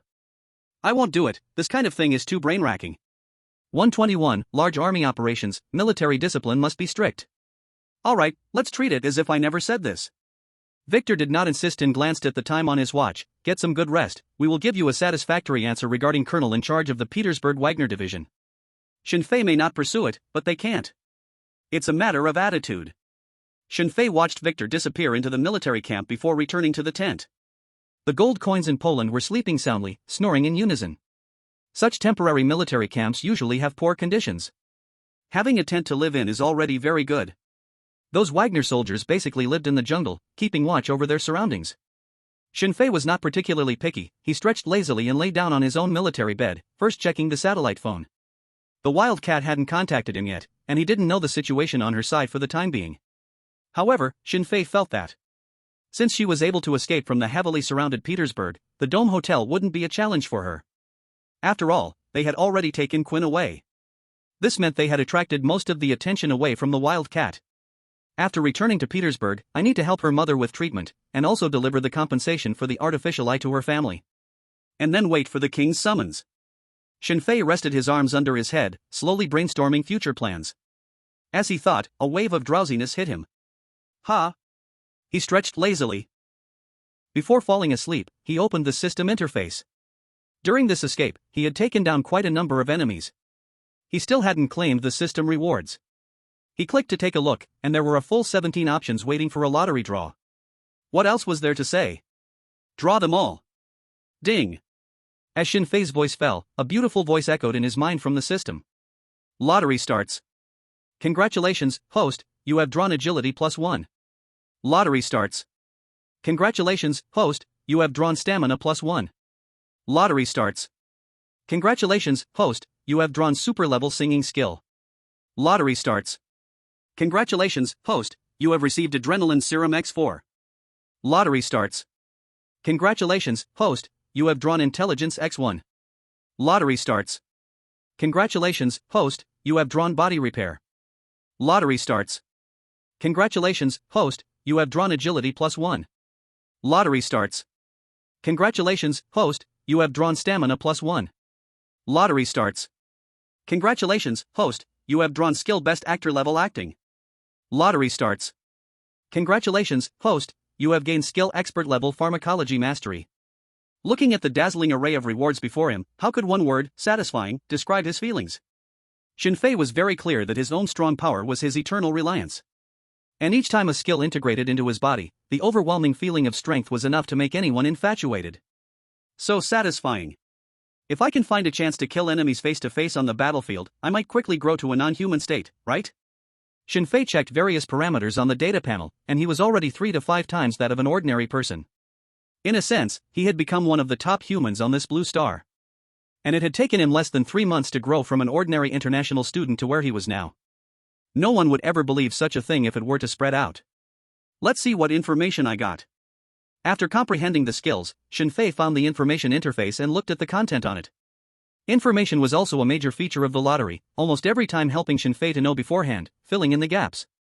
Information: in the Southern Battle Zone Field Hospital, there exists a large number of faulty medical packs. As of this moment, 312 soldiers have lost limbs due to these medical packs. The war between the Ural Federation and Chechnya was divided into southern, central, and northern battlefields. The southern battlefield advanced the smoothest, encountering almost no resistance. Although the central battlefield was the largest in scale, both sides were still in a fire consumption phase. Fighting was like going to work, fire the cannons during work, and finish the required amount for the day before getting off work. Soldiers from both sides even drank together in bars in some non-combat zones. It was surreal, but this was the true normal. The real fierce fighting, even reaching urban combat stages, was in the northern battle zone where Shinfei was located. The first aid packs actually have problems? Damn, this is too much of a scam, right? Shinfei was aware that the Ural Federation was a country with very flexible bottom lines. Nothing was surprising when something happened, but something like a first aid pack, especially during wartime, absolutely shouldn't have problems. Unless there was something behind this. I have to go take a look, or else who knows how many people will die because of substandard first aid packs. If I really can establish my own team in the future, then this will definitely be my best opportunity to make a name for myself. Shinfei thought about these things in his mind and gradually fell asleep. The reason he didn't go overnight was that going to the field hospital at midnight was a strange thing to do. If he really found something when he got there, it would be hard to explain. Moreover, the ones who died were not people he knew. The more people died, the more panicked the soldiers in the hospital would be, and the better the effect he could achieve after taking action. It was simple logic. Caucasus, Central Battlefield. 58th Group Army, Military District Command Center. The room was filled with high-ranking officials from the 58th Group. The acrid smoke made the entire conference room like a fairyland. For 3 whole days and nights, General Petrov, with bloodshot eyes, held a nearly burnt-out cigarette butt in his hand, staring intently at the electronic sand table in front of him. The Chief of Staff reminded him, "Commander, you should get some sleep. If you collapse." He. General Petrov sneered, "There are many people in Moscow who can't wait for me to fall. How can I let them mock me? Moreover, in a large-scale operation, military discipline comes first. Our troops haven't slept, what right do we have to rest easy?" The Chief of Staff fell silent. An intelligence officer lifted his head and reported, "Commander, we've just received news that Quinn has been sent to Moscow, and the team responsible for the mission has also been identified. They are Wagner's men. The captain was killed not long ago, and the one currently in charge of this team is a mercenary called Razor." Razor? Hearing this name, many people in the room widened their eyes. What a familiar name. 122, truly the graveyard of empires. The Chief of Staff lowered his voice to remind, "Commander, Razor is the Huaxiao person who toppled the Malinov family." Is it him? General Petrov was taken aback and asked in surprise, wasn't he just back in Petersburg? So soon, to carry out a mission again? At that time, the 58th Group Army had sent Shinfei and others back to Petersburg. He still had some impression of it. Many high-ranking officials in the conference room were also surprised. If last time they brought down the Malinov family was a fluke, then this time coming back alive from the Dome Hotel is truly not something an ordinary team can achieve. General Petrov glanced around the room and coldly questioned, under the same conditions, which Special Forces team from our 58th Group Army could accomplish this mission? No one spoke. The conference room fell into a dead silence. Secret infiltration is not difficult. Secretly escaping is also not particularly hard. But to secretly infiltrate, and then escape with the American CIA deputy director while causing such a commotion, even the best team has to weigh their own strength. Do we still have to let mercenaries tell us how to be soldiers? General Petrov had a look of anger at their lack of progress and said in a deep voice, "Tell all special teams that after the war ends, they all must go to hunter school for further training. If they don't achieve an A+ graduation rating, they need not come back." The colonel officer in charge of special forces stood up straight and said, "Yes, I guarantee we will accomplish the task. This is all a huge mess." General Petrov calmed down a bit and asked, "What is the situation at the Southern Battlefield Hospital?" The colonel, military doctor, wearing a white coat, looked pale as he stared at the medical report in his hand and reported, "Not good, another 151 lightly wounded were amputated yesterday." Almost as soon as he finished speaking, the atmosphere in the conference room turned dead silent. The powerful sense of oppression made everyone's breath stop. General Petrov, with a cold face, asked word by word, "Haven't you figured out the cause yet? The large scale of amputations among the wounded is a very demoralizing issue. If not handled properly, it will definitely affect the morale at the front. Urban warfare constantly challenges the limits of humanity, and under such circumstances, whoever's morale falls first will suffer greatly." Cold sweat visibly covered the military doctor's forehead as he gulped hard and said, "Report, still investigating, should be." General Petrov frowned slightly and retorted, "Should be." The military doctor's body trembled slightly. Military authorities have absolute power during war, let alone General Petrov being a trusted aide of the king. If he wants to enforce battlefield discipline, it's as simple as a word. At least at the front lines. Even the 7 oligarchs wouldn't have any say.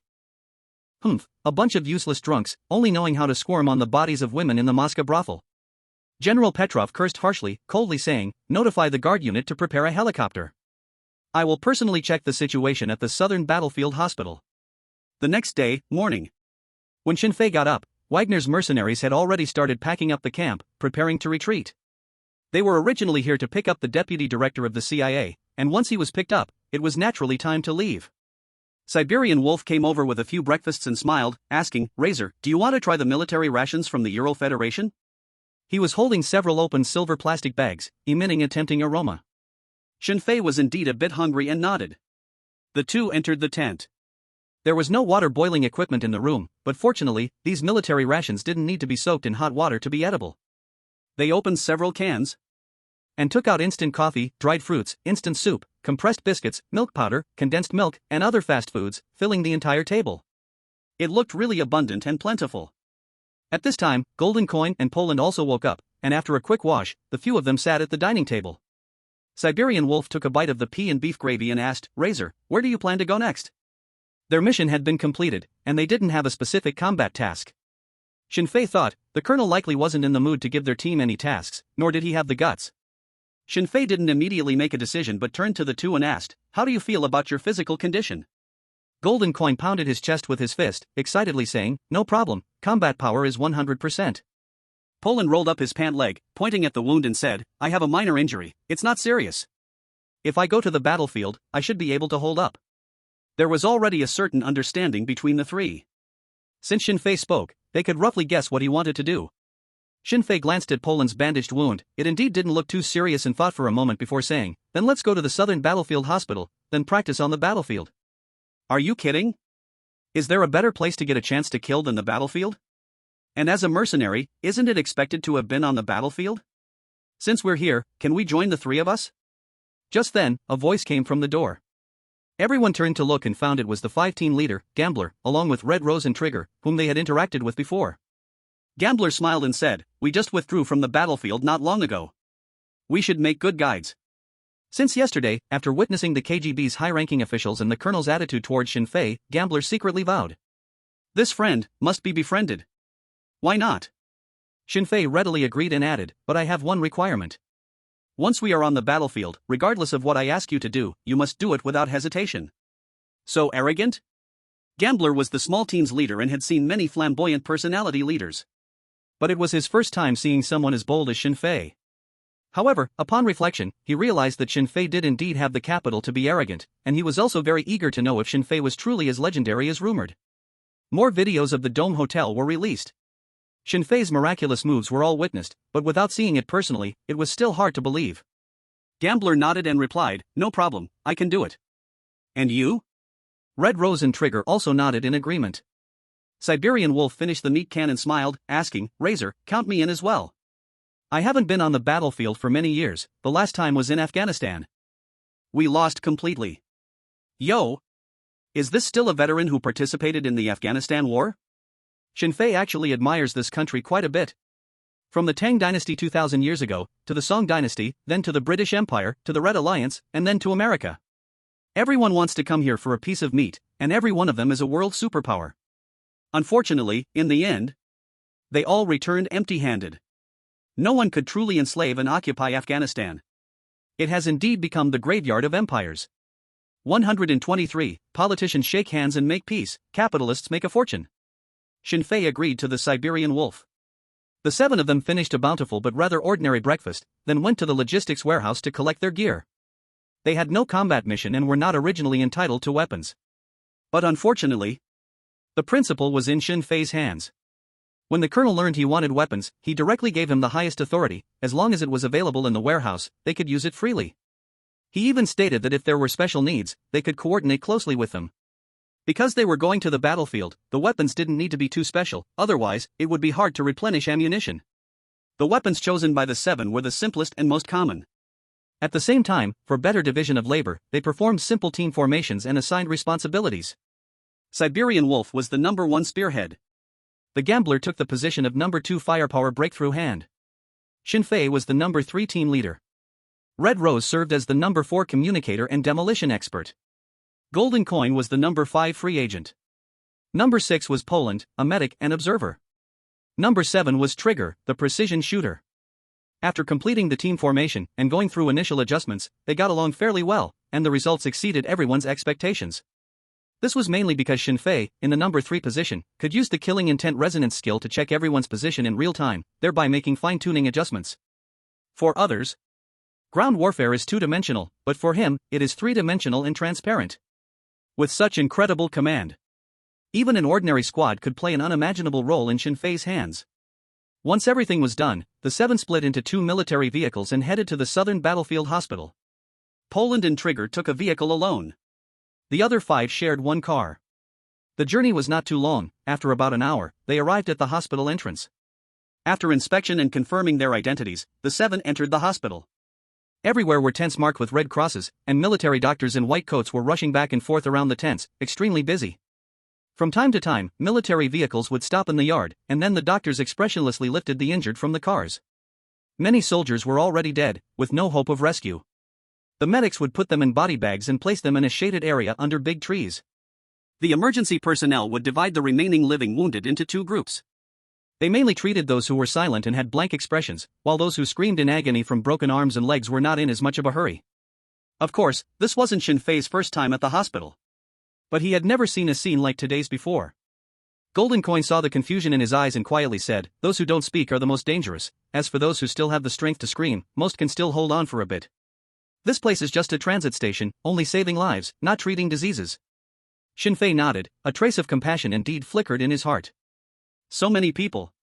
Who are these children? Who are their fathers? What did they fight for on the battlefield? When the war is over, politicians shake hands and make peace, capitalists make a fortune, and only those ordinary yet great mothers bury their children with tears. Sigh. Shinfei sighed. He murmured, "Siberian Wolf, how did you end up in the Afghanistan war?" Siberian Wolf showed a knowing look on his face and said casually, "If I told you I don't know, would you be very disappointed? Actually, before we left, we had no idea where we were going or what we were supposed to do. After daily training, we were just taken onto a plane. As for why we became soldiers, back then, soldiers were highly respected, not like today." Shinfei nodded.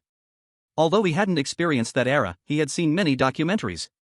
Whether it was the military parades or the battle scenes captured by photographers, one could feel the spirit of the soldiers from that time.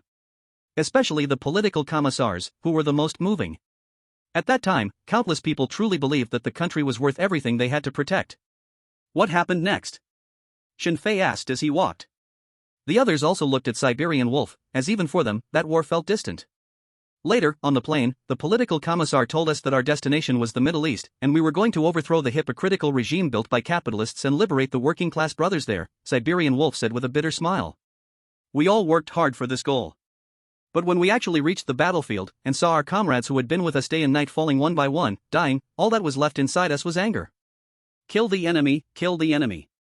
Only by watching the enemy's bodies fall one by one could that anger be dispersed. Then, later, it became numbness. Every day felt like we were walking dead. Siberian Wolf's expression flashed with pain. Gold Coin, who suffered from severe PTSD, understood this feeling the best.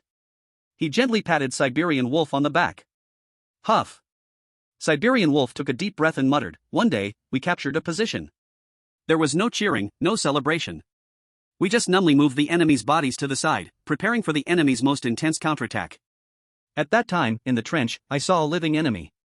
He was a fat man, and he startled me. We aimed our guns at him. The fat man slowly turned his head. His face was very strange, his features awkward, with a friendly smile on his face. He was holding a rose in his hands. His smile, I still remember it to this day. Do you know what was written on his clothes?" He paused for effect, and the others slowly shook their heads. The surviving enemy soldier on the battlefield didn't hold a gun, but a rose. This itself was enough to make people curious. Siberian Wolf showed a bitter smile and said, on his clothes was a crooked English phrase, which roughly said that this soldier was a child with Down syndrome. You know, what you call a fool in China. His comrades begged us not to kill him, to let him live. It was obvious that his comrades had taken good care of him. After hearing this, the atmosphere among the group became silent. Especially in a battlefield hospital, it made everyone feel a sense of suffocating uncertainty about what to say. Shinfei asked, "What happened next? How did you handle him?" Siberian Wolf glanced at the ceiling with a somewhat guilty look and didn't speak. No one asked further. He. In times when both sides were running low on war resources, how could they waste resources on an enemy who had no intelligence value? War is always that cruel. Only in fairy tales do you find beautiful endings. The 7 of them walked through the battlefield hospital's tents, and just as they were about to reach the tent where the doctors rested, a sudden roar of helicopter blades came from above. The 7 looked up. 5 helicopters flew in a shape combat formation, hovering above the battlefield hospital before slowly descending. What a grand occasion! Shinfei and his team exchanged glances, curious about what kind of big shot this time would be sent over. Do you suspect the medical equipment? Shinfei asked. Gold Coin looked up at the armed helicopter gradually descending and curiously asked, is this big show because the commander of the 58th Group Army got injured? Such a big character couldn't possibly get injured, the Siberian wolf shook his head. Even if they were actually hurt, they would be sent straight to the rear, not to a field hospital. What he said made sense. After all, this place can't cure much. Shinfei could roughly guess that the helicopter likely carried high-ranking officials from the 58th Group Army. But they definitely weren't here for medical treatment. It should be related to the recent surge in amputations. The helicopter landed in the designated area. The hospital director, who had been waiting nearby, along with 7 or 8 staff members, all went to greet them. The cabin door opened. 2 familiar figures stepped down from the helicopter. Oh. Isn't this the chief of staff of the 58th Group Army, and also General Petrov? Shinfei recognized them. After stepping off the plane, the chief of staff noticed Shinfei standing not far away with his small team. Although it was a temporarily formed group, and the equipment was standard issue, the spirit of the people was completely different. Excluding Shinfei, who was a Huaxia man, even the physically weakest, Poland duo, had a presence far beyond that of ordinary soldiers. Not to mention, there were the gambler, Gold Coin, and the Siberian wolf, 3 strong men like little mountains, exuding fierceness from within. Each one looked like they came straight out of a movie starring Stallone. It was impossible not to attract attention. The chief of staff quietly whispered something to the guard beside him. Soon, a major guard approached the 7 and inquired, which one of you is Mr. Razor? Ah. Seeing this scene, the Siberian wolf and the gambler were all stunned. Come on, you might have connections with the KGB, but how do the high-ranking officials of the 58th Group Army know you? Are you an international student? Could you be a new recruit who just joined Wagner? No way. Shinfei slowly nodded, I am. Mr. Razor, the chief of staff wants to see you, please come with me. The major guard was extremely polite, showing no disdain or superiority typical of regular army meeting mercenaries. This made everyone feel comfortable. Shinfei nodded slowly. The guards standing next to them collected all the weapons they carried, including military daggers. This was very normal. After all, they were about to meet a general from the Ural Federation. If we talk about official power, this guy could at least rank in the top 10. In ancient eastern regions, he would definitely be a lord of one side.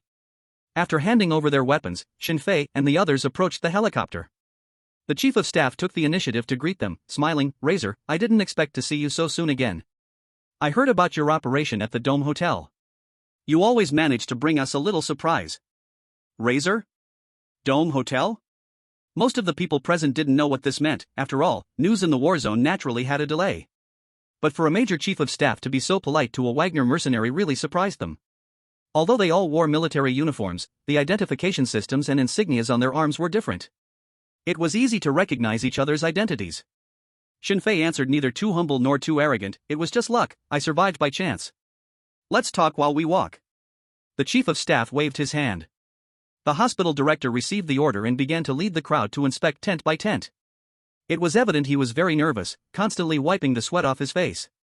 After all, just yesterday, they had performed as many as 100 amputations in a single day. This is an absolutely intolerable major medical accident for the superiors. This is not only about the disability of soldiers, but also involves a series of subsequent treatments, post-war compensation, job arrangements, and other related issues. To say something very selfish, from the perspective of the country, the losses caused by disabled soldiers are far greater than the one-time cost of compensation for direct casualties. Moreover, international negative impacts must also be considered, as well as the influence of these disabled soldiers on the domestic public after returning home. If the common people do not want to fight, or even take to the streets to protest and create various incidents, then the war will indeed be very difficult to sustain. It would also boost the morale of the Chechens. The chief of staff did not listen to the report from the dean, or maybe he already understood these data very well, but instead curiously asked, Razor, how did you come here? Did someone get injured during the operation at the Dome Hotel? Shinfei shook his head and replied, no, although the operation was dangerous, no one was seriously injured, I'm just here to visit comrades. In fact, he came to deal with the issue of the first aid kits, but he couldn't directly say that. Otherwise, he would definitely be questioned about the source of his information. That would inevitably lead to more trouble, just like last time when he presented the oligarch's surveillance. Shinfei still hadn't given a reasonable explanation for it. Fortunately, that piece of surveillance was also noticed by the king, the 58th Group Army, and the KGB. Because so many people were paying attention, Shinfei was able to maneuver between the three powers without getting into trouble so far. But this is only temporary. Sooner or later, he must come up with a reason that can persuade others. But for now, there is no rush. After the group toured the field hospital and saw the wounded soldiers, they finally arrived at the conference room. Throughout the process, General Petrov has not said a single word. This silence from beginning to end made everyone accompanying him feel an enormous pressure. Shinfei followed the chief of staff into the conference room, while the others waited at the doorway. Everyone took their seats. General Petrov's profound gaze swept over the management of the field hospital. No one dared to meet his eyes, even when they noticed him, they were afraid to breathe. The sense of oppression was indeed powerful. General Petrov coldly said, "Who can tell me, where exactly did the problem occur? Why did our soldiers, who were clearly lightly injured, become so severe that they needed amputations after being sent to your field hospital?" The main event had arrived. Not answering these questions properly could mean losing one's life.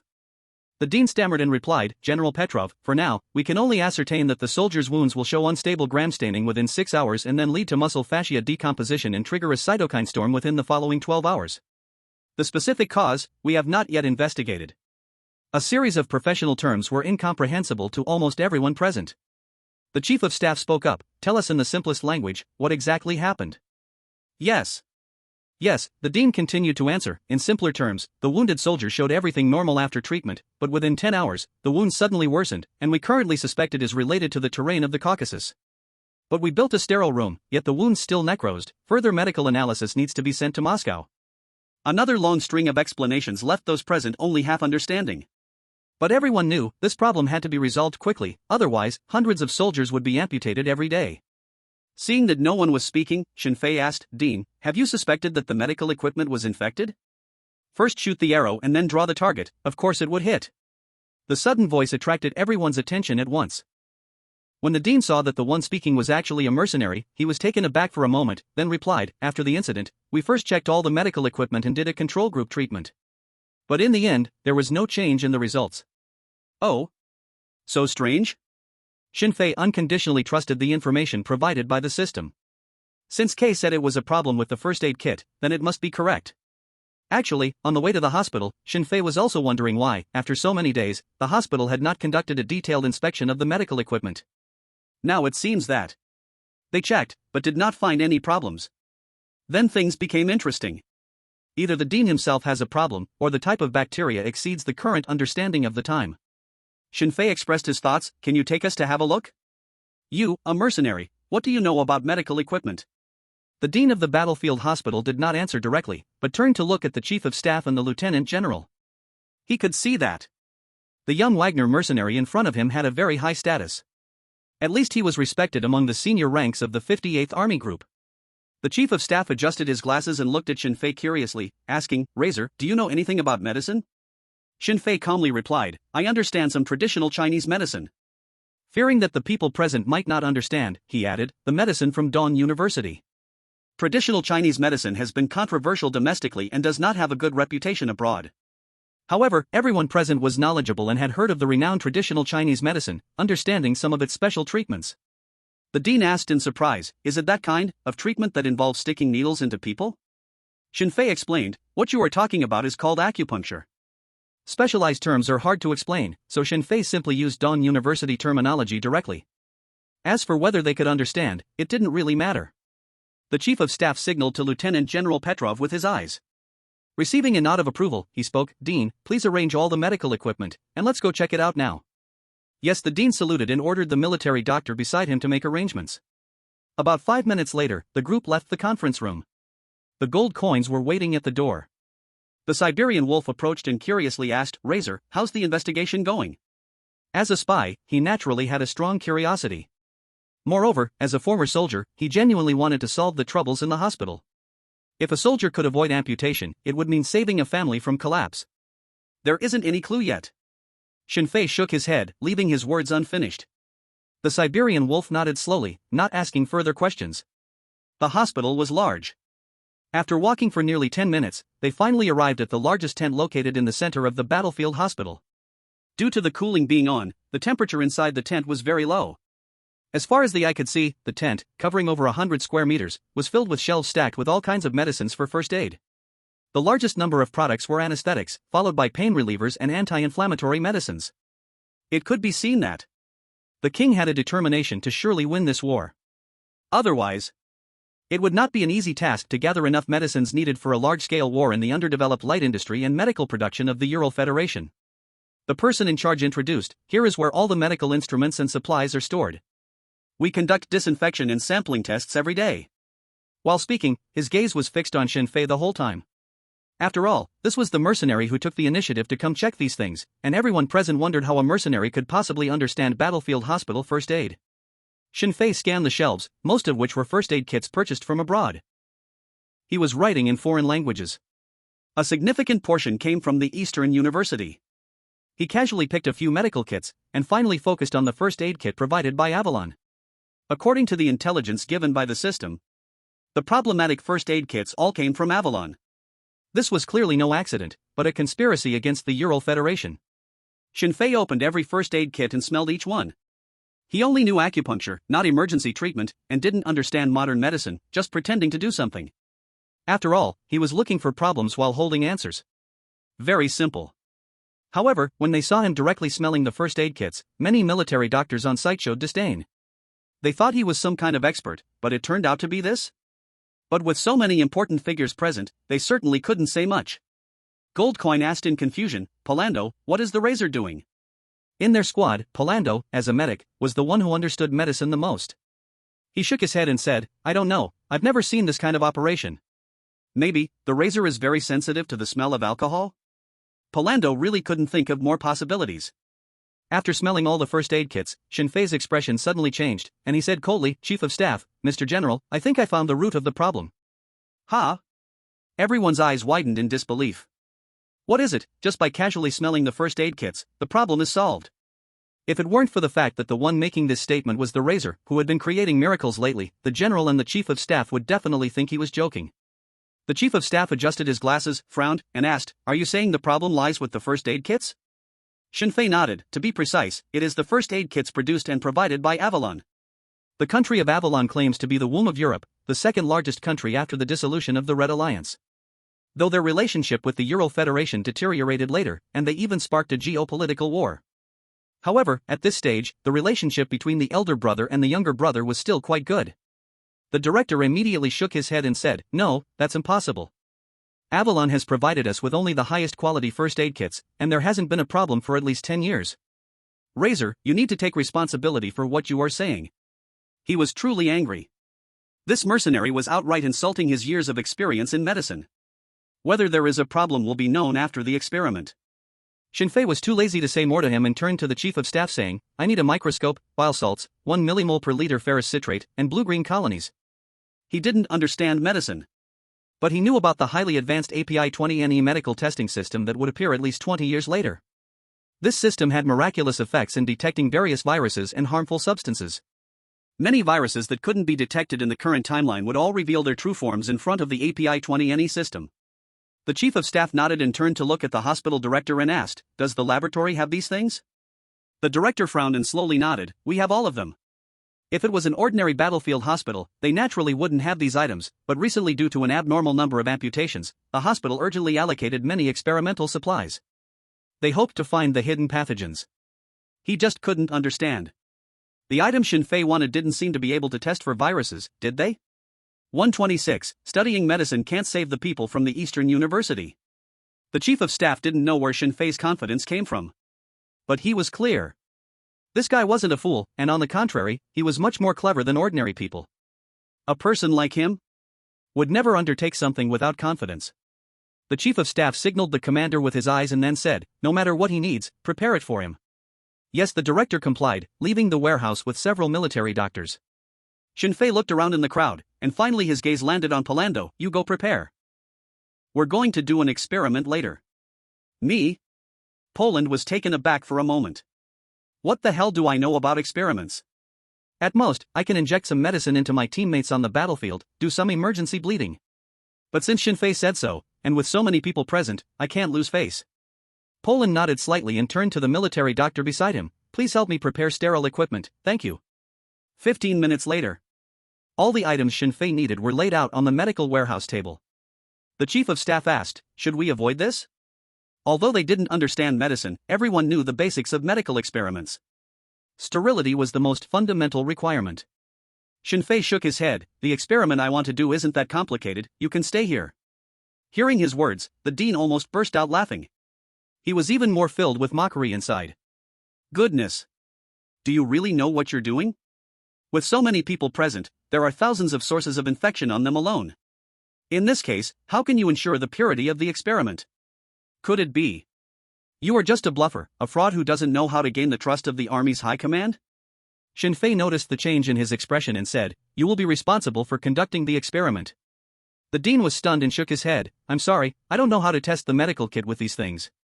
If you don't know, I can teach you. Shinfei didn't want to waste time arguing with him, but said directly, first, collect samples from the wounds. Remember, it needs to penetrate into the necrotic tissue by 5 mm and choose wounds that haven't been debrided. The reason for letting others do these things was because Shinfei himself couldn't do it either. That's just the reality. Even if you know the process, actually doing it is another story. It's like many online novels about time travel, where the first thing after rebirth is to copy the network novels from the previous life. Don't make me laugh. Take Doput Sung Cheong as an example. Even if you know the plot, and can remember those characters and twists, writing with the same flavor is almost impossible. Such things simply cannot be mimicked. The dean wanted to retort, but when he saw the chief of staff's gaze, he could only obediently nod and change into experimental clothing. Shinfei looked at Poland and said, you go with them.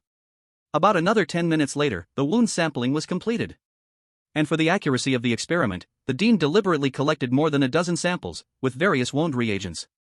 Most were taken from corpses, and some used living wounds. 10 pieces of slightly rotting tissue, with tender shoots growing at the edges, were placed on the experimental table. Shinfei took a quick look but couldn't make sense of it. He recalled the previous life's processes and commanded, first, use a TSB medium containing 10% bile salts to activate the virulence gene of the wound vibrios. Then use CHROMAGR with 1 millimole per liter ammonium ferric citrate for color development. Not having to perform the operations was indeed convenient. Shinfei only needed to speak, and those top-notch medical experts moved together like a well-tuned machine, working methodically according to his instructions. At first, everyone didn't take it too seriously. But as they continued, they were shocked to discover that the processes Shinfei described were completely a new testing method. It was even completely different from what they used to know. Doctors of this era mostly used ladder revival methods, dual toxin detection, or more simply, gas chromatography mass spectrometry.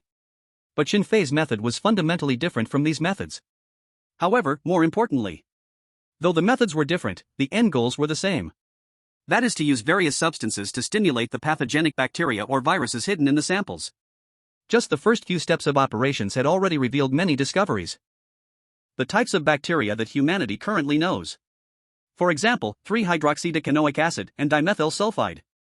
Just these alone are enough to show that Shinfei's testing method is useful. Moreover, the level of advancement and ease of operation far exceed the previous testing methods. But I don't know how accurate it is. If the accuracy is also high, then just this testing method alone could win the Nobel Prize in medicine. The director wiped the sweat from his forehead, looking at Shinfei, who was constantly issuing commands, in disbelief. He just couldn't understand. Why would a young mercenary understand biology so well? Why, brother, with your skills, wouldn't it be better to be a proper doctor? Why fight and kill on the battlefield? Somehow, the director recalled what a famous person from the Eastern University once said. Is this what they call the legendary inability of medicine to save people from the Eastern University? The others also couldn't understand what Shinfei was saying. But, was there anyone present who wasn't insightful?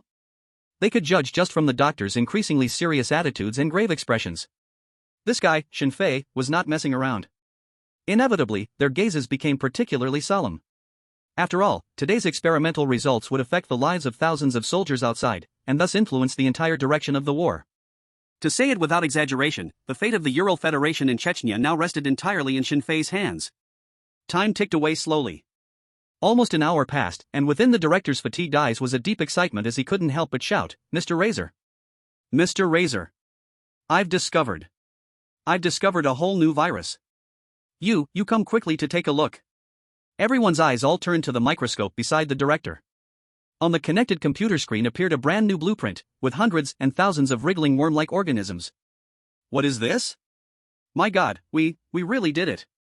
This is a medical miracle. We created a miracle. All the military doctors present became excited, even the clueless Poland duo showed an exceptionally stirred expression. Not far away, the chief of staff and the major general exchanged a glance, both letting out a sigh of relief. No matter what, no matter who it is. As long as they can solve the pressing issue of soldiers being amputated endlessly, they would definitely be first-class heroes. 127, Salute to the Chief of Staff. The director excitedly asked, Mr. Razor, do you recognize this bacterium? I know one. In fact, if it weren't for the fact that I had a medical student girlfriend in my past life, who made me study for a few days, I wouldn't even know the testing methods. Although I thought this in my heart, I couldn't show it on my face. Shinfei slowly nodded and said, in our Chinese medicine, this type of virus is called blood-hanging corpse wind. According to the records in investigating battle wound epidemics, this poison enters through wounds, first hiding in the Taiyin meridian, and when the yin and wei clash, it transforms into heat and creates wind. The wind and fire stir, corroding the veins and deteriorating blood, ultimately leading to a dangerous condition of reversing transmission to the heart. Ha! Shinfei said a long paragraph in Chinese, but no one at the scene understood it. However, everyone heard the words traditional Chinese medicine very clearly. So it really is TCM? I knew it. How could the medical technology of a country with 5,000 years of culture be so simple? Mr. Razor. Is traditional Chinese medicine hard to learn? Mr. Razor, what should we do now? Including the director, all the military doctors looked at Shinfei as if they were looking at a deity. For them now, no disease mattered, and the wounded outside didn't matter. What mattered was that they had discovered a whole new bacterium, a moment that had the potential to be recorded and passed down through generations. Even if they weren't the inventors, as long as they could have a bit of a connection with this matter, then he could be remembered throughout history. A name for all eternity. This is not a romantic notion exclusive to the people of East University. Shinfei looked at their hungry expressions and felt a bit uneasy inside. He had no doubt that if he asked them to strip and run naked, they would do it without hesitation. To hear the way of the Tao in the morning, one could die in the evening. Such a situation is especially evident in the medical field. The key is that the whole set he just described was completely made up. How could he know how to treat this kind of bacteria? He didn't even know the name of this bacteria. Purely shooting arrows first, then painting the target. First realizing there was a problem with the first aid kit, and only then thinking about the detection methods. Ahem, cough cough, Shinfei gently cleared his throat. The room instantly fell silent, everyone dared not even breathe. Shinfei glanced around, exuding an air of a master. The treatment of diseases is not a problem that can be solved overnight, and I don't have that much time. After saying this, he ignored the disappointed expressions of the military doctors present and turned to the high-ranking officers of the 58th Group Army, saying, if I'm not mistaken, the soldiers will be amputated solely because of the first aid kits from Yuolin. Moreover, this pathogenic bacteria could not have appeared out of thin air, it must have been carefully cultivated.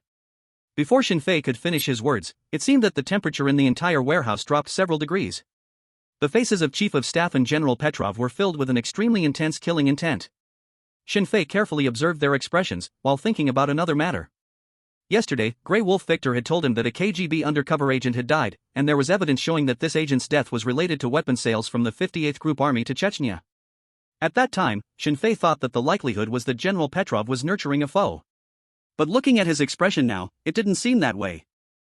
General Petrov took a deep breath and said in a low voice, destroy all medical equipment related to Yuolin. Now, immediately, at once. His voice was very cold, creating an illusion in the room that no one dared to breathe. Yes. We promised to complete the task. Quick. Everyone in the warehouse started getting busy. When the general is angry, blood could spill 5 steps. No one dared to touch his bad luck at such a time. After issuing the orders, General Petrov said nothing more and walked straight out of the warehouse toward the nearby helicopter. He was leaving, and everyone knew that what would follow would surely be a bloody storm targeting Yuolin. Everyone involved with this batch of first aid kits would find it hard to escape disaster. The Chief of Staff walked in front of Shinfei and smiled, saying, Mr. Razor, our 58th Group Army owes you a big favor. On behalf of all the soldiers in the group, I thank you for stepping forward today. Shinfei smiled back and asked, is there a tangible reward? The Chief of Staff nodded emphatically and replied, of course, how about the position of the camp commander of the Guard Battalion? You could enlist today with the rank of Major. Ha! The camp commander of the Guard Battalion beside them was taken aback. Goodness, does that mean I leave? But he also knew that if Shinfei really wanted to come, he would have no choice but to concede. In the battle at the Dome Hotel, he might still have a chance. Even if he couldn't bring back a living Quinn, the possibility of returning with a corpse was still there.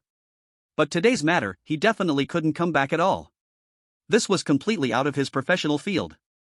Shinfei shook his head and said, "Let's forget it, the rank is too low. Our team really wants to go see if there are any missions for you in the 58th Group Army." The camp commander of the guard battalion sighed in relief. Fortunately, his position was saved. The chief of staff glanced at the mercenaries standing behind Shinfei and asked, "Are you all coming together?" Shinfei nodded. The chief of staff could see that Gold Coin and the others were also decent mercenaries. Of course, they were just decent. As for this so-called Siberian wolf, even compared to the best members of their 58th Group Army's special team, he is equally remarkable. The chief of staff lowered his voice, speaking at a volume only the two could hear. "Razor, to be honest, this team is a bit unworthy of you. If you enjoy an exciting and thrilling life, I can take charge and form a special team just for you. You can choose the members yourself."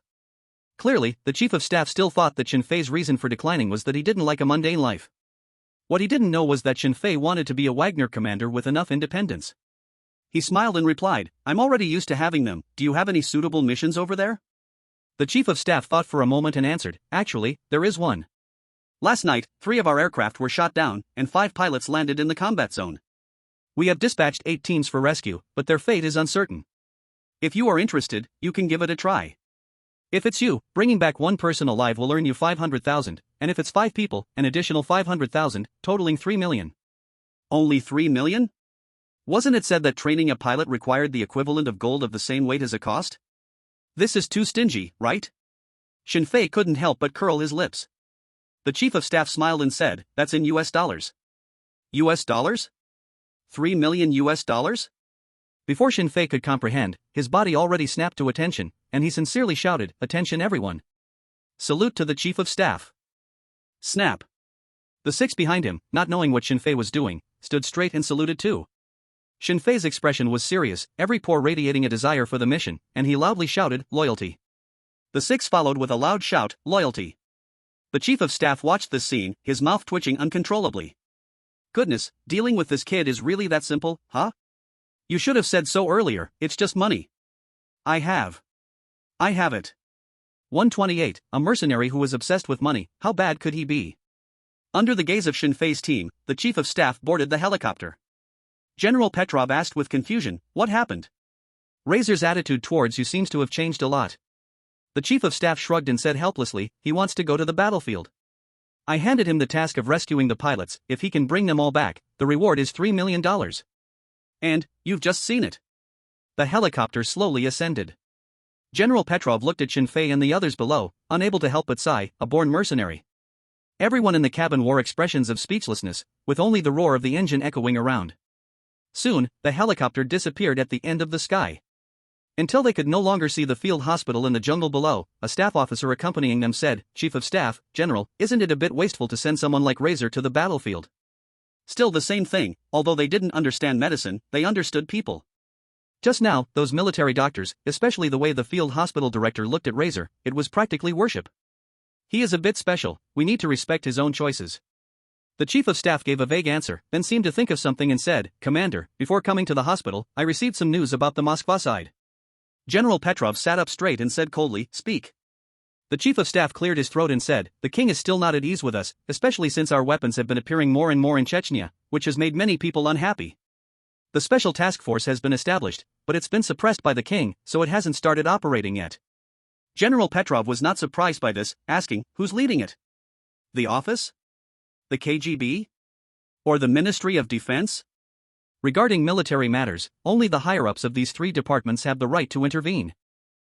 Unfortunately, the relationship between the military and these 3 departments is quite poor. Especially with the KGB. Both sides are in a state of mutual disdain, otherwise, there would be no need for the KGB to form the 7th Operational Directorate separately. The military thinks that KGB agents are just loafers who can't investigate anything clearly.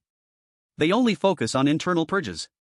From the KGB's perspective, all power institutions that pose a threat to the state seem like they are about to rebel by tomorrow morning. The other 2 departments are similar.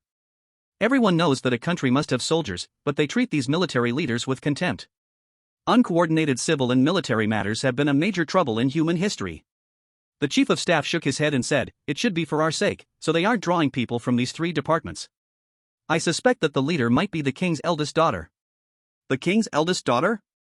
General Petrov was taken aback, a beautiful and ethereal figure flashing through his mind. Karina? General Petrov said, showing a nostalgic expression, murmuring, "I held her when she was a child, it's been so long that she's a young lady now." He had always worked close to the king and was familiar with his children. Especially Karina, who had even studied military matters with him for a time when she was young. The chief of staff nodded and smiled. "Having your former student investigate you is also a gesture of goodwill from the king." He. General Petrov sneered twice, saying dismissively, "Our king is far more terrifying than you think. To him, we are all just pawns." What goodwill? If he finds out I really have something to do with arms trafficking, he won't consider any relationships when he decides to eliminate me. No one in the helicopter spoke. Only General Petrov had the courage to say such things. The rest, even the chief of staff, dared not intervene too much on this matter. Forget it. General Petrov rubbed his eyes, fatigue flashing across his expression. "If they want to investigate, let them. Tell the Moscow side that if a special task force is indeed formed, I demand that Razor must be one of its members. I don't trust anyone else." Ah? You don't even trust your former student but trust a mercenary you've hardly met? General Petrov noticed the chief of staff's confusion and murmured, "After all, how bad can a money-loving mercenary be?" On the other side. After watching the chief of staff leave, a major officer politely said, "Mr. Razor, please come with me. I will tell you the details of the mission on the way."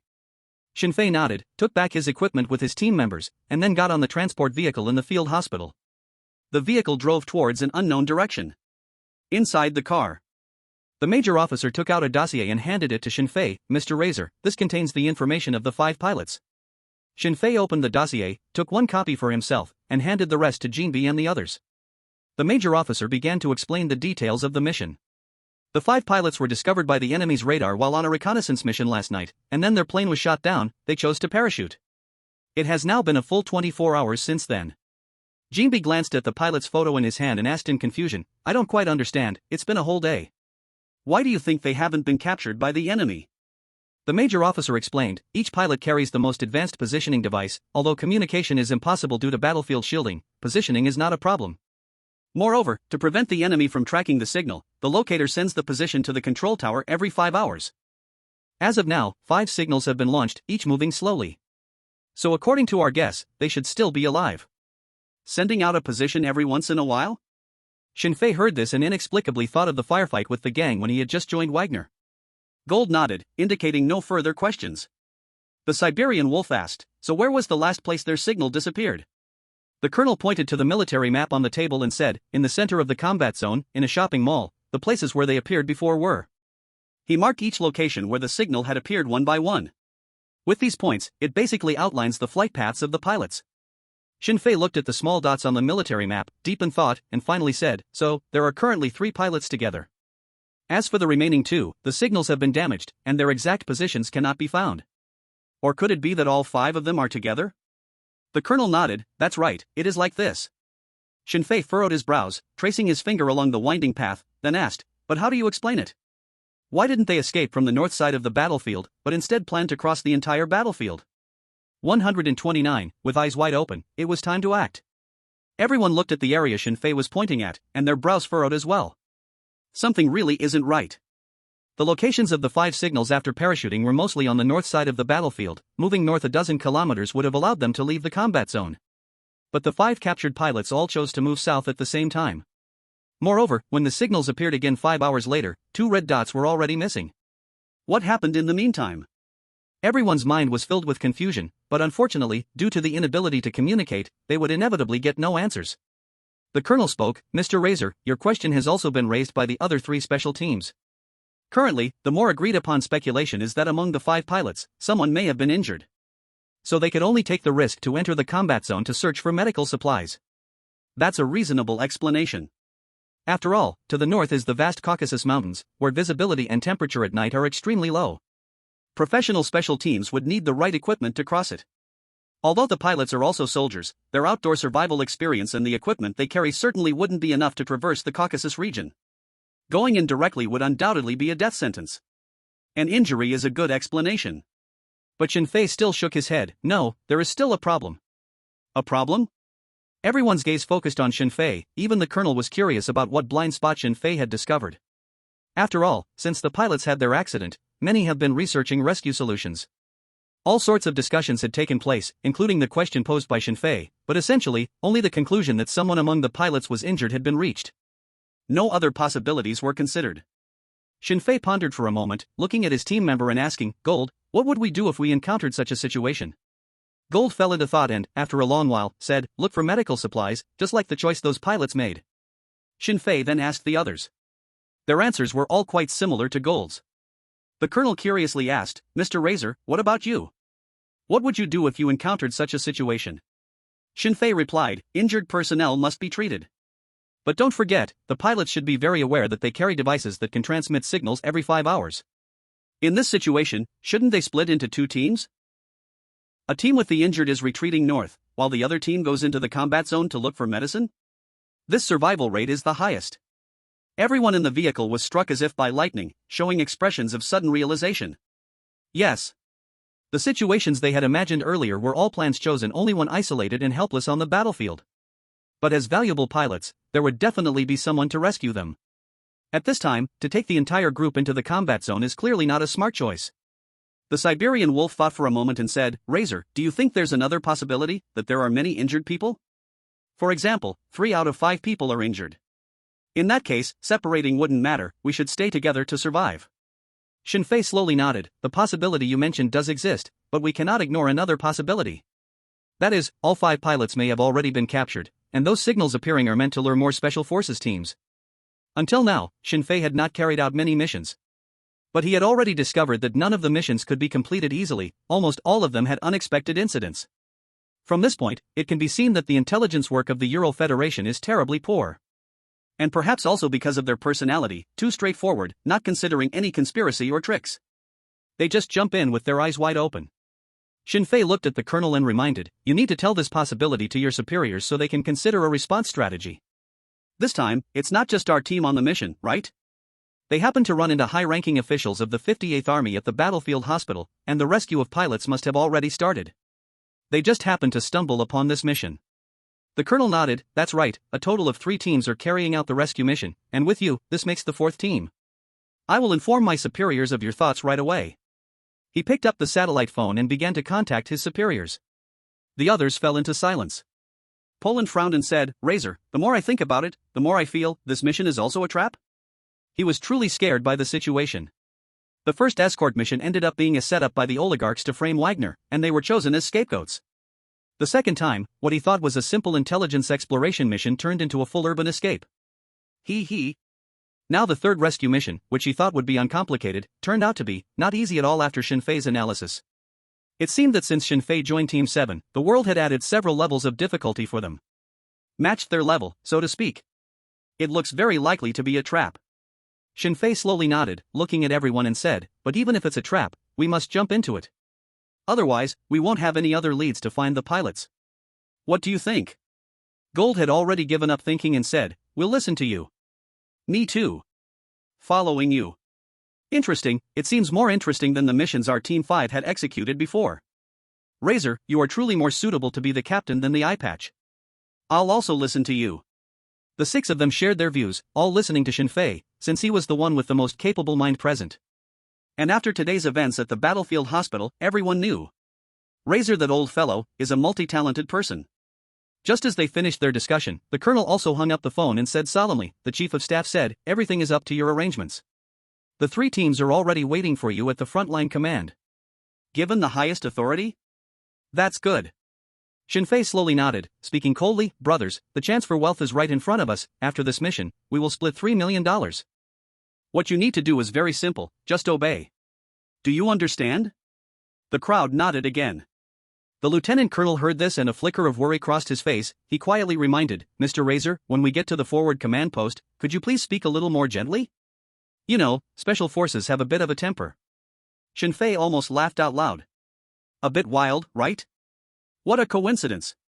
I like troublemakers. I have always liked them." 130, Razor? Who is Razor? In the Caucasus region, a military base that doesn't exist on any map. Three pitch-black armed helicopters are parked in the center of the training ground, like three fierce beasts, exuding a mysterious and powerful aura. Next to the helicopters stood a dozen fully armed special forces, their faces painted with thick camouflage, their gazes cold and stern. They all belonged to the 58th Group Army, respectively known as the Blade of Tarek, the Caucasus Eagle, and the Elbrus Guardians. Members of the special team codenamed Golden Eagle lowered their heads to glance at the military watch on their wrists and frowned, saying, "It's already 21 minutes past, what the hell are those damned guys doing?" His question was the same as the question of all the other special forces present. Clearly, the task was supposed to start at 9 o'clock, but they still had not received any notice to board the aircraft. Are they joking with the lives of the 5 pilots? Hey, Avalanche, Peregrine, do you two have any insider info? Golden Eagle looked at the other 2 team leaders. Avalanche was a man only 170 centimeters tall, with a long scar above his left eye. He shrugged and said, "Who knows, maybe our commander forgot about us." Peregrine, with a more direct personality, didn't bother with small talk. He took out his communicator and called, "This is the Elbrus Guardians team, I am Captain Peregrine. How much longer until we depart? Do you want our pilots to continue fearing for their lives in the enemy's encirclement?" A man's voice came from the communicator, "Captain Peregrine, according to higher-ups' orders, we need to readjust the combat plan, please wait a little longer." Readjust the task plan? Didn't we agree on the execution plan in the daytime? The 3 team leaders frowned slightly. After all, entering the enemy's combat zone to rescue people is not an easy task. If there were no special circumstances, such a situation wouldn't occur. Peregrine asked, "What happened?" "I'm sorry, Captain Peregrine, we don't know more details. Right now, we can only tell you that the order was given directly by the Chief of Staff." The man's voice rang out again. The communication was cut off. The 3 team leaders exchanged glances, curious in their hearts, but no one asked more questions. Instead, the team members next to them were enthusiastically chatting with each other. "Did you hear? A few days ago a team infiltrated a hotel in a neighboring country and captured the CIA's deputy director." "What? Is this true? How can this be possible? Didn't you see the news? Quinn has already been escorted to Moscow, and the king will hold a press conference tomorrow." "So cool. Who dares? Signal flag? It's not them. According to a friend of mine, it was a team of Wagner mercenaries that did this." "Whom? Is that possible? Does a mercenary team have this kind of strength?" Special forces are different from ordinary soldiers. As professional soldiers, they have more autonomy in the barracks, like private dormitories with televisions. Compared to soldiers, their information is not as delayed. The news of CIA Deputy Director Quinn being captured is the biggest news in the world these days. And as time passed, more and more details were uncovered, causing the news to gain even more attention. If only this world didn't temporarily lack platforms like YouTube and Weibo. Otherwise, in the past few days, the entire world's trending topics would have. Everyone was occupied by this matter. The 3 captains were also listening to the team members' discussions. Golden Eagle asked, "Have you heard about this? Is it really the work of mercenaries?" As professionals, they would always put themselves in the shoes of those involved when they saw similar news. If they were leading a team facing such a situation, could they escape unharmed? The final answer was obvious. Surrounded by so many enemy troops, it would be incredibly difficult for even 1 or 2 to survive.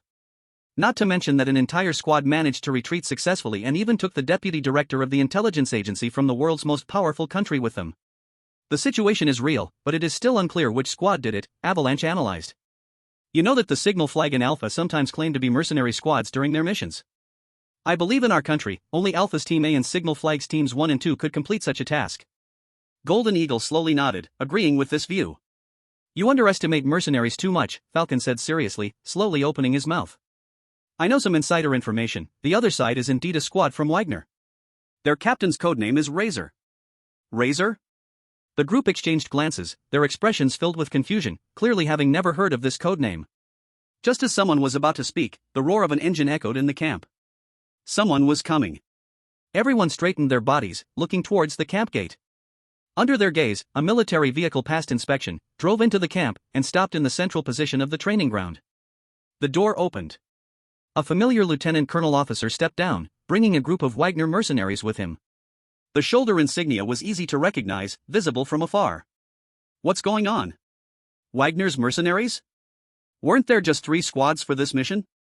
Why is there an additional squad? Could it be that we had to wait here for them all along? Could it be the top 3 squads from Wagner's headquarters? Impossible, definitely not them. If it were them, they wouldn't use standard equipment. That's Wagner's lifeline. Whispers of discussion arose. Golden Eagle frowned, feeling very strange, and asked in a low voice, Falcon, could this squad be the one you mentioned, Razor Squad? Falcon shook his head firmly, impossible, absolutely impossible. Even if that squad were very powerful, they would have just arrived at their base, how could they quickly take on a new mission? His reasoning was quite sound. After all, no one could imagine that Shinfei had crossed several kilometers of minefields in less than 3 hours. And he had also rescued a squad along the way. As they watched, the lieutenant colonel officer approached, saluted, and said, Captains, the plan has changed, the original rescue plan is completely cancelled. Our new plan is to wait for the 33rd Independent Motorized Infantry Regiment to assemble and follow them into the combat zone. Then we will look for opportunities to find the missing pilot. What? Upon hearing this plan, the 3 special squad captains all widened their eyes. Falcon couldn't help but curse, what an absurd idea from some amateur. Making such a big noise, do they think those pilots are dying too slowly? The lieutenant colonel officer glanced at Shinfei and said solemnly, Falcon, watch your tone. This order is the highest directive jointly issued by the Army's Chief of Staff and the Commander, do you want to defy the order? Falcon snorted coldly, his attitude dismissive, executing orders is a soldier's duty, but soldiers also have the right to voice their doubts, and that is something the Commander-in-Chief of Staff told us. If you want me and my soldiers to go to our deaths, I need a clear reason. Why do it? Sure enough. This group of special forces is really arrogant. The colonel wanted to say something, but Shinfei stopped him, looking directly into the Falcon's eyes, and said, the reason is simple, in my judgment, 5 pilots have already been captured by the enemy. Or at least 3 pilots are now in enemy hands. The signal they released is just a trap to lure us to our deaths. The pilots have been captured? Everyone showed a surprised expression, and the Golden Eagle asked, do you have proof? Shinfei answered straightforwardly, it's just my personal guess, no evidence at all. With these words, the atmosphere around became even more serious. Wow. You are just a mercenary, based on your guess, you want us so many people to change our plan? Isn't this a joke? The 3 captains exchanged glances, and Avalanche, who had been silent, said with an unfriendly expression, do you know what kind of price such a guess will cost? Everyone knows that the plane was shot down, the enemy must be racking their brains to find those 5 pilots. If we go over loudly, and your judgment is wrong, it's equivalent to telling the whole world the location of those poor pilots. Mercenary, do you want to get our comrades killed? The colonel frowned, wanting to refute, but he didn't know what to say. And to be honest, he also wanted to know how Razor would respond if what Avalanche said happened. Shinfei's expression remained calm, as if he had already expected someone would ask like this. He answered succinctly, the risk you mentioned does exist, but even if the pilots fall into enemy hands, it's not a big deal.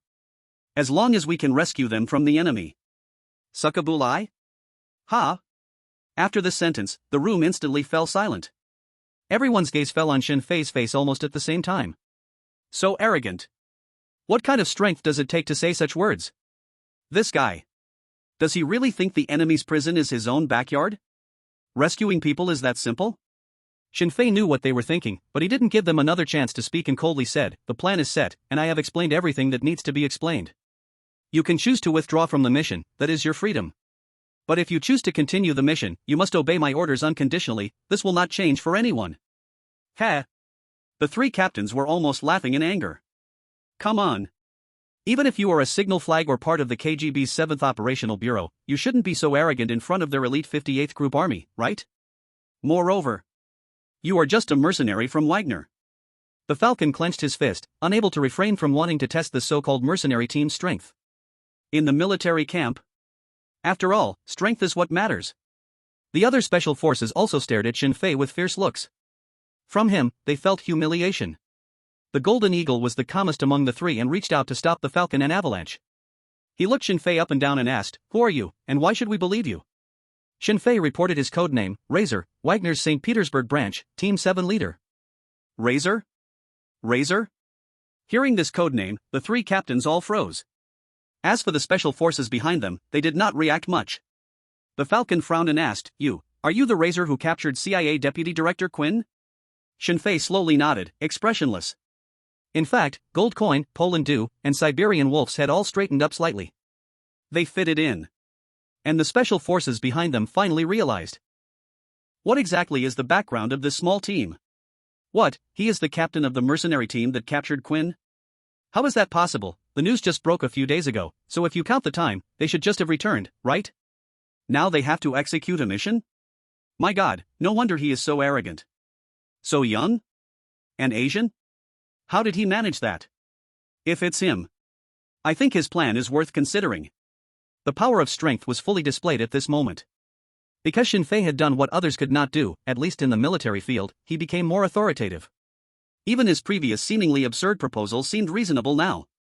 Falcon's attitude suddenly became friendly as he asked, "Mr. Razor, even if the pilots fall into enemy hands, do you have the confidence to bring them back?" Shin Fei slowly nodded. "I trust you." Falcon gritted his teeth and said solemnly, "Caucasian Falcon." The few soldiers behind him stood up straight with a snap. Falcon looked into Shin Fei's eyes and continued, "From now on, everyone, including me, will follow Razor's orders." Yes, the rest stood straight, responding together with great momentum. The other two Special Forces team leaders, seeing this, also made the same choice as Falcon. The colonel officer let out a heavy sigh of relief and felt it was amusing. Dealing with Special Forces before was the hardest thing. These guys were just like wolves in Siberia, always baring their teeth, proud and arrogant. But today, looking at them, they were really easy to get along with. It was not difficult at all. Of course, he knew very well that this was because Shin Fei had already demonstrated his strength, otherwise, simply trying to command them would actually be quite challenging. Fortunately, there was no fight. The colonel cleared his throat and began to give orders. "In 3 hours, the Caucasian Falcon, Terek Blade, Elbrusgard, along with Wagner's 7th team, will follow the main force to execute the rescue mission. Razor Davarish, you will be the overall commander and chief of this operation. Thank you for your hard work." Davarish? When Shin Fei heard this title, he was stunned for a moment, then a smile appeared at the corner of his mouth as he returned a military salute. "Rest assured for your chief of staff and commander. For the sake of money and Allah, I will bring the pilots back for you." 132, the real war has begun. 2 hours later, the moon hung high. Highland 219. This is the highest peak near the warring city, under the actual control of the Ural Federation. The vast majority of the artillery positions were deployed on this mountain. At this moment, the 33rd Independent Motorized Infantry Regiment had assembled completely. Nearly 2,000 fully armed soldiers stood silently in the jungle, giving off an overwhelming sense of pressure. This was Shin Fei's first time seeing so many regular troops. And he had to say, the military truly is the pinnacle among the violent institutions created by humanity. Even if so many people did not speak, just standing there with expressionless faces was enough to make most people feel intimidated. Siberian Wolf remarked, "Razor, I don't know how many of them will come back alive after this mission. It's all up to you." Such a heavy burden. Shin Fei used to work alone, and even in the most dangerous situations, he only needed to be responsible for a few people. But today, the most elite 58th Group Army of the Ural Federation, an entire regiment's worth of troops, would pretend to attack for him. It would be impossible to say there was no pressure at all. Looking at the soldiers in the distance, Shin Fei couldn't help but lament, "I used to not think those chief of staffs or commanders were anything special. Now I realize, being able to command so many people in battle is truly not something just anyone can do. Give the order, let's go." Siberian Wolf nodded and began to relay Shin Fei's command. "Tell the commander of the Independent Motorized Infantry Regiment." The commander issued a formal order.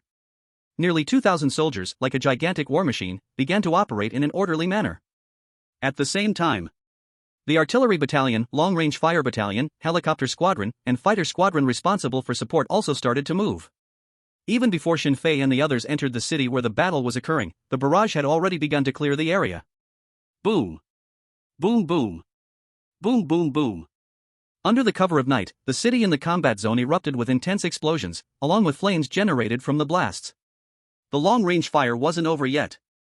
18 2S-19 Type 152mm self-propelled howitzers and 18 BM-27 Type Hale 122mm multiple launch rocket systems formed a fire network, beginning a new round of bombardment. It was just explosions before. Now it was precise demolitions. Buildings that were already shaky and riddled with holes collapsed with a loud crash, sending up a cloud of dust. In an instant, the entire city seemed to be enveloped by the thick fog created by the explosions. Shin Fei's first feeling was, has human power become this terrifying? Before, he only saw explosions in TV dramas or movies, and didn't feel much at all. But today, when he truly experienced what it meant to wash the ground with artillery fire, smelled the burning stench in the air, and felt the slight tremors of the ground, it gave him a sense of an impending apocalypse. And this was just from rockets and howitzers.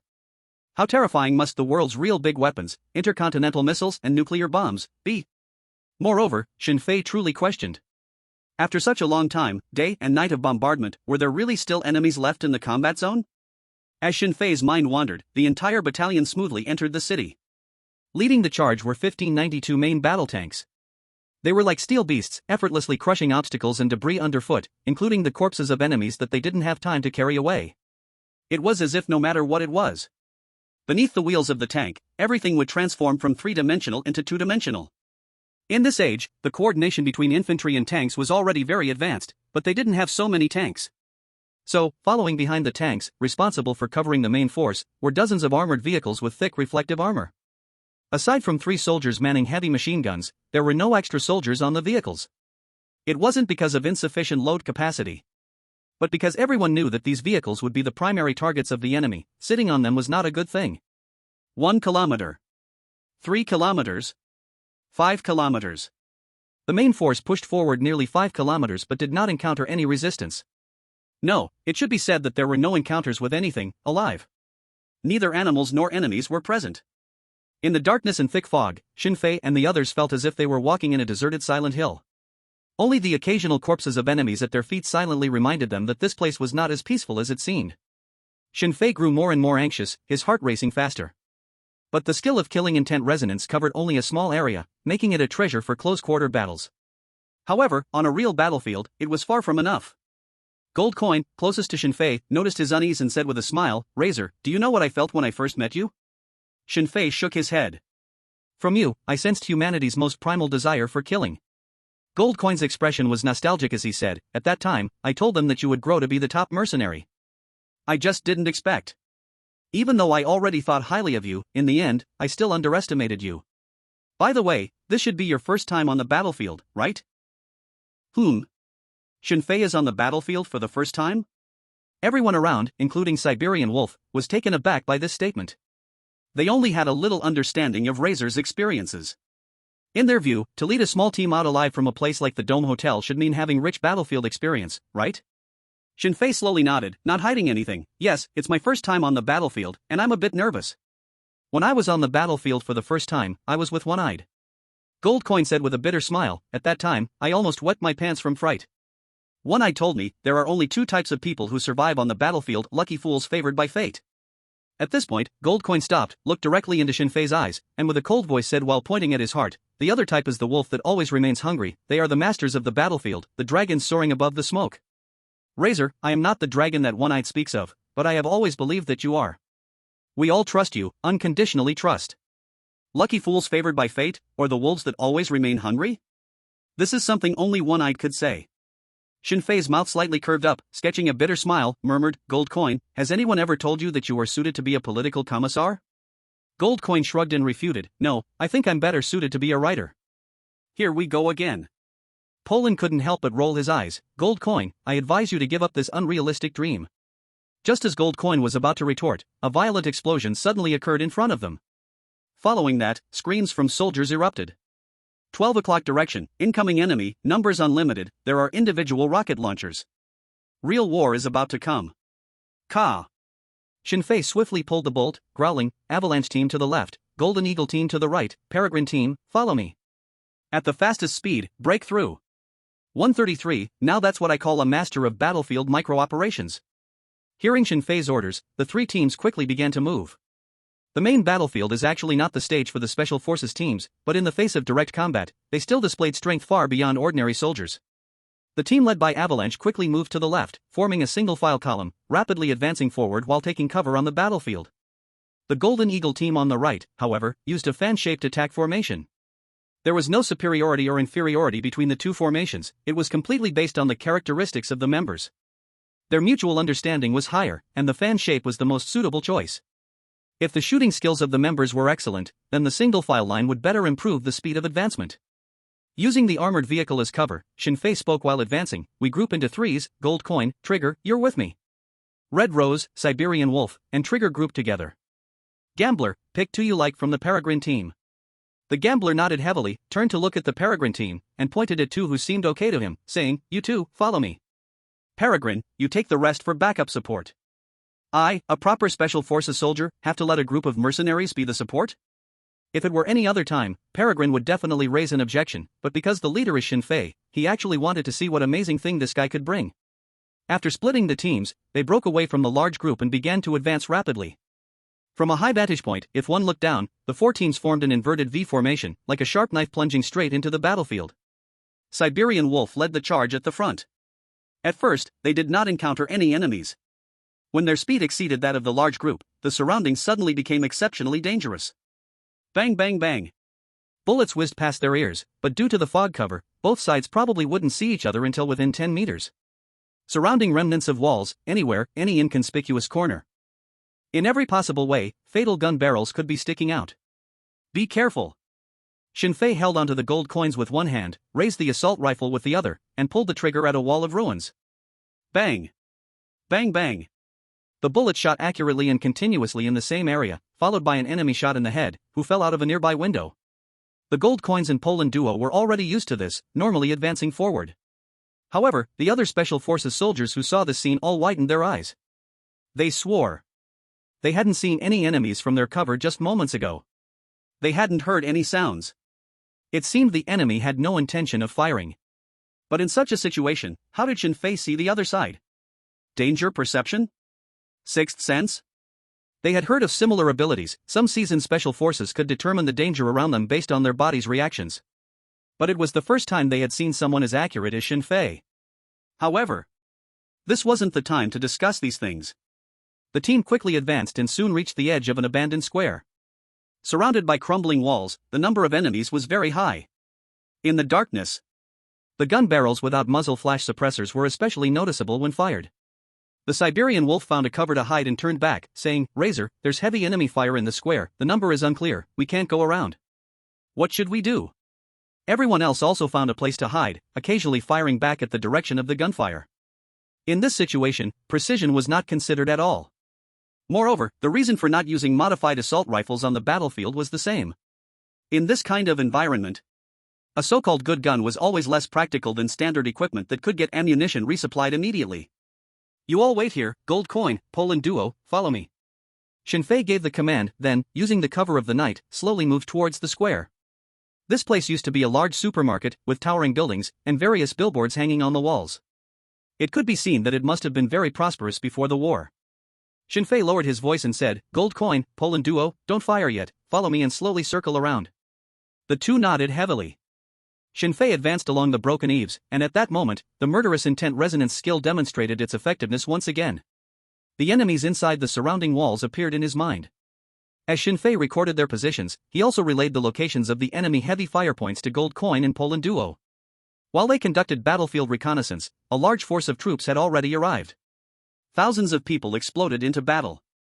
Gunfire echoed throughout the square, explosions were incessant. The burning flames, along with the constantly rising flares, lit the entire area bright as day. After about half an hour, Shinfei had basically mapped out the fire points around. Such speed would definitely be called a miracle of military operations by military scholars around the world. But in the eyes of the system, it was just a basic operation. Shinfei found a place to hide, pressed down on his communication earpiece, and said in a deep voice, "This is Razor, I am now in command of the entire regiment.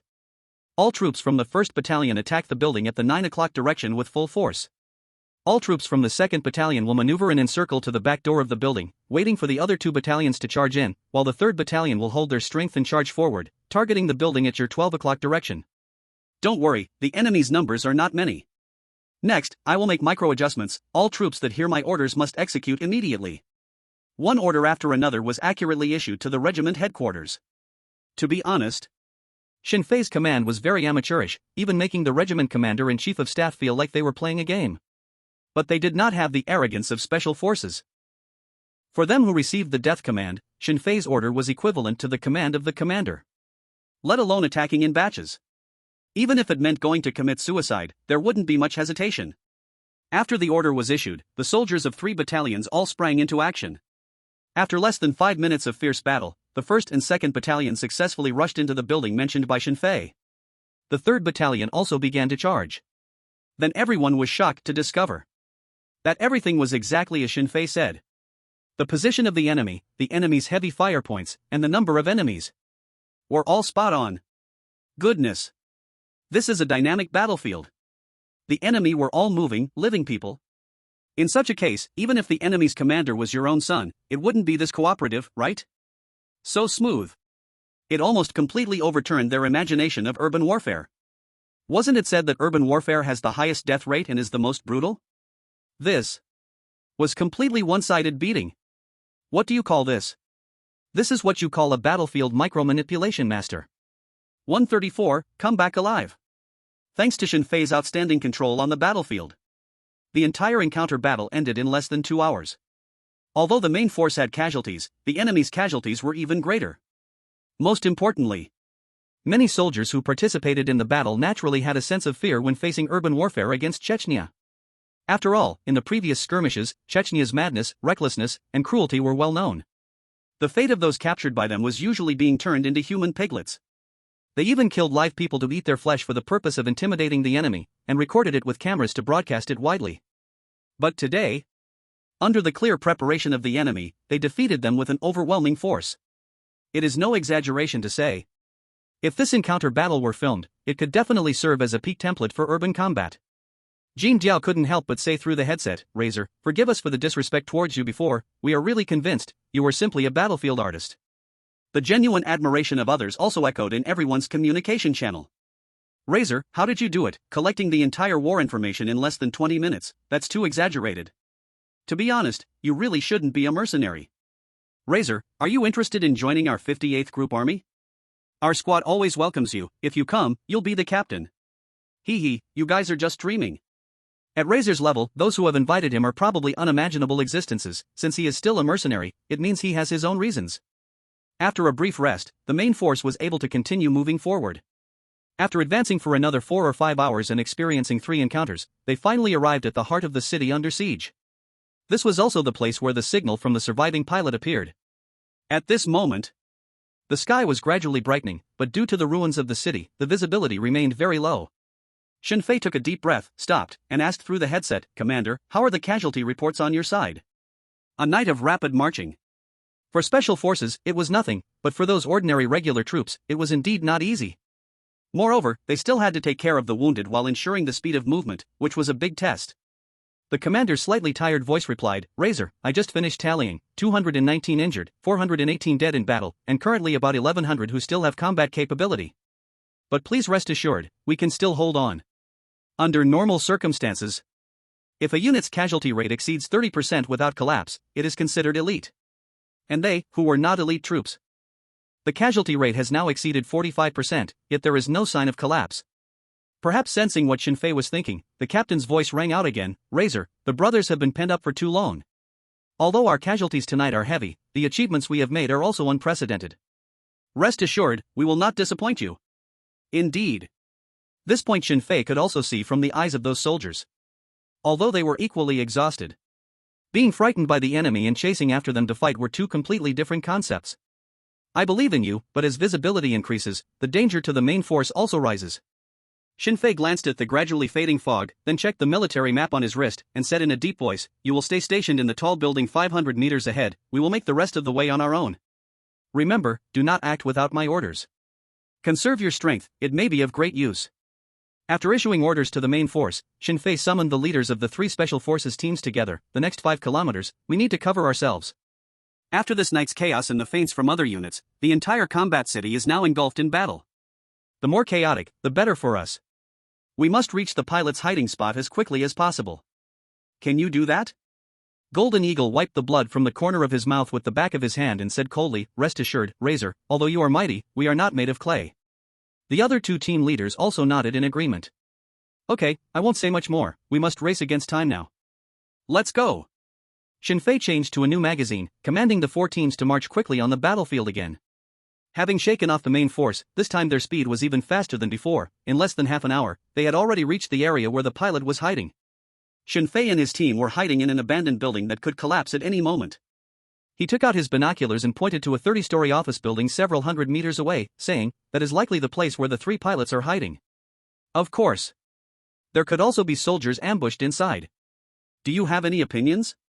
Peregrine Falcon bit into a piece of ration, saying coldly, Razor, just give the orders, whatever you say, we will do. The others shared the same opinion. Military strength reigns supreme. Shen Fei had already proven with his strength that he was the king here. He thought for a moment and said, The top priority is to understand the situation inside the building, visibility is too high for large forces to act. Here's the plan. Siberian Wolf and the 3 special forces leaders, come with me to investigate the situation. If the pilots are inside, we will rescue them. But if it's all ambushes inside, at least there will be people outside to support us. If you have no objections, rest for 15 minutes, then we will begin our action.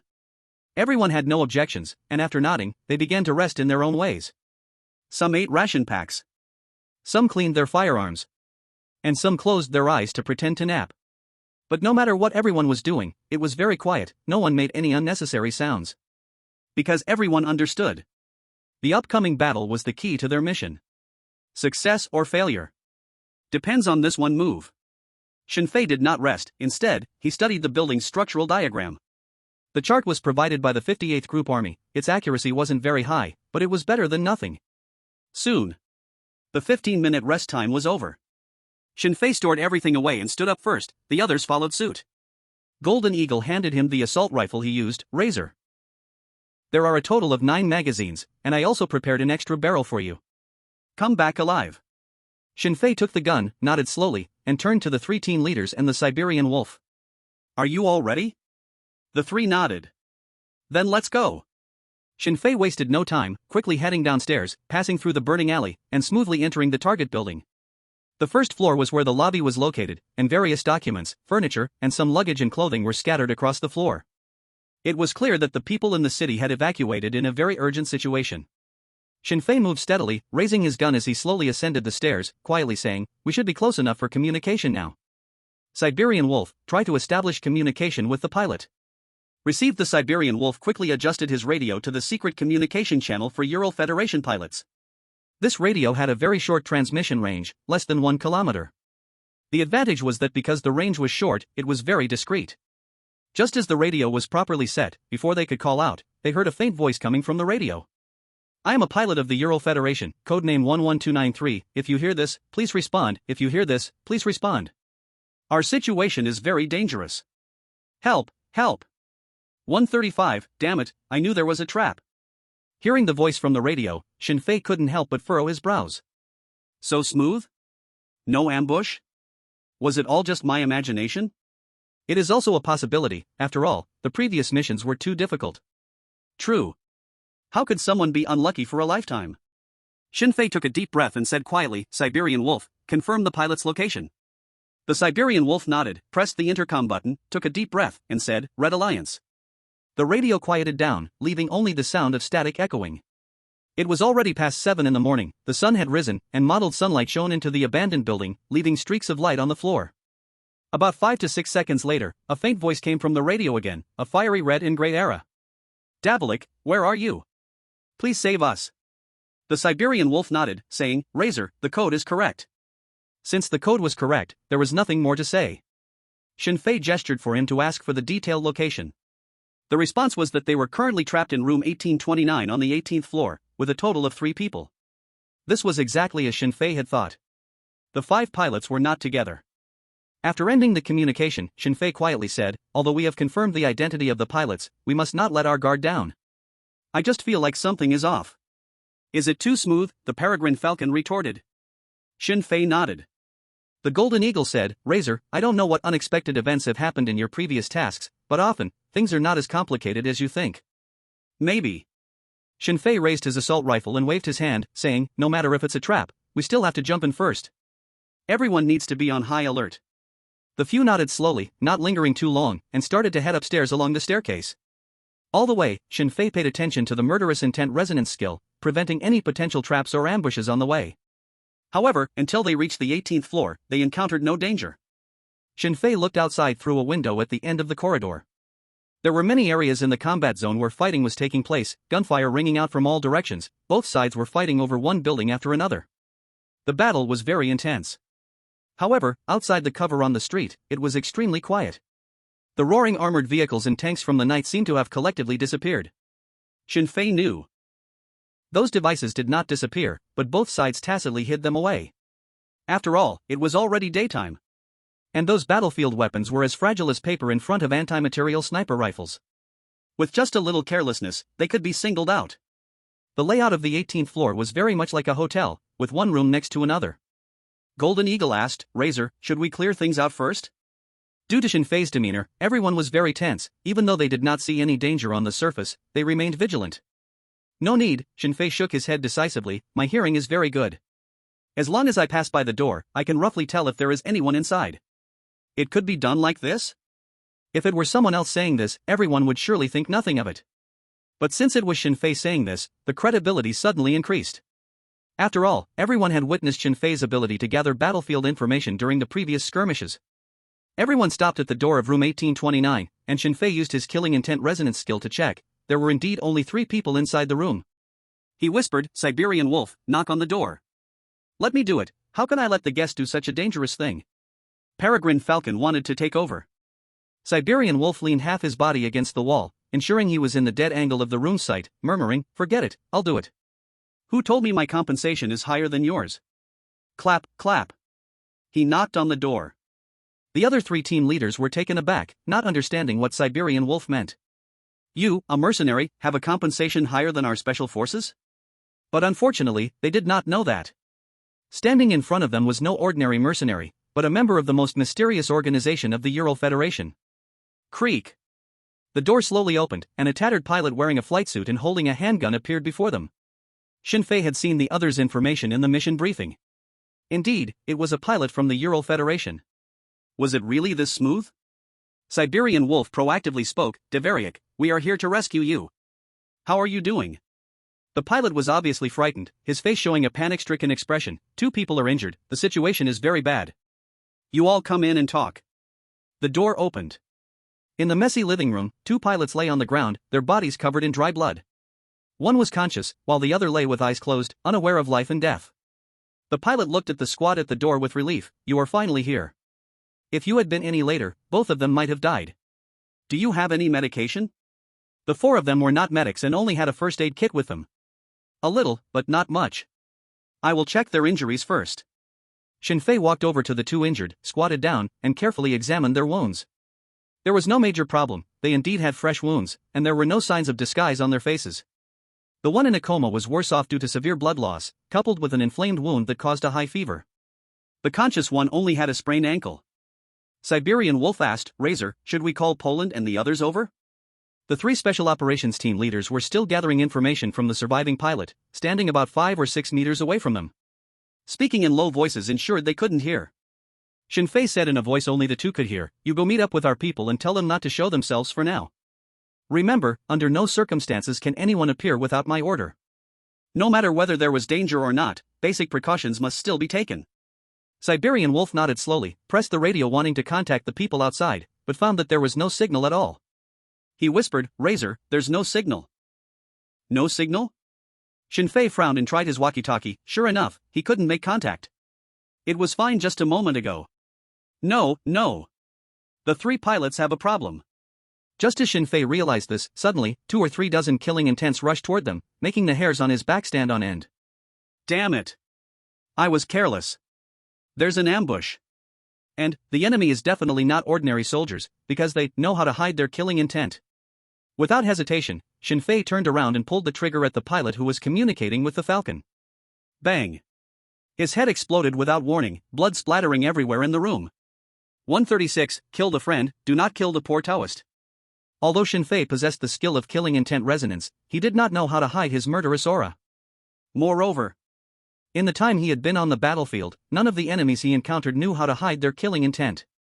The only person he couldn't see through was probably the legend of the KGB, Grey Wolf Victor. It was precisely because of his existence that Shinfei always believed he could not completely rely on killing intent resonance, for he would likely encounter top mercenaries or special forces in the future. For those guys, hiding killing intent might not be that difficult.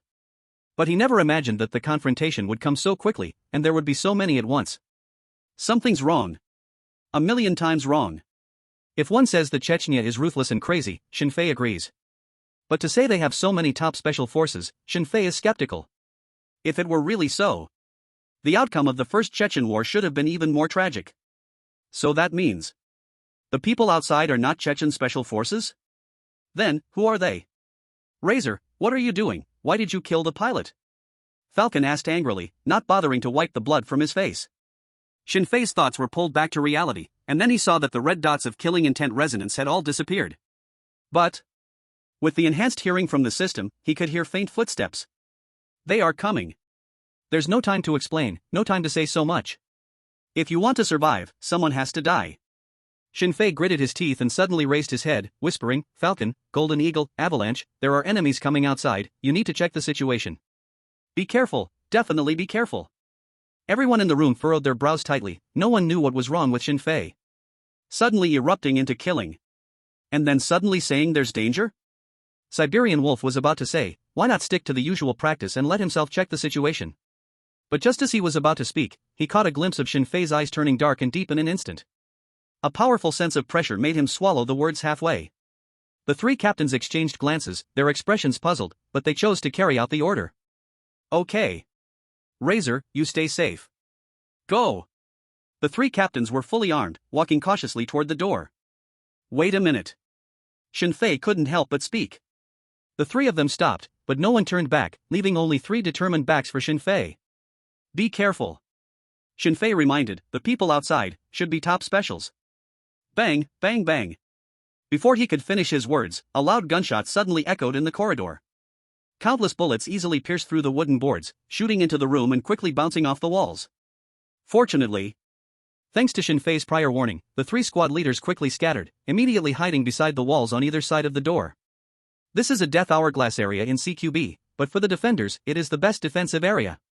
Siberian Wolf originally wanted to find a place to hide out of instinct, but before he could move, he felt his body being yanked by a great force. The glass was forcefully shattered. He turned back and realized it was Shinfei dragging him. What great strength! He really couldn't understand how Shinfei, with such a thin body, could have so much power.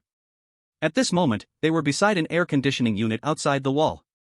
It was at least several dozen meters off the ground, and a gust of wind blew, causing the air conditioning unit to sway precariously, on the brink of collapse. At the same time, gunfire erupted once again. The room had already started to battle, and the enemy seemed intent on a quick resolution. The density of gunfire was incredibly high. Masters. Top-level masters.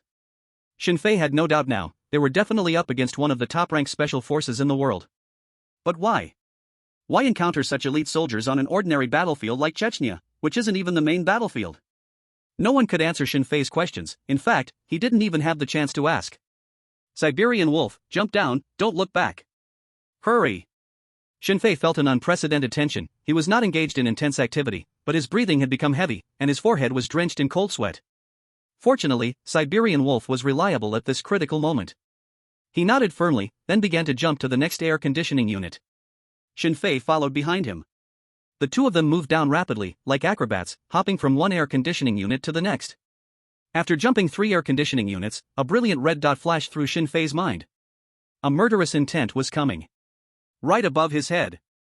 With one hand grasping the air conditioning unit, his lower body hung in midair, using the entire unit as cover. Then he raised his head, aimed at the direction of the red, and pulled the trigger. Bang, bang, bang. The gunfire from both sides almost sounded simultaneously. The enemy's bullets all hit the air conditioning unit above, with 2 even whizzing past Shinfei's ears. At this moment, the straight-line distance between both sides was over 100 meters. From this, it was evident that not only could the enemy conceal their murderous intent, but their marksmanship was also top-notch. Fortunately, even such individuals would expose a brief murderous intent when they pulled the trigger, which could be captured by the system.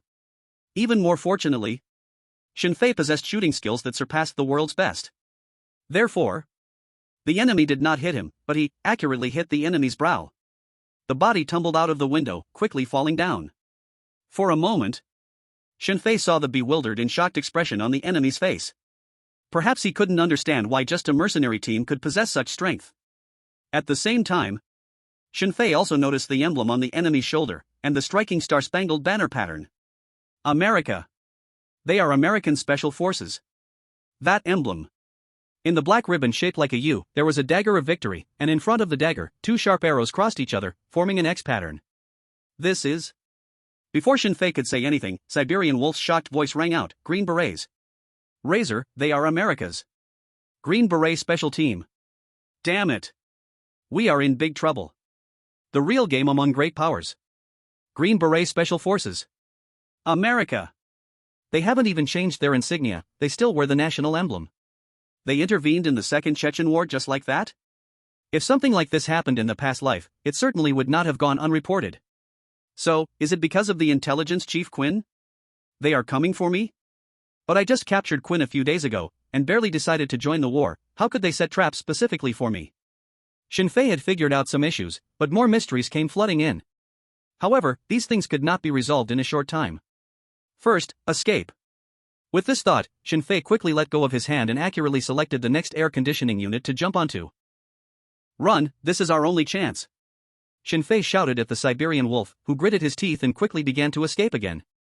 The upper floors all had air conditioning units, but by the time they reached the 5th floor, the walls were empty, with no place to take cover. The key issue was that enemies above were all peering down, madly shooting at their position. Bullets whistled past their ears, nearly hitting them several times. They could only gamble. Shinfei smashed the glass of the 5th floor window with his foot and leaped inside. The Siberian wolf followed closely, entering the corridor on the 5th floor. Run downstairs, through the elevator shaft. Shinfei didn't explain the reason for this, finding the elevator, prying open the door, and looking up. The elevator car was several floors above, below was a dark shaft, and the stairs used for maintenance. Shinfei climbed down the stairs. The Siberian wolf followed right behind. The two dared not waste time, escaping all the way to the basement parking lot before finally crawling out. Due to the lack of lighting, the underground parking lot was very dark, completely devoid of light. There were many cars parked, but due to the war, the road surface had been severely damaged, making it impossible to drive. The two crept along, moving slowly in the pitch-black environment. Although they tried their best to soften their footsteps and breathing, in such an environment, it still sounded extremely harsh. Fortunately, they did not encounter any enemies in the underground parking lot. However, through the ventilation fan, the two found that there were many fully armed soldiers standing at the entrance of the underground parking lot. After switching 2 observation points, they discovered that other areas were about the same. They were surrounded. Razor, the Siberian wolf said with a tight frown. Shut up. Shinfei scolded him and pried open the door of a nearby SUV, then sat inside. The Siberian wolf followed him into the car. After closing the car door, Shinfei fiddled with the power and radio inside, saying in a deep voice, "If you want to say something, go ahead." The Siberian wolf furrowed his brow and asked, "What should we do? Can we still escape? Why would a unit of the Green Beret Special Forces be on the battlefield in Chechnya? Is America entering the war? That can't be possible, the international community wouldn't allow America to do that, and our king wouldn't permit such a thing either." Shinfei understood his thoughts. Even if the Ural Federation was fighting with Chechnya and surrounding countries, it was still a battle between two sovereign nations. If a third country intervened in the war, the situation would be completely different. If the Ural Federation was pushed to the limit, they might dare to go to war with America. Even if the king was unwilling, the people would not agree. Then this conflict could possibly be the beginning of the Third World War. Even the current world leader, America, would not want to see such a situation arise. Because once they went to full-scale war with the Ural Federation, they could win, but it would also set back their national strength by decades. At that time, who the world leader would be uncertain. America only wanted to use its hegemony to make money all over the world. They didn't want to deal with life and death situations. Moreover, every country had powerful weapons, making it even more impossible to tear the mask off and join the fight. Shinfei wiped the sweat from his face with the back of his hand, not stopping his movements, saying in a deep voice, "America will not intervene. They should be on the battlefield searching for Vice Director Quinn with a rescue mission. Now I even suspect. Quinn was intentionally captured by us, aiming to provide America with a reason to send troops. He didn't want to overthink the situation. But the current scenario didn't allow him to avoid deep consideration. And if this was the whole plan from the beginning, then how did America know? He will be involved in the pilot rescue mission. After all, it was a last-minute decision. The problem would not arise with Gold Coin and the others, so the only place they could get this information was when Shinfei accepted the mission. At that time, there were not many people present. The Chief of Staff of the 58th Group Army, the commander, a few high-ranking leaders, several military doctors. And that? The lieutenant colonel? If there are American spies, they must be among these people. No. Suddenly, Shinfei remembered the task that Victor had mentioned to him before, regarding investigating the spies in the 58th Group Army. That spy. It was clearly also among those people. Killing two birds with one stone?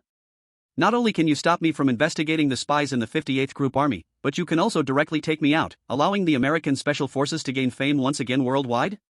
You win both ways. Too bad, you picked the wrong opponent. The Siberian wolf stared blankly at the darkness in front of him, no longer making a sound. Shinfei had already connected the power in the car, planning to use the radio as a signal source to contact Gold Coin and the others.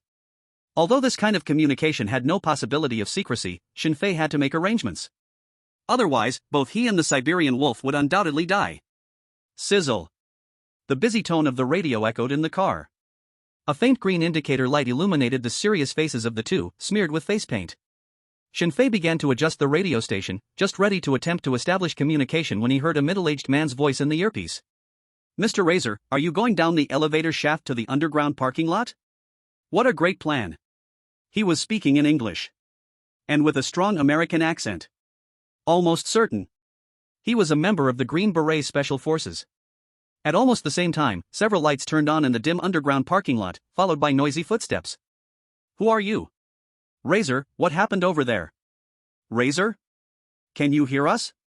The earpiece became lively again. Shinfei could tell that the speakers were Gold Coin, Poland, and the other members of the three teams. He wanted to respond. But just then, a beam of flashlight shone through the car window, illuminating the inside of the car. 138, the last words of the Siberian Wolf. As soon as Shinfei noticed the light, he forcibly pressed the Siberian Wolf's head down. The light swept past, and the inside of the car returned to darkness once again. Shinfei quietly poked his head out, noticing that more and more soldiers were in the garage. They were checking each car, leaving no dead angle unchecked. Being discovered is just a matter of time. Shinfei silently opened the other side of the car door and slowly crawled out, whispering, "Follow me, step lightly." The Siberian Wolf gently nodded. The two left the car, using the wall as cover, moving slowly bit by bit. All around them were beams of flashlight. They had already been surrounded, and if they could not find an escape route, being caught was just a matter of time. The voice in the earpiece sounded again. You don't need to know who I am, but there's one thing I really want to tell you. Just 5 minutes ago, your Razor abandoned the leader of your three teams and quietly escaped. Do you want to hear your leader's voice? A series of screams and curses echoed in the earpiece. Anyone could hear it was the sound of an avalanche. Impossible, how could this happen? Who on earth are you? Razor, can you hear our voices? Damn it. Americans, do you want to interfere in this war? Have you thought about the consequences? The voices of the three special teams rose, clearly reflecting their panic. Gold Coin and Poland did not say anything. Shinfei gritted his teeth, remaining silent, using his enhanced vision from the system. In the pitch-black underground parking lot, searching for a place to hide. Got it. His peripheral vision caught sight of a ventilation duct not far away, about 4 meters above the ground. By size, hiding should not be a big problem. Before he could feel happy, Shinfei's brows knitted together. Too high. Whether it was him or the Siberian Wolf, neither could jump to such a high place in one leap. Not to mention opening the duct's clasp would require some skill. What to do? Shinfei's brain raced, but he could not come up with a solution. Not that there was no way, just that it was somewhat cruel. He did not notice that the Siberian Wolf in the darkness wore a pale smile, murmuring, "Razor, abandon me. Just remember to take revenge for me." Shinfei suddenly stopped and turned to look at the Siberian Wolf. Don't look at me like that, it makes me shy, the Siberian Wolf said calmly, showing no panic in the face of death. I'll squat down, you climb up, that's the only way, right? The lights were getting closer to them, with beams occasionally shining into their area. Shinfei knew this was not the time to be sentimental. He slowly nodded. The Siberian Wolf quickly dashed to a corner and squatted down. Shinfei stepped on his shoulder and began to dismantle the screws holding the ventilation duct. It went very smoothly. Shinfei crawled into the duct and looked down. The pursuers had already arrived, and there was no time to pull the Siberian Wolf up. In fact, the Siberian Wolf was very clear about this as well. He looked up at Shinfei in the dark, murmuring, "Razor, our compensation isn't very high either. But I love the Ural Federation. I love my country. And my country needs you to stay alive." Shinfei's face turned slightly pale. An unprecedented sense of helplessness surrounded him deeply. He took a deep breath and said impassively, "Siberian Wolf, listen to my orders. Do not resist, surrender. They won't kill you. I promise. I will save you, take you home." The Siberian Wolf grinned foolishly, ruffled his messy hair, and nodded seriously. "Okay, Siberian Wolf. Follow orders." Shinfei didn't linger anymore, quickly closing the safety duct's cover, then moving quickly in the cramped space. He heard chaos erupting in the underground parking lot. Many were shouting, but no one was firing. Fortunately, the Siberian Wolf should temporarily be safe from danger. At this moment, Shinfei's earpiece crackled with the voice of the American Special Forces.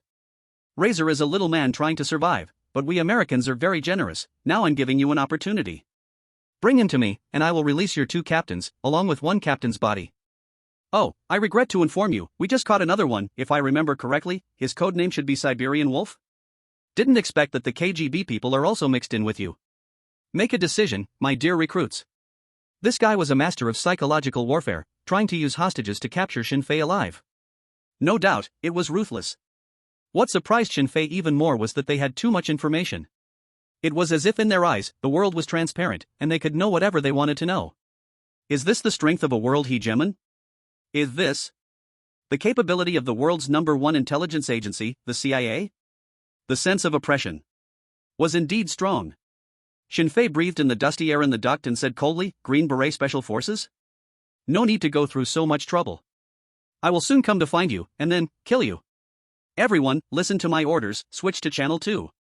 After saying this, Shinfei had no time to listen to their nonsense, quickly proceeding according to the previous plan. Adjust the communication channel to the second encrypted line. Just as it was adjusted, a voice rang out. Razor, where are you? Razor, how is the situation now? Our captain, really captured by them? You really? The first two sentences were from Goldcoin in Poland, while the latter were from some special forces. Shinfei gritted his teeth and said harshly, shut up. They will definitely block the communication signals again, we only have a minute. Listen clearly, it was me who caused your captain's death. If they didn't die back then, everyone would have. If you are still qualified soldiers, you need to differentiate who the real enemy is now. Notify the main force to surround them at all costs. I want to completely eliminate those damned American Green Berets in this building. If you don't have the guts to come, just find a place to hide. Gold Coin, gather the guys who are coming at the east side of the building, at the Kife store. Buzz. As soon as Shinfei finished speaking, a static sound came from the headset again, indicating the signal had been blocked once more. He didn't know how many words had been transmitted. But, even if not a single person comes, he will still carry out his plan. Shinfei crawled out of the ventilation duct, like a street rat, and exited the building through the sewage pipe, popping his head out onto the street. The visibility on the street was high, thankfully there were not many people. He quickly climbed out, ignoring the muck on his body, and dove into a store on the roadside called Kife, growling, System, draw the lottery. Draw. Give me all rewards. 139, Shinfei, with epic skill enhancement, killing intense soaring. The moment Shinfei's voice fell, a beautiful electronic sound rang in his mind. Drawing starts. Congratulations, host has drawn agility +1. Drawing starts. Congratulations, host has drawn agility +1. Drawing starts. Congratulations, host has drawn skill master level CQB tactics. Drawing starts. Congratulations, host has obtained adrenaline potion X4. Drawing starts. Congratulations, host has obtained physical enhancement potion X1. Drawing starts. Congratulations, host has drawn skill enhancement card X1. Drawing starts.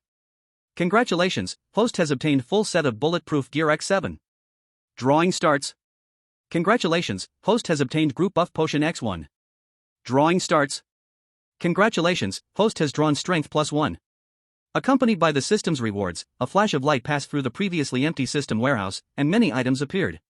At the same time, Shinfei's body was quietly changing. This feeling of becoming stronger was intoxicating. Awesome, now I want to see if your American Special Forces are really invincible. System, materialize the bulletproof vest for me. Swish. A light only Shinfei could see appeared, and 7 complete black sets of equipment, unlike any other country's bulletproof vests, were neatly placed on the ground. According to the system's introduction, this bulletproof vest can block 7.62 bullets within a range of about 20 meters. Within 10 meters, it can withstand 9mm pistol rounds. Not only that, wearing this outfit will increase both movement speed and energy. It is a bulletproof vest far beyond world standards. What else? Bring out everything useful. Shinfei's gaze fell on the group buff potion, and after reading the description, the corners of his mouth lifted, harder to suppress than an AK. Good lord. As long as it's someone I designate, all combat qualities can increase by 50%? This is too exaggerated, right? Although limited to 20 people and with a 1-hour time limit, it couldn't be more suitable for the current situation. After having battled with the American Special Forces, Shinfei found them indeed very strong. They could almost kill Gold Coin and the others in an instant. However, if Gold Coin's attributes could be increased by 50%, then it would be a different story. Used. Without hesitation, Shinfei took the group buff potion. Sent into the mouth. A warm flow passed through, and the system's notification sound rang again. Group enhancement drug used successfully, please determine the selection for enhancement as soon as possible, the countdown will start after the first selection is confirmed. The person had not yet arrived, and Shinfei was not in a hurry to use it, but was searching for other skills and equipment. Not sure if it was because of the urgency, Shinfei felt that the rewards this time were far richer than previous lottery draws. What else is there? This skill enhancement card? After glancing at the description, using this card can enhance any skill, and it is a lifelong enhancement. What a great item! Just this alone is enough to surpass all previous rewards.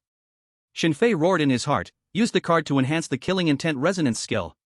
Killing Intent Resonance is Shinfei's most used skill, which, combined with his master-level shooting technique, could almost ensure victory in CQB combat. However, it was clearly not enough when facing top-level mercenaries who could hide their presence. If given a chance, of course he would enhance the Killing Intent Resonance first. Ding! Skill enhancement card used successfully, enhancing. Congratulations, host, Killing Intent Resonance has upgraded to God's Eye View, 100 meters range. God's Eye View? Shinfei was stunned for a moment, not understanding what had just happened. But after the skill enhancement effect ended, he suddenly realized that it was as if he had grown an extra eye. Utilizing this eye, he could observe the surrounding environment from a third-party perspective, as if playing a game, and even stretch and zoom in. So awesome! Before, there were only various colored dots, but I couldn't see the details, but now, with this enhancement, any disguise in front of me will be like a child playing house. Isn't it supposed to be hidden? Now, let's see how you hide. Shinfei's eyes fixed on a building not far away, his killing intent uncontrollably spreading outward. Since he obtained the system, he had never suffered such humiliation. Just then, Shinfei heard movement on the street. He quickly used his newly acquired God's Eye to observe, discovering that it was Jean Coin and the others. Counting the number of people, they were basically all there. Click. Under Shinfei's gaze, they gently pushed open the door, and the two sides met again. Jean Coin nervously asked, "Razor, are you okay?" Shinfei shook his head, "I'm fine." After saying that, he looked at the special forces who entered from behind, coldly saying, "You all know what happened. If you want to get revenge on me, you can act now."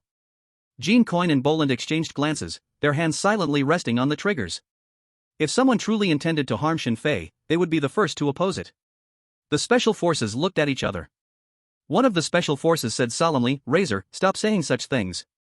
We know there must be circumstances that forced you to make that choice. After all, someone like you who loves money so much isn't bad to that extent."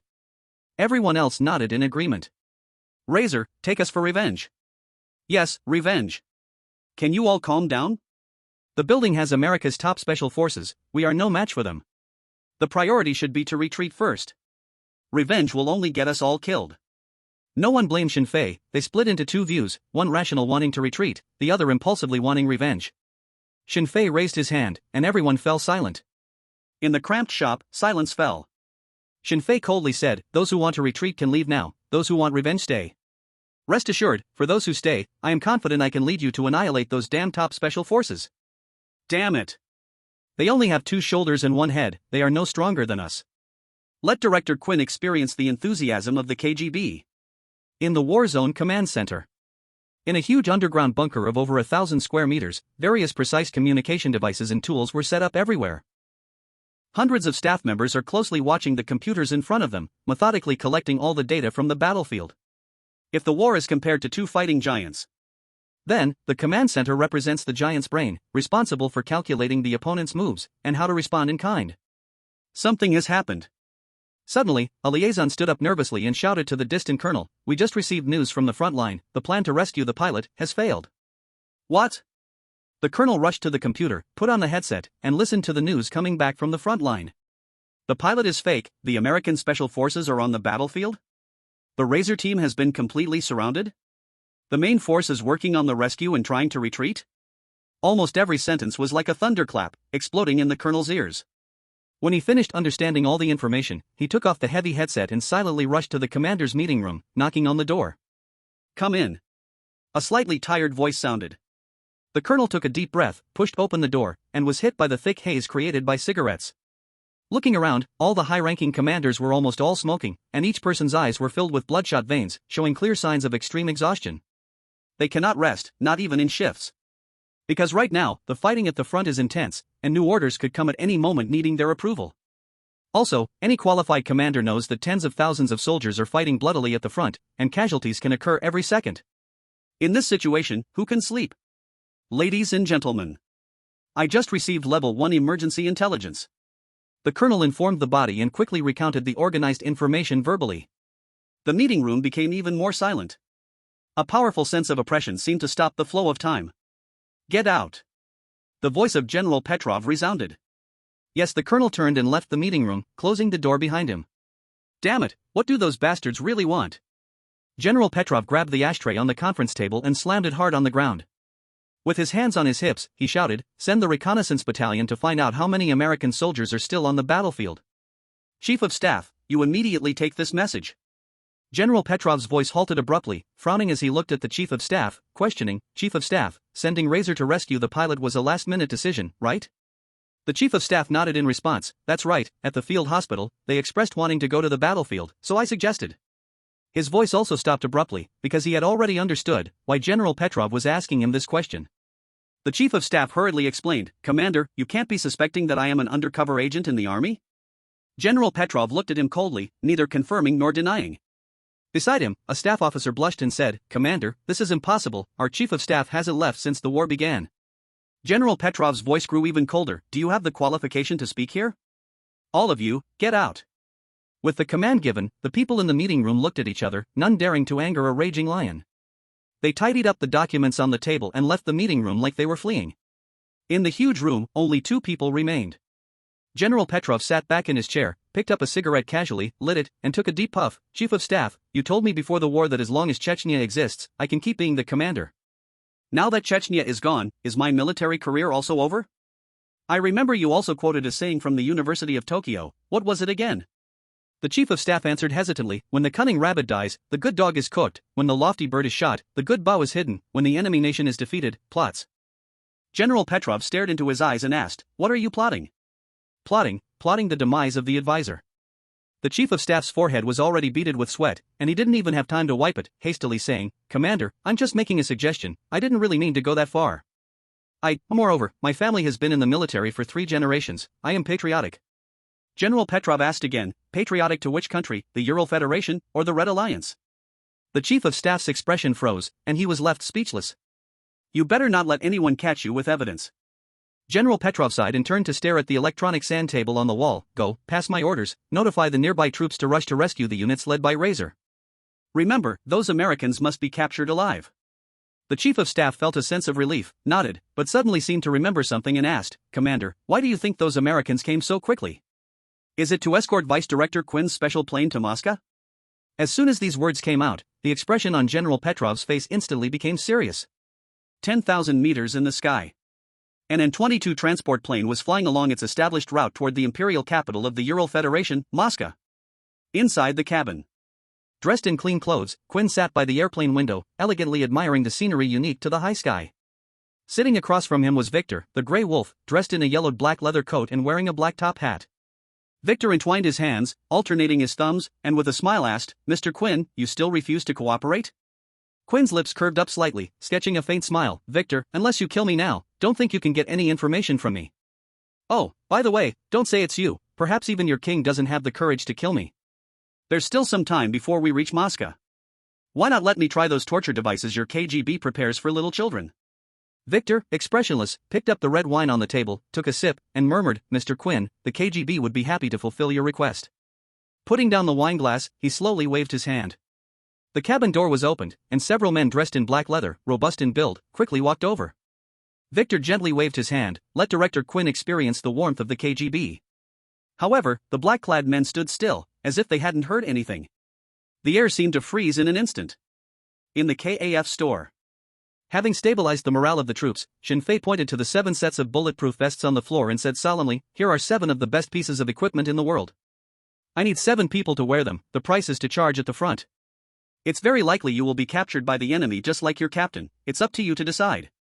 The special forces didn't flinch, not even hesitating, eager to put on the bulletproof vests. "I'm a veteran, I have priority when it comes to sacrifices." "Forget it, charging should be our scouts' job." "Exactly. Only by charging at the front can we avenge our captain faster." Seeing their eagerness, Belando sighed, "There is indeed a difference between mercenaries and special forces. If they were a group of mercenaries, I doubt anyone would fight to get the job of dying, right?" Gold smiled scornfully, saying, "A person is just a person, there is no difference. You think this way just because their captain was captured. What if Razor were captured? Would you still wear a bulletproof vest and charge at the front? Belando covered half of his face, his voice filled with helplessness. All right, Philosopher Jean, you win again. You really should have been born in France. Maurice Merleau-Ponty would seem like a child in front of you. 3 minutes later, 7 Special Forces soldiers put on their bulletproof vests. In the expression of determination, there was nothing but a willingness to face death. And none of them believed what Shinfei said, that this bulletproof vest was the best in the world. It was too soft. There were no steel plates, no Kevlar layers, and no ceramic plates. It looked no different from regular training gear. Can such clothes stop bullets? No one would believe it. But none of this mattered anymore. What was truly important was rescuing their captain. Or perhaps killing a few more enemies before dying. As they gathered their gear, the main force had already arrived and exchanged fire with the enemies in the building. The two sides were tangled together, and the battle instantly became extremely tragic. Urban warfare is the cruelest form of war. And no one could guarantee that there weren't hidden enemy guns in the gaps of their cover. Gold looked at the distant main force through binoculars, frowned, and said, Blade, the area around the building has already been blown into an open space, the main force cannot get through at all. If we just shoot at each other from this distance, it won't help to tie down the enemy. Poland frowned and said, this was inevitable, what's the use of telling Blade? Can he make a cover in the open land? Stop thinking so much, we just need to rush into the building and quickly capture those American special forces to control the situation. Though it was said like this, it was indeed too dangerous. What could be done to get the troops one step closer? Shinfei racked his brain and suddenly remembered a name he heard in his previous life. Su Jin. I really have a way. Use a barrage method to help the main force advance. The moment Shinfei thought of this method, he quickly picked up the communicator to find the channel to contact the main force. Barrage? Everyone present could understand this word but didn't grasp its meaning. After all, in this era, there was no common moving comment section seen when watching videos. Moreover, Shinfei was not referring to that kind of way. But Su Jin's barrage. The communication quickly connected, and the captain's voice sounded, Blade, I'm sorry, we can only get this far, we can't advance any further. Otherwise, my soldiers will be wiped out. Shinfei took a deep breath and said, I understand you, now there is a way to help you advance with very few casualties. Have you heard of Su Jin's barrage? If they had heard of it, it would be easier to explain. The captain replied, confused, what barrage? Damn it. How arrogant are you, Ural Federation? That you don't even study the classic battles in the modern history of neighboring countries? Shinfei could guarantee that if he asked about classic battles from America or Europe, the captain would have heard of at least some. No way. This neighbor, so proud and arrogant, only could say, the half-dead Ural Federation is indeed just a piece of the Davarich. Shinfei had no time to explain much and directly began to implement. Listen, now concentrate all your artillery on shooting at the location 100 meters in front of the main force. I don't care if you are using mortars, individual rocket launchers, or 125 howitzers, just aim and shoot. Not only open ground but also the buildings on both sides can be aimed at as targets. After shooting. Just as Shinfei was saying this, the captain suddenly realized and exclaimed, is this the covering method of moving obstruction fire used in the Winter War? Ha! Moving obstruction fire from the Winter War? Shinfei was taken aback. Did such tactics exist since 1939? I don't know about the method you mentioned, let me finish. Shinfei interrupted him and continued explaining the key points of Su Jin's barrage. 2 groups of artillery simultaneously fire on 2 areas. The first group fires successively at all main and intermediate areas, while the second group starts from the second main area and only targets the main areas. After he finished speaking, the commander exclaimed, no, this is not a mobile blocking fire. Razor, you actually improved such a complex tactic in such a short time? And you perfected it? That's absurd.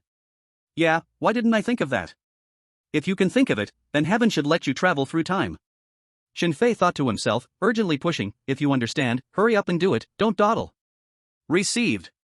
The commander ended the communication, and the gunfire on the battlefield gradually quieted down. The Chechen side had no intention of attacking, their main forces would arrive soon, and by then, all the soldiers of the Ural Federation would be their captives. So, when they heard the gunfire from the other side decrease, they simply stopped shooting. They were inside the building. Without using heavy artillery and bombers, they were in an absolute advantageous position. As for heavy firepower? It was all right to use it at the edge of the battlefield, but it was impossible to launch into the heart of the combat zone. Don't forget that the Chechens were using the Ural Federation's missile defense systems and radars. All were legacies left by a teacher of the Red Alliance, known well by both sides, and neither could break the other's tactics. 142, Ural. Suddenly, the surroundings of the building became silent. But under these circumstances, whether as the attacking side or the defending side, neither party let their guard down. Experienced soldiers knew very well that this was just a brief calm before the storm. Swish! Suddenly, a fiery mortar leaped up, reaching about 100 meters in height before falling back down in a standard parabolic arc. The explosion sounded. The ground blasted out a crater about half a meter in diameter and around 20 centimeters deep. At the same time, with the dual action of the shockwave and the burning gunpowder, a thick cloud of dust with a strong smell of gunpowder rose up. This sound of the cannon was like a lit fuse. And closely following it were more than 100 shells and self-propelled artillery. Thunderous explosions resounded one after another, and the entire building was instantly shrouded in thick smoke and dust, visibility reduced to almost nothing. Stop the shelling! The commander rose from the ruins, looking at the fully armed, ready soldiers, shouting loudly, "Davalik, the battle that didn't finish years ago has erupted again today. Many of our fathers, our uncles, died in that war. Maybe, the place where you stand now is where they once stood. It's simple and cruel. If they didn't finish it, we have to, and if we can't finish it, our sons and grandsons will have to go to the battlefield. For the Ural Federation, to prevent our descendants from going to war. For the Moscow behind us, we can only fight to the end. Charge! Ural!" The commander suddenly turned around, grabbing his well-maintained assault rifle, fearlessly charging toward the building. Ural! On his left and right sides, the political commissar, covered in dust, looking so ragged that the original color of his uniform was unrecognizable, also charged. "Brothers! Ural! Take them down! What Chechens, I don't believe they have extra arms. We came from hell to drag them into it." Thousands rushed forward, a spectacular sight. When the commander charged through the thick smoke, appearing at the building's entrance, the Chechen troops inside finally realized why they had fired shells at the open ground. Damn it, those Ural Federation people are charging in. Fire! Shoot! F***CK, a bunch of sly creatures. The Chechen soldiers reacted quickly, and after receiving the shooting orders, they immediately began firing into the thick fog.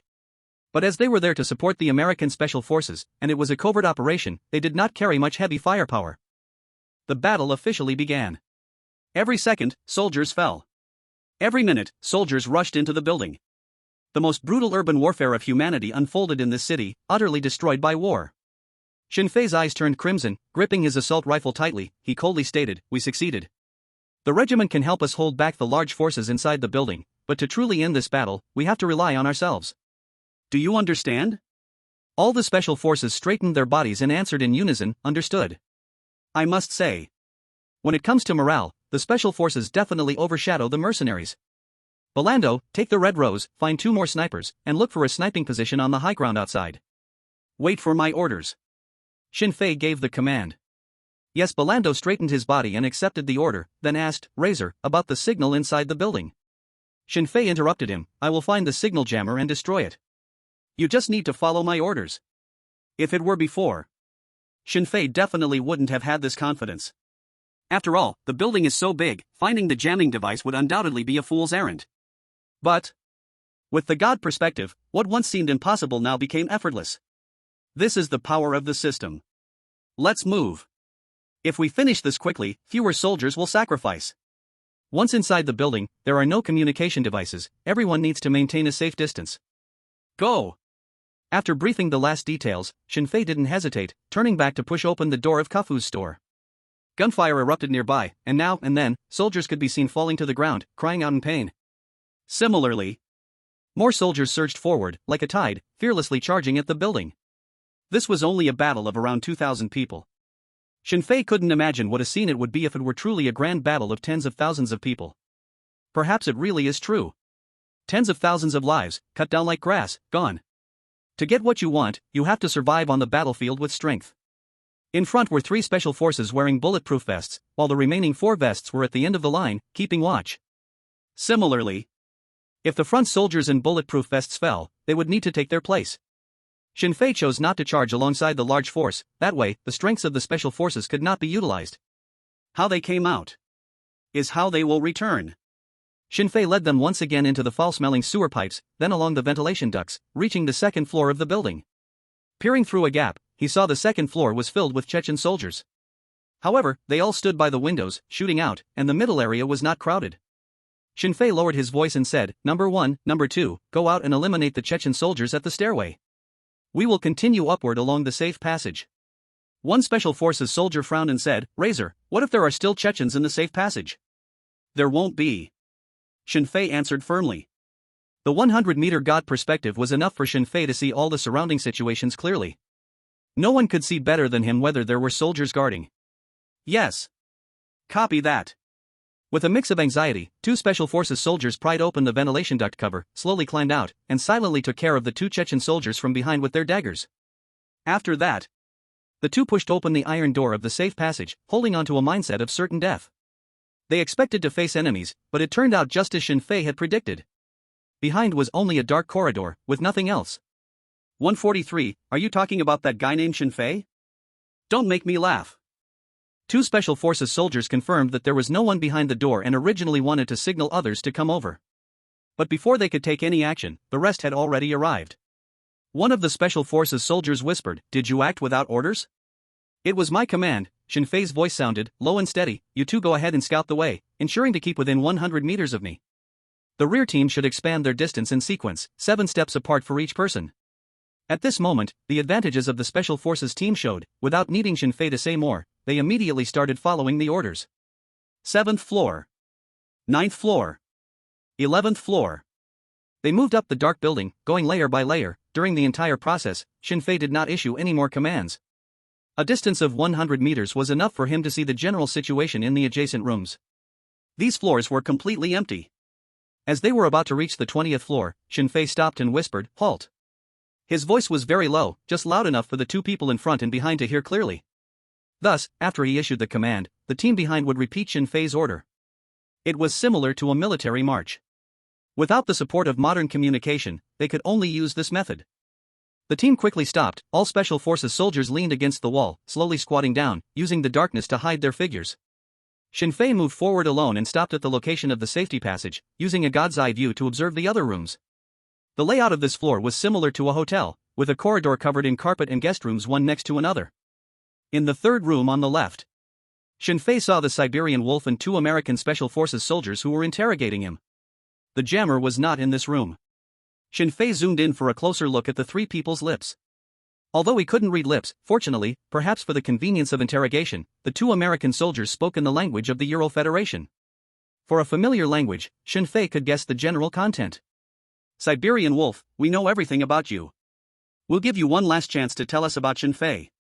The Siberian Wolf had been beaten badly, his face covered in blood, one ear had been cut off and was lying bloody on the floor. However, this interrogation was not fatal, and it would not lead to excessive blood loss, so the Siberian Wolf's spirit was still barely intact. He sneered with disdain at the corner of his mouth, coldly asking, "Have you ever seen a KGB agent confess?" Deep down, the Siberian Wolf was also quite shocked. He didn't know why the other party knew his code name and that he was a member of the KGB. This matter? Except for Shinfei, Golden Coin, and Poland Duo, not many people in the 58th Group Army knew about it. However, the other party was, after all, special forces sent by the superpower CIA, so it was understandable that they had this capability. Maybe there were also their people in the KGB. The era belonging to your KGB has already passed. The American Special Forces soldier took out a tablet from his backpack, smiled, and said, "If you don't want him to die, you better cooperate with us." The Siberian Wolf glanced at the screen and instantly widened his eyes, full of disbelief. Grey Wolf Victor? Isn't he on the special plane escorting CIA Deputy Director Quinn to Moscow? How come he was also kidnapped? The smile on the American Special Forces soldier's face grew even brighter, coldly saying, "Siberian Wolf, you must understand, this is the era of America. As an agent, I admire you, but I advise you to mind your actions. Our patience is limited." The expression of the Siberian Wolf finally showed a hint of hesitation. He was not afraid of interrogation. Not afraid of torture. Naturally, he was even less afraid of death. But Grey Wolf Victor had done him a great favor. He absolutely could not watch him die right in front of his eyes. "You dog, you're actually quite professional." Shinfei sneered, withdrawing his god's perspective, and said seriously, "Gold Coin, follow me." "Yes," Gold Coin replied in a low voice. When Gold Coin reached his side, Shinfei pointed at the 2 Special Forces soldiers in bulletproof vests and said, "In the third room down the corridor, there are 3 people. I need you to attract the fire." The 2 Special Forces soldiers exchanged glances of surprise, but finally nodded firmly. Shinfei was well aware that this way of commanding was likely to raise suspicions with the big shots. Or rather, he had long since been a target of suspicion. The surveillance video that could not be clearly explained, as well as his overly sharp instincts in the middle of battle and missions, were all points of doubt. But he could not care about so much right now, he needed to survive first. Surviving meant he could later think about how to lie his way out. The four split into two groups, slowly pushing open the exit door, stealthily stepping onto the soft carpet. The carpet had this advantage, that even if footsteps were a bit heavy, they would make no noise. As Shinfei walked, he scanned the surroundings with his god's perspective. Aside from a few rooms at the end of the corridor being in a blind spot, all other areas could be confirmed to be safe. Soon, they arrived at the door where the Siberian wolf was being interrogated. You don't expect someone to rescue you at this point, do you? He will come. He? You mean that guy named Shinfei? Don't make me laugh, he abandoned 3 captains, and now has likely abandoned you too.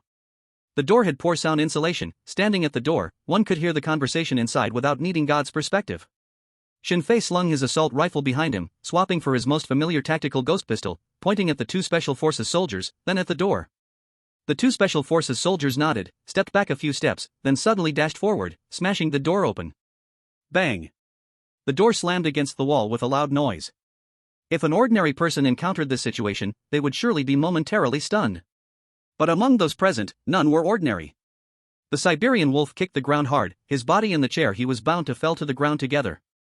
The 2 American Special Forces soldiers reacted even faster. Before their bodies could fully turn, their fingers were already pulling the triggers. Bang! Bang bang! A series of bullets flew toward the door's location. At the same time, Shinfei and Gold Coin had already aimed at the 2 Special Forces soldiers, and pulled their triggers as well. Bang! Shinfei's pistol fired, accurately hitting the nose area of one American Special Forces soldier.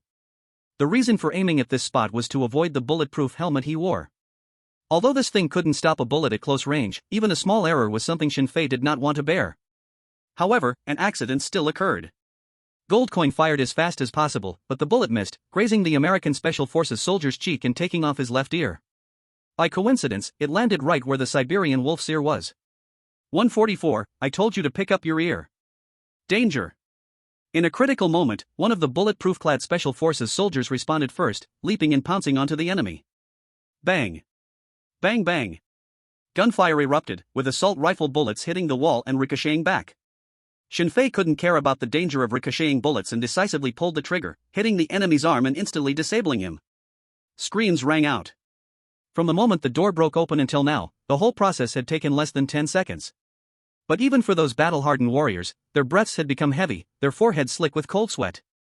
Shinfei said to the Special Forces soldier next to him, "You go check his injuries. Gold Coin, you go tell the team outside. Stay put, don't act without my orders. The 100-meter range is limited." As for the situation behind the doors at the end of the corridor, Shinfei didn't know yet. And now that gunshots are echoing here, enemy reinforcements could arrive at any moment. These all need to be guarded against. The Gold Coin nodded heavily, leaving the room. The Special Forces soldier picked up his teammate's body, but when he turned around to take a look, his face immediately darkened.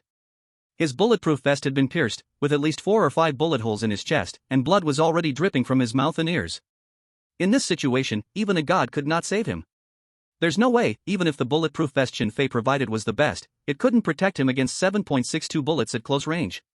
Who? Shinfei exhaled deeply, his gaze turned to the injured American Special Forces soldier.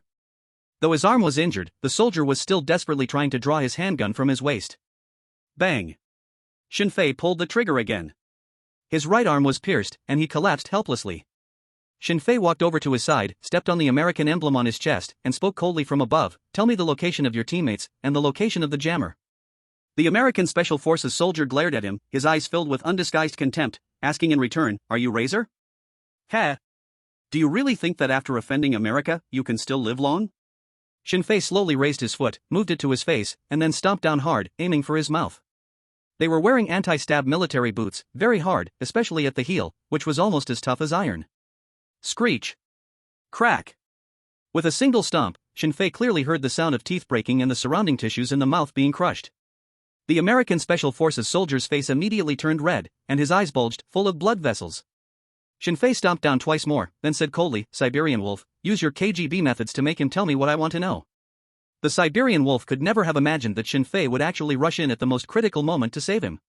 He really wanted to know how Shinfei managed to kill his way back like this. But unfortunately, now was not the time to ask those questions. He nodded heavily, "I know what to do. Shinfei removed his foot, didn't even glance at the American Special Forces soldier again, and turned to leave the room. As he left, he heard the Siberian wolf yell at the American soldier, "Use your mouth to grab your own ear." Damn. I can't even tell which ear is mine anymore. This guy really is the calmest one after himself. After Shinfei left the room, he quickly made his way to the safe passage, calling 2 Special Forces soldiers wearing bulletproof vests to conduct a search of the remaining rooms. The method was simple, he didn't even need to enter the rooms, just staying within the 100-meter range was enough. Moreover, because the 100-meter range is a 3-dimensional concept, he could simultaneously check several floors upstairs and downstairs all at once. The final result showed that there were no other enemies hiding in the rooms. He also didn't find the jammer's location. When passing by the Siberian wolf's room again, the American Special Forces soldier had been tortured beyond recognition. All the removable parts from his body had been taken off by the Siberian wolf, neatly arranged on the floor like items at a street stall. Damn, at first glance, it was pretty creepy. Shinfei asked, "Did you get anything out of him?" The Siberian wolf shook his head, his mouth is tough, he didn't say anything. "Give him a quick end," Shinfei said. The Siberian wolf nodded gently, drew out his military dagger, pressed it against the American Special Forces soldier's neck, and mockingly said, "Say goodbye to your freedom every day." After saying that, he slowly applied pressure to the hand holding the dagger, easily slitting his throat.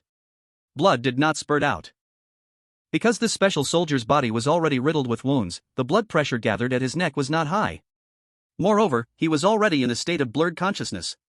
Only when he was about to die did he struggle symbolically a couple of times, then his body softened. Shinfei looked at this scene and sincerely remarked, "The gap between people is really larger than the gap between people and dogs. Recently encountered, each one is like they've been brainwashed by extremist organizations, not afraid of death at all." He had started to doubt his past days in the Caucasus. Back then, randomly capturing a prisoner and using a bit of torture could make them spill everything, even the color of their wife's panties. Now, it was completely impossible to learn anything from the enemy's mouth. "It's normal, we are already used to it." The Siberian wolf wiped the blood off his military dagger and asked, "Shaving razor, what should we do next?" "Go to the safe passage and discuss together." Shinfei walked toward the iron gate not far away. In the dim corridor, more than a dozen special soldiers gathered together. The gunfire downstairs grew increasingly intense, and from time to time there were strong explosions that shook the entire building. It felt as if there was an earthquake. Shinfei looked at everyone and said in a deep voice, "This building has a total of 21 floors. Since the enemy is not downstairs and they haven't rushed over even after hearing the gunfire, it means they should at least be above the 19th floor. Next, there aren't many good options, we can only face them head-on. Just like before, you must ensure that you stay within 100 meters of me. Do you understand?" Everyone nodded seriously. "Let's go." Shinfei didn't waste any time, leading the team up the safe passage while increasing their pace. He didn't know how the battle downstairs was unfolding.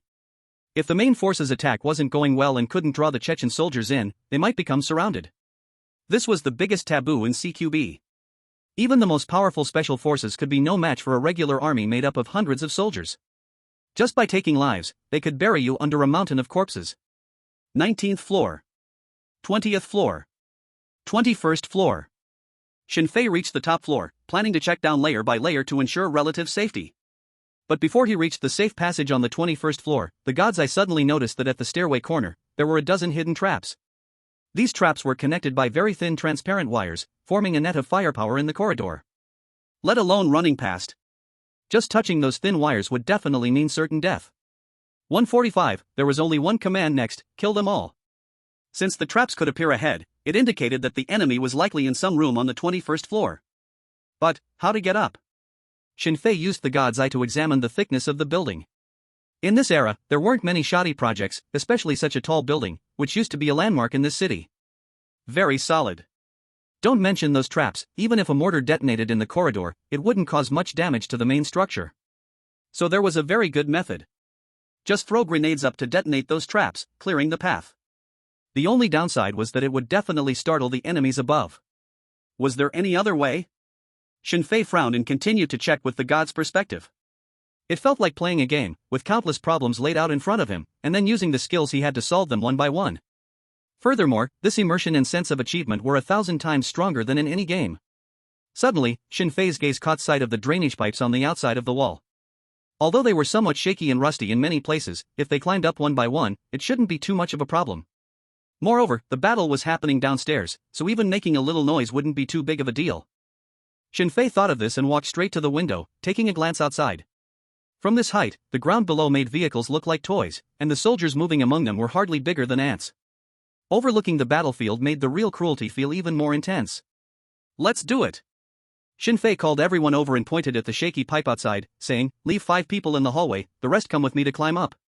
I'll go first, wait for me to enter the 21st floor before you come up." No way! Jinbai rejected firmly, "If anyone should go first, it should be me. You are our backbone. If anything happens to you, there's no one who can guarantee the safety of the soldiers below or if we can successfully complete the mission." Shinfei patted his shoulder and said solemnly, "Follow the orders. I'm not going to die." Jinbai hesitated, his expression uncertain, but in the end, he nodded seriously. Shinfei didn't hesitate either, taking off his assault rifle and tactical gloves, and jumped onto the window ledge of the hallway. Above him was the blazing sun, and beneath him was the battlefield engulfed in smoke. He poked half of his body out to examine the outside window, like a snow leopard ready to leap. The window was about 2 meters away from the pipe. To jump that distance from a height of several tens of meters, while in a crouching position, was still quite a challenge. Especially, the strength had to be just right, or else the pipe might fall off directly. If that happened, no matter what skill Shinfei had, as long as he couldn't fly, he would undoubtedly die. Huff! Shinfei closed his eyes, took a deep breath, and slowly opened them again, wiping the sweat from the corner of his eyes. Then, he no longer hesitated. Under the watchful eyes of Jinbai and others, he leaped into the air, his body flying towards the nearby pipe. To ensure absolute safety, Shinfei placed one hand on the groove in the outer wall for support and then used the other hand to grab onto the pipe. It swayed a bit but was relatively stable. Shinfei gritted his teeth, like a nimble monkey, using both hands and feet to climb upward. The distance wasn't far. Moreover, Shinfei could use his skills to judge if there were enemies nearby, so the whole process went pretty smoothly. When he reached the room, Shinfei checked the 100-meter range again and instantly gained significant rewards. The Falcon and Avalanche lay on the ground, their clothes stripped off, currently unconscious, but their chests still slightly rising and falling, indicating they were not dead. Guarding them were 7 American soldiers. Besides that, the signal jamming device was also in this room.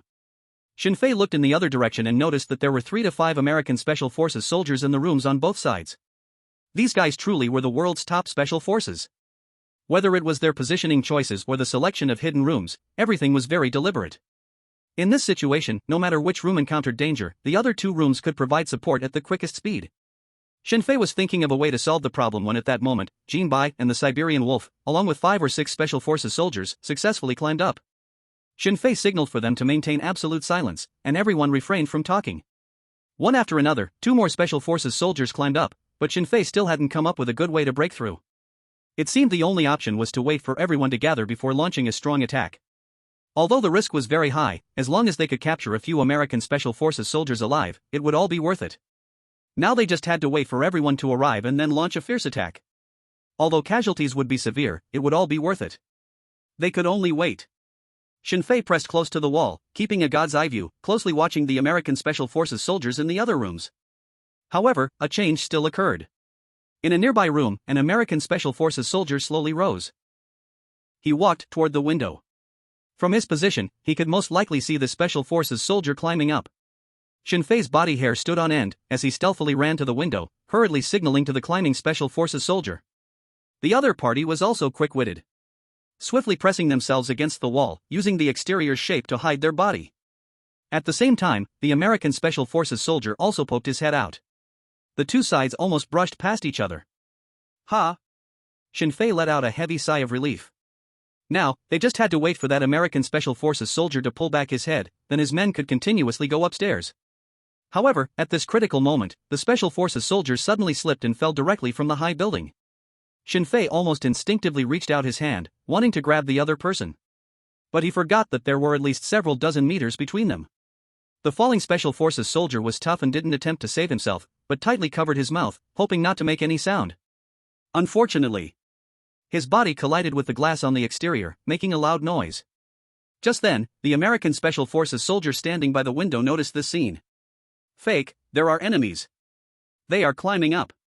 He almost instantly realized what was happening and shouted to his teammates. Dozens of American Special Forces soldiers all stood up with their guns drawn. Shinfei turned back to take a look, only 7 or 8 people were by his side. They were outmatched in strength, and their numbers were fewer. But now, there was no time for such concerns, they could only fight, perhaps there was a chance of survival. Shinfei drew his tactical pistol and growled, 5 men in the 3rd room on the left, 4 men in the 6th room on the right, 7 enemies in the 7th room on the right, and your captain is there too. Next, there's only one command. Kill them all. The order was so clear that it would surely raise suspicions. But Shinfei didn't care. If the situation demanded it, Shinfei could abandon anyone without any psychological burden. But he was definitely not the type to hide information while others recklessly threw their lives away. Moreover, if they didn't clarify things, their chances of survival would only decrease. Operation begins. With one command from Shinfei, all the Special Forces soldiers in bulletproof vests pushed to the front, opened the door, and moved out. The gold coins followed behind, advancing in double formation. Except for the last 2 team members whose gun muzzles were aimed at the blind spots behind them, the shooting lines of everyone else ensured they were focused straight ahead. Their pace was not fast. Shinfei kept a close eye on the American Special Forces soldiers in the room from a god's perspective. One of the room doors was opened a crack. Left side door, shoot. Shinfei decisively gave the command. Tap, tap, tap. The 2 front Special Forces soldiers received the order and aimed at the door, pulling the trigger. At the same time, shots began firing from inside the room. The thunderous sound echoed in the corridor. The first round of gunfire lasted less than 10 seconds. Shinfei saw from a god's perspective that the few Special Forces soldiers who wanted to rush in retreated back into the room, standing in the corner against the wall, looking tense. Signal jamming has a significant drawback. That is, it not only blocks the enemy signals but also blocks their own people's signals. Thus, they couldn't communicate effectively. Both sides entered a stalemate, trying to figure out how to handle the current situation. This time wouldn't be long. And Shinfei wouldn't give them time to think. He noticed a bullet had pierced a hole through the wooden door. Although shooting was impossible, if he used a grenade to bounce, it could give the room a slight lesson. Without hesitation, Shinfei took out 2 offensive grenades from his bag. He patted the shoulder of the person in front and pointed to the ground. This was the gesture to change to a squat shooting position. The Special Forces passed the command forward in sequence, and soon the few Special Forces in front slowly lowered themselves in silent communication. Shinfei pulled the pin of the grenade and aimed at the wall, then forcefully threw the offensive grenade out. Immediately after, the second grenade was thrown out with a 3-second delay. The 2 grenades followed the shooting sequence in Shinfei's mind, first crashing into the wall, then flying to the doorway, but due to the angle, they did not enter the door. That was enough. Boom! The offensive grenade exploded violently, completely destroying the door in an instant. The Special Forces in the room all withdrew from the first defensive position, retreating a short distance to stand at the second ambush point. Their chosen position was very particular. As long as anyone attempted an attack, no matter what method they used, they would undoubtedly die. Moreover, Shinfei and the others did not have the advantage in numbers, nor could they rely on lives to win. The key lay in the second offensive grenade. Under Shinfei's godlike perspective, the grenade successfully flew into the large hole created by the explosion, landing on the floor and lightly bouncing. The few Special Forces in the room all widened their eyes, their faces filled with horror. Be careful. They instinctively wanted to dodge, but there was no time left. The offensive grenade exploded in the center of the living room, and the strong shockwave instantly spread outwards. In an instant, almost all the Special Forces fell to the ground, painfully opening their mouths and covering their ears. Some were already injured, but others were only dizzy from the explosion, still capable of fighting. At the same time, hearing the explosion, a Special Forces soldier in one of the rooms hurriedly turned off the signal jamming device. He wanted to confirm the casualties of his teammates and discuss the next strategy. But unfortunately, he did not know that Shinfei was watching his actions clearly. Suppressive fire, don't worry about accuracy, just keep them from coming out. Shinfei decisively issued the order. After receiving the order, the Special Forces quickly began to shoot and suppress the enemy with a grenade every 10 seconds. This is the advantage of having intelligence, otherwise, they would have to be wary of all possible hiding places, which would scatter their focus too much. As the teammates were busy suppressing, Shinfei pressed the communication system. Just as he was about to contact Belando, he heard a familiar voice. Mr. Razor, Wildcat reporting to you. I have locked onto the enemy, may I fire? Ha? Wildcat? She escaped? But, how did she get to the battlefield? And how did she know that the jamming device was turned off at this moment? These questions could not be answered right now, and Shinfei said in a deep voice, allow free firing, and you take responsibility for contacting Belando to cover you. Received. In the moment Wildcat's voice sounded, Shinfei did not hear gunfire, but from his godlike perspective, he saw the Special Forces soldier standing next to the jammer's head burst open without warning. Blood splattered everywhere, and everyone in the room was stunned. Bang! Wildcat fired a second shot. But at this moment, the American Special Forces had already regained their senses and avoided all shooting angles from outside the window. At the same time, Shin Fei was also in action. He left the main force and quickly approached the room where he had just thrown the 2 grenades, leaning against the door and tossing all the grenades inside. Boom! Boom boom! A total of 5 instant exploding offensive grenades exploded in the room. Even through thick walls, Shin Fei could clearly feel the vibrations coming from the room. At the moment the shockwave spread, Shin Fei poked his head out, and 5 bullets took down all the surviving special forces, then he reloaded and shot each corpse again. Taking a deep breath, Shin Fei growled, "Stick all your C4 explosives to the walls of the other 2 rooms. Quick!" The gold coins obeyed the order, working as fast as they could according to Shin Fei's demands. In the blink of an eye, their small team had cleared 1 room of the American Special Forces without any casualties. And they had also secured the Special Forces in the North Room. With a sniper present, they couldn't safely escape through the windows. Even just sticking their heads out would result in being shot dead by the Wildcat. The only remaining danger was the Special Forces in the South Room, who could escape through the windows, and they had 2 surviving captains in their hands. "Mr. Razor, I think we should talk." From inside the south door, the voice of the American Special Forces echoed, "After all, you wouldn't want to." "I don't goddamn care." Shin Fei cursed loudly, "I will never take the life of any soldier to trade for your wounded."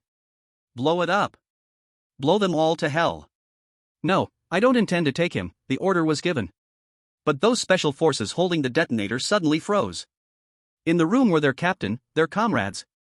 Brothers they had known for years. They simply couldn't pull the trigger. Although they knew Shin Fei's choice was correct, wanting to subdue the enemy at the lowest cost, blowing the building was the best option. However, none of them could be so ruthless. Before, they had thought that Shin Fei was too young, even if his escape from the Dome Hotel was spectacular. But after all, his appearance always gave them a sense of daze. But now, listening to the orders Shin Fei issued, they finally understood why he had come this far. Shin Fei growled, "Gold coin, you come?" "Yes." Gold coin jumped forward, snatching the detonator from the stunned special forces. Just as he was about to press it, another man's voice rang out in the corridor. "Mr. Razor, you are still as ruthless as ever. Don't you care about the lives of those 2 remaining pilots? Don't you care?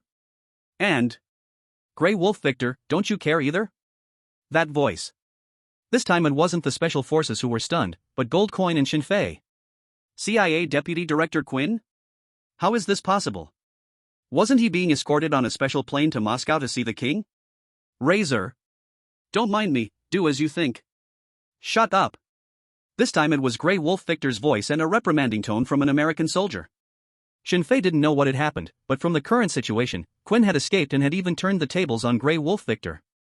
Damn it. These agents are really hard to kill. Gold Coin gripped the detonator, looking at Shin Fei and asking, "Razor, what should we do?" "Give me the detonator." Shin Fei extended his hand, taking the detonator and coldly said, "What do you want to do?" Quinn's laughter echoed from the loudspeaker. "Right, this is the choice that a normal person should make. Mr. Razor, do you know? In the time it fell into your hands, it was the first time I felt death." Knowing that Shin Fei was willing to communicate, the American Special Forces in the room also breathed a sigh of relief. Damn. After so many years of CQB, today was the most humiliating. It seemed like they knew everything, targeted at every turn. Many American Special Forces secretly vowed that as soon as they found an opportunity, they would definitely eliminate Shin Fei. Leaving him posed too great a threat for America's future. Hee, then that means your perception is very sharp. Shin Fei slowly tightened his grip, suddenly shouting loudly, "Mr. Quinn, rest assured, I will come to collect your life sooner or later." Attack! Boom! Shin Fei pressed down on the detonator, and the C4 explosives attached to the wall exploded, filling the entire corridor with thick dust in an instant. He was the first to rush in, calling out to the American Special Forces in the room, who were utterly disoriented. Damn it, get to work! The Gold Coin quickly reacted, leading others into another room. Another round of gunfire erupted, but this time it didn't last long. When Shin Fei checked the bodies, he found that 2 Special Force captains had already sacrificed themselves. Their eyes were wide open, their expressions not in pain. On the contrary, they all wore a hint of relief. Shin Fei squatted on the ground, slowly closing their eyes, and said solemnly, "Go in peace, please rest assured. Whether it's the remaining 2 pilots or the damned Deputy Director Quinn of the CIA, I will give you an account." He stood up, changed to a new magazine, and went to the last room. The living room was a mess, the ground was covered with a mix of blood and dust. The smell of burnt flesh filled the entire room.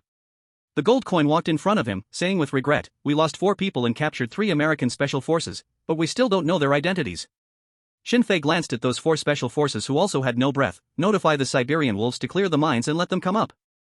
After giving the order, Shin-fei pressed the communication device. Wildcat, let Poland contact the commander and tell them that the American special forces have been completely wiped out, and they should withdraw from combat quickly. Received, Wildcat's voice came through. After doing all this, Shin-fei leaned against the wall and sat down, exhausted. So tired. Since obtaining the system and becoming a mercenary, he had never been this tired. This exhaustion didn't just come from his body but more from his soul. How many people had sacrificed? 5? 7? 8? Shin-fei couldn't remember the exact number. All he could think about earlier was how to eliminate the enemy. Razor, you will pay for your actions. At that moment, Quinn's harsh voice echoed through the loudspeaker. Shin-fei raised his head and looked at the American Special Forces soldier with the loudspeaker lying dead, walked over, took the communicator, and put it to his ear. Stop talking nonsense, I have 3 hostages here. Do you want them or not? There was silence on the other end of the phone. After a full 10 seconds, Quinn replied harshly, what do you want me to exchange for them? Victor? Shin-fei shook his head. No, I don't intend to take him. He is like you, a top agent, and should have long been prepared to sacrifice for the country. I want you to tell me who was selling weapons to Chechen. This was a task that Victor had entrusted to him earlier, which Shin-fei had not accepted. Now if he could use this opportunity to expose the traitor, it would count as completing Victor's final task. As for whether to rescue Victor, that wasn't something he should worry about. Just like the Euro Federation wouldn't eliminate Quinn, the Americans wanting to deal with a former KGB high-ranking official also needed to weigh their options. 3 lives are not enough. Quinn's response was more straightforward than Shin-fei had imagined. Hearing his answer, Shin-fei glanced at the 3 special forces nearby and found that they didn't have any look of disappointment on their faces. Just like that, they were abandoned. But they seemed to think this was perfectly normal. They were all tough guys. However, I am willing to exchange the whereabouts of the remaining 2 pilots for the lives of the 3 special forces soldiers, Quinn said word by word. Of the 5 pilots, only 2 were actually turned by us. Now 3 are dead in your hands. Don't you want to save the 2 who are still loyal to the Euro Federation? 2 pilots for 3 special forces soldiers, this deal is very profitable. 148, the one who swore is Razor. What does it have to do with me, Shin-fei? If calculated by economic value, training a top special forces soldier costs about $1 million. The cost of training an F-16 fighter pilot is about $5.6 million, while the cost for an F-22 pilot exceeds $10 million. Not only is it an economic cost, but training pilots also requires a long time and extremely high talents. That's why, when countries capture pilots, there is almost no precedent for mercilessly killing them. Because they can exchange for too many things. When soldiers are captured, their superiors will definitely ignore it, let alone spend big money to rescue them. As for Saving Private Ryan, it can only exist in movies. Heck, even in a battlefield where lives are as cheap as grass, soldiers from different branches are still priced clearly. It's also quite heartbreaking. Shin-fei readily agreed. Okay, let's exchange right now. Where are you? I'll come find you. So straightforward? Quinn was stunned, instinctively starting to think if Shin-fei had some conspiracy. He had dealt with intelligence agencies around the world. No matter how cunning the hunter in front of him was, they all looked like elementary school students in obedience. Only Razor, he truly could not see through. The opponent was lawless, daring to do anything, as if there was nothing that could bind him. Those few days in Razor's hands were also among the few times Quinn felt afraid. Shin-fei smirked coldly and said disdainfully, "Look, I really agreed, yet you don't believe it. We can't establish effective communication between us, so let someone else negotiate any deal." Shin-fei did not give Quinn another chance to speak, directly hanging up the communication.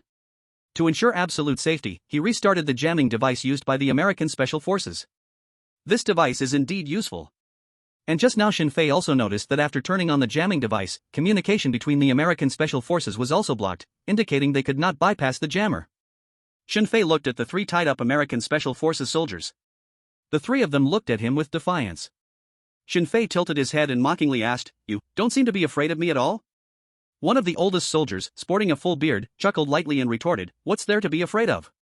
You dare to kill me? Don't forget, your pilot is still in our hands. The deputy director of your intelligence bureau is also." Shin-fei raised his hand, aimed, and pulled the trigger. Bang! Gunfire rang out, and the American Special Forces soldier was shot in the forehead, blood spattering as his head slumped to the ground. Until the moment of death, he still wore the unique pride of America on his face. "Razor, no. Can't kill them. Mr. Razor, you are too impulsive. Mr. Razor." The Special Forces soldiers nearby were stunned. quickly surrounding him and talking vigorously to persuade Shin Fei. Gold Coin did not move, crossing his arms and watching everything. He supported every decision Shin Fei made. Shin Fei looked expressionlessly at the Special Forces soldiers beside him and asked, "They killed your captain, don't you hate them?" "How could we not hate?" One soldier gritted his teeth and said word by word, "I wish I could eat them alive." Shin Fei pointed at the remaining 2 American Special Forces soldiers. "Then the opportunity is right in front of you, go and eat." Special Forces. "Big brother, can you follow the script?" Shin Fei sighed and helplessly said, "Does the overall situation have anything to do with you? The Chechen invasion of neighboring countries is ruthless, this point is indisputable, but is the Euro Federation's involvement in this war really that just? Who dares to respond to this? Forget about responding, as Special Forces of the Ural Federation, even if they showed this kind of thought, they would be strictly investigated by the military." Shin Fei continued, "You always say you endure for the bigger picture, but I want to tell you, this world is a makeshift theater. They killed your captain. Why shouldn't I take revenge for killing my team? Why should I endure? And besides, the blame is all on me, what do you have to fear?" This. The Special Forces looked at each other, inexplicably feeling that what Shin Fei said made a lot of sense. But aren't these the words often said by villains in movies and TV shows? They are the most patriotic soldiers, after all. I have never said that I am a good person. Shin Fei raised his gun again, aiming at the next enemy. "I'll give you 5 seconds to say your last words." The American Special Forces soldier, who had never felt fear, finally showed fear on his face. He hurriedly waved his hands. No, Mr. Razor, don't be so impulsive, don't you want to save those imprisoned pilots?" Bang! Shin Fei pulled the trigger again. The gun fired, a life was lost. In one smooth motion. "You're full of crap." Shin Fei moved the gun's muzzle, aiming at the last American Special Forces soldier. "I'm sorry, he took up the time for you to say your last words. But I can give you a chance to speak. For example, tell me where those pilots are being held." The American Special Forces soldier's breathing grew rapid, and he began to tremble while answering, "If I tell you, can you let me go?" Shin Fei nodded, "Of course." The American Special Forces soldier stared at him and said, "You swear?" Shin Fei, "I, Razor, swear, if you give me the information I want, and I don't let you go, then the king I serve will be hit by a car and die tomorrow." "Alright, my eagle-like friend, what is the point of this child's trick? If you don't speak, I will kill you, if you do speak, I will let you go, it's very simple, my friend." The expression on the American Special Forces soldier's face began to waver. Though he hadn't confessed yet, everyone knew he was bound to say it. It was only a matter of time. Sure enough, after a few seconds, the Special Forces soldier gritted his teeth and said, "I'll tell you, those 2 pilots are in the battlefield hospital in Chechnya." "Good, I'll let you go." Shin Fei waved his hand. "Gold Coin. Is he really going to let me go?" The American Special Forces soldier let out a heavy sigh of relief. "Come." Gold Coin approached, pulled out his pistol, and decisively pulled the trigger. Bang! The Special Forces soldier was shot in the forehead, turning into a corpse. Everyone was stunned. Not letting him go? Shin Fei shrugged and said, "I promised to let you go, but he didn't want to, what can I do? Besides, the oath I made has nothing to do with me, Shin Fei. In the next life, let Gold Coin be your ox and horse to repay you." Shin Fei's set of actions left all the Special Forces soldiers staring in shock. It can be like this? It can still be played this way? A genius. When they came back to their senses, the way they looked at Shin Fei became more serious, but also filled with respect. Goodness. This is completely different from the mercenaries they knew before. Having someone like him as a mercenary is truly wasting talent. Don't be so surprised. Shin Fei said with a smile, with the credibility of those guys from the CIA, they can't even manage a shared bike, hoping they keep their promises is harder than climbing to the sky. Shared bike? Everyone present heard this term for the first time. A bike that can be shared. Shin Fei also realized he might have mentioned a concept ahead of time, but it didn't matter, he had plenty of doubts on him. Too much debt isn't a worry. Gold Coin asked, "Razor, what should we do next? Should we go directly to rescue those pilots? If we are late, those 2 pilots might be transferred by the Chechens." Shin Fei looked at the last American Special Forces soldier who was killed, coldly smiled, and said, "Gold Coin, do you really think those Green Beret Special Forces would just confess so easily? If he was really that afraid of death, he wouldn't pass SEER resistance training." Gold Coin was taken aback and asked in confusion, "What do you mean?" Shin Fei walked up to the Special Forces soldier's corpse, slowly squatted down, held his chin, and stared straight into the corpse's eyes and said, "This dog just wants to dig a pit for us with its own death. The battlefield hospital is the most tightly guarded place. If we rashly go over, there will definitely be casualties, or even complete annihilation, even if we are lucky enough to survive, we won't be able to find the pilot's position. You dog, why are you all so bad? Ha? Everyone present was surprised again, truly not expecting such a twist. Yeah, why didn't I think of that? If you thought of it, wouldn't you be a razor? Makes sense, I was just wondering how he could confess so readily. This is absolutely impossible for special forces. Learn something. Mr. Razor, if we can survive and go back, can we ask you to be our instructor? All the special forces had their eager eyes fixed on Shinfei. Be an instructor? Shinfei shook his head. Let's forget it, you are all patriotic good soldiers, don't mix with me for a while, you'll only become more cautious. I'd be too sorry for the king. Moreover, each profession has its expertise, there are some things of mine that you cannot learn. It's not that you are stupid, but that you are not ruthless enough. It's even more impossible to view everything that happens with the mindset of a gamer. After Shinfei said these words, he did not look at the expressions of those special forces, instead, he shut off the communication blocker again. He still hoped that not too many people would know about the killing of 3 American Special Forces members. To be honest, facing the formidable strength of America, Shinfei really felt a bit powerless now.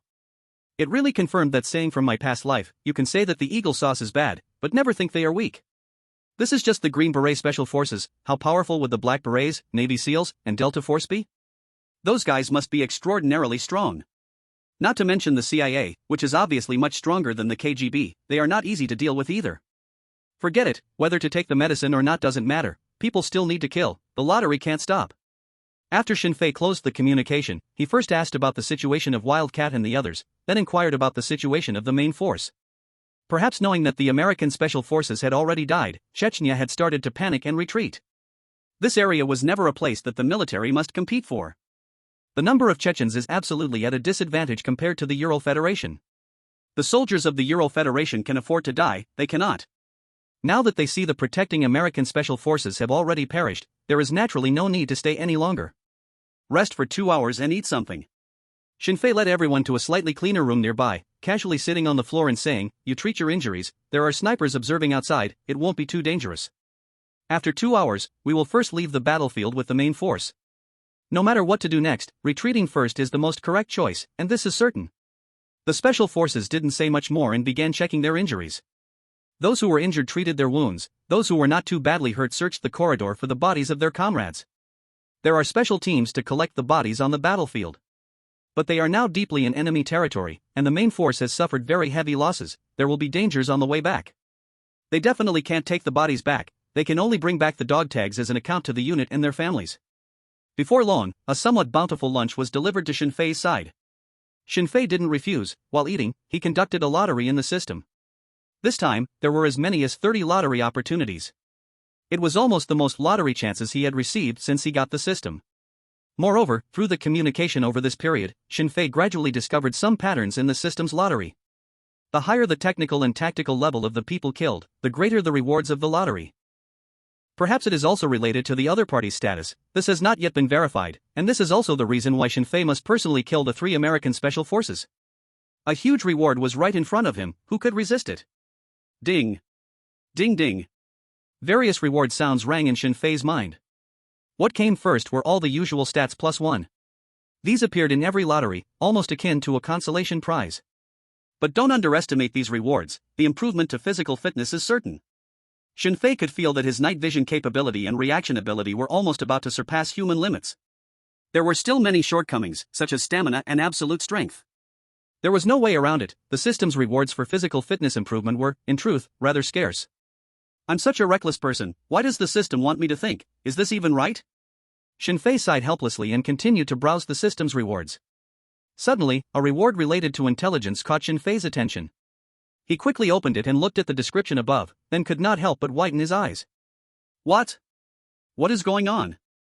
The intelligence actually said, those 2 Ural Federation pilots were really at a battlefield hospital in Chechnya? What the hell? Could it be that the only Green Beret Special Forces member who was afraid of dying has bumped into me? Damn it. I've seen too many tough guys, trust between people is gone. Shinfei clasped his hands, glanced at the sky outside, and helplessly said, brother, I misunderstood you. In the next life, let the coins work like oxen to repay you. Brother also has no choice, don't blame me, okay? 150, who on earth is the regular army? No, wait. This is still a top-level conspiracy, they deliberately tell the truth to lure me to my death. Shinfei could think of too many possibilities, but now there was no way to find useful information anymore. After all, everyone had already been killed. To study these further was of little significance. As for whether to go to the battlefield hospital to rescue those two pilots, Shinfei still needed to think carefully. That place was indeed dangerous. And it was a situation where too many people could easily get through, while too few might end up being completely annihilated. Moreover, who could absolutely prove that those two remaining pilots were truly loyal to the Ural Federation? These problems should still be left for the higher-ups of the 58th Group Army to ponder. Although their operation this time did not succeed, wiping out members of a Green Beret Special Forces unit is definitely a first-class achievement in any country. After 2 hours of rest, Shinfei got up from the ground, inquiring about the situation of the main forces, and then said, "We should go, first retreat back to headquarters, and we will discuss the rest later." Everyone slowly nodded and followed Shinfei out of the door. In the hallway lay 5 corpses. They were 3 pilots and 2 special team captains. These people must be brought back. As Shinfei passed by the Peregrine Falcon and the Golden Eagle, he unconsciously glanced at them and felt a lot of emotion. They had only just gotten to know each other, just 3 or 4 hours ago. They were still full of life. Now lying on the ground, it did not look like corpses, it gave the illusion that they were just sleeping and could be awakened by a call. But everyone knew clearly. They would never wake up again. The Siberian wolf patted Shinfei on the shoulder and said, "Razor, don't be sad, you've done very well. If it were any other person leading, they could not have done better than you. We owe our survival to you." Shinfei withdrew his gaze and looked at the people beside him. They were all looking at him, their expressions holding no blame, only gratitude and respect. Indeed. If things went as they normally would, no one could do better than Shinfei. But he had a system. Although the system's help wasn't earth-shattering, it really rewarded a lot of practical skills. With these things boosting him, the serious casualties still happened, and Shinfei couldn't help but feel guilty. After all, even if he looked at this world with a gaming mindset, the people around him were real living beings. They are someone else's husbands, someone else's sons. Behind each of them, there is a family. Razor. Goldcoin opened a bottle of water and handed it over. "I know what you're thinking, but if you get stuck in this emotion, the next to die might be you. Never lose your strengths." Shinfei took the military water bottle, tilted his head back, and took a big gulp, nodding apologetically. Every time, Goldcoin seemed to be a philosopher guiding him. "But I always thought about making him work like a horse. That's not good." Very not good. The surrounding streets fell completely silent, and by the time Shinfei and the others reached the first-floor lobby of the building, they did not see any enemies. What they could see was a neatly arranged hall full of corpses. All these were soldiers from the 58th Group Army, many of whom looked only a little over 20 years old. At this moment, a dozen logistics soldiers wearing gas masks were pouring barrels of gasoline over them. The main force's casualty rate exceeded 40%. Being able to evacuate the wounded was already the limit, wanting to carry corpses was simply a dream. After all, the location they were in was not a large rear area, but an enemy-occupied zone. If there weren't enough soldiers to clear the way, then the enemy could just ambush them a few times, and their casualties would increase exponentially. Carrying corpses would create even more corpses. From any angle, this calculation is quite easy. No one could find fault with the commander's orders. But looking at it was truly uncomfortable. Shinfei hurriedly walked past those soldiers, not even daring to glance at their expressions. When he walked out of the building, Poland and the others were already waiting in the off-road vehicle. Wearing full camouflage, the tall wildcat leaned against the off-road vehicle with a sniper rifle almost as tall as herself. There was no grease paint on her face. That exquisite face which made one completely unthink of the battlefield instantly drew the attention of all the special forces. No one expected it. That having a freak like Shinfei was one thing, but there was also such a beautiful female sniper? This, the mercenaries' configuration, is too high, right? Who exactly is the regular army here? Wildcat walked to Shinfei, straightened her body, and said seriously, "Captain, I'm back." She was one of the few who would call Shinfei Captain. Others usually called him Razor or Mr. Razor. After all, his current identity, strictly speaking, was merely an intern mercenary of Wagner. He hadn't been officially confirmed yet. "You've worked hard." Shinfei nodded slowly, pointing to the frontmost off-road vehicle. He said, "You and Siberian Wolf take the lead, keep in contact, I'll tell you where to go." Yes, Wildcat accepted the order and turned toward the frontmost vehicle. Siberian Wolf, passing by Shinfei, said enviously, "Razor, I really didn't expect that you could make Wildcat your loyal subordinate in such a short time. How did you do that?" Goldcoin teased, "Don't ask, you can't learn it. Have you heard of the Russian revolver? My brother Razor can shoot 3 rounds. Ha? Siberian Wolf looked shocked and asked, "What kind of drug did you take?" Eat your grandpa, let's go quickly. Shinfei glanced at his missing ear and asked, didn't you bring your ear along? That gang of bastards poured in preservatives when they cut it off, it's already impossible to reconnect it. Siberian Wolf was very indifferent, saying, this is pretty good, anyway I don't like the codename Siberian Wolf. The regionality is too strong. I think the codename One Ear is quite good, what do you think? Shinfei looked at Siberian Wolf with a strange expression and teased, then your uncle must be quite powerful. Siberian Wolf was taken aback. Shinfei didn't explain and urged them to get into the car. After they drove forward for about 300 meters, Shinfei and the others got into an off-road vehicle and sent their location to the front vehicle through the combat system. The convoy rushed forward at the fastest speed, following the established route through the combat zone. Meanwhile, the high-ranking officials of the 58th Army Group, who were troubled by the rescue of the pilot, also received the latest news from Shinfei and his team. 151, At the headquarters, in the conference room. There were many people in the room, but the atmosphere was very quiet. Everyone was busy staring at their own devices, collecting and issuing various orders.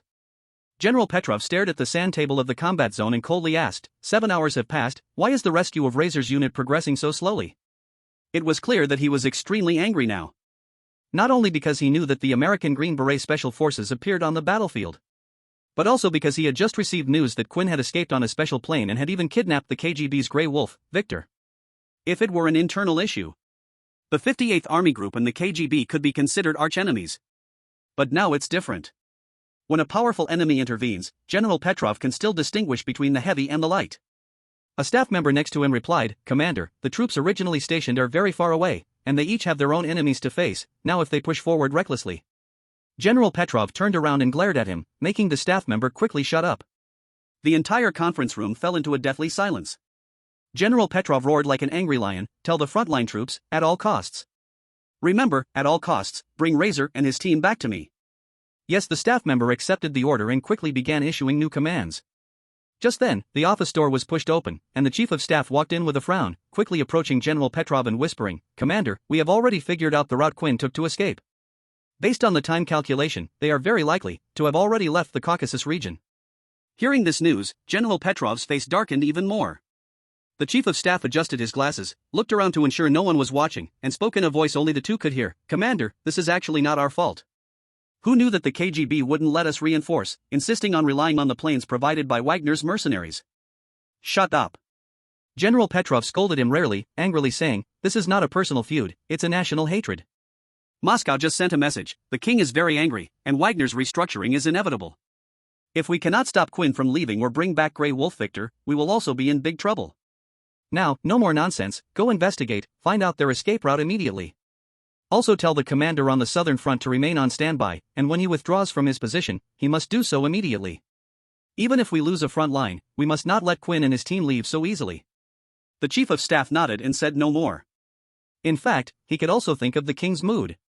At first, he must have been very happy. And this matter had already been reported by various media around the world, leaving a lot of room for the king to maneuver.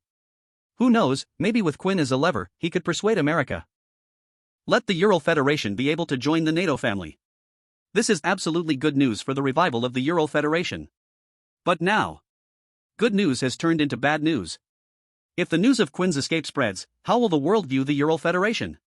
Not to mention on the battlefield, where special forces of the American Green Berets have also appeared. America wants to make this clear to the whole world, with minimal cost, who really is the boss of the world. I hope that after this incident, the king can completely dismiss the idea of joining NATO. The chief of staff and General Petrov almost simultaneously had this thought in their minds. At this moment, a staff member hurriedly stood up and said excitedly, Report, Commander. There is important intelligence to report. General Petrov glanced at him, Speak. The staff member stopped his body and replied, We just received a report from the Golden Eagle Squad Special Forces, led by Razor, that they have completely annihilated the American Green Berets. Huh? What? Hearing this news, all the staff in the meeting room almost unanimously stopped their work. Pairs of incredulous eyes looked at him. Even the experienced chief of staff and General Petrov felt their minds filled with disbelief. How is this possible? Even if Razor is powerful, in the face of an enemy ambush, escaping is already a victory. Who would have thought he could completely annihilate the opponents? Is this a joke? The chief of staff questioned, Can you guarantee the authenticity of the information? Yes, the staff member saluted again. The information is 100% true. Razor is currently bringing the special forces and the bodies of 3 pilots to the headquarters. According to his report, among the 3 pilots, 1 was killed while unconscious, and the other 2 surrendered to America. He tried to use the simplest language to describe a series of events that just happened with the most precise description. But even so, because the situation was too complicated, he took several minutes to explain what had happened to the people in the meeting room. A sound of gasping filled the meeting room. The staff members looked at each other, feeling as if they were dreaming. This Razor is too amazing, right? One staff member hesitated and broke the silence again. Commander, there is another piece of intelligence. Speak. General Petrov's expression had improved quite a bit compared to earlier. The staff member stammered, according to this team member's report. Razor originally could have captured the 3 American soldiers alive, and Quinn also proposed a hostage exchange. But Razor refused, and killed the 3 Special Forces soldiers. The reason was to take revenge for the 3 fallen Special Squad leaders. Silence. The meeting room fell silent again. But compared to the shock earlier, now it was filled with deep confusion and regret. 3 members of the Green Beret Special Forces, although they could not compare to the Deputy Director of the CIA, were still a significant achievement. Such a pity. One staff member could not help but say, Commander, this Razor is too bold. He killed the captives without authorization. I suggest. General Petrov, The staff member was taken aback and quickly changed his words. Although there is a mistake, Razor's achievement is also real. I suggest giving him a first-class merit award. 152, Razor, it seems he will need his abilities again. General Petrov scolded mercilessly, he's still an officer, think twice before speaking in the future. The staff member's body trembled like a leaf, overjoyed as if pardoned. Yes, yes. I understand I was wrong. General Petrov did not look at him again, turning to the chief of staff and saying, merit is meant to reward the soldiers. The Razor does not yet have the qualification to receive this. You go and ask for $1.5 million, which is equivalent to giving him an extra $500,000 as a reward.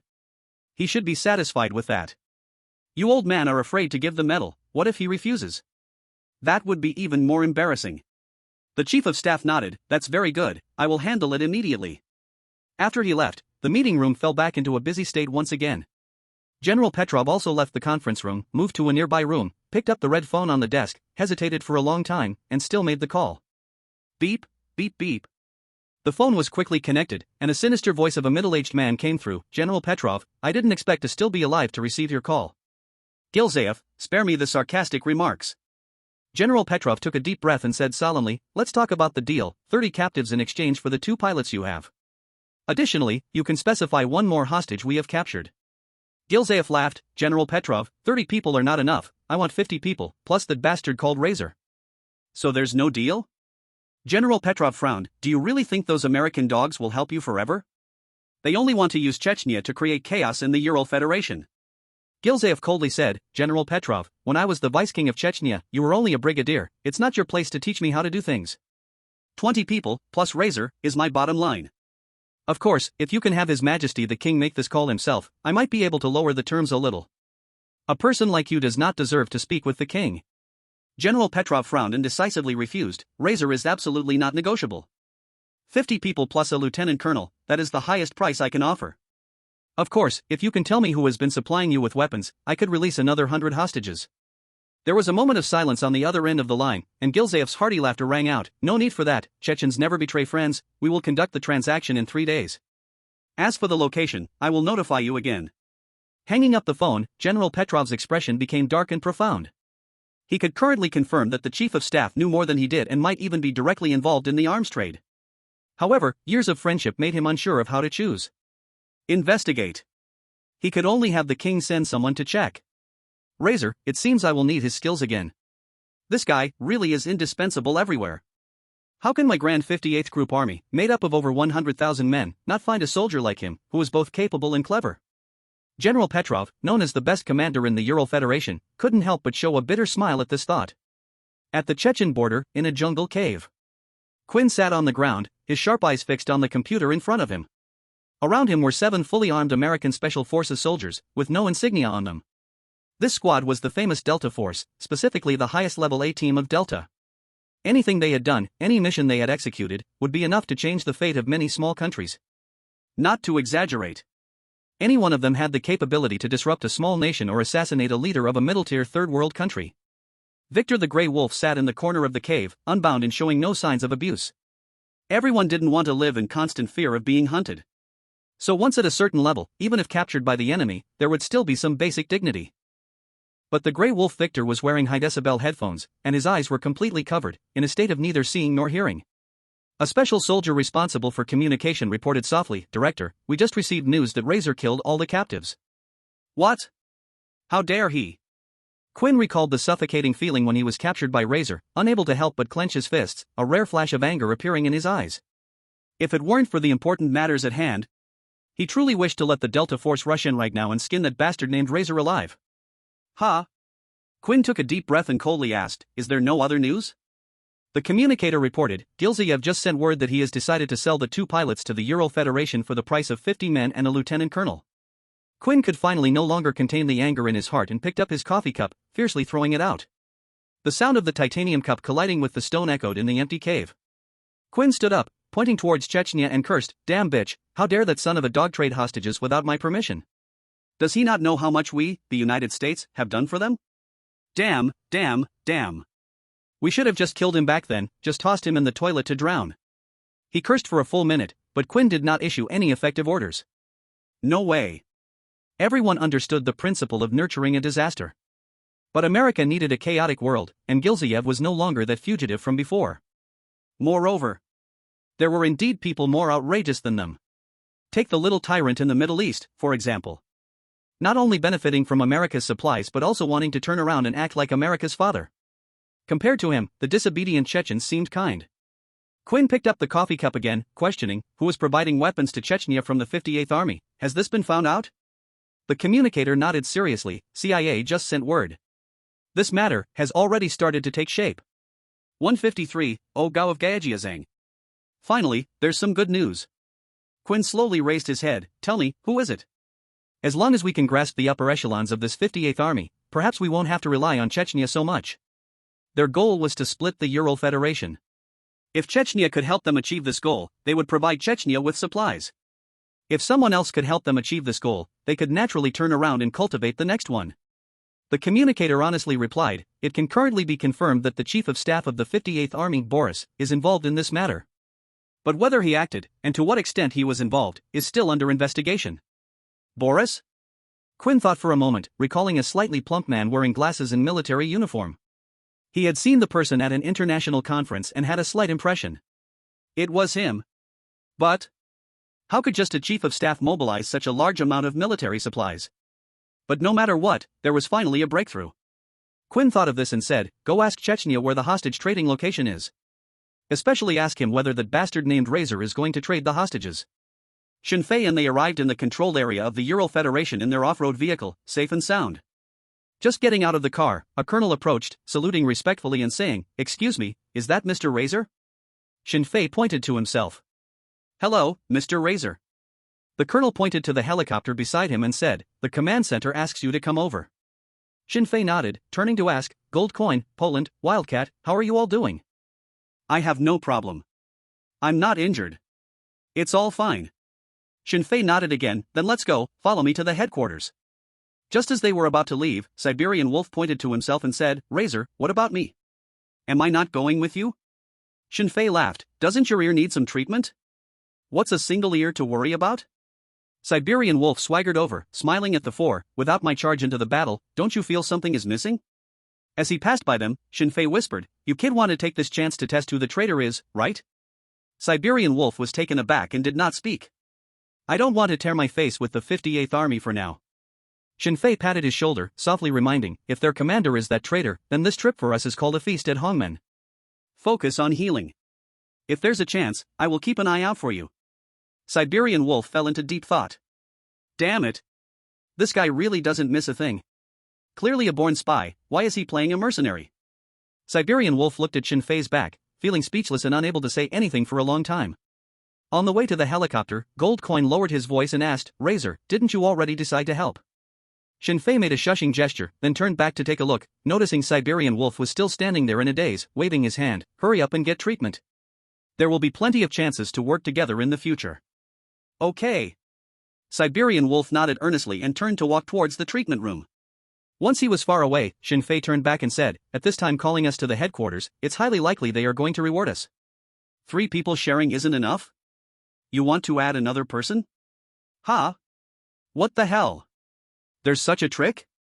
We thought you were on the 3rd floor, but when we reached the 3rd floor, you really were on the 3rd floor. But before we could react, you shot out of the atmosphere with a rocket? Hi. The High of Gao family village. Poland scratched his head and said, Razor, aren't there 4 people? Wildcat showed a hint of hesitation on his face and spoke, the captain has already given me a reward, I won't participate in the splitting. The 2 did not ask more. The 4 got on the helicopter and headed straight to the 58th Army headquarters. Shin Fei looked at the shrinking military camp, contemplating the next plan. If possible, do not go on the mission to rescue those 2 pilots. No matter how much money they offer. One must have a life to spend it. And more importantly, this time has been too tiring. First investigating the transport route of biochemical weapons, then suddenly encountering Quinn. No sooner had I caught my breath than Quinn faced an accident, leading me to rush to rescue pilots again. I'm truly exhausted. I need a good rest. Forget about whether the Ural Federation or Chechnya lives or dies, the key is not to tire myself to death. I need to find some foreign girls to help my second brother relax. Otherwise, what's the point of earning so much money? After flying for nearly 2 hours, Shin Fei and the others finally arrived at the headquarters. After a round of checks, a quick wash, and eating something, the 4 were taken to the conference room. As soon as they entered, everyone in the conference room stood up and immediately started applauding. The scene was quite lively. If an ordinary soldier witnessed this moment, it would definitely be a highlight they would remember for life, a proud great thing. After all, the lowest rank in the room was at least a colonel. But for Shin Fei, it felt almost meaningless, and he even wanted to laugh. Quickly give me my money. Stop the fuss. If you can give me an extra $500,000, I jump up and applaud for you. The chief of staff walked over, smiling as he said, Razor, thank you for your hard work. Shin Fei shrugged and said, not hard, just unfortunate. Who told us to earn money through this tough work? This statement was very clear. And if they still couldn't understand, it would really be the 58th Group Army being ignorant.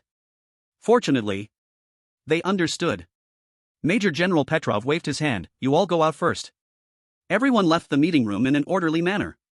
When the last person closed the meeting room door, the chief of staff smiled and said, although there was a bit of a mistake in the mission to rescue the pilot, we have all heard about the situation at the front. Razor, you did well.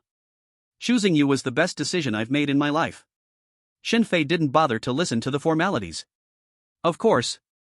Given the other person's status, he didn't interrupt. Let them talk. Anyway, he wasn't drinking their water. After chatting for nearly 10 minutes, the chief of staff finally turned around and picked up the box beside him. This was the moment they were waiting for. When they first entered, apart from the Wildcat, all 3 people's eyes were on this box. From its size, it was certain that it was filled with money. Of course.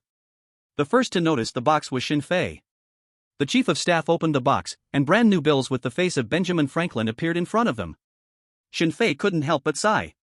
The most likable thing in the world must be the old face of Benjamin Franklin. Who dares to say a bald head isn't handsome? So handsome, right? 154, am I just being polite, are you being serious? Seeing Shin Fei's expression, the chief of staff and Major General Petrov exchanged glances and nodded at each other. Well, it really is money. The chief of staff smiled and said, Razor, here is $1.5 million, the extra $500,000 is our gratitude to you. If it weren't for you, there was a great chance this would have resulted in a total military disaster. They really gave an extra $500,000? Shin Fei was stunned, he thought the 58th Group Army wasn't that generous. Well, it's also thanks to you and Major General Petrov's excellent leadership that we, as subordinates, could move forward without hesitation. Shin Fei didn't hesitate to flatter. Big shots live among various sweet words every day. Such words are completely unremarkable for them, or they would say their ears are getting calloused. However, different people saying different things have vastly different effects. Just like Shin Fei's flattery made both of them feel very comfortable. Wait a minute. Shin Fei did not take the money, instead, under everyone's watch, he suddenly jumped up, and when he reached the highest point, he seriously clapped his hands, thank you, leaders, wishing the leaders good fortune, auspicious days, and abundant years, months, and wins. Ha! Everyone in the meeting room was dumbfounded. Especially since what Shin Fei said afterward was in Chinese, making it even more incomprehensible to them. After expressing his gratitude, Shinfei smiled and said, "This is a unique gratitude ceremony from my hometown. Do you two leaders have other matters? If not, we won't disturb your precious time." Taking the money means he has to run quickly. This is what Shinfei's mother taught him in his past life. The atmosphere in the meeting room became tense. The chief of staff pushed his glasses and said seriously, "There is indeed one thing I want to ask you. Am I just being polite? Are you being serious?" Shinfei hurriedly said, "Leaders, it's not that I don't want to serve you, it's mainly that this mission is too dangerous. We have all been injured to some extent. So, you see." "Are you kidding?" Before finishing this $1.5 million, Shinfei didn't want to do anything. "Don't mess with me." He really didn't care about the war situation between the two countries, and to be honest, watching piles and piles of corpses every day and smelling the mixed stench of various odors was really very uncomfortable. Moreover, fighting wits and courage with the enemy was also a mentally exhausting task. Major General Petrov actively broke the silence and said, "This mission does not require combat. And it actually also has to do with rescuing pilots. Mr. Razor surely can't be someone who gives up halfway?" The provocation was in full swing. This trick naturally didn't work on Shinfei. But when he heard the word pilot, he couldn't help but recall the promise he made to the 3 special squad leaders. He had said he would rescue those pilots. Although the betrayal of the pilots was completely unexpected, and he had brought back the bodies of the pilots. But the 2 pilots who had not betrayed still weighed heavily on his mind. And not having to fight? This should mean they had come to an agreement with Chechnya. It wouldn't hurt to listen. Seeing Shinfei silent, General Petrov explained the details of the deal just made. 3 days until the deal? Shinfei nodded, "Okay, I will go. By the way, I have one more thing to trouble you with." The chief of staff nodded, "Go ahead. I need you to take us to the most bustling city nearby." Shinfei made his request. Gold Coin and Poland understood instantly, both corners of their mouths curling into a sly smile. It was indeed time to relax. The chief of staff thought for a moment and asked, "How about the capital of Yavalon, Kiev? It's relatively safe there. If you're looking to rest for a few days, there are many fun things to do there." Yavalon? When this place name came up, the first thing that came to Shinfei's mind was, of course, its famous nickname. The Womb of Europe. Besides that, Shinfei also recalled what Grey Wolf Victor had told him before, that Yavalon was dismantling nuclear weapons. It seems things over there weren't peaceful either. Shinfei instinctively wanted to refuse, fearing that if he went out to have fun, he would run into trouble again. He seriously doubted whether he was like the characters in stories, always getting into trouble wherever he went. But then he thought, there were only 3 countries around. And going to Chechnya was definitely out of the question. It was like looking for death. He couldn't go to the other country either, given that they had just caused a ruckus at the Dome Hotel. Going in would be very dangerous. As for the rest, besides the deep mountains and ancient forests, there was only Yavalon left. Shinfei nodded, "All right, let's go to Kiev, let's leave now. Oh, by the way, could you also take a guy called Siberian Wolf to Kiev?" Not giving him his share was reasonable. But if he went out without bringing him, that would be a bit unkind. The main reason for Shinfei's outward indifference was that he had strict rules deep in his heart. How to treat what kind of people had already been engraved in his mind. He just hoped this trip to Kiev wouldn't cause any more trouble. Big shots are very efficient at getting things done. With a single command. In less than 2 hours, Shinfei and his team were already sitting on the special plane heading to Kiev. The general's special plane. While the cabin was not particularly luxurious, it was fully equipped with everything necessary. The key was the comfort level, which was really high, and there were only 4 of them in the entire cabin. They could lie down however they wanted, and stand however they wanted. Moreover, the food options were very rich, almost entirely featuring specialty foods from the Caucasus region. Goldcoin lay on the chair, holding a glass of red wine, and sighed, "Razor, if it weren't for your blessing, I could never have sat in a general's special plane in my life. It's so damn enjoyable, even if you asked me to go now." Shinfei grabbed a slipper and accurately threw it at his mouth, playfully scolding, "Don't speak carelessly, it's bad luck. I haven't had a chance to ask you, how are Big Bear and Nephthys doing? You should be in contact with them, right?" Though their acquaintance hadn't been long, to Shinfei, no one in this world was closer than Gold Coin and these few people. He could understand Big Bear wanting to withdraw. Speaking of these two, Gold Coin quietly sighed. Beside them, Poland Duo's gaze also shifted over. Gold Coin said, "We've already been discharged from the hospital. Big Bear's bar is under renovation, we should be able to catch his opening when we return to Petersburg. As for Nephthys, she is a strong woman, I don't know where she is gone."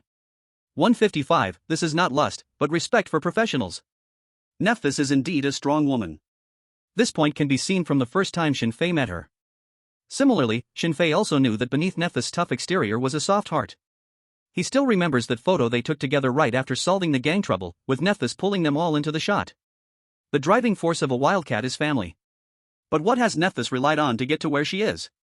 Shinfei never had the chance to understand. Contact her. Shinfei sighed softly. It would be best to find someone to regularly check on her situation. If there's any trouble, we can help in time. Goldcoin nodded. We're already working on it, but she strongly refuses our help. Shinfei remained silent, and the cabin gradually quieted down. After several more hours of flying, a tall female soldier in a sharp military uniform with delicate skin approached, politely waking everyone up. She slightly bent down, crouching beside Shinfei, with a smile on her face, saying, Mr. Razor, the plane is about to land. For the sake of convenience in communication, I will be your tour guide this time. Before we land, I need to introduce some precautions. Is now a good time? Tour guide?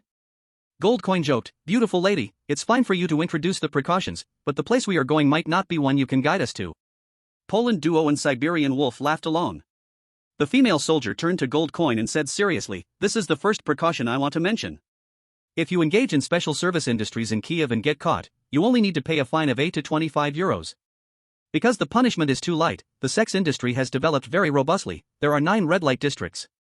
The competition is very fierce. Many girls, unable to attract business, gradually start selling their bodies and even their wombs, which is why the entire country is referred to as the womb of Europe. Some even jokingly say that Kiev, with 20% of Europe's sex workers, nurtures 99.9% of Europe's clients. Among the 9 major red light districts, the most famous one is Khreshchatyk Street. Oh? Is this knowledge so rich? Besides the wildcat, the other 4 all subconsciously sat up straight, seriously looking at the female soldier. This is not lust, but respect for professionals. Shinfei could tell from her that she had probably brought many high-profile individuals to Kiev, which is why she was so familiar with it. Wow. Goldcoin's expression became fervent. You continue. I heard that the most famous woman on Khreshchatyk Street now is a 19-year-old girl named Aileen. It is said that, with just one finger, she can send a man to heaven. Oh. There's such a master? Everyone became interested, waiting for the female soldier's explanation. Only the wildcat frowned slightly, her face filled with disdain and disgust. Goldcoin laughed, Wildcat, don't be angry, I also know about a male escort over there who supposedly has some golden finger technique that is very impressive. The wildcat glared at him. She did not keep them in suspense, saying, the Aileen you mentioned is a slim girl. These girls look like they have no meat, with a slender exterior, less muscle, and they don't seem appealing. But once these girls are ignited, they will burn like a match, very invested, even making their partners feel enjoyed by her rather than enjoying her. Being with such a girl, many people say, they are unforgettable for a lifetime. Wow. Is this so professional? Poland couldn't help but lick his lips and urged, keep going. The beautiful woman in military uniform seriously introduced this to you on the plane. Just this feeling alone is enough to stir the heart of any man. Actually, if you ask me, the Chai model is top-notch, but it's not quite the best yet.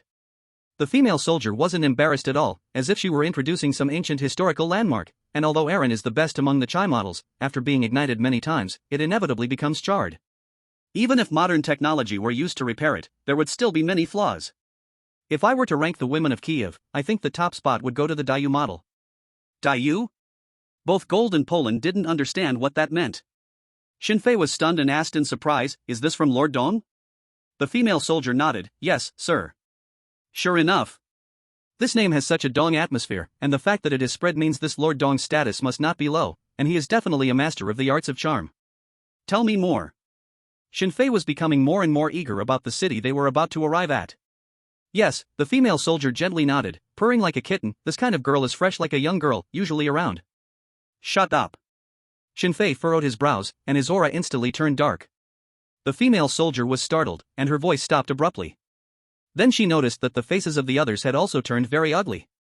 Shinfei spoke in a deep voice, we're here to introduce people to play with, we're hyenas, not animals. This. Ha? Dayu model girls are always the favorites of big figures. Them? What's going on? Hyenas? Isn't that a term used to refer to mercenaries? Are they mercenaries? This can't be true. The senior officials of Wagner she knew didn't include these people. Ordinary mercenaries? Even less possible. Ordinary mercenaries don't have the qualifications to sit on this plane. The female soldier was terrified and didn't dare to ask further, nor did she know who these people actually were. She could only vaguely feel that the murderous aura on them was even stronger than that of the usual big figures. She hurriedly said, "Sorry, Razor sir. Apart from the type I just mentioned, there are two other top-tier women popular in Kiev. One is the Yi Zime type. These girls are nimble, highly sensitive, small in size, able to strike any pose, and being with them won't tire you too much. Then there's the Xiao Chang type. The biggest feature of these girls is their slim waist and curvy hips, great flexibility, especially those long legs that love to wear high heels, which can make a man linger and be unable to escape. As for myself, I actually belong to this type. And I don't recommend you guys go to the local clubs, they are neither clean nor hygienic. In places like Kiev, the best are the private banquet halls, where they specially seek partners for developed European countries, including Dubai. There's every type you can think of. I guarantee that you'll live in bliss and have a wonderful night." 156. Anti-Japanese set meal. The female soldier took out a stack of documents and handed one to each person present. "Razor sir, this is an introduction to the club we're going to tonight, along with the list of the girls for tonight." It's so damn formal. For those who know, it's to serve the second brother. For those who don't know, they might think it's some kind of auction company bidding, and they have to learn about the collectibles in advance. But honestly, suddenly adding the most formal procedures to the least proper thing. This feeling really makes one feel itchy inside. Shinfei opened the materials, glanced at them casually, and was instantly shocked. He said in surprise, "Just the entrance ticket costs $30,000 per person? Are these not beauties? Did they embed diamonds in them?" This was the first time the female soldier saw someone aboard this special plane paying attention to the prices. Uncontrollably, it made her even more curious about the Razor and his gang, Shinfei. The female soldier explained, "Mr. Razor, please take a look at the information first. I guarantee it's worth more than the price. Of course, if you are not satisfied, we have other options. But, in terms of quality, it definitely can't compare to what we have here." Shinfei ignored her, flipping through the materials with skepticism, and couldn't help but nod. Damn it. The quality is indeed high. Several are quite famous stars in the contemporary entertainment industry, and they include celebrities from various countries. Even Hollywood big names are here. The female soldier smiled and said, "Mr. Razor, given your status as an Eastern dignitary, I suggest you try the anti-Japanese package. It's all in the materials at the bottom, filled with stars from Japan, including some family members of famous people." "This works?" "Wow." Shinfei asked in surprise, "Those people, surely they aren't lacking money?" The female soldier smiled and said, "But they lack connections, and in an occasion like this, there are plenty of connections." Incredible. Really incredible. In his past life, Shinfei was just an ordinary person, living a dull 9-to-5 life. The most extravagant life he could imagine was buying a private jet, getting some yachts and treasures. Looking back now, it truly belonged to a delusion of an emperor wielding a golden shovel. Shinfei had no interest in the anti-Japanese package, and continued flipping through the album, only to be shocked to discover a familiar face. A short, slightly plump man with a round face, dressed in a suit. According to the information, he is currently a member of the 95 block comedy performance team and has participated in the Ural Federal Entertainment show KVN. He is considered a rather inconspicuous second-tier star. In fact, there are plenty of bigger names in the album. What really shocked Shinfei was, this old guy, in the future, becomes the king of this nation. Goodness. Didn't expect he had done this too? However, connecting it with what the female soldier said about swapping resources, it's not difficult to understand. If he can become king, there's a high probability that members of this club helped him. The flower language of steel wool is love stronger than steel, loving you like silk, an everlasting love that never rusts. To go from a gigolo to a king, Koji Tawaraki really has something special. After Shinfei finished looking, he casually chose two girls, just them. The female soldier glanced at them and praised, "You have a good eye, they are real sisters and are participating in the club activities for the first time. Though they are inexperienced, they have a unique charm. I will arrange it for you." After a while, the other three had also chosen their desired targets. Wildcat did not choose, indicating that she would wait for them at the door, and Shinfei didn't insist. After finishing this process, the female soldier took out 4 different shaped masks from a nearby cabinet. She smiled and explained, "Mr. Razor, this item must be worn inside the club to prevent troubles, and communication tools like mobile phones cannot be brought in. Also, there is a third and the most important rule. No matter what happens, please be sure to resolve issues peacefully, and try not to cause disturbances in the club." Shinfei nodded in agreement. He came to have fun, not to carry out any tasks. Moreover, he wanted to see if avoiding all potential conflicts would still bring him trouble. He didn't believe it. Could there really be accidents and changes every time? That would be too unlucky. Like the side effects of activating the system. After explaining all the precautions, the female soldier's cheeks flushed, and she whispered in Shinfei's ear, "Mr. Razor, if you are not tired, I can serve you first. I heard that during descent on the plane, it can double the pleasure." Shinfei glanced at her. A graceful figure, with curves in all the right places. Especially those shy, blooming, and silky eyes, indeed are top-notch. At least it's a type that Shinfei has never tried before.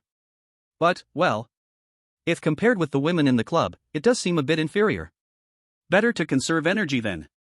Shinfei shook his head and said, "No need, you can go ask them." The rejected female soldier showed no displeasure on her face, nor did she ask the other three, just very politely left the cabin. And told Shinfei that if he needed anything, he could find her any time. It could be roughly guessed that someone must have instructed her to give special service to the Razor. But even as she left the passenger cabin, she could not guess what kind of identities they were. After getting off the plane, the four people put on masks, got into a luxury sedan with a Euro Federal Embassy license plate, and headed towards the club. Through the privacy glass, Shinfei observed this unfamiliar city. The first impression was that there was indeed a lot of greenery. The whole city had few tall buildings, and everywhere were lush green plants, giving a feeling of vitality. After all, this was once the industrial center of the Red Alliance. The central city for military, machinery manufacturing, and aerospace industries, which indeed had a lot of style. Moreover, through the Baroque-style architecture, one could also feel the strength of this city back then. Unfortunately, under the influence of the central ideology of the Euro Federation, almost all the famous buildings in the city had been dismantled. Some had only their frames left. And the new developments and basic construction were still under construction. Even those barely completed were out of sync with the city's original style. Twisted. Yes. This word best describes Shinfei's current feelings. And it's not just Kiev. It's not only this country. The Euro Federation and the former member states of the Red Alliance are basically like this. Sigh. I can only lament once more. History will remember this moment. At the end of the 20th century, the powerful Red Alliance disbanded. After driving for about 3 hours, when the sky was completely dark, they stopped at a castle located on a hilltop. The female soldier smiled and said, "Mr. Razor, we have arrived." 157, Twin Cannon Sisters. Wearing masks and without carrying any weapons, the four followed the female soldier out of the car. A man in his 20s, dressed in a suit and neatly groomed, walked up with a smile and said, "Guest, it's a pleasure to serve you." The female soldier handed him the car keys, along with $300. Damn. This money was enough for a bellboy at a 5-star hotel to have his hands smoking. But here, it was just a basic tip. Shinfei and the others exchanged glances, all feeling emotional, but no one said a word. To be honest, they, a group of hyenas begging on the battlefield, suddenly finding themselves in such a high-end place, felt an inexplicable sense of inferiority. Very uncomfortable. Especially Siberian Wolf, he even had an impulse to work as a valet here. Parking a car brings in $300. This income is more than what he earns as a KGB agent, fighting for his life. The female soldier led them into the castle, going through 3 security checks before finally entering the hall. The interior decoration here was actually very ordinary. As a time traveler, Shinfei had seen many palaces in his past life that were much more extravagant than this. Moreover, the so-called ornate foreign architecture paled in comparison to buildings like the Forbidden City and the Summer Palace. There were many people in the hall. Shinfei roughly counted, there were at least nearly 100 people. However, not many were wearing masks. The vast majority were dressed in various national costumes, top-notch beauties and handsome men. Shinfei had been to the best strip club in Petersburg before. The biggest feeling is that it's not so yellow here, more like a ballroom of the upper class. But Shinfei knows very well that hidden beneath this layer of glamour is something 1,000 times dirtier than a Petersburg strip club. Fortunately, he is not a clean person and has no obsession with cleanliness. The female soldier finds the receptionist, and under the receptionist's lead, Shinfei and the others go straight upstairs, arriving at the private room on the 3rd floor. Pushing open the door, it's a completely new renovation style. Not that it's luxurious, but it gives a very comfortable feeling. At least that's how Shinfei feels. The women they had previously chosen are already waiting for them in the private room. Upon seeing them, the women warmly walk over, and there's no need for introductions, just by the difference in masks, they can tell who their master is. Once everything is arranged, the female soldier whispers to Shinfei, "Mr. Razor, you can start your game now." There are 8 small doors in the private room, each leading to a different styled room. If you get tired of playing, you can freely find a room to rest. At this moment, 2 incredibly similar top beauties sit on either side of Shinfei, smiling and looking at him as if saying he can pick at will. Shinfei slightly nods, "Got it." As the female soldier stands up to leave, she emphasizes again, Mr. Razor, I remind you once more, if you encounter any trouble. Shinfei looks up at her. The female soldier realizes she has said something wrong and dares not say anything further, leaving the private room. The music starts playing. A few war hyenas with no tomorrow, hesitant for a moment, and then begin to play. They play very normally. Drinking. Singing. Chatting with the girls about feelings. But through a god's perspective, Shinfei glances within 100 meters at the other few rooms and is instantly shocked. Damn it. In front of this group of big shots, their way of playing is like kids playing house. But there's nothing to be done. Who told them they were just ordinary people? At this moment, this way of playing is the most suitable for them. The drinks are consumed quickly, and the atmosphere in the private room becomes increasingly lively. Mainly because these women know how to stir things up, it seems like the fun never ends. Shinfei can't help but sigh. There is a saying from our ancestors that truly is a wise saying. Only women and fine wine must not be neglected. After playing for about an hour, Poland starts to stir first. He holds a tall girl of nearly 1.8 meters and drunkenly says, Razor. I can't take it anymore. Then, amidst the laughter of everyone, he walks into one of the small rooms. Soon afterward, the most wonderful sound in the world echoes in the private room. Damn it. Only then does Shinfei realize, the sound from the small room can actually be transmitted to the private room through the speakers. There are too many imagined ways to play. Like competing to see who can make louder sounds in their rooms? Or listening to such sounds, coupled with the influence of alcohol, the others also walk into the small room. In the private room, only Shinfei is left alone, with two beautiful sisters beside him. The girl on the left leans half her body against Shinfei and whispers in his ear, Sir, please be gentle with us later. Shinfei gives a wicked smile. Just as he is about to take the sisters into the small room, a quarrel breaks out outside the private room. The female soldier seems to be arguing with someone. Under normal circumstances, with the sound in the small room and the music in the private room added together, it would be impossible to hear anything outside the door. But Shinfei's hearing has been enhanced, this slight commotion definitely can't escape his ears. Damn it! Is there going to be an incident after all? How long is this going to last? Shinfei furrows his brows. Looking from God's perspective, he saw the corridor was surrounded by 5 or 6 people encircling the female soldier. He said in a deep voice, Turn off the music. The sisters didn't know what was happening, they were stunned for a moment, and quickly complied obediently. In this place, the guest's word is everything. In an instant, the private room fell completely silent. Shinfei just wanted to listen to what was happening, when suddenly the door of the private room was pushed open violently, and 4 or 5 men in black suits, as robust as little mountains, wearing masks appeared at the door. One of the leaders, with a 5-pointed star tattoo on his hand, looked at Shinfei and said, Sir, I apologize for disturbing your entertainment. I like the sisters beside you, and I have been reserving them for a long time. If it's not too much trouble, could I ask you to give them to me? Before Shinfei could speak, the small room's door was suddenly kicked open, and Jinbi stormed in angrily, cursing, I'll send you your mother's head. How about you send your mom to me? Jinbi, going crazy, had long forgotten the promises made to the female soldier. No disturbances? Stop it, your background might be big, but you're just the current king of Kiev. Scared of the deputy director of the CIA? I'd even dare to kidnap him, why would I be afraid of you? Still thinking you're the 8-Nation Alliance? Jinbi's speed was quick, and he had the advantage of a sneak attack. But, an unexpected scene unfolded before everyone. Just as Jinbi's fierce punch was about to smash into the other man's face, it was effortlessly dodged. Shinfei's expression, hidden behind the mask, gradually became serious. This was a master, far exceeded Jinbi in combat skills. Even if Shinfei took action, it would probably take 2 or 3 minutes to make the opponent find their teeth all over the floor. At the same time, the other 2 small doors were pushed open, and the naked polar bear and Siberian wolf charged out. Both said not a word, directly rushing toward the 4 or 5 suited men at the door. But the result was the same, just as their attacks were about to land on the others, they too were effortlessly dodged. Logically speaking, the taller you are and the heavier you are, the less agile you would be. But the people in front of them were completely different, they not only stood nearly 2 meters tall, but their agility and flexibility were remarkable. If it wasn't for the leading suited man's accent in Caucasian Russian, Shinfei would have suspected he was facing SEALs or Delta Force. Furthermore, there was something very strange, they merely dodged but didn't attack, not even showing uniform movements. Jinbi and the others realized that their attacks were ineffective, they exchanged glances and all retreated back to Shinfei's side. At that moment, a man in a white suit, with a red flag emblem stitched on his left shoulder, walked over politely and said, Dear guests, may I ask if you are facing any trouble? The female soldier whispered to Shinfei, the man in the white suit is the law enforcer of the club, with very high authority. The suited man with the 5-pointed star tattoo tidied up his clothes and said disdainfully, nothing, just catching up with a few old friends. The law enforcer smiled and said, Mr. Nacho, please try not to make it difficult for us. Nacho? It seemed that was either the name or code name of the man in the black suit. Shinfei remembered this term, it was a self-designation of Chechens, so this meant he should be a high-ranking member from Chechnya? Things were becoming interesting.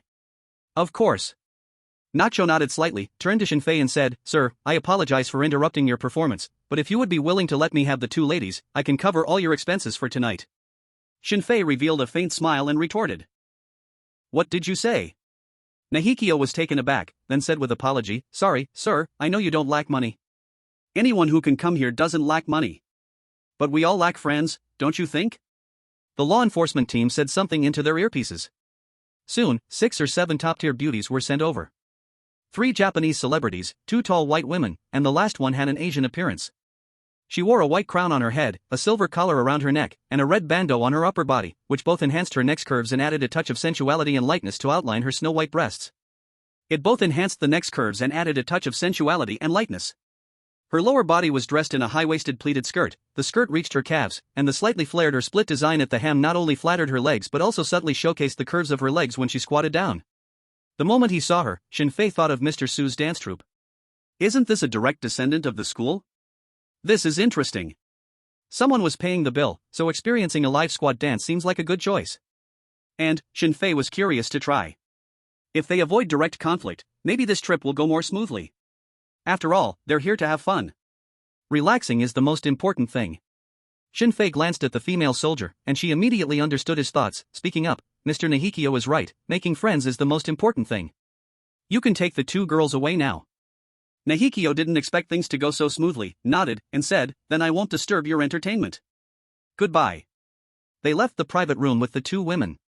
Shinfei smiled at the gold coin guys, saying, There's nothing to be upset about. We can't fight everywhere we go, can we? Let's go have fun. The 3 of them nodded and weren't too affected by the incident, turning around to enter their own small rooms. The female soldier pressed her hands together and thanked, Razor, thank you for your generosity. They spent their money. Shinfei didn't mind, sitting back in his chair, pointing at the woman with flowing sleeves and saying, Find some music, let's dance. The woman playfully nodded, then started playing music and began dancing in the private room. Damn, no wonder even Mr. Ma couldn't help but whistle. This is really exciting. Especially in front of these flashy, Western women who only know how to charm men with their bodies, combined with Dongdo songs and tempting moves, it was like thin gauze. Double stimulation. Shinfei enjoyed the service of the woman beside him, gradually relaxing his mood. Out of curiosity, he opened the system interface and checked his current stats, all of which had reached the peak of human ability. Just like those Chechen guys earlier, if he had acted, he could probably have solved them in about 5 minutes. But that law enforcement team. Shinfei couldn't quite figure them out. However, from the fact that they dared to handle trouble alone and remained so calm, their strength should be above the Chechens. How high exactly, he'd have to see them act to know. After checking his skills, Shinfei opened the God's Eye view, wanting to see what the people in nearby private rooms were up to. Then, he saw the Chechens' private room. They played even more directly, it was like a modern version of a drunken orgy. And they seemed to take great pleasure in torturing those women. The women they played with were almost all covered in wounds and could only comply, too afraid to resist. The bloody violence pushed the atmosphere in the private room to the highest level. After seeing their playstyle, Shinfei finally understood why that guy Nahikyo insisted on having twin sisters. Because some moves really could only be done by twins. Like guessing right or wrong in the hole,